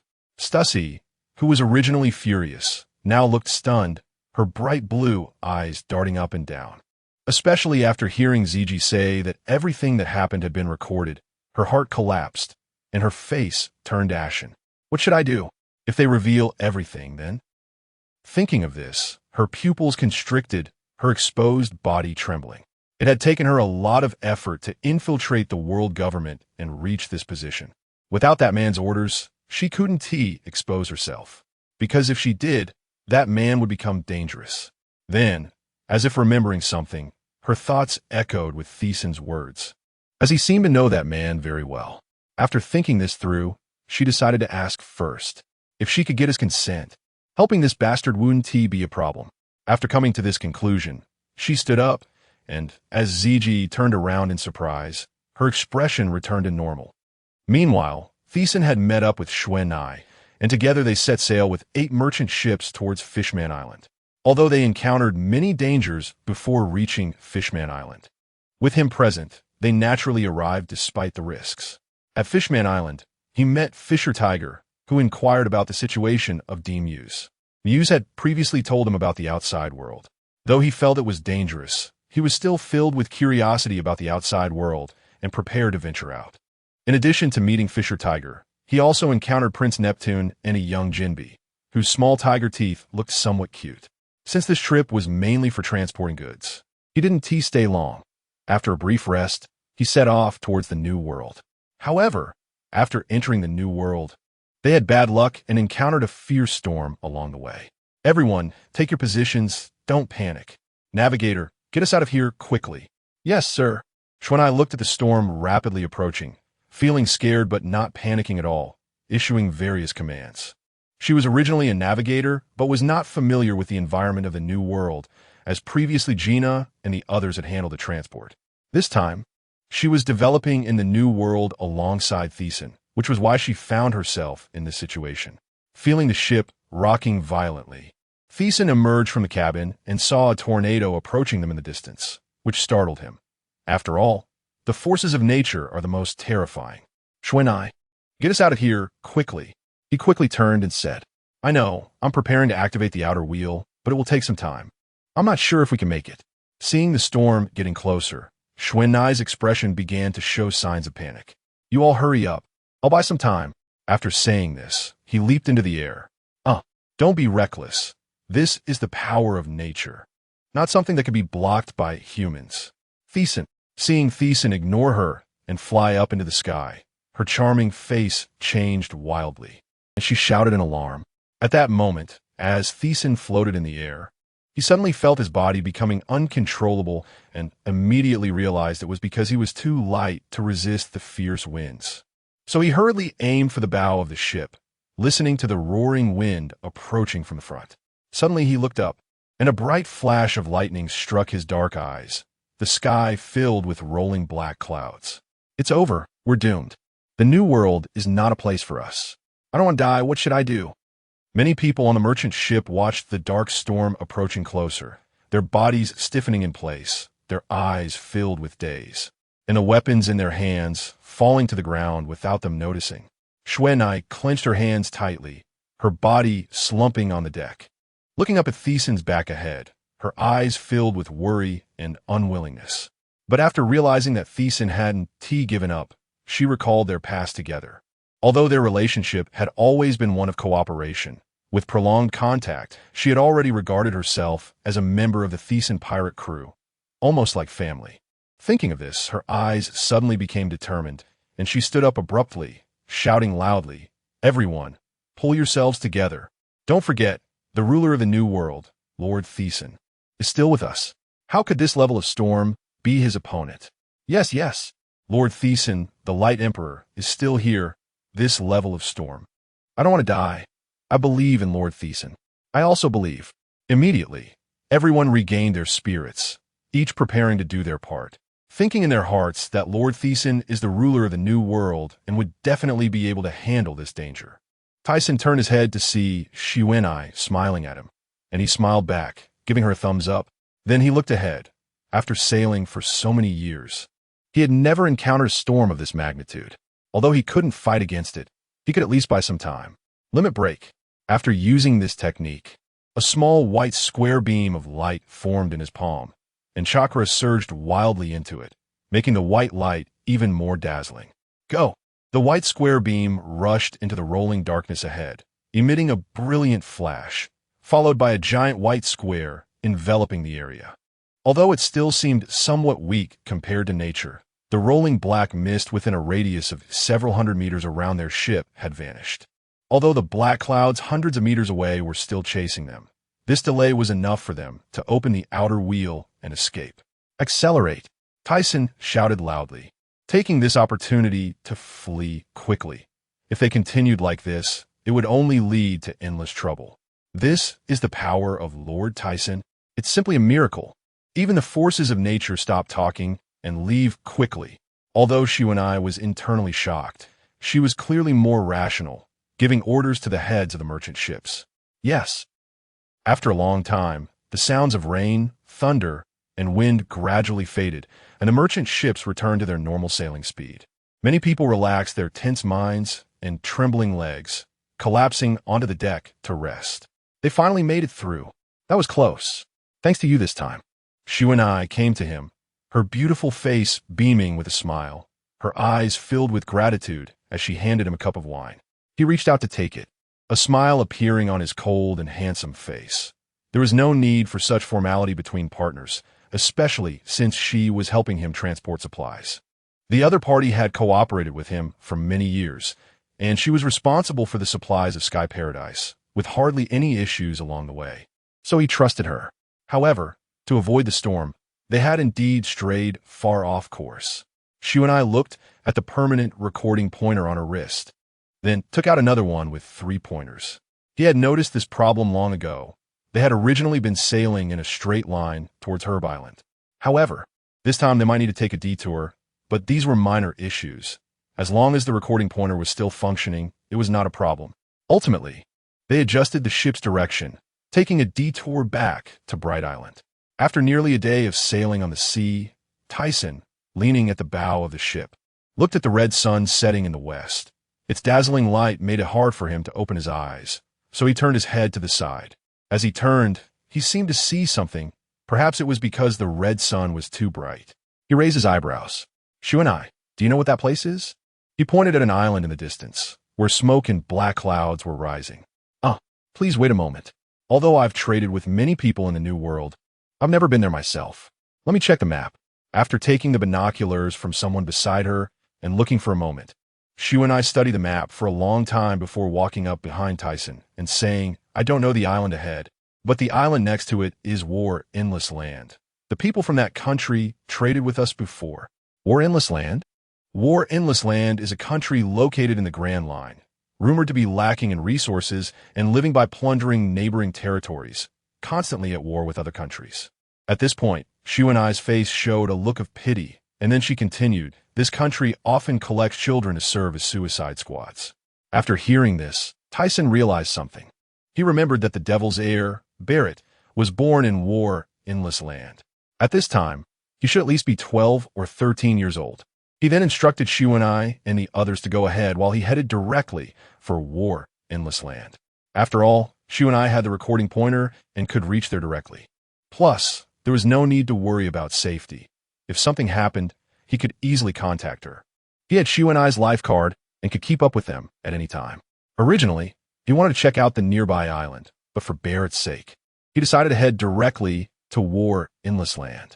Although Barrett might no longer believe in the power of friendship at this time, he should still be salvageable. With such powerful combat strength, he needed Barrett for Sky Paradise, and perhaps he could even become a partner. That would be even better. If Barrett refused and tried to attack him, then let him fight. Perhaps it would touch Barrett's heart, and if that happened, he could gain Barrett's genuine loyalty. I really am a genius. Upon landing on the island, he quickly spotted a castle and a stationed army. For efficiency, he didn't visit the nobility this time, but headed straight for the military, which should allow him to find the other party more quickly. Concealing his form, Tyson looked down at the densely packed soldiers from the sky, slowly descending to an empty area, revealing his true form outside a giant tent. Dressed in a white shirt with a black coat over it, he revealed a cold and handsome face.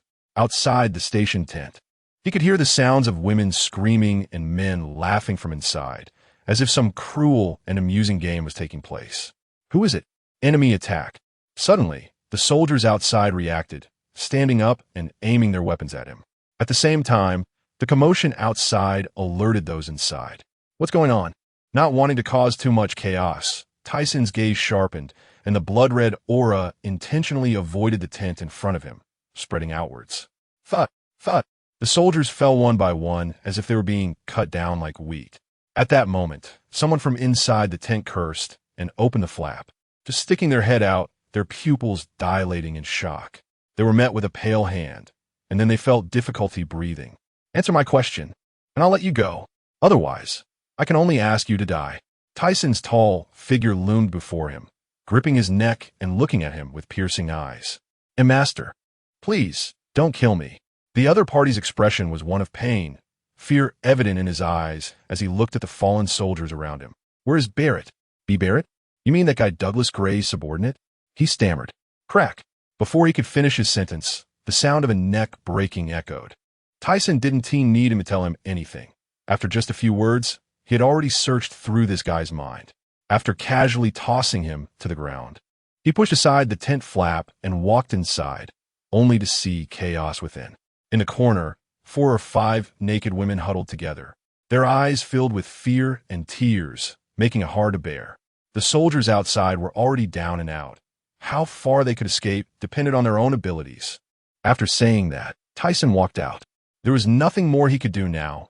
He had other matters to attend to and couldn't waste time here. The person whose neck he had just snapped was merely a captain-level figure, and he had a grudge against Douglas Gray. Douglas Gray is a commander in this country, specialized in adopting children, and has established a unit called Bullet. Barrett is one of his subordinates. However, Barrett seems to be quite famous now, becoming a battlefield hero at the young age of 13. This is quite a problem. If this guy were currently feeling very lonely, I could offer some warmth, a helping hand in the snow. But he is currently thriving. Just now, I saw the island with curling black smoke from the boat, which is the work of these young soldiers known as Bullets. I wonder if the war on that island has ended. Thinking of this, he quickly disappeared from sight. Soon, he arrived over the island where the war was taking place. The blood-red sunset gradually faded, and below on the battlefield, flames spread everywhere, growing fiercer. The ground was littered with charred and mutilated corpses, and a pungent smell wafted into Thiesen's nostrils, causing him to frown slightly. If it were an ordinary person, they would probably feel nauseous at the sight. For those who need war, it is a matter of course. Who can we blame for all this? We can only say that this world is truly insane. Often, it can only be resolved through iron and blood, and strength is a good way to solve all problems. Using his perception ability, he expanded his range to the entire island. Apart from the palace of this country, where there were living people, he could hardly find a living person on his side. Nearly all the people in the war zone were dead.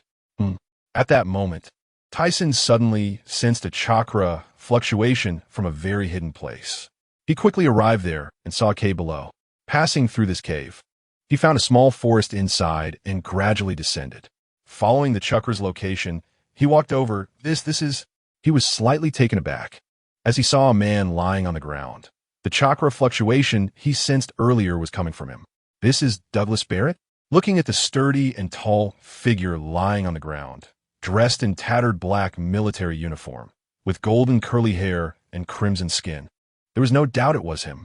However, he looked somewhat immature. Sensing his aura, it was nothing compared to the strength he would possess in the future as one of the 4 emperors. But this abnormal physique is indeed similar to Mona's. He is only 13 years old now, yet he stands nearly 4 meters tall. However, Thiesen sensed that this guy was very weak, likely due to prolonged fighting and hunger. Not only that, but there were many non-lethal injuries on him, though these were minor issues. Confirming that he was Barrett, he lifted his head to look around the small forest, wanting to see if there was anything to eat. Just as he was about to turn his head, he saw an astonishing scene. A huge fruit was growing under a tree in front of Barrett, hanging by a green vine. The appearance of this fruit was quite strange, composed of many regular concave and convex shapes, and it was covered in mysterious patterns. Is this a combined fruit? Thiesen was genuinely startled this time. Having encountered many devil fruits, he recognized it at first glance. He thought everything prior was quite normal.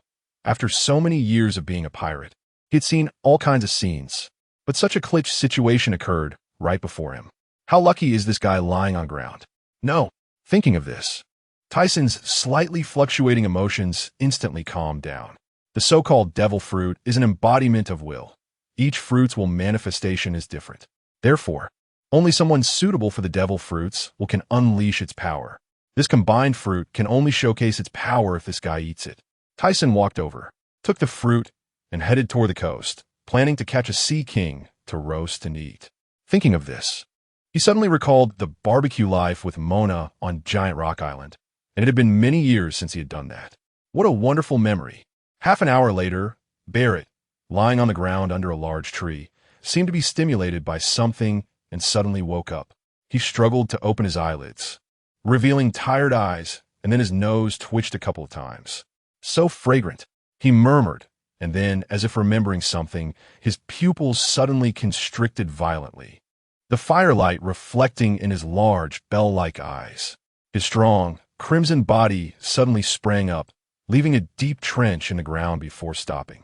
He then fixed his gaze intensely on the figure in front of him roasting meat, along with a gigantic creature behind him. An enemy. Barrett immediately thought to himself. Awake? Tyson, seeing that the meat he was holding was almost ready, popped it into his mouth to eat. Ouch, so hot. He blew on the oily roasted meat, deliberately making a series of gestures. Gurgle. A sound of hunger came from Barrett's stomach, and his body became tense. He reached out to hold his stomach, his face turning red. Sure enough, this guy was starving. Despite that, he looked at the other party with a wary posture, and upon hearing his stomach protest, his ears turned slightly red. In fact, Barrett was just a 13-year-old kid. If he weren't living in such an environment, how could he have gained the strength that ordinary people could only dream of after a lifetime of effort? It sounds like envy, but when you think about it, it's a cruel reality. The unit called Bullet is, to put it bluntly, a group of Boy Scouts. These children often betray and kill each other to survive. Over time, they no longer trust anyone. Only by relying on their own strength can they survive, and it's only natural for such a personality to develop. I don't know if it's because he is getting older or because he has lived 2 lives, but he suddenly felt a bit melancholic. If you want to eat, come over. Hearing this man's words, Barrett revealed a momentary look of desire. Although he really wanted to eat something, this was a battlefield. At any time, he couldn't trust what the enemy said. This was a rule he had followed for many years, and he had nearly died countless times by not adhering to it. However, thinking of this, if he didn't eat soon, he might really starve to death. His current physical strength was completely depleted. Just then, a fierce glint appeared in his eyes, and his arms swept at his waist, revealing a handgun in his hand. Bang! He fired the gun, for on the battlefield, he couldn't trust anyone. This was a rule he had set for himself when he was 8. Although that guy looked strong, this gun had helped him kill many people on the battlefield. Moreover, it was infused with hockey, and the other party would definitely not be able to block it. However, just as the bullet was about to reach half a meter from Tyson's temple, it suddenly stopped in an eerie manner, as if blocked by a layer of invisible protection, leaving people baffled. Hockey? He didn't expect this guy to have awakened armament hockey even earlier than him. He remembered awakening his own at 14. Moreover, the level of hockey was much stronger than when he awakened. He wondered when Barrett awoke his hockey, what kind of physical quality would that require? Thinking of this, he felt that the cloning experiment had gained another contributor. How is that possible? After seeing his powerful bullets easily blocked by this man, his pupils shrank. How could there be someone stronger than him? No, the other party must not be from this country. Such a person cannot exist among the people of this country. Don't act recklessly, kid, or you might lose your life. Tyson turned his head, revealing a cold and handsome face, his eyebrows raised, and his gaze fixed on him. The moment Barrett saw the other party turn his head, what is happening? His body couldn't move. He felt his body stiffen, unresponsive. It was as if some bone-chilling evil spirit was staring at him, his eyes filled with fear, and cold sweat trickled down his cheeks. It was the other party's aura. This guy, come and eat something. If I wanted to kill you, I would have done it while you were unconscious. No need to wait until now. After hearing the terrifying guy's words, he felt it made sense. If he really had hostile intent, he would have been dead long ago. He hesitated slightly, but ultimately couldn't resist the hunger in his stomach and walked over. When Tyson saw him approach, he directly handed him another piece of roasted meat. However, to his surprise, as the other party got closer, he bypassed him and tore a piece of meat from the Sea King behind him, then started biting into it.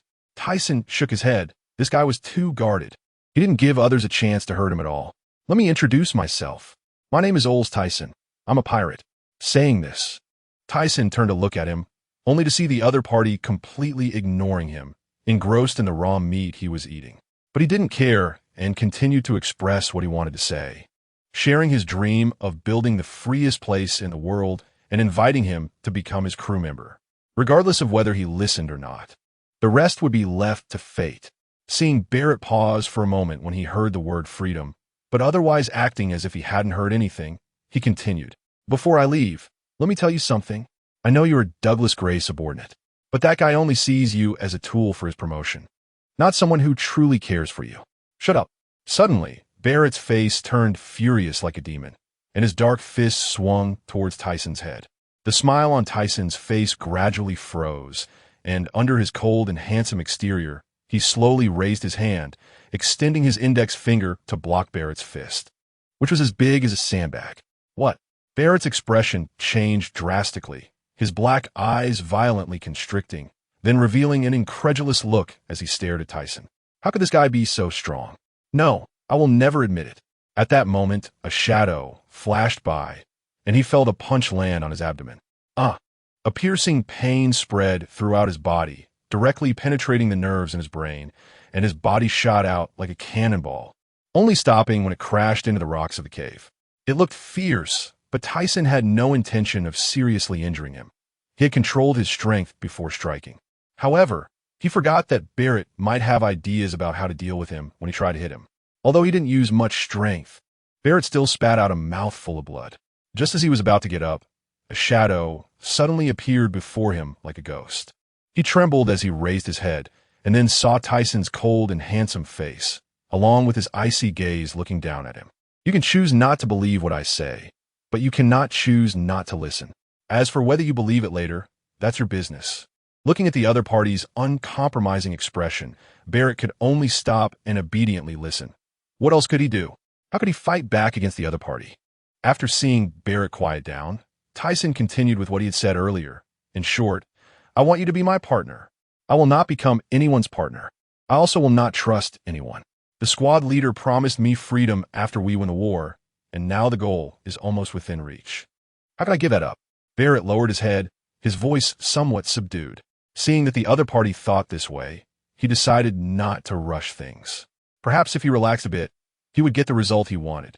In fact, Thiesen understood that Barrett didn't genuinely want Gray to free him. He was just finding a goal to live on. Having lived in war since childhood, he had no other goals to keep him alive besides fighting. He didn't want to leave this war-torn place. If it weren't for that guy Gray betraying him, Barrett might have remained loyal to him forever. Since that's the case, I won't force you. Here are 3 items for you.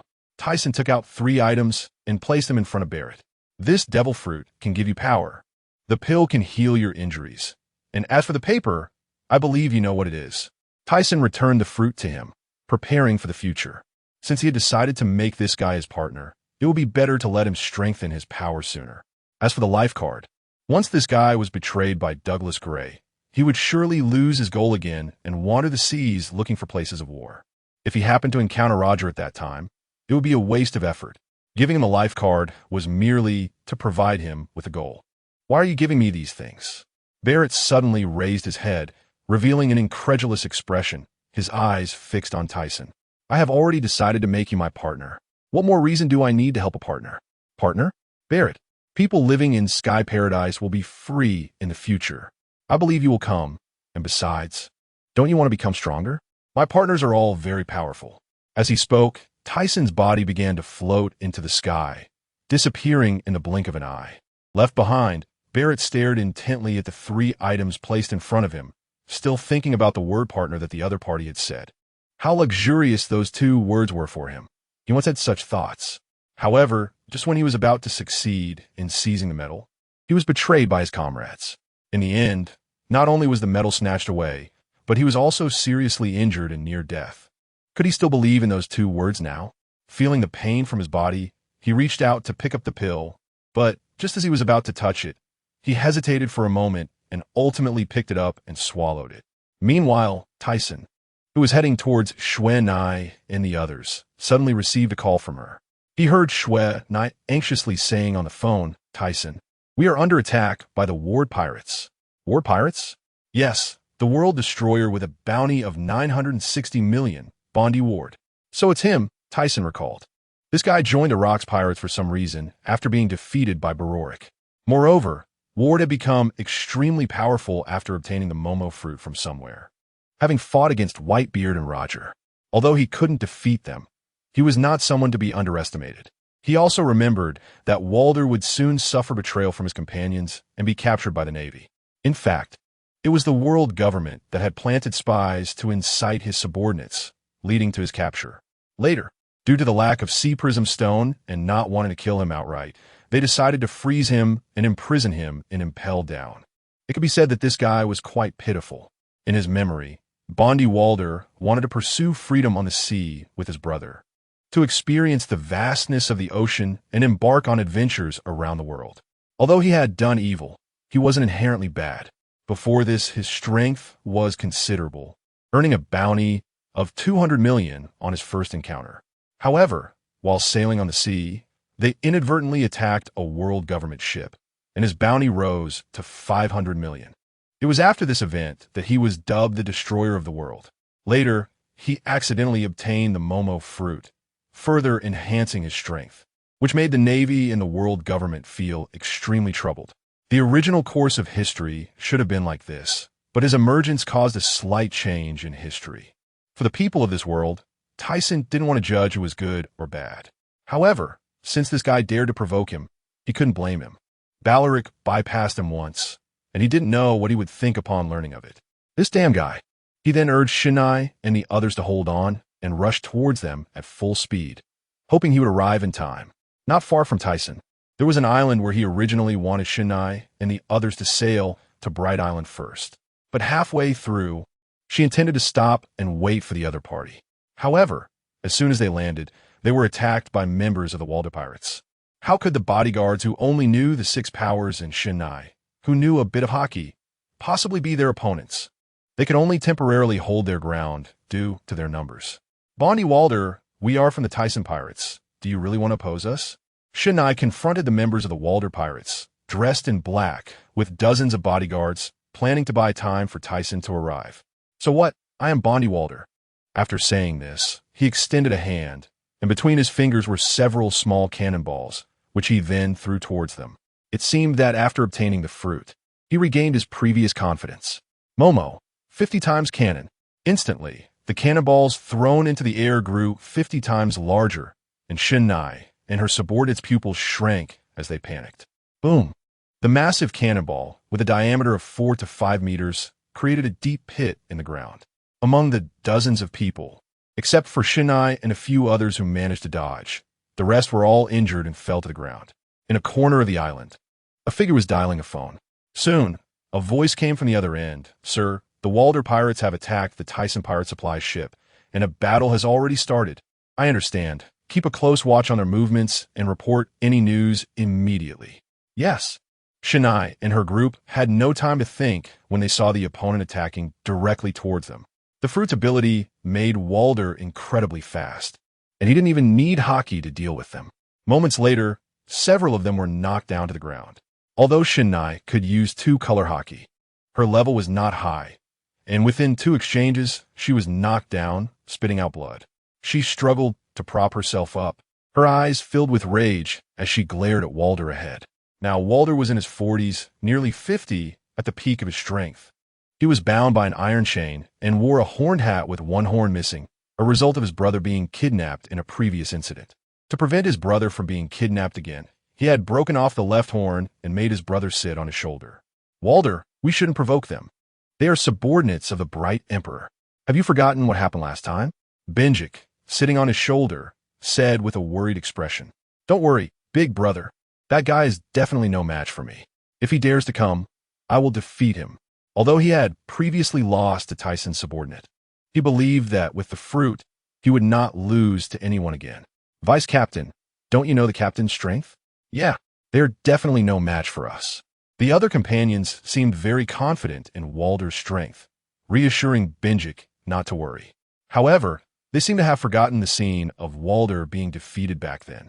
In pirate encounters, battles were inevitable. The defeated only had death awaiting them. How could Walder not understand this? But he was unwilling. Is that so? Just as Walder finished speaking, a sudden voice rang out. What? Walder and Benjik were startled by the sudden voice. Sensing the source of the voice, Walder quickly reacted, turning around to throw a punch, but the opponent's speed was even faster.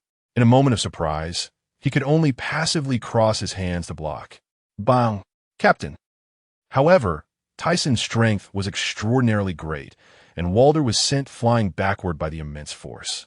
After flipping in the air, he quickly adjusted his posture and landed on the ground, raising his head to look at him. Tiesen revealed sharp eyes, and his cold, handsome face appeared somewhat grim. He walked forward to help Shinai up, and then took out a pill for her to take. Go save the others first. I'll handle the rest. Upon seeing him arrive, Shinai's tense and fearful feelings instantly relaxed. After he prepared to confront those people, she turned to the injured on the ground, holding some pills that Tiesen had just given her. Although there weren't many, every little bit helped. You are Aurs Tisen? It seems you are not just a name. Walder sneered coldly at Tiesen as Benjik on his shoulder looked terrified. Why did you attack my companions? You should be prepared to be killed. A cold glint flashed in his eyes, and his aura instantly surged, erupting with intense killing intent and a despairing atmosphere like an abyss. The blood-red conqueror's haki enveloped the area, causing the world to change color, the small island to tremble, and the ground to crack. Ever since he gradually trained the haki interruption ability, he felt that his conqueror's haki had significantly strengthened. What? Not far away. Only a few cadres of the Walder pirates retained consciousness. However, they were all paralyzed by this aura, kneeling on the ground with sweat on their faces, as if they had witnessed the arrival of a king. This guy, Walder's expression darkened, beads of sweat appearing on his forehead as he raised his hand to block Tiesen's pressure.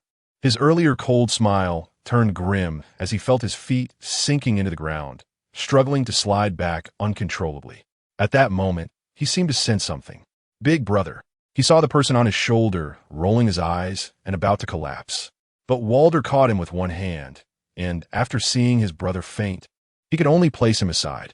Then, with a furious expression, gritting his teeth, he stared at Tiesen, hands clenched tightly, the dark haki enveloping his fists. Die for me. Momo, 50 times speed. After activating the Momo fruit's ability, Walder's speed increased tremendously.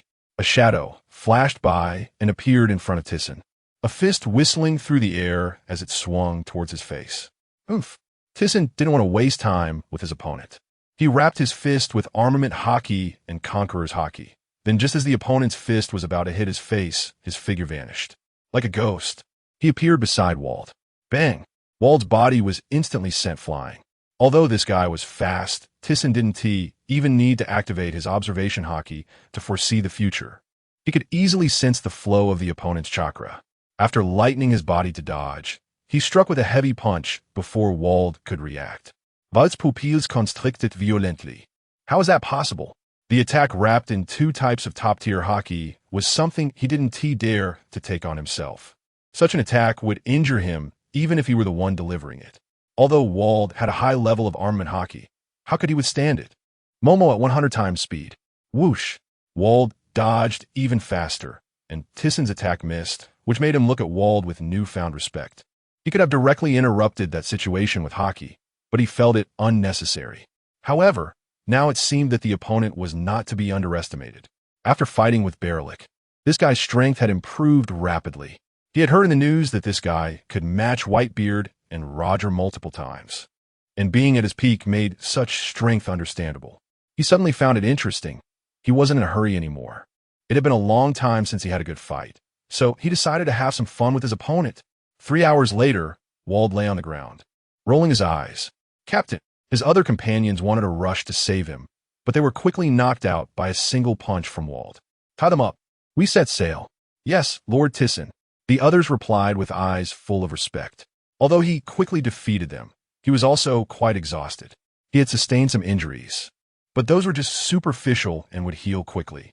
This guy was able to last so long against him, besides having a high level of haki and decent stamina. The main reason was the Devil Fruit ability. However, no matter what abilities the opponent had, he was not going to lose. Now, there was a problem. How to deal with these guys especially since there seemed to be several undercover agents from the world government among them. Kill them. It was a pity. Not just Wald's Momo fruit, but also Garam's cubic fruit was quite good. Moreover, he valued this guy's abilities among Wald's crew. He was a designer who would later design the Gyoloja D ship, turning the entire island into a submarine. Such technology was exactly what he wanted. Additionally, that Sebastian was also a good crew member. He was a hybrid of a giant and a fishman with great physical capabilities and armament hockey. He would make a good partner. However, these two were very loyal to Wald, so it seemed like it would take some effort. A day later, the world government and navy quickly received news of the defeat of the Wald pirates, which shocked them. They had first killed a big pirate like Wang Ji, and now one person had defeated the Wald pirates. They had been struggling to catch them, which had been quite a headache. The world government had even planted many spies on their ship to catch him, but now it was all in vain. Even the spies had been captured, and now they didn't dare to act recklessly. What the hell is this guy planning? Steelbone's expression was grim. They were considering more. Since Thiesen didn't kill the Wald pirates, what did he want to do with Wald? Would it be like Qingjiao, ultimately joining Thiesen's crew? If that were the case, it would undoubtedly be more dangerous. Meanwhile, on Bright Island, due to the construction of Sky Paradise, they needed to start building from the 6 surrounding small to medium islands. As a result, a lot of supplies had piled up above Bright Island. Since their return, the Wald pirates gradually regained consciousness, and Wald, realizing their failure again, showed a reluctant expression. Please spare them. If not, take my life. Wald stepped forward, his face gloomy, appearing like a solitary figure. Wald, Captain, what are you saying? We might as well die together. In front of Wald stood Thiesen and his companions. Thiesen sat in a chair, surrounded by members of the Thiesen pirates, encircling the Wald pirates. Listening to these people's tragic rhetoric, Thiesen almost felt like the villain. These guys seemed very loyal now, but when truly facing despair, would they all flee? Although Wald pirates, several cadres, including Binjek, had reunited with Wald, they had indeed run away when surrounded by the world government and navy, leaving Wald to be captured. But how many people could persist like the protagonist group and not abandon their partners? Moreover, they didn't have the luck of protagonists to escape danger every time. He stood up from his seat and walked in front of Wald, slightly taller than him, but not as big, then stared intently at him. You know that the losing side among pirates must lose their life, right? Or do you think you were just provoking me for fun? Barilek spared you once, yet you dared to embarrass my companion this time, and even injured Shu and I. How could I possibly let you go? As he spoke, a terrifying aura emanated from Thiesen, causing Binjek on Wald's shoulder to cough incessantly. Wald's gaze towards Thiesen turned fierce, gritting his teeth and saying, "So what you plan to do? Kill us all? I want to invite you to join us." The others exclaimed in disbelief. The Wald pirates looked dumbfounded. They had just been filled with killing intent, and now there was a sudden reversal. Binjek showed a surprised expression. Perhaps joining the other side wouldn't be bad. He then turned to look at Wald with anticipation. The other cadres of the Wald pirates also looked at him, all secretly hoping the captain would agree, though they would respect his choice. Wald's eyes widened, his face turning pale with rage. He shouted, "You might as well kill me. You bastard. How could I possibly become someone else's subordinate? What did you two brothers set out to sea for? I've looked into you. It's for adventure and freedom, right? And the Thiesen Pirates is a crew that aims for freedom. You must have seen everything around you by now. This place will eventually be built into the most free place in the world. So I need you to join me, to be my companions, to protect this place together." After Thiesen finished speaking, he noticed many people from the Wald Pirates, including the cadres and Binjek, looking shocked, mouths agape, their eyes revealing a sense of longing. Many of them had gone to sea for freedom, but now they suddenly had such an opportunity. Despite this, they still had to look to Wald for his opinion before making a decision. Wald first turned to look around. A group of people surrounding them smiled, and he could feel their intentions. But with the heart of a strong man for such a long time, how could he allow himself to do this? He would never be beneath others. Sensing the emotions and thoughts of the others, Thiesen had already understood that it was impossible to recruit them now. In that case, you can leave. If we meet again next time, I want to hold back. Thiesen turned around. Although he couldn't get the others to join, he had already seen their concerns. It was just that they hadn't adapted yet. Sooner or later, they would succeed. People can only be deeply impressed when they are saved in their most desperate times, and this opportunity would come soon. Are you really going to let us go? Wald's face showed disbelief, and the others were also shocked, thinking they would either join the other party or die, but they never expected this outcome. However, a few of them had flickering eyes, unsure of what they were thinking. In the end, Tisen ignored them and soared into the air, flying towards Herb Island. Since the plan was set, they would just wait patiently. Wald, let's go quickly. Captain, hurry. If they change their minds, we won't be able to leave. After hearing his brother and companions, Wald just stared intently at the distant Tisen, then expressionlessly turned and walked away. Moments later, after leaving Tisen's pirate crew's territory, everyone lay on the ship, breathing heavily. Finally escaped. That was terrifying. I thought we were going to die today. I didn't expect we could actually come out alive from the hands of the Light Emperor. Captain, don't do such crazy things next time. To escape from this demon's hands twice, we might be the only ones who could do it. Yeah, since coming out, Jack felt Wald was distracted, as if he had something on his mind. Wald, where are we going? After hearing his brother's question, Wald turned to the others. We continue to adventure. Wald pirate crew, set sail. On the other side, the Navy and the world government were astonished and pale upon learning that the Light Emperor had actually let the Wald pirate crew go, exclaiming that the other party was acting unreasonably. They wanted to figure out Tisen's intentions behind this. The pawns continued to follow, waiting for the right moment to capture the other party. Yes, the world government personnel initially thought the Wald pirate crew was finished, but unexpectedly, they were completely fine, and the Light Emperor let them go just like that.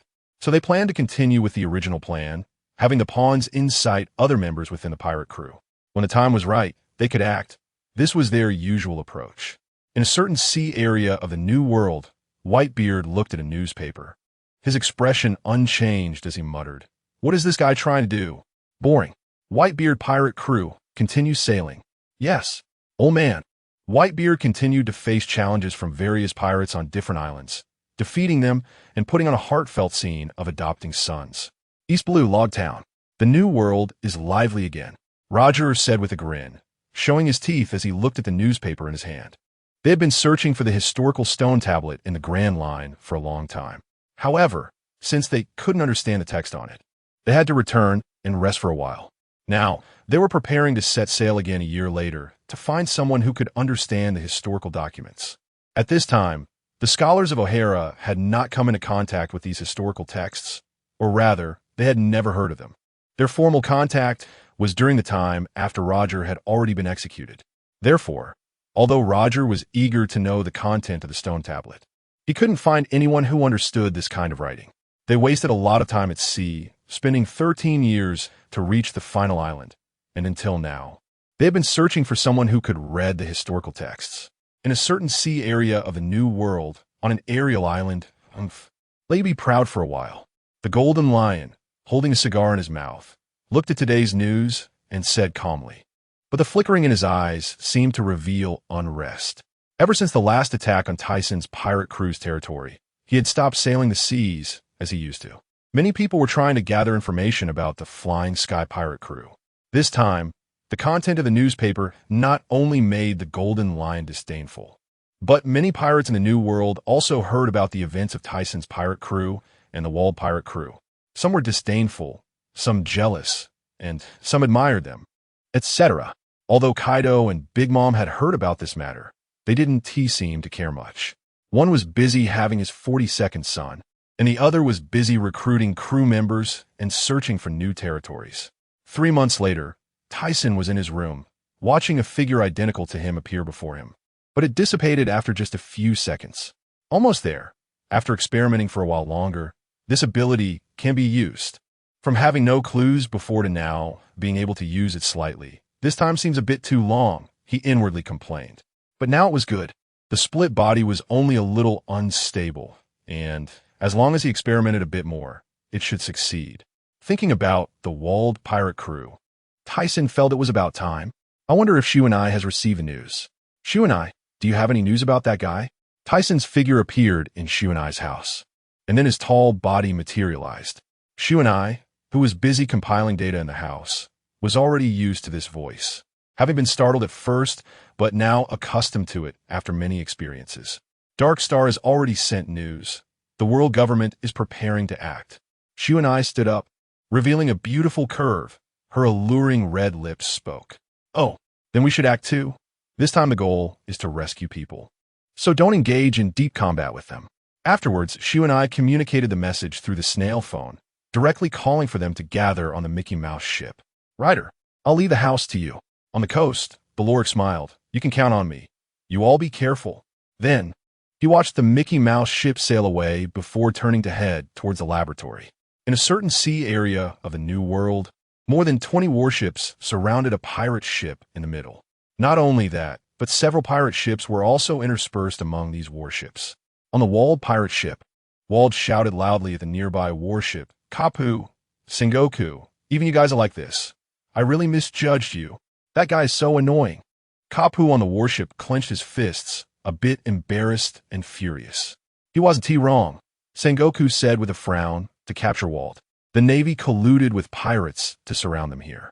Although the world government was behind the scenes, their expressions were not good either. Although the Navy had many warships, they still suffered considerable losses. Just as Kapu was about to challenge Wald to a duel, Cypher Pole suddenly appeared to stop him. No need. The situation is about to change. Moments later, within the walled pirate ship, Wald suddenly noticed the cannon fire had stopped. What's going on? Why has the cannon fire stopped? The loud and crisp sound of gunfire echoed continuously. Wald's body stiffened, and, sensing something, he turned to look at the source of the noise. His pupils contracted sharply, disbelief etched on his face. What? Benjak and the other officers were taken aback by this sudden scene. Wald, who had been shot, glared angrily at his former companions who were pointing guns at him, feeling a stab of pain in his heart. He could no longer hold back and let out a loud roar, leaping forward. Soon after, the Navy outside opened fire on their ship, and the cannon fire finally ceased after a while. On the deck of the pirate ship, Wald sat on the ground, dejectedly staring at the former companion he had knocked down, his gaze vacant. Due to his previous injuries, he was breathing heavily. So powerful. Captain. At that moment, a strange figure appeared, pulling Wald's dazed gaze towards it. It was Cypher Pole Benjak, who looked terrified at the sight of several men in black suddenly appearing behind Wald. What is that? Despite being shot, Wald turned to look at the men in black. At this time, CP had not yet divided into number groups. Their existence was still quite mysterious in the world. Even some great pirates were unaware of them. Benjak knew about them because he was responsible for intelligence on the walled pirate group. Although we have been partners for a while, everything is just a mission. It ends here. One of the men in black suddenly pointed a finger and rubbed it against Wald's chest, instantly creating a blood hole. Wald fell to the ground, listening to Benjak telling others to escape, confused. What was happening? How could they betray me? Are you okay? Suddenly, a voice awakened him. After struggling to open his eyes, he saw a cold, handsome face close to him, and then felt something being fed into his mouth. Gradually, his fainting consciousness began to fade, and he woke up, only to see the visitor clearly. You, why? He widened his eyes at the person. La la la. If you don't come now, you will be captured. I've already saved your companions, said Thiesen, gesturing for him to turn around. Wald turned to look around. The original several men in black on the ship had been shot through and killed instantly. Then he glanced not far away, where the main ship of the Thiesen pirate group, the Mickey Mouse, had crossed through the Navy's encirclement and docked beside this ship. Not only were there officers from the Thiesen pirate group, but also their own. His mind quickly recalled everything that had happened before, his fiery gaze fixed on Benjak above. His face pale. Now is not the time to dwell on this. You should get on the ship first. We will talk after we escape, Thiesen said, leaping into the air, facing the angry Carp and Sengoku. Wald raised his head, complex emotions filling him as he looked at the figures in the sky. In the end, he did not board the ship, but stood up, his gaze resolute. Thiesen, you bastard, what good does this do you? Sengoku, with his black, fluffy hair, gritted his teeth. La la la. I'm here to save my partner. Partner? Wald's face froze on the deck below. Partner? Sengoku and Carp exchanged glances, realizing the truth. They immediately leaped into the air, their feet striking continuously as they attacked him, just as Thiesen prepared to dodge their attacks. Wald's figure appeared in front of him at 50 times speed, blocking Carp's iron fist with a punch. Seeing this, Tisen stopped his body and received Sengoku's attack as well, but turned to Wald and said, "Did I not tell you to get on the ship? Your injuries are not healed. Shut up. This is how I do things." Wald, covered in blood, struggled to fend off Carp's punches. After loudly saying this, he let out heavy breaths. "TSK, what a stubborn guy. Just don't die." Understanding the other party's intent, Tisen no longer cared for him. Wald was purely feeling embarrassed and humiliated, which was why he acted this way. But this was also one of the reasons Tisen appreciated him. Turning to look at the rest of the Tisen pirate group engaged in battle with the Navy, he decided not to pay them any more mind. The 10 or so Navy ships outside would soon be dealt with by them. Since that was the case, he also needed to wrap up his battle quickly. As long as Wald could hold Carp for a while, after defeating Sengoku, Carp would definitely retreat. "Navy headquarters, this bastard is treating us like monkeys." Marshal Steelbone slammed the table, veins bulging on his temples. Crane, sitting to his left, also showed a helpless expression. The other side had just fought with Wald and captured them. Logically, they should be enemies, yet they had released him. No, he wants Wald to join him. Realizing this, Crane suddenly reacted. This guy's intentions were definitely not as simple as saving people. Coupled with the fact that he had previously let people go and was now coming to save them, could it be that Tisen had already guessed Wald would fail? Or was the information leaked? "Even if we know his purpose, we can't stop him now," Steelbone said with a bitter smile. Sigh. Crane sighed. They currently had no reinforcements to support the two of them, as dealing with such a powerful guy required sending out a general. But now Zephyr was leading the new Navy for training, and Steelbone had to remain at headquarters because many newcomers were causing trouble. A day later, several Navy ships were destroyed. Sengoku and Carp, still fighting, could only make a call for reinforcements. They wanted to use all their strength to capture Tisen. But although Carp was strong, he had been held back by Wald until now. Tisen looked at him, his body covered in wounds. The previous gunshot wounds and finger stabs had not healed, and now he had taken so many punches from Carp. He felt bad inside. This guy was simply being reckless. If this continued, he would definitely suffer after effects, and he needed to end the battle quickly. Turning to look at Sengoku, who was panting not far away, Tisen brought his hands together. Limit break. Suddenly, a white flash appeared, enveloping Sengoku in a white cube. Seeing his Buddha form melting away, Sengoku quickly infused his haki into it, and then the golden Buddha palm struck the wall of the white cube, causing cracks to appear. If he could land one more hit, he could escape, but how could Tisen, who was already prepared, let him have his way? Just as Sengoku was about to deliver his final blow, Tisen's figure appeared in front of him, raising his right hand and delivering a powerful punch to the golden Buddha. Sengoku's pupils constricted, and he quickly crossed his hands to defend. The powerful attack infused with all his strength caused Sengoku's Buddha form to dissipate, revealing his true self. After spitting out a few mouthfuls of blood, he adjusted his stance and retreated continuously. He then stopped at a distance, wiping the blood from the corner of his mouth, while keeping a vigilant gaze on the figure ahead. Meanwhile, Wald's body was once again sent flying by a punch from Carp. As he was about to crash into the sea, he desperately adjusted his posture, stepping on the air repeatedly until he gradually stabilized. However, judging by the blood on his face, the situation was dire. "Surrender, Wald. You cannot defeat me." The blood on Carp's forehead trickled down his cheek as he looked expressionlessly at Wald, who was gasping below. "Carp, be careful." A thunderous voice came from behind. "What?" Just as Carp turned his head, he felt the hair on his back stand on end. Without thinking, he turned around and threw a punch. Bang! How could a hasty punch withstand Tisen's fierce attack?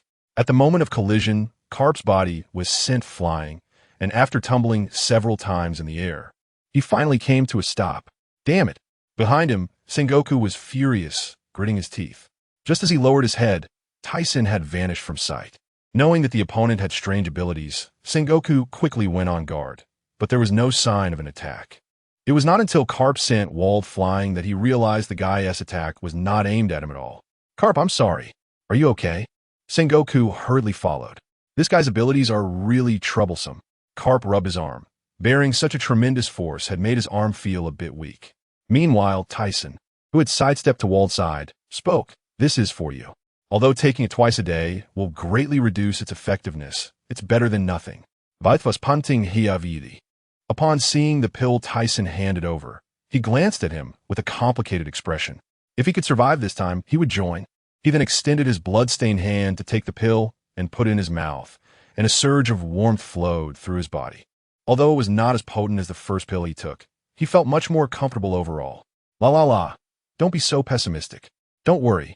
As long as I'm here, no one can kill us. Seeing that Wald did not refuse, but instead changed his mind to join, he felt elated and turned to Sengoku and the others. Are you sure you still want to fight? Just take a good look at your subordinates. Sengoku and Carp's eyes widened in anger, their fists clenched tightly. They had already sensed the situation the other party mentioned. They were solely focused on capturing the main culprit. Thinking that way, they wouldn't be afraid of sacrificing their men. They hadn't expected Wald to be so resilient. Moreover, from the conversation and actions between Thiesen and Wald, just now, it seemed that the Thiesen pirates had developed some sort of special medicine. Although they had noticed it before, they initially did not pay it much mind, because their navy also had such special medicine. But based on Wald's situation, they had underestimated the effects of this special medicine. Thinking of this, the two exchanged a glance, and Sengoku said, Thiesen, we'll let you go this time, but don't get too complacent. The Navy will catch you sooner or later. After saying something meaningful, the two turned and left. Previously, Admiral Steelbone had notified them that if the situation was unfavorable, they could retreat to avoid losses. However, both of them were too eager to capture Thiesen, so they continued to fight. And now not only did they fail to capture Wald, but the Navy's losses were also significant. The next day, the Thiesen pirates clashed with the Navy, resulting in the destruction of over a dozen naval ships, and the Admiral Sengoku, who faced Thiesen, was defeated, forcing Carp to retreat. In no time, this news spread across the seas, and the title of the Radiant Emperor became even more resounding. The previous discussions about who was stronger between Thiesen and Carp came to an end. Some newcomers who had just set sail were excited, taking defeating the Radiant Emperor as their goal. On Radiant Island, brothers, let us toast to our new partner. Thiesen raised a glass of wine to the members casually sitting on blankets below. Oh, Wald, welcome. From today on, you are one of us. Mona lifted her glass, signaling to Wald sitting next to her. Baerlich also raised his glass, smiling as if he didn't care about the previous matters. Wald glanced at them, hesitating for a moment before raising his glass to drink. However, he was sitting far away from the original War Pirates officers, and the other officers didn't even dare to look at him.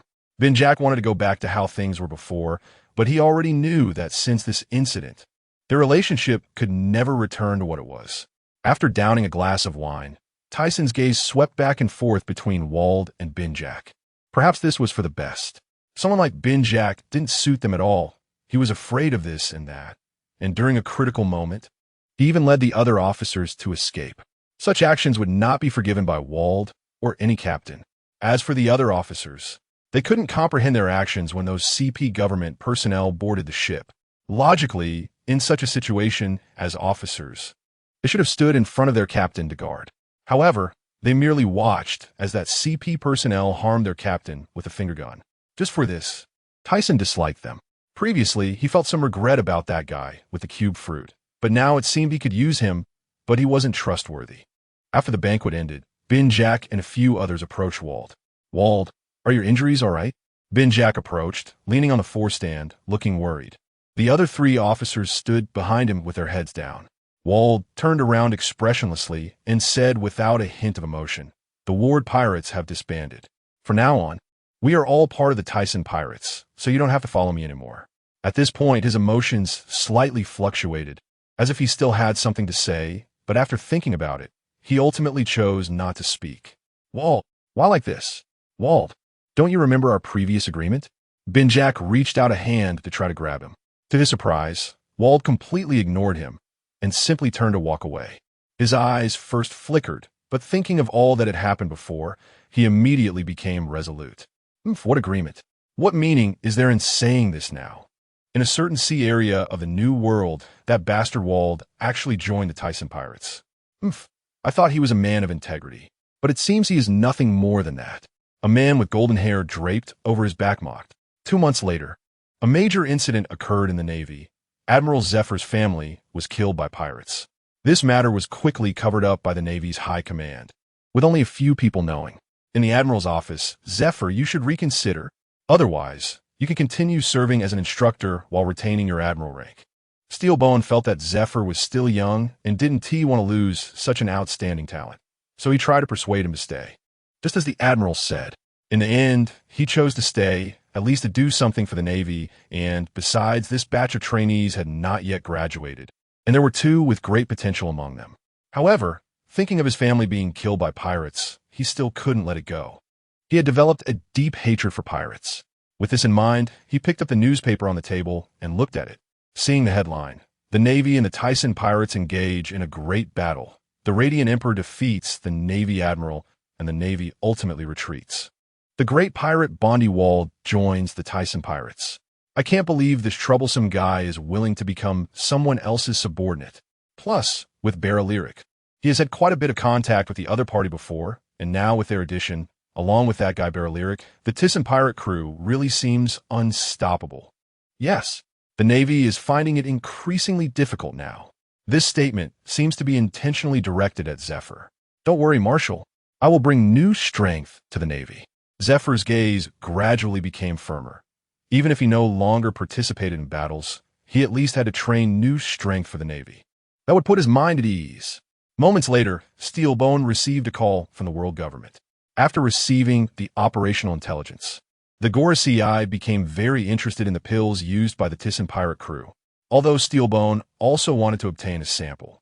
He felt a headache just thinking about the other party's observation hockey, which could see through people's hearts, and it was rumored that they could even read others' memories directly now. He suddenly felt that the Thiesen pirate crew was gradually heading towards surpassing the Rocks pirate crew. This made him wonder if another Rocks pirate crew was about to emerge. Although on the surface that guy was not interested in ruling the world, he always felt it wasn't that simple. Time flew by, and a year had passed. In the year 1491 of the Sea Garden calendar, the construction of the Celestial Dragon Paradise encountered a funding shortage, and Thiesen was preparing to head to Sky Island. Before that, an interesting thing happened. This guy, Green Pepper, actually wanted him to go retrieve the treasure under the ice continent. No matter what he said before, this guy wouldn't agree, but now he didn't know what was wrong with him. It's useless to keep those. It won't hurt to take a little. In a hall of a building on Bright Island, Green Pepper said from the lower position. This building was temporarily constructed by Thiesen to facilitate the accommodation of the Thiesen pirate crew. Anyway, the buildings on Bright Island would be built last, so there was no rush. Is this for real? This guy actually has this awareness? Mona looked at Green Pepper with a shocked expression. Really, this is absolutely impossible. Right? The others nodded in agreement. You bunch of bastards, is my awareness this low? Green Pepper widened his eyes, glaring at the others. Vault, aren't you going to speak up for me? Green Pepper turned to Vault, who was just drinking. The other party merely glanced at him, and then turned away. Do you have any awareness? It just so happened that after Vault joined the Thiesen pirate crew, his relationship with Green Pepper gradually improved. Although he didn't talk much to the others, he didn't harbor any malice either. The key point was that Green Pepper had actually fought with Vault several times many years ago. Although there was no clear winner, they hadn't encountered each other again after entering the New World. La. Green Pepper, how can I use your family's money? Forget it. Thiesen looked embarrassed. No need, just a little money, and there are endless treasures inside. If you can retrieve it, taking some is fine. Since you say so, Mona, prepare 10 ships to go to the ice continent and wait for me. Seeing that Green Pepper had made up his mind, Thiesen stopped being coy. It was rare for someone to offer such goodwill. How could he let his companions' efforts go to waste? Moreover, now was the time when a lot of funds were needed. T10 ships? Mona's eyes widened as she looked at Thiesen. Green Pepper's expression froze for a moment, seemingly not reacting, but after a while, you bastard, I didn't say to take it all out. 10 ships? Not even one will do. In that case, 5 ships. 2 ships. For ships, no less. 3 ships, no more. All right then, 3 ships. Mona, go prepare the ships. After making the agreement, Thiesen directly flew away, planning to head to Sky Island first. Although there were many treasures under the ice continent, he didn't want to take too much, as that was, after all, someone's savings over hundreds of years. Meanwhile, Green Pepper stood there with a dazed expression, blinking his eyes, staring in the direction Thiesen had flown off to. He then reached out a chubby hand to scratch his sunken head, seemingly unable to comprehend what had just happened. Ha ha! After seeing the others all staring at him and bursting into laughter, he finally reacted. "You bunch of bastards." In a fit of anger, Green Pepper's mustache flared up as he glared at them. Vault, who was nearby, looked at him in shock. After so many years, Thiesen arrived at Sky Island again. Although he had also lacked money before, he had always had others retrieve it. This time, in addition to taking gold, he also wanted to check on Baika. At this point in time, Enel should be several years older, right? He wanted to see what his surroundings were like. Perhaps he could find the rumble fruit. However, before that, he had to arrange the gold first.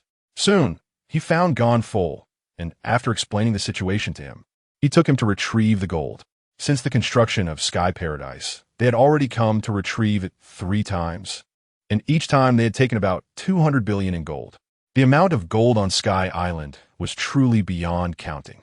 Just taking down a pillar could be exchanged for hundreds of billions, and the people on Sky Island didn't need this gold. So he didn't feel guilty about it. In the end, he tied 5 golden pillars together with iron chains and lifted them up.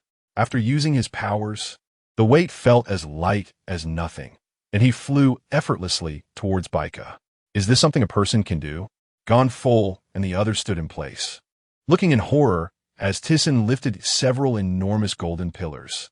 Usually, it would take a dozen people to move one, but Thiesen looked very relaxed and casual, making it hard for them to believe. In the southern land, small Sky Island, this was Enel's hometown and also Thiesen's destination this time. In the sky, Thiesen quickly used his perception to cover the entire small island, judging whether they were adults or children based on the flow of chakra, which made it easy to find him. After a moment, although this small island had very few people, there were still quite a few children. However, Enel's features were too obvious. He had no wings on his back, which was the biggest difference. In the end, he easily found him. The other party looked to be about 5 or 6 years old, sitting in a very secluded corner, wearing a white coat, tapered pants, and a pair of slippers. His long earlobes and dead fish-like eyes made him look somewhat comical, but his mood seemed a bit low as he had his head down. Thiesen didn't plan to disturb him, but instead prepared to observe for a while, looking at the trajectory of his life and the places he had visited. Then he would search these locations carefully. Perhaps he would find something. However, after observing for 2 days, this guy just stayed at home in that secluded place, almost every day being laughed at and bullied by the village kids. But this guy was also tough. Whenever those kids came to bully him, he would beat them up with the wooden stick in his hand, leaving them in a disheveled state.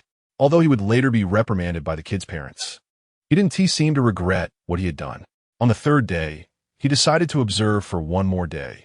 If he still didn't discover anything, he would let it go and think about it later. Enel, holding a wooden stick, walked out of his home as usual.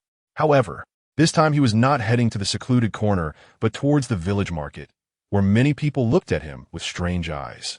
He finally stopped at a fruit stall, fixated on a large red apple. His eyes showed a longing expression, and upon noticing this, the stall owner threw an apple at him, hitting Enel on the forehead. Although his forehead turned red from the impact, he expressionlessly caught the apple and then turned to run away. Behind him, the owner shouted angrily, "Get lost, you monster! You're disturbing my business. How can others come here with you around?" Holding the large red apple he had just obtained, Enel walked towards home, but unexpectedly, a group of sneering children surrounded him, continuously mocking him with shouts of monster. "Get lost, you bastards! Watch out, or I'll hit you!" Enel tucked the apple into his shirt and picked up the stick, pretending to swing it at them, but hesitated. It was unclear whether he was afraid of their numbers or of their parents retaliating. "Ha ha! Are we afraid of you with so many of us? Everyone get him! Grab his apple!" 5 or 6 children swarmed him, trying to snatch his apple. Seeing this, Enel gritted his teeth and swung the stick with all his might. With agile movements, he struck several children on the head, causing them to bleed and collapse to the ground. I've killed someone." The remaining children immediately panicked and fled, having never acted so violently before. Enel felt a wave of panic as he looked at the bleeding child on the ground. his eyes wide with fear, unsure of what to do. He dropped the stick without realizing it, and after a moment, he picked it up again. Just as he was about to run away, he suddenly felt something was missing. He patted himself down and froze. Looking down, he saw the squashed apple on the ground, and tears welled up in his eyes as he grabbed the ruined apple and fled in panic. He ran to the secluded corner where he usually stayed, sat down after placing the stick on the ground, and held the damaged apple in both hands, taking big bites while occasionally wiping his eyes. Over there, a sudden voice made Enel jerk his head up. Oh no! He instantly felt something was wrong. In front of him were the same children who had chased him, followed by some adults. One burly man glared at Enel and said, "You little bastard, your mother is a sinner. As expected, you're also a restless one, daring to strike so hard. Kill him," the others shouted. Enel picked up the stick by his feet to resist, but at just 5 or 6 years old, how could he possibly stand against these adults? He was quickly knocked to the ground. Okay, stop. If you keep hitting him, he might die." The burly man's expression changed when he saw the blood flowing from Enel, quickly calling for the others to stop. If they killed him, they would become criminals. "We'll let you go this time, but if you dare do this again, we'll kill you. Monster, why don't you just die already? Forget it, let's go." Though they said this, the others stopped, afraid that if they continued, something terrible would happen, and they walked away while cursing. Enel lay on the ground, covered in injuries, blood flowing from his mouth and forehead, his cheeks swollen, and his eyes became somewhat vacant. A cool breeze blew by, and Thiesen's figure appeared not far away. He had witnessed everything that just happened, and as for why he hadn't intervened, it was because people had to grow up eventually. Although it seemed cruel, many people in this world had grown up this way. Considering Barrett's living environment, at least he wouldn't be in life-threatening danger. Moreover, looking at Enel's character, it was clear that he hadn't developed a murderous intent towards the people on this island yet. However, given the current situation, it might not be long before his character twisted and changed. After a moment, despite the pain, Enel pushed himself up, his eyes filled with resentment. "I will kill all of you sooner or later." Clenching his bleeding teeth, he reached for the stick beside him, but paused as if he had discovered something. Not only that, but even his body stiffened, his pupils constricting as he slowly raised his head. A tall man with black hair and black eyes looked down at him. With a cold, handsome face, he wore a white shirt, black dress pants, and white leather shoes, along with a black cloak. The long sword at his waist emitted a chilling aura, intimidating Enel, who showed a look of terror. He forgot to pick up the stick, and his small, thin feet pushed against the ground as he shrank back. Who are you?" Enel trembled as he spoke. Thiesen's cold, handsome face suddenly broke into a smile. "Don't worry, I won't hurt you. Let me help you to the side to rest. Your injuries look quite serious." Saying this, he reached out to pick up Enel, who did not resist, mainly because Thiesen's friendly smile and towering physique left him too stunned to react. Afterward, Thiesen found a place that seemed secluded yet suitable for resting and set Enel down. He took out a pill and said, "Take this. It can heal your injuries." Although Enel showed a look of doubt, he chose to accept the pill and swallowed it. After a few breaths, the medicine began to take effect, and Enel's injuries started to heal. Most of his wounds were external, and they quickly recovered. The pill he was given did not enhance his physical abilities. It only healed some injuries. Since bringing in those scientists, they had only been small test subjects. Although those adults were despicable, they had not beaten anyone to death. "My injuries, they're all healed." He was astonished as he touched his body. The pain had completely vanished. A warm current flowed through his body, feeling very comfortable, and he realized that his previous injuries had all healed. "Of course, this pill is worth 10 billion ace coins here," Thiesen smiled and said. "This is only 60 of the original pill's effectiveness, and it only has healing properties." He planned to start selling this type of pill once the Sky Paradise was completed, selling it for 1,000,000 berries each, believing that many people would buy it. 10 billion ace coins? Enel's mouth dropped open in disbelief. He then became puzzled, wondering how much 10 billion ace coins were. However, judging by Thiesen's tone, it seemed quite valuable. But why would this uncle give him such a precious item? Wait, why did this uncle not have wings like him? Did he know who he was? Enel hadn't noticed the condition of the other person's back until now, and after seeing it clearly, His expression showed even more surprise than before. "Uncle, why don't you have wings? Where did you come from? Are there many people like you where you're from?" Enel asked a series of questions, overwhelmed by the surprises of the day. However, more than anything, he was eager to know why he didn't have wings. Thiesen looked at Enel, whose eyes were wide with urgency. Then he decided to be open and told him everything about Shanghai, including pirates, the Navy, and more. "I can't believe there's a place like that. Can you take me there, Uncle?" Enel said, gripping Thiesen's arm tightly, his eyes filled with hope and desire. Although Thiesen felt a fleeting thought, he knew it wasn't the right time to leave. What would happen to the thunder fruit? While that fruit wasn't of much value to him, it could at least provide one of his companions with another strong ally at the vice admiral level. Suddenly, Thiesen came up with an idea and decided to see what choice the other would make. "I'm sorry, Enel, I can't take you there." Enel's excited expression instantly turned anxious as he shouted, "Why? I could do anything. I know a lot. I just ask you to take me to that place." He hated being here, and tears welled up in his eyes. "I can't take you there now, but if you can promise me one thing, maybe in the future, I can take you to that place and make you my family." Enel shouted with excitement, his hands tightly gripping Thiesen as he looked at him. "What do you want? I can definitely do it." For him, there were undoubtedly only two things that could excite him.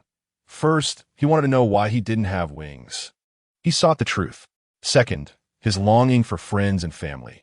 He had never known who his father was, and his mother had been forced to death not long ago. Although he wanted to kill those people, without strength, he could only endure. Now, this uncle could not only take him to a place full of people like him, but could also provide him with family.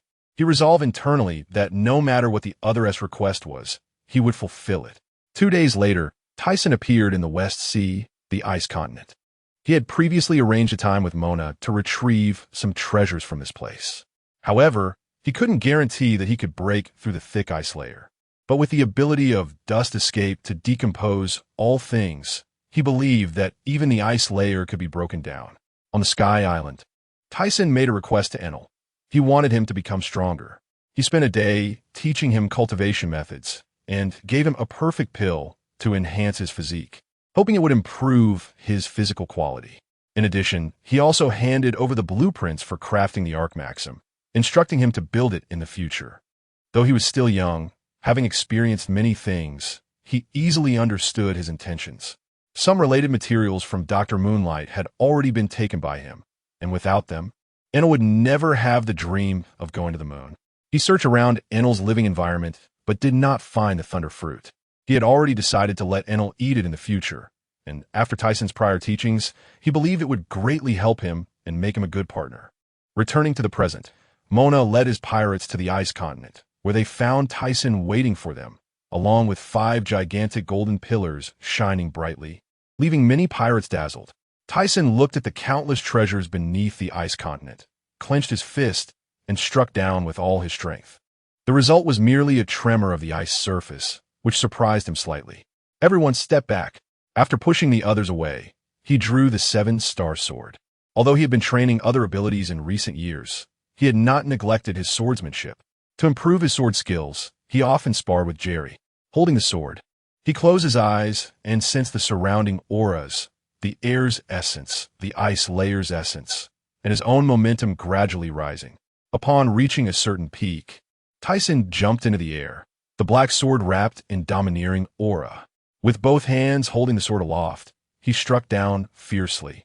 Suddenly, a magnificent white sword aura erupted from the blade, causing those standing on the ice to close their eyes due to its blinding brightness. The white sword aura effortlessly sliced through the thick ice layer, as if it were paper, creating a massive chasm. The boss's swordsmanship has become even stronger. Mona felt the force of the sword aura. Although it didn't seem overly flashy, he sensed that this attack was sharper than before. Lord Thiesen is amazing. After the white sword light dissipated, golden light radiated from the ice layer below, revealing countless precious treasures that left everyone in shock. After retracting his sword, Thiesen landed directly in the chasm. Looking at the countless treasures, he felt that he had underestimated the amount they had when he previously told Qingjiao to bring 3 ships. He wondered where their clan had amassed so much treasure. With the 5 golden pillars taken from the Sky Island, combined with the treasures from the 3 ships. It was likely over 100 billion berries, enough for the construction behind Sky Paradise. He called Mona over and said, "Mona, take these treasures to exchange for berries. Then meet up with Xuan to gather enough supplies to bring back. I have other matters to attend to. Don't worry. Leave it to me," Mona replied confidently, knowing this was a huge sum he had to protect. Moreover, he didn't believe anyone would dare to come and rob them. Even the Navy and world government weren't ready to go to war with Thiesen yet. Flying towards the East Sea, Thiesen was certainly at ease leaving this matter to Mona. In a new world, unless they ran into those few monsters, no one would dare to target Thiesen's pirate crew. Even if discovered by the Navy, it wouldn't matter. Those guys seemed to be plotting something. He had a premonition that it wouldn't be long before they would act. They just needed a catalyst. And then they would mobilize like they did against the Rocks pirates, deploying over 100 warships. Such a scale was beyond what Thiesen could handle at the moment. Although the Navy's minions were insignificant, they couldn't withstand the indiscriminate bombardment of cannonballs. Thiesen's pirate crew was still far from the Rocks pirates, or rather, they were no longer a mere pirate crew, but an organization. If it weren't for Garp teaming up with Roger to defeat Rocks, and the other executives not pulling their weight, the Navy would never have been able to compete with them, because almost all the formidable pirates of the sea gathered in that crew, apart from them. So, looking at the current situation, the Navy might first deal with the other pirates at sea, aside from Thiesen's crew and the original executives of the Rocks pirates, before turning their attention to them. This meant they still had some time to develop. After finishing this business in the East Sea, he planned to return to Paradise to train them and accelerate the research on clones. Although many guys went out to sea alone, without fighting strong opponents, they cannot break through themselves or make any progress. One cannot let a leisurely time lead to a decline in strength.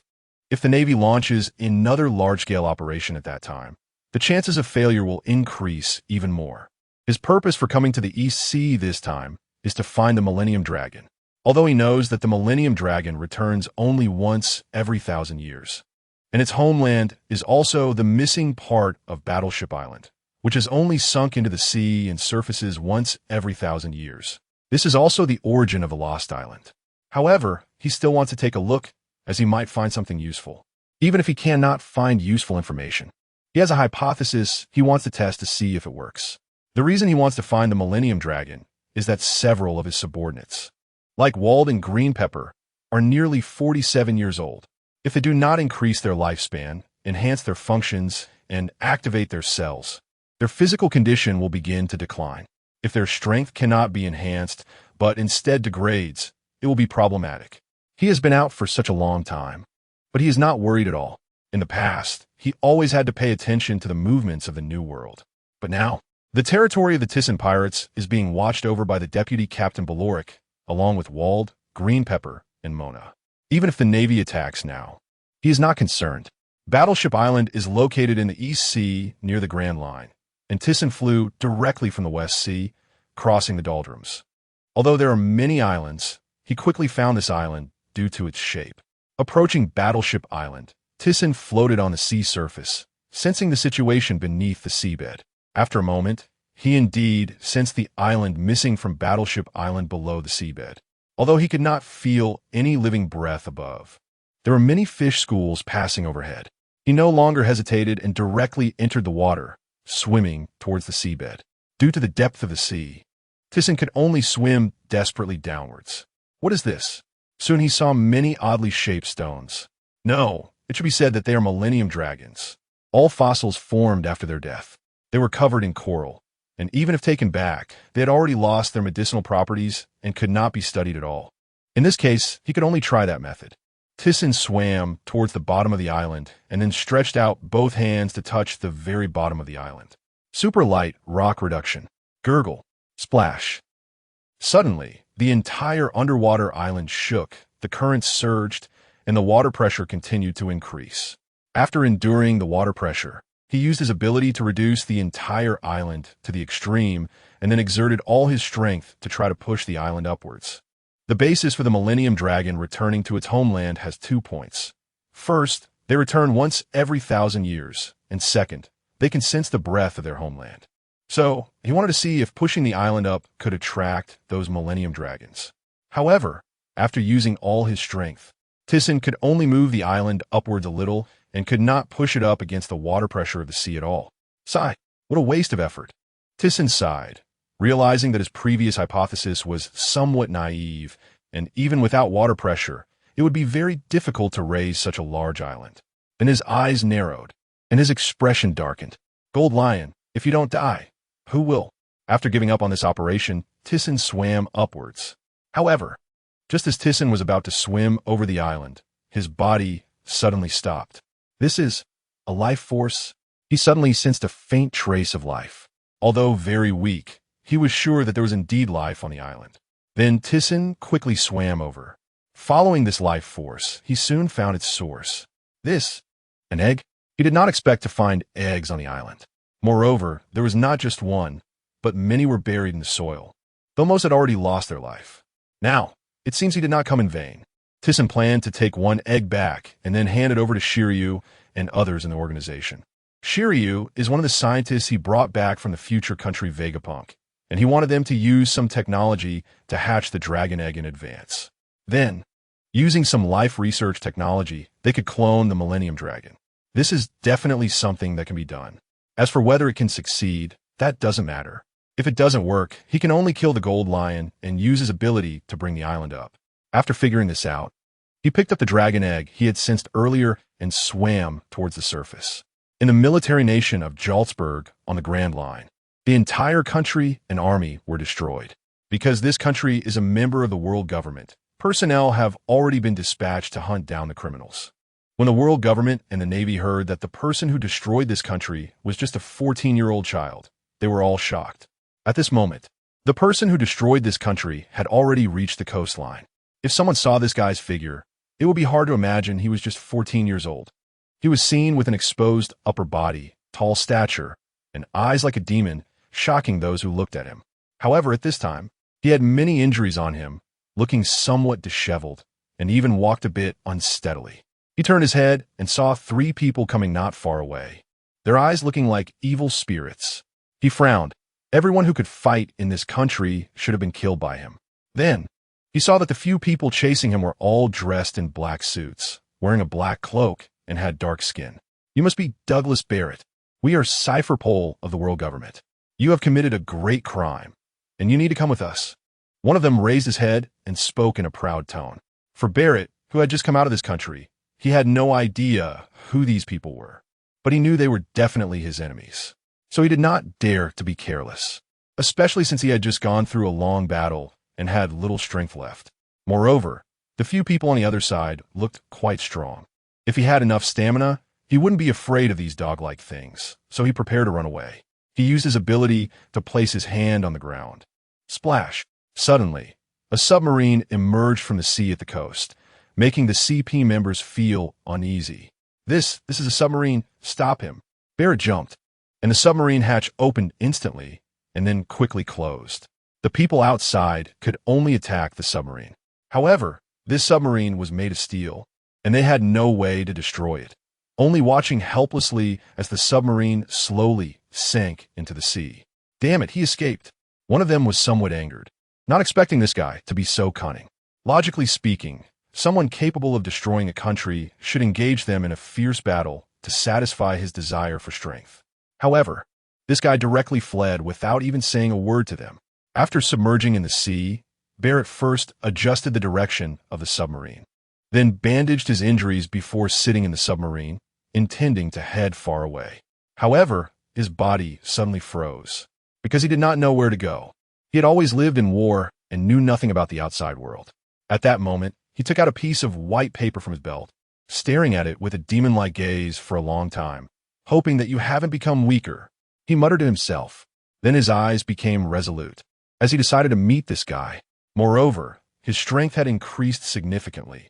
He didn't believe that person was still his opponent, even though the other party had good intentions back then. I no longer trust anyone. As Barrett said this, his gaze flickered a bit, and his body felt somewhat unnatural. Although Thiesen had already told him a year ago that the unit leader didn't genuinely care for him, it seemed to be true now. But what about this guy? Didn't he have ulterior motives as well? So he believed that the other party was being nice to him for a reason. with his inner thoughts growing stronger. Barrett planned to defeat the other party first, and then ask him what his intentions were. On an island somewhere in the New World, this island had no naval base and no national army. It had a small town filled with pirates and criminals, including shop owners who were retired pirates. Therefore, it was also known as the Lawless Zone, where fighting and killing were quite normal. After sailing underwater for several days and nights, Barrett decided to go to the island to stock up on supplies and food, as he had only been eating raw meat in the submarine. Since the world government was still pursuing him, he planned to leave right after he finished shopping. Have you heard? The Roger pirates clashed with the Bright Emperor. Barrett, who was just about to head to the grocery store, stopped in his tracks. What? Is that true? I personally saw them collide right on this island. That isn't this island very dangerous? On the other side of the island, members of the Roger pirates stood far away, surrounding two people in the center, watching as their momentum gradually spread out. Rayleigh was looking somewhat frustrated at the stone egg in his hand, which Thiesen had previously asked him to keep safe, saying it was very important. He had no idea what was so special about this stone. As for Thiesen, after coming out of the East Sea, he headed straight back towards Bright Island. Using his flying ability, he quickly reached the New World. Feeling a bit hungry on the way, he stopped by this island, only to run into the Roger pirates. Since pirates had encountered each other, a fight was inevitable, especially since Thiesen hadn't gone all out in a long time. He was also very curious to know how much Roger's strength had increased. He was looking forward to the strength of the Pirate King. La, Roger. It's been years since we last met. I wonder how much your strength has grown, Thiesen said with a grin, an expression that was rare for him. You'll have to come and try it yourself. But don't underestimate me. Roger revealed his white teeth, seemingly recalling something, his mood quite awkward. However, his strength had indeed increased significantly over the years, and he was also curious if he could defeat this guy. As their confrontation reached a peak, their figures suddenly vanished, and when they reappeared, their swords and blades clashed in midair. Clang! Zzz. The heavens and earth changed color, a blue-red halo filling the entire sky and ground. Black-red lightning connecting the dark clouds above, spreading around the two, and the ground was flying with dirt and rocks. Since their battle was far from the town, it didn't affect that area. Nevertheless, a huge gust of wind swept over, making it hard for people to open their eyes.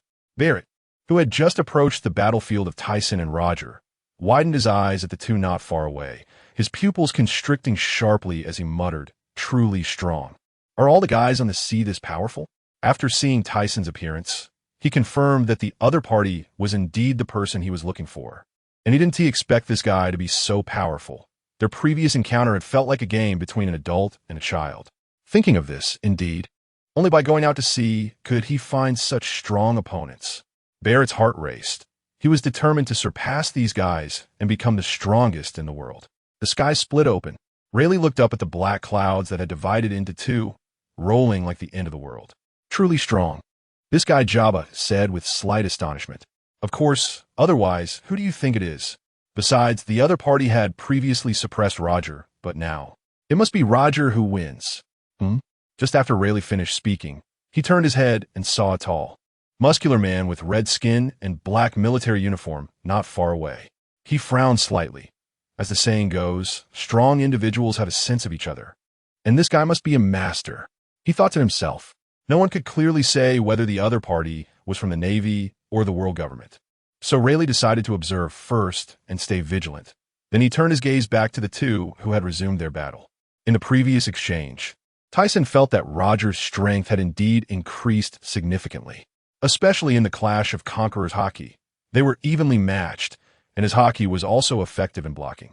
When he attempted to use this ability, the other party did the same and even took precautions, which made Thiesen's move ineffective. However, if the other party was careless, there would still be an opportunity. The differences in swordsmanship were merely applications of early training. At their level, it was no longer about swordsmanship, but rather about strength, speed, and hockey. Thiesen swung the 7-star sword diagonally down with both hands, and Roger, equally unyielding, raised his sword to block. Before their offensive had completely fallen, both of them changed moves again, their speed increasing. Those watching from the outside couldn't clearly see their figures. Only those with a bit of strength could catch a glimpse of their traces through observation hockey. Although the other party's speed was also very fast, it was of no use in front of Thiesen, who possessed perception, even if Roger could use observation hockey to discern his movements. Thiesen could also sense the flow of chakra in the other party. Moreover, with his special observation hockey, Roger's movements were very clear in Thiesen's eyes, and he could occasionally grasp the other party's intent to change moves. This great battle lasted for 3 days before stopping. In the final showdown, Thiesen used the power of dust release, and after a stalemate, Roger was at a disadvantage. However, after this move, he stopped. Seeing this, Roger understood his intention. Because continuing would no longer be a sparring match, but a life-and-death struggle, which would sever their relationship, resulting in a loss for both. Even so, Rayleigh noticed the signs. He expected that Roger would ultimately be at a disadvantage. The place where the two fought was already a battlefield of devastation. The ground within a radius of several hundred meters was barren. The previous flowers and trees had vanished, and the ground had cracked and sunk, revealing deep ravines. If this island weren't a large one, it might have split apart completely. I'm so hungry.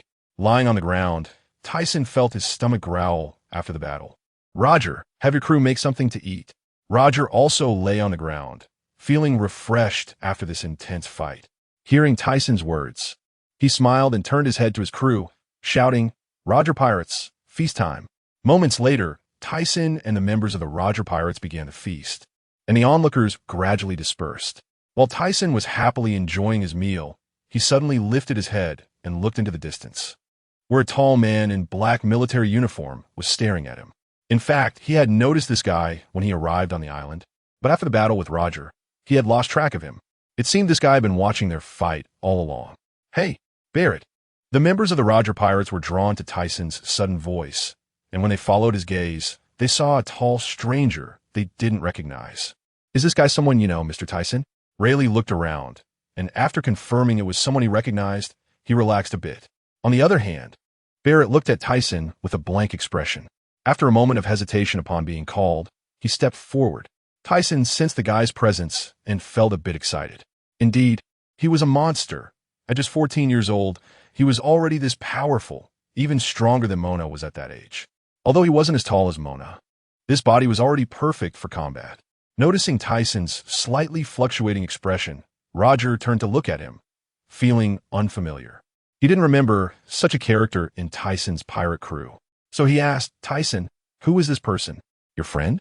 Thiesen looked up at Barrett as he approached, instantly standing up and walking over to grab his arm.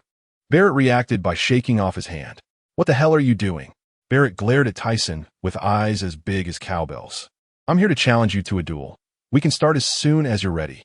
Just when Barrett thought Thiesen would say something mocking, Thiesen turned his head and said, "Roger, this guy is my partner. What do you think? Interesting, right?" After that, he threw his head back and laughed heartily.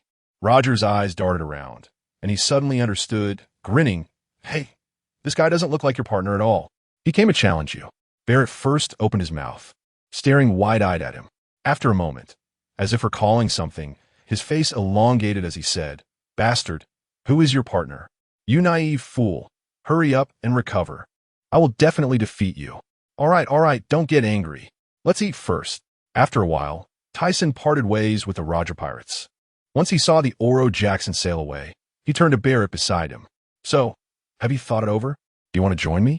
Barrett had initially intended to set sail to challenge Thiesen, but after watching his battle with Roger, he had already realized that he was not this guy's opponent. "Why do you want me to join your pirate crew? What exactly is your purpose?" Having been in a state of war for so long, Barrett no longer dared to trust anyone.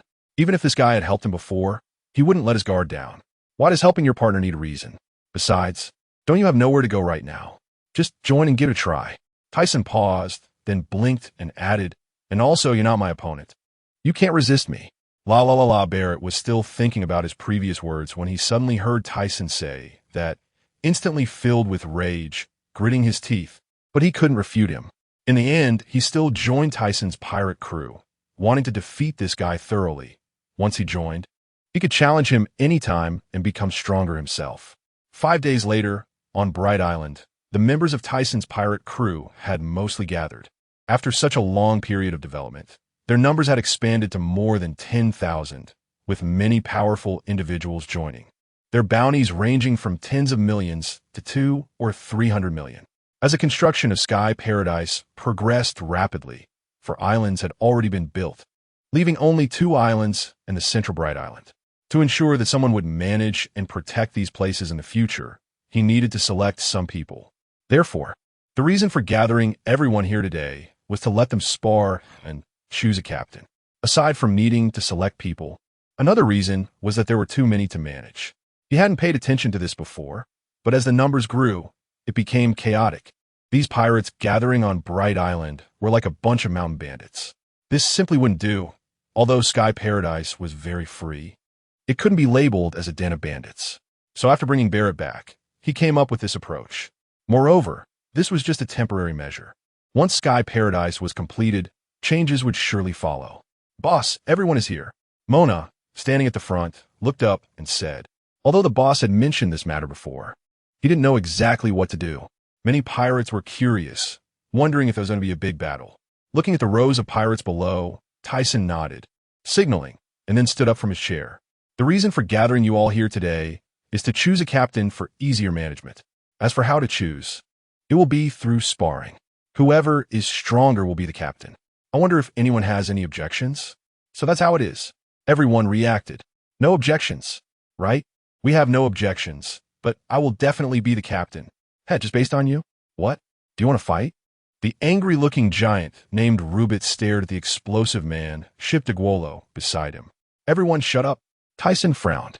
With so many people, it was easy for things to go wrong, which was why he wanted to select a captain early to manage them. A terrifying aura spread, and the commotion below instantly quieted down, with everyone daring not to make a sound.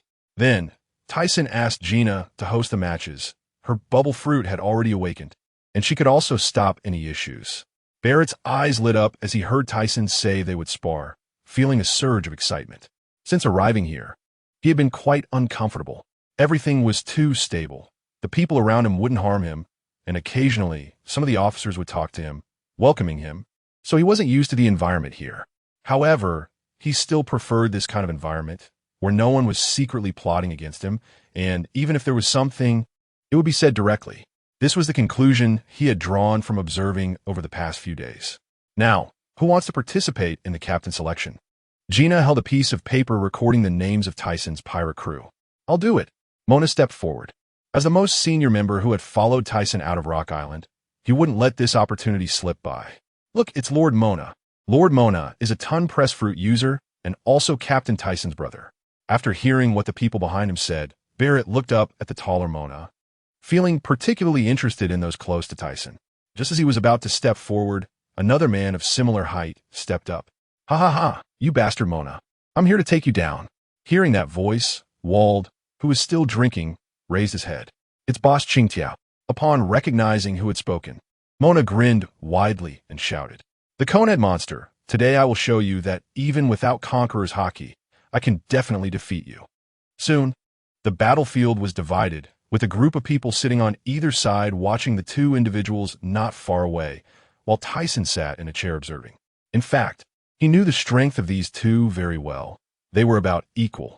Although Mona didn't have Conqueror's Haki, her mastery of armament Haki was very high. Green Pepper, while having learned to use Conqueror's Haki to rap, still couldn't create an overwhelming situation against Mona, and most slightly at a disadvantage. So it would probably take 4 or 5 days for these two to determine a winner. As he expected, 5 days later, Mona fell to the ground and Green Pepper, exhausted, also collapsed, eventually being carried away by others for treatment. These two were too strong. There shouldn't be anyone else wanting to compete now. Muglo muttered to himself. Initially, he wanted to give it a try, but after watching the battle between the two, he gave up, seeing the extent of the destruction on the ground. He felt it was something only a monster could achieve. Just when he thought no one would step up, a tall figure leaped into action, landing heavily on the ground and kicking up a cloud of dust. Who is this? Douglas Barrett, brought back by Captain Tyson a few days ago, was said to be only 14 years old, but quite impressive, having destroyed a country. After seeing Muglo's puzzled expression, Gobison explained the newcomer's background. When Tyson brought Barrett back, he didn't hold a welcome party, but instead let him adapt to the environment on his own. Since bringing him back, he hadn't paid any attention to him, wanting him to judge for himself whether this place was worth staying. Let me see what this little brat is capable of. On the battlefield, Barrett saw someone slightly shorter than him step forward, who stomped his right foot hard on the ground, propelling himself directly in front of Barrett. Tyson, is this little brat really strong? Since coming here, I've felt this guy is hard to deal with. Gina leaned closer to Tyson. After the newcomer arrived, she had tried to talk to him, but he ignored her. Don't underestimate him. Once he grows up, even I might find him difficult to handle. Tyson smiled as he watched Barrett in the arena. This was getting interesting. Let us see how much this little brat has grown. Hearing that even Tyson found him formidable, Gina's mouth fell open in disbelief. After all, she had never heard Tyson say such things before. But if he thought this kid was strong, it really meant he was something special. Be careful. The over 4-meter-tall Rubit didn't use his abilities at first, but wrapped armament hockey around his dark fists and lunged at Barrett with incredible speed. Although his mastery of armament hockey wasn't high, his physique was extraordinary due to the effects of the zone-type devil fruit and pills. As Rubit attacked, Barrett countered with a punch of his own, matching his speed. Bang! At the moment their fists collided, Rubit felt a piercing pain shoot through his head, his face twitching in agony. Before the immense force dissipated, it propelled his fist toward his stomach. Cough! He spat out a mouthful of blood, his whole figure flying backward and hitting the ground 3 times before stopping. So impressive. As Rubit failed to withstand even one of Barrett's moves, the crowd was dumbfounded, their faces showing disbelief. Is this the best you can do? Barrett said expressionlessly. Damn, don't be so arrogant, brat. Climbing back to his feet, Rubit wiped the blood from the corner of his mouth, his expression grim. There was no way he could lose to this newcomer. Moreover, he had heard this little brat was only 14. If he lost to him, his reputation would be ruined. Seeing that Rubit could still fight, Barrett prepared to throw another punch, but suddenly noticed the other's body changing. Black fur and bare paws began to emerge, and he realized that Rubit was also a devil fruit user. Now he was suddenly interested. The guy he thought he could defeat with one punch was not so insignificant after all. Little brat, don't die. Transforming into a black bear, Rubit charged forward, shaking the ground and kicking up dust. As he got closer to Barrett, he raised a paw like a fan and slammed it down, the sharp claws slicing through the air with a whoosh. Barrett smirked, becoming a bit excited upon seeing the massive bear. However, he did not change his attack strategy, still simply swinging his armament hockey-wrapped fist forward. After a clash, Barrett slightly withdrew his arm, sensing the opponent's level, and increased his strength. The bear could not withstand it and began to lean backward.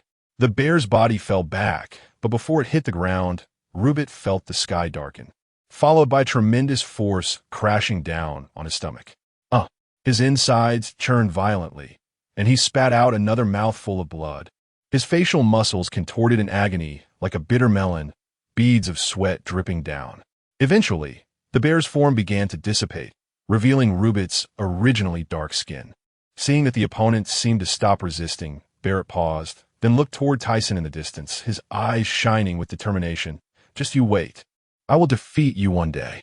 Tyson, sensing something, glanced in that direction and smiled at Barrett, who seemed to grunt internally, then turned his head to the onlookers. Tyson turned back, noticing there were still so many people around. He wondered how long this battle would take to finish. Gina, split them into 12 teams and let them start together. After saying that, he left Bright Island and flew directly to Tech Island. It had been several days since he brought back the dragon egg, and he was curious about how the research team was doing and whether they could hatch it. Tech Island was one of the 6 islands surrounding Bright Island, specifically for research purposes, and was the earliest established laboratory. The equipment and materials inside were acquired through a significant effort from Tyson, spending hundreds of billions just to purchase the materials to build those facilities.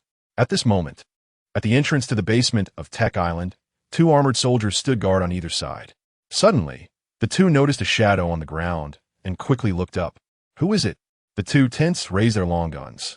Upon recognizing the figure that landed, they were both shocked and respectfully said, Lord Tyson, sorry. We didn't know it was you. Where's Tokugawa? Tyson waved his hand. Captain Tokugawa is patrolling around the villa area. Do you need us to notify him to come over? No need, Tyson said as he sensed the other's position and walked directly into the basement. Since giving the scorpion fruit to Tokugawa, his strength had significantly increased. He had originally mastered both types of haki, and with the cleansing effects of the pills, his physique had improved considerably. To express his gratitude for Tyson's life-saving grace, he voluntarily took on the role of captain to protect this place, as he trusted the other party quite a bit. The entire basement was constructed from special metal, making it extremely sturdy. Even if the entire island were split in half, the inside would remain intact. He walked through a silvery mercury corridor and, upon reaching a research room, Tyson extended his palm and pressed it against the center of a large door. Beep! The metal door immediately opened. Inside, Valoric was in a large transparent room, collaborating with others. Upon sensing Tyson's arrival, he looked up and smiled. As for why Valoric did not participate in the captaincy competition, it was because the vice captain of the Tyson Pirates had already been tacitly accepted as him, and the others had no objections. His current task was to assist these scientists in producing clones, and to prevent any accidents. Tyson had entrusted this task to him. The people inside had long known through surveillance that Tyson had arrived. Therefore, the moment the door opened, they had already prepared the materials. They saw Shirabu wearing a full set of scientific protective gear, removing a hood from his head that had an unknown purpose. Lord Tyson, the dragon egg has hatched, and there are no side effects. Really? Can it be cloned? I need to possess all the attributes of this dragon. Tyson stepped forward to ask. Yes, but will take time. We have already transmitted information to Mr. Vegapunk via chip, and all research information has been compiled. It will take about a year. This is fantastic. Thank you for your hard work. Feel free to ask for anything. Tyson's body trembled slightly, as the surprise was too sudden. Now his longevity medicine had hope. Lord Tyson, we do have one request, but it's not from us. It's from Mr. Vegapunk. Tyson's excitement slightly subsided, and he asked with some confusion, "Oh, what does he want?" Well, seeing that the other party found it hard to speak, he became even more curious. Just say it. As long as it's not excessive, I will fulfill it. Mr. Vegapunk hopes to obtain a sample of your blood. He said that previous research didn't yield any results. Only your blood can help. What? That bastard still has such ideas? Tyson's eyes widened in anger, and just as he was about to tell the other party to forget it, he thought, wait, you just mentioned previous research. What is going on? Did I ever ask him to conduct research? Could he be mistaken? Didn't he say he had my consent when he contacted Vegapunk? Yes, Mr. Vegapunk said it was your hair. What? Tyson's eyes widened again, but this time it was due to shock from the other party's words. When did this happen? He said as long as you can provide a little blood sample, he will fulfill all your requests in the future and guarantee not to leak the information. The reason he wants your blood is that he wants to compile all the information in this world. After Shirabu finished speaking, he handed over a piece of paper. I see. So it seems the other party might not be lying. It should be true. This guy just wants to compile the knowledge he has so that people around the world can share it later. Moreover, even if he gives it to him, he won't be able to research anything, as only he knows about chakra absorption and application. No one else in this world can exist like him. So perhaps his worries are unnecessary. Besides, many experiments will require this guy's assistance in the future, so it's quite profitable to use this matter to gain a favor from him. All right, I agree, but do I have to send the blood sample to him? I don't even know where this guy is now. I should have made him give me a life card back then. However, at that time, he gave me a chip for transmitting information, so I didn't think of that. No need, just give us the blood, and we will test it and relay the information to him. Shirabu smiled, and now it's good. They can finally get rid of that bastard's constant harassment. So high-tech? Tyson couldn't help but complain in his heart. This world is indeed peculiar, with the backwardness of the dinosaur era and the advanced technology that is hundreds of years ahead. After turning to ask Valoric about the progress of the clones, he said no more. Subsequently, Tyson left a drop of blood and exited the research room. After leaving Tech Island, he did not return but headed straight towards Herb Island. At this time on Bright Island, the captain selection battle was still ongoing. Barrett had consecutively defeated Rubit, Duagluo, and Carnes. His opponents were not only physically strong, but also possessed all three types of haki, especially Carnes, who thought that Barrett would surely be exhausted after fighting 2 rounds in a row. However, as soon as the fight began, he unleashed his Conqueror's haki, directly having Barrett's combat power. What a hassle. In the end, he was frustrated and retreated after being hit a few times. Haha, interesting. I didn't expect Barrett to know Conqueror's haki. Wald, the sea pirate personally invited by Captain Thiesen, the world destroyer with a bounty of 1.36 billion, became interested. Although he felt that the other party had high potential, he did not believe that he would be defeated by such a little kid. Come on, little brat. Wald revealed his strange teeth. After Barrett heard this, he wrapped his fists with armament haki, and stepping forward, his body shot towards Wald like a cannonball. 3 days later, Thiesen returned to Bright Island, having received news that the competition was over and the captains of the Thiesen pirates had been chosen. Looking at the rankings on the list, he was not surprised, or rather, this was what he had anticipated all along.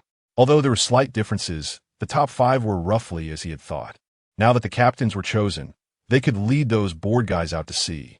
They hadn't had a proper voyage since the Sky Paradise was built, and many were idling around the island doing nothing. So, taking them out to sea could also increase some income. Moreover, the most important thing was to let them make a name for themselves. In this world, having strength is not enough. If others don't know your reputation, even a little mouse will come to provoke you. As long as the name of the Thiesen pirates spreads throughout the world, once the Sky Paradise is completed, people will naturally know that this place is not to be messed with. Team 1, Spike Green Pepper Team 2, Little Giant Fist Mona Team 3, World Destroyer Bondi Wall Team 4, Devil's Air Douglas Barrett Team 5, Sword Master Jerry Team 6, Shark Tooth Man Tian Shan Team 7, Bubble Man Gina Team 8, Snapper Man Muse Team 9, Exploding Man Ship Duagluo Team 10, Heatman Gobi Sand Team 11, Barbaric Bear Rubit Team 12, Rainbow Man Bushigami Year 1492, Tech Island Underground Drug Research Room. Lord Thiesen, the longevity pills have been made.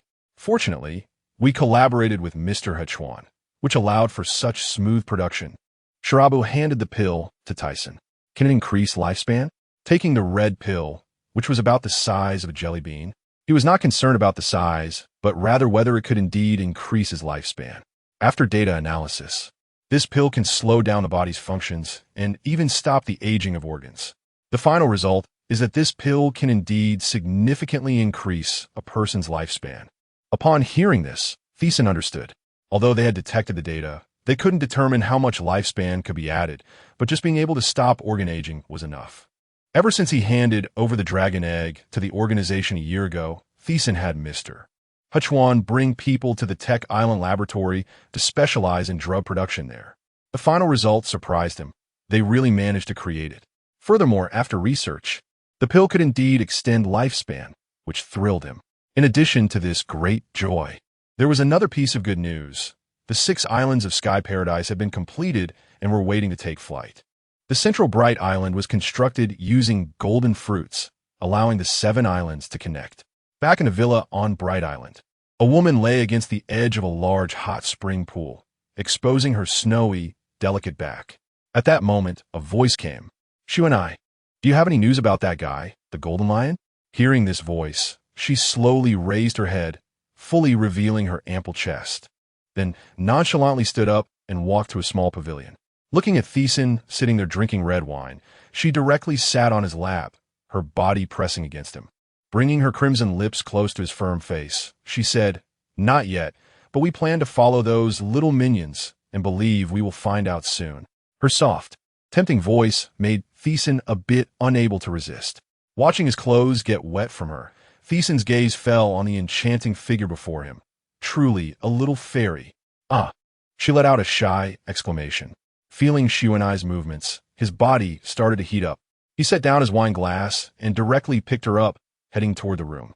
In the sky above a certain sea area of the New World, Bosch Shiki, there have been people probing our movements below. I suspect they are from the Thiesen pirate group. That damned bastard again, but I'm no longer who I used to be. Even if he doesn't come, I plan to find him. This time, I will defeat him completely. For him, who wants to dominate the world, this guy has always been a wall obstructing him. After so many years, he is no longer the same. After a significant increase in strength, he no longer hides. Originally, before Thiesen crossed into this world, the Golden Lion was the most powerful pirate group on the sea, but now he can only hide in the sky from him. After being defeated by rocks, he had to endure and join the other side. Later, when he finally managed to disband, he was still hindered by equally formidable opponents. Therefore, the Golden Lion harbored intense hatred for Thiesen. This time he decided that as long as Thiesen dared to come, he would definitely let him experience his might. As time passed, news gradually spread that the Sea Overlord, the Bright Emperor, was going to war against Shiki. This news not only startled other pirates, but the Navy and the world government also made plans to capture them. Meanwhile, in a sea area not far from Bright Island, aboard the Moby Dick. Old man, ahead is the Thiesen pirate group's territory. Are we really going to meet the Bright Emperor? Fasa, with a white-bearded pirate symbol and 3 small circles on his right arm, said with some concern, there's something I need to ask. He took a hearty swig of his drink. Fasa, haven't we met before? What are you worried about? Besides, Mr. Thiesen is not a bad person, said Whitey Bay, stepping forward, wearing a purple-blue skull cap. This time is different. This time we're in his lair. Koahaha. Fasa, I am Whitebird. I won't be afraid of that guy. Just relax. After hearing Fasa's worries, he was eager to meet him. After all, it had been many years since they last saw each other. Are we going to meet someone formidable? A man dressed in a kimono with 2 swords at his waist and a large flat circular hat on his head looked excitedly at Whitebeard, his curious and combative nature showing in his phoenix-like eyes. That guy is really strong. Yamato, this time. Great. Adventure, adventure. Before Whitebeard could finish his sentence, he saw Yamato start dancing beside him. Sigh. This guy is completely not listening. He showed a helpless expression, but thinking of Yamato's personality, he decided not to care anymore. Hee, old man, what kind of person is the Bright Emperor? Looking at Yamato's excited appearance, a young man with a golden punk hairstyle smiled. He is. Moments later, they officially entered the Thiesen pirate group's territory and were astonished by the sight of the island ahead. The outermost area was surrounded by metal, blocking the view inside, and there was no end in sight on either side, only a row of lookouts standing on the highest point. This is. The others looked at the tall metal structure ahead, their faces filled with shock. This should be what that guy called Sky Paradise. Whitebeard thought, but it seemed that construction was not yet complete, and he heard there were 7 islands. He didn't even know the name of the one before them. Signal to them. Yes, old man. Then they saw someone on the ship standing on the lookout tower, signaling with a light. On Fruit Island, Jerry was lying on the sofa, drinking alone. Originally, the responsibility of guarding this island was Gina's, but that guy ended up leaving the work to him and ran off to Thiesen's place. Although he knew their relationship was close, he still felt quite annoyed, especially with the infatuated person in front of him. Hey, Jamie, why aren't you guarding Herb Island? What are you doing here? With a smile on her face. Bush Jamie put down her drink, propped her chin with one hand, and winked at Jerry with her shiny black eyes. AL's is watching over it. It's fine. Jerry secretly smiled bitterly, not knowing when he had become the target of this woman. He couldn't shake her off no matter what. Just as he was about to say something, the phone bug belonging to Gina rang. Hello, this is Jerry. Jerry was somewhat puzzled, wondering if something had happened just after he took over. Jerry-sama, outside, the Whitebeard pirates have come. The voice in the phone bug started confused, but immediately reacted, stuttering. The Whitebeard pirates? What do they want? Jerry suddenly stood up, and even Jamie, who had been playful earlier, became serious. Inside the Bright Island Villa. After Gina assigned the task of guarding Fruit Island to Jerry, she came to Thiesen's place. With Shiwanai beside her, it was truly a scene of 2 women putting on a show. Stinky bubble person, hurry back to your territory, you annoying guy. Shiwanai leaned back on the sofa in a low-cut dress, exposing her ample bosom with her long, slender legs stacked on top of each other. Holding a glass of red wine, her eyes were averted to the side. You exhibitionist, do you want to feel completely powerless? Gina, sitting nearby in a fresh blue long dress, was somewhat irritated.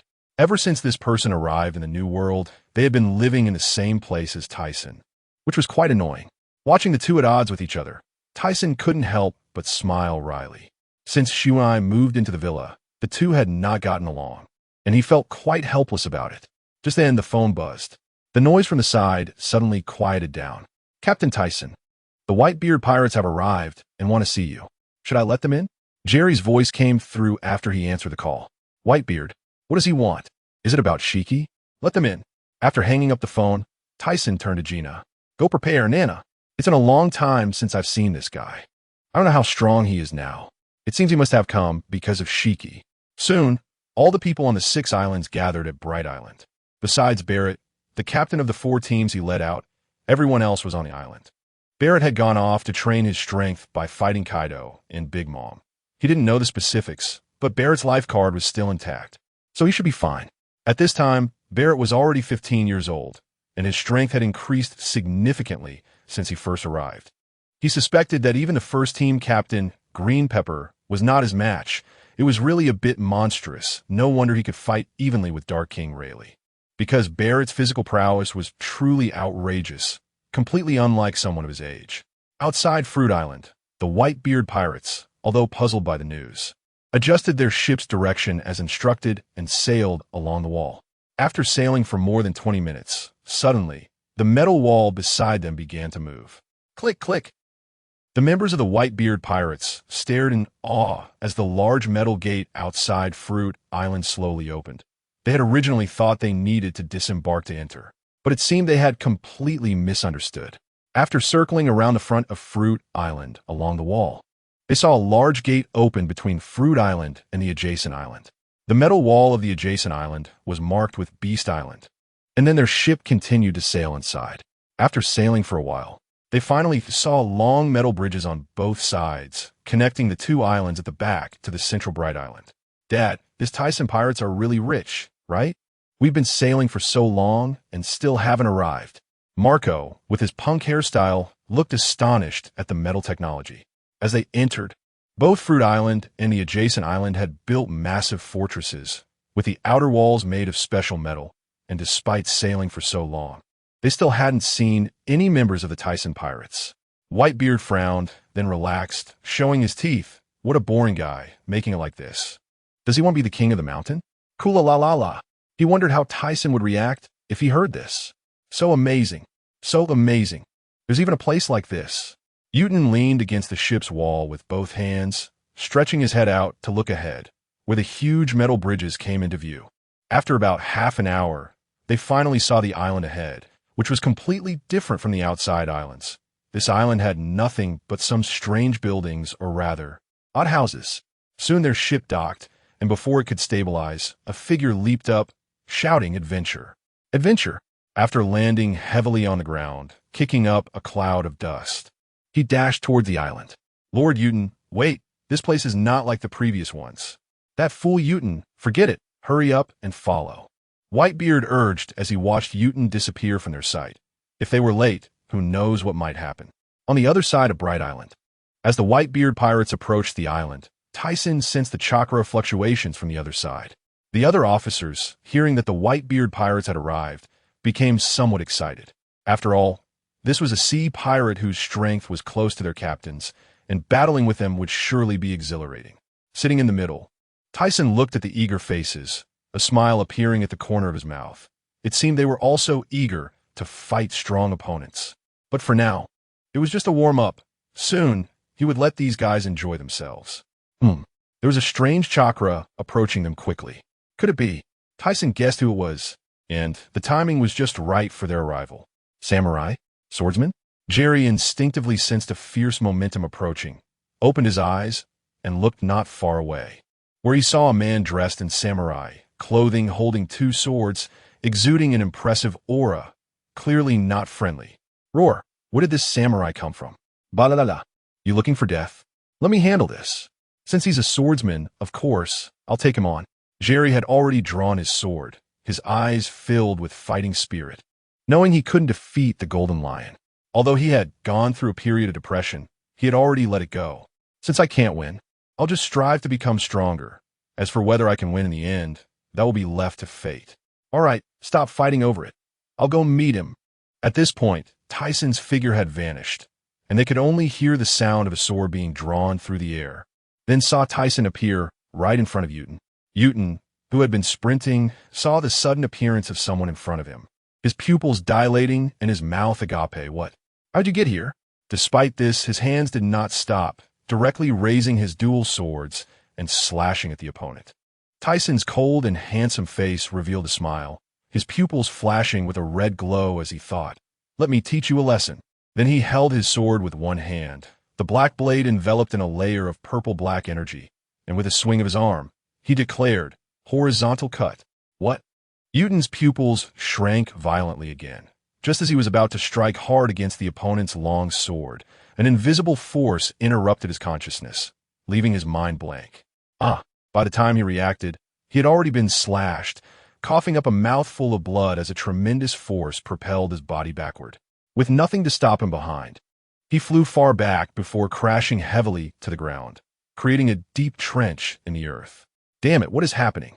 Uten spat out another mouthful of blood, his eyes filled with terror as he doubted his own strength. How could he be defeated so easily? No, I will never admit it. Just then, the white-beard pirates happened to walk to where he had fallen. Hey, didn't he just go out? So fast. Uten, are you all right?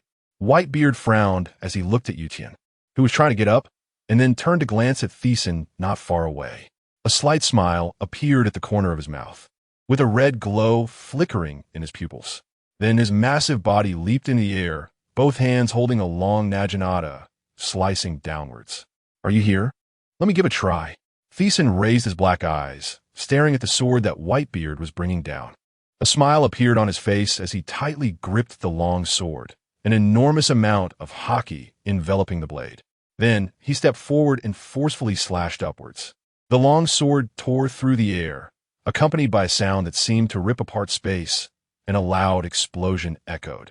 Although there was no collision between the weapons, the haki surrounding them collided, distorting the space and creating a terrifying shockwave that spread out, blowing away those nearby. The nearby villa creaked, and all the glass doors and windows shattered. If the house hadn't been made of special metal, it likely would have collapsed or been blown away by now. Wow, that's impressive. Uten watched the offensive created by the two with fear in his eyes. Is this the top-tier strength on the sea? He truly felt like a frog at the bottom of a well. It seems he still has a long way to go. The impact continued for a long time before it finally subsided.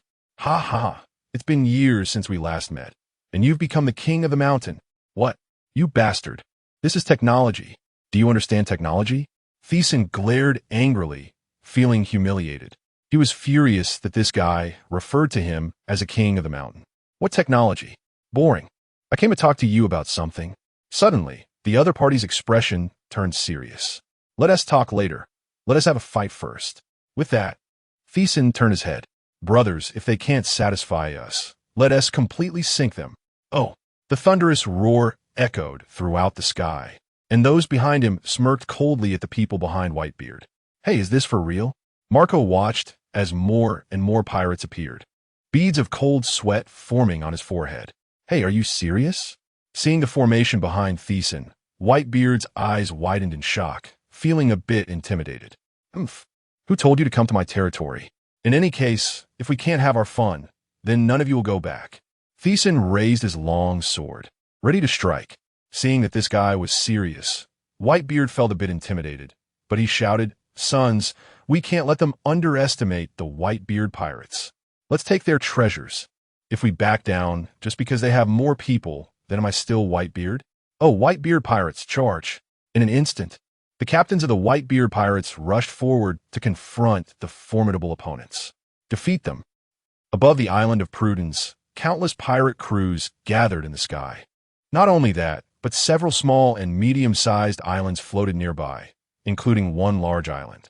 Boss Shiki, the Whitebeard pirates have entered. They won't be forming an alliance with them, right? Nonsense, that's impossible. How could that guy Newgate form an alliance with anyone? The Golden Lion, floating in the air, stared at the distant group of islands below. After hearing his subordinate's words, he spoke with an imposing tone. Having dealt with Whitebeard for so many years, he was already well aware of his character. Listen to me. Once the Whitebeard pirates come out, launch an attack and completely sink the Thiesen pirates. Yes, boss Shiki. The Golden Lion's eyes glinted with malice as his expression darkened. This time, He was determined to eliminate this obstacle to his world domination. Thinking of this, he couldn't help but feel dissatisfied with Newgate. If that guy hadn't rejected his proposal last time, the Thiesen pirates would have long since vanished. Moreover, this guy was now going to meet Thiesen. Even if he didn't say it, he could roughly guess what was going on. For someone who spent all day drifting at sea with a bunch of kids and had no ambition, he thought Newgate was just a naive and childish guy.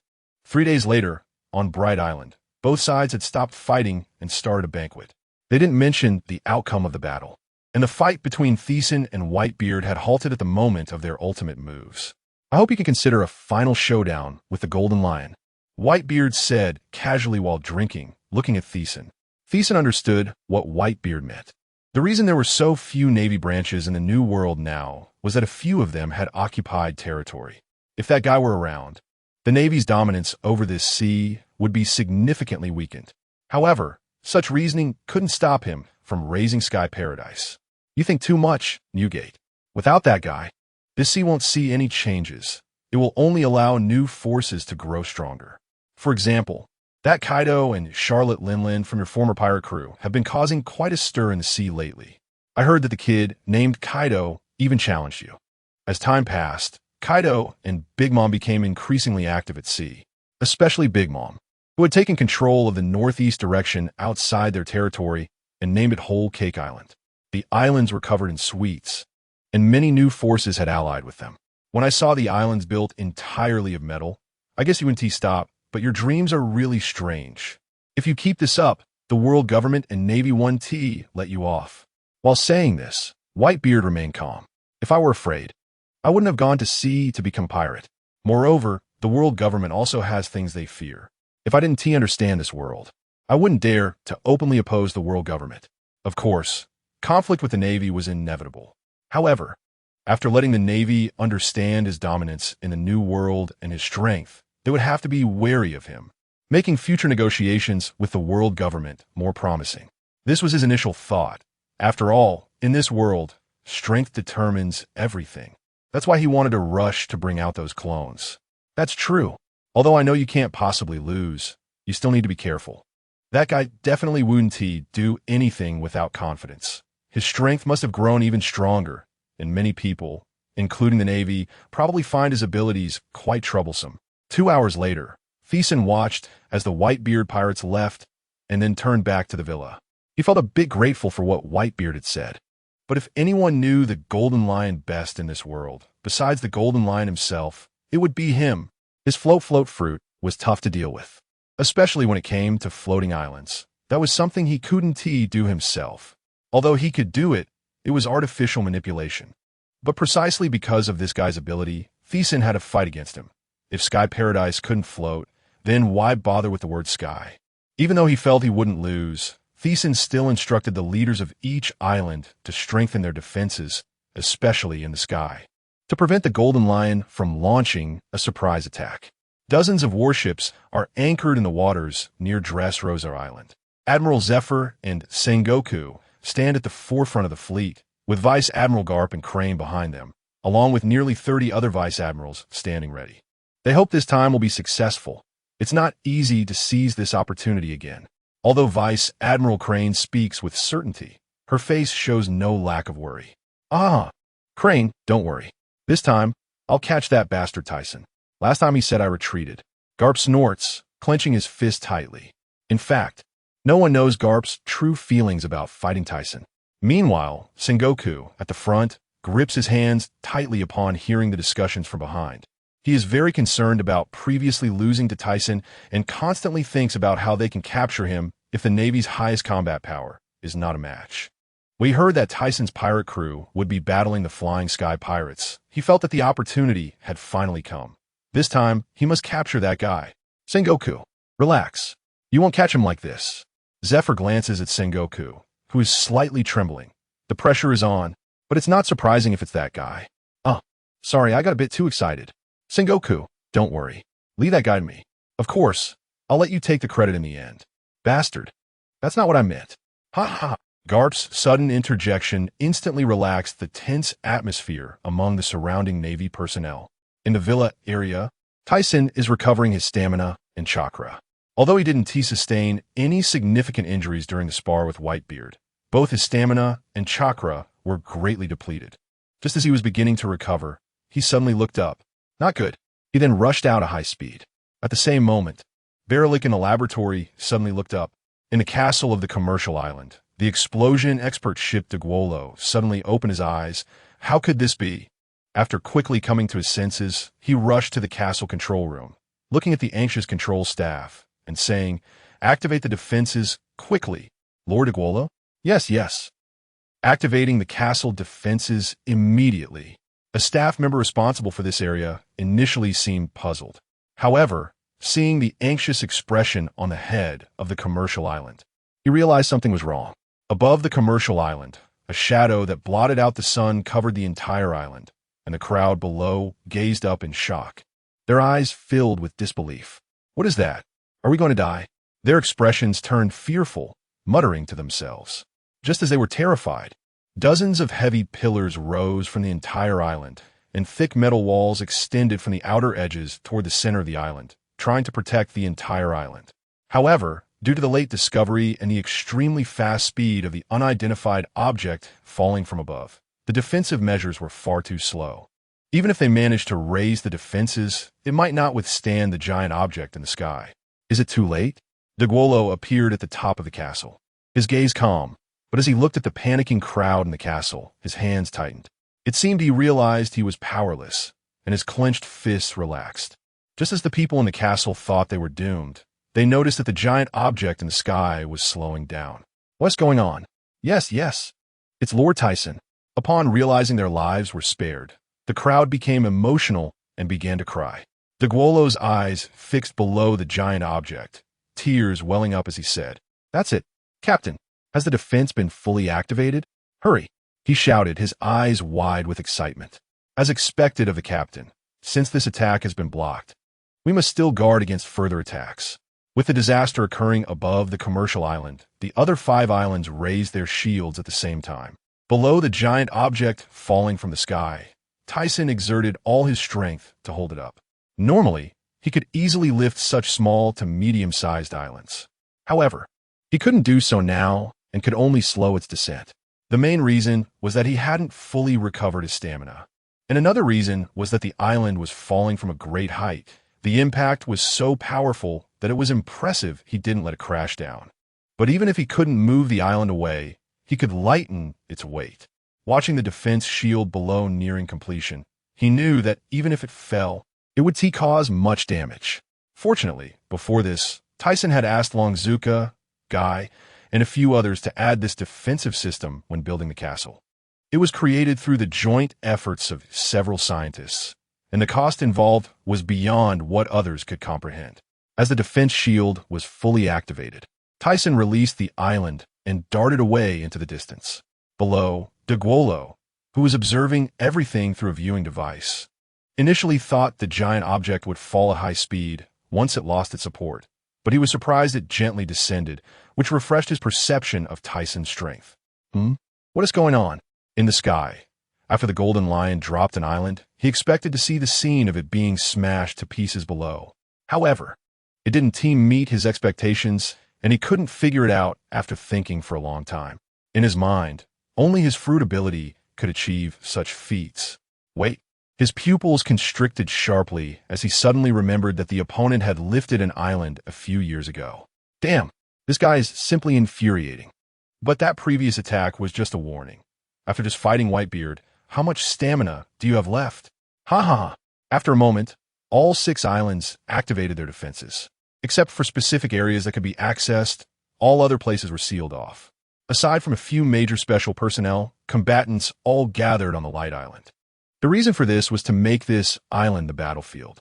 All 12 captains, except for Barrett, gathered together. Berlik rushed out of the laboratory and witnessed the earlier scene, now directly approaching Mona with a serious expression facing the sky. Thiesen floated in the air, watching the pirate fleet slowly descending from a higher point.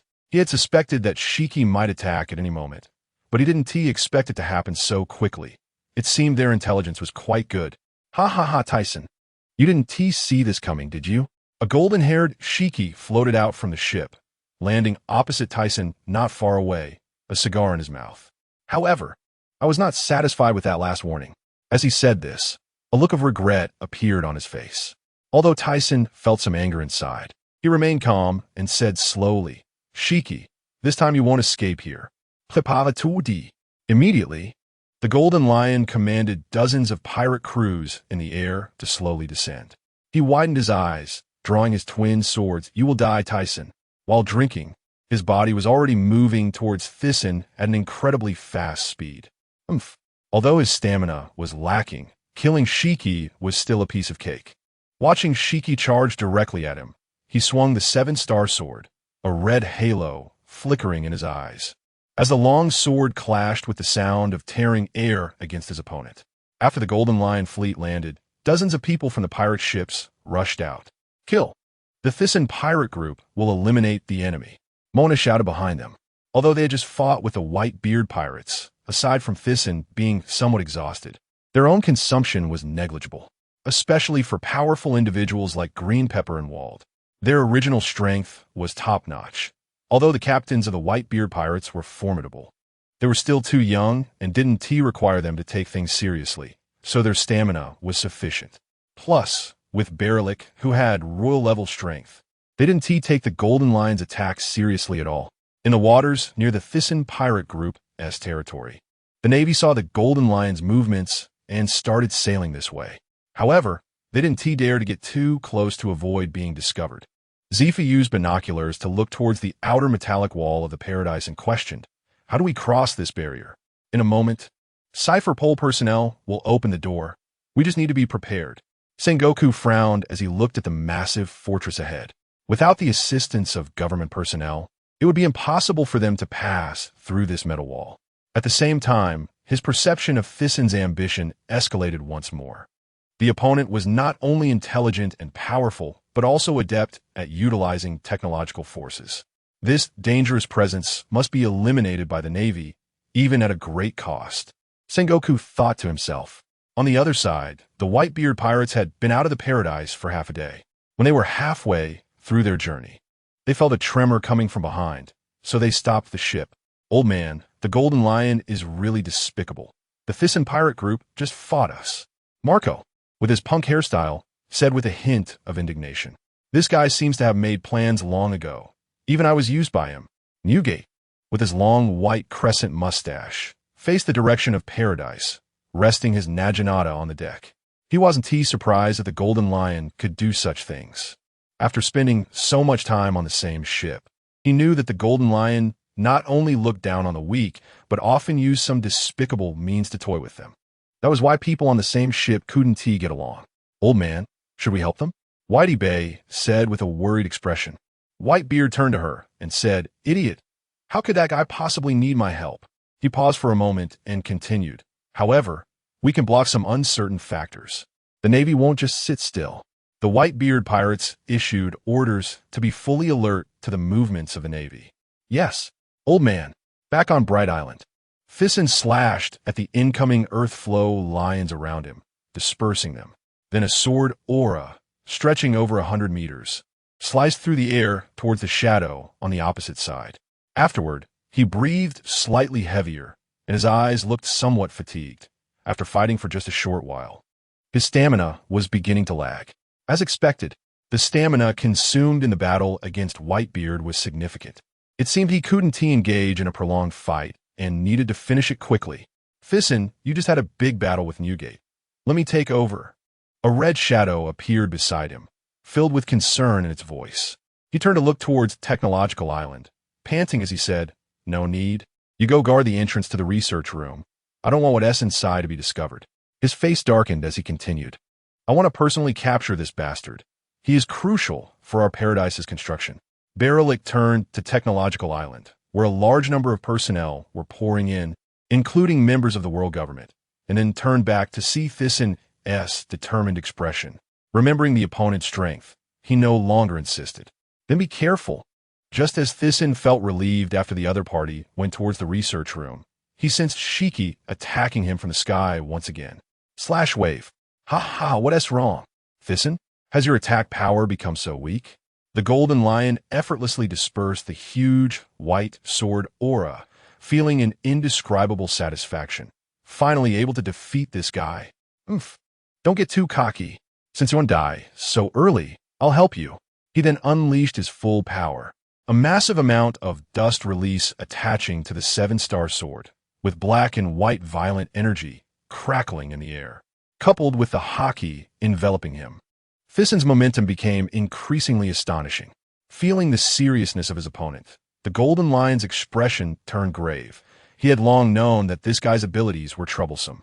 After all, it was a power that could hold its own against rocks. Therefore, he activated all his haki, spreading it around his body. The first time he fought Thiesen, he was too careless and didn't activate haki in time to protect himself. Now that he had haki protecting him, he didn't think he would lose to Thiesen.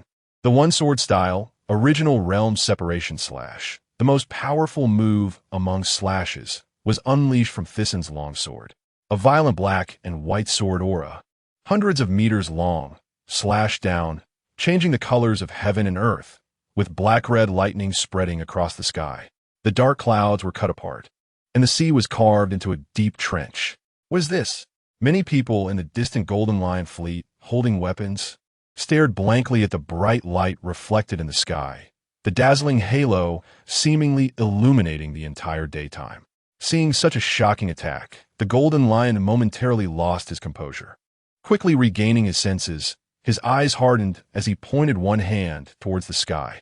If you have the ability, then slice the entire island. Above the Golden Lion, an endless island blocked the entire sky, casting a shadow over the entire daytime. Only the giant sword aura visible as it was obstructed by the island. The crowd below stopped their actions and looked at this stunning scene. Just when the Golden Lion thought he could withstand the attack launched by Thiesen, he saw the island visibly dissipating at a speed visible to the naked eye, first at the part that had been cut, and then the sword aura spread out. Soon, the two parts of the island connected in the middle vanished, leaving only the broken pieces on either side to fall down. Is this something a person can cause? Veit, who had just taken out another of the Golden Lion's subordinates, stared in disbelief at Thiesen. After being betrayed by his companions, he had wanted to build a massive cannon capable of destroying an island with one shot. But now it seemed his idea was rather laughable. With such an attack, what use would a cannon have? Is this the Bright Emperor? Many people felt a gulp in their throats as the sky returned to daylight, revealing the floating Golden Lion, who at this moment had blood scattered on his arms and an ugly expression. Although he wasn't seriously injured, the fact that such an island could be nearly obliterated by a single move made him feel dread. He understood the gap between himself and Thiesen. Even Whitebeard's Tremor fruit couldn't produce such an attack. Even if the island is formed into a lion with his abilities, it cannot harm that guy. However, thinking of this, Golden Lion wiped the sweat from his forehead, relieved that this guy was not at his full strength. Even though the opponent was very strong, how many attacks could he unleash like this? He still had nearly 10 islands prepared, and among them was a large island. No matter how powerful this guy's abilities were, he couldn't possibly be his match. After realizing this, a cold smile appeared on his blood-stained face. Thiesen, if you have the ability, try to take it again. After saying this, he pointed his hand towards the sky again. On the ground, Thiesen was bent over, gasping for breath, but his ears could hear the sound of a giant object descending from the sky, accompanied by a huge gust of wind. Captain Thiesen. Captain. Most of the members of the Thiesen pirate crew stopped their attacks. Only the familiar officers continued, their eyes showing determination, as if such attacks were not a problem for Thiesen. The Thiesen pirate crew focused on their own tasks, leaving everything else to Captain Thiesen. Mona was sweating profusely. He knew Thiesen's stamina was already depleted, and he had just unleashed such a powerful strike. But out of trust in Thiesen, he remained calm. Gina clenched her palms, sweat dampening her palms. Wearing a red long dress, Sheena guarded the villa area, next to a pile of pirates who wanted to attack the villa. She looked at the figure not far away, hoping he would be okay. She still wanted to have children with him. Boss Shiki, we are still down here. Damn it. That guy Shiki completely disregarded their lives. The pirates of the Flying Sky pirate crew, seeing Shiki completely ignoring their lives, suddenly ran away, giving up on the attack. Many officers of the Flying Sky pirate crew used their abilities to escape to the distance. If they continued to fight, they would be doomed. Many officers familiar with Golden Lion had already stood at a distance to watch. At the center of the island, Thiesen retracted the seven-star sword and slowly raised his head to look at the sky, exhaling a heavy breath. He stretched out both hands, slowly bringing them together, forming a small white cube in his palms. Due to the enormous amount of chakra, the white light emitted from the cube was blinding. He muttered, "The chakra is almost depleted. Whether it can succeed depends on this strike." After unleashing Limit Break, Thiesen's ghostly figure vanished, making it impossible for anyone to see where he had gone. At this moment, most people's attention was drawn to the sky above the island. So no one noticed this phenomenon. The dazzling white light streaked across the dark sky like a meteor. Beside the giant island that was falling, Golden Lion floated there, watching the attack emitted from Thiesen's hand. He recalled the battle between Thiesen and Rox. He remembered that Thiesen had used this move to counter Rox's black hole attack. However, after gathering all the data later to check what his abilities were, although he couldn't find out what they were, he knew that as long as one could break the white barrier in a short time, they could nullify the opponent's attack. Originally, he thought the opponent would use the move he used during their first battle, in which case he could only dodge. But now that he had the chance to destroy the opponent's offensive, how could he give up such a good opportunity? Soon, the darkness in the sky dissipated, and the blinding white light emerged, enveloping the island. Enclosed within it, Golden Lion let out a cold laugh, swinging his hands to attack the white cube. No matter how much he attacked, the white light barrier would not break. With a darkened expression, Golden Lion struck again, and a cracked sound reached his ears. As a smile appeared on his face, he looked at the light barrier and saw it covered in cracks. Just one more strike, and the Thiesen pirate crew will be annihilated. Even if that guy Thiesen is lucky enough to survive, can he resist being crushed by such a heavy object? Ha! All the Thiesen, die for me. Golden Lion gritted his teeth, his domineering aura wrapping around his dual blades. As he swung them, he charged towards the light barrier, and with a clang, the sound of shattering glass echoed. The white light barrier shattered like a mirror, revealing Golden Lion's figure outside. It broke. Ha! Seeing that he had shattered the opponent's attack, the suppressed emotions that had built up for so long finally eased. However, just as he thought he had destroyed the attack, he turned to look at the white light barrier, and his expression turned to confusion. What's going on? Although he had pierced through the white barrier, the entire giant cube did not dissipate. His brain quickly reacted, and he looked down at Thiesen. However, upon looking, he did not see the opponent's figure, and a bad premonition arose in his heart. Do you think you won? What? A sudden voice sounded behind him, and his body was covered in goosebumps, his pupils contracting violently. A chilling, bone-chilling aura enveloped him, and his body became completely stiff. Feeling a pain in his chest, he trembled and looked down, only to see a long sword piercing through his body. Recalling the battle process, everything became clear to him. He turned to look, and there was Thiesen covered in blood, his eyes filled with coldness. With his cold and handsome face, anyone who looked at him felt a bone-chilling fear. You, powerful guy, you actually defeated me again. It's really frustrating. As he said this, he seemed a bit regretful. If we could cooperate, maybe this world would be ours. Ha! After saying this, Golden Lion completely fainted. Even though Thiesen had pierced through his body with the sword, such an injury would not take his life. He had deliberately avoided the heart area, as he still had use for Golden Lion. No, that's not right. If the opponent died, the float fruit would dissipate. After that, Thiesen lifted Golden Lion with one hand and flew down.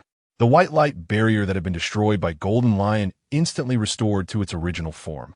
And then the giant island, which was less than 50 meters away from the crowd below, was disassembled. Although many corners still fell down, they no longer posed any threat to them. The sky returned to normal, and everything became calm again. Boss Shiki, he actually lost. Run away.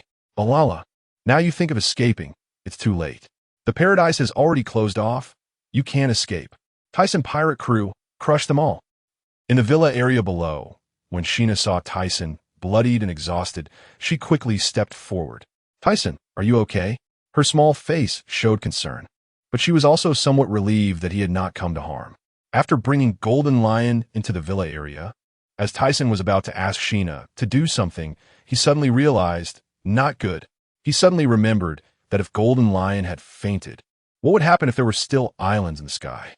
Knowing that guy's nature, it was impossible for him to come to fight him with just these 2 islands. Suddenly, he anxiously said, Shu and I, take Shiki to Tech Island and hand him over to Barelik. Let him freeze him, wait for me to come back. Seeing Tyson rushing outside, she followed him to the entrance of the villa area, her beautiful eyelashes fluttering. At first glance, she covered her mouth with one hand. Her eyes widened, filled with terror, and her body began to tremble slightly, tears welling up in her eyes. Tyson, don't go. She wanted to grab Tyson's hand, but before she could reach out, he had already flown up into the sky, tears streaming down her cheeks. Meanwhile, the members of the Tyson pirates, who were chasing the flying sky pirates, felt the sky growing darker and looked up, only to see a dense blackness above, unable to discern anything. Not good. After Gold Lion fainted, his ability has failed. Mona's eyes widened in fear. Then, seeing a figure moving quickly in the sky, he reacted quickly and shouted anxiously, Everyone head to Light Island. Stop chasing. Hurry. Run. That kind of island has fallen again. Tyson looked at the countless islands in the sky, and although one was far away, it was so large that he couldn't see its end. He mentally cursed the Gold Lion's ancestors. Although these islands were falling onto his territory, fortunately, the large island and 2 medium-sized islands were on the outer side of the metal walls, causing no damage to Paradise, which was a silver lining. For the remaining medium and small islands, Tyson could only use the last of his chakra to lighten them. This way, the castle below might get crushed and damaged, but the villas and people inside should be fine. Thankfully, he had previously maximized the defenses. Otherwise, the villas painstakingly built inside those islands would have been destroyed. Most importantly, many people would have died, a loss Tyson could not accept. As he lightened the 6th island, Tyson suddenly halted in the sky, looking down to see dozens of Navy warships had passed through Paradise's metal gate and entered. Upon seeing this, Tyson had a hunch that there must be a mole in Shiki's flying fleet who had infiltrated the commercial island's castle and opened the gate. He was confident that there could be no traitors in his pirate crew, but this was a troublesome situation. He no longer had the strength to battle an admiral-level powerhouse. At this moment, it seemed the Navy was adjusting their course, planning to retreat, appearing particularly anxious. Suddenly, Tyson seemed to think of something, the corner of his mouth curling up. Although he couldn't wipe out the entire Navy, he could make them suffer significant losses. As for what happened next, he would deal with it later. In the sea between Commercial Island and Tech Island, after seeing the Gold Lion's defeat, the Navy opened the metal gate through cipher pole personnel. However, just as they entered, they felt the sky darken, and when they looked up, they were immediately filled with dread. All Navy personnel, evacuate quickly. After seeing the massive objects falling from the sky, they felt they might not be able to escape, but they still wanted to give it a try. It's that troublemaking bastard again. Carp, it seems we have to take action, or we'll see this Navy fleet wiped out. Sengoku roared thunderously, his expression grim. They had originally thought capturing Tyson would go smoothly through this opportunity, but they never expected such a situation. However, after thinking this, Sengoku suddenly looked towards Light Island. Even so, they had to capture that guy. His threat was too great. That bastard Shiki, creating such trouble for us at the last moment. Carp's expression was equally grim, cursing under his breath.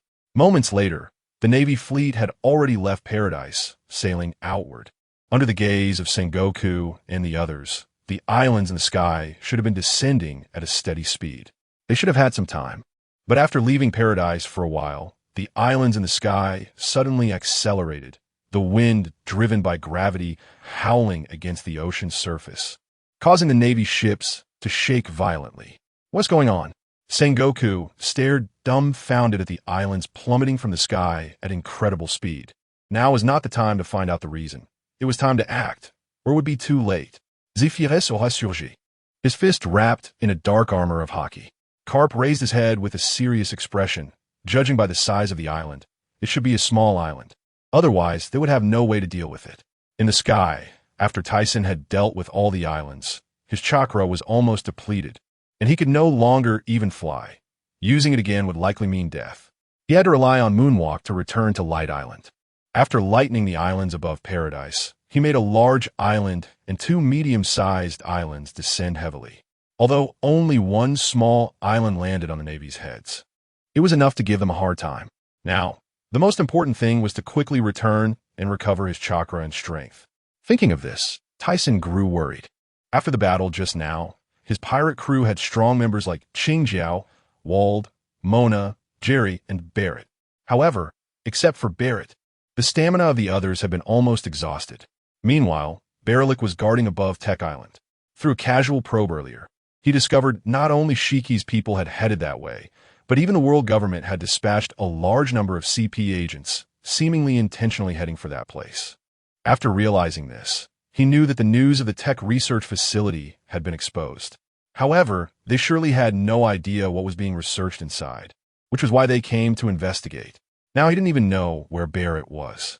Nevertheless, before this, Thiesen had already decided not to worry about him for now and let him act on his own. He couldn't rely on that guy to help him in such matters. When he invited those guys in, he wanted them to willingly join him. Among them, Qingjiao, Wald, and Barrett were all rebellious individuals. Now, Wald and Qingjiao had begun to gradually integrate, while only Barrett was still hesitant. However, as long as he didn't fall, Thiesen believed that guy would eventually be willing to help him, coming to trust the companions in Paradise and see it as a home. When Thiesen invited these powerful individuals in, he had considered whether they would become like the Rocks pirates. But he thought that was due to Rock's management and approach being wrong. And also because the other party was too extreme and inflexible. This was probably a difference in mindset, but he would never become like them. On an island near Wano, the surface was covered in rocky caves, and at this moment, a battle was taking place. A giant made of steel armor was fighting a massive blue dragon covered in scales, and the entire island was in ruins, with not a single good place to be seen. The giant armored man swung his fist and struck the head of the Azure Dragon, causing blood to spill from its mouth. However, the Azure Dragon seemed to recover at an astonishing speed, quickly regaining its form moments after being hit. The two had been fighting for half a day, neither side gaining the upper hand. Damn fusion bastard, the Azure Dragon cursed. It then exhaled a blast of hot air, and the armored man immediately prepared to defend with his massive, hockey-imbued steel fist. Kaido, is that all you've got? Your recovery ability is impressive. Inside the Iron Giant, a tall man with devil-like crimson skin smiled as he looked at the Azure Dragon. His expression was one of arrogance and excitement, as if he had encountered something interesting. Arrogant little brat, die. The Azure Dragon transformed back into human form in the sky, wielding a spiked club to smash down on the armored giant's head. Having learned about his opponent's background, he initially didn't want to provoke the Thiesen pirates at this moment, as his pirate career was just beginning, and he was at a significant disadvantage. However, this sudden nuisance had been harassing him and wreaking havoc in his territory. He also felt puzzled. Wasn't the Thiesen pirates in a war with the Sky Fleet? Had this guy quit the pirate crew, or was there another reason? The hockey-imbued spike club was once again blocked by the steel fist. At the same time, the armored giant's other fist whistled through the air, landing a powerful blow on Kaido's body, sending him crashing to the ground like a cannonball. Kaido's body pierced through the earth, causing rocks and soil to fly everywhere. Moments later, he emerged from the collapsed ground, shaking his head, looking somewhat disheveled, with blood at the corner of his mouth, but he didn't appear to be severely injured. What's wrong, Kaido? Can't you handle this? The armored giant's voice, tinged with mechanical mockery, echoed through the sky. Kaido's face darkened with anger. Since you want to die, I'll grant you that. With that, Kaido transformed into a half-human, half-beast form, which was his most powerful transformation. However, at that moment, he hadn't developed any particularly powerful techniques, relying solely on his physical advantages and the abnormal recovery abilities of the mythical Zoan fruit to fight. Oh, interesting, come on. I can't wait. Sensing the change in his opponent's momentum, Barrett inside the armored giant was grinning with excitement. The half-human, half-beast Kaido suddenly felt a similarity with this guy. They both craved strength. With that thought, he couldn't help but consider recruiting him. Having such a strong subordinate would mean they could compete with the more formidable opponents. Fusion bastard. Do you want to become my subordinate? Kaido rested the spiked club on his shoulder, baring his fangs. What the hell are you talking about? The armored giant roared, his anger evident in his voice. Immediately after, his purple-black wrapped fist slammed down onto the ground. Kaido calmly raised the spiked club and swung it hard to block the attack, continuing, "Since you've already quit the Thiesen pirates, why not join me? We are the leaders of the new era. Those old geezers will eventually be taken down by me." Barrett in the armored giant was confused. When did he quit? He then roared in disbelief. "Hey, you bastard. What do you mean I quit the Thiesen pirates? Explain yourself." Outside the sky paradise. Although several naval forces shattered the islands, falling from the sky, many warships were still destroyed, leaving less than 10 remaining. This was a heavy loss. However, thinking about the possibility of capturing the Thiesen pirates made Sengoku feel it was worth it. Just as they were about to continue their pursuit to capture Thiesen, an unexpected situation arose. "Newgate, you bastard, are you allied with Thiesen?" Sengoku's body tensed up. If they really had formed an alliance, the Navy would be in serious trouble. "Ha! You Navy are still as incompetent as ever, just waiting for an opportunity to strike. But I'm not allied with them. I'm just unhappy with your methods." After seeing the defeat of the Golden Lion, Whitebeard headed towards the Navy, knowing they wouldn't let this opportunity slip away. However, the struggle with the Thiesen pirates was closely related to him, so he felt that if he could hold off the Navy alone, even if he couldn't stop them all, he could at least delay a vice admiral and relieve some pressure on Thiesen. That way, he might feel a little better. Damn it! Sengoku gritted his teeth. But upon realizing there was only one opponent, he quickly adjusted his plan, turning to Zifa and saying, "Zifa, this guy is yours. Carp, and I will go capture Thiesen." Hearing the arrangement, Whitebeard furrowed his brow. After thinking it over, he figured this was probably the best scenario. That guy had many powerful subordinates. And as long as he didn't make the foolish choice to fight alone, he believed the two of them wouldn't be able to capture him. Meanwhile, back in the villa area, Thiesen quickly summoned Inoue. "Swallow it?"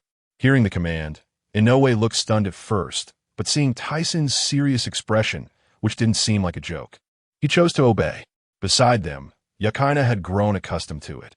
Ever since witnessing Thiesen's strength and mystery, she found everything about this man incredible. After swallowing the Golden Lion, once you digest him, you will gain his abilities, and the operation and defense of Sky Paradise will be up to you. Thiesen looked at Inoue with encouraging eyes. This kid had been familiar with him since he was 3, and he had worked hard to become stronger to join the Thiesen pirates. If he couldn't trust someone like him, then perhaps the only one he could trust in the whole crew was Mona, so he chose to believe in him. Now, 33, Inoue was no longer the child he once was. To become stronger, he trained in martial arts with Mona and swordsmanship with Jerry. Currently, his mastery of the two-color haki was already quite high. Moreover, after eating the swamp fruit and gaining the Golden Lion's abilities, he believed his strength would see a significant enhancement. Having admired Thiesen since childhood, he was moved to tears upon feeling Thiesen's trust in him once again. "Captain Thiesen, don't worry. I promise to complete the mission." Thiesen nodded slightly, and then headed outside to gather all the members together for the upcoming naval confrontation.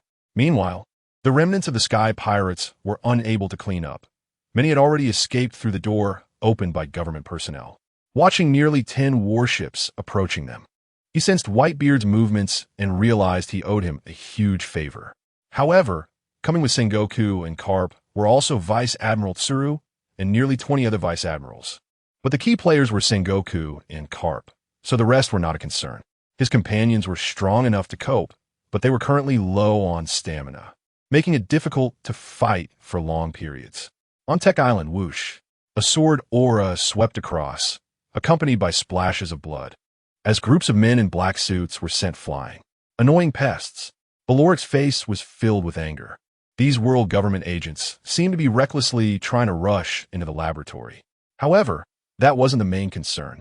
He looked up at the groups of men in black and saw a figure standing behind them like a Shura, holding a katana raised above his head. Demonikoha, nightmare. Dark blue smoke gathered in the air, forming a clawing, menacing creature that sent a chilling aura forward, causing the black-clad men to retreat, revealing Baloric, who was holding a parasol sword. Baloric's expression turned serious as he looked at the attack from the bald, old man wearing glasses. He knew this old man had fought with Thiesen before. Although he wasn't a match for him, he was still a formidable opponent, so Baloric's movements began to change. Blood mist swirled around the parasol sword, and demonic mist. Stabs suddenly made the entire world appear blood-soaked, dividing the attacks into two colors. It was as if the black-blue Shura's hunger clashed with the blood-red demon, sending chills down one's spine. Moments later, that damn guy, after the attack, dissipated. The bald old man's expression darkened.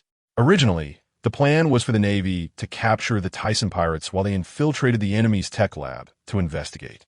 Since discovering their use of drugs multiple times, the world government had taken this matter very seriously.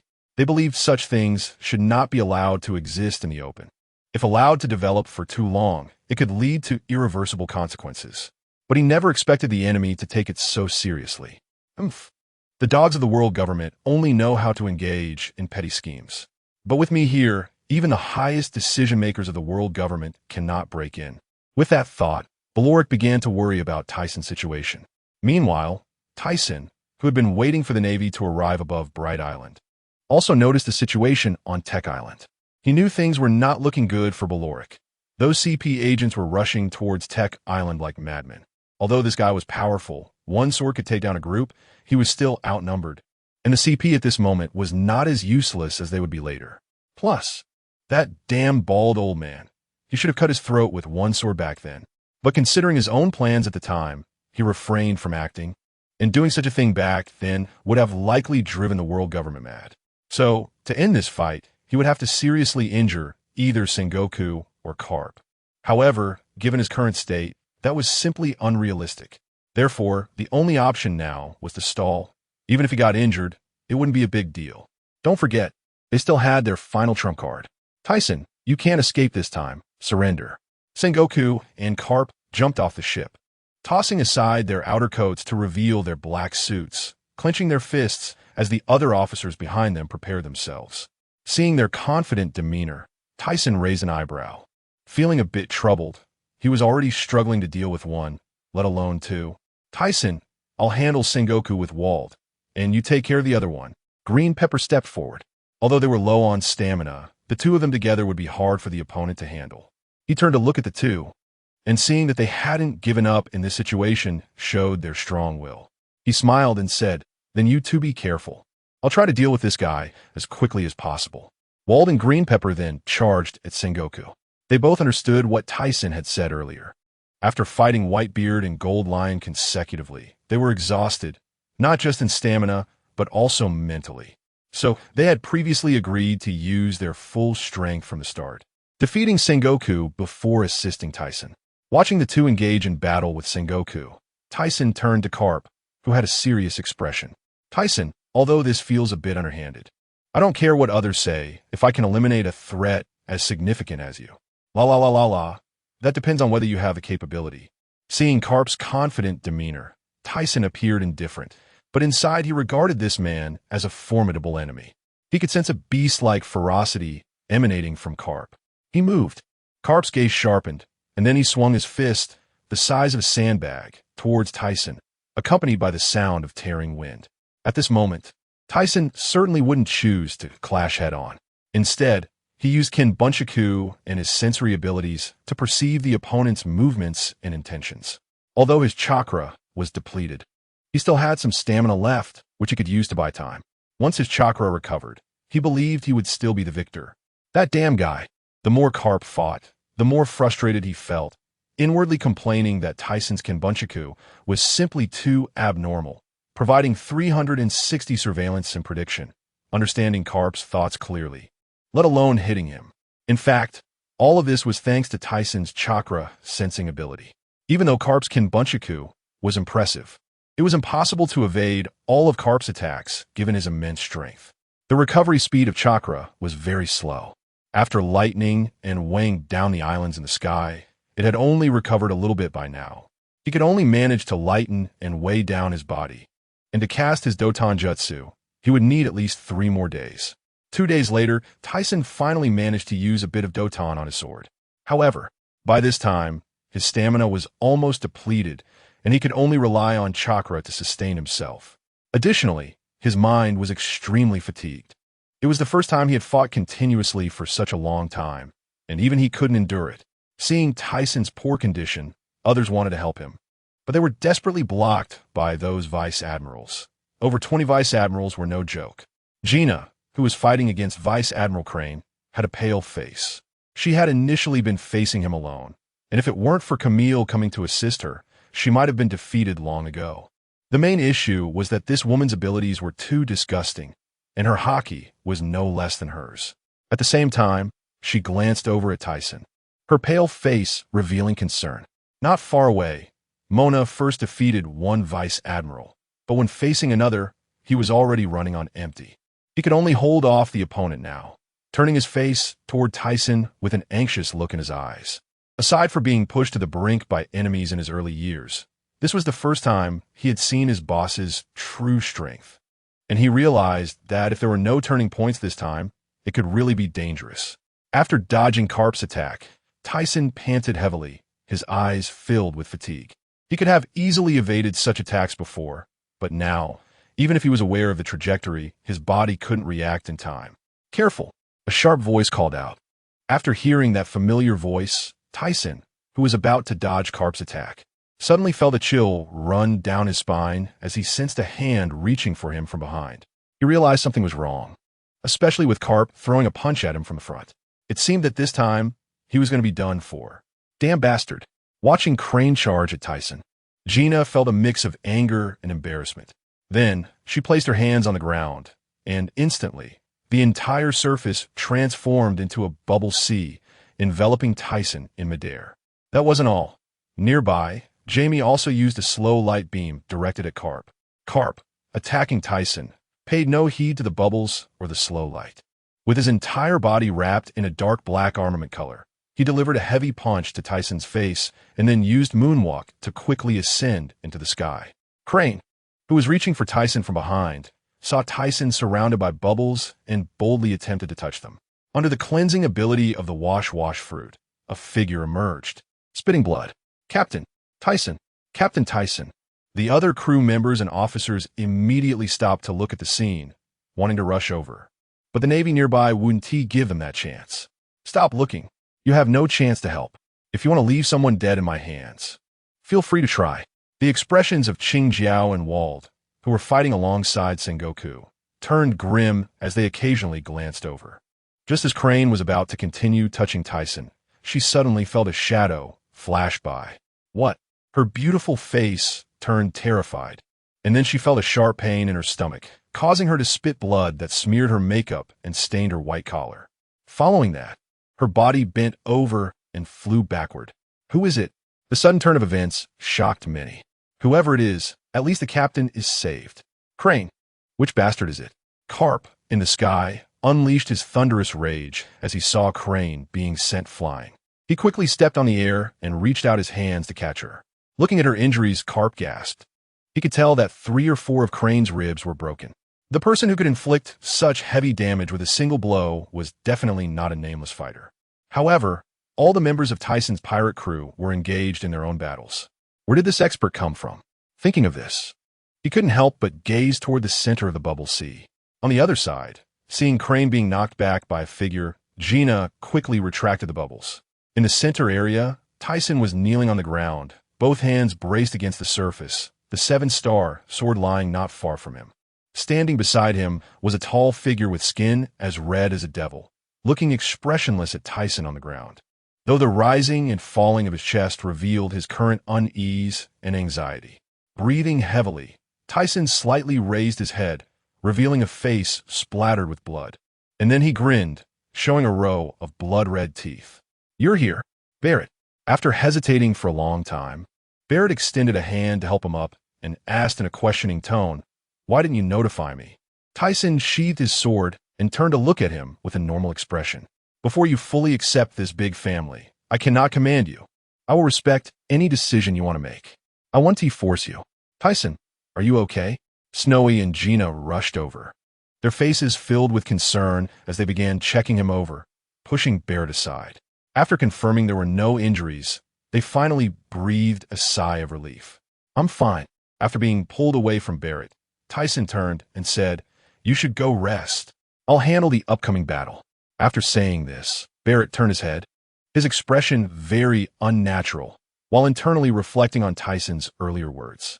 So it was this kid. I wondered why I hadn't seen him before. Carp, who had helped Crane onto the warship, fixed his gaze on Barrett, feeling increasingly uneasy. He then glanced over at Sengoku, noticing that while Sengoku was maintaining the upper hand, winning was proving to be quite difficult. Meanwhile, other vice admirals had suffered considerable losses. It seemed they were about to fail again. Crane was already seriously injured. He couldn't leave her behind and fight alone. If any pirates infiltrated during this time, it would be disastrous. On the other side, Sengoku noticed Carp's expression. Damn it! He looked grim, filled with anger. After finally catching such an opportunity, he had missed it. It can only be said that this guy was incredibly lucky. No, thinking of this, he deepened his assessment of Tyson's danger level. To be able to hold out for so long against two powerful pirates and still endure against Carp. One could only say that guy's strength was already unmatched, perhaps even surpassing Rock's. All Navy retreat. With no other option, he turned and shouted, though he felt very reluctant. However, he had no means to change the situation. If Zephyr were here. Thinking of this, Sengoku's hatred for Whitebeard intensified. Meanwhile, on Tech Island, the bald elder had just dispersed Beloric's sword energy. Wiping the blood from his face, he turned to look at the retreating Navy. Damn it, all useless. Retreat. Beloric exhaled heavily, fatigue evident in his eyes. After seeing the enemy withdraw, he finally breathed a sigh of relief. On the other side, seeing the Navy retreat, Tyson finally relaxed. If the fighting continued, he worried he might capsize in the gutter. Many times when fighting, he wouldn't allow himself to be in a state without combat. But he hadn't expected to face a series of strong enemies this time. If it weren't for Barrett, he might have ended up and impelled down. No, the Navy would definitely execute him publicly. At that time, there were no sea stone handcuffs, and they wouldn't let him live. 3 days later, the sea trembled as Tyson's pirate crew defeated the Flying Sky pirate crew and the Navy. The whole world learned about Tyson's pirate crew and discovered that a new paradise existed in the New World. The ruler of this paradise was the Radiant King, who could continuously defeat the Navy. The Radiant King, who had crushed the Flying Sky fleet, was hailed as the world's strongest, and it was unknown which newspaper declared this era as the era of the Radiant King. If Tyson knew, he might even thank him. Additionally, the pirates in the New World fell into chaos as the Navy's branches were continuously uprooted, forcing the Navy to shorten their defenses again. To date, the Navy's territory in the New World had almost been occupied by pirates, with only a few special branches remaining. The fame of the Sky Paradise in the New World grew larger, attracting many pirates who wanted to join. Moreover, many supernovas took the Radiant King as their target. In a certain sea area of the New World, a large whale-like pirate ship was holding a banquet. Dad, this time you really helped Mr. Tyson a lot. Marco, with his punk hairstyle, leaned against the wall, looking at the tall figure in front of him. What a big fuss. The newspaper only published a little news about Old Man. All the fame was taken by that guy. From a distance, Fasa looked at the content on the newspaper, his face showing dissatisfaction. La la la la, I just did what I had to do. Sons, there are adventures waiting for us. So let's not worry about these small matters. Seeing several sons with discontented expressions, Whitebeard felt a warmth in his heart. This is the family he wanted. A family that could genuinely think of others. In Mariehua, the 5 elders each posed in their own way. They didn't seem surprised that the Navy had been defeated by the Thiesen pirates again, their faces showing calmness. What do you think about the Navy's defeat this time? The old man with a scar on his left face held a bounty notice and glanced sideways at the bald elder holding the first-generation sword, Kitetsu. The bald elder seemed to sense something, his facial wrinkles deepening. Although that gentleman had said before that the opponent was not a light, it seems his actions have now threatened the rule of the world government, which we absolutely cannot allow. The old man with a pair of mustaches took over the conversation. That said, defeating that man is also somewhat difficult. If we were to use all the power of the Navy and the world government, perhaps it could be done. However, that would be counterproductive, as there are many powerful ones in the New World. I suggest we let it be for a while. Through this war, We have already learned about the strength of the Thiesen pirates. If we continue to capture them, the Navy doesn't know how much it will lose. Although we don't care about these people, they're also the face of the world government. I agree, and on my side, I will create opportunities. After a long period of management, we may be able to catch them all at once. The blonde-haired man said with a frown. I second that. The others agreed with what he said about creating opportunities, because he was the highest manager in charge of the intelligence system in the past. Even the strongest pirates were dealt with by him after a long time of management, striking at the core of the opponent, and then letting the Navy join in to completely destroy the opponent. The country of 10,000 islands is located in the Northeast Sea area of Sky Paradise, composed of countless islands, each filled with sweets. Mama, this old man is really powerful. He didn't die like this? It seems we have to wait a while longer. Charlotte Linlin sat in a pink chair with a tall, slightly plump body, her heart-shaped red lips opened, laughing loudly while holding a brand new bounty notice. Below, a group of little people looked up at her, their eyes full of curiosity, their eyes wide open and blinking. On the other side, among several tall figures, a man nearly 5 meters tall held a 3-pronged long knife, with a gloomy expression and a black and white fur scarf around his neck. A month later, after repelling the Navy on Bright Island, the Thiesen pirates still suffered considerable losses. However, recently quite a few people have joined, although they are quite unreliable. He decided to accept them for now, as it was a time when manpower was needed. In the damaged villa area, Thiesen lay in a bathtub, with 2 curvy bodies nestled in his arms. After the battle over a month ago, the Thiesen pirates fell into a period of rest, and he soaked in the bathtub every day to relieve his fatigue. Suddenly, he sat up, slap. He gave a slap to the white, perky buttocks. What are you doing, bastard? The 2 quickly sat up, scolding in a delicate voice, stretching their long hands to touch the slapped spot, their cheeks flushed. All right, we have things to do later. Get up first. Oh, knowing Thiesen was serious, the 2 stopped their teasing, covered their bodies with their hands, and stood up, walking toward where they would get dressed. After getting dressed, Thiesen walked outside, wondering if they had tidied up the chaotic place. Boss, the Navy has sent a message. Just as Thiesen walked out of the villa area, he heard Mona's voice. He walked over and took the newspaper from her hand.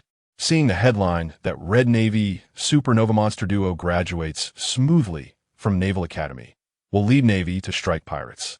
Upon seeing this, he knew what was happening. Moreover, there was a message below stating that the Navy Academy would add another monster this year. What a pity. Such a good talent, and they just joined the Navy.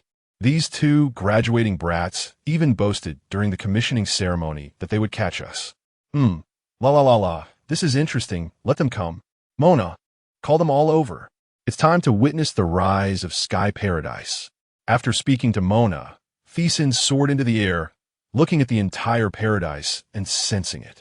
Although the islands above the paradise had been removed by in no way ability, the castle's metal defense system had been destroyed and combined with the damaged things.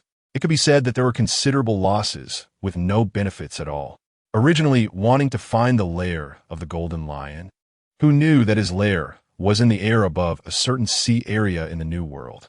Thiesen previously thought the guy had moved up there only after he had severed his legs. Therefore, everything about the Flying Sky pirates sank into the sea after the Golden Lion fell into a coma, forcing them to give up. However, to say there were no gains at all is not entirely true. At least the dozens of pirate ships brought by the Golden Lion were still docked in his paradise. Although some had been destroyed, and a few had been taken away by fleeing pirates, among the remaining pirate ships, they had still collected a lot of good things. An hour later, except for special personnel, all the members of the Thiesen pirates gathered on Bright Island. Thiesen stood on a high platform, looking at the people standing on the metal floor below, his expression happy. Everyone, thank you.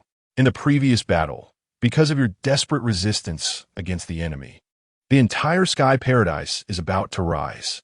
Captain, what are you saying? This is our choice. Yes, it's our choice. Such a good place. I wouldn't want others to occupy it, right? Yeah. Standing at the front, Wald and Barrett looked up at Thiesen, then turned to look at the enthusiastic crowd behind them. Suddenly, they felt a sense of responsibility in their hearts. They didn't know if this was good or bad, so they planned to let time prove it. Watching the crowd get excited, Thiesen raised his hand to wave, then shouted loudly, "Then starting today, our territory will be called Sky Paradise. Give me liftoff." After saying this, Thiesen looked at Inoue not far away. After the latter nodded in acknowledgement, he raised his arm. Suddenly, the ground trembled, and the sea splashed up with fierce waves as 7 islands rose simultaneously. Oh my! The islands are flying. Is this the ability of the float fruit? Many officers were filled with doubt, but thinking of Thiesen, they were not so curious anymore. Because he was filled with mystery, they just needed to believe. Tisen felt a bit of moisture in his eyes. He didn't know how much time had been spent creating these things. He hadn't felt much before, but now that Inoue had taken to the skies, he felt a stir within. He originally thought it would take some time for Inoue to develop the fruit after swallowing Shiki. But he didn't expect the other party to be able to lift the island so quickly. However, thinking that the stronger the person, the more powerful their use of the fruit's ability, he wasn't that surprised anymore. Just like Blackbeard in the future, after taking Whitebeard's tremor fruit, he could immediately cause the stone walls of Marine headquarters to crack. Although the sky now didn't seem perfect, it was only lacking the construction of Bright Island and the improvement of various islands. Moreover, there was one last step, which was also the most difficult to implement, using metal to create the upward sea current, allowing ships to sail up just like on the ground. He couldn't understand this principle, so he could only leave it to those scientists and Inoue to carry out, believing that it wouldn't be long before it could be officially announced. Perhaps at that time, they could use live broadcasts to conduct a major operation. In the year 1494 of the Sea Garden, on Daughter Island, Amazon Lily, accompanied by the sound of a baby's cry, the heart-wrenching sounds filled the entire room before stopping. Lying on the pink bed, filled with the scent of daughters, was a pale-faced woman. Although she was called a woman because she had just given birth, if one only looked at her appearance, she seemed to be in her 20s. Her pale face added a touch of youthfulness to her original charm. At that moment, a slightly older woman beside her brought over the baby. "Lady Naraku, it's a girl. Let's give her a name." The woman, named Naraku, turned her head with difficulty to look at the baby with a hard-to-describe appearance, then turned her head away with a look of disgust and hoarsely said, "Quick, throw her away. She's so ugly." After saying this, a few sobs could be heard. "Lord Tisen is a handsome man. If he knew I gave birth to such an ugly child, he would never forgive me. Woo woo woo." The sobs gradually filled the entire room, and the baby beside her seemed to be scared and started crying as well. "Lady Naraku, this." The woman assisting with the delivery, seeing this, first had a dazed expression, then smiled wryly. "What is this? Hurry and throw it away, if this ugly child scares Lord Tisen." She raised her hand to cover her face with a pillow, her mind filled with various fantasies. "My lady, newborns look like this.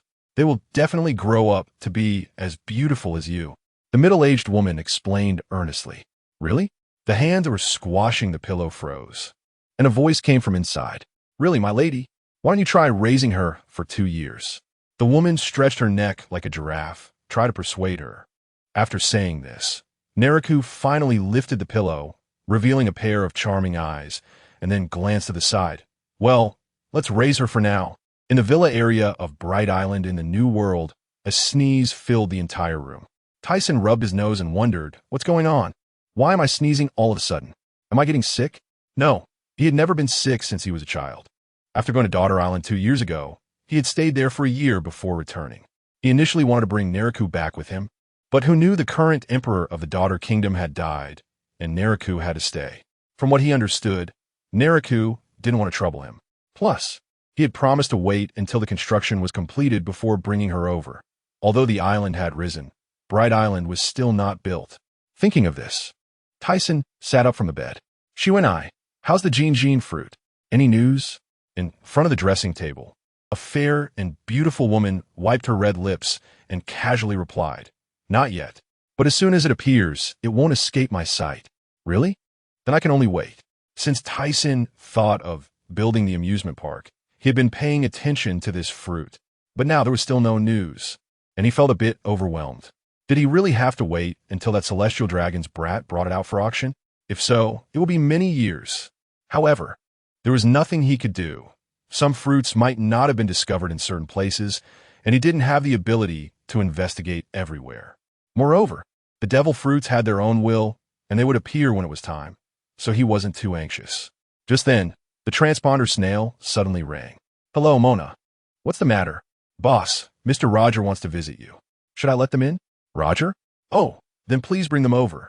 After hanging up the phone, he suddenly remembered that they should be looking for the redstone and were heading to the final island. If they came here at this time, it must be to discuss this matter. The Roger pirates were docked outside a giant metallic pillar a kilometer below the new Fishman Island. The outer wall of this metal was transparent, allowing them to see the seawater rising occasionally inside. They looked up at the other pillars that seemed to stretch endlessly, with an island in the sky supported by 6 giant pillars with a diameter of hundreds of meters below. Moreover, not only that, but every other island in the distance was also supported by 6 giant pillars, and the large island in the middle was supported by an unknown number of them. Just looking from the sea below was extraordinarily shocking, making people yearn for it. "Captain, are we really going to meet such a terrifying person? We just saw a Whitebeard." The child with a round red nose said with a fearful expression, almost crying. "Buggy, if you're scared, just stay here." "Damn it, Shanks, how could I be scared?"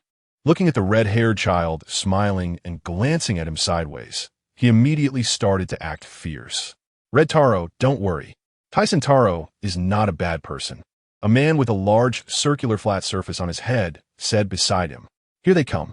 Just as Buggy was about to say something, Roger, standing at the bow of the ship, looked up, and the others followed his gaze to see a figure floating down from the transparent wall of the giant pillar. At first, they didn't pay much attention, but as the figure approached, they realized it was a tall man they had dealt with quite a bit before. "Mr. Roger, the boss sent me to pick you up." Seeing this familiar face that hadn't been seen for a long time, Roger opened his mouth and smiled. "Oh, isn't this Mona? Long time no see. This is the little giant Mona, the man with a bounty of 1.5 billion. He really is terrifying." Buggy's eyes widened in fear as he looked at the tall figure, his nose running like an icicle. Rayleigh and the others smiled as they looked at the familiar face they hadn't seen for a long time. "Let's go up first." Mona, who stood nearly 7 meters tall, floated on the deck of the Aurs Jackson, forming a stunning sight. After hearing what the other party said, they showed curious expressions, wanted to know how he would take them up. Then they saw Mona take out a transponder snail, dial it, and say, "Open the door." Ka. A door without any markings on the metallic transparent wall made a loud noise as it opened. Mona instructed them to steer the ship inside, and after a while, the pirate ship completely disappeared into the metallic giant pillar. However, upon seeing that there was no passage ahead, they all showed confusion, and just as they were about to speak, the metal door outside suddenly closed. What is happening? They can't be trying to trap us all, right?" Buggy exclaimed, jumping up and down, tears streaming down his face, his expression filled with fear. "Idiot, be quiet," Rayleigh said, his face turning green as he punched Buggy on the head, and then turned to Mona and said, "Sorry, this guy's still a newbie. Buggy, you're so embarrassing." Shanks, with his red hair, laughed heartily. The others also felt like facepalming. "Haha, what a funny little guy." Seeing Buggy's antics, Mona suddenly remembered her childhood with Thiesen on Giant Stone Island, and for a moment felt happy. "All right, we'll be going up soon." After Mona finished speaking, they only heard the sound of flowing water and then felt themselves rising. Many people reacted, and Rayleigh walked to the wall to look at the rising water surface, then turned to Mona and said, "Is this the rising water flow imitating Water City?" Mona scratched her head with one hand. "The principle should be similar, but it also incorporates other technologies. I'm not sure about the specifics." It was the captain who had it arranged. Moments later, as the water flow rose, they reached the top and officially entered the paradise. Then they witnessed a shocking scene. On an island nearby, there were all sorts of oddly shaped houses, and between the houses, seawater flowed with many fishmen and sea beasts swimming around. Additionally, corals were popping up from the seawater, with many mermaids on top. At this moment, the protective metal on the island had not risen, so the situation inside was clearly visible. "Why are there so many fishmen?" Roger exclaimed in surprise upon seeing not only fishmen, but also mermaids on the island. "Gwa!" A creature leaped out of the seawater. "Is that a manatee?" The others were puzzled, but then seemed to recall something and stopped being surprised. This island is called New Fishman Island, and since that guy, Muse, is from Fishman Island, the captain specifically had this place built to accommodate fishmen. After saying this, Mona continued to explain the structure of the paradise to them. After listening to Mona's explanation, everyone exclaimed in awe. Mr. Tisen is truly an idealist. Roger, feeling a bit flushed, said that Bastard Tisen, who specializes in personnel affairs, after hearing you say that, I feel like a salted fish. Ha ha. Ah, Roger, don't say that. After more than 20 minutes of sailing, they finally docked at Bright Island. Since there were no constructions on Bright Island yet, there was only a large villa in the middle area. After Mona led them into the villa hall, they saw Tyson sitting in the principal seat. Roger showed a row of white teeth and smiled. Tyson, long time no see. You're getting younger by the day. Looking at the ageless face of the other party, he was a bit surprised. This is the Bright Emperor, the strongest man in the world. Shanks stared blankly at the man sitting in the chair above, feeling a bit envious, wondering when he could achieve that. So scary. Buggy hid behind Rayleigh, gripping Rayleigh's clothes and pants tightly, his face showing terror. Tyson was wearing a white shirt, black suit pants, and black leather shoes. Although he looked very businesslike, his cold, handsome face and deep black eyes were somewhat frightening. La la la la la. Roger and Tyson first stood up, and then a smile appeared on Tyson's cold face. Just when everyone thought he would say some welcoming words, suddenly, Tyson drew the 7-star sword from the side of the chair, his sharp black eyes fixed on Roger. Hey, you can't be. Wait, Mr. Tyson, we're in the house. Seeing the other party's intent to attack, Rayleigh quickly advised. Oh, I'm going to die.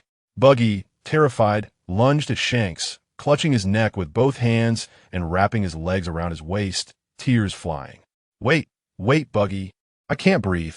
Shanks' face turned green as he reached out to pry Buggy's hands off his neck. Before anyone could react completely, seeing Roger smiling confidently and also drawing his sword, Tyson, holding the 7-star sword, leaped up. In the air, black and red lightning surrounded him, and then he brought both hands down hard toward Roger. Seeing this, Roger tightened his grip on his sword and made a downward slash to block Tyson's black sword. At the moment of impact, the entire hall instantly changed color, except for Rayleigh, who crossed his arms to shield himself from the storm and took a step back. Everyone else was blown away, crashing against the metallic walls of the villa. Since the villa was made of special metal, it was not destroyed, but the tables, chairs, and decorations in the hall were all destroyed, and the glass in the windows shattered. The astonishing momentum spread throughout Bright Island and extended outward, with the people on the 6 surrounding islands instantly sensing something unusual, but they were not alarmed, as they had anticipated this would happen. Back in the villa area of Bright Island, the two people's momentum gradually receded, and after it completely dissipated, they tacitly sheathed their weapons. Ha ha ha, still as strong as ever. Tyson smiled at Roger. You're not bad either. La la la la la. That said, Tyson had already sensed the other party's emotional fluctuations and noticed something abnormal during their exchange. The other party should have already fallen ill. Moreover, thinking of this, he turned to look at the corner where Odin was standing. It seemed they had already met with the White-Beard pirates and brought Odin along to decipher the contents of the stone tablet. After seeing the hall in disarray, Tyson called for someone to clean it up, and then they started a banquet. After all, this should be the last time they would see each other, having known each other for so many years. Gulielu, after taking several big gulps of wine, Roger, smiling, looked at Tyson and said, We're going to the final island. The secrets of this world might be uncovered by me. Should we tell you when we come back? No need. I'm not interested in that. And I remember telling you, right? I just want to fulfill my dream and don't want to get involved in these matters. Upon hearing the other party say such things again, Roger stopped saying anything. Since the first time he met the other party, he knew Tyson was not interested in other matters. And when they boarded the Paradise, Rayleigh said this man was an idealist. He understood that the other party just wanted to live freely and enjoy everything he had. That little guy must be the treasure Rayleigh found in God Valley. At this point, Tyson almost laughed out loud, mainly because when Mona first mentioned this to him, he was a bit taken aback. Ah, yes. He is a child with great potential. I plan to place the new era on his shoulders. When talking about Shanks, Roger smiled, recalling how after obtaining this child, They returned to the East Blue and stayed for a long time. Their subsequent sailing also involved returning periodically. Until recently, he was brought in and joined the Roger Pirates as an intern. In any case, as long as you have no regrets, I hope you can successfully reach the final island. After saying this, Thiesen raised his bottle, and a hint of sadness flickered in his eyes. Roger sensed the other's feelings and also raised his bottle, the wrinkles at the corners of his eyes seeming to deepen a bit. At the moment the bottles clinked together, both of them knew it was the last time they would meet, and their hearts were slightly touched. Ultimately, the banquet lasted for 3 days, and it was only after that Thiesen saw the Roger Pirates off. Feeling a bit down afterward, he went to spar with Qingjiao and Walt. Ever since the Paradise ascended, these two seemed to treat this place like a retirement home. Although they had taken longevity pills and marrow cleansing pills, their appearances were fixed and their lifespans had increased. However, it seemed they had lost their fighting spirit, so Thiesen would go to find them every once in a while. If they did not meet his expectations, he would make them suffer particularly badly.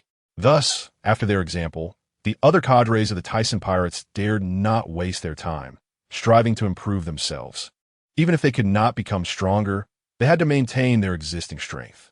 A few months later, in the Technology Island research room, Thiesen and Berlik looked at a person standing less than 2 meters tall in front of them. Is this a success? Thiesen's gaze fixed on this familiar appearance. On the back, there were a pair of black wings, and with its rugged features and black hair, it looked exactly like Rock's, just much younger. It resembled a youth, and its figure appeared petite. Yes, Lord Thiesen, this experimental subject is very successful. Now, we just need the final step. As long as we place the consciousness inside, it can become a living person and will obey the commands of the consciousness provider, Shalabu said with some excitement on his face. The success of this experiment was closely related to Vegapunk. Without his help, they would have had no way to achieve this. To think it really succeeded. Berlik, who had been guarding here all along, looked astonished. Ever since they brought back Rock's corpse, these scientists had extracted blood from it and studied it for several years before finally placing that blood into a vessel. They added a large amount of unknown nutrient solution. After some time, something astonishing appeared. A part of human flesh actually began to grow in the vessel. In the following time, these scientists added nutrient solution at intervals. And after such a long time, they finally succeeded. Thiesen beamed with joy. After such a long time, there was finally a harvest. It is known that just cultivating this body cost nearly 50 billion in funds, entirely nurtured according to Rock's powerful genetic factors. He could hardly wait to know this guy's strength. Since that's the case, let us get started.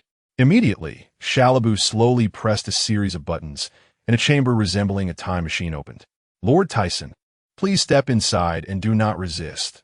This process will cause temporary unconsciousness, but is a normal phenomenon. Hearing Shalabu's words, Thiesen frowned slightly, but then relaxed. Just as he was about to step in, Berlik quickly interjected, "Wait, let me do it. No one knows what might happen. If something goes wrong, the Thiesen pirates will be destroyed." Listening to Berlik's concerned words, Thiesen looked up at him. "You don't need to be so formal. The Thiesen pirates would be incomplete without you, and I trust Shalabu. You step back. Mr. Berlik, don't worry.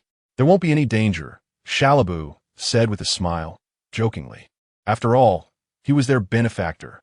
If something happened, what would happen to their research? La la la la la, don't worry. I'm not that easy to kill. Seeing Berlik hesitate slightly, Thiesen took a step forward and entered the chamber. Seeing this, Shalabu pressed the buttons in succession, and the chamber door closed immediately, with dozens of colored wires flashing. Inside the chamber, Thiesen initially felt nothing unusual.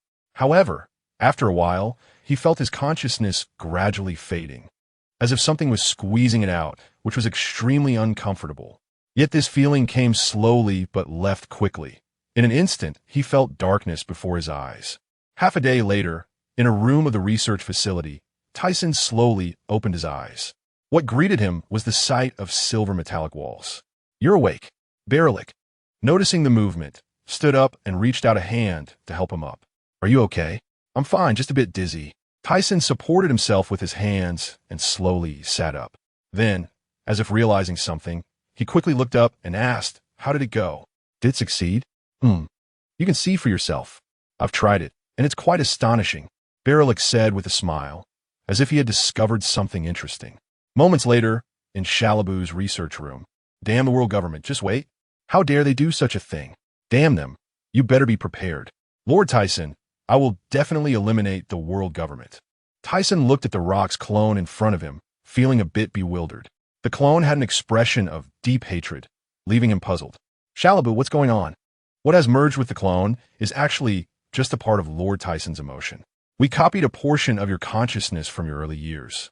And since we didn't dare to take in too much, this situation occurred. I see. He turned to look at the young rocks with a face full of hatred. Since that's the case, I'll call you Rocks number 1 from now on. Baralik's charming cheek twitched, and Shalabu's face twitched slightly, as if he did not dare to commend Tyson's naming choice. La la la la la. Rocks number 1, let us see your strength. Damn it. You better not regret it. Rocks number 1 always showed a look of hatred, and began to move his hands, throwing a punch through the air. Tyson raised his hand to block, and with a bang, the two collided, causing the ground to shake, and then both remained still. A few seconds later, he withdrew his hand, rubbing his sore arm. He couldn't believe how strong that was. Of course, I'm the strongest. If you don't believe it, just ask that person behind you. At this time, Baralik stepped forward and said, in terms of strength and speed, it is not inferior to an admiral level. Oh, this is getting interesting. Powerful physique, strength, and speed. Thinking of this, he suddenly had an idea. What would happen if he fed this powerful being the devil fruit in his hand? Unfortunately, there was no way to expand this strong research. From the earlier conversation, he already knew the cost of creating this thing. 50 billion was no small amount. However, for him, he didn't need to research that much. It was enough to study the top powerhouses at sea. In the year 1496 of the Sea Garden, many new supernovas appeared in the first half of the Grand Line. Within the villa area, Tyson looked at several bounty notices in his hand, among which the most eye-catching was a natural type ability user. Not only did he show strong strength in the first half, but he also entered the new world. These kids today, rushing so eagerly at such a young age. What can they achieve? Then he tossed the bounty notices aside and picked up the Devil Fruit Encyclopedia again. Not long ago, he had asked Vegapunk if it was possible to integrate devil fruits into objects, and the response was that they were still researching it. If that's the case, he believed that this technology would be developed soon. Even though he didn't eat devil fruits, having an object with a devil fruit ability nearby would be nice, especially if it could fly. At this point, Tyson suddenly remembered the fruit that Vegapunk would produce in the future. Although its color was somewhat feminine, it was perfect in other aspects. Over the years, the research lab had continued to develop clones, and now 3 had been created. Rock's clone, representing anger, Rock's number 1. The clone representing joy, Mugite number 2. And finally, Balorg's clone, representing hate, Balorg number 3. He was thinking about when to get Roger's clone. He had forgotten about it when he captured Shiki, which was a shame. As for Kaido and Charlotte Lin, there was no rush. Those two weren't at their peak yet. And even if they were cloned, they wouldn't be strong. On the other side, Barrett had been continuously challenging other pirates in the New World, and few could defeat him. In the entire sea area, Barrett had challenged all the strong opponents except for Whitebeard and Roger, and he fought to a standstill with Big Mom and Kaido. Many pirates harbored hatred towards Barrett, but were terrified of Tyson's pirate crew behind him, combined with Barrett's own strength. So many could only suppress their anger.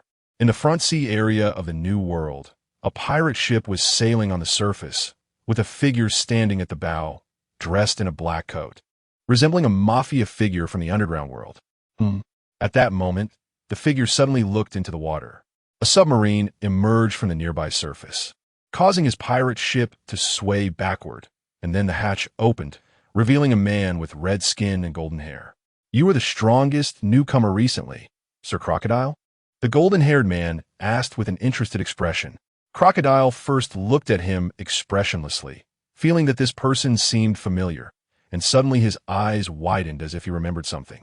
You are the Devil's Heir, Douglas Barrett? The captain of the 4th team of Tyson's pirate crew, with a bounty of 75 billion? That's me. I heard there's a strong newcomer who wants to challenge Captain Tyson, so I came to see for myself. The strongest newcomer, Barrett said, suddenly becoming a bit excited, as he had challenged all the pirates in the New World and was looking forward to encountering new strong opponents. Oh, Just in time. I was planning to take the head of the Light Emperor. Since his subordinates are here, let this be an appetizer before the main course. Before setting sail, his goal was to take the head of the strongest in the world, and since entering the new world, he had been heading straight towards that goal. Meanwhile, Thiesen's pirate crew had also learned this news. It was unclear who notified Barrett, who was still challenging others, leading to the current scene. Moments later, the two found a small island and confronted each other. Arrogant guy, don't die. After Barrett finished speaking, he couldn't wait to make the first move. Both used hockey to envelop their fists, but from the level of strength, it was clear that Barrett was much stronger. However, Crocodile used the sand from the ground to form a desert blade for his attack, turning the ground into sand, causing the ground to sink. And their attacks came to a stalemate. Annoying sand, Barrett said impatiently, and directly used his combined fruit ability to form a steel giant from the submarine on the shore. Just as he was about to attack, he suddenly felt that his body couldn't move. What's going on? Barrett looked at the joints of his steel giant and saw that they were filled with sand, causing the joints to get stuck. Is this the captain of Thiesen's pirate crew's fourth team? Looking at the motionless steel giant, Crocodile sneered dismissively. Fool! Barrett's expression darkened as he canceled his fruit ability, revealing his original body. You bastard! Don't get ahead of yourself. Who do you think I am? Hearing Crocodile's mocking words made him feel a bit suffocated. This devil fruit truly had a cycle of mutual restraint, and he was severely countered by Crocodile. However, even without his fruit ability, he wouldn't lose to such a newcomer. Barrett's aura surged as he unleashed his hockey, and with a stomp on the sandy ground, his figure vanished. What? Just as Crocodile saw him lose his temper and was about to continue mocking, Barrett suddenly appeared in front of him. Bang! Before he could react, he was punched in the stomach. A cracking sound echoed, and after spitting out a mouthful of blood, he flew backward. I was just playing with you earlier. Did you really think you could be my opponent? Arrogant fool. After retracting his hand, Barrett raised his head and looked into the distance, his eyes filled with disdain. Over the years, he had challenged strong opponents all over the sea and occasionally returned to spar with Thiesen, making rapid progress in strength. Even if Thiesen wanted to surpass him, it would take some time. In fact, Barrett and Crocodile were of similar ages, with Barrett being 1 year younger. The reasons behind their strength gap were twofold. First, their talents were different, and Barrett's talent was undoubtedly better than Crocodile's. Second, their growing environments were different. Barrett had lived through war since childhood, and after joining Thiesen's pirate crew, his strength had skyrocketed. Damn it! After some time, Crocodile finally got up from the ground. Blood smeared on his mouth, and his dazed pupils finally focused again. The previous punch had almost knocked him unconscious. After feeling his ribs, he realized 3 or 4 were broken, and his internal organs were in turmoil, causing extreme pain. Is the gap really this big? This guy's hockey is truly astonishing. From the previous situation, he already knew he was no match for this guy. He originally wanted to challenge the captain, but now he couldn't even defeat his subordinate. And for a moment, he felt a bit despondent. You won. Go ahead and kill me. He lay on the ground like a dead man, eyes closed, trembling fists tightly clenched, showing a look of unwillingness on his face. Once full of ambition when he set out to sea, he now felt disheartened. Noticing that Crocodile had gone quiet, he opened his eyes. He then saw Barrett preparing to board the submarine, completely ignoring what he had just said. Hey, what do you mean by that? You don't even want to kill me? The originally confident Crocodile, after being struck down, just wanted to end it all. But upon seeing Barrett's actions, his anger surged. Climbing onto the submarine, Barrett cast a glance aside, expressionless, and said, I only respect the strong. I look down on weak and feeble guys like you. After speaking, Barrett opened the hatch and went inside, directly submerging into the water. What did you say? You bastard. Cough, cough, cough. Crocodile's face turned red, veins bulging on his head, trying to prop himself up to stop him. However, after the injury from the pole, the pain forced him to stop. Filled with anger at what the other party had said earlier, he thought to himself, how dare you call me weak? Just wait. The next time we meet, I will definitely defeat you. 3 days later, Barrett returned to paradise. He had been away for 3 months. And after receiving a call from Yakaina about a newcomer wanting to challenge Thiesen, he went straight to find him. After communicating through a snail phone, Barrett arrived at Sky Paradise and then headed directly to Bright Island. "Lord Barrett, you're back." The members along the way greeted him respectfully. They knew that this man was a battle fanatic, often away for months or even a year at a time, but Captain Thiesen still valued him greatly. Barrett slightly tilted his head in acknowledgement and continued walking inside. Ever since his battle with the Golden Lion Navy 4 years ago, he felt that his emotions had changed significantly. Or rather, his perception of Thiesen had changed. He no longer saw him merely as someone to surpass. There was another emotion, one he couldn't quite articulate, feeling quite vague. Inside the villa on Bright Island, in a vast training area, Thiesen sat cross-legged on the lawn, closing his eyes and sensing everything he could perceive, starting with the entire villa area, then Bright Island, and finally the 6 surrounding islands. After years of practice, his sensing ability had reached an unparalleled level. With such a range of perception, it was impossible to find someone like him in the entire world. At the same time, his kin Tsuchikage could foresee about 3 minutes into the future, and beyond that, he could no longer feel anything. The forms of Busashoku and Tsuchikage had solidified to an unbreakable degree. He no longer knew how strong his haki was, only feeling that he could destroy anything with a mere glance. Suddenly, Thiesen's awareness returned as he sensed a figure not far behind him. He slowly opened his mouth and said, "You're back? How is it? An interesting newcomer, right?" Yakana had already informed him about Barrett going to find Crocodile. Originally, he wanted to go personally. After all, he would be a warlord in the future. But after learning that Barrett had already gone to find him, he gave up. If Barrett hadn't joined him, that guy might have had a chance. But after his training, he believed that the kid could never be Barrett's opponent. Boring, weak, and arrogant, Barrett walked over to a nearby marble table and poured tea into his mouth. La la la la, that arrogance is indeed true. Thiesen stood up, and his aura slightly revealed itself. Barrett stopped drinking, lifted his head, and narrowed his pupils as he glanced at Thiesen. "I felt some improvement in my strength lately. How about a spar?" Turning around, Thiesen smiled, his handsome face contrasting with his black shirt and white trousers, showcasing his perfect physique. It's hard to imagine that someone as strong as you can still get stronger. Barrett put the teapot back on the table, shocked. However, after the shock, his blood began to boil. He would spar with Thiesen every time he returned, and although he was never a match for him, it undoubtedly improved his strength and closed the gap. Now that this guy's strength had actually increased, he started to feel a bit excited. Of course, someone who wants to become stronger has no limits. If one aspect fails, then focus on another. Thiesen's words were certainly backed by reason. Having taken longevity drugs, they had much more time than others. Even if one only practiced a single skill under long-term honing, they could become incredibly strong. But first, there must be a determination to grow stronger. A person who wants to become stronger has no limits. Barrett murmured, contemplating Thiesen's words. Half a day later, he suddenly widened his eyes. "That's right. As long as I want to become stronger, I can definitely do it. Whether it's to surpass others or to protect. As long as I become stronger, that's enough. It's not like before, solely pursuing the reason to survive." After realizing this, Barrett looked at Thiesen with a strange gaze, a smile creeping onto his lips. Then, "Captain Thiesen, please guide me."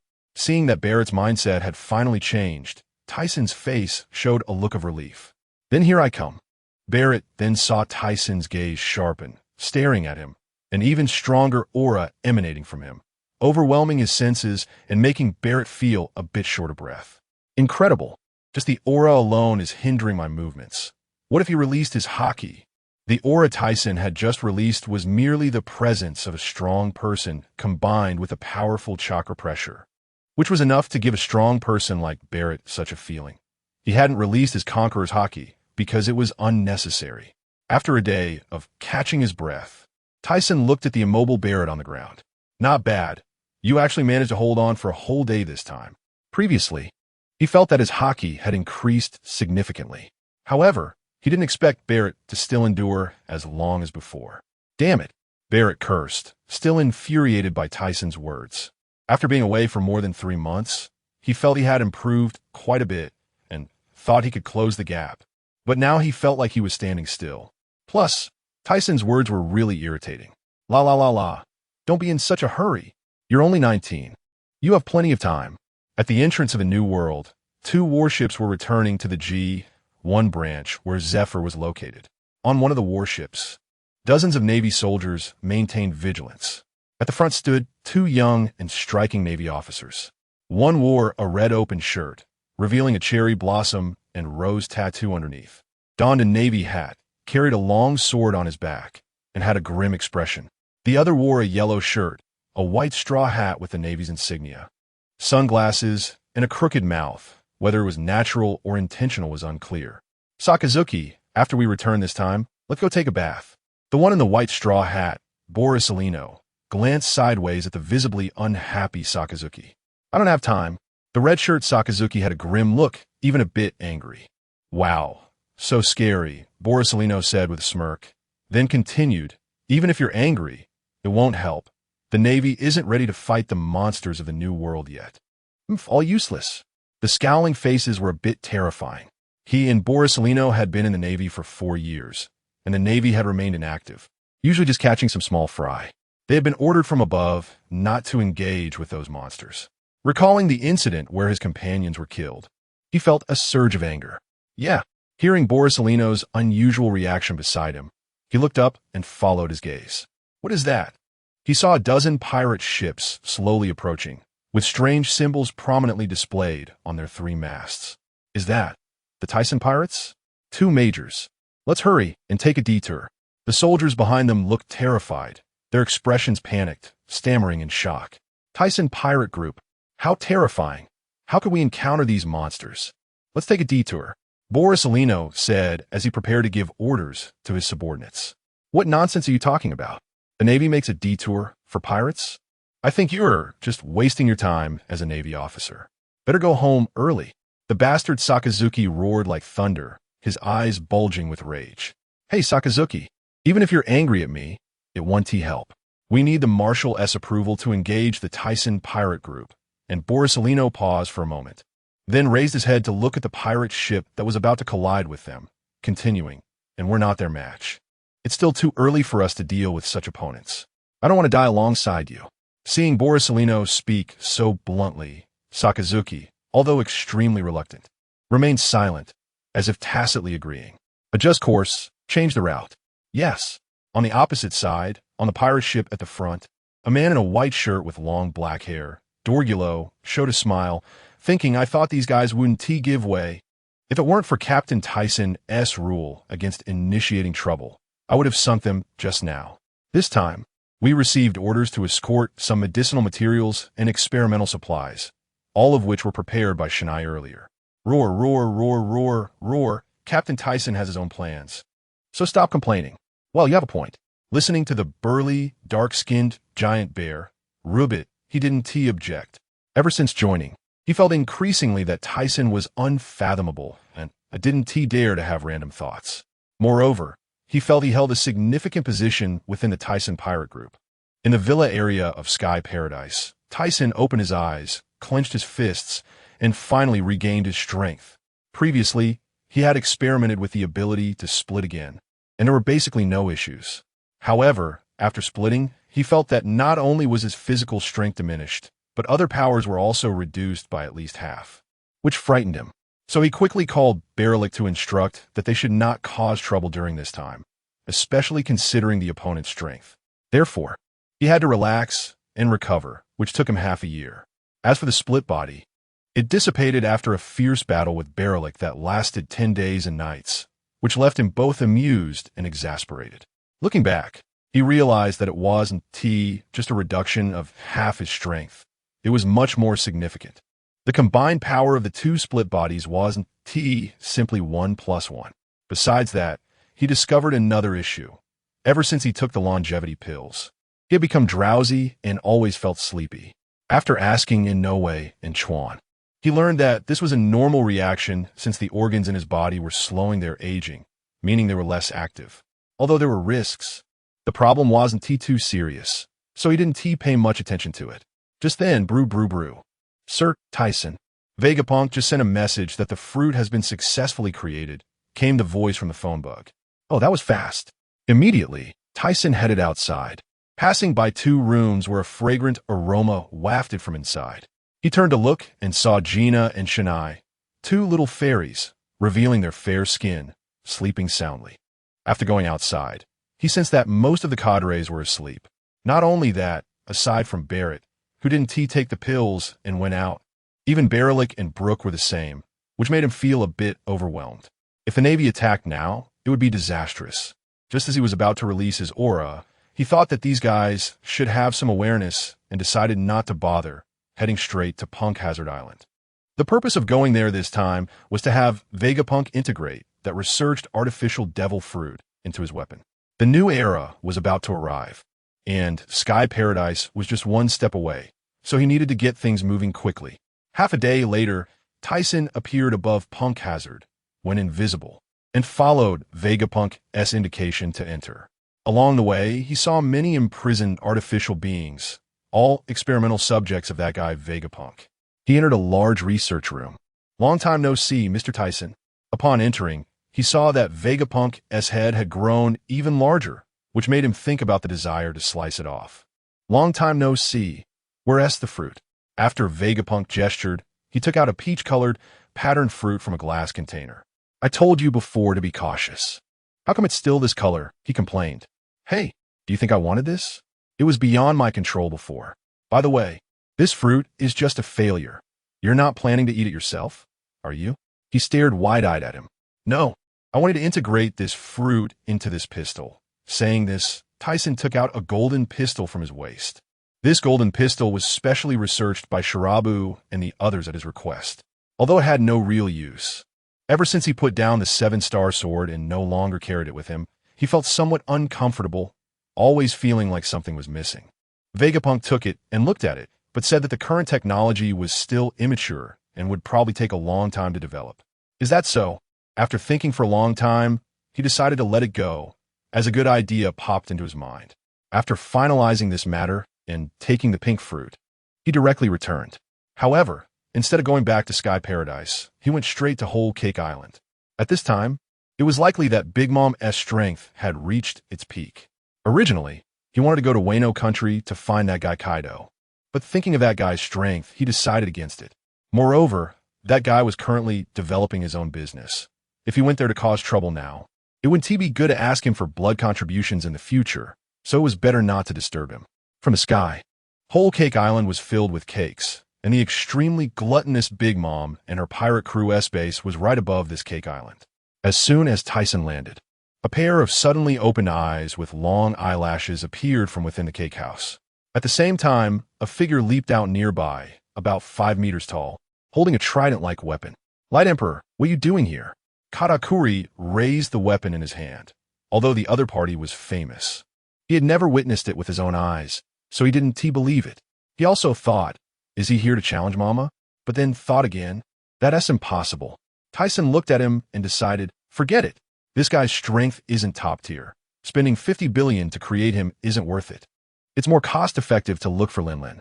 I'm here to find your mom. Step aside, kid.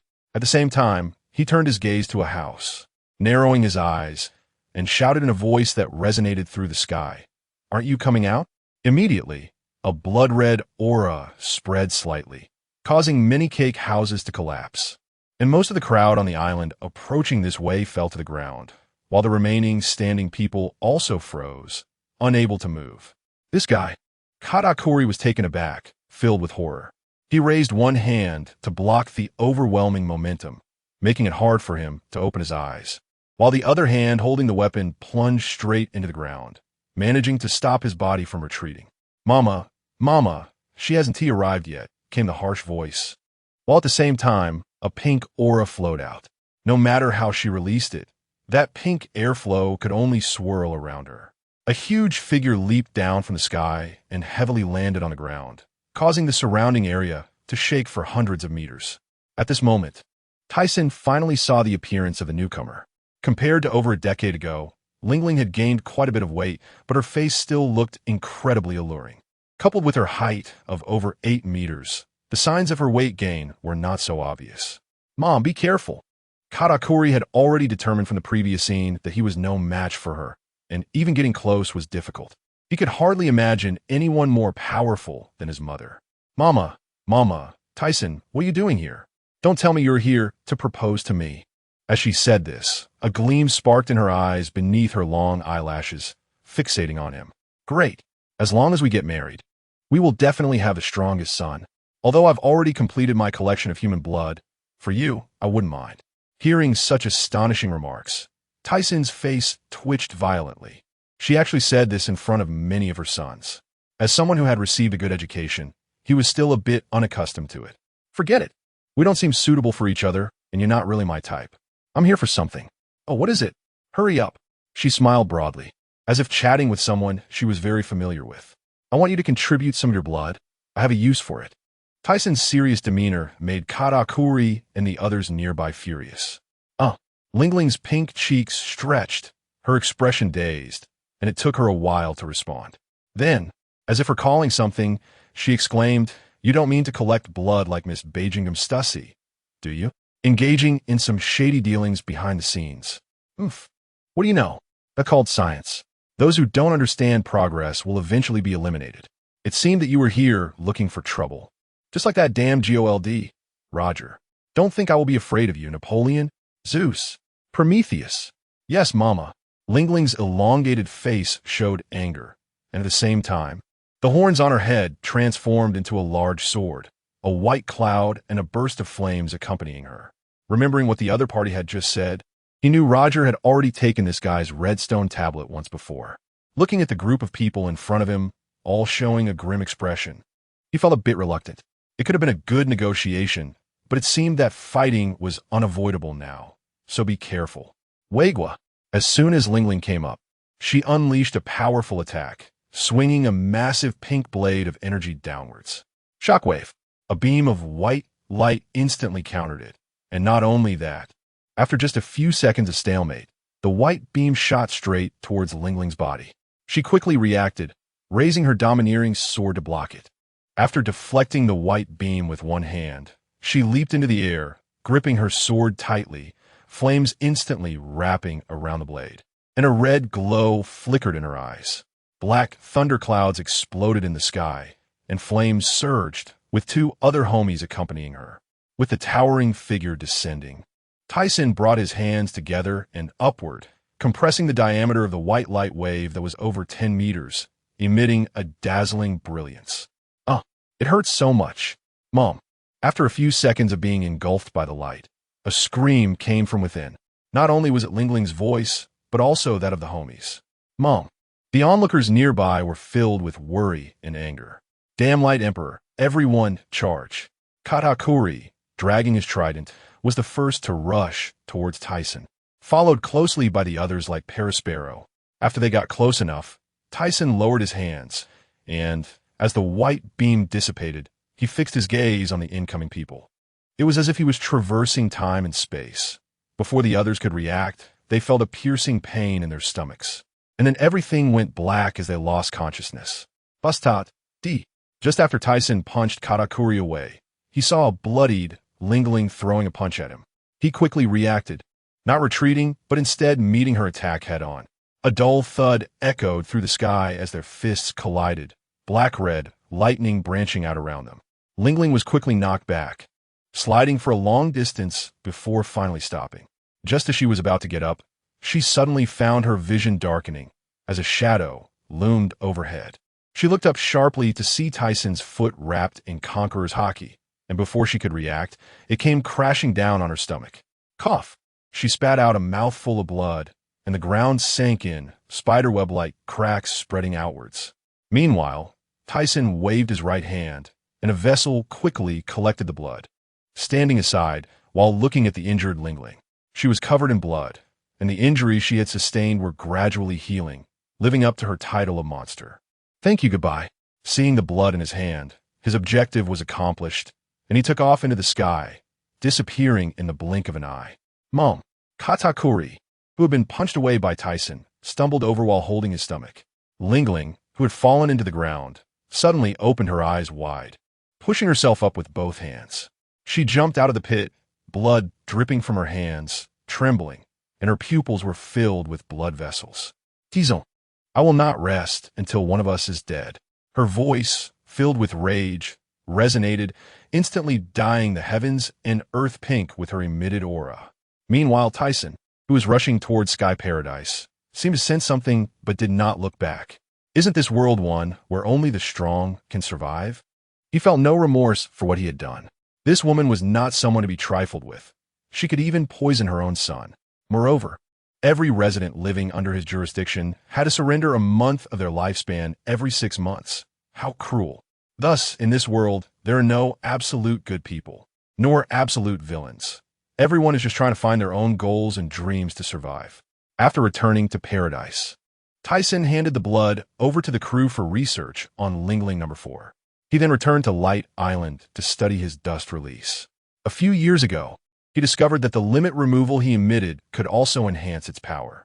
This involved continuously compressing the amount of chakra to achieve a qualitative change in the emitted dust release. This way, the attacks became more than 3 times stronger, which excited him greatly. If possible, he also wanted to ask Vegapunk if he could turn his body into dust release. Although it was unlikely, how would he know if he didn't try? For the arrival of the new era, he had to quickly maximize his strength. Because after the Navy and the world government dealt with the Roger pirates, they might start implementing their plans against him. Previously, news had already come from the informant buried within the world government, Dark Star. In the year 1497 of the sea calendar, a piece of news shocked the whole world. The great pirate Joel D.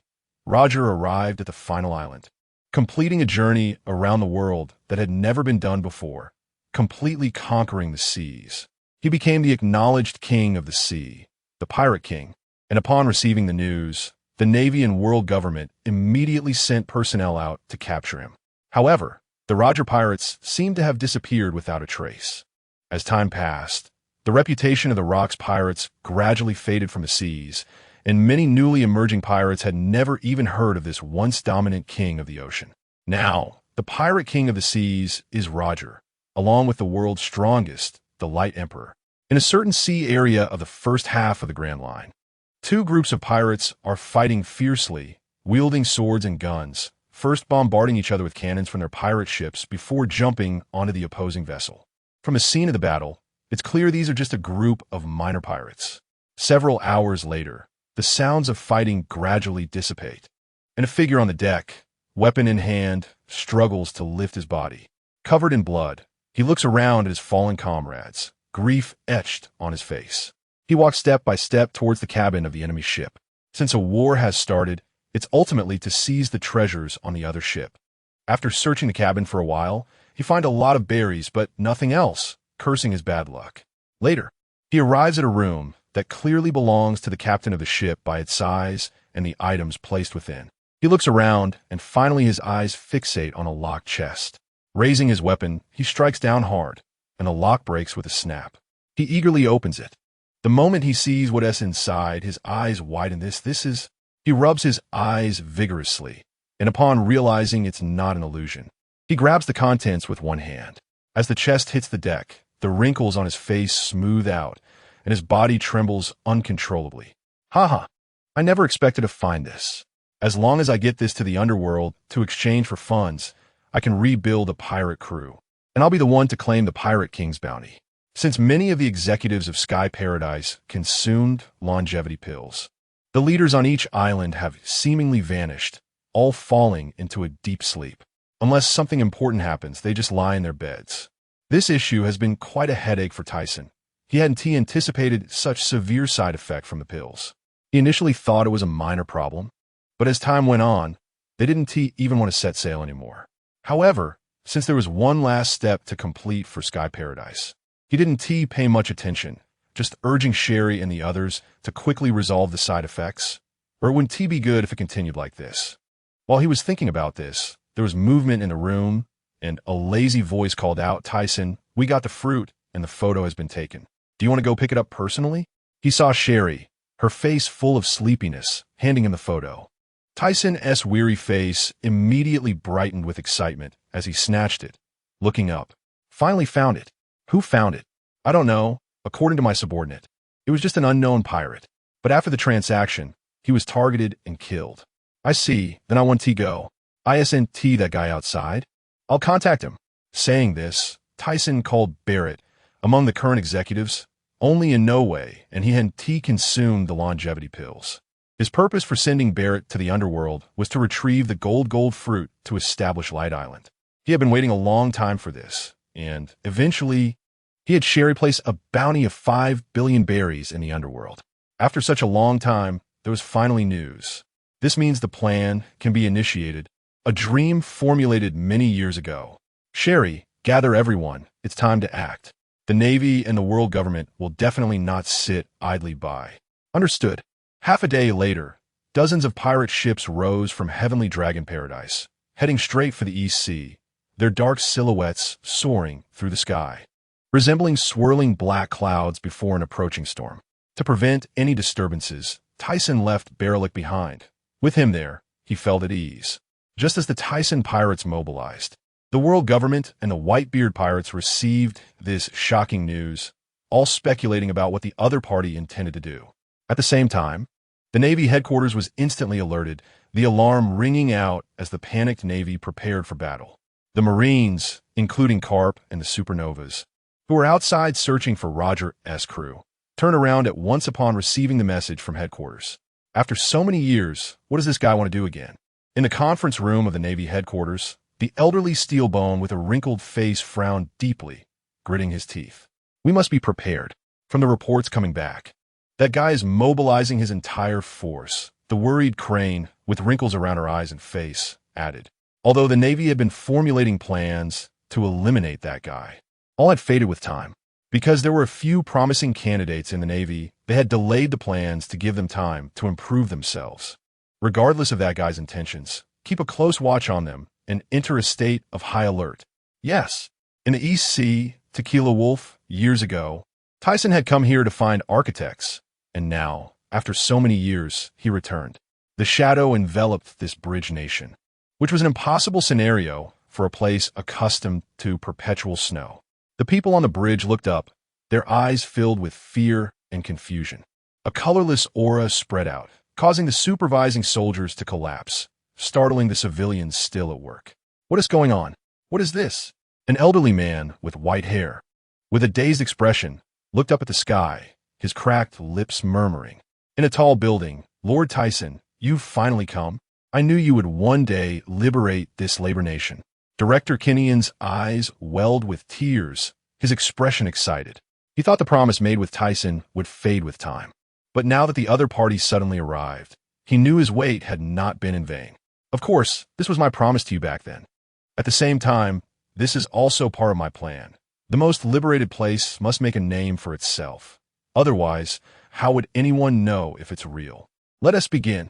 Hearing Thiesen turn around, Sherry nodded in agreement, stepping out and gesturing towards the sky. In the sky, Mona and the others received the signal from below. Inoue, descend. Okay. Inoue, 37 years old, about 2 meters tall, with muscles visible, looked very reliable. After hearing Mona's words, he waved his hand, and dozens of large 3-masted pirate ships descended, one of which was a smaller 2-masted ship, yet its appearance was exceptionally eye-catching. What is this? How can ships be descending from the sky? Are we going to die? What is going on? Anyway, continuing like this is no different from death. It would be better to die quickly. At that moment, Kintian appeared on the rooftop, looking down at the panicked and crying civilians. Everyone, don't panic. This place will soon be liberated, and you will gain your freedom, but for now, please quiet down. His loud voice gradually calmed the crowd's panic. Is what Director Kintian saying true? I believe in Director Kintian. Let us all calm down. The civilians raised their heads, their eyes filled with doubt and confusion.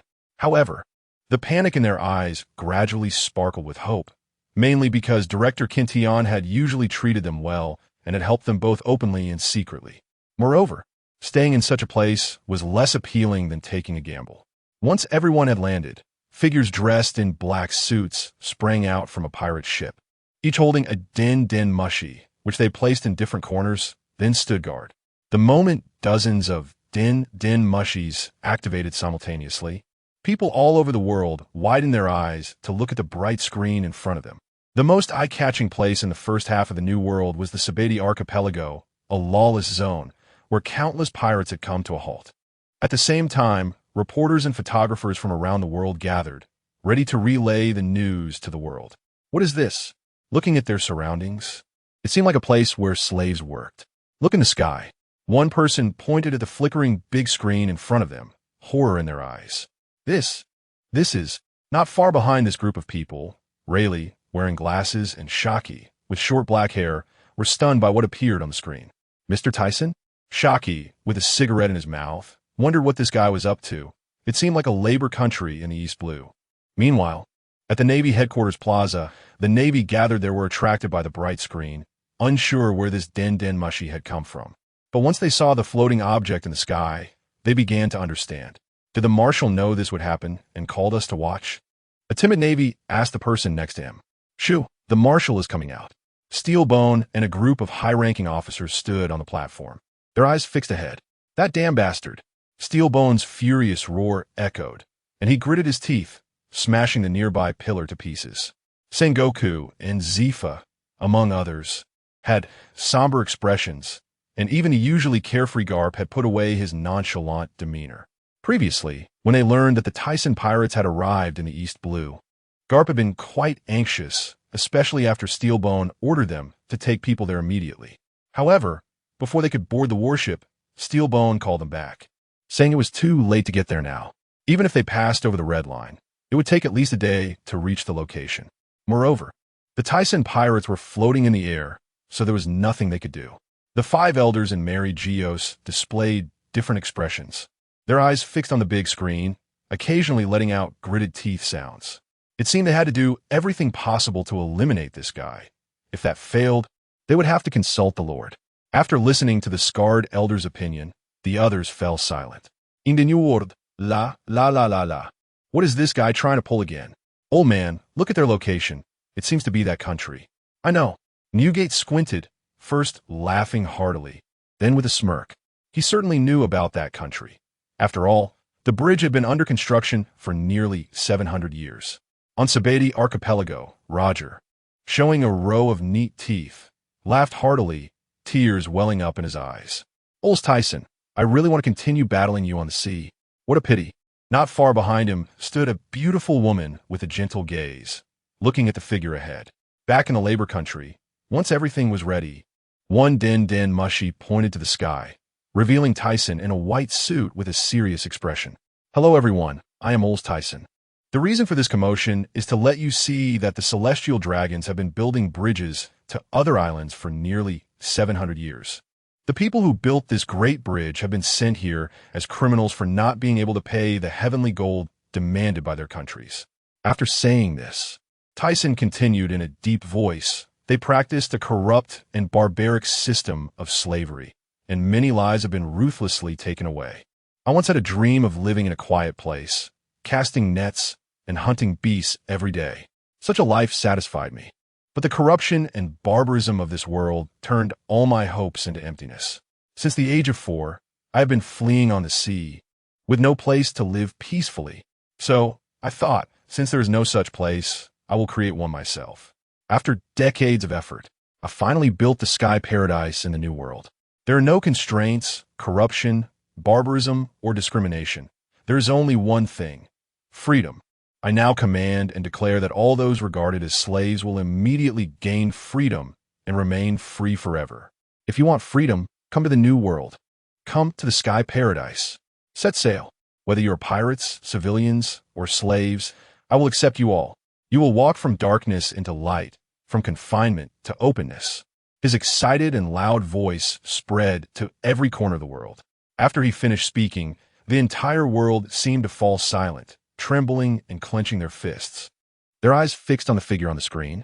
A few seconds later, wow, the sound of the world in uproar ignited the hope in their hearts, and every corner began to stir. People danced wildly in front of the screen, and reporters kept taking pictures. In the New World, la. On the pirate ship, resembling a white whale, a mountain-like figure lay on its back, the sound causing the fish in the nearby waters to stir uneasily, the clouds in the sky scattering. On Cake Island, mama. I can't believe this damn guy dared to do such a thing, but I won't forgive you. In Wano, ro, war is coming. Old folks, let us go. The new era belongs to me. A massive dragon shadow suddenly soared, breaking through the black clouds toward the sky paradise. On the coast of a small village in the West Sea, this guy actually beat me to it. Roger's eyes were fixed on the big screen on the village path, revealing a row of white teeth. In the North Sea, foo, hee. I can already sense the arrival of the new era. Monsters of the new world fight. Hee. Only the victors can control everything. In Mary Geos, damn it. This guy is completely disregarding us. At this point, it's beyond redemption. We can only consult that lord. The 5 elders rose in anger. The commotion at the Navy headquarters spread through the plaza, and they could hardly believe what they were seeing and hearing. Whether old or new recruits, they had never heard of such a thing. The marshal actually arranged for us to watch this. Bastard, don't talk nonsense. Silence. Steelbone's roar echoed, making the plaza immediately quiet. Although the voices in the plaza were low, how could they escape his ears? However, he had no way to explain any of it. Marshal Steelbone, what do we do now? The dazed face of the warring states was pulled back by the other party's exclamation. He couldn't believe his ears. Suddenly, he recalled what the other party had said on Judicial Island, which left him momentarily speechless. You all keep this place under control. I need to make a trip to the Holy Land. This matter must be discussed with them before we can decide. After so many years as a soldier, he had never encountered such a situation. He never expected that this guy would actually dare to do such a thing.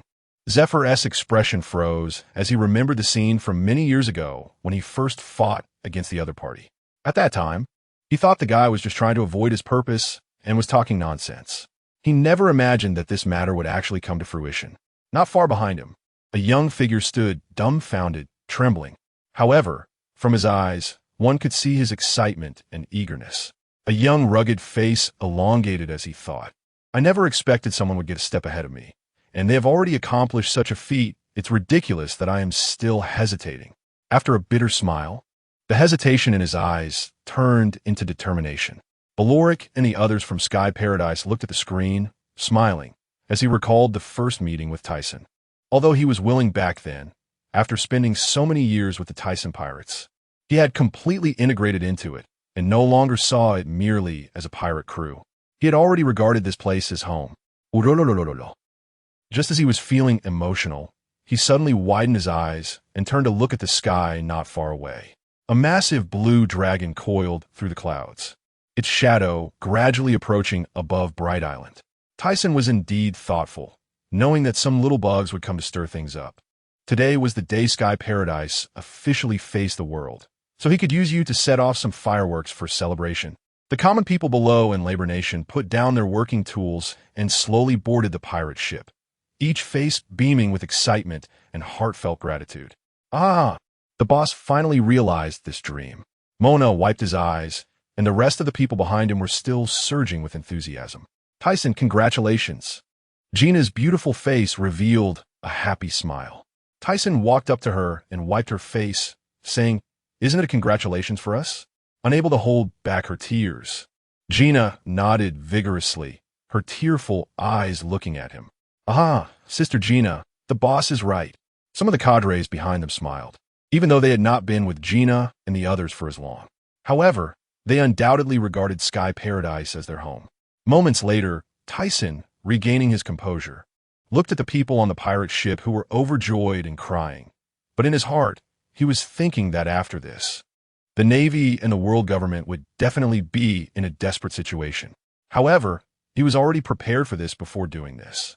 With that thought, he looked towards the Red Continent, wondering if that guy at the top of the world would show up this time. The quiet and eerie atmosphere of Holy Land, Mariewa, permeated, and a voice, indistinguishable as male or female, echoed from the high platform covered with a red carpet. Your goal is to capture Joel D. Roger. He already knows the secrets of this world, and this flame must be extinguished. After this matter is completed, then we will deal with Sky Paradise. When mentioning Roger, the figure on the Void King's throne emphasized his voice. His fingers continuously tapped on the armrest of the chair. Yes, my lord. After seeing the 5 people below retreat, he picked up Thiesen's bounty notice. His eagle-like eyes made it difficult to look directly at him, and he mumbled with an unclear mouth, Jumping clown, let you bounce around for a while longer. 3 days later, news of Thiesen pirates' latest bounty spread across the seas. The Light Emperor, Thiesen, with a bounty of 6.8 billion. In addition, reporters from around the world seem to have coordinated, dividing the great pirates and territories of the New World into 4. Kaido, the Beast King. Big Mom Pirates, Charlotte Linland. Whitebeard Pirates, Edward Newgate. And Thiesen Pirates, Thiesen, collectively referred to as the 4 Emperors. Below Thiesen Pirates, it was specifically noted the world's strongest man, Thiesen. Since returning to paradise, Thiesen learned that Kaido actually dared to come and stir trouble. However, recalling how many times this guy had been captured by the Navy and still survived, he was somewhat skeptical. Unfortunately, he had escaped after being heavily injured by Beloric. Moreover, he initially thought the Navy and the world government would be eager to start a war, but after returning, there was no news at all. He only heard that they were still searching for Roger S. pirates at sea, as if the previous events never happened. However, regardless of how the other party reacted, he had to remain vigilant to prevent any unforeseen circumstances. After casually obtaining the gold fruit, Thiesen had given it to Shuanai to eat. She was the shipping queen of the underworld, responsible for all financial matters and business operations of the Thiesen pirates. Now, Bright Island was no longer as bare as before. He had informed Shuanai of his idea, modeled after the Golden Emperor. Although it was still not perfect, the basic structure had been established. The gold used was all the funds earned over the years and the gold from Sky Island. When they returned to Paradise 3 days ago, they also made a trip to Sky Island, and now there was hardly any gold left there. Besides all this, he also revealed a long-concealed idea through the newspaper, restructuring the personnel of Thiesen pirates. Through the previous world-shaking event, this news was disseminated. The specific content was Captain of Thiesen pirates, Light Emperor Thiesen, Vice Captain, Red Earl Beloric. Paradise Twin Stars, Shipping Star, Shuanai. Happy Star Brook, 3 stars. War Star Barrett, Cone Star, Green Pepper. Wave Star, Bondi Walt, 5 dark stars. Gravity Star Mona, Swordmaster Star. Jerry, Disaster Star Aino, Dark Star Stussy, Sniper Star Rizuru, 6 Island People. Shark Tooth Man, Tion Shan, Snapper Man Muse, Explosive Man, Ship Dogo, Bubble Man Gina, Heat Man. Gobi San, Rainbow Man, Bushijame, 12 Guardians. Tokugawa, Arce, Rubit, Carnes, Chilikes, Green Bull, etc. In addition, there were 24 captains among these guys, with Stussy among the Dark Stars not being made public. Additionally, those not listed were some who joined later, many of whom were quite powerful. A year later, another piece of news stirred the world. Pirate King Joe L.D. Roger was captured by the Navy and was to be publicly executed in Logtown in the East Blue. For a time, many people rushed to Logtown, hoping to witness this miraculous scene. At this moment, the Navy had surrounded the entire town of Logtown, with a large number of Navy personnel deployed everywhere. Despite this, they did not intercept the pirates wanting to enter the town. The Navy did this to intimidate the pirates at sea. Meanwhile, there was still some time before the public execution in a tavern in the town. I never expected such a powerful guy could be captured by the Navy. Indeed, being a pirate is no good. A pirate shook his head and sighed while discussing today's topic with his companions. Is this the sorrow of the week? Is that bastard? The pirate immediately stood up and looked towards the source of the sound. Behind him stood a towering figure like a small mountain. As he widened his eyes, his pupils contracted, and he trembled slightly as he raised his head, only to see a face resembling a demon, with 2 horns protruding from the sides of the forehead. Looking down at him, sharp teeth were on display, and the eyes were wide like cowbells. Moonlight, Moria. Upon seeing the figure's appearance, the pirate's expression turned to one of terror, his body in a panic as he involuntarily stepped back, knocking over tables and chairs. His remaining companions also shrank back in fear. We're done for. This guy, Moonlight Moria, is a super strong newcomer with a bounty of 180 million. The rest of the patrons at the table looked at the intimidating figure in front of them. A strange laughter echoed from the corner of the tavern, and everyone turned to look. One person, upon recognizing the figure, suddenly turned pale with shock. This is Don Quixote da Flamingo, another powerful character. Moria's massive body remained still as he listened to the commotion beside him, glancing over at the corner. The figure in the corner stood up and raised his head, the corners of his mouth curving up beneath his red sunglasses, revealing a row of neat teeth. "Are you going to make a move, Moria?" So. It's you? You bastard." Doflamingo ignored the few people sitting on the floor in front of him and turned his massive body to face the man in the red feather coat. The tavern instantly fell silent, the atmosphere becoming somewhat eerie. "It seems like it's quite lively here. Little flower boy, you're going to buy me a drink." Just as everyone focused on these two more people suddenly walked in. One of them had eagle-like eyes and wore a red floral shirt, looking helpless as he said, "Please don't call me that." This was Dracul Mihawk, who was the man next to Mihawk. They seemed to know each other quite well. Doflamingo and Moria, interrupted by these two, looked over in confusion. They certainly recognized Mihawk, but who was the other figure obscured by mist? Ignoring Mihawk's protest, the man named Thiesen placed a hand over his eyes and peered inside like a monkey, finally finding a good spot. "This position is good, little flower boy. Come here," he said, moving quickly to the chosen spot. Mihawk had been sailing alone on a small sailboat before arriving at Lowtown, but the sudden shadow had raised his alertness. Being approached silently was something that had never happened before, and he was certain this newcomer was skilled. Just as he was about to draw his sword, the shadow appeared behind him, placing a hand on his shoulder. Suddenly, he couldn't move, and cold sweat broke out on his face as the figure said they wanted to take the boat to Lowtown. Knowing he was not a match, he could only helplessly accept. But just as he sat back down, the shadow revealed its face, and his pupils shrank in disbelief. Thus, the earlier scene unfolded. Sigh, looking at the man who was nothing like he had imagined, and who clearly had no intention of changing the nickname, he closed his eyes and sighed. After hesitating for a while, he finally stepped forward to follow. Everyone else was focused on these two. Doflamingo's originally smiling face suddenly turned long, for some unknown reason.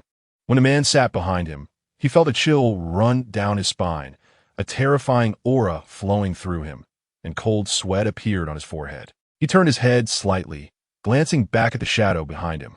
After staring for a while and still not being able to tell who it was, he sat back down and continued drinking from the table.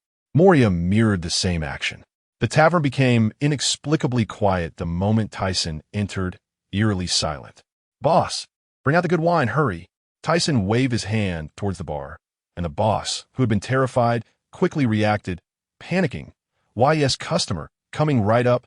After seeing the boss go to prepare the drinks, Thiesen turned to Mihawk and said, "Little flower boy, what are you doing here?" Veins were popping on Mihawk's forehead. The tavern was already unusually quiet, and the sudden noise echoed throughout the hall, causing him to lose his composure. "Mr. Thiesen, please don't call me that," he said sternly. "And the reason I came here is the same as everyone else's, simply to be a witness. But you're not here just to watch the execution of the Pirate King, are you?" Mihawk looked at him suspiciously. "Is that so? I'm definitely not here to see that bastard's execution." Thiesen completely ignored Mihawk's earlier statements, opening a bottle of wine that the boss had brought and gulping down a few mouthfuls. The tavern, which had just had some chatter, fell completely silent again. Doflamingo, who was poised to drink, and Moria, who had his mouth open in shock, both speculated about who the other was that could make Mihawk not dare to question him. Speaking so familiarly about the Pirate King, how dare he call Gold Roger bastard? Who is this guy? The others stared blankly at the man who stood like a jade tree.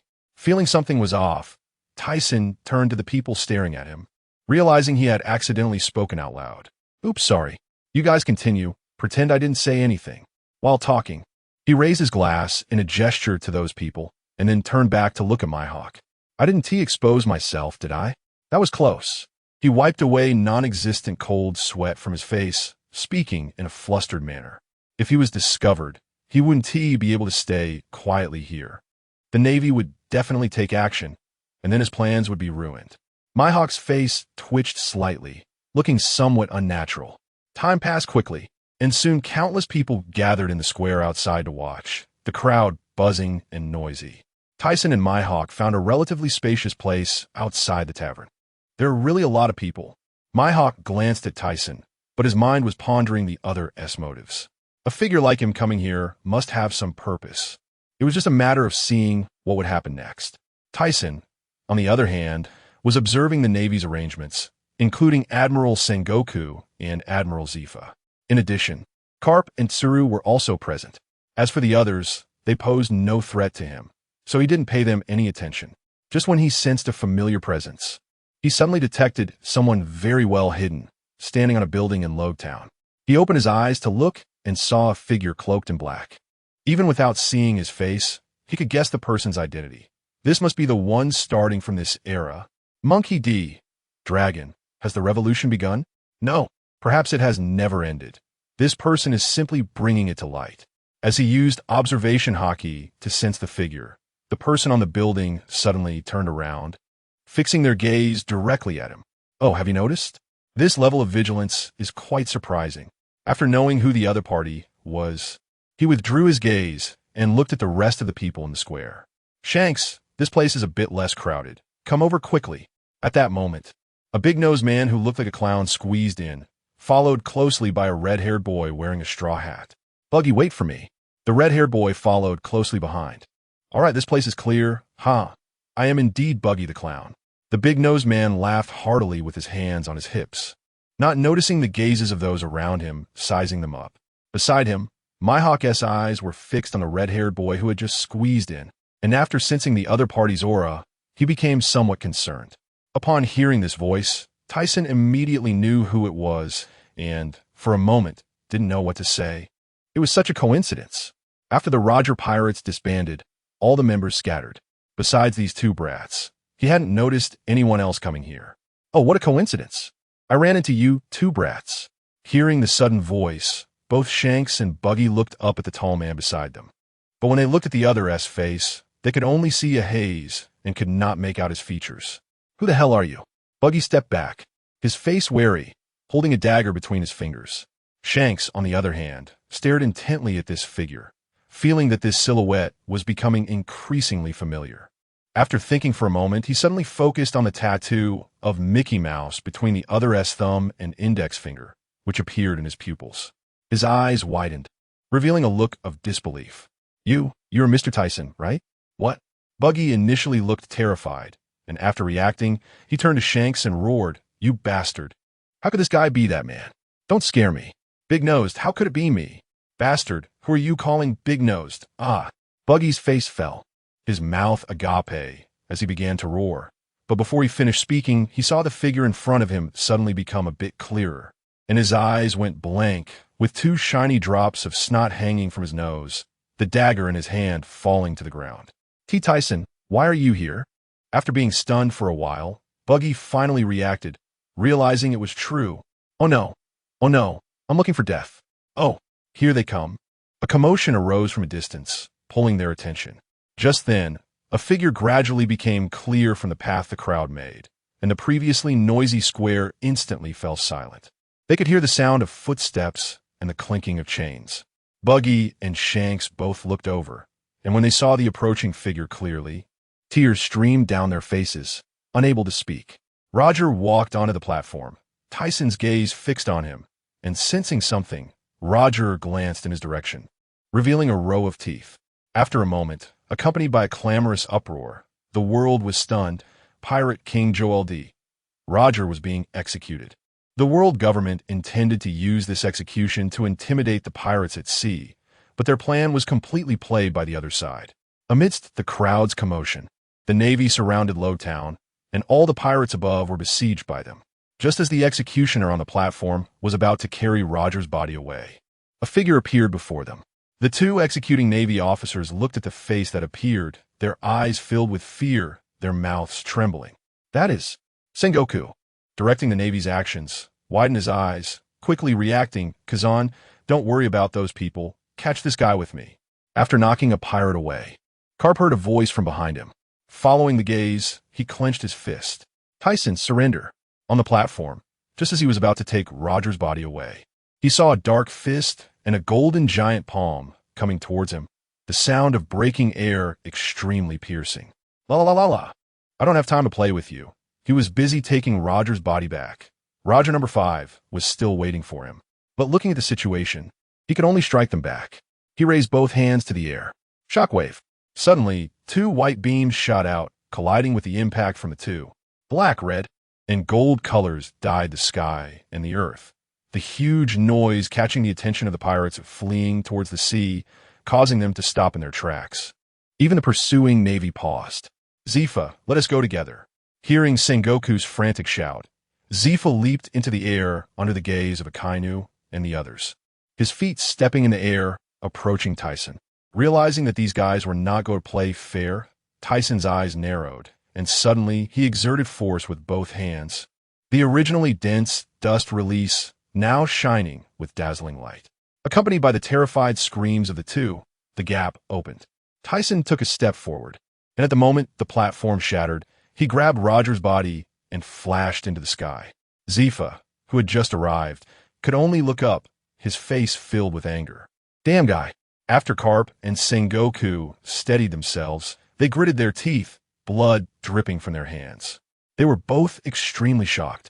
The other party's ability had become even more powerful. Below, Akainu's face was grim as he roared at the person beside him. "Why didn't you stop him?" Borsellino raised his hands. "How terrifying. Akainu, this is no joke. Even if I could catch up, I wouldn't he be a match for that old man?" "Umph." Akainu glared at him, then turned and charged towards the pirates on the coast. Not far away. He, as expected of the world's strongest. It's still too early to challenge him, especially since I already have a choice. Fufufu, truly a monster. At the same time, thinking that if he could cooperate with the other party, he believed his career would advance by several years. After slashing away the navy blocking his path, Mihawk looked up. I knew the purpose of this man coming here wouldn't be simple. But he didn't expect it to be just to take away the Pirate King's body. Could it be to pay tribute? On the other side, Thiesen, rushing back to Sky Island, felt a gust of fierce wind brush past him. He immediately stopped, his body slowly descending onto a merchant ship below that was sailing. "Mr. Thiesen, I'm sorry to disturb your journey." Seeing the figure standing on the deck, he guessed who it was. "If you don't give a good reason, I'll sink you." The black cloak slowly opened, revealing a fierce face inside, making Thiesen feel that this guy was born with a rebellious spirit. What Mr. Thiesen did a year ago made me feel deeply ashamed. Since then, I have immersed myself in the wave of revolution for a year. Today, stopping you, I have something to ask you. Just as Monkey D. Dragon finished speaking, a gust of wind brushed across his face, a heaviness coming from his shoulder. Thiesen, appearing behind him at an unknown time, placed a hand on his shoulder and slowly spoke. "I already know your question, but I don't have such great dreams. The reason for doing this is simply to enhance the reputation of Sky Island." Hearing the other party's response, which was different from what he had in mind, Dragon's eyes revealed disappointment. "I see." After speaking, as he prepared to leave, Tissen's voice came again. "Even so, the world government will definitely not let me go. Since we have a common enemy, if you need my help, you can speak up. Is this true?" The fierce expression twisted on the face, not understanding whether to be happy or cry. "Don't be too happy too soon. I won't help you until you achieve certain results." A determined look appeared on Long's face. "Of course, my resolve is unquestionable. I won't let Mr. Thiesen down." Moments later, Long stood at the bow of the ship, holding a cold expression din mushy in one hand, while the other hand had a cut that was bleeding. He looked up at the shadow in the sky that was gradually disappearing with a mix of gratitude and confusion. After returning to Tech Island, Thiesen looked at the blood in the vessel before him. Now, not only had he acquired Roger number 5, but even Long number 6 was in hand. Thinking of this, he couldn't help but have an idea. It would be great if he could get the blood of that guy on the Void Throne. Lord Thiesen, the solution to the side effects of the longevity potion has been researched. Oh, that's great. If the side effects are not resolved, this sky paradise will be far from perfect. The cadres are all asleep, and the situation is getting more chaotic. Moreover, since his speech a year ago, the number of people in the paradise has been doubling every day. There is enough territory, but with too many people, it's hard to manage. He handed this matter to Tokugawa and Aurs and Lorado. The former was a subordinate he recruited when he first entered the New World, the general of the country that was destroyed by rock subordinates. The latter was actually his uncle. When the incident in the Aurs kingdom occurred and nearly led to its annihilation, he had never hated him from the beginning. Due to the lack of management personnel on the island, Thiesen had recently ordered someone to bring him over. And it wasn't just him, but all officials and civilians from the Aurs kingdom. When they moved away, the Aurs kingdom announced its demise. Since Thiesen had killed those nobles back then, this country withdrew from the ranks of member states without attracting much attention from the world government and the navy. 3 days later, a newspaper spread across the world. Fleet Admiral Steelbone Kong resigned from his position to be succeeded by Admiral Sengoku. Upon hearing this news, Thiesen knew that a new era had truly arrived. In the year 1502 of the Sea Circle on Daughter Island, it was like a natural fortress.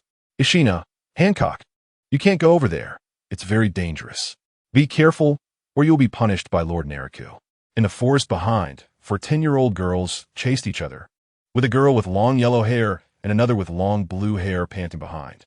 Ha ha ha, Mary Gollett, Sinisonia, you two are too timid, right? Hancock, at the forefront, one girl in a pink low-cut top with delicate features would definitely be a little beauty when she grew up. However, when her flushed cheeks returned to normal, she gave off an extremely cold feeling, as if to keep people at a distance. Yes, you two hurry up and catch up. The girl next to her, slightly taller, looked somewhat similar, with 2 small braids on either side of her face and bright eyes. Soon, the 4 of them disappeared deeper into the woods. Watching the 4 vanish, not far behind stood a slightly older woman and a middle-aged woman. Lord Naraku, are you really not going to tell this child who her father is? Looking into the deep pupils of the middle-aged woman, which revealed a different age from her beautiful and charming appearance, she said, her father is a remarkable man, and many people outside want his life. If this child's identity is revealed, she will definitely become someone else's pawn. That being said, you haven't told her about her birth either, and you previously declined to go to Sky Paradise. All right, Jinai-san, let's not mention this matter again. I cannot abandon this country until there is a new heir. I cannot leave.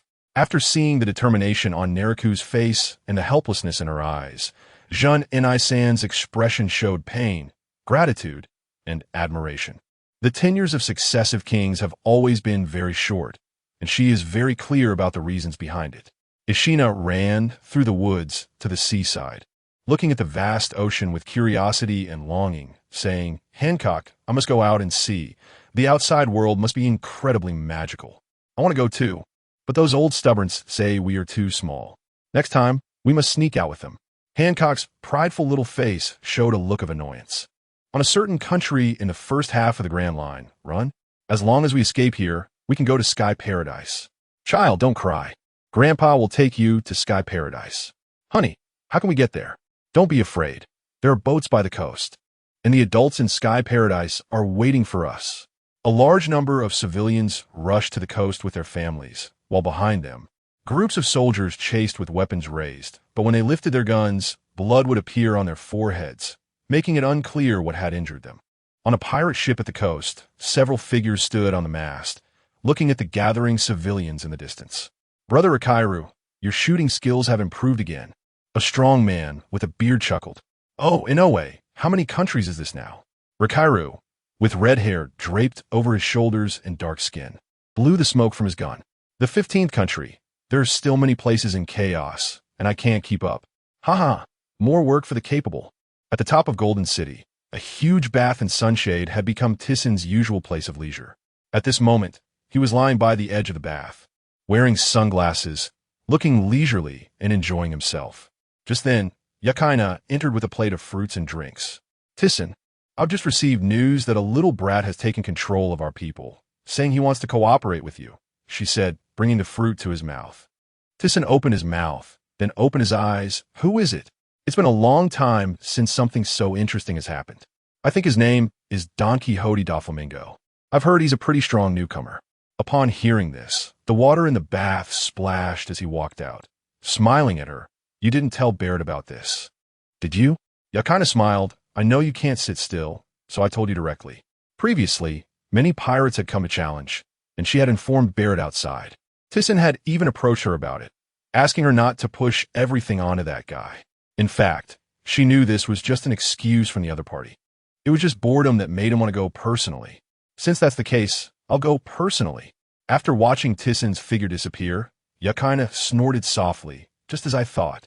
On a certain island in the first half of the Grand Line, this island is a gathering point in the underworld with businesses in human trafficking and weapons sales. Logically, this place should not belong to the New World, and the Navy's control over the first half should be very strict. The way of doing business here is similar to the lawless areas of the Sabeti archipelago, with many businesses having unbreakable ties to the high-ranking officials of the world government. Therefore, the Navy can only turn a blind eye. At this moment, behind a weapon-selling shop, dozens of men in black surrounded the hall inside. But these men in black were all injured.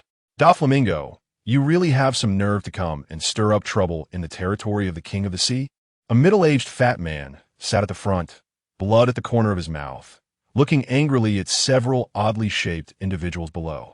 There was Diamante, painted like a clown, Pika wearing a cross-shaped helmet, Virgo with food residue stuck to his bowl-shaped head, and Treble leaning on a golden cane. Ernest Shadow, who else can we blame for this? I did ask you beforehand. At this point, Doflamingo, draped in a pink fur coat, stood up, walked to the middle-aged fat man, and lowered his head, adjusting his sunglasses towards him. If you don't agree, then I can only resort to such measures. The middle-aged fat man shrank his neck, but still bravely said, "Humph. With you, you think you can collaborate with the boss?" His face showed disdain. The opponent was a powerful newcomer with some status in the underground world. But compared to the King of the Sea, he was nothing. Although he had never met this big shot, he knew about the relationship between the King of the Sea and that man. A reckless fool, Doflamingo, let me kill him. Doflamingo ignored his subordinate's words instead. He held his forehead and laughed loudly, stopping after a while to look at him with a dark expression. I certainly know what the King of the Sea's backing means. Otherwise, do you think you could sit here and talk to me? The aura of a king began to spread, and the middle-aged fat man's face turned pale, immediately shrinking back, too afraid to speak. Xiaoming, I heard you want to collaborate with me? Who? Just as Doflamingo straightened up, a low, magnetic voice came from his ear. Doflamingo. Immediately after, Pika's sharp voice was heard from behind. Turning his head, he saw a figure descending into the yard, dressed in a white suit. The moment that face appeared in his sight, his eyes widened. He actually came in person. Suddenly, he felt a bad premonition in his heart. Although he wanted to collaborate with the Thiesen pirates, he was not arrogant enough to provoke the king right away. Through the crowd, Thiesen saw the situation inside. The men in black dispersed and formed two rows as he walked to the front of Doflamingo's subordinates, then took a step further in, and the faces of Virgo and the others turned exceptionally pale. The last few directly knelt on one knee, lowering their heads, cold sweat pouring down. Hey. I'm not here to oppose you. I'm just here to seek collaboration. Doflamingo's expression changed, suddenly panicking. Master, you're here. The middle-aged fat man knelt to the ground with a thud after seeing the person's face. Although he had never seen him in person, the old bounty notice was still framed in his house. Thiesen nodded, then sat in the chair where the middle-aged fat man had been sitting, crossing his legs and looking at the retreating Doflamingo. How do you want to collaborate? Xiaoming said, as Thiesen took the tea offered by the middle-aged fat man, rinsed his mouth, and then spat it out at Doflamingo's feet, splashing tea on his shoes. The veins on Doflamingo's forehead bulged, the sound unusually sharp in the eerily quiet hall. Then he seemed to think of something, the corner of his mouth curling up, revealing his white teeth. I believe that your sky paradise's daily business and consumption are enormous. I can trade resources I have for whatever you need. I can get it all. He spread his hands, confidence radiating from his face as if he could obtain anything in this world. Thiesen raised his head and glanced at him, his cold, handsome face unchanged since he entered. Do you think the King of the Sea is for what? I need to collaborate with a little brat like you? However, looking at Doflamingo's darkened expression, he continued, Don't say I didn't give you a chance. As long as you could take one punch from me, I'll consider it. Bastard. There should be limits to underestimating people. Doflamingo's face instantly elongated, his eyes seemingly ready to spit fire. After such a long time, when had he ever suffered such humiliation? Moreover, the condescending gaze from the other party reminded him of those people in the Holy Land. Half an hour later, the original room had turned into debris and broken wood, with 5 enormous deep pits formed in the ground. Ernest Shadow walked to the edge of one deep pit, looking at Doflamingo, who was rolling his eyes inside. The fight just now had all been imprinted in his sight, the entire process lasting no more than 10 seconds. And he had been trembling for nearly half an hour. It should be known that the opponent was a notorious sea thug in the underground world. Yet he was knocked senseless by that big shot's punch. Cough, cough, cough. Hearing the coughing sound coming from the deep pit, Ernestado quickly looked down and saw Doflamingo struggling to get up, blood all over his head, several teeth missing from his mouth. Doflamingo, congratulations. Listening to the taunts from the other side, Doflamingo coughed again, then jumped out of the deep pit. Seeing that the other party was fine, Ernestado continued. Although you didn't manage to take that big shot's punch, he still agreed to let you contact the king of the sea directly. Saying this, he handed him a den mushy. However, that big shot said he hates human traffickers, so think it over. Doflamingo's expression darkened, and after hesitating for a moment, he still reached out to take the den mushy. Then he stared at it, and after a moment of silence, suddenly burst into laughter. Hee. The title of the world's strongest is indeed not groundless. He is simply a monster. Ha! The metallic outer wall of Tech Island enveloped the villa area inside, with patrolling guards coming and going. This island served as the core of the Thiesen pirates. Civilians from the outside were not allowed to enter. Inside the underground research room, Thiesen looked at the newspaper in his hand, surprised that the O'Hara incident had been delayed for 2 years. Was it because I killed Standine? After thinking for a long time, he tossed it aside. He had managed to buy those people 2 years' time. The rest was none of his business. Clearly lacking the strength to do such things, yet still seeking death. Although not devoid of courage and righteousness, it was still foolish.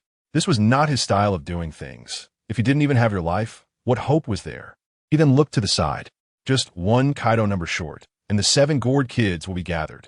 Originally, he wanted to check it out when Moria fought Kaido 3 years ago, but after thinking it over, he felt it would be better to wait. Kaido's strength in the future would undoubtedly be formidable. Waiting a little longer might yield good discoveries. With this in mind, Thiesen felt a bit regretful. These clones had not restored the original abilities they should have, only possessing a strong physical body. Vegapunk said he hadn't researched that far yet. However, after thinking it over, it wasn't a big deal. Since they lacked abilities, he could just find fruits for them to eat. Long ago, he had eliminated the 3 fruits he had collected. The Dordor fruit went to Bartholomew Kuma number 1. The Gas fruit went to Whitebeard number 2. As for the Fish fruit, the Pink Dragon. A moment later, a massive pink dragon soared through the clouds, heading towards Wano country. This fruit that replicated Kaido was given to Linlin number 4, as it seemed the pink color suited her well. Actually, if it were another color, he might swallow it. The reason is that it's handsome. Think about those figures from mythology in the previous life. Some are dragons, some are phoenixes. Unfortunately, this fruit has no fate with him. Wano country, this is a closed nation, and very few people know about it. The mountain of pirate ship wreckage piled up below the waterfall shows that entering here is extremely difficult. After entering Wano, Thiesen found that Lingling No. One had transformed back into her human form, waiting at the port while he floated towards the flower capital. This time, in addition to obtaining Kaido's blood, he also wanted to search for the traces of the King of Hell. Although it may not be useful now, it's necessary to prepare in advance. After sensing for a while in the air, he found nothing. Where could it be? The flower capital, the rabbit bowl prison, under Onigashima, or deep underground in the entire Wano country? The King of Hell should be something like a warship, a lifeless object, so it wouldn't have chakra fluctuations. Therefore, if he didn't know its hiding place, it would indeed be very difficult to find. After searching for a long time without any trace, he decided to look for that redstone tablet first. At that moment, above Onigashima, in a rocky cave, 3 samurai watched the child sleeping on the ground. They looked at her muttering in her sleep, her small face showing a painful expression. After 20 years, one of the samurai couldn't wait any longer and grasped the knife on the ground, facing the boulder blocking the cave. They had originally thought that as long as they survived, there would be hope. However, the child on the ground made them realize that rather than starving to death like this, it would be better to give her a chance to live. Hearing the commotion, the child got up, her small face anxious as she said, "Samurai, if you do this, my father will. I don't want to weaken to death like this. After all, I never intended to submit to Kaido. As he spoke, the shining blade turned into a black knife, his eyes focused, and he leaped, the blade flashing. The boulder blocking the cave was instantly split into several pieces and flew out, the bright light of day blinding the child. "Wano country, I leave it to you." In a daze, she heard a voice ahead, and her face nearly broke into tears. The huge noise startled the guards, who screamed as the blade passed by. "Lord Kaido, the Cave of Heaven's stone has been breached." The three men who broke through the rocks stood still, holding black knives, as if waiting for something. Suddenly, a figure approached, towering like a hill, the ground vibrating with each step. With two sharp horns on his head and a rugged face clouded with gloom. He was followed by a mysterious man with wings and a mask, whose eyes emitted a predatory gaze. Well, if you want to seek death, I'll fulfill your wish." Kaido laughed before becoming grim, raising his right hand, the spike club covered in dark, shining haki.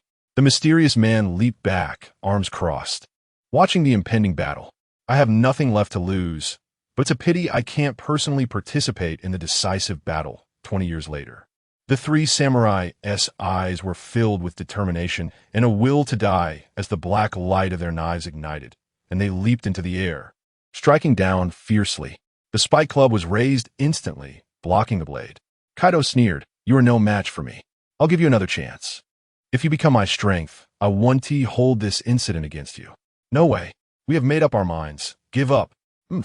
Seeing that the three did not recognize a good opportunity, Kaido swept his arm with force, sparks flying as the three figures were directly sent flying, tumbling in the air before landing heavily on the ground, dust swirling, not stopping until a while later.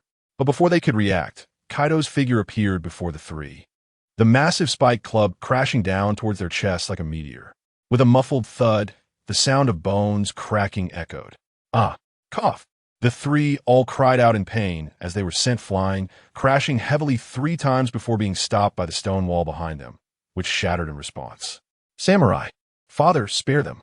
The child in the cave stumbled out, her pitiful little face pleading. "Yamato, weren't you going to become Odin? Defying my will leads to this end." Kaido turned to look at her with a calm expression, a mocking smile playing on his lips. Saying this, he lifted the spike club from the ground and took steps towards the 3 samurai. "Stop. Father, you can't kill them. They're my friends." "Friends? Ridiculous. Yamato, remember, you have always been alone with no friends." "No." Yamato hurriedly tried to run up to stop him, but tripped over something on the ground, raising her trembling head, blood running down her forehead. The 3 samurai, bloodied, had dropped their knives to the side, propping themselves up. Just as they regained their footing, they saw the meteoric spike club descending from the air. They all closed their eyes, smiles on their lips. Is this death? A bit of a pity. A few seconds later, a gentle breeze swept by, and the imagined pain did not occur. The 3 samurai opened their eyes in confusion, only to see a large hand tightly gripping the spike club in front of them. "Kid, you don't need to be so bloody in developing your business. Pirates also value righteousness." A deep, magnetic voice came out. "What is this?" The 3 samurai's eyes widened. Not far away, Kaido's subordinate exclaimed, He is." The previously crossed arms of Jin dropped, his entire body tensed, and the eyes revealed by his mask could only see pupils that were bulging. "What is this?" Kaido first widened his eyes, then sneered. "So it's you, old man. Since you've come to my territory, don't think of leaving." His left hand, as thick as a millstone, formed a fist, creating a tearing windstorm, unceremoniously sweeping towards Thiesen's head. Thiesen leisurely raised his left hand, and with a muffled sound, the 3 samurai were flipped away, collapsing stones and dust flying as black-red lightning emitted a sizzling sound. The blood-red and blue-black light waves spread out, and except for Jin, who covered his eyes, everyone else fell into darkness, their eyes rolling back as they collapsed. Just when the others thought it would be a prolonged fight, Thiesen raised his leg and kicked Kaido in the stomach with a foot imbued with Conqueror's haki. The hill-sized body was sent flying, smashing through several small hills made of stones. In the distance, Yamato's pupils sparkled with stars, her mouth agape. After a while, she reacted and ran towards the 3 samurai in the distance. "Kaido." Jin stared with contracted pupils, incredulous. He knew how powerful Kaido was, which was precisely why he had joined him. However, upon thinking of that guy's physical condition, he immediately felt relieved. "Hey, samurai, are you okay?" Upon hearing Yamato's shout, the three samurai did not respond, but maintained their stunned expressions as they looked at the figure standing firm, their pupils jumping up and down, revealing disbelief. Where did this strong person come from? I don't know either. Just the astonishing momentum alone, I have never seen anyone who can match him. Xuan Yuanyo turned around with a serious expression. Yamato, remember this. If you want to achieve victory in the war 20 years from now, this person is your target. Seeing Xuan Yuanyo's confident gaze, Yamato looked again at the figure as if trying to engrave it into his mind. The little head with red horns nodded heavily. I remember. In the distance, Kaido crawled out from the pile of stones, spitting out a mouthful of blood. Old man, I didn't expect your strength hasn't diminished. It's only grown stronger. Although he had never fought this man, he clearly remembered the scene from when he faced rocks. He had sworn back then to surpass these people. Ha ha ha. Kaido, if you think you can wait until I'm old and decrepit, you'll be disappointed. Seeing that this guy was just spitting blood but seemed not seriously injured, he was slightly taken aback. However, the attack wrapped in Conqueror's haki was not that simple. On the surface, the opponent looked fine, but Thiesen knew his internal injuries were definitely severe. It seemed his timing was just right. His strength was almost as expected. Initially, he thought if this guy was still weak, he could let him grow for a few more years. But now it seemed just right. His trip wasn't in vain. Old man, you didn't come here with the same purpose as going to Ling Ling, did you? Like those dogs from the world government. You enjoy scheming behind people's backs. Kaido's expression turned furious. He had caused trouble in Sky Island before, but they had all ignored him, with only his subordinates stopping him. Previously, Ling Ling had already informed him over the phone to be wary of this old guy. Seems like your information network is quite good. But why didn't she tell you this is called science? Anyway, less talk. Hurry up and contribute. Listening to their conversation, Yamato tilted her little head, and the three samurai showed confusion in their eyes. I'm not that old hag. You relics from the last era should just die. As he spoke, Kaido's face twisted, and his body began to change. Dragon scales densely emerged on his forehead and arms. His face became ferocious, and fangs appeared. His dragon tail smashed into the ground, causing it to crack. Yamato was stunned. It was the first time she had seen her father's true form. This guy wasn't even serious about fighting, which was embarrassing. Indeed, we were still far behind. Oh, this is the hybrid form. Interesting. It was also his first time seeing this form, and his interest grew. However, he thought he was here with a purpose. The plan for the clones had to be completed quickly. The world government was about to take action. Kaido kicked off the ground, leaping into the air with his hands gripping a kanabo, bringing it down fiercely. Shockwave. Thiesen extended his right hand, quickly retracting it after Kaido screamed, condensing dust release in his right arm while wrapping in Conqueror's haki, and punched him in the stomach. Cough. Kaido's massive body shot into the sky, and as he coughed up blood, a shadow followed closely behind him, appearing on his back. With another punch, the dragon scales on his back were destroyed, blood and flesh splattering as he crashed down. Bang! Compression. Limit break. But that wasn't the end. A giant pillar shrouded in moonlight fell straight down, piercing through Kaido's already injured back. However, he deliberately shifted its position to avoid hitting his heart. Since he had gathered dust release to cause a qualitative change, its power had increased by more than 3 times. Even with haki protection, it wouldn't hold for more than a few seconds unless the opponent used haki to generate a shockwave. That could hold off for a while. Just like when he fought Sengoku in Garp Road Town, they had used shockwaves to buy some time. Kaido. Jin swiftly waved his black wings, drawing his sword and stepping forward with the sound of wind howling, striking at Thiesen fiercely. Thiesen turned to look, a cold smile appearing on his face. What are you doing interfering in a captain's battle? Before Jin could reach him, Thiesen's figure appeared before him, and he felt a piercing pain in his stomach. With a scream, he was sent flying, unsure of his fate. Father, Yamato murmured, worry showing in her eyes. But when she remembered the actions of the other party and recalled witnessing Odin's death, her gaze gradually became resolute. So powerful. Who is this man? Is he also a strong one from outside? It seemed their perspective was too narrow. The world outside was broader than they had imagined. Just as Odin's journal said, the sea is vast. The three samurai were once again drawn in by the capabilities displayed, as Wano had always been in a closed-off phase. It was hard to imagine the true records in Odin's journal without witnessing such a scene today. Not far away, Kaido's men were down on the ground from the initial collision. Watching Kaido, who had returned to human form and was motionless after being deeply embedded in the ground, Thiesen took out a vessel and scooped some blood from him. Just as he intended to walk over to the three samurai, his body suddenly stopped. Still not giving up? Isn't it nice to just lie there? Turning back, he saw Kaido with his stomach pierced, blood flowing, hunched over, gasping heavily. How could I lose? A beast-like growl erupted. Thiesen then saw blue-black mist slowly swirling around him. What is this? His heart shook. This wasn't what surprised him. He saw the flesh in the hole of Kaido's stomach slowly writhing, making hissing sounds like boiling white smoke.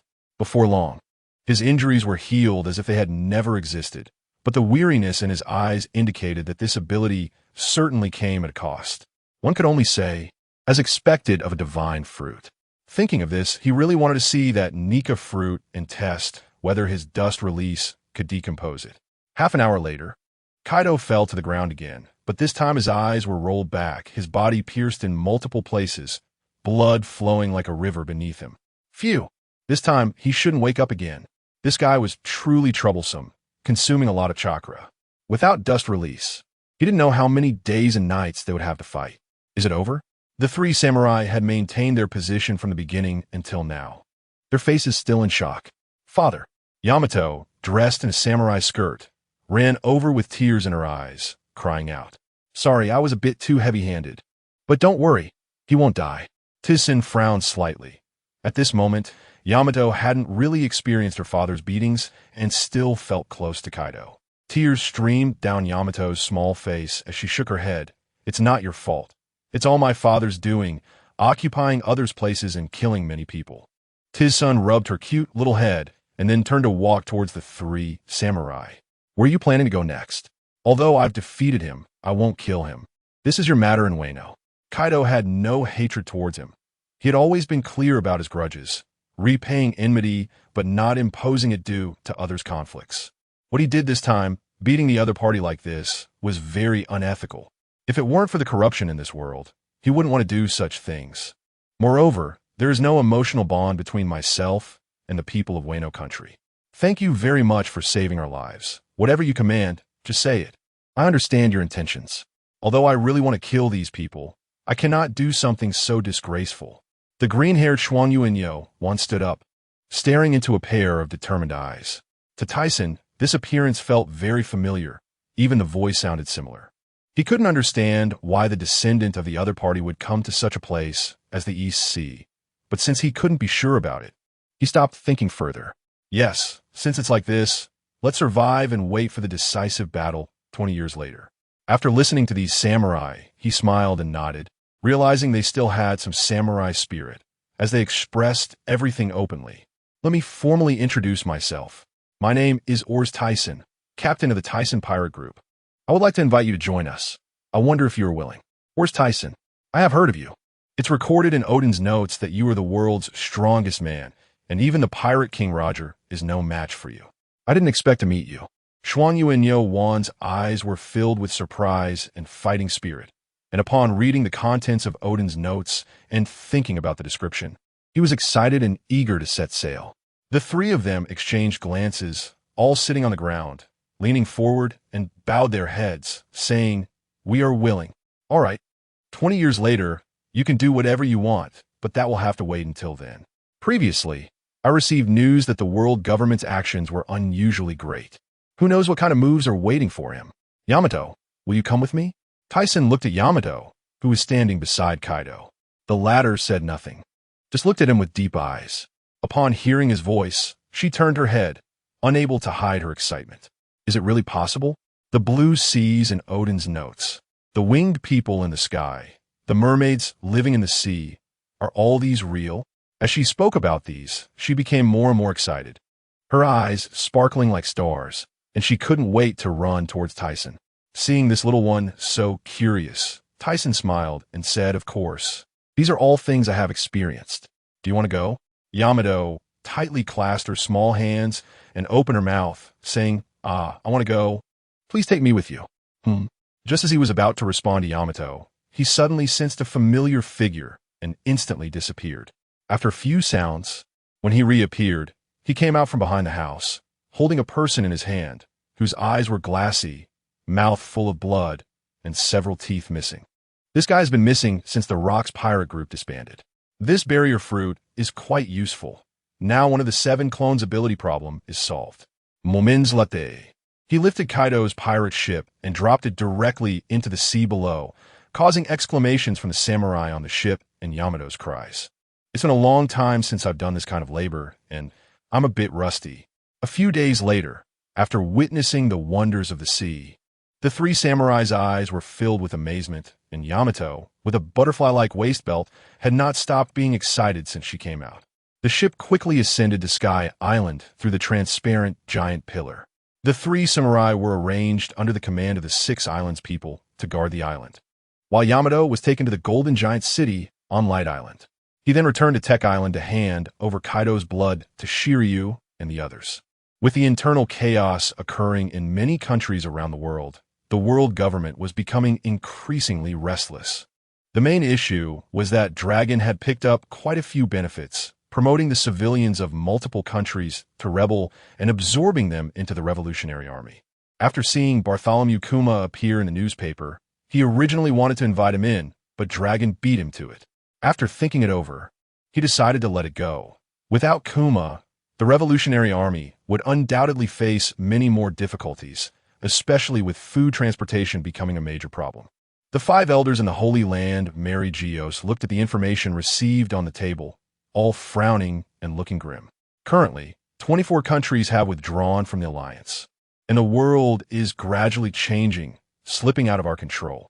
We can't wait any longer. Let us implement the plan ahead of schedule. Although there are still many people opposing it from the Navy and allied countries, for the sake of the world government's rule, we can't care about that anymore. One of them moved the newspaper aside, revealing several bounty notices placed underneath. Then let's start with this guy. The blonde elder pulled out one of the notices. The person on it had slicked back hair, a disdainful expression with a cigar in his mouth, and an earring in his right ear, completely resembling a small underground mafia boss. Although he has been defeated by the sea pirates of the New World consecutively, his strength should be enough to intimidate those newcomers. Agreed. In a certain area close to the windless zone near the West Sea, a pirate ship flying the 9-snake flag was anchored on the sea. "Hancock, Yoshina. It's too dangerous up there. Come down quickly." At the front of the ship, 2 little girls sat on the head of a swimming snake. Upon hearing the voice, Hancock turned around with an unhappy face and said, "We are already proper warriors, not children. We don't need your reminders." Ha ha! Hearing this proud little girl's words, the other female warriors all laughed and turned to walk back into the cabin. "Just be careful, don't fall down." Someone below chuckled. "Really, they treat us like children." After saying that, she felt something was off and looked at Yoshina, whose expression was not quite right. "Yoshina, what's wrong? Are you feeling unwell? This lady has decided." What is wrong?" Yoshina, wearing a pink short skirt, suddenly stood up abruptly, startling the other girl, who shrank back, then looked at her with a suspicious expression. "This lady has decided to go out and experience the world. I don't want to go back. I hate that closed-off place." Her eyes were full of determination, her small face resolute, thinking that this time she had finally come out, and if she went back, she didn't know when she could come out again. "Yoshina, are you crazy? If Lord Nariku finds out, he will definitely punish you." On the deck, behind the swimming snake, Senasonia said, and Marigold continued, "Yeah, and it's very dangerous outside." Yoshina ignored them and turned to look at Hancock, from her excited small face and the sparkle in her eyes. She knew they shared the same thought. Just then, a muffled sound came from behind, and Hancock and Yoshina turned to look. "Say, Mary, what happened to you?" The two were startled, exclaiming in unison, and then jumped to the deck and ran over quickly. But before they reached the fallen two, Hancock suddenly collapsed to the ground. This strange scene caused Yoshina's face to change, and she panicked. "Hey, what happened to you?" Just as she was about to raise her head to call out, she stumbled, covering her head with her hands, and weakly collapsed onto the deck. At this moment, several people crawled in from outside the ship, their faces distorted, looking lewd, with greedy smirks on their faces. We got it. Hurry up. What are you dawdling for? If we get discovered, we're dead." A head poked out from the cabin wall, looking anxious. Upon hearing the leader's command, the others didn't dare hesitate and quickly lifted the four of them. In no time, they returned to the distant slave ship, and everyone was beaming with joy. "Lock them in the cage, hurry." After hearing the captain's command, just as they were about to act, suddenly, a little girl being held by one of them broke free. "Useless, catch her." The girl looked at Hancock and the others with terrified eyes, biting her pale lips, feeling increasingly weak. Without any hesitation, she turned and jumped into the sea, and with a splash, she disappeared from sight. "Damn it, you idiot, the duck that was about to be served has flown away." The captain quickly leaned against the wall of the cabin, looking into the sea, but there was no trace left. "Sea Captain, what do we do now?" The man's face was filled with frustration, his head shrinking into his neck. "What else can we do? Hurry up and leave. That group of women will react soon, and they'll all die."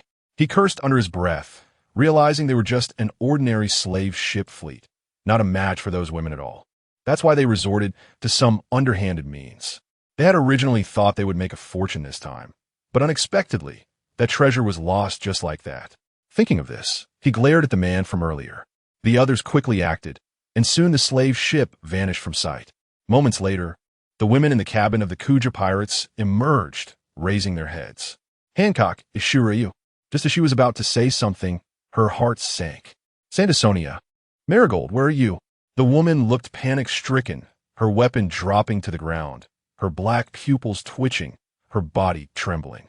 This is going to be a big problem.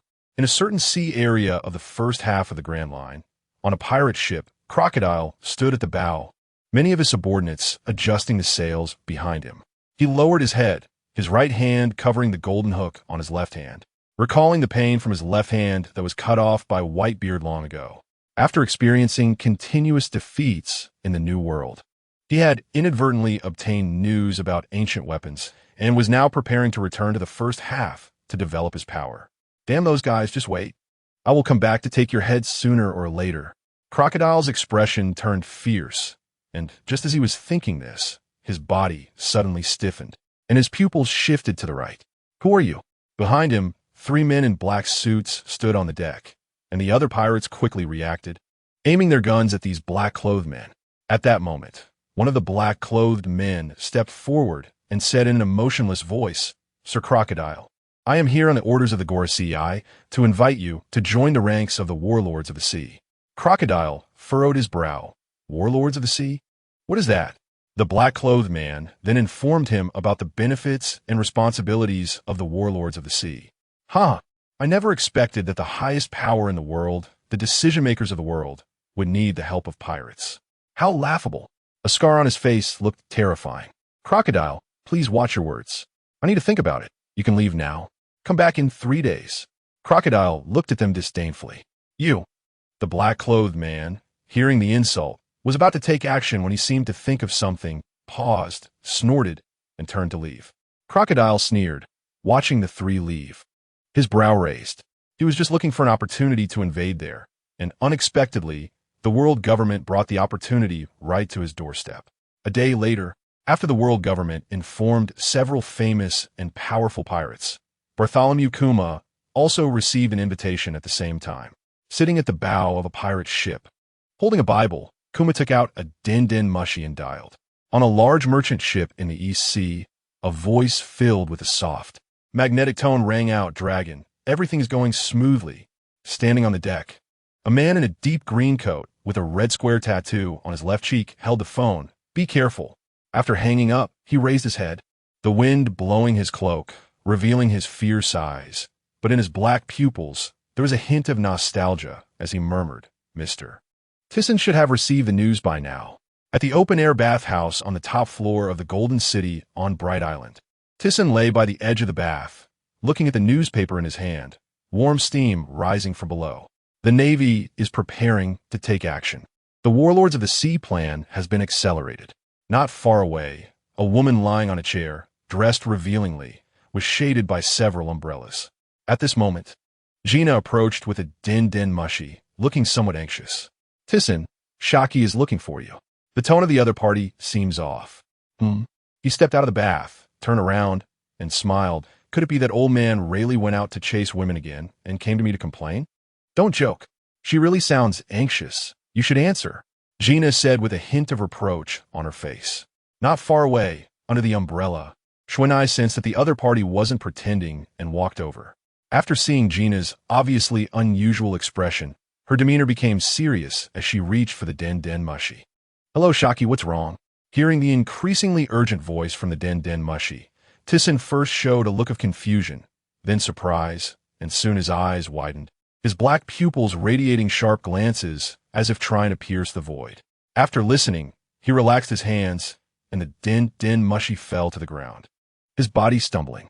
Thiesen, the two women beside him quickly supported him, having heard the previous conversation, first in disbelief and then filled with anger. Thiesen opened his eyes. After regaining composure, he stood straight, looking very calm. Gather everyone. Whoosh!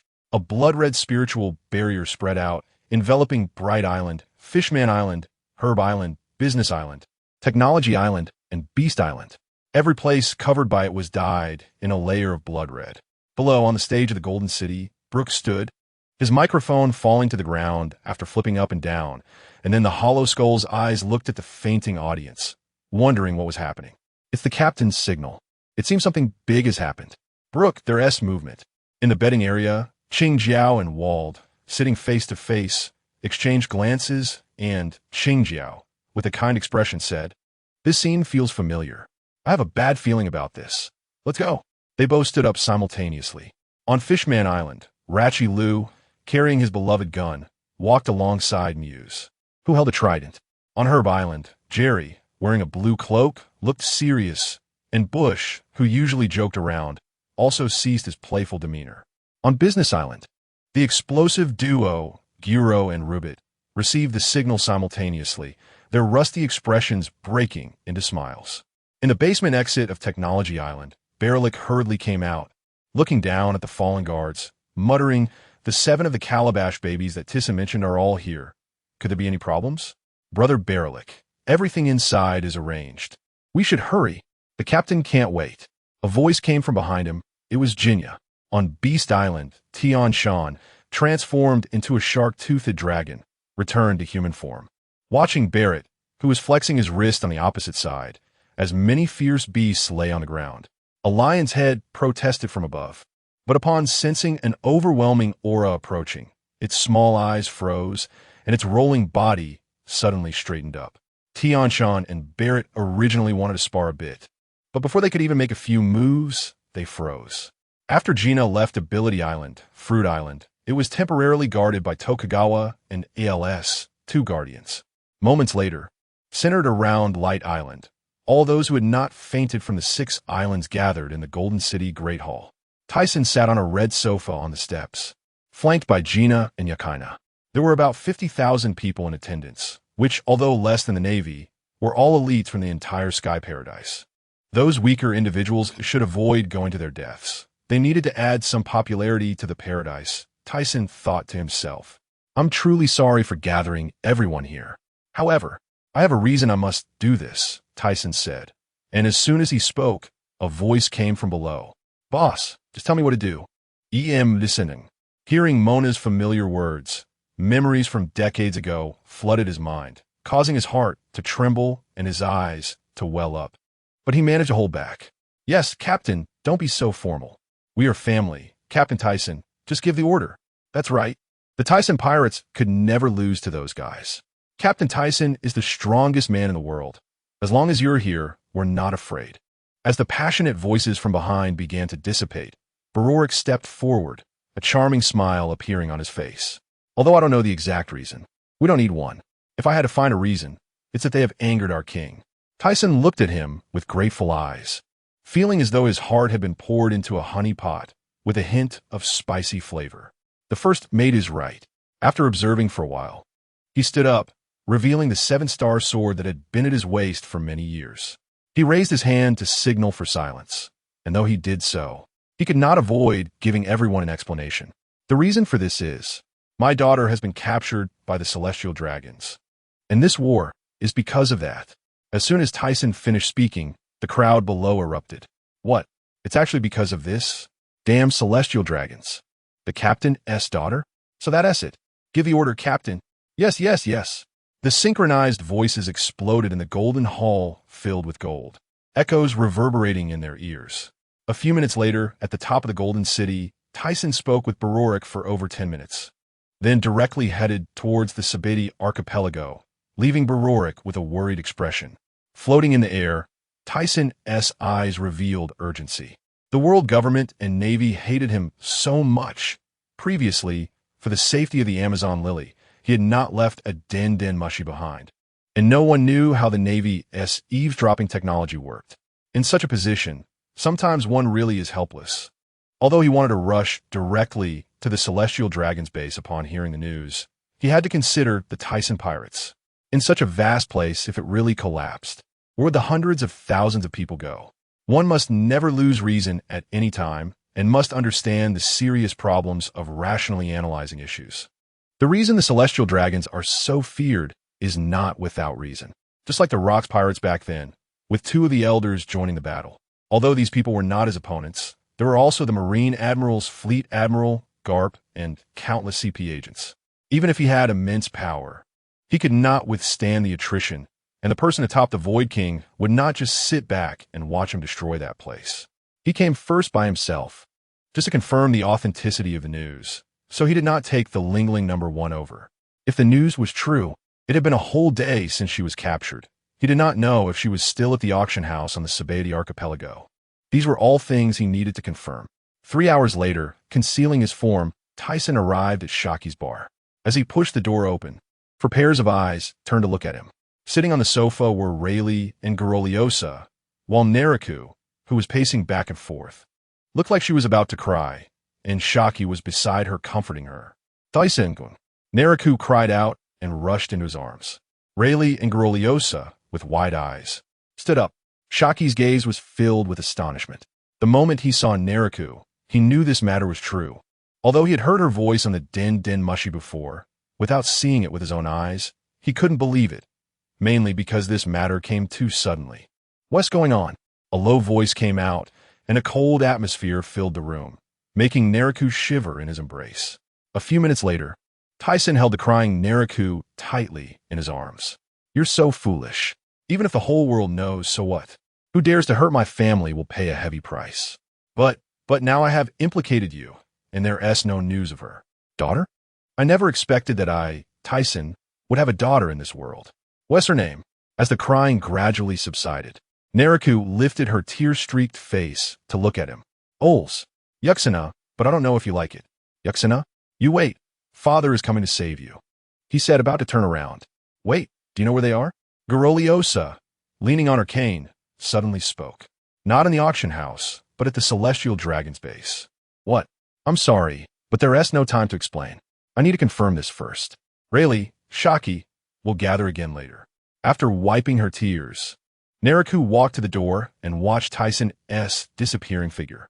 Who would have thought that after all these years, Mr. Thiesen hasn't changed at all, Rayleigh said, scratching his graying beard, looking perplexed. Really? He shows no signs of aging at all. Shaki looked at Rayleigh, whose hair had turned black and white, and nodded in agreement. In the auction house, the crowd fell to the ground, and the auctioneers stared wide-eyed, terrified at the approaching man. Before he could plead for mercy, his head was grabbed by the other. Who are you? Spare me. I'll give you whatever you want. Please spare my life. Had they already been taken away? In his perception, that Celestial Dragon had bought 5 or 6 people. He did not know if Yuxina was among them. Unexpectedly, he was still late. It seemed he had to hurry, or it would be too late. Turning around, a headless corpse fell to the ground. After leaving the auction house, Thiesen did not go to inform Shaki, but headed directly towards the back of the Holy Land. To avoid worrying Neriku, it would be better not to tell her for now. Flying in the air, Thiesen took out a den mushi from his pocket. After dialing, he heard the voice on the other end. What are you trying to do this time? I felt the commotion in your mountain bandit den from far away.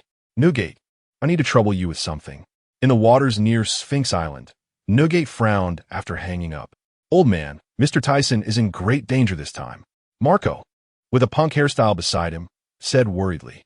If what that guy said is true, then it really is quite possible. As he spoke, he stood up. Marco, wake them up. There's going to be a big battle next, even though that guy doesn't want me involved. But it's not just Kaido. That woman Lin Lin will definitely not miss this opportunity. Betting on the dignity of the Whitebeard pirates, she will also want to keep them here. Yes, Dad. Above the sky paradise. Members of the Baroque works boarded the pirate ship. This was the moment when Inoue's abilities were showcased. Not everyone was deployed for this mission. Some were left behind just in case. Additionally, only one clone was taken, while the rest stayed behind to guard the island. At the same time, the Navy headquarters received the news. Such a big commotion could not escape their notice. The 7 warlords were not yet assembled. What was this guy planning? Upon hearing Fleet Admiral Sengoku mention the 7 warlords, Zephyr's expression changed slightly, even letting out a heavy breath. To his left, the 3 Navy monsters were each doing their own thing. Only Akainu had a grim expression. As for Akiji, after personally experiencing the O'Hara incident 2 years ago, he began to doubt the Navy's actions and lost his motivation since then. Sengoku, you need to give the order quickly, otherwise it might be too late, Tsuru said, frowning. Sengoku stood up, his face serious. All Navy personnel enter combat readiness level 1. Keep a close watch on the movements of the Tyson pirates. For an enemy as unpredictable as the Tyson pirates, they had no better plan than to prepare defensively, just like when they dealt with the Golden Lion. Understood. After seeing the numerous vice admirals and higher-ranking officials leave, Sengoku turned to the side. Tsuru, has Garp returned? He's on his way. He should arrive soon. We can't let our guard down for a moment. It seems being an admiral isn't as easy as it looks. Seeing Sengoku shake his head and sigh, Tsuru chuckled lightly. Those who are capable have to work harder. As the Navy received the news, the world government also got wind of it at the same time. The 7 warlords are still short of a few members. What should we do now? The old man with golden hair frowned. We can't rely on that. Even if the 7 warlords can be assembled, do you think those people have the guts to help us deal with this man? The old man with the mustache crossed his fingers, appearing to be deep in thought. We still don't know the enemy's intentions, so let's wait quietly. If that guy does anything uncontrollable this time, we can't just sit back and wait. A white-haired old man shot a sharp glance to the side. After seeing the other's signal, the old man tightened his grip on the first-generation sword, Kichigo. After the Navy and the world government received the news, the entire underground world also got the information. Many who had dealings with the Tyson pirates secretly prayed, while publicly cheering for them. Meanwhile, on Sabeti Archipelago, news reporters gathered in the no man's land. However, they did not see the large screens as before, so they secretly contacted reporters from various locations to stay in touch.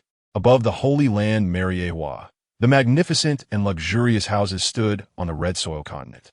Inside a cell, a damp and dark atmosphere permeated, making one shiver involuntarily, with the sounds of wailing echoing around, making it feel like a ghostly place. Sis, I'm scared. The green-haired Sandasonia and Marigold huddled tightly together, trembling and speaking in quivering voices. Don't be afraid. I'm here. Hancock's face turned pale, but she still opened her arms to protect the two. As the 3 of them huddled together, I wonder how Yashina is doing. I didn't see her when I woke up. After hearing Marigold's words, Hancock tightened her grip on the 2 and bit her cracked lips. Just then, the cell door creaked open. Sis. Then a middle-aged man with a face full of sinister smiles, puffy features, and dressed in black entered. He leaned forward, lowered his head greedily toward the 3, and said with a wicked smile, "Take them away." As he spoke, 3 black-clothed men walked in, expressionless, and moved closer to them. I am scared. Cease. Don't.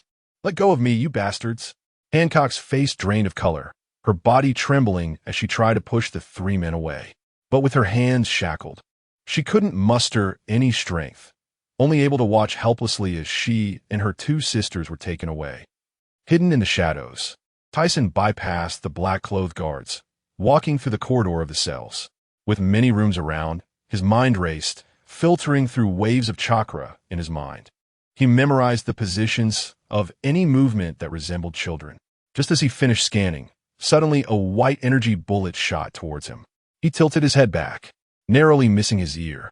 Although he knew he couldn't hide for long, he didn't expect it to happen so quickly. A masked, black-clothed man stood in the corridor of the cell ahead, one hand extended, still in an attacking posture. Tisen revealed himself with a puzzled expression. Logically, under his chakra, nothing should escape detection, but he hadn't noticed where this person came from. Moreover, the fact that he could detect Tisen's presence made him even more curious. Who are you? No fool should dare to invade here. The masked man's arrogant voice rang out. While the feeble prisoners in the nearby cells looked on in horror at the sudden appearance of the two, murmurs and cries of fear quickly spreading. I don't have time to waste with you. You can die. Unaware. You. When he finally saw the face of the person in front of him, the two pupils revealed beneath the mask shrank back in shock. Then he saw the figure of his opponent disappear, and in his panic, just as he became wary, he felt a piercing pain in his stomach, spewing out a mouthful of blood and collapsing to the ground. The entire process took less than half a minute. Although the opponent was similar to the celestial dragons, they were clearly no match for him. Tisen looked at the man in the mask who lay limp on the ground, only able to see his white eyes. Feeling the commotion from outside, he knew his whereabouts had been exposed. He then quickly walked inside, passing through several cells. But the children inside were unfamiliar to him. Moreover, there were no 4 little girls or 3 staying in one room. This made him panic. Could they have been taken to the celestial dragons? Don't. At that moment, a not-so-clear, heart-wrenching scream pierced his eardrum. He focused his gaze in the distance. Sensing the situation over there, an anger surged from his heart. Stop it! As Crimson Conqueror's haki spread out, Tisen's figure vanished, moving faster than the wave of energy. The middle-aged man with a puffy face stood behind 2 men, holding a red-hot torture device that emitted wisps of white steam, laughing coldly. Hey. Becoming a slave to the celestial dragons is your honor. The 2 men in front held a little girl, who struggled desperately, but to no avail. Woo. Let me go, you bastards. Cisno. Let go. The other 2 girls desperately tried to break free from the black-clothed men holding them, their little faces covered in tears, blood streaming down their foreheads.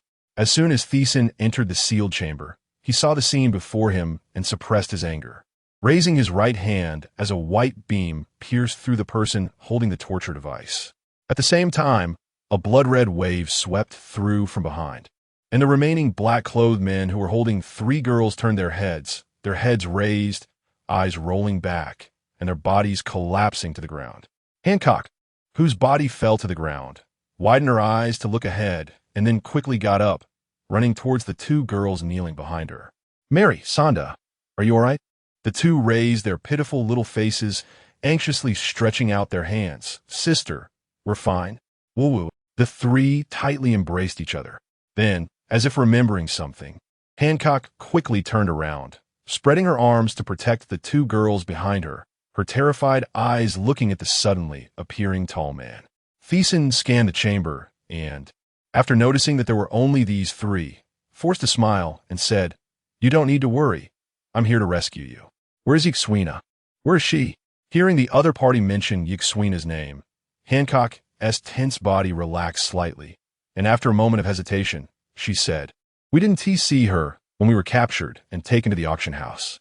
She must have been bought by someone else. Please, save her. Although she didn't know who this good-looking man was, she thought he must be very gentle. What? Thiesen's expression gradually froze, his body feeling cold as an aura spread out. The 3 girls stumbled back and fell to the ground, their faces turning pale as they looked at him in fear. He then reacted, looking at the body he had pierced through and cursing. Damn it, I actually killed this guy. Looks like I can only investigate from the other 3. He walked towards them, raised his hand to probe their heads for a while, and concluded that his answer was a mess. It seemed he could only wait for them to wake up. Then he anxiously paced around the chamber. After seeing the fear on the girls' faces, Thiesen forced himself to speak gently. Don't worry, I will get you out.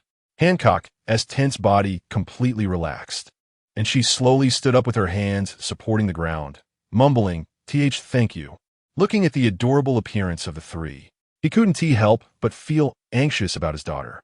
Just then, a noise came from behind, and Thiesen, who was always aware of the surroundings, turned around. Thiesen, what's going on? Berlik, draped in a red cloak, quickly approached, looking at the trembling girls on the ground. Not here. How is it outside? Seeing Thiesen's unusual expression, Berlik hurriedly said, "The Navy and the world government have surrounded this place. Our people are facing off against them." Thiesen thought it was surprisingly quick. His main purpose for coming this time was to find his daughter. Secondly, he had another goal, which was to get a look at the person on the Void Throne. He didn't want to have such a dangerous guy riding on his head every day, but to accomplish the second thing, he had to ensure the first was completed. In that case, I have something to ask of you. Thiesen looked at Berlik and then turned to Hancock and the others. I'll leave these 3 children to you. After saying that, he walked outside, swinging his 7-star sword as the cells opened, and the slaves rushed out wildly. Then Thiesen grabbed the unconscious CP on the ground. This guy's fruit ability should be similar to a hidden or assassination type, a pretty good ability. The clones were still missing a special fruit ability, one that Vegapunk could refine. On the other side, at the border of the country in Sky Island, the Beast Pirates and Big Mom Pirates united and were sailing towards the island. On the pirate ship, 2 figures as large as mountains stood on the deck. If it weren't for that old man's strength still being formidable, I wouldn't collaborate with you, Lin Lin. Kaido glared with a devil gaze, his massive chest and abdomen marked with multiple wounds. Although his previous injuries had healed, they left indelible scars. He touched the marks on his body with a palm the size of a fan, feeling a dull pain. Mama. Lin Lin, with her peach-shaped red lips, was laughing nonstop. After a while, she suddenly widened her eyes, revealing her long eyelashes, and then a contemptuous expression appeared on her face. Kaido, do you think too highly of yourself? Don't forget what happened at God Valley. I've long forgotten. Kaido seemed to be choked, his expression unnatural as he reached for a wine gourd and drank greedily, like a whale gulping down water. No, you won't forget. Plus, with what happened later, you owe me a big favor. After Lin Lin said this, she saw him fall silent, appearing indifferent, and continued, this time that old man isn't here. We can finally take revenge for the previous grievances. Thinking of what had happened when he came to Cake Island before, she was filled with anger. If it weren't for her insufficient strength, she would have attacked long ago. Just then, their bodies stumbled, almost falling on the deck. What's going on? The ship shook violently, and the huge waves raised by the sea seemed to be fighting each other, affecting over 20 pirate ships. The people on the ships struggled to maintain their balance, grabbing onto secure places. But it was all in vain as they saw the 100-meter-high waves crashing towards them, creating a massive visual shock that impacted everyone's hearts. Kaido drove his spiked club into the deck, steadying himself and looking up to see that naive old man. Is he here to stop us? Ugh, lol. Laughing wildly, Kaido's face twisted, his body changing violently, the dragon head soaring into the sky. Zeus, Napoleon. Yes, Manga. Lin Lin's eyes narrowed, her lips curling up to reveal white teeth as she jumped onto the white clouds and grabbed the sword that was transforming above her head. The two stopped abruptly before the rolling waves, their gazes locked. Then Kaido exhaled hot breath, unleashing an attack that could instantly evaporate a mountain, igniting the huge waves. A cloud of white smoke spread quickly, soon enveloping the sea area like a thick fog, blurring everyone's vision. Mama. Following that, Lin Lin laughed wildly wigwo. A massive purple sword energy pierced through the front like a nuclear bomb, and the crowd behind strained their eyes to see, but all they saw was mist. However, the sound of the crashing waves had already faded, replaced by the distant laughter echoing in the sky, filled with dark clouds. Then the black clouds parted, revealing the rolling body of a green dragon and Lin Lin standing in midair with weapons. Both of their faces were grim, as they had already confirmed that this plan was doomed to fail. Mama, in that case, Kaido, let us cooperate to take down that old man. The dragon turned around and approached Lin Lin closely, baring its fangs. Then let us cooperate well this time. Those old guys' era is over. After a figure walked out of Mariewa, it was Sengoku leading the navy, along with 2 furious-looking elders. One had a scar on his left cheek, and the other was the old man who had been robbed of the original Ghost Cry by him. Standing behind them was the gray-haired Fleet Admiral Steelbone Kong. They were quite surprised that a group of slaves desperately escaping was not stopped, but all turned their attention to the figure emerging, Thiesen. Who is he carrying? Thiesen, what is your purpose? Upon seeing Thiesen come out, Sengoku bared his teeth in anger and said, Aurs Tisen, you won't leave here today. I swear I will keep you here. The bald old man recalled the humiliation of the Battle of God Valley and, in his anger, drew his sword. Thiesen stood firm, looking at the nearly fully mobilized navy and the multitude from the world government. It seemed he wouldn't be leaving unscathed this time. Ignoring these people, he leaped and landed near his pirate crew, throwing out the figure he held. Mona quickly caught him. Use Sea Prism Stone to restrain him. Don't let him die. I still have use for him. Since Vegapunk refined the Sea Prism Stone, it was good news for the Navy, as no ability user could escape midway. This technology was also a great help for Sky Paradise. Yes, boss. Thiesen then turned to look at the nearby residents of the Celestial Dragons, who were mostly moving away in advance. In his perception, he found no signs of any children being taken away. This is bad. I hope Balaric makes it in time. Aurs Tisen, D. A massive black crescent moon swept through the air, and then another elder transformed, emitting a harsh voice. Sengoku, you all come together. Zifa and Carp followed closely, disregarding the rest of Thiesen's crew in their attempt to gather maximum combat power to capture Thiesen, knowing well how formidable he was. After hearing the elder's order, Sengoku nodded. Attack. Kill them. Kill all the pirates. Seeing the Navy had already begun to act, Thiesen no longer hesitated. This battle was unavoidable. He wouldn't rest until he rescued his daughter. Since he couldn't find her, he could only force them to hand her over. Thiesen pirates, kill them all. Oh, kill. Thiesen frowned, raising his right hand, and the black slash was immediately blocked and quickly dispersed. Since he couldn't find the person, he would first capture these two old fools and use them as leverage. However, he was concerned about another possibility, whether Ishu and Ah was here or not, which had always troubled him. Based on Hancock and their descriptions and the information he obtained at the auction house, the remaining people among those 5 or 6 did not seem like Ishu and Ah. Now all he could do was wait for Balaric's news. Hopefully, he could make it in time. You old fools, you won't get away. Barrett's voice boomed like thunder, and then a giant battleship fell from the sky, merging with him. 100-meter-high combined figure throwing a punch down. Sengoku, who had just transformed into a giant Buddha using his fruit ability, could only stop at this sight. He had originally wanted to follow the elders to capture Thiesen. Similarly, Carp and Steelbone were also blocked by Wald and Green Pepper. The elders attacking Thiesen glanced sideways, cursing, but now had no choice but to press on. Thiesen's gaze fixed on the two. Drawing his 7-star sword with a sound, he swung the black sword, accompanied by a white flash, disappearing.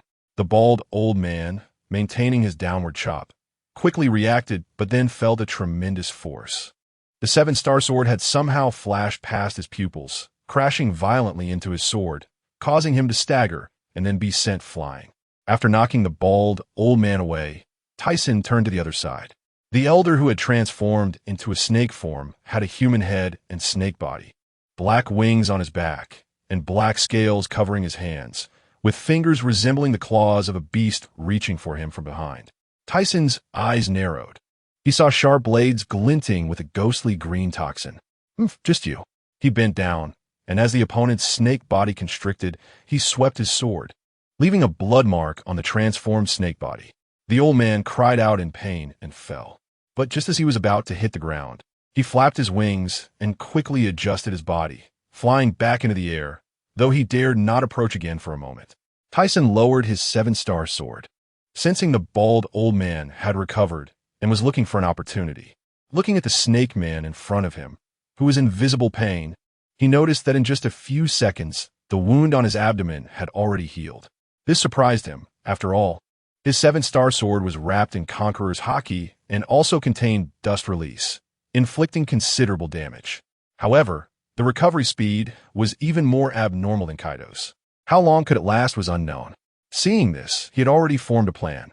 He needed to kill the bald old man first, then severely injure the snake to use him as a bargaining chip.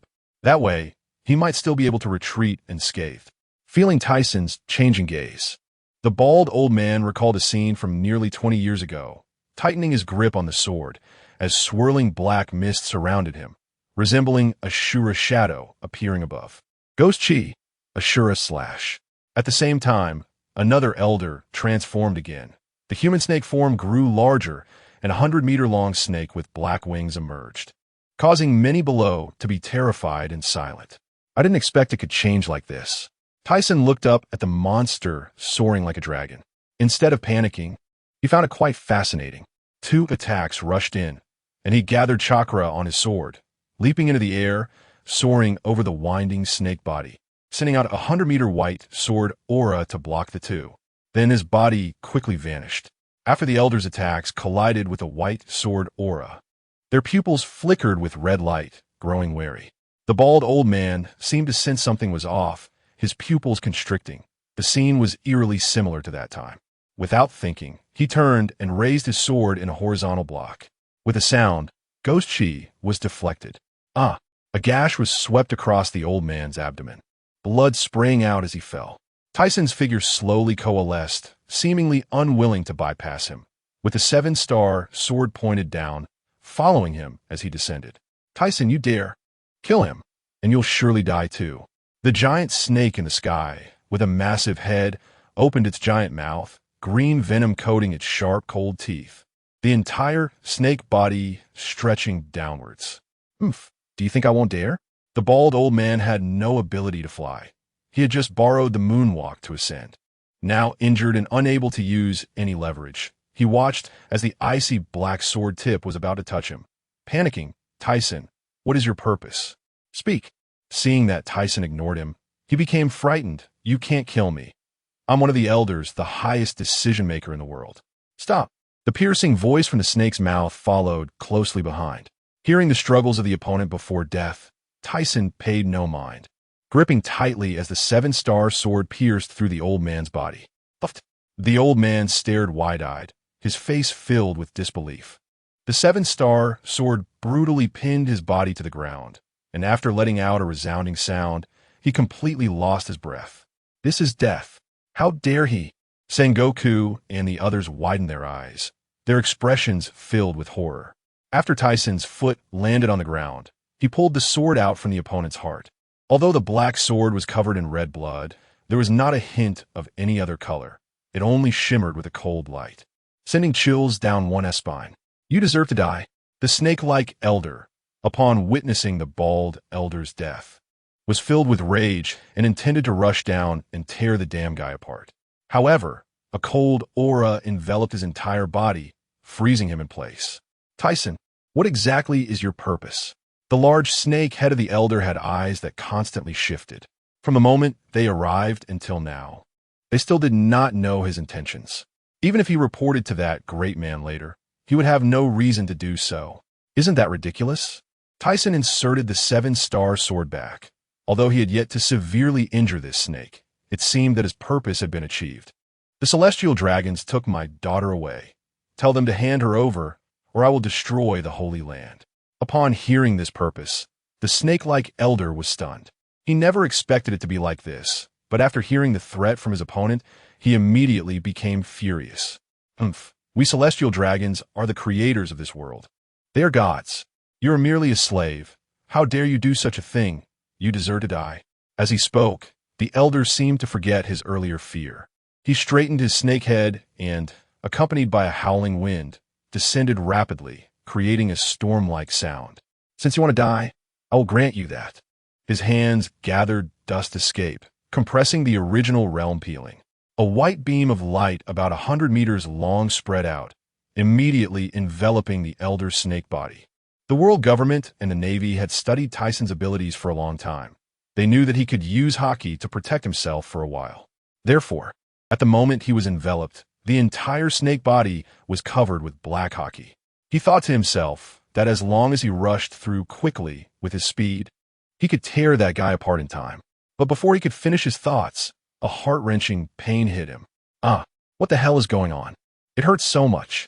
The black Haki on the snake's body could not hold out for a few seconds before being decomposed, followed by the black scales, and finally the flesh and blood inside. The elder let out a hysterical scream that echoed through the sky. For a moment, The Navy and world government personnel below stopped their actions, their eyes darting up and down, trembling all over. It had been less than a few minutes since the last incident, and another elder from the Five Elders also encountered trouble. What is going on? Even the elder from the Five Elders is no match for that bright emperor. What should we do? Is this world about to change? Sengoku, covered in blood, was furious. That damn guy. This guy has become unbeatable. Carp's eyes bulged like a frog, gritting his teeth as he turned to look at the situation over there. His upper body was cloaked in darkness, flashing with light. Wald bent down, looking at the guy covered in black hockey, realizing he was ultimately no match. However, thinking of Tyson's previous orders, he didn't feel much. As long as he could hold on, it was fine. What a disgrace for the Navy. To let a pirate achieve such a level. What future do the Navy and the government have? Sakazuki was filled with rage, clenching his fists as magma dripped down. His whole body tense. The elder in the sky was splattered with flesh and blood, returning to human form and falling down. The originally quiet scene immediately erupted into chaos. Sengoku, Carp, and others in the Navy all wanted to rush forward to save him, but they were blocked by the officers of Tyson's pirate crew. Yellow Ape, Sengoku, fighting alongside Barrett, looked up and shouted loudly. If this elder from the Five Elders dies, the world government will collapse. On the other side, Tyson directly aimed his right hand at the falling elder. Just as he was about to launch an attack, a flash of yellow light appeared, and the elder vanished. He frowned and looked to the other side, where two figures emerged, and his expression darkened instantly. That flashy little brat, you really dare to interfere? The yellow ape placed the bloodied elder from the Five Elders on the ground, looking at his injuries and gasping. He shrank his face, smirking, Mr. Bright Emperor, how terrifying. Although I don't want to, it's the Admiral's order. But just as he finished speaking, he saw Tyson's figure vanish, and his whole body tensed up. Do you think your speed is fast? A gloomy voice reached the yellow ape's ears, freezing him in place, the chilling aura sending shivers down his spine. Just as he was raising his hands, a sharp pain shot through his waist, unable to react in time. And then he crashed into the ground 3 times like a balloon before finally stopping against the stone wall. Vice Admiral Yellow Ape. The other Navy personnel looked towards the distance. One of the 3 monsters of the Navy, the Yellow Ape, couldn't withstand a kick from the opponent, leaving them feeling dispirited and low in morale. A torrent of lava fists composed of layers of molten rocks surged toward him, creating a shockwave as Sakazuki gritted his teeth, maintaining his punch. This is really annoying. He was already impatient, quickly extending his hand to grab, and a white pillar with a diameter of over 10 meters shot out, instantly disintegrating the magma. The temperature of the magma slowly dissipated in the air. After Sakazuki saw his lava fist disappear, he was about to use another technique. But the blinding white light coming from the front made his expression go blank, his whole body stiffening as if he was about to face death. Sakazuki, Sengoku, and Carp, not far away, widened their eyes and then became increasingly ruthless in their actions, desperately trying to break through the line of defense set by Tyson's officers. But how could Barrett and the others allow them to disturb Tyson? Sakazuki, several ice spears condensed in the air, aiming at Tyson's back. Seeing this, he raised his hand to block, and the emitted hockey shattered the ice spears on the ground. Then Tyson saw a humanoid ice sculpture condensing beside Sakazuki, transforming into the figure of Akiji, who placed his hand on the gaping wound in Sakazuki's stomach, the icy aura stopping the flowing blood. However, given Sakazuki's rolling eyes, if he didn't receive timely treatment, he might not survive. Akiji looked up at the cold and handsome figure before him, his pupils trembling. He picked up Sakazuki, observing his injuries and sensing the weak aura. If he didn't act quickly, he would surely die. He turned and dashed away into the distance. Seeing the two leave, Tyson did not stop them. Once he saw that no one was obstructing him, he no longer held back against the elder at his feet. Originally, he intended to capture this guy and negotiate with him. However, after scanning many world government personnel and the Five Elders, they were all unaware of this matter. Moreover, based on his earlier perception, there was currently no one in the building. The slaves had already fled far away. Thinking of this, he couldn't help but wonder if she had already escaped, or if she hadn't been captured at all. during the evacuation of the celestial dragons. He had not sensed any fluctuations from the child. There are only two possibilities. Either the celestial dragon never managed to auction off Ishuana and was taken by someone else, or he is already dead. The second possibility is that Ishuana was never captured and likely escaped, but he himself is unaware of it. Regardless, his inner fury has reached its peak, and all the blame points to the world government. Let us cause a scene today. He grabs the bloodied head of one of the 5 elders with his right hand and applies slight pressure. "Stop!"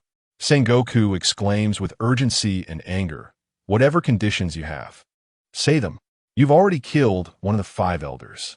If another dies, this world will truly descend into chaos." The 5 elders are the highest decision-makers of the world government and have existed for countless years. Without them, many operations of the Navy would be impossible, and the world itself would be thrown into disorder. Sengoku desperately tries to assist, but Barrett's strength is overwhelming. He wants to shift his focus to the others. But although there are many Navy and world government personnel, the officers of the Thiesen pirates are exceptionally strong. Even ordinary small pirates possess strength comparable to that of a lieutenant, leaving him at a loss. Little does he know, all the loyal civilians within the Thiesen pirates have taken the pills. Their combat power is no weaker than that of officer-level military personnel, and these are all selected elites.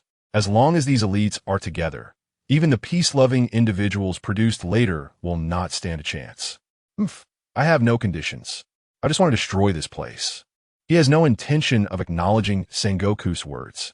The frustration of today has reached its limit. It's better to create a ruckus and ensure the world government never dares to oppose them again. A ball of white light emerges in his hand, which quickly dissipates, revealing a headless corpse, with the rest of the body unrecognizable as human. This he really killed. How dare he? Watching as most of the Navy stands frozen in silence. Thiesen turns to do something when Thiesen, Valoric's figure rushes in from a distance, holding someone whose bloated head makes it hardly recognizable as human, only distinguishable by the white clothing resembling that of a celestial dragon. Through the information from the 3 in the secret chamber, I found this celestial dragon who attended the auction. From probing the other's mind, it turns out that besides the 3 girls I sent away, this guy killed everyone else, including a child whose age matches. However, judging by the attire, it shouldn't be. The air suddenly falls silent. Is that so? I understand now. You take them away. Although I had my suspicions early on, it's still hard to accept this outcome. For now, it's good that they haven't fallen into the hands of the celestial dragons. But since he has come, he must gather some information. Hearing the cries and panic of the Navy and world government, Thiesen takes the celestial dragon from Valoric's hands, exerts force, and the white light envelopes it, instantly dispersing like dust in the wind. Watching Thiesen's actions, Sengoku and the others widen their eyes in shock. The celestial dragons, usually seen as godlike, are treated like vegetables in Thiesen's hands. The devilish figure sends shivers down their spines. The Navy and world government personnel stand there, unsure whether to act, their instincts screaming in fear. What do you plan to do? Valoric looks at Thiesen's ice-cold face, feeling uneasy. I want to destroy this place. You take them away first. But didn't you say the world government has an unknown power? Thiesen turns to look at him, his expression serious. It's precisely because it's an unknown power that I want to take this opportunity to investigate. Don't worry. I want to die. Just remember what I told you before. Valoric gives him a deep look, concern evident in his eyes, hesitating slightly. Just as he prepares to turn away, Thiesen's voice comes again. If I don't come back, I'll leave Ishuana to you. Valoric pauses, clenching his hands tightly, then leaps toward the Thiesen pirate ship. Retreat. Valoric fixes his gaze on Thiesen's back, speaking fiercely. Upon hearing the order, Inoue turns to him. Brother Valoric, why isn't the captain coming along? Thiesen has things to do. That's his intention. Inoue looks at the distant figure, hesitating with his raised hand, but recalling it's the captain's order. He lowers it. The others, engaged in battle with the Navy, begin to retreat, and although Barrett is reluctant to leave, he turns and prepares to go upon hearing the order. Sengoku realizes their intent and knows they want to retreat. We can't let them escape. He turns and shouts, Akiji, Kizaru. He charges forward to intercept Barrett. Meanwhile, Upon hearing the marshal's command, two of the Navy's three monsters unleash their powerful moves. Ice Age. Akiji leaps into the air, his icy hands connecting to the ground, rapidly spreading out to freeze the Thiesen pirate ship. After sending Akaina back, he angrily rushed over, feeling unprecedented confusion and fury toward their actions. Jata no Kagami. Coughing, Kizaru executes his move, but immediately falls to the ground, blood on his face. Thiesen's earlier kick had directly knocked him unconscious, leaving him severely injured, and he barely recovered. Just as they launch their attacks, a flash of white light occurs, and their attacks are instantly nullified. His dust escape can change forms at will, making such attacks impossible to stop. Thiesen's figure then appears between the Navy and the pirates. He turns his back to the Thiesen pirate ship, watching the pursuing Navy ahead, leaps into the air, clenches his fist, and strikes down violently onto the ground. Super Dominant's fist. The ground immediately splits open with a deep gorge. The Holy Land was already nearly destroyed, and now it splits in half above, blocking the Navy. Although many have boarded the pirate ship, many still cannot escape, especially Wald, who is evenly matched with Garp, Mona, who is on par with Zifa, and Green Pepper, who is engaged with Steelbone. Seeing this, Thiesen flies over there directly. Marshal Sengoku, be careful. To avoid Thiesen's recent ground attack, Akiji jumps to a distance, shouting out after seeing his movement. Upon hearing this voice, Sengoku is about to turn when a sharp pain strikes his back. Damn it! A tremendous force sends the Golden Buddha flying, landing dozens of steps away. Barrett seizes the moment, glancing at Thiesen with suspicion before turning toward the pirate ship. Next, Thiesen replicates his actions, rescuing Wald and Green Pepper, facing the Navy's admiral and generals alone. Thiesen, even if we let them go, I will risk my life to make sure you stay here today. As soon as the harsh word from the steel skeleton were spoken, Carp, Zephyr, Sengoku, and two other Navy monsters gathered around, surrounding Thiesen. Let's give it a try. He turned to the other side, just as he saw the pirate ship rise into the sky without any hesitation, preparing to attack. A boom echoed through the sky, elevating their atmosphere to a climax, causing everyone to jump in surprise. What happened? The people present suddenly looked up at the changes in the sky, their pupils constricting, their hearts shaken. Thiesen looked up and saw a white-blue vortex gradually forming in the sky, covering an area of about several hundred meters, enveloping their battlefield and the Thiesen pirates floating in the air. He felt a bad premonition in his heart, sensing an ominous presence spreading throughout the Holy Land. Then he felt a cold, unfriendly, inexplicable entity watching him. Unable to guess what it was, he just felt a strange horror that made his hair stand on end. Immediately after, he saw Sengoku answer a phone call, and then the others began to retreat as if receiving orders. This situation further confirmed his suspicions. After the vortex in the sky spun for a while, a laser-like shockwave suddenly imprinted in Thiesen's pupils, directly rushing downwards. Thiesen's pupils shrank sharply. This was the King's attack. Remembering the three ancient weapons, his heart trembled. Watching this miraculous attack, Thiesen's expression grew serious, while also showing an expression of astonishment. You think you can kill me with this kind of attack? The massive white-blue shockwave resembled the exhaust of a rocket, and this several hundred meters of exhaust indeed looked terrifying. He turned to look at the Thiesen pirates and frowned. Then, as if remembering something, he didn't pay attention to their situation. He believed that what Baroric brought could handle it. Super-compressed original realm separation. A white dust escape of over 100 meters slowly gathered in his hands.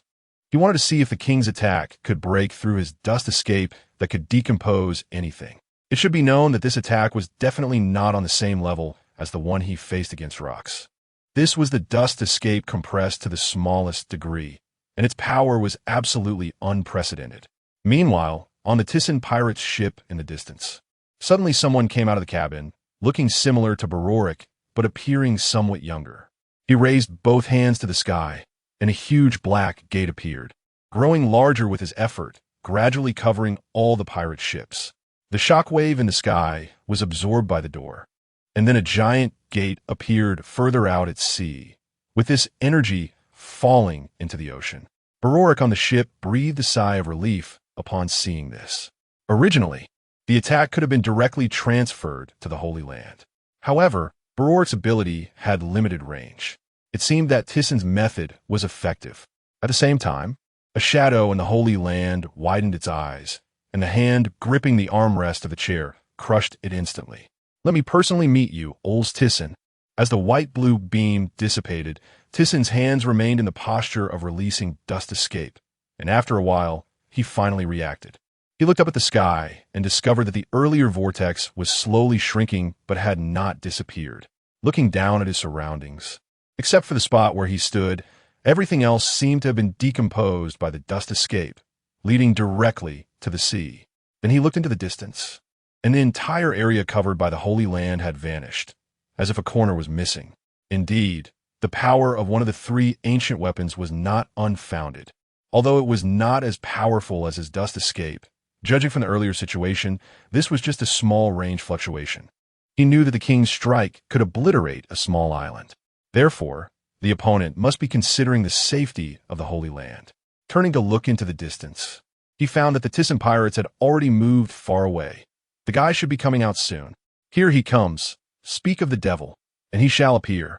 He turned and looked up, only to see a figure slowly descending from the sky, clad in a red-black cloak that made it hard to distinguish gender. However, the eagle-like gaze of the figure was very familiar to him. Also, the three sharp protrusions on the guy's head resembled antennas. He didn't know if they were part of the head shape or for receiving signals. "Aurs Tisen, who are you really?" Before asking someone else's identity, shouldn't you introduce yourself first? "You are not worthy to know my identity." "Oh, then I am somewhat curious. In that case, I will have to reveal the answer myself." Before he finished speaking, Thiesen's figure appeared beside the shadow, his eagle-like eyes glancing at him, and then quickly disappearing, leaving the attack to miss. Such speed. For over a decade, no one had been able to avoid his attacks like this. After adjusting his stance, he saw the opponent standing in the exact spot he had just occupied. It was as if they had switched places, but he knew this was due to the guy's incredible speed. Next, he saw the figure reveal a fair hand, resembling a woman's hand, raising it and bringing it down. The vortex in the sky began to gather energy again. The king was actually being directly controlled by this guy. Although this attack was not as powerful as his dust escape, being hit by it would definitely cause serious injury. While it wouldn't be fatal, he couldn't afford to be careless. He gathered his dust escape to counter it. But to his surprise, at the moment he countered, the opponent's figure suddenly vanished, leaving even the afterimage unclear. With a whoosh, Thiesen's heart trembled as he saw the opponent's elongated nails piercing toward his throat. He quickly reacted, abandoning his resistance against the remaining attack from the sky, tilting his head just in time to narrowly evade. Then he flashed away into the distance, the residual force striking the ground. He initially thought that this attack could injure this guy. However, after the white-blue shockwave dissipated, the figure inside was unharmed, not even a wrinkle in their clothing. If it weren't for his ability to sense, he might have been in danger. But since he could sense the chakra fluctuations, it indicated that this guy was definitely human, not a puppet or a robot. It seemed he still needed to test things out. At least he had to force this guy's ability out, or else this trip would be in vain. Just as he was pondering, the attack from the sky fell again, covering a large area that he had to block, while that guy could remain unharmed. The problem was that in the moment he defended, it would attack him. Such a troublesome weapon. "Do you want to know what my ability is?" "Fine, then I'll solve you quickly." The opponent seemed to have seen through his intentions. The shadow said this and extended a hand with long, sharp nails, then stood still. Sensing something was off, Thiesen thought little of it, suddenly drawing the seven-star sword and blocking forward, producing a piercing sound as sparks flew. He looked up and saw that what was behind the guy was just an afterimage. What incredible speed. "You want to know my ability, right? Just in time. Didn't you kill those two guys? Let me show you." After the voice that was hard to distinguish as male or female echoed, Thiesen frowned, looking at the only eye exposed, immediately becoming alert. But then he suddenly felt his head grow heavy, as if he were losing control. Puff not good. In a critical moment, Thiesen bit his tongue tightly. Although he acted in time, it was still too late. He looked down at his chest and saw the long, dark nails piercing through, penetrating his back, and he spat out a mouthful of blood. Thiesen forced himself to suppress the pain, His gaze hardened, and he swept the 7-star sword forward. Taking advantage of the moment his opponent dodged, he quickly retreated with both legs, instantly leaving the original spot. After drawing a distance in the air, he wiped the cold sweat off his forehead and steadied himself to look at his opponent's figure. That was close. He almost got hit. Just now, he felt as if he was being controlled by someone, as if his thoughts were drifting away. Could it be that this guy has a control-type ability, or perhaps something that controls thoughts or minds? After thinking about this, could it be that the 5 elders were also controlled by this guy? This thought really seemed possible. Otherwise, how could they kneel down upon seeing him, no matter how fearful they were? Cough, cough, cough. After a violent cough, he spat out a mouthful of black blood. His whole body stiffened, and as he wiped his chest with his hand, he looked up to see that he had been poisoned. You vicious woman. If it weren't for the toxin, this injury would feel like a mere tickle. Unexpectedly, your will is quite strong. No, or rather, your soul power is quite powerful. No wonder your conqueror's haki is extraordinary. I just wanted to quietly wait for the arrival of the person who should appear. Why are there always unexpected individuals? That GOLD. Roger was the same, foolishly trying to uncover the truth of this world. Before that man appears, the secrets of this world cannot be revealed. Understand? As for you, you should be considered an uncertain factor. I can't even see your appearance clearly. However, none of this matters anymore, because you are about to die. Thiesen forced himself to stand up, his feet firmly planted on the ground, his body limp and powerless. With that thought, he stared at his opponent for a few moments, then turned around, lightening his body to escape into the distance. There was no other way. He pulled out a healing pill from his pocket. Even if he could detoxify, he was still no match, and besides, he didn't have any antidote pills. You can't escape. You're either going to become my slave or die. Thiesen sensed that the guy's figure was like a ghost, flashing towards him, faster than his own speed. This feeling of fleeing reminded him of the events that happened decades ago on Giant Stone Island. Only back then he was stuck between the old man's waist. Damn, you vile woman, one day I will tattoo that mark on your chest. Just wait. Just as he was about to float past the red Earth continent behind him, he wondered if this guy would chase him out of here. As soon as he sensed, his hair stood on end, and using his perception ability, he avoided a nail aimed at his heart. That pale arm, which seemed to take one's life, sent a chill down his spine. But before he could relax, he felt dizzy again, his body losing control, and even if he wanted to bite his tongue, he didn't have the strength. Am I really going to give up like this? No, his gaze sharpened, and the chakra within his body began to flow in reverse, his vision gradually clearing. However, what greeted him was a pale hand, covered in lethal weapons. There's no other way. Split. Just as Thiesen's body split into two, Im's nails fiercely pierced Thiesen's heart. But he didn't look at the Thiesen he had just killed. Instead, he looked down. Your ability is quite interesting. It doesn't seem like a fruit ability, so I said it's an uncertain factor. The split Thiesen landed below the two of them, and at the moment of splitting, he had already used his invisibility ability. But he was still detected by this guy. This feeling of being weakened is really unpleasant. Although he had tried it once before, it felt as if he was stripped bare, which was hard to adapt to. Compression limit removal. The Im above saw Thiesen aiming both hands at him, and this attack was impossible to hit me. Oh, really? He sneered coldly, revealing a contemptuous face. What? From the moment he appeared until now, Im's expression and tone had not changed, but now a hint of panic finally crept into his voice. The Thiesen who had originally been pierced through the heart opened his eyes and then spread his hands wide, tightly hugging him. Thiesen, this guy is a woman. Seeing the white light beam enveloping below, she immediately panicked. Bastard, let go of me. Stupid. At this moment, you still care about whether it's a man or woman. Yusti. In her haste, she didn't even realize she had insulted herself. As the white light beam enveloped the two above, her vision went dark, and she fainted. Her body fell directly into the sea. Although she had taken the pill earlier, that pill had little effect on detoxification.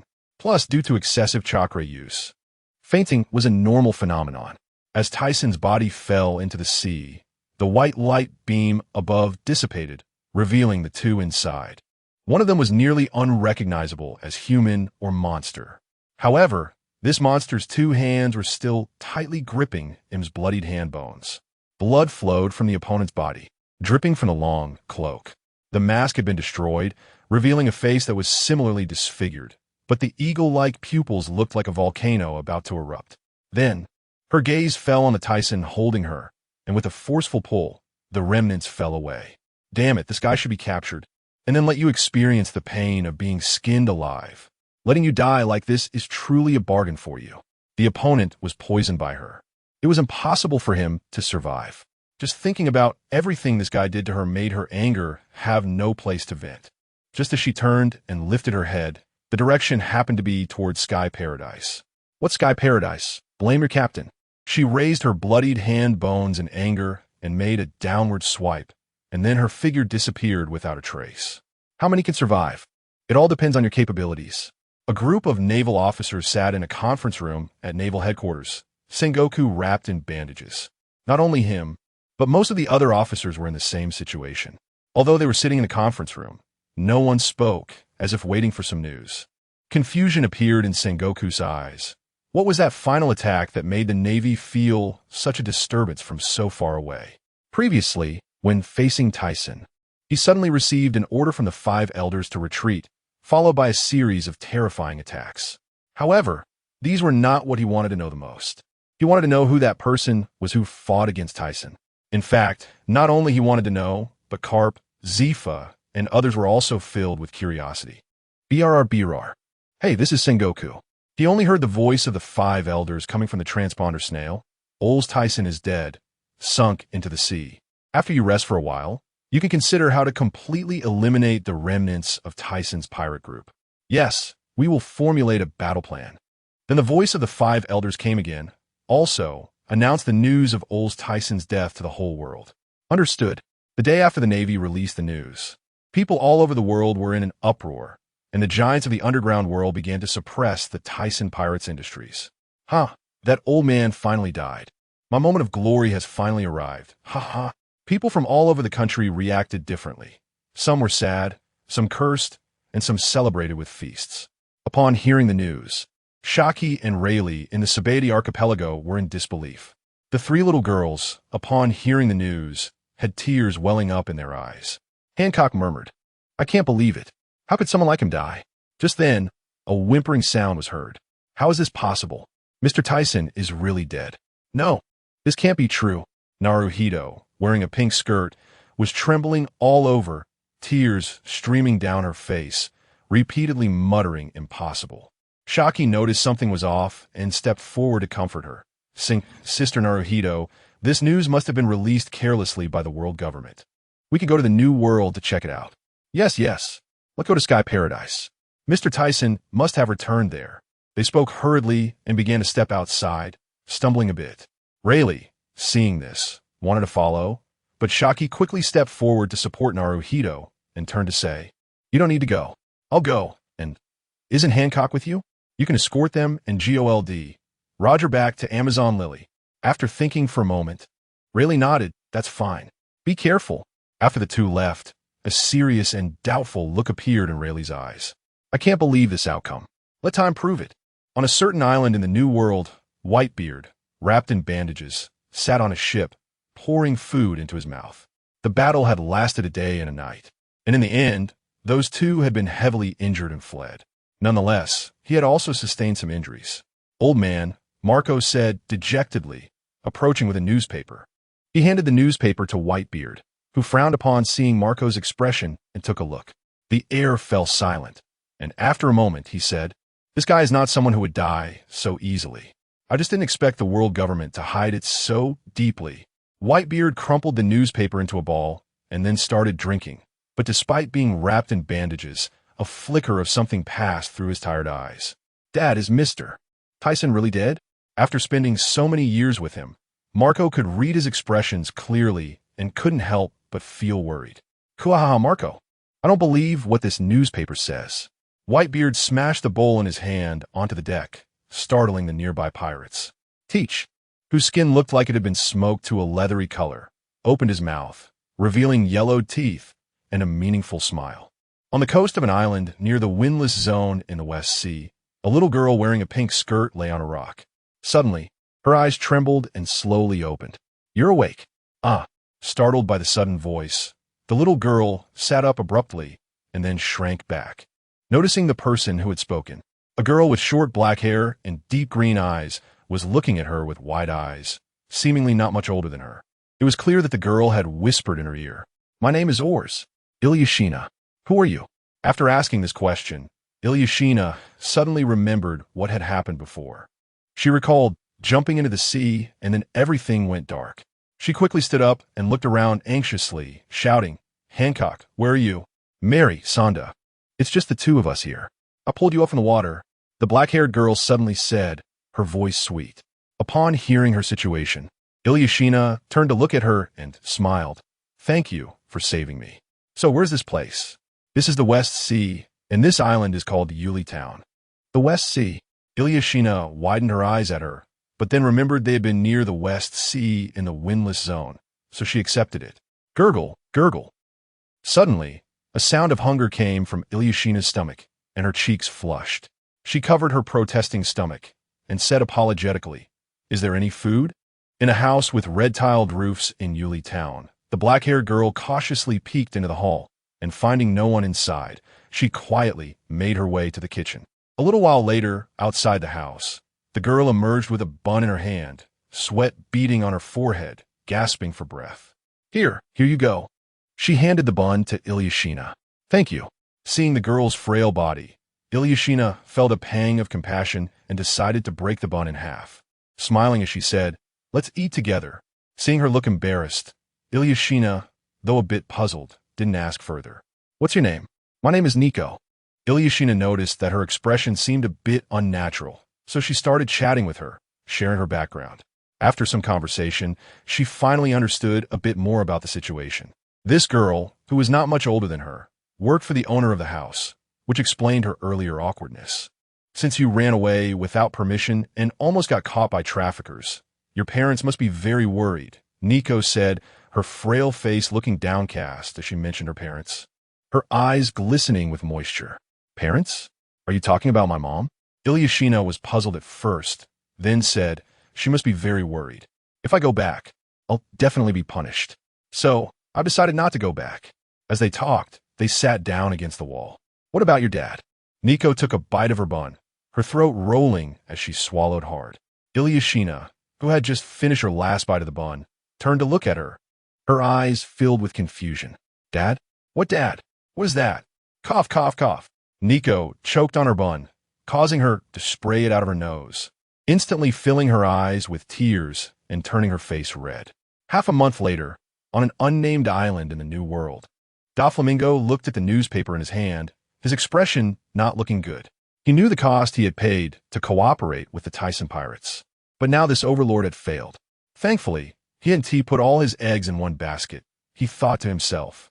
He fixed his gaze on the content of the newspaper, seeming to think of something, and a smirk appeared on his lips. Even if there were some shrimp and crab soldiers left, they couldn't shake you. Moreover, the people above are not simple characters. Since the Navy spread the news of Thiesen's death, countless pirates attacked Sky Paradise, all wanting to claim this place as their territory. Moreover, it wasn't just these pirates. The two emperors of the New World had also not let this opportunity pass. However, every time they attempted to act, they were thwarted. In addition, almost all the Navy had mobilized towards Sky Paradise, with only Sengoku remaining behind to prevent other pirates from attacking, because behind them are the families of the Navy. After all, there is Zifa as an example. In the sky above the waters near the islands of the Great Route, a giant ship slowly emerged from the clouds, and the residents of Magic Valley Town looked up in unison. This is gold. Oh my God, look over there." The crowd immediately surged, and as the ship descended further from the clouds, the golden light on its surface became extraordinarily dazzling. The oars on both sides of the ship swung up and down, and it was hard to believe that this was a giant ship made of gold. "Yahaha, is this Qinghai?" I can already hear the people below welcoming their god. At the bow of the golden ship, Enel, holding a golden staff, looked down. The man had spoken to him, and it turned out to be true. The blue sea, and all the humans without wings, just like him. Seeing this, he felt as if he had truly found a home. The man had said that once he came down, he could find him and join his pirate crew. Thinking of this, Enel broke into a big laugh. I'm a god now. No one has the right to make me their subordinate. That man had indeed been very powerful back then, but he was still young and had not yet obtained the fruit known as God. So he had made up his mind to find that man this time, challenge him, and then make him his subordinate. There is a legend on Reluca Island that in the sea near the island, a rainbow mist appears periodically, inside which are treasures that many dream of. However, anyone who enters the rainbow mist has never come out again. Therefore, many people treat this as a joke and do not believe such a place exists. At this moment, not far from Reluca Island, a colorful mist appeared on the sea. Although it looked beautiful, upon closer inspection, it was found to be an abyss, seemingly ready to swallow anything that came near. Deep within the mist, 5 children surrounded a drowning person lying on the deck of a dilapidated pirate ship. Longo, who is this person? Asked one of the older-looking children. I don't know. P.S. A boy with long eyes that we pulled up from the sea, the boy replied. Just then, a little girl with light purple hair reached out to check the man's nose. After sensing his condition, she suddenly pulled back. Rabani, this person is still alive. Could he have fallen overboard and drifted in? Longo, throw him back. He looks too dangerous. If he wakes up, we'll be in trouble. Rabani, do we really have to do that? The purple-haired girl said with a reluctant expression. Rabani, why don't we just bring him inside? This is a human life. Yeah, if worst comes to worst, we can tie up the taller, chubbier boy first, another boy suggested. After frowning and thinking for a moment, Rabani agreed with their opinion, mainly because they had never killed anyone. Soon, the few of them carried the person from the deck inside. The child named Rabani tied him up securely. After standing by the bed for a while and still feeling unsafe, he found another rope and tied it to the edge of the bed. Only then did he feel reassured enough to go outside. Just as he stepped out, the person on the bed twitched his eyelids, and the fingers that were tied moved slightly. Where is this? Thiesen struggled to open his eyes, revealing weary pupils. He only remembered using a powerful move before losing consciousness due to excessive chakra use and being poisoned, which caused him to fall into the sea. Now, he felt sore all over, but managed to regain a little strength. The toxin should be gone. He just felt his stomach rumbling, and his chakra had recovered somewhat. Just as he was about to prop himself up, he realized something was wrong. He had been captured. A white beam of light flashed in his hand, breaking the ropes. He then looked around, sensing his surroundings. After freeing himself from the ropes, he stood up. In his previous perception, he didn't detect any familiar presence, which meant he was in an unfamiliar place. Otherwise, with his sensing range, how could there be no familiar chakra signatures and so few people? While he was thinking, the door suddenly opened, and a girl who seemed timid came in, her back to Thiesen, peeking her head out. She then turned around, and for a moment, they stared at each other wide-eyed. The little girl opened her eyes wide, her mouth gradually agape. Ah, Rabani. She threw the food she was holding straight at Thiesen's face and hurriedly fled out the door. He caught the food she tossed, then smiled wryly, feeling his stomach protest when he saw the food in the basket. Although it wouldn't fill him up, he thought he might as well eat something first. A few seconds later, Thiesen wiped his mouth and walked out. Look, he really woke up. The little girl ran up with the others, and they looked at Thiesen's tall and strong figure, feeling a bit intimidated.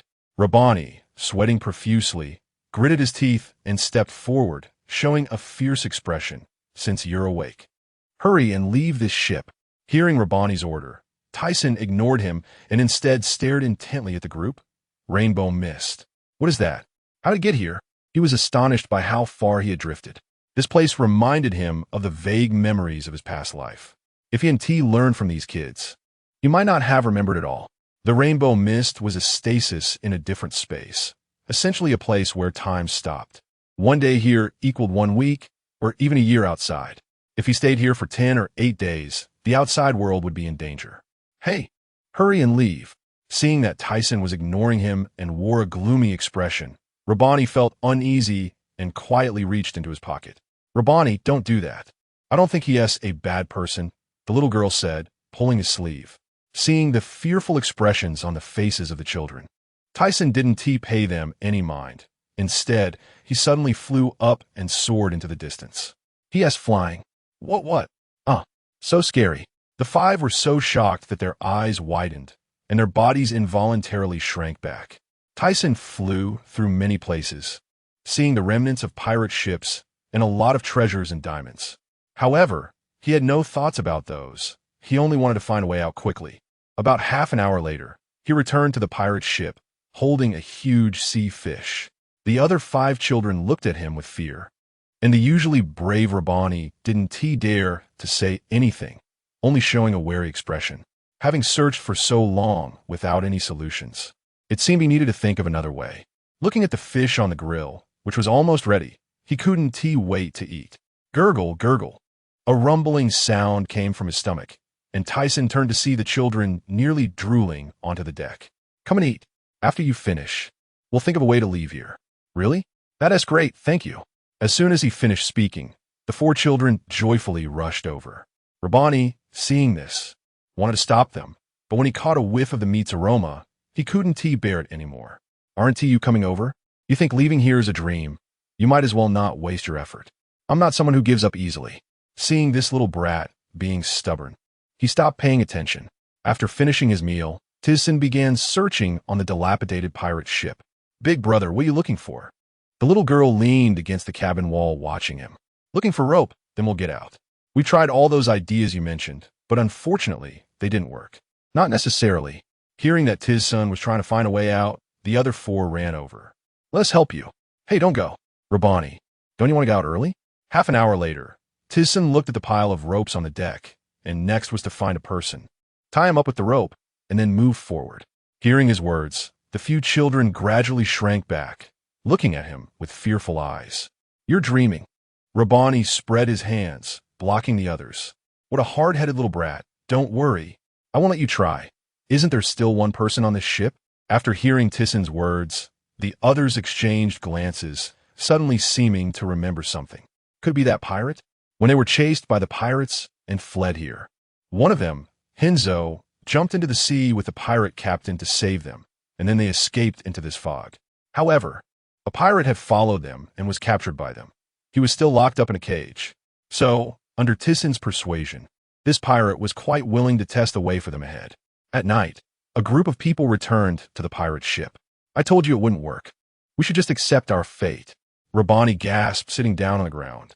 In my world, there is no such thing as accepting fate. Could it really be impossible to get out? Thiesen couldn't help but think. After they had gone halfway, not only was the rope insufficient, but they were also easily misdirected, making it seem like they were just spinning on a ball. This won't do. If it goes on for too long, the Navy and the world government will find out about his death, and then they will definitely take action. Although those guys could probably handle it. If that impersonally took action, it would be over. Just as he was about to turn around and fly away, he heard Rabbani murmuring behind him. Aurs Tisen, why does that name sound so familiar? Yeah, we remember it too. I recall now. Isn't that the pirate with an 80 million bounty?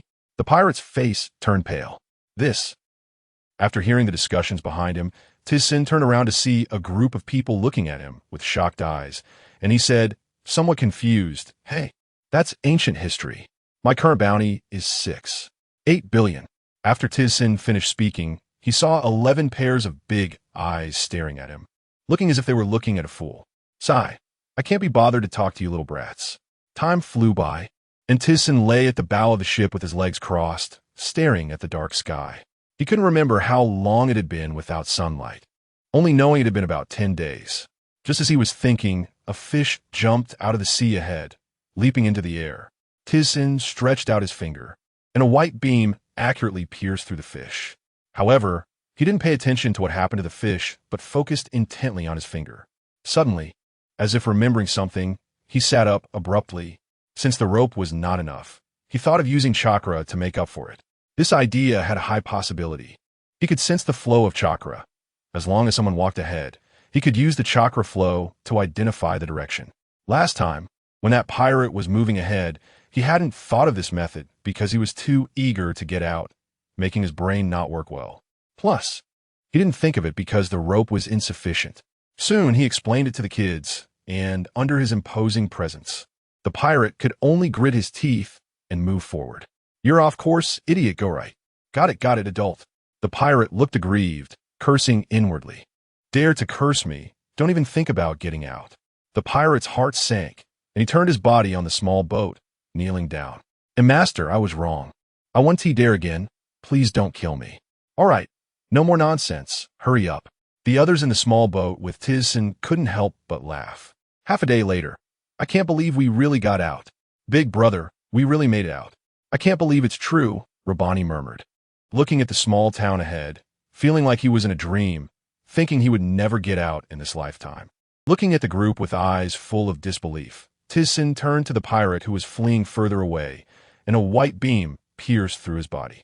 For such a pillaging pirate, he felt no psychological burden in killing him. Although the kids showed fearful expressions, they didn't say anything. They hadn't forgotten what this pirate had done to them. They just didn't dare to kill. It was a fate to meet you guys, so let me help you. The others looked at him in confusion. Thank you, big brother, for saving us. I'm not talking about this. I mean the pirates who attacked your town decades ago. That group of pirates is still around. What? Half an hour later, goodbye, big brother. Thiesen, big brother. I will definitely repay your kindness. I will become an outstanding pirate. Thiesen flew away from Rurugia Island, and after hearing the thanks from the little girl named Izuo and Rabani, he actually felt quite happy about this trip. But now, there was a problem. After killing the pirate that harmed the town, he learned that the current time was actually the year 1520 of the Sea Garden calendar. This left him stunned. He knew this would be the outcome in the fog. Although he desperately tried to find a way out, he still wasted more than 10 days inside. Sigh, I wonder how they are doing, especially Nariku, and whether my daughter has been found. As he was flying in the air, a messenger albatross flew past him, seemingly not seeing him. In fact, that was true. As soon as he flew into the air, he used his invisibility ability. He reached into his bag and pulled out a newspaper, and the flying albatross's wings froze mid-flap, its mouth wide open in a silent scream. Watching the newspaper escape from the bag hanging around its neck, its eyes bloodshot as if they were about to pop out. Caw! His son remained hidden, and the next moment he saw the albatross soften and fall down. Oh, sorry. He bowed to the ground below. The messenger pigeons of the past had turned into albatrosses now, and the emperor of the underground world must have changed many times as well. After looking at the news in his hand, the first eye-catching headline made his eyes widen. The headline, "Red-haired pirates challenge the remnants of the Thiesen pirates," left him momentarily stunned. Just as he was about to speed up, 2 bounty notices fell out of the newspaper. Raijin Star Enel, natural lightning fruit user, bounty 1. 457 billion. The god of ice and flame Yamato. Animal system phantom, beast bell, great mouth, true god form, with a bounty of 1. 64 billion. These were not what shocked him the most. The main thing was why these 2 guys would fight against the red-haired pirates. Although it didn't say who won or lost, Thiesen felt their chances of winning were very slim. Moreover, when did Enel join? It seemed he had to hurry back. As night fell in Sky Paradise, inside the Golden City Hall on Bright Island, Shu and I held the phone, and the voice from the snail phone said, "Boss, don't worry. The situation over there is very safe. We will protect the young lady well." Shu and I, how is Yxuina doing now? Nailuo asked calmly after Shu and I hung up, as if she didn't care about her daughter at all. Sister Nailuo, don't worry. She's having a great time in Alabasta. Sister Nailuo, I think we should bring her back. If something happens outside, Thiesen's previous efforts will be in vain, Gina said worriedly. When they received the news initially, they almost fainted from anger. Although Berlik later explained the situation, it had been so long now. Even if nothing was wrong, she should have returned. Thinking of this, Gina's eyes became moist. A few days after Thiesen disappeared, Shu and I used her connections in the underworld to search for news about Yxuina, and she found out in just a few months. But just as she was about to send someone to bring her back, Nailuo stopped her. I won't meet her again until Thiesen-kun returns. At this point, Nailuo's eyes turned red. If he really can't come back, then let's consider that I never had this daughter. Sister Nailuo, you're at it again. This is not what he would want to see. Gina wiped her tears. Just as she finished speaking, Shu and I was about to say something when suddenly a voice filled the entire hall. You're right, Gina. How can I not forgive my own daughter? This voice. Thiesen-kun. It was this guy. The 3 stood up simultaneously, eagerly looking around. Suddenly, Nailuo screamed, and when she saw the person hugging her, she turned around. You finally come back. Tears welled up in her eyes as she looked at him. After listening for so long, Thiesen had learned about Yxuina's situation, and coupled with the reunion with his family, Tears flowed from his eyes. Tisen, you bastard. Always making people worry. Shu and I covered her mouth, tears streaming down her face. Gina, who had come over, turned around, wiped her eyes, and smiled. Great, you've come back. Just then, a voice interrupted them. Berilic's figure appeared behind them at some point, wearing that charming smile again, but when looking closely, one could see his eyes were a bit moist. After Tisen entered the area of Sky Paradise, he could sense the other party's aura. After releasing Nailuo, he turned to look at Berilic just as he was about to say something. Boss, you finally came back. I didn't expect it to take so long. Roar, I wonder where this guy was hiding and enjoying himself. Tisen, Captain. Tisen, you bastard, finally back. Oomph. I knew this guy wouldn't die so easily. He just seems to have weakened a lot. Barrett walked in, leaning against the hall's pillar, first frowning, then excitement in his eyes overshadowing his cold demeanor. During Tisen's disappearance, he had fallen into confusion for a while. If it weren't for Berilic stopping him, he might have done something bad. Seeing so many people come in, Tisen turned to Berilic, who nodded and said, Don't worry. I only informed the executives. The others won't know. Brothers, I'm back. Great. We could go back to how it was before. After hearing Berilic's plans, he felt relieved. He couldn't spread the news of his return yet. His strength hadn't fully recovered. Although outside it had been over a decade, he had only spent a few days in the colorful mist, and his injuries had healed. However, it would still take at least a month to fully recover his strength.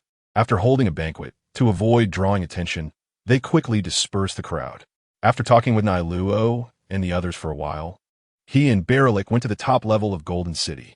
After I disappeared, nothing happened in Sky Paradise? No, just as you said. The Heavenly King launched several attacks again, but they were all blocked by my clone using the Door fruit and the Dragon number 6S barrier fruit. Without these two abilities, I can't imagine what would have happened. Remembering the scene at that time, Berilic still showed a hint of excitement. That level of energy and range couldn't be intercepted by human strength. It could only be said that Tisen truly had foresight. He then recounted the Navy's encirclement of the area. After that major incident, the Navy had gathered almost all their military strength, but in the end, they were still defeated. That's good to hear. Please organize the newspapers that came out after my disappearance. I need to understand what happened. Also, I accidentally stumbled into a temporal turbulence space after using that move, and my strength hasn't recovered yet, so I'll need your help with everything on the island. Okay, I'll go get the newspapers now. As Berilic was about to turn, he suddenly seemed to remember something and turned back to say, by the way, 10 years ago, a little brat came into Sky Paradise looking for you, and I severely injured him. Who was it? His name is Enel. I saw he really admired you. So I told him about your situation, and then he joined Tisen's pirate crew. After Berilic disappeared, Tisen almost laughed out loud. From Berilic, he learned that Enel had burst into Sky Paradise shouting to challenge him, but was taught a lesson by Berilic. After joining Tisen's pirate crew, this guy, like the old Barrett, led a fleet to challenge the strong in the New World, and he was accompanied by that little brat Yamato. The two stirred up the New World, even competing with the red-haired pirates for the position of emperor, but they didn't manage to win against them. Thinking about the newspapers he had read before, it seemed a lot had happened in between, but these were not his concerns. Turning around, he looked at the round moon in the sky. After returning this time, his plan was to first restore his strength and then find the right opportunity to deal with that him. Otherwise, he couldn't publicly reveal his identity for a day, and Sky Paradise was constantly under threat. Thinking of this, he really wanted to go to Alabasta to see his daughter. Time flies so fast. In the blink of an eye, he was almost 70 and his daughter was already 26 years old. But the father and daughter hadn't met yet, and thinking of this made him feel very guilty. Previously, he had discussed with Nailuo about bringing her back. But after hearing that Yxuina was having a great time outside, he actually didn't want her to come back. Maybe after he restored his strength, he could go see her. With this thought, he walked toward the underground laboratory on Tech Island, and the research on body dusting should be nearly complete. On the small island of Bonero in the first half of the Grand Line, there was a small town above. But at this moment, the houses in the town were reduced to heaps of broken limbs and shattered wood, and the ground seemed to have been purified, turning into a barren, sunken wasteland. Our town was swallowed by the black mist. Not far away in the forest, the townspeople were forced to flee here, helplessly watching their homes being destroyed. many of them too frightened by this bizarre scene to speak. The pirate Blackbeard laughed recklessly, dressed in a black coat, exposing his chest, revealing half of his missing teeth as he confidently looked at the figure across from him. Understand now, Ace? This is the power I have acquired. Huh? Before he finished speaking, he turned to look at the yellow-green cold light that suddenly appeared around his body, resembling fireflies. Ace, wearing an orange cowboy hat, extended his hands forward, and the fireflies surrounding Blackbeard transformed into flames. Blackbeard fell to the ground, rolling and howling as he slapped at the flames on his body. Just then, Ace furrowed his brow in surprise as a mass of black mist suddenly erupted from Blackbeard, swallowing the flames completely. With a pained expression, Blackbeard stood up from the ground and extended a hand towards Ace. The gravitational pull from his palm took Ace by surprise, and he struggled to push himself backward. The dark gravity could attract the bodies of those with powers. The orange cowboy hat fell to the ground as Ace lost control of his body, feeling as if he were a piece of iron, while Blackbeard's mist-covered hand acted like a magnet, causing him to stumble and be caught by Blackbeard. Then Blackbeard's right hand punched him in the stomach, causing him to scream in pain. After regaining his senses, he turned to look at the arm Blackbeard was holding, shocked to realize he could no longer elementalize. You've noticed it, haven't you? Ace. Ace suddenly turned to look at him, his face filled with horror. Could it be? Before he could finish his sentence, Blackbeard punched him in the stomach again. Cough! A mouthful of blood spurted out as his body crashed into the ruins. It's been a long time since you've been hit, hasn't it, Ace? The moment I caught you, you should have realized you weren't my match. The dark gravity can absorb the powers of devil fruits. I've acquired the ability that makes it impossible for the wielder to defend themselves. Join me, Ace. Whether it's the thief pirates or the white-beard pirates, the era of those old guys is over. Ace crawled up from the ruins, wiped the blood from the corner of his mouth, his gaze somewhat dazed as he softly said, "As long as I'm not caught by you, that's all that matters." Seeing that the other party still didn't understand, Blackbeard used the dark gravity again. Ace seemed to be prepared. Two flame spears made of fire pierced Blackbeard's chest. Blackbeard felt the pain and cursed, angrily swinging a punch. Ace was sent flying back to the ground again. Ace covered his neck with one hand, feeling as if his bones were about to break, lowering his eyelids. Truly, he had obtained a troublesome ability. Crossfire.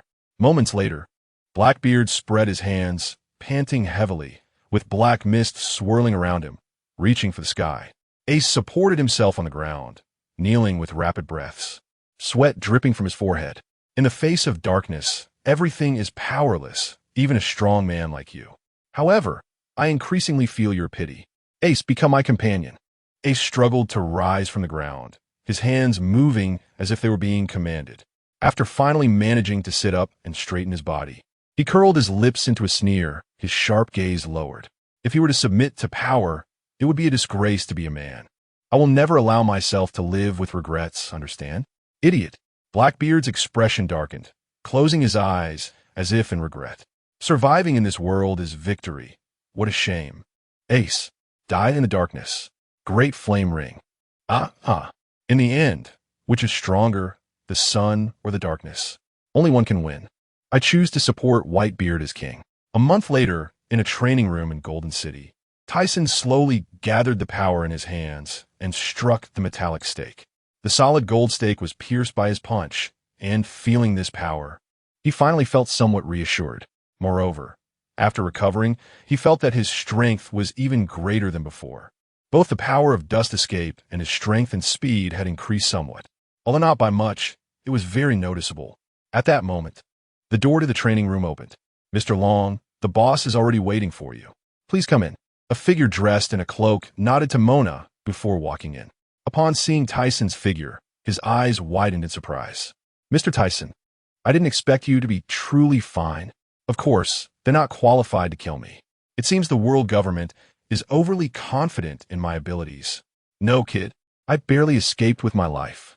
I called you here this time because I want to collaborate with your revolutionary army to bring those people down from their pedestal. You want to cooperate with us?" Although there had been interactions with the thieves pirates before, they were mostly about weapon resources. Now hearing that the other party wanted to cooperate to deal with the world government was something he had always dreamed of. Yes, feeling your aura and influence developing. You're barely willing to cooperate with me. Hearing the other's evaluation, Long couldn't help but laugh bitterly, then smiled wryly. Mr. Tyson's demands are still as high as ever. I'm not asking for too much. If there's no strength, people will die. Upon seeing Tyson's serious expression, Long spoke again, then Mr. Tyson. What do you want me to do? For the time being, just do what you were doing. It won't be long before it's our opportunity. Long hesitated for a moment before his eyes became resolute. I understand. Although he didn't know Tyson's plans, he chose to trust him.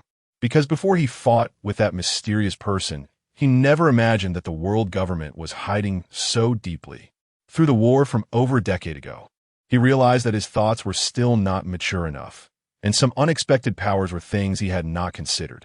After watching the other party leave, Tyson turned and began to ponder. He wanted to use that Newgate guy to start a war with the Navy, then take this opportunity to weaken the Navy's strength.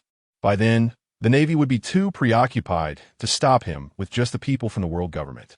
But before that, he needed to gather all the forces he could, including that little brat Shanks. Mr. Tyson, I heard you fully recovered. Nara walked in, her beautiful and charming face looking the same as it did years ago. However, her lively eyes now bore a depth of experience. Eva recovered. Did you bring the news from outside? Yes, you don't know this past half year. That guy actually joined a pirate crew and became a pirate just like you. It's infuriating. Nero pulled down her beautiful face and handed him a newspaper in her hand. After Tyson took it and saw the headline, his eyes widened. Judicial Island Destruction Incident. Main culprit, Straw Hat Pirates. These weren't the surprising news. The most shocking part was that he saw the appearance of his daughter, dressed in a revealing pink outfit, just like her mother, and the attached bounty notice stunned him. Aurs Tisen, the daughter of the great pirate Aurs Tisen, has a bounty of 230 million, specifically noted for capture alive. What's going on? They actually know she is his daughter. How arrogant. Naraku, what is happening? You mean her identity is public? This was done by Brother Baloric. Her identity was discovered by Admiral Akiji, and he was about to capture her, but he was stopped. Afterwards, for her safety, Upon saying this, Naraku hesitated before continuing. Brother Baloric captured 2 celestial dragons who were out, and they are still being held here. He negotiated with the world government and set an agreement that no admirals can be sent to deal with her. As Naraku spoke, a worried expression appeared on her face. When Baloric did this, she didn't want to go that far, because if that's the case, Sky Paradise would be too dangerous. So it's like this. That guy Baloric really has a lot of tricks. Tyson's cold face revealed a smile. This explains everything, especially with what Baloric previously mentioned about the Navy encircling Sky Paradise.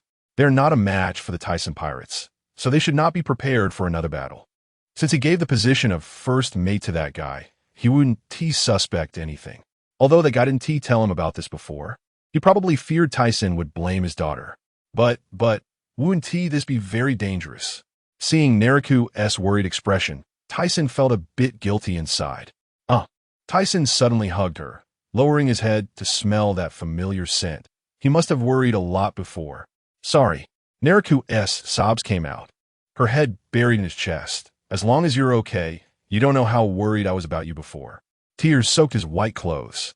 After nearly 20 years, she had almost given up on the possibility of his survival. But now the person she loves is right in front of her, making her a bit scared.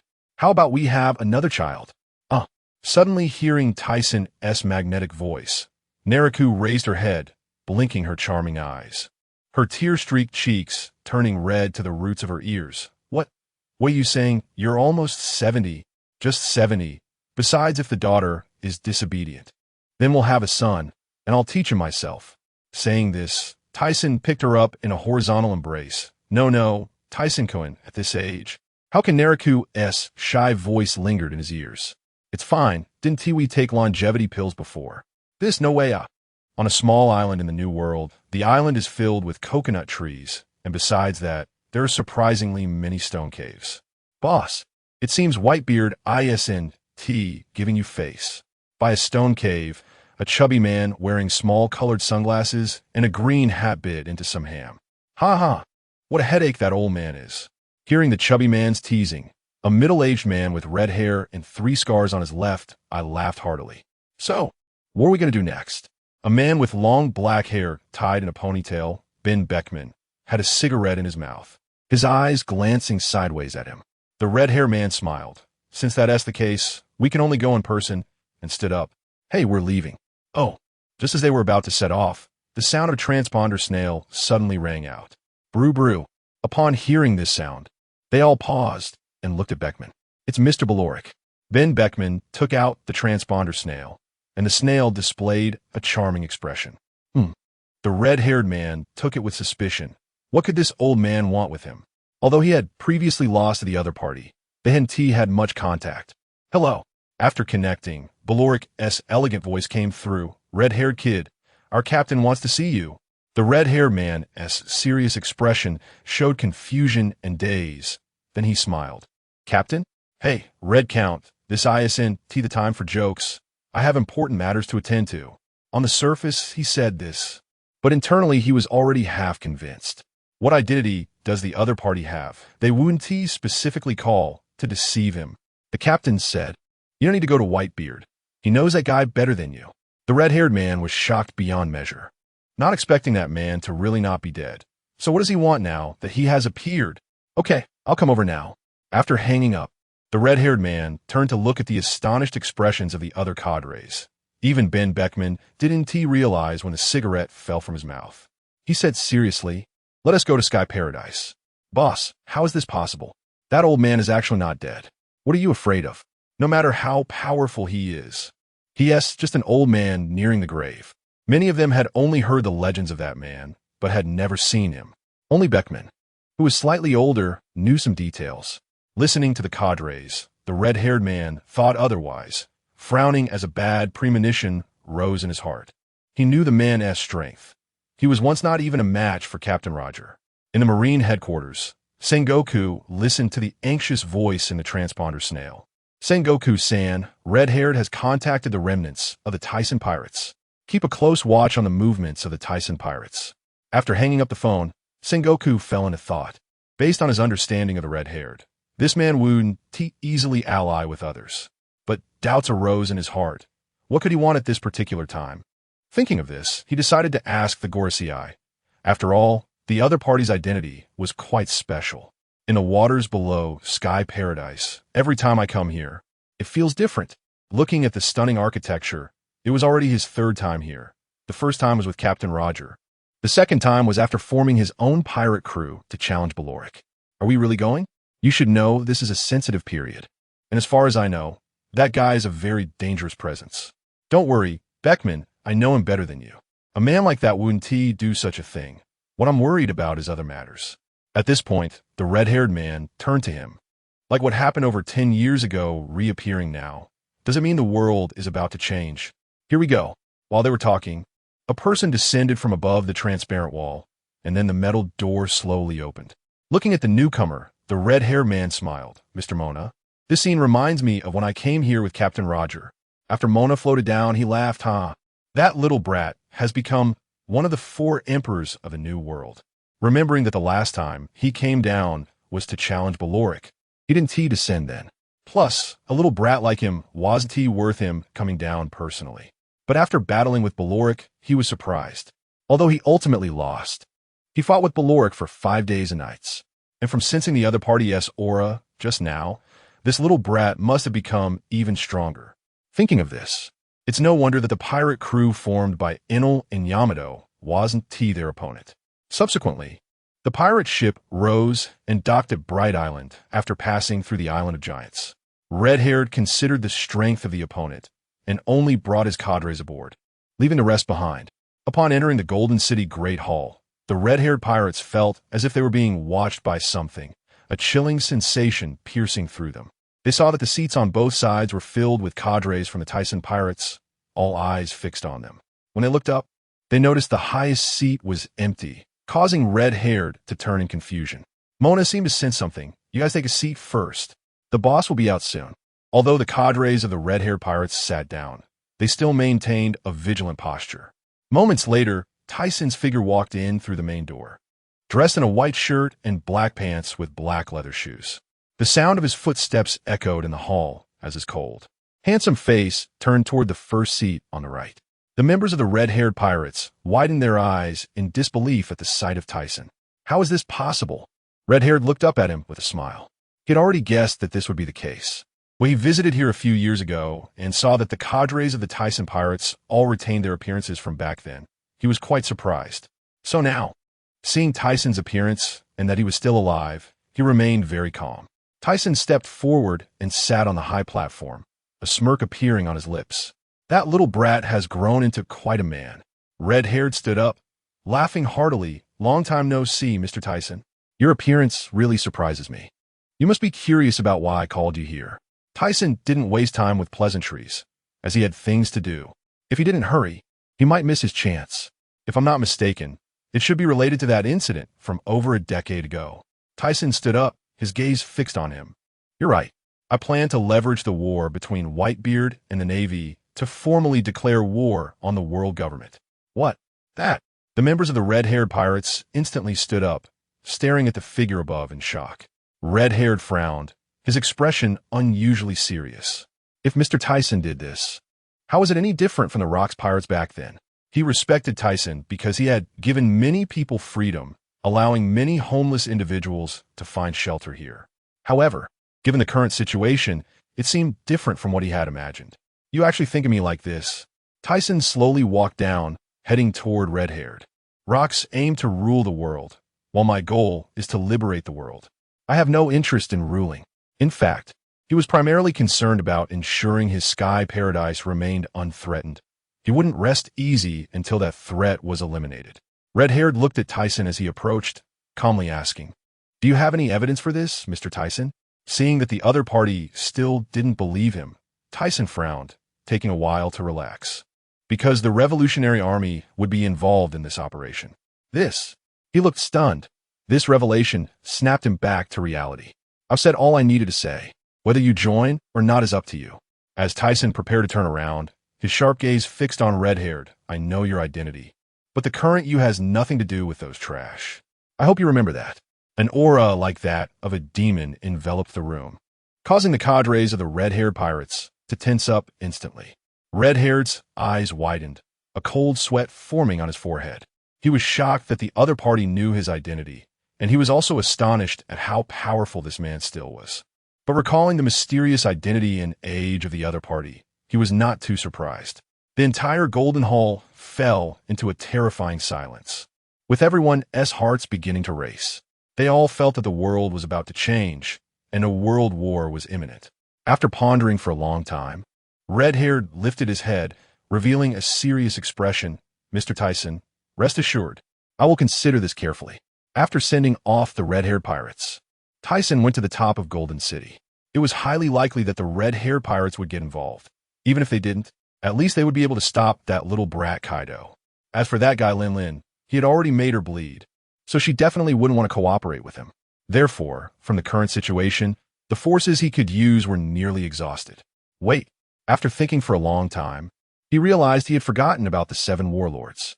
Among these guys, there were still some with considerable strength, so it seemed he would have to put in some effort. Thiesen, news from Sabeti Archipelago. The Straw Hat Pirates attacked the Celestial Dragons, and now the situation is in chaos. The Navy will surely send out admirals, and Ishua might be in danger. Thiesen turned to look, seeing Shuanai dressed in a red tight-fitting outfit, her face showing concern. Does Nailuo know about this? I've already told Sister Nailuo, but she said not to worry. I think she's been scared by that incident from over a decade ago. What a fool. However, hearing that Nailuo had always been worried about his safety touched him. Is there anything else? The Whitebeard pirates have already begun preparations. It seems they are ready to go to war with the Navy. Yeah, that's unavoidable. In that case, I'll personally go and take a look. The 7 warlords should be gathering at the Navy headquarters soon, and he could also look for them during this trip. He hadn't planned to reveal his identity early, but since the war between the Navy and the Whitebeard pirates was now unavoidable, there was no need for him to hide anymore. Then be careful. Don't make us worry this time. Especially Sister Nailuo. During the time you've been gone, she has always been complaining about herself. Shu and I looked at him with anxious eyes. Thiesen walked up to her, gently stroking her cheek. Fool, don't worry. This time, it's not to start a war. Shu and I tightly embraced him. All right, you go back first. I'll check things over there. After Shu and I released him, he softly said, "This is a critical time. Keep a close watch on the movements in this world and inform me immediately if there's any news." Shu and I wiped her wet eyes, nodded with a smile. Don't worry. In the Sabeti Archipelago's lawless zone, at this time, areas 1GR to 29GR were in chaos. The outside world reported that the Straw Hat Pirates led the attack, with the Kid Pirates and Heart Pirates joining in on the assault against the Celestial Dragons. But the real culprit behind it all was the Straw Hat Pirates. The others were merely collateral. Due to the attack on the Celestial Dragons, the Navy admirals had already arrived on the island. In addition, there were also pacifists led by the world government's science team leader, Dr. Vegapunk. As a result, pirates were trying to flee toward the port. At this moment, in 12GR, a pacifist intercepted the Straw Hat Pirates. He looked exactly like Bartholomew Kuma from the Seven Warlords, with P for printed on his neck. At that moment, the pacifist's right shoulder was damaged, revealing the connecting materials belonging to a cyborg. 108 Troublesome Phoenix. 3 white-blue slashes fiercely struck down toward the tall P4. However, the pacifist was manufactured by the world's #1 scientist, Dr. Vegapunk, using materials even harder than steel, and the towering P4 merely staggered back before standing upright again. Roughly shattered, a figure quickly dashed past, then jumped, flipping their body in mid-air, and kicked towards the back of P4's knee. The immense rotational force caused P4's left leg to bend slightly. However, it seemed to have no effect. P4's right foot slid forward, and he immediately straightened his body. On the other side, the figure held 2 knives, and due to previous injuries, he bit down on one knife, his face twisted in pain, breathing heavily through his nose, sweat dripping down his cheeks. 80 troubles.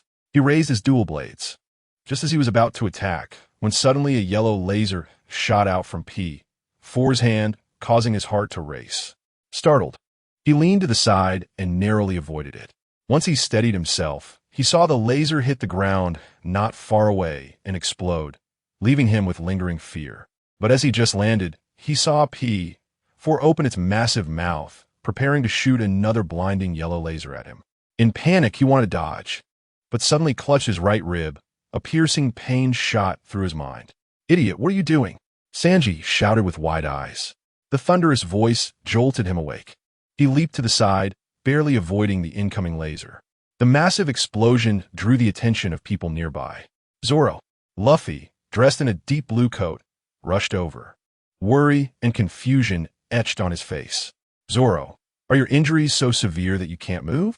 In his mind, Zoro's willpower and determination were unquestionable. How could he possibly be so defenseless after such a small fight? "Luffy, don't mind him. We need to deal with this guy first." After glancing at Zoro lying on the ground, Luffy turned to face P4. Despite this, he still glanced back at Zoro, who couldn't get up. This was the first time he had seen Zoro with such unwavering will in such a situation. Facing P4, Sanji squinted, thinking to himself that this guy hadn't recovered from his previous injuries and now had to face the same enemy. It must be painful enough. Not far away, after sending a Navy soldier flying, a woman in a pink dress turned to Luffy's direction, her face anxious. "Usopp, Nami, Chopper, be careful. I'm going to help Luffy and the others." 3 simultaneous screams rang out. "No, Yushina, what will we do if you leave?" Nami pleaded, hugging Yushina's right leg with a fearful and aggrieved expression. "Yeah, don't leave us," Usopp cried, lying on the ground, grabbing her foot with both hands. "Don't go. If you leave, we're done for." Yushina helplessly caught Chopper, who had jumped onto her, and said, "It's dangerous over there with Luffy, and there are Navy soldiers here. You all be careful, it'll be fine. Besides, if this drags on, the Navy Admiral will arrive." Woo-woo. Seeing Nami covering her face and crying, Yushina's charming face showed helplessness. "All right, then let's go together. As long as we take that guy down, we can escape." "I agree." As soon as Yushina finished speaking, Nami and Usopp straightened up, raising their hands in agreement. Chopper, with tears streaming down his face, nodded vigorously, biting his lip. "Sigh, you guys are really On the other side, at 13 GR, in Shaki's bar. I never expected such a thing to happen. This information is the most shocking since I opened for business. Shaki said incredulously, looking at the figure sitting on the opposite sofa, a cigarette in his mouth. Although I thought you wouldn't die so easily. I didn't expect it to take such a long time for you to come back, Rayleigh said, leaning against the bar, his expression mirroring Shaki's disbelief. Stumbling into an unknown place. Time got all messed up. Thiesen, dressed in business attire, looked helpless. Rayleigh's face returned to normal. He was initially astonished by Thiesen's appearance. But recalling the other party's past experiences, he couldn't be surprised anymore. So, what brings you here this time? He asked curiously. Old Ray, do I even need to ask? It's definitely because of his precious daughter. Ha ha ha, true. I was shocked when I heard that news. That guy Berlik really dared to do such a thing. After feeling it was enough, Thiesen stood up, adjusting his white shirt. I just came to take a look. Let's go. Rayleigh, it's about time to check it out. Sigh. Since you've gone, why should I go too? I'm not here to save the Straw Hat Pirates. What happens to them is none of my business, he said, coming just to see his daughter, with no need to meddle in the rest of the Straw Hats. After all, they wouldn't die. Besides, Dragon also had his own plans. He just needed to take his daughter away. You rascal. I'm already old, and I still have to do this. Rayleigh, with gray hair and beard, stood up with a helpless expression. I say, Rayleigh, do you think I'm young? I'm still planning to have a son. After saying this, Thiesen's gaze shifted back and forth between the two. Shaki blinked at him, then seemed to remember something, spat, and a flush spread from his cheeks to his ears. Cough. Cough, cough, let's go. Rayleigh's face turned pale, quickly getting up and walking briskly towards the exit. La. Saki, if you don't hurry, it will be too late. Thiesen followed Rayleigh outside, just as Shaki's calm voice echoed from behind. Uncle, I'm still young. Thiesen stumbled just as he stepped out the door. 12 GR, that person is Admiral Kizuru. Be careful. What? Hey, that guy can shoot lasers too. If he hits from this distance, it's over. Frankie shouted loudly. Ahead, Kizuru, dressed in yellow striped attire and the Admiral's uniform, stepped on Zoro's back, raising a foot that radiated yellow light. Danger. Zoro is in danger. The Straw Hat crew froze. Panic on their faces as they looked at the towering figure ahead. Not far away, Luffy shouted urgently, Usopp. His shout jolted Usopp, who was standing in front of Kizuru. Back to reality. You bastard, stop it. He yelled angrily, aiming his weapon at the other party, but when he saw the bullets pass right through Kizuru's body, panic set in on his face. Damn it. Why can't I hit him? Quick, move that foot, you bastard. The others watched this scene with ashen expressions. Just then, an arrow, accompanied by a whistling sound, shot straight toward Kizuru, who was standing on Zoro's back and initially didn't want to pay any attention. However, suddenly sensing something, he raised his right hand in a bit of a panic and caught the arrow. He looked past the others, fixating on the pink figure in the distance, and said with a crooked mouth, so scary, almost got killed, it was Haki. Yeshina, standing beside Luffy, felt a bit frustrated when her attack didn't hit, her face showing anxiety. Yeshina, it's effective. Your attack is effective. Robin, behind her, said urgently, her eyes fixed on the arrow in Kizuru's hand. Really, if it weren't useful, I wouldn't have caught it with my hands. Luffy, lying on the ground, looked surprised for a moment before anxiously calling out, Ishina, hurry. Oh, okay, Ishina replied quickly, and then she strung her bow and shot out a dozen arrows. Just as they were about to hit the opponent, they seemed to have no effect. The yellow monkey stretched out both hands, and the arrows fell to the ground as if they had hit an invisible wall. What is this? Usopp, holding a slingshot, trembled all over, his face filled with terror as he shouted madly. What kind of monster is this? The slingshot dropped to the ground, and he hugged his head tightly with both hands. Is it over? What should I do? Ishina bit her red lips, looking down at Luffy, who was lying on the ground in despair. Then she raised her head to see Zoro about to be killed, and she felt an unprecedented fear in her heart. Suddenly, she felt a chill flowing through her body. Although this had happened before, it was never as obvious as it was now. Moreover, she felt dizzy, as if something was running amok in her brain. Zoro, no. The yellow monkey, still stepping on Zoro's back, saw the laser on his foot getting brighter and said, This will finish you, Roronoa Zoro. Stop it. Suddenly, a pink aura swept through, and the yellow monkey's foot suddenly halted, the yellow laser dissipating. A cold sweat breaking out on his forehead as he glanced sideways at the pink figure. Conqueror's Haki. What is going on? What was that? What just happened? Luffy stood up in shock, reminiscent of Uncle Rayleigh. Is it Ashina? Robin looked relieved, her gaze on Ashina, who was aiming her bow and arrow. The members of the Straw Hat Pirates turned to look at Ashina, their faces filled with shock. Sanji pointed at the cigarette in his mouth, trembling, as expected of Ashina-chan. After stepping off Zoro, the yellow monkey saw that not only had the opponent awakened Conqueror's Haki, but an arrow was also shot at him. The arrow was covered in a frenzied, black and white energy, as if a meteor was streaking by. As the arrow got closer, the yellow monkey's eyes widened.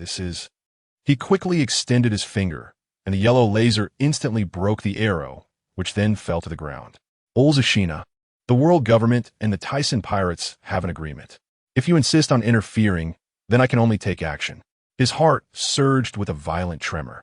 That ability was indeed not mistaken. This scene reminded him of the Holy Land War. Not just him, even Akainu and Akiji took quite a while to recover afterward. Yes, this is that monster's ability, and combined with Conqueror's Haki, having such qualifications makes sense. He murmured under the rough wrinkles on his face, which looked like deep grooves. The deaths of the two elders back then had left that strange ability lingering in his mind. Although he wanted to kill this woman, he didn't dare to act without the world government's consent. Then go ahead, Ashina said angrily. She didn't know much about the Thiesen pirates. Just a few years ago, when she was with Robin, they were captured by Admiral Akiji, and she didn't know why he wanted to capture her. Then a man named the Red Count saved her. And since then, the Navy never troubled her again. The yellow monkey ignored Ashina's provocation and took out a transponder snail to make a call. Usopp, hurry! Luffy shouted anxiously again. Oh. Usopp, realizing what was happening, rushed forward and picked up Zoro. Not far from 12 GR, two figures sat on the lawn watching the scene. Your daughter has the qualifications of a king. But what was that beam just now? Is it genetic? Just as the yellow monkey was about to launch an attack, he was intercepted by the other side. Then, while he was questioning, the previous scene unfolded. He remembered vividly the frenzied energy on the arrow. Isn't it strange? As for that ability, I can do it myself. It's not a devil fruit ability, Thiesen said calmly, but inside he was shocked. He never expected it to be this way. This ability of the adult wasn't given by the system. Why? After thinking for a long time, he couldn't make sense of it. Old Ashina, for the next operation, I can only capture you. After hanging up the phone, the yellow monkey's body glowed yellow, disintegrating into scattered light points. What? Seeing the yellow monkey's movement, the others tensed up. Ashina, watch out behind you. Donji.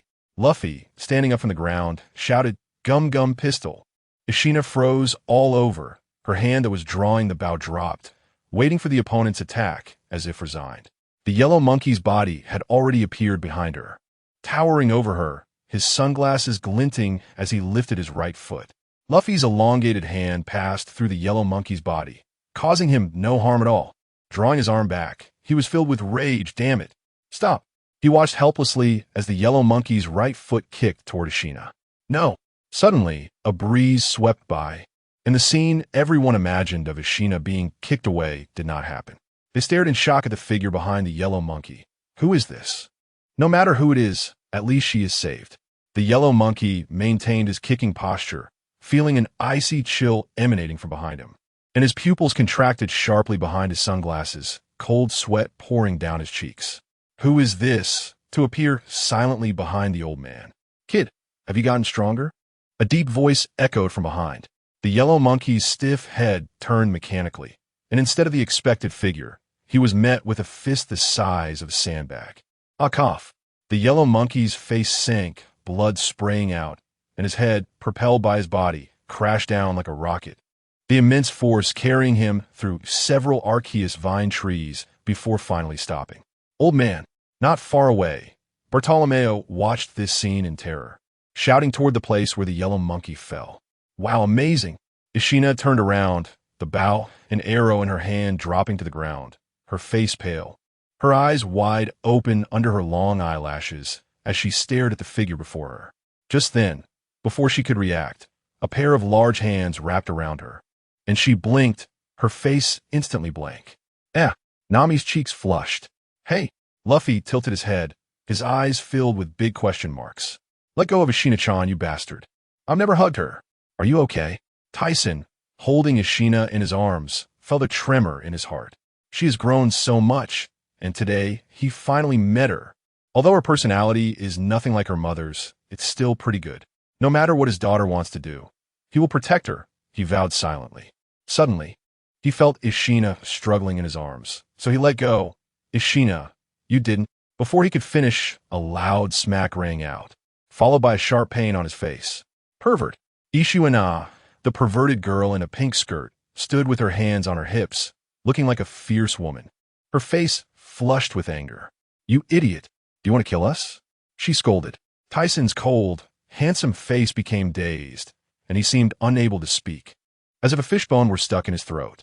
Just as Ishuna was about to continue, Chopper and Usopp rushed forward and pulled her away. No, you jerk, Usopp exclaimed. He sent a Marine Admiral flying. If he wants a hug, let him hug as much as he wants. It won't take away any meat. I'm sorry. She didn't mean it. Please forgive her, they pleaded, trembling on the ground, as if they were atoning for their sins. A moment later, at 13 GR, in Shaki's bar, Ishuna extended a hand to touch the back of her head, her face twitching as she forced a smile. Ah ha ha, say my dad. Ha ha ha. Rayleigh laughed heartily. The idea of the Light Emperor being slapped was shocking just to think about. Hearing Shaki's teasing, Rayleigh laughed even louder. Tisen covered his face, glaring at the two, then lowered his hand, revealing a red handprint on his face, his eyes filled with frustration. Dad, please don't be angry. If you are, just hit me back, Ishuna said, putting her hands behind her back and leaning in. Tisen raised his hand at the approaching Ishuna. She closed her eyes tightly in nervousness, but instead of a slap, she felt a pair of warm hands. Silly girl, how could your dad hit you? A gentle voice filled with love came. Ishuna's heart trembled, her eyes turning red, tears welling up as she cried out, Dad, and threw herself into Tisen's arms. Woo. Oh, what a touching father-daughter moment, Sanji remarked, watching Frankie, whose tears flowed like a waterfall. Hey, jerk, you're too easy to move. He then felt a bit gloomy. Since Ishuna's dad was such a famous person, it was all right, he thought. I didn't expect Ishuna's father to be such a notable figure. Robin chuckled, recalling when she first met Ishuna, who had been hiding and distrustful of everyone. But after getting to know this friend, she found her to be as pure as a blank sheet of paper. Several times when they escaped danger, Ishuna stayed by her side. As they spent more time together, Ishuna didn't care that she was a wanted criminal and even helped her deal with those who tried to capture her, becoming good friends. Later, they decided to set sail together and boarded the Straw Hat Pirates ship in Alabasta. My teacher mentioned Zoro, who was leaning against the bar.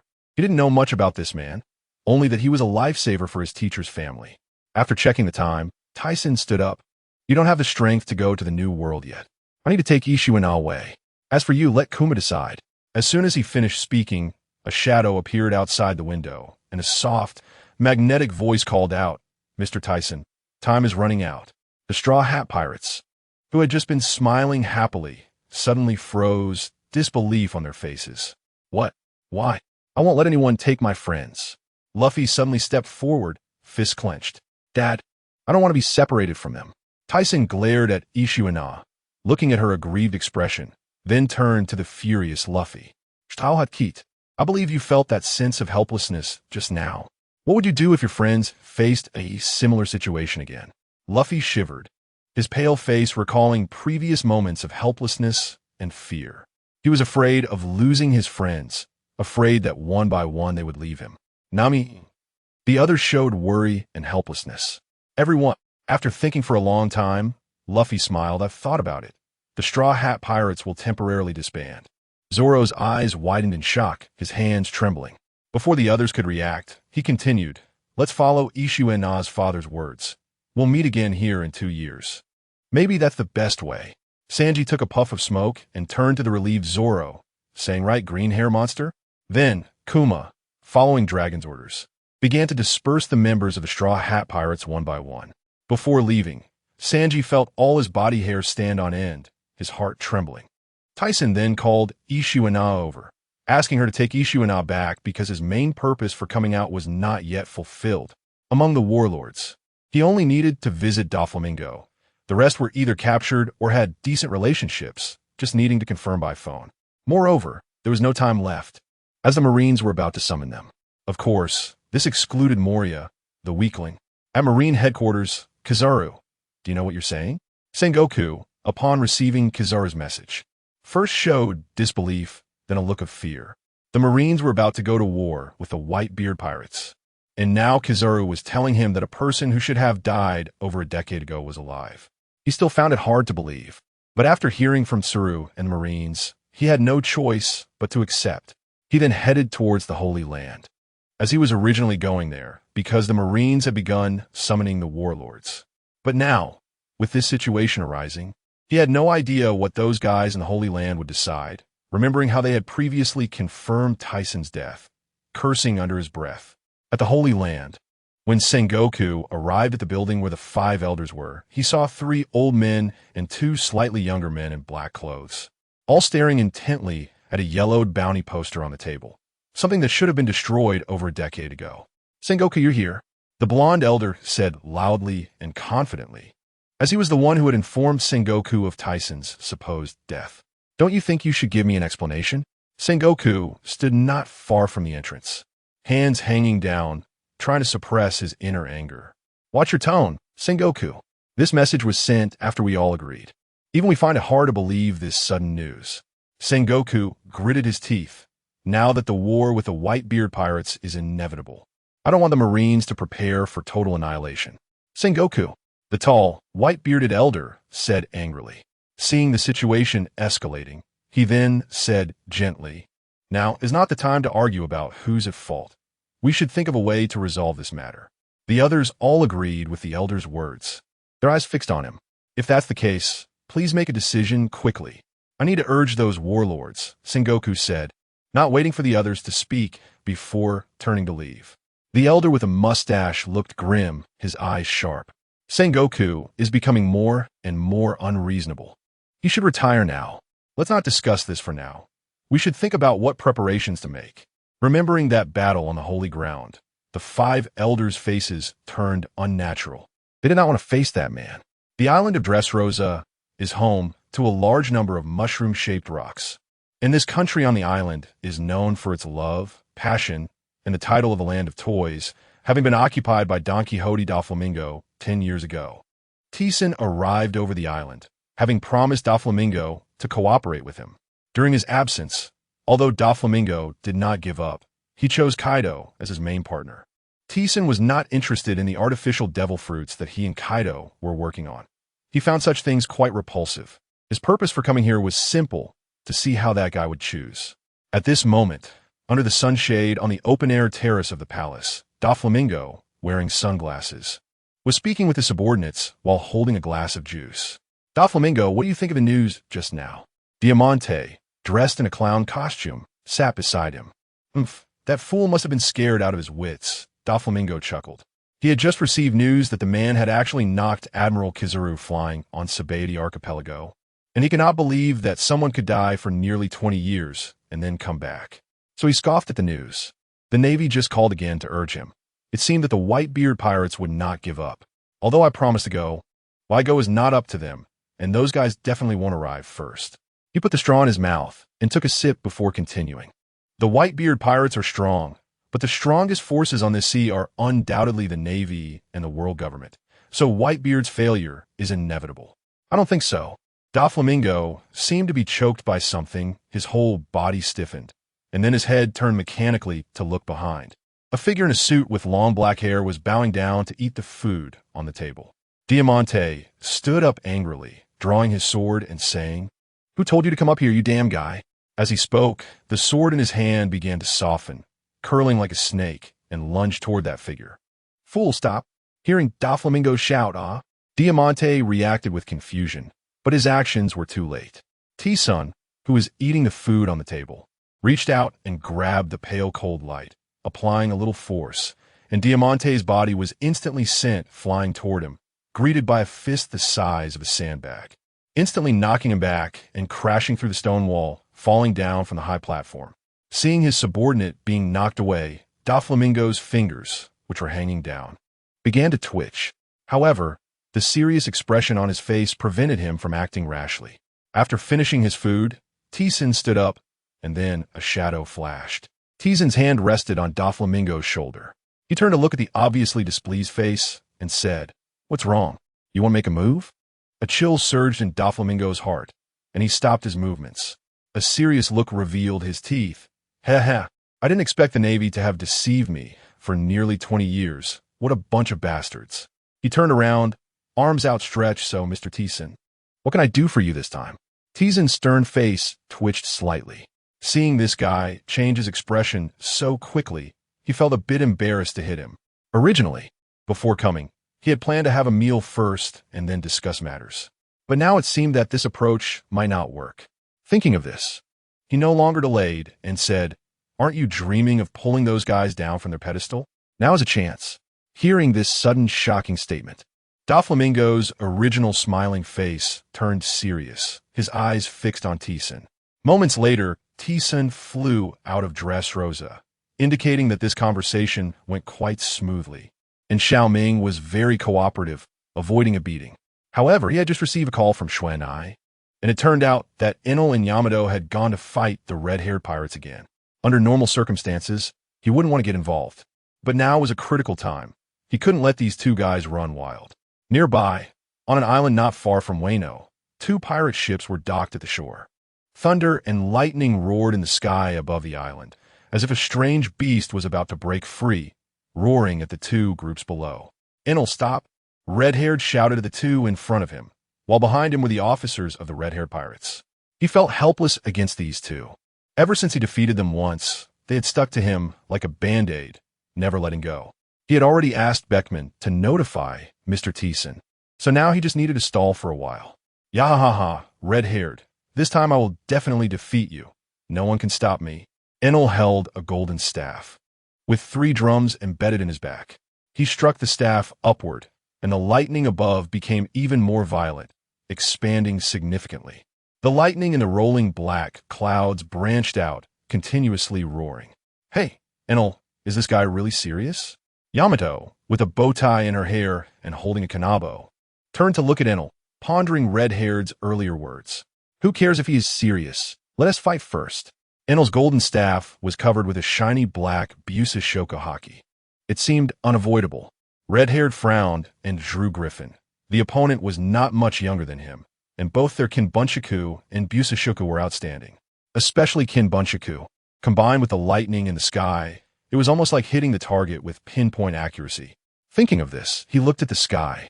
The power of this lightning was immense, and to avoid damage, he had to resolve the opponent quickly. "I'll handle the other one." Beckman, with a cigarette in his mouth, knew they had to deal with these two guys quickly. They couldn't waste time, as there was a major battle waiting behind. "Is there any news from Mr. Thiesen?" He said yes, on his way and should arrive soon. "Since that's the case, let's have some fun with these two annoying guys first." Red-haired smiled broadly. If it were any other time, he would be very happy because the opponent was a good rival. Just as he finished speaking, Enel's figure transformed into a streak of lightning and rushed over at incredible speed. With his strong Kinbunshaku, red-haired's eyes flashed red. Raising Griffin, a metallic clash sounded, and Enel laughed maniacally. "What a madman!" Red-haired shouted, applying force. Flames erupted from his sword, and with a fierce swing of the flaming blade, he knocked Enel's golden staff away, instantly slicing through his body. Unfortunately, he only cut through a streak of lightning. The lightning crackled as Enel leaped into the sky, swinging his golden staff downward, and instantly a thick lightning bolt poured down.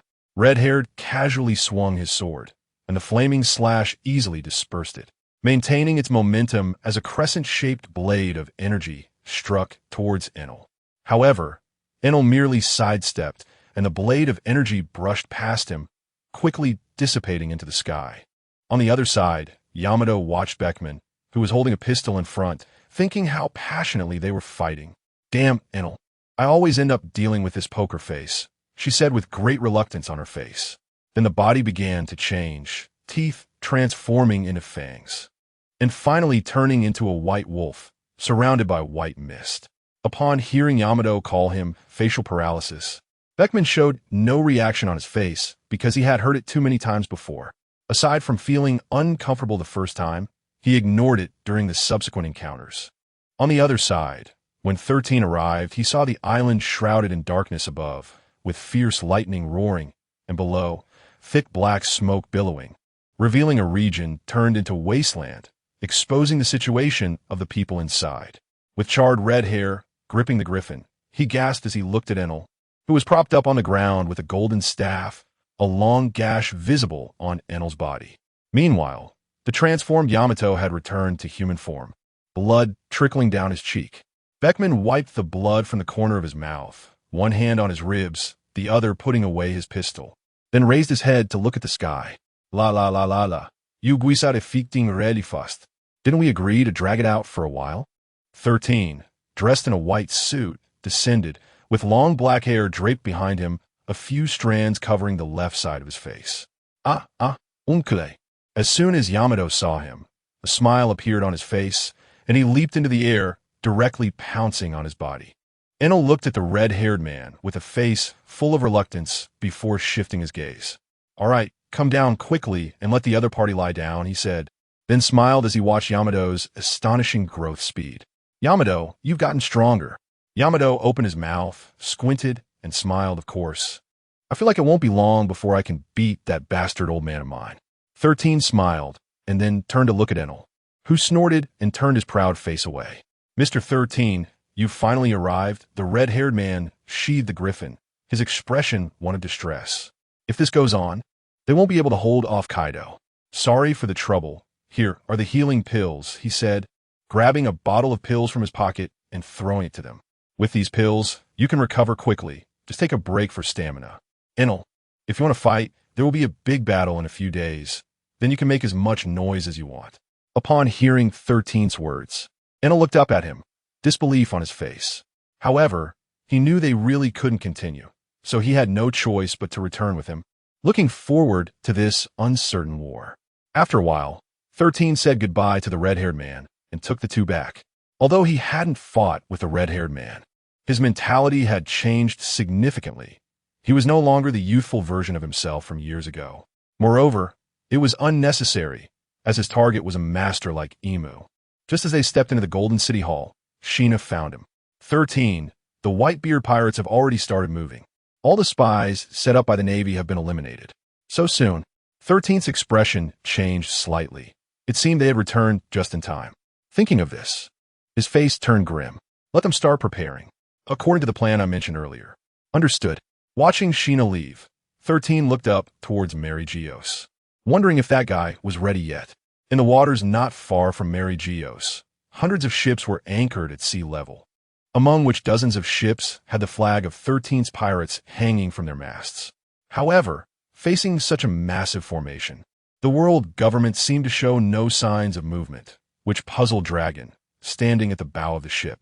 Dragon, the Navy, and the Whitebeard pirates have started.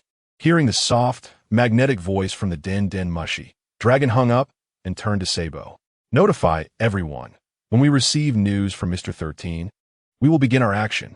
Sabo, with his wavy golden hair, said excitedly, Are we finally starting? I'll notify them right away.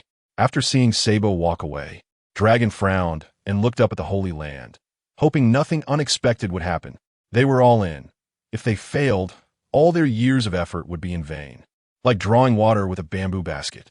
Subsequently, the Northern Army Commander Crow, who wore a black feather coat, the Southern Army Commander Lindbergh, who looked like a rat, the Western Army Commander Mori, who held a trident, and the Eastern Army Commander Bello Betty, who was a paramecia fruit user, were all present. In addition, there were the 12 guardians of 13's pirates and the subordinates led by the 24 captains, all ready for battle except for the executives. The Marine headquarters at Marine Ford Port saw the surrounding walls rise, separating the execution platform from the Whitebeard pirates. In no time, the Whitebeard pirates were completely surrounded, and upon hearing Sengoku's order, Akainu stepped out. Meteor Volcano, his arms, covered in magma, swung towards the sky. Whitebeard, you have nowhere to escape. Whitebeard, drenched in sweat and frowning, watched as the magma fist struck the Moby Dick, burning this ship that had accompanied him for decades, like family, and silently thought, "I'm sorry." He knew there was no time for sorrow now, turning to see his sons dying before him. Despite his anger, he felt a sense of helplessness. Time had destroyed his body, eroding him like a candle in the wind. The battle plan was proceeding smoothly, and now it was time to execute Portgasti Ace. What? Hearing Sengoku's order, Luffy tightly grasped Jinbe, pleading, "Jinbe, I have a request." Upon hearing Luffy's request, Jinbe was taken aback but still agreed. Water surged out of the seawater, melted by Akainu. Accompanied by a water column, it crashed through the body of the giant Oz, smashing down to reveal a figure inside. Gasping for breath, blood flowing down his right cheek. Luffy, Ace on the execution platform, was stunned into silence by the scene before him, seeing Luffy holding a broken mast, while the three admirals stood before him like mountains. Finally here, Dragon's son, really fearless. So young it's terrifying. The yellow monkey, with a clear bruise on his right cheek, looked at Luffy and reached up to touch his face, feeling waves of pain. Garp gritted his teeth, glaring at his grandson, while Sengoku remained expressionless. Outside the enclosing wall, the one who just flew inside was Ace's brother. Whitebeard showed his teeth. "Kid, that reckless look is just like your brother."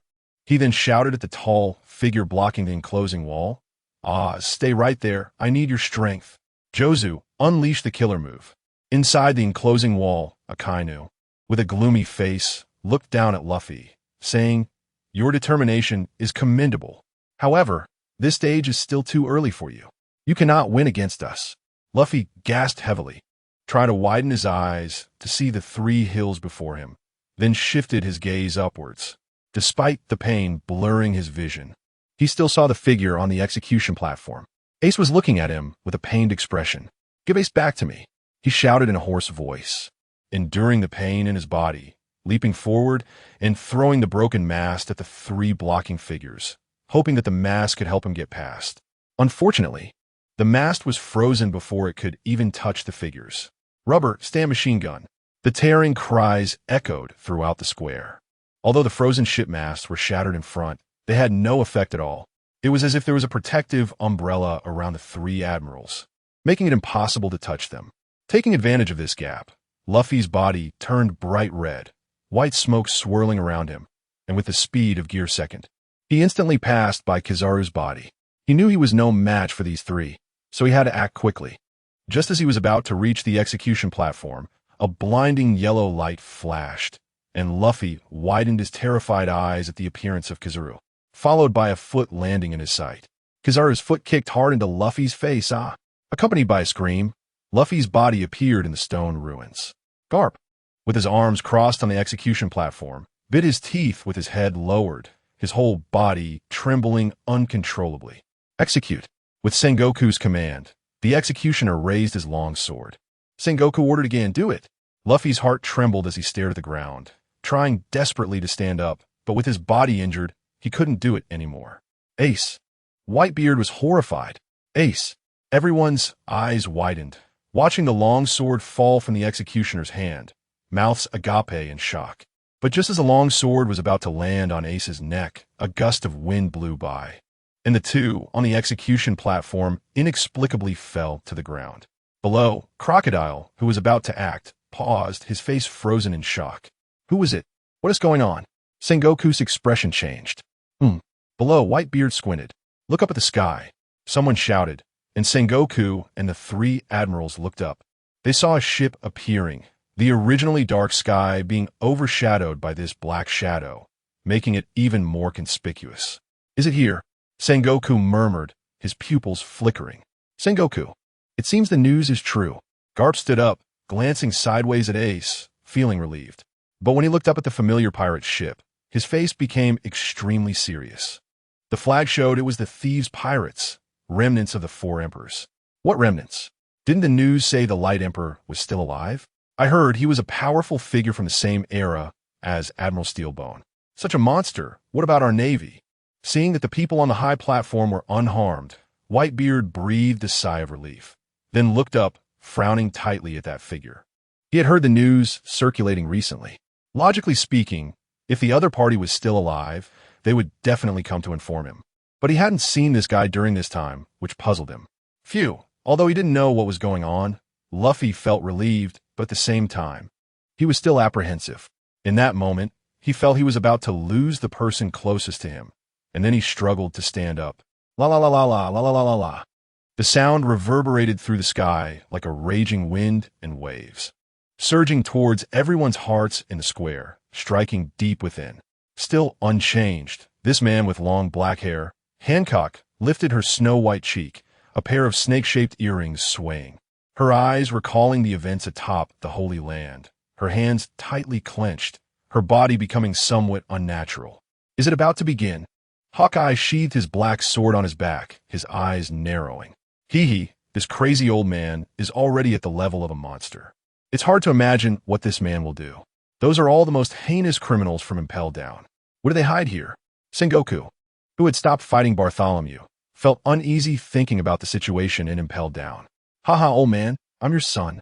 Blackbeard laughed, blood streaming down his face as he approached with several criminals behind him, many of whom had blood trickling from their heads. Shut up, Teach. You don't deserve to be called old man's son, Marco shouted angrily, blue flames erupting from his body, belonging to the Phoenix. Wait, Marco. Marco looked at Whitebeard in confusion, not understanding why he was being stopped.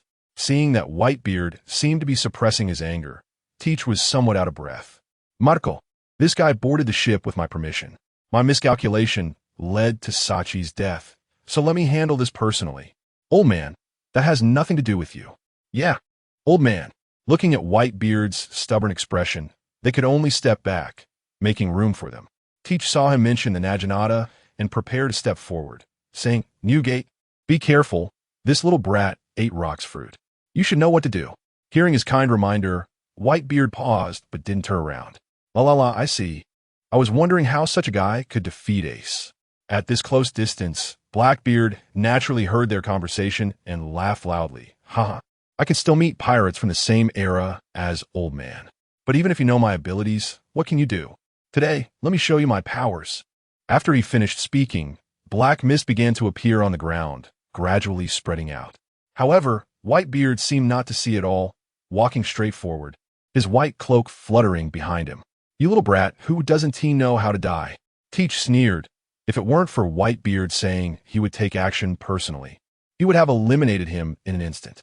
Seeing that towering figure approaching like a mountain, Blackbeard's face showed a smug smile, believing that anyone with a fruit ability could not be his opponent.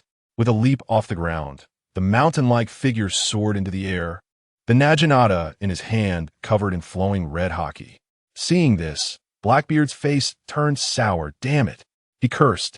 His ability could absorb the attacks of fruit users, but a blade covered in hockey could not be stopped. Hey, come help me. He turned to the few people behind him. What are you talking about? This is different from what we agreed upon. Yeah, and you didn't say there was an old-timer from the old era here. Just then a gust of wind blew by. You don't need to fight, just die. What? The few people behind Blackbeard stiffened, looking ahead where Teach's body had vanished, suddenly feeling something was wrong. As they turned to defend themselves, a blinding white light flashed. What's going on? Hey! Blackbeard's face twisted with rage as he extended his hockey-covered hands to desperately block Whitebeard's blade. He glanced back slightly. Blackbeard's expression turned horrified as he saw the upper bodies of the few behind him sprouting blood-red holes. Suddenly, distracted, the strength in his hands loosened, and Whitebeard's Naginata struck heavily on his hairy belly. Ah, it hurts like hell. He hugged himself, rolling on the ground, watching the few in front of him slowly collapse. His eyes widened, staring like a cow's eyes, a terrified expression frozen on his gaping mouth. Since he failed and got caught, what else was there to do? These guys are murderous fiends. Although this world does not distinguish between good and evil, pirates also have their code of honor. He despises those who kill without reason. Hey, what is wrong with you?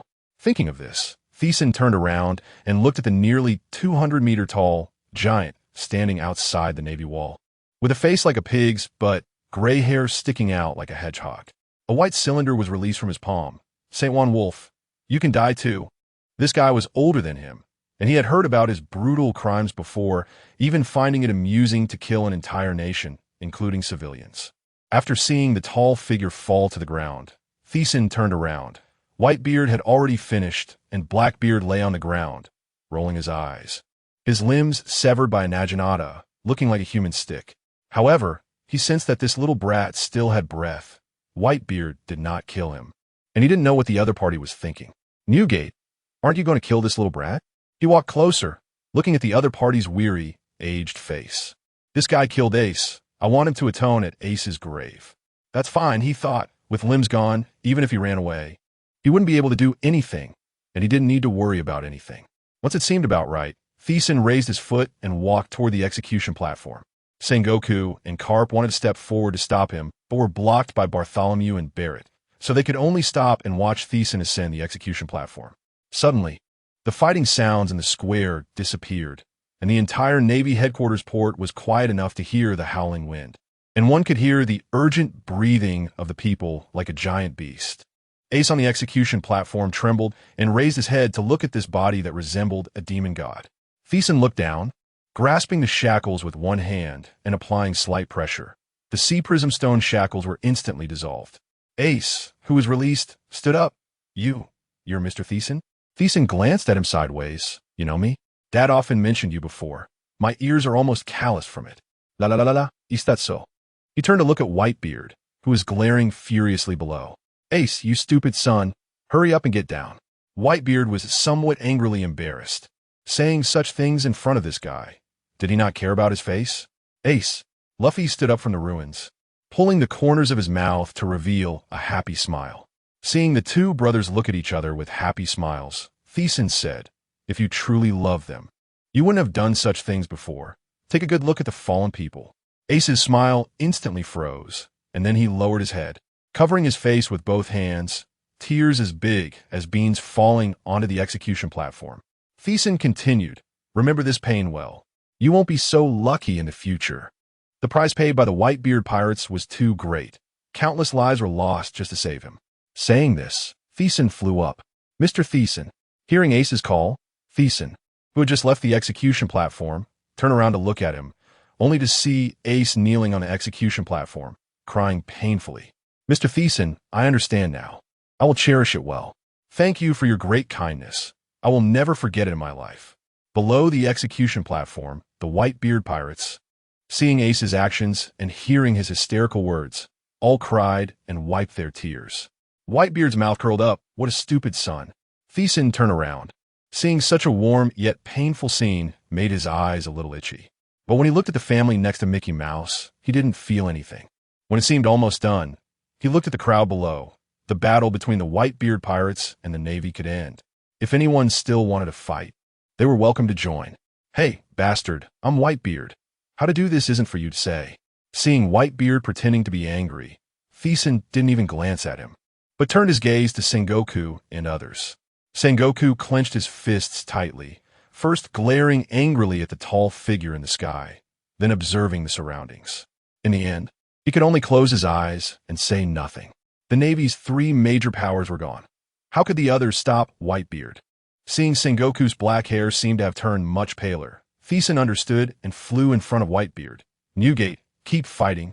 Anyway, the Navy isn't fighting back. Looking at the serious figure in front of him teasingly, Whitebeard's face turned a shade of green and white. You old bastard, I won't spare you. Wait until I come back to fight. The Revolutionary Army is ready to act.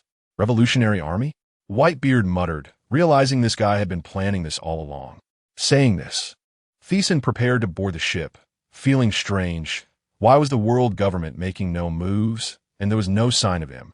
Did they really intend to ignore the Navy? If so, his previous plans would be foiled. But just as he stepped onto the pirate's ship, he seemed to sense something, looked up, and saw the previously clear sky suddenly darken, followed by a swirling vortex appearing. The Whitebeard pirates and the Navy also felt something was wrong and looked up. Suddenly, a loud boom echoed through the sky, shaking the heavens, and the earth trembled. What happened? What is this palpating power? Whitebeard's face changed dramatically. Sengoku looked down at the sky and said slowly, Carp, it seems the scene from 17 years ago is about to appear.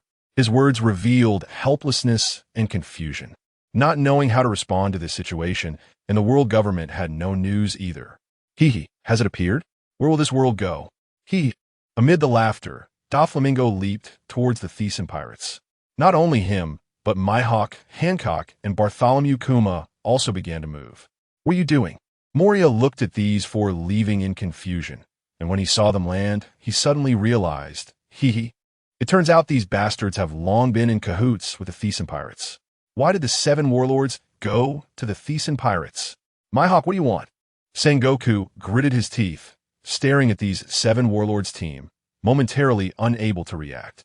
Standing on the Mickey Mouse ship, Mihawk turned around and said with a serious face, "It's just a travel agreement."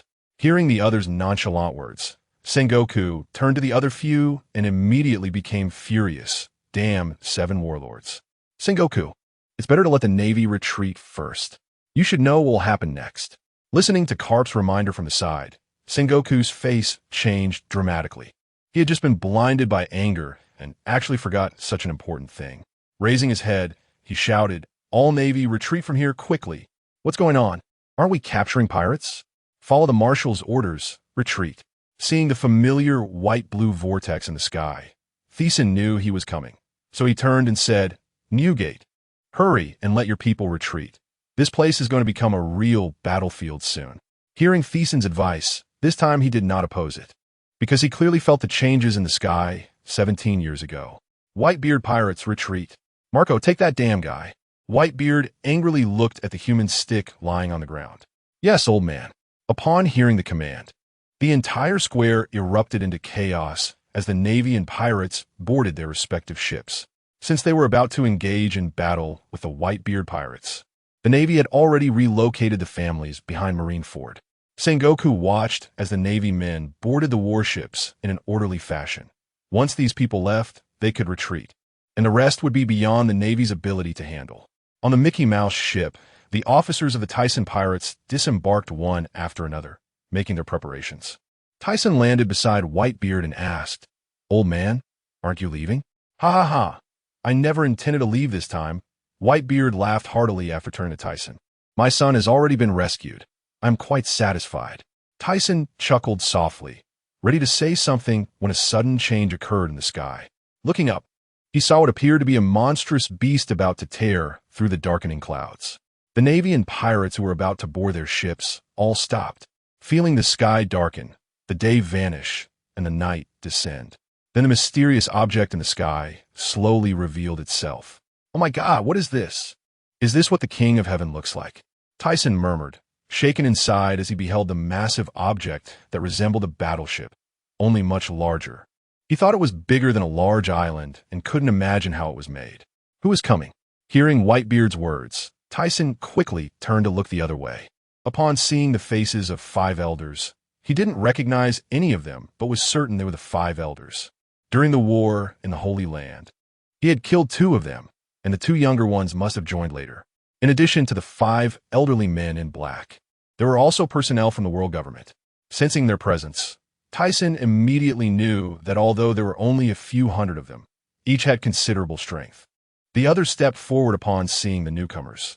They had over 30 people, including their officers and the 7 warlords, plus clones and Whitebeard, nearing 40 in total. A warship flying the world government flag docked at the port. The bald elder with a mustache from the 5 elders was the first to disembark. He walked directly towards Thiesen and the others, with the others closely following. The imminent battle was approaching. Huff, huff. Thiesen heard Whitebeard's heavy breathing and turned his head, smiling lightly. "Since you're determined to stay, eat this first, or you'll hold me back later." "What did you say, you bastard?" "I'm not at that point yet." Though he spoke defiantly, Whitebeard quickly reached out, grabbed the food, and tossed it into his mouth. He touched his several wounds, and soon began to feel better. "That's truly miraculous." Whitebeard observed the surface wounds healing. Although the internal injuries hadn't healed, they were much better than before. At that moment, the 5 elders had already stopped less than 20 steps away from them. The bald elder stepped forward, his shadowed face obscured by his mustache, his sharp gaze fixed on Thiesen. "I didn't expect your life to be so tough that even this couldn't kill you. So, hurry up and call that guy out. You can't stop me with just you. Take a good look at the sky. None of you will survive here." Then Thiesen saw the blonde elder speak. Aurs Tisen. Do you think the world government could rule the world for 800 years based on what? Don't even say you can withstand the attacks from the king of the sky. Even if you could endure it. The old man with white hair and a long beard spoke confidently. 50% of the world's nations have already joined the world government. Do you think you have enough people to resist us? Are you done talking? Thiesen grew a bit impatient. I never said it was just us. Inciting nations to revolt isn't my strong suit. The Revolutionary Army, the plump middle-aged man exclaimed, standing a step behind the three elders. The blonde elder's beard twitched, his muscles bulging. We don't even regard that group of rats hiding in the shadows. Aurs Tisen, we'll give you one more chance. If you surrender, we can spare the others, the bald elder said in a deep voice, sensing the blonde elder's impatience. Go to hell. You think you can make my boss surrender? You're not worthy. Thiesen scoffed. Stop talking nonsense and just start the battle. Hearing such a naive suggestion from the elder, Thiesen sneered, fool. Do you think we're playing a pirate game? As the pirates shouted and Thiesen insulted them, the blonde elder's expression turned vicious, and he could no longer hold back. Rip! His black clothing shattered, revealing bulging muscles, and dark purple hockey enveloped his body. Since you want to die, I'll grant your wish. His ferocity was evident on his face, fueled by the hatred he felt after Thiesen killed two of his former friends. A chilling aura spread, but Thiesen remained expressionless, treating him as if he were air. Beside him, Barrett was excited, ripping off his black military uniform. Let me handle this old man. He laughed coldly, revealing his teeth, unaware of their own mortality. Hey! Barrett lunged forward, leaving a crack in the ground beneath his massive body, and two heavy thuds echoed as the wind howled. In that case, I'll take on that long-bearded old man. Beloric stepped forward, twirling his sword in the air. The one with the mustache is ours. Green Pepper and Wald stepped up. Seeing these two old men together, Thiesen's eyes gleamed with interest.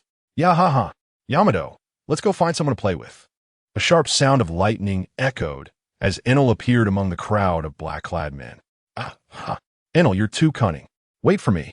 Yamato leaped off the ground, transforming into the mythical Zoan form of the great mouth true god. Let's go too. Soon the officers of the Thiesen pirates joined in, followed closely by the four from the seven warlords. Observing the battle scene, Thiesen felt puzzled. Where was him? Did they really think these old men could deal with him? Although the black-clad men they brought were formidable, his officers were already enough to handle them. Moreover, he looked up at the sky.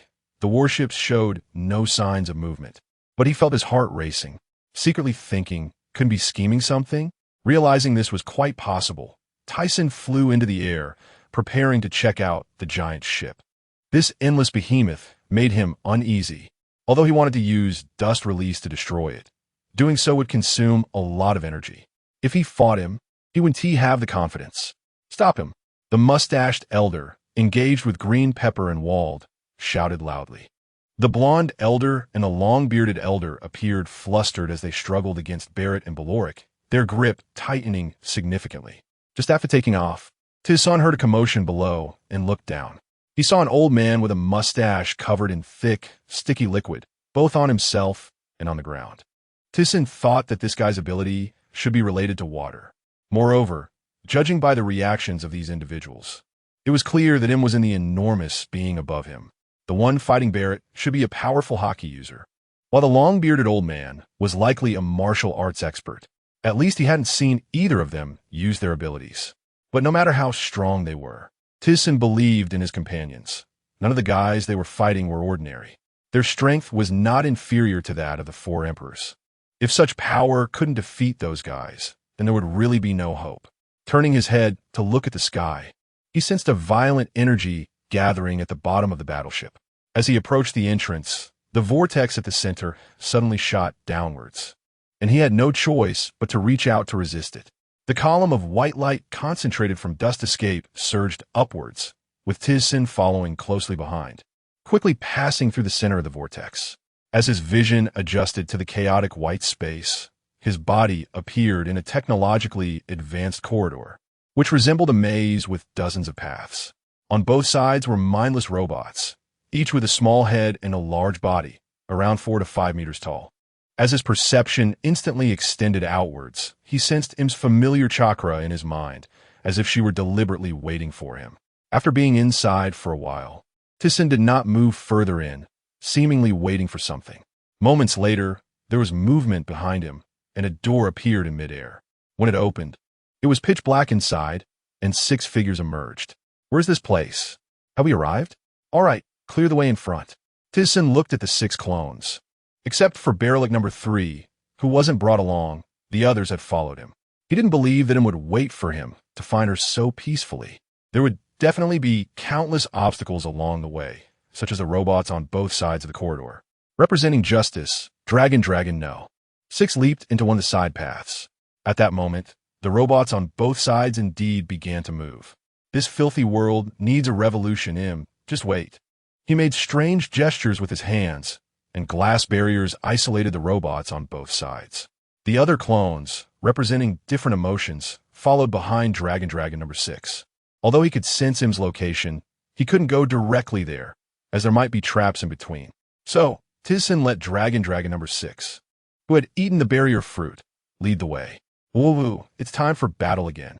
Representing sadness, Kaido number 7 wielded a wolf fawn club, transforming into a dinosaur-human hybrid. Ha, you fool. Representing joy, Roger number 5's form kept disappearing. His ability was derived from the strongest spear of that celestial dragon, allowing him to become like a shadow. Thiesen didn't even know the name of this fruit. La, it's time to fight again. Representing happiness, Whitebeard number 2 continuously compressed gas emitted from the gas fruit, creating explosive sounds. We should eliminate everything. Representing anger, Rocks number 1 conjured black mist that devoured the nearby robots, releasing a pile of debris afterward. As for where the black mist came from, that had to start from 17 years ago. At that time, he had instructed Baralik to grant all fruit abilities to the clones and had specifically told him to find Blackbeard. Although he didn't know how he obtained the blood, it was no longer important. These robots are so pitiful. Representing compassion, Ling number 4 extended a pink dragon claw to swat the robots away. As more and more robots appeared on both sides, the clones attacked while spouting their unique phrases, giving him a headache. Sigh, what a sin. These clones were all half-finished products. Although they were successfully made, their personalities were not complete. They originally needed to wait for Vegapunk to continue research and perfect them. But now, it was too late, and they had to be put to use first. An hour later, Thiesen looked back at the countless robots lying on the ground, thinking it wasn't easy at all. These robots had quite impressive combat capabilities. Not only were their materials tough, but some could even fire lasers to attack. He really didn't know how much the world government had spent to build these things. Afterward, he stepped over the clones' figures and entered the main hall, looking up at the figure on the void throne. "So you have come here." The shadow put down the wine glass in her hand, stood up, and her wide black robe dragged on the ground, with nails that resembled deadly weapons hidden in her sleeves. She didn't seem curious about Thiesen's survival. Thiesen took a few steps forward, stopping to stare at her. "I am here to understand everything today. Be prepared." "Prepared? I made that decision 800 years ago." Im stepped down from the red carpet on the stairs, and the 3 sharp objects on her head, resembling antennas, did not sway, leaving people guessing what they were. After she walked down the stairs, she said with interest, "Let's play a game." Thiesen frowned, unsure of what kind of trick she was up to, but he didn't refuse. "You go ahead." Im seemed surprised. If it weren't for the fact that her face was unclear, one might have seen a look of astonishment. However, in Thiesen's gaze, he could still see the fluctuations in her eagle-like eyes. "Whose life will you choose, everyone below or mine?" she said as if about to laugh. Thiesen found it amusing. Was this guy out of her mind? Unable to help but mock. "Is it your stupidity, or—" As he spoke, his expression suddenly changed, his heart trembling. And he stared at her. "Could it be you?" "Exactly." Before he could finish, Im interjected, "This battleship is one of the ancient weapons, the Heavenly King. The bottom of the entire battleship can gather energy. If the energy is consumed all at once, it can destroy the area of 4 large islands." What kind of joke is this? 1 large island is equivalent to the scale of Dressrosa. If there are 4, then everyone below, including the Whitebeard pirates and the Navy who are trying to escape, will die. However, The battleship had consumed a lot of energy before, and every once in a while, lights would appear.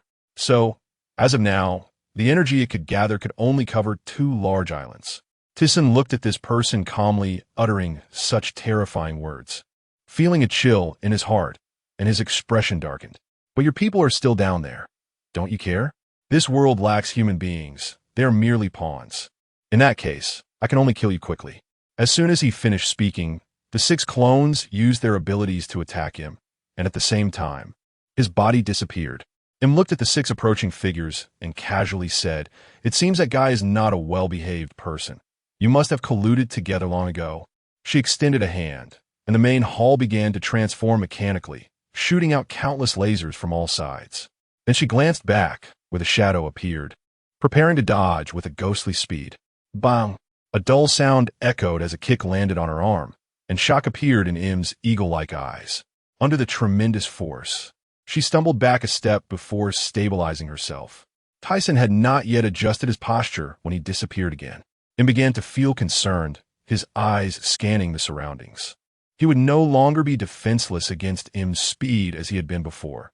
His body's dust transformation was not the same as elementalization, and the opponent could not possibly hit him. As for the ability to control one's mind, it only worked with visual cues, and he had fallen victim to it before due to carelessness. As long as he used his perception skills well, he could completely judge her movements and intentions based on the flow of chakra. Im's speed was undoubtedly faster than his, but each time she was about to strike Thiesen, she would disperse like elementalization, accompanied by the damage of dust manipulation. In a moment of distraction, under the elusive intervention of Roger No. 5, Thiesen seized the opportunity and pierced her abdomen with a column of dust manipulation. However, she did not utter a sound, merely flashing black and appearing on the throne, supporting herself on the chair as the sound of her coughing up blood echoed.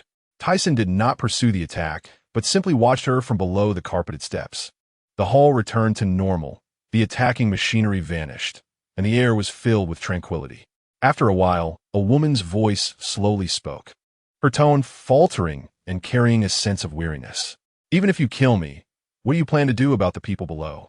She did not wait for Thiesen to respond, and continued, "Back then, my brother made me choose between the ones I loved and the innocent. Can you guess which I chose?" Her gasping grew louder. It was as if she was recounting a story, regardless of whether there were listeners, more like speaking to herself. "I looked at my beloved and chose the innocent. Later, I killed my brother, waiting for his return in this history, cough cough, in these years. As for the lives and deaths of others, they have nothing to do with me." The feminine voice became increasingly distinct and fragile, carrying a mournful edge. Thiesen seemed to be her only audience, while the clones behind him sat quietly on the ground, listening. But they were not listeners, they were merely a kind of emotion, perhaps resonating with Im's voice. After she finished speaking, Thiesen stepped up the steps, the carpeted stairs reminding him of a drop of blood falling on a beautiful face. Tragic and stunning. "So how does your current approach differ from your brother's?" "No, you're even more despicable than he is." His footsteps on the stairs did not make a sound. Instead, they were eerily quiet. Im sat quietly on the red chair, one hand resting on the armrest, her body looking small as she leaned her unclear face against her arm, blood flowing down the red carpet to Thiesen's feet. The shadow of her upper body covered him, and Thiesen spoke without revealing any emotion. "Since you stopped your brother back then, let me stop you this time. The one you were waiting for might be coming. You." Cough, cough, cough. Im covered her abdomen with one hand, struggling to support her body with the hand on the armrest, her eyes revealing an expression of disbelief. You won't kill me? There are no good people or bad people in this world. My goal has been achieved. Whether I kill you or not is no longer important. The Revolutionary Army should have succeeded by now. The world government down below should have been dealt with by now. You are the only one left. I'm not afraid of you. Without the king, you are nothing." Seeing Thiesen turn away, she quickly said, "It's useless. You can't stop it. The energy gathering system has already been activated. Such a massive amount of energy, even I..." Cough, cough, cough. Thiesen paused for a moment, but continued down the steps. "You high and mighty people are still so arrogant. Don't forget how you lost to me. With your injury, you can't escape. Let me give you one last push." He did not turn back to look at her, but took out a phone bug, intending to summon Baloric number 3. The ability of the door fruit could take them away. Moments later, a large door opened in the ground. Under him's trembling gaze, the clones took her away from the warship. As for him, relying on the chakra within his body would not allow him to destroy this massive warship. But he still had one method, which was to utilize external chakra. If he could directly convert external chakra into dust manipulation, perhaps it was possible. To achieve this, he needed to communicate the properties of chakra. Dust manipulation is formed by the fusion of wind, earth, and fire attributes.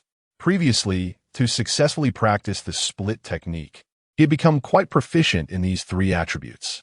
However, the key to success among them required a medium that could convert chakra into dust manipulation.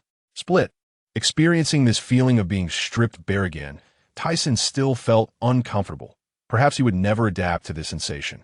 The vast warship that had covered the sky was no longer present under the sea below Marineford. After multiple battles, it had been reduced to ruins. The 5 elders and the world government personnel had been defeated by Thiesen's pirate crew and the Whitebeard pirates. Although the Navy had also participated, they abandoned the fight after seeing the 5 elders and others fall one after another. They looked up at the sky, where the energy vortex at the bottom of the warship grew larger, as if it were about to spill down at any moment. It seems the situation is dire. Baloric sat against the wall of the Mickey Mouse ship, covered in blood and with several wounds on his body.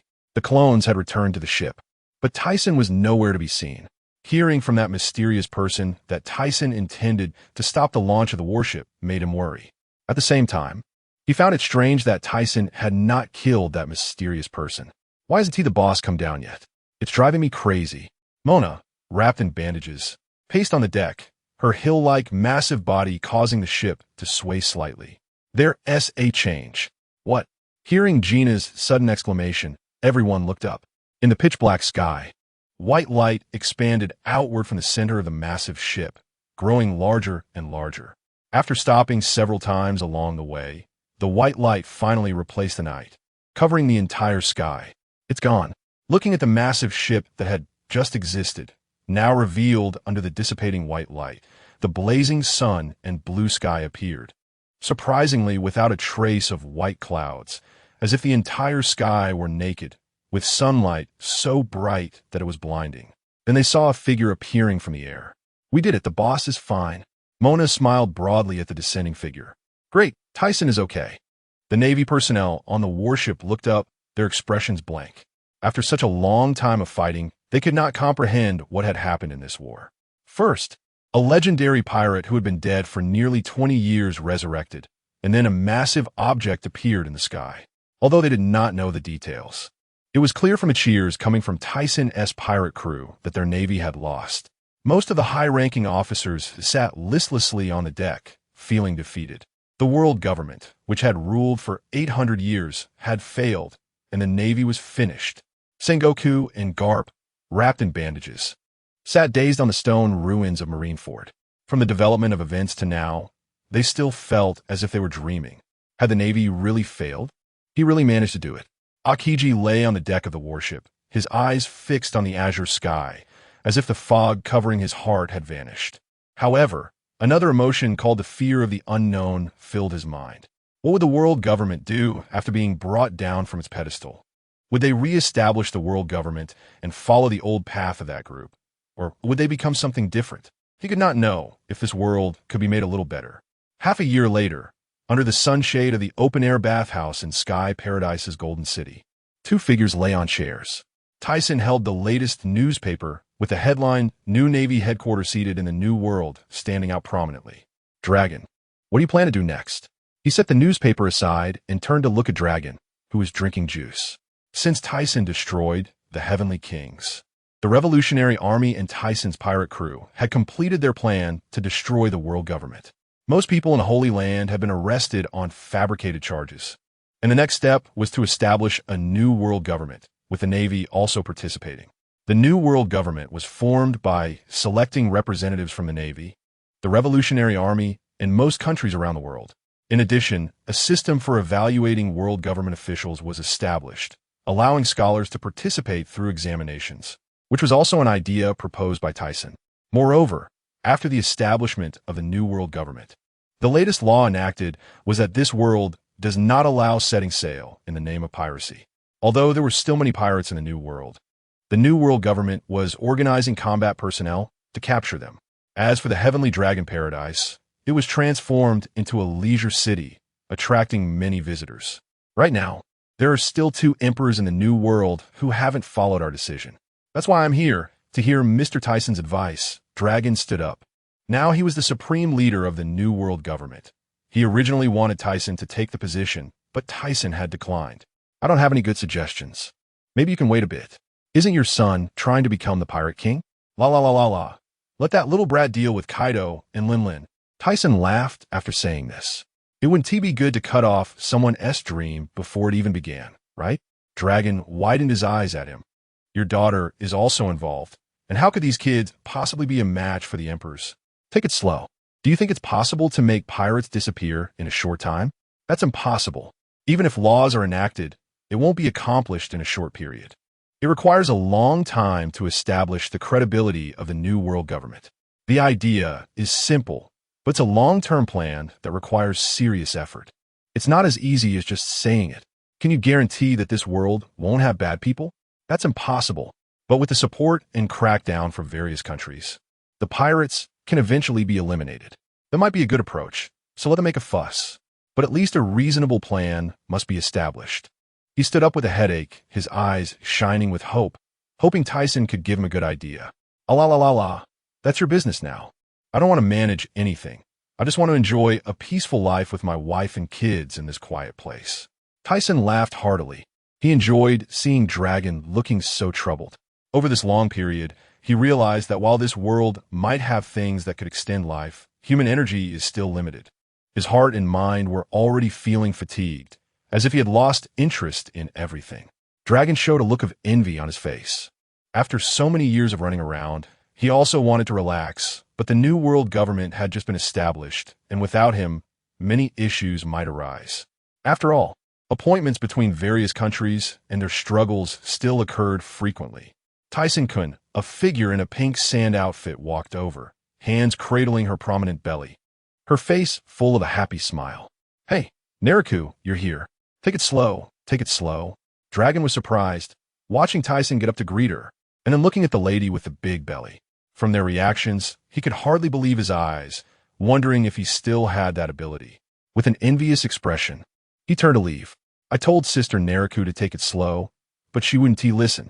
Gina and Yakina walked over, holding a blanket. No witties. My body is great. Neriku turned back and laughed lightly. It's okay. After all, Neriku is also a member of the warrior race. She's not that fragile.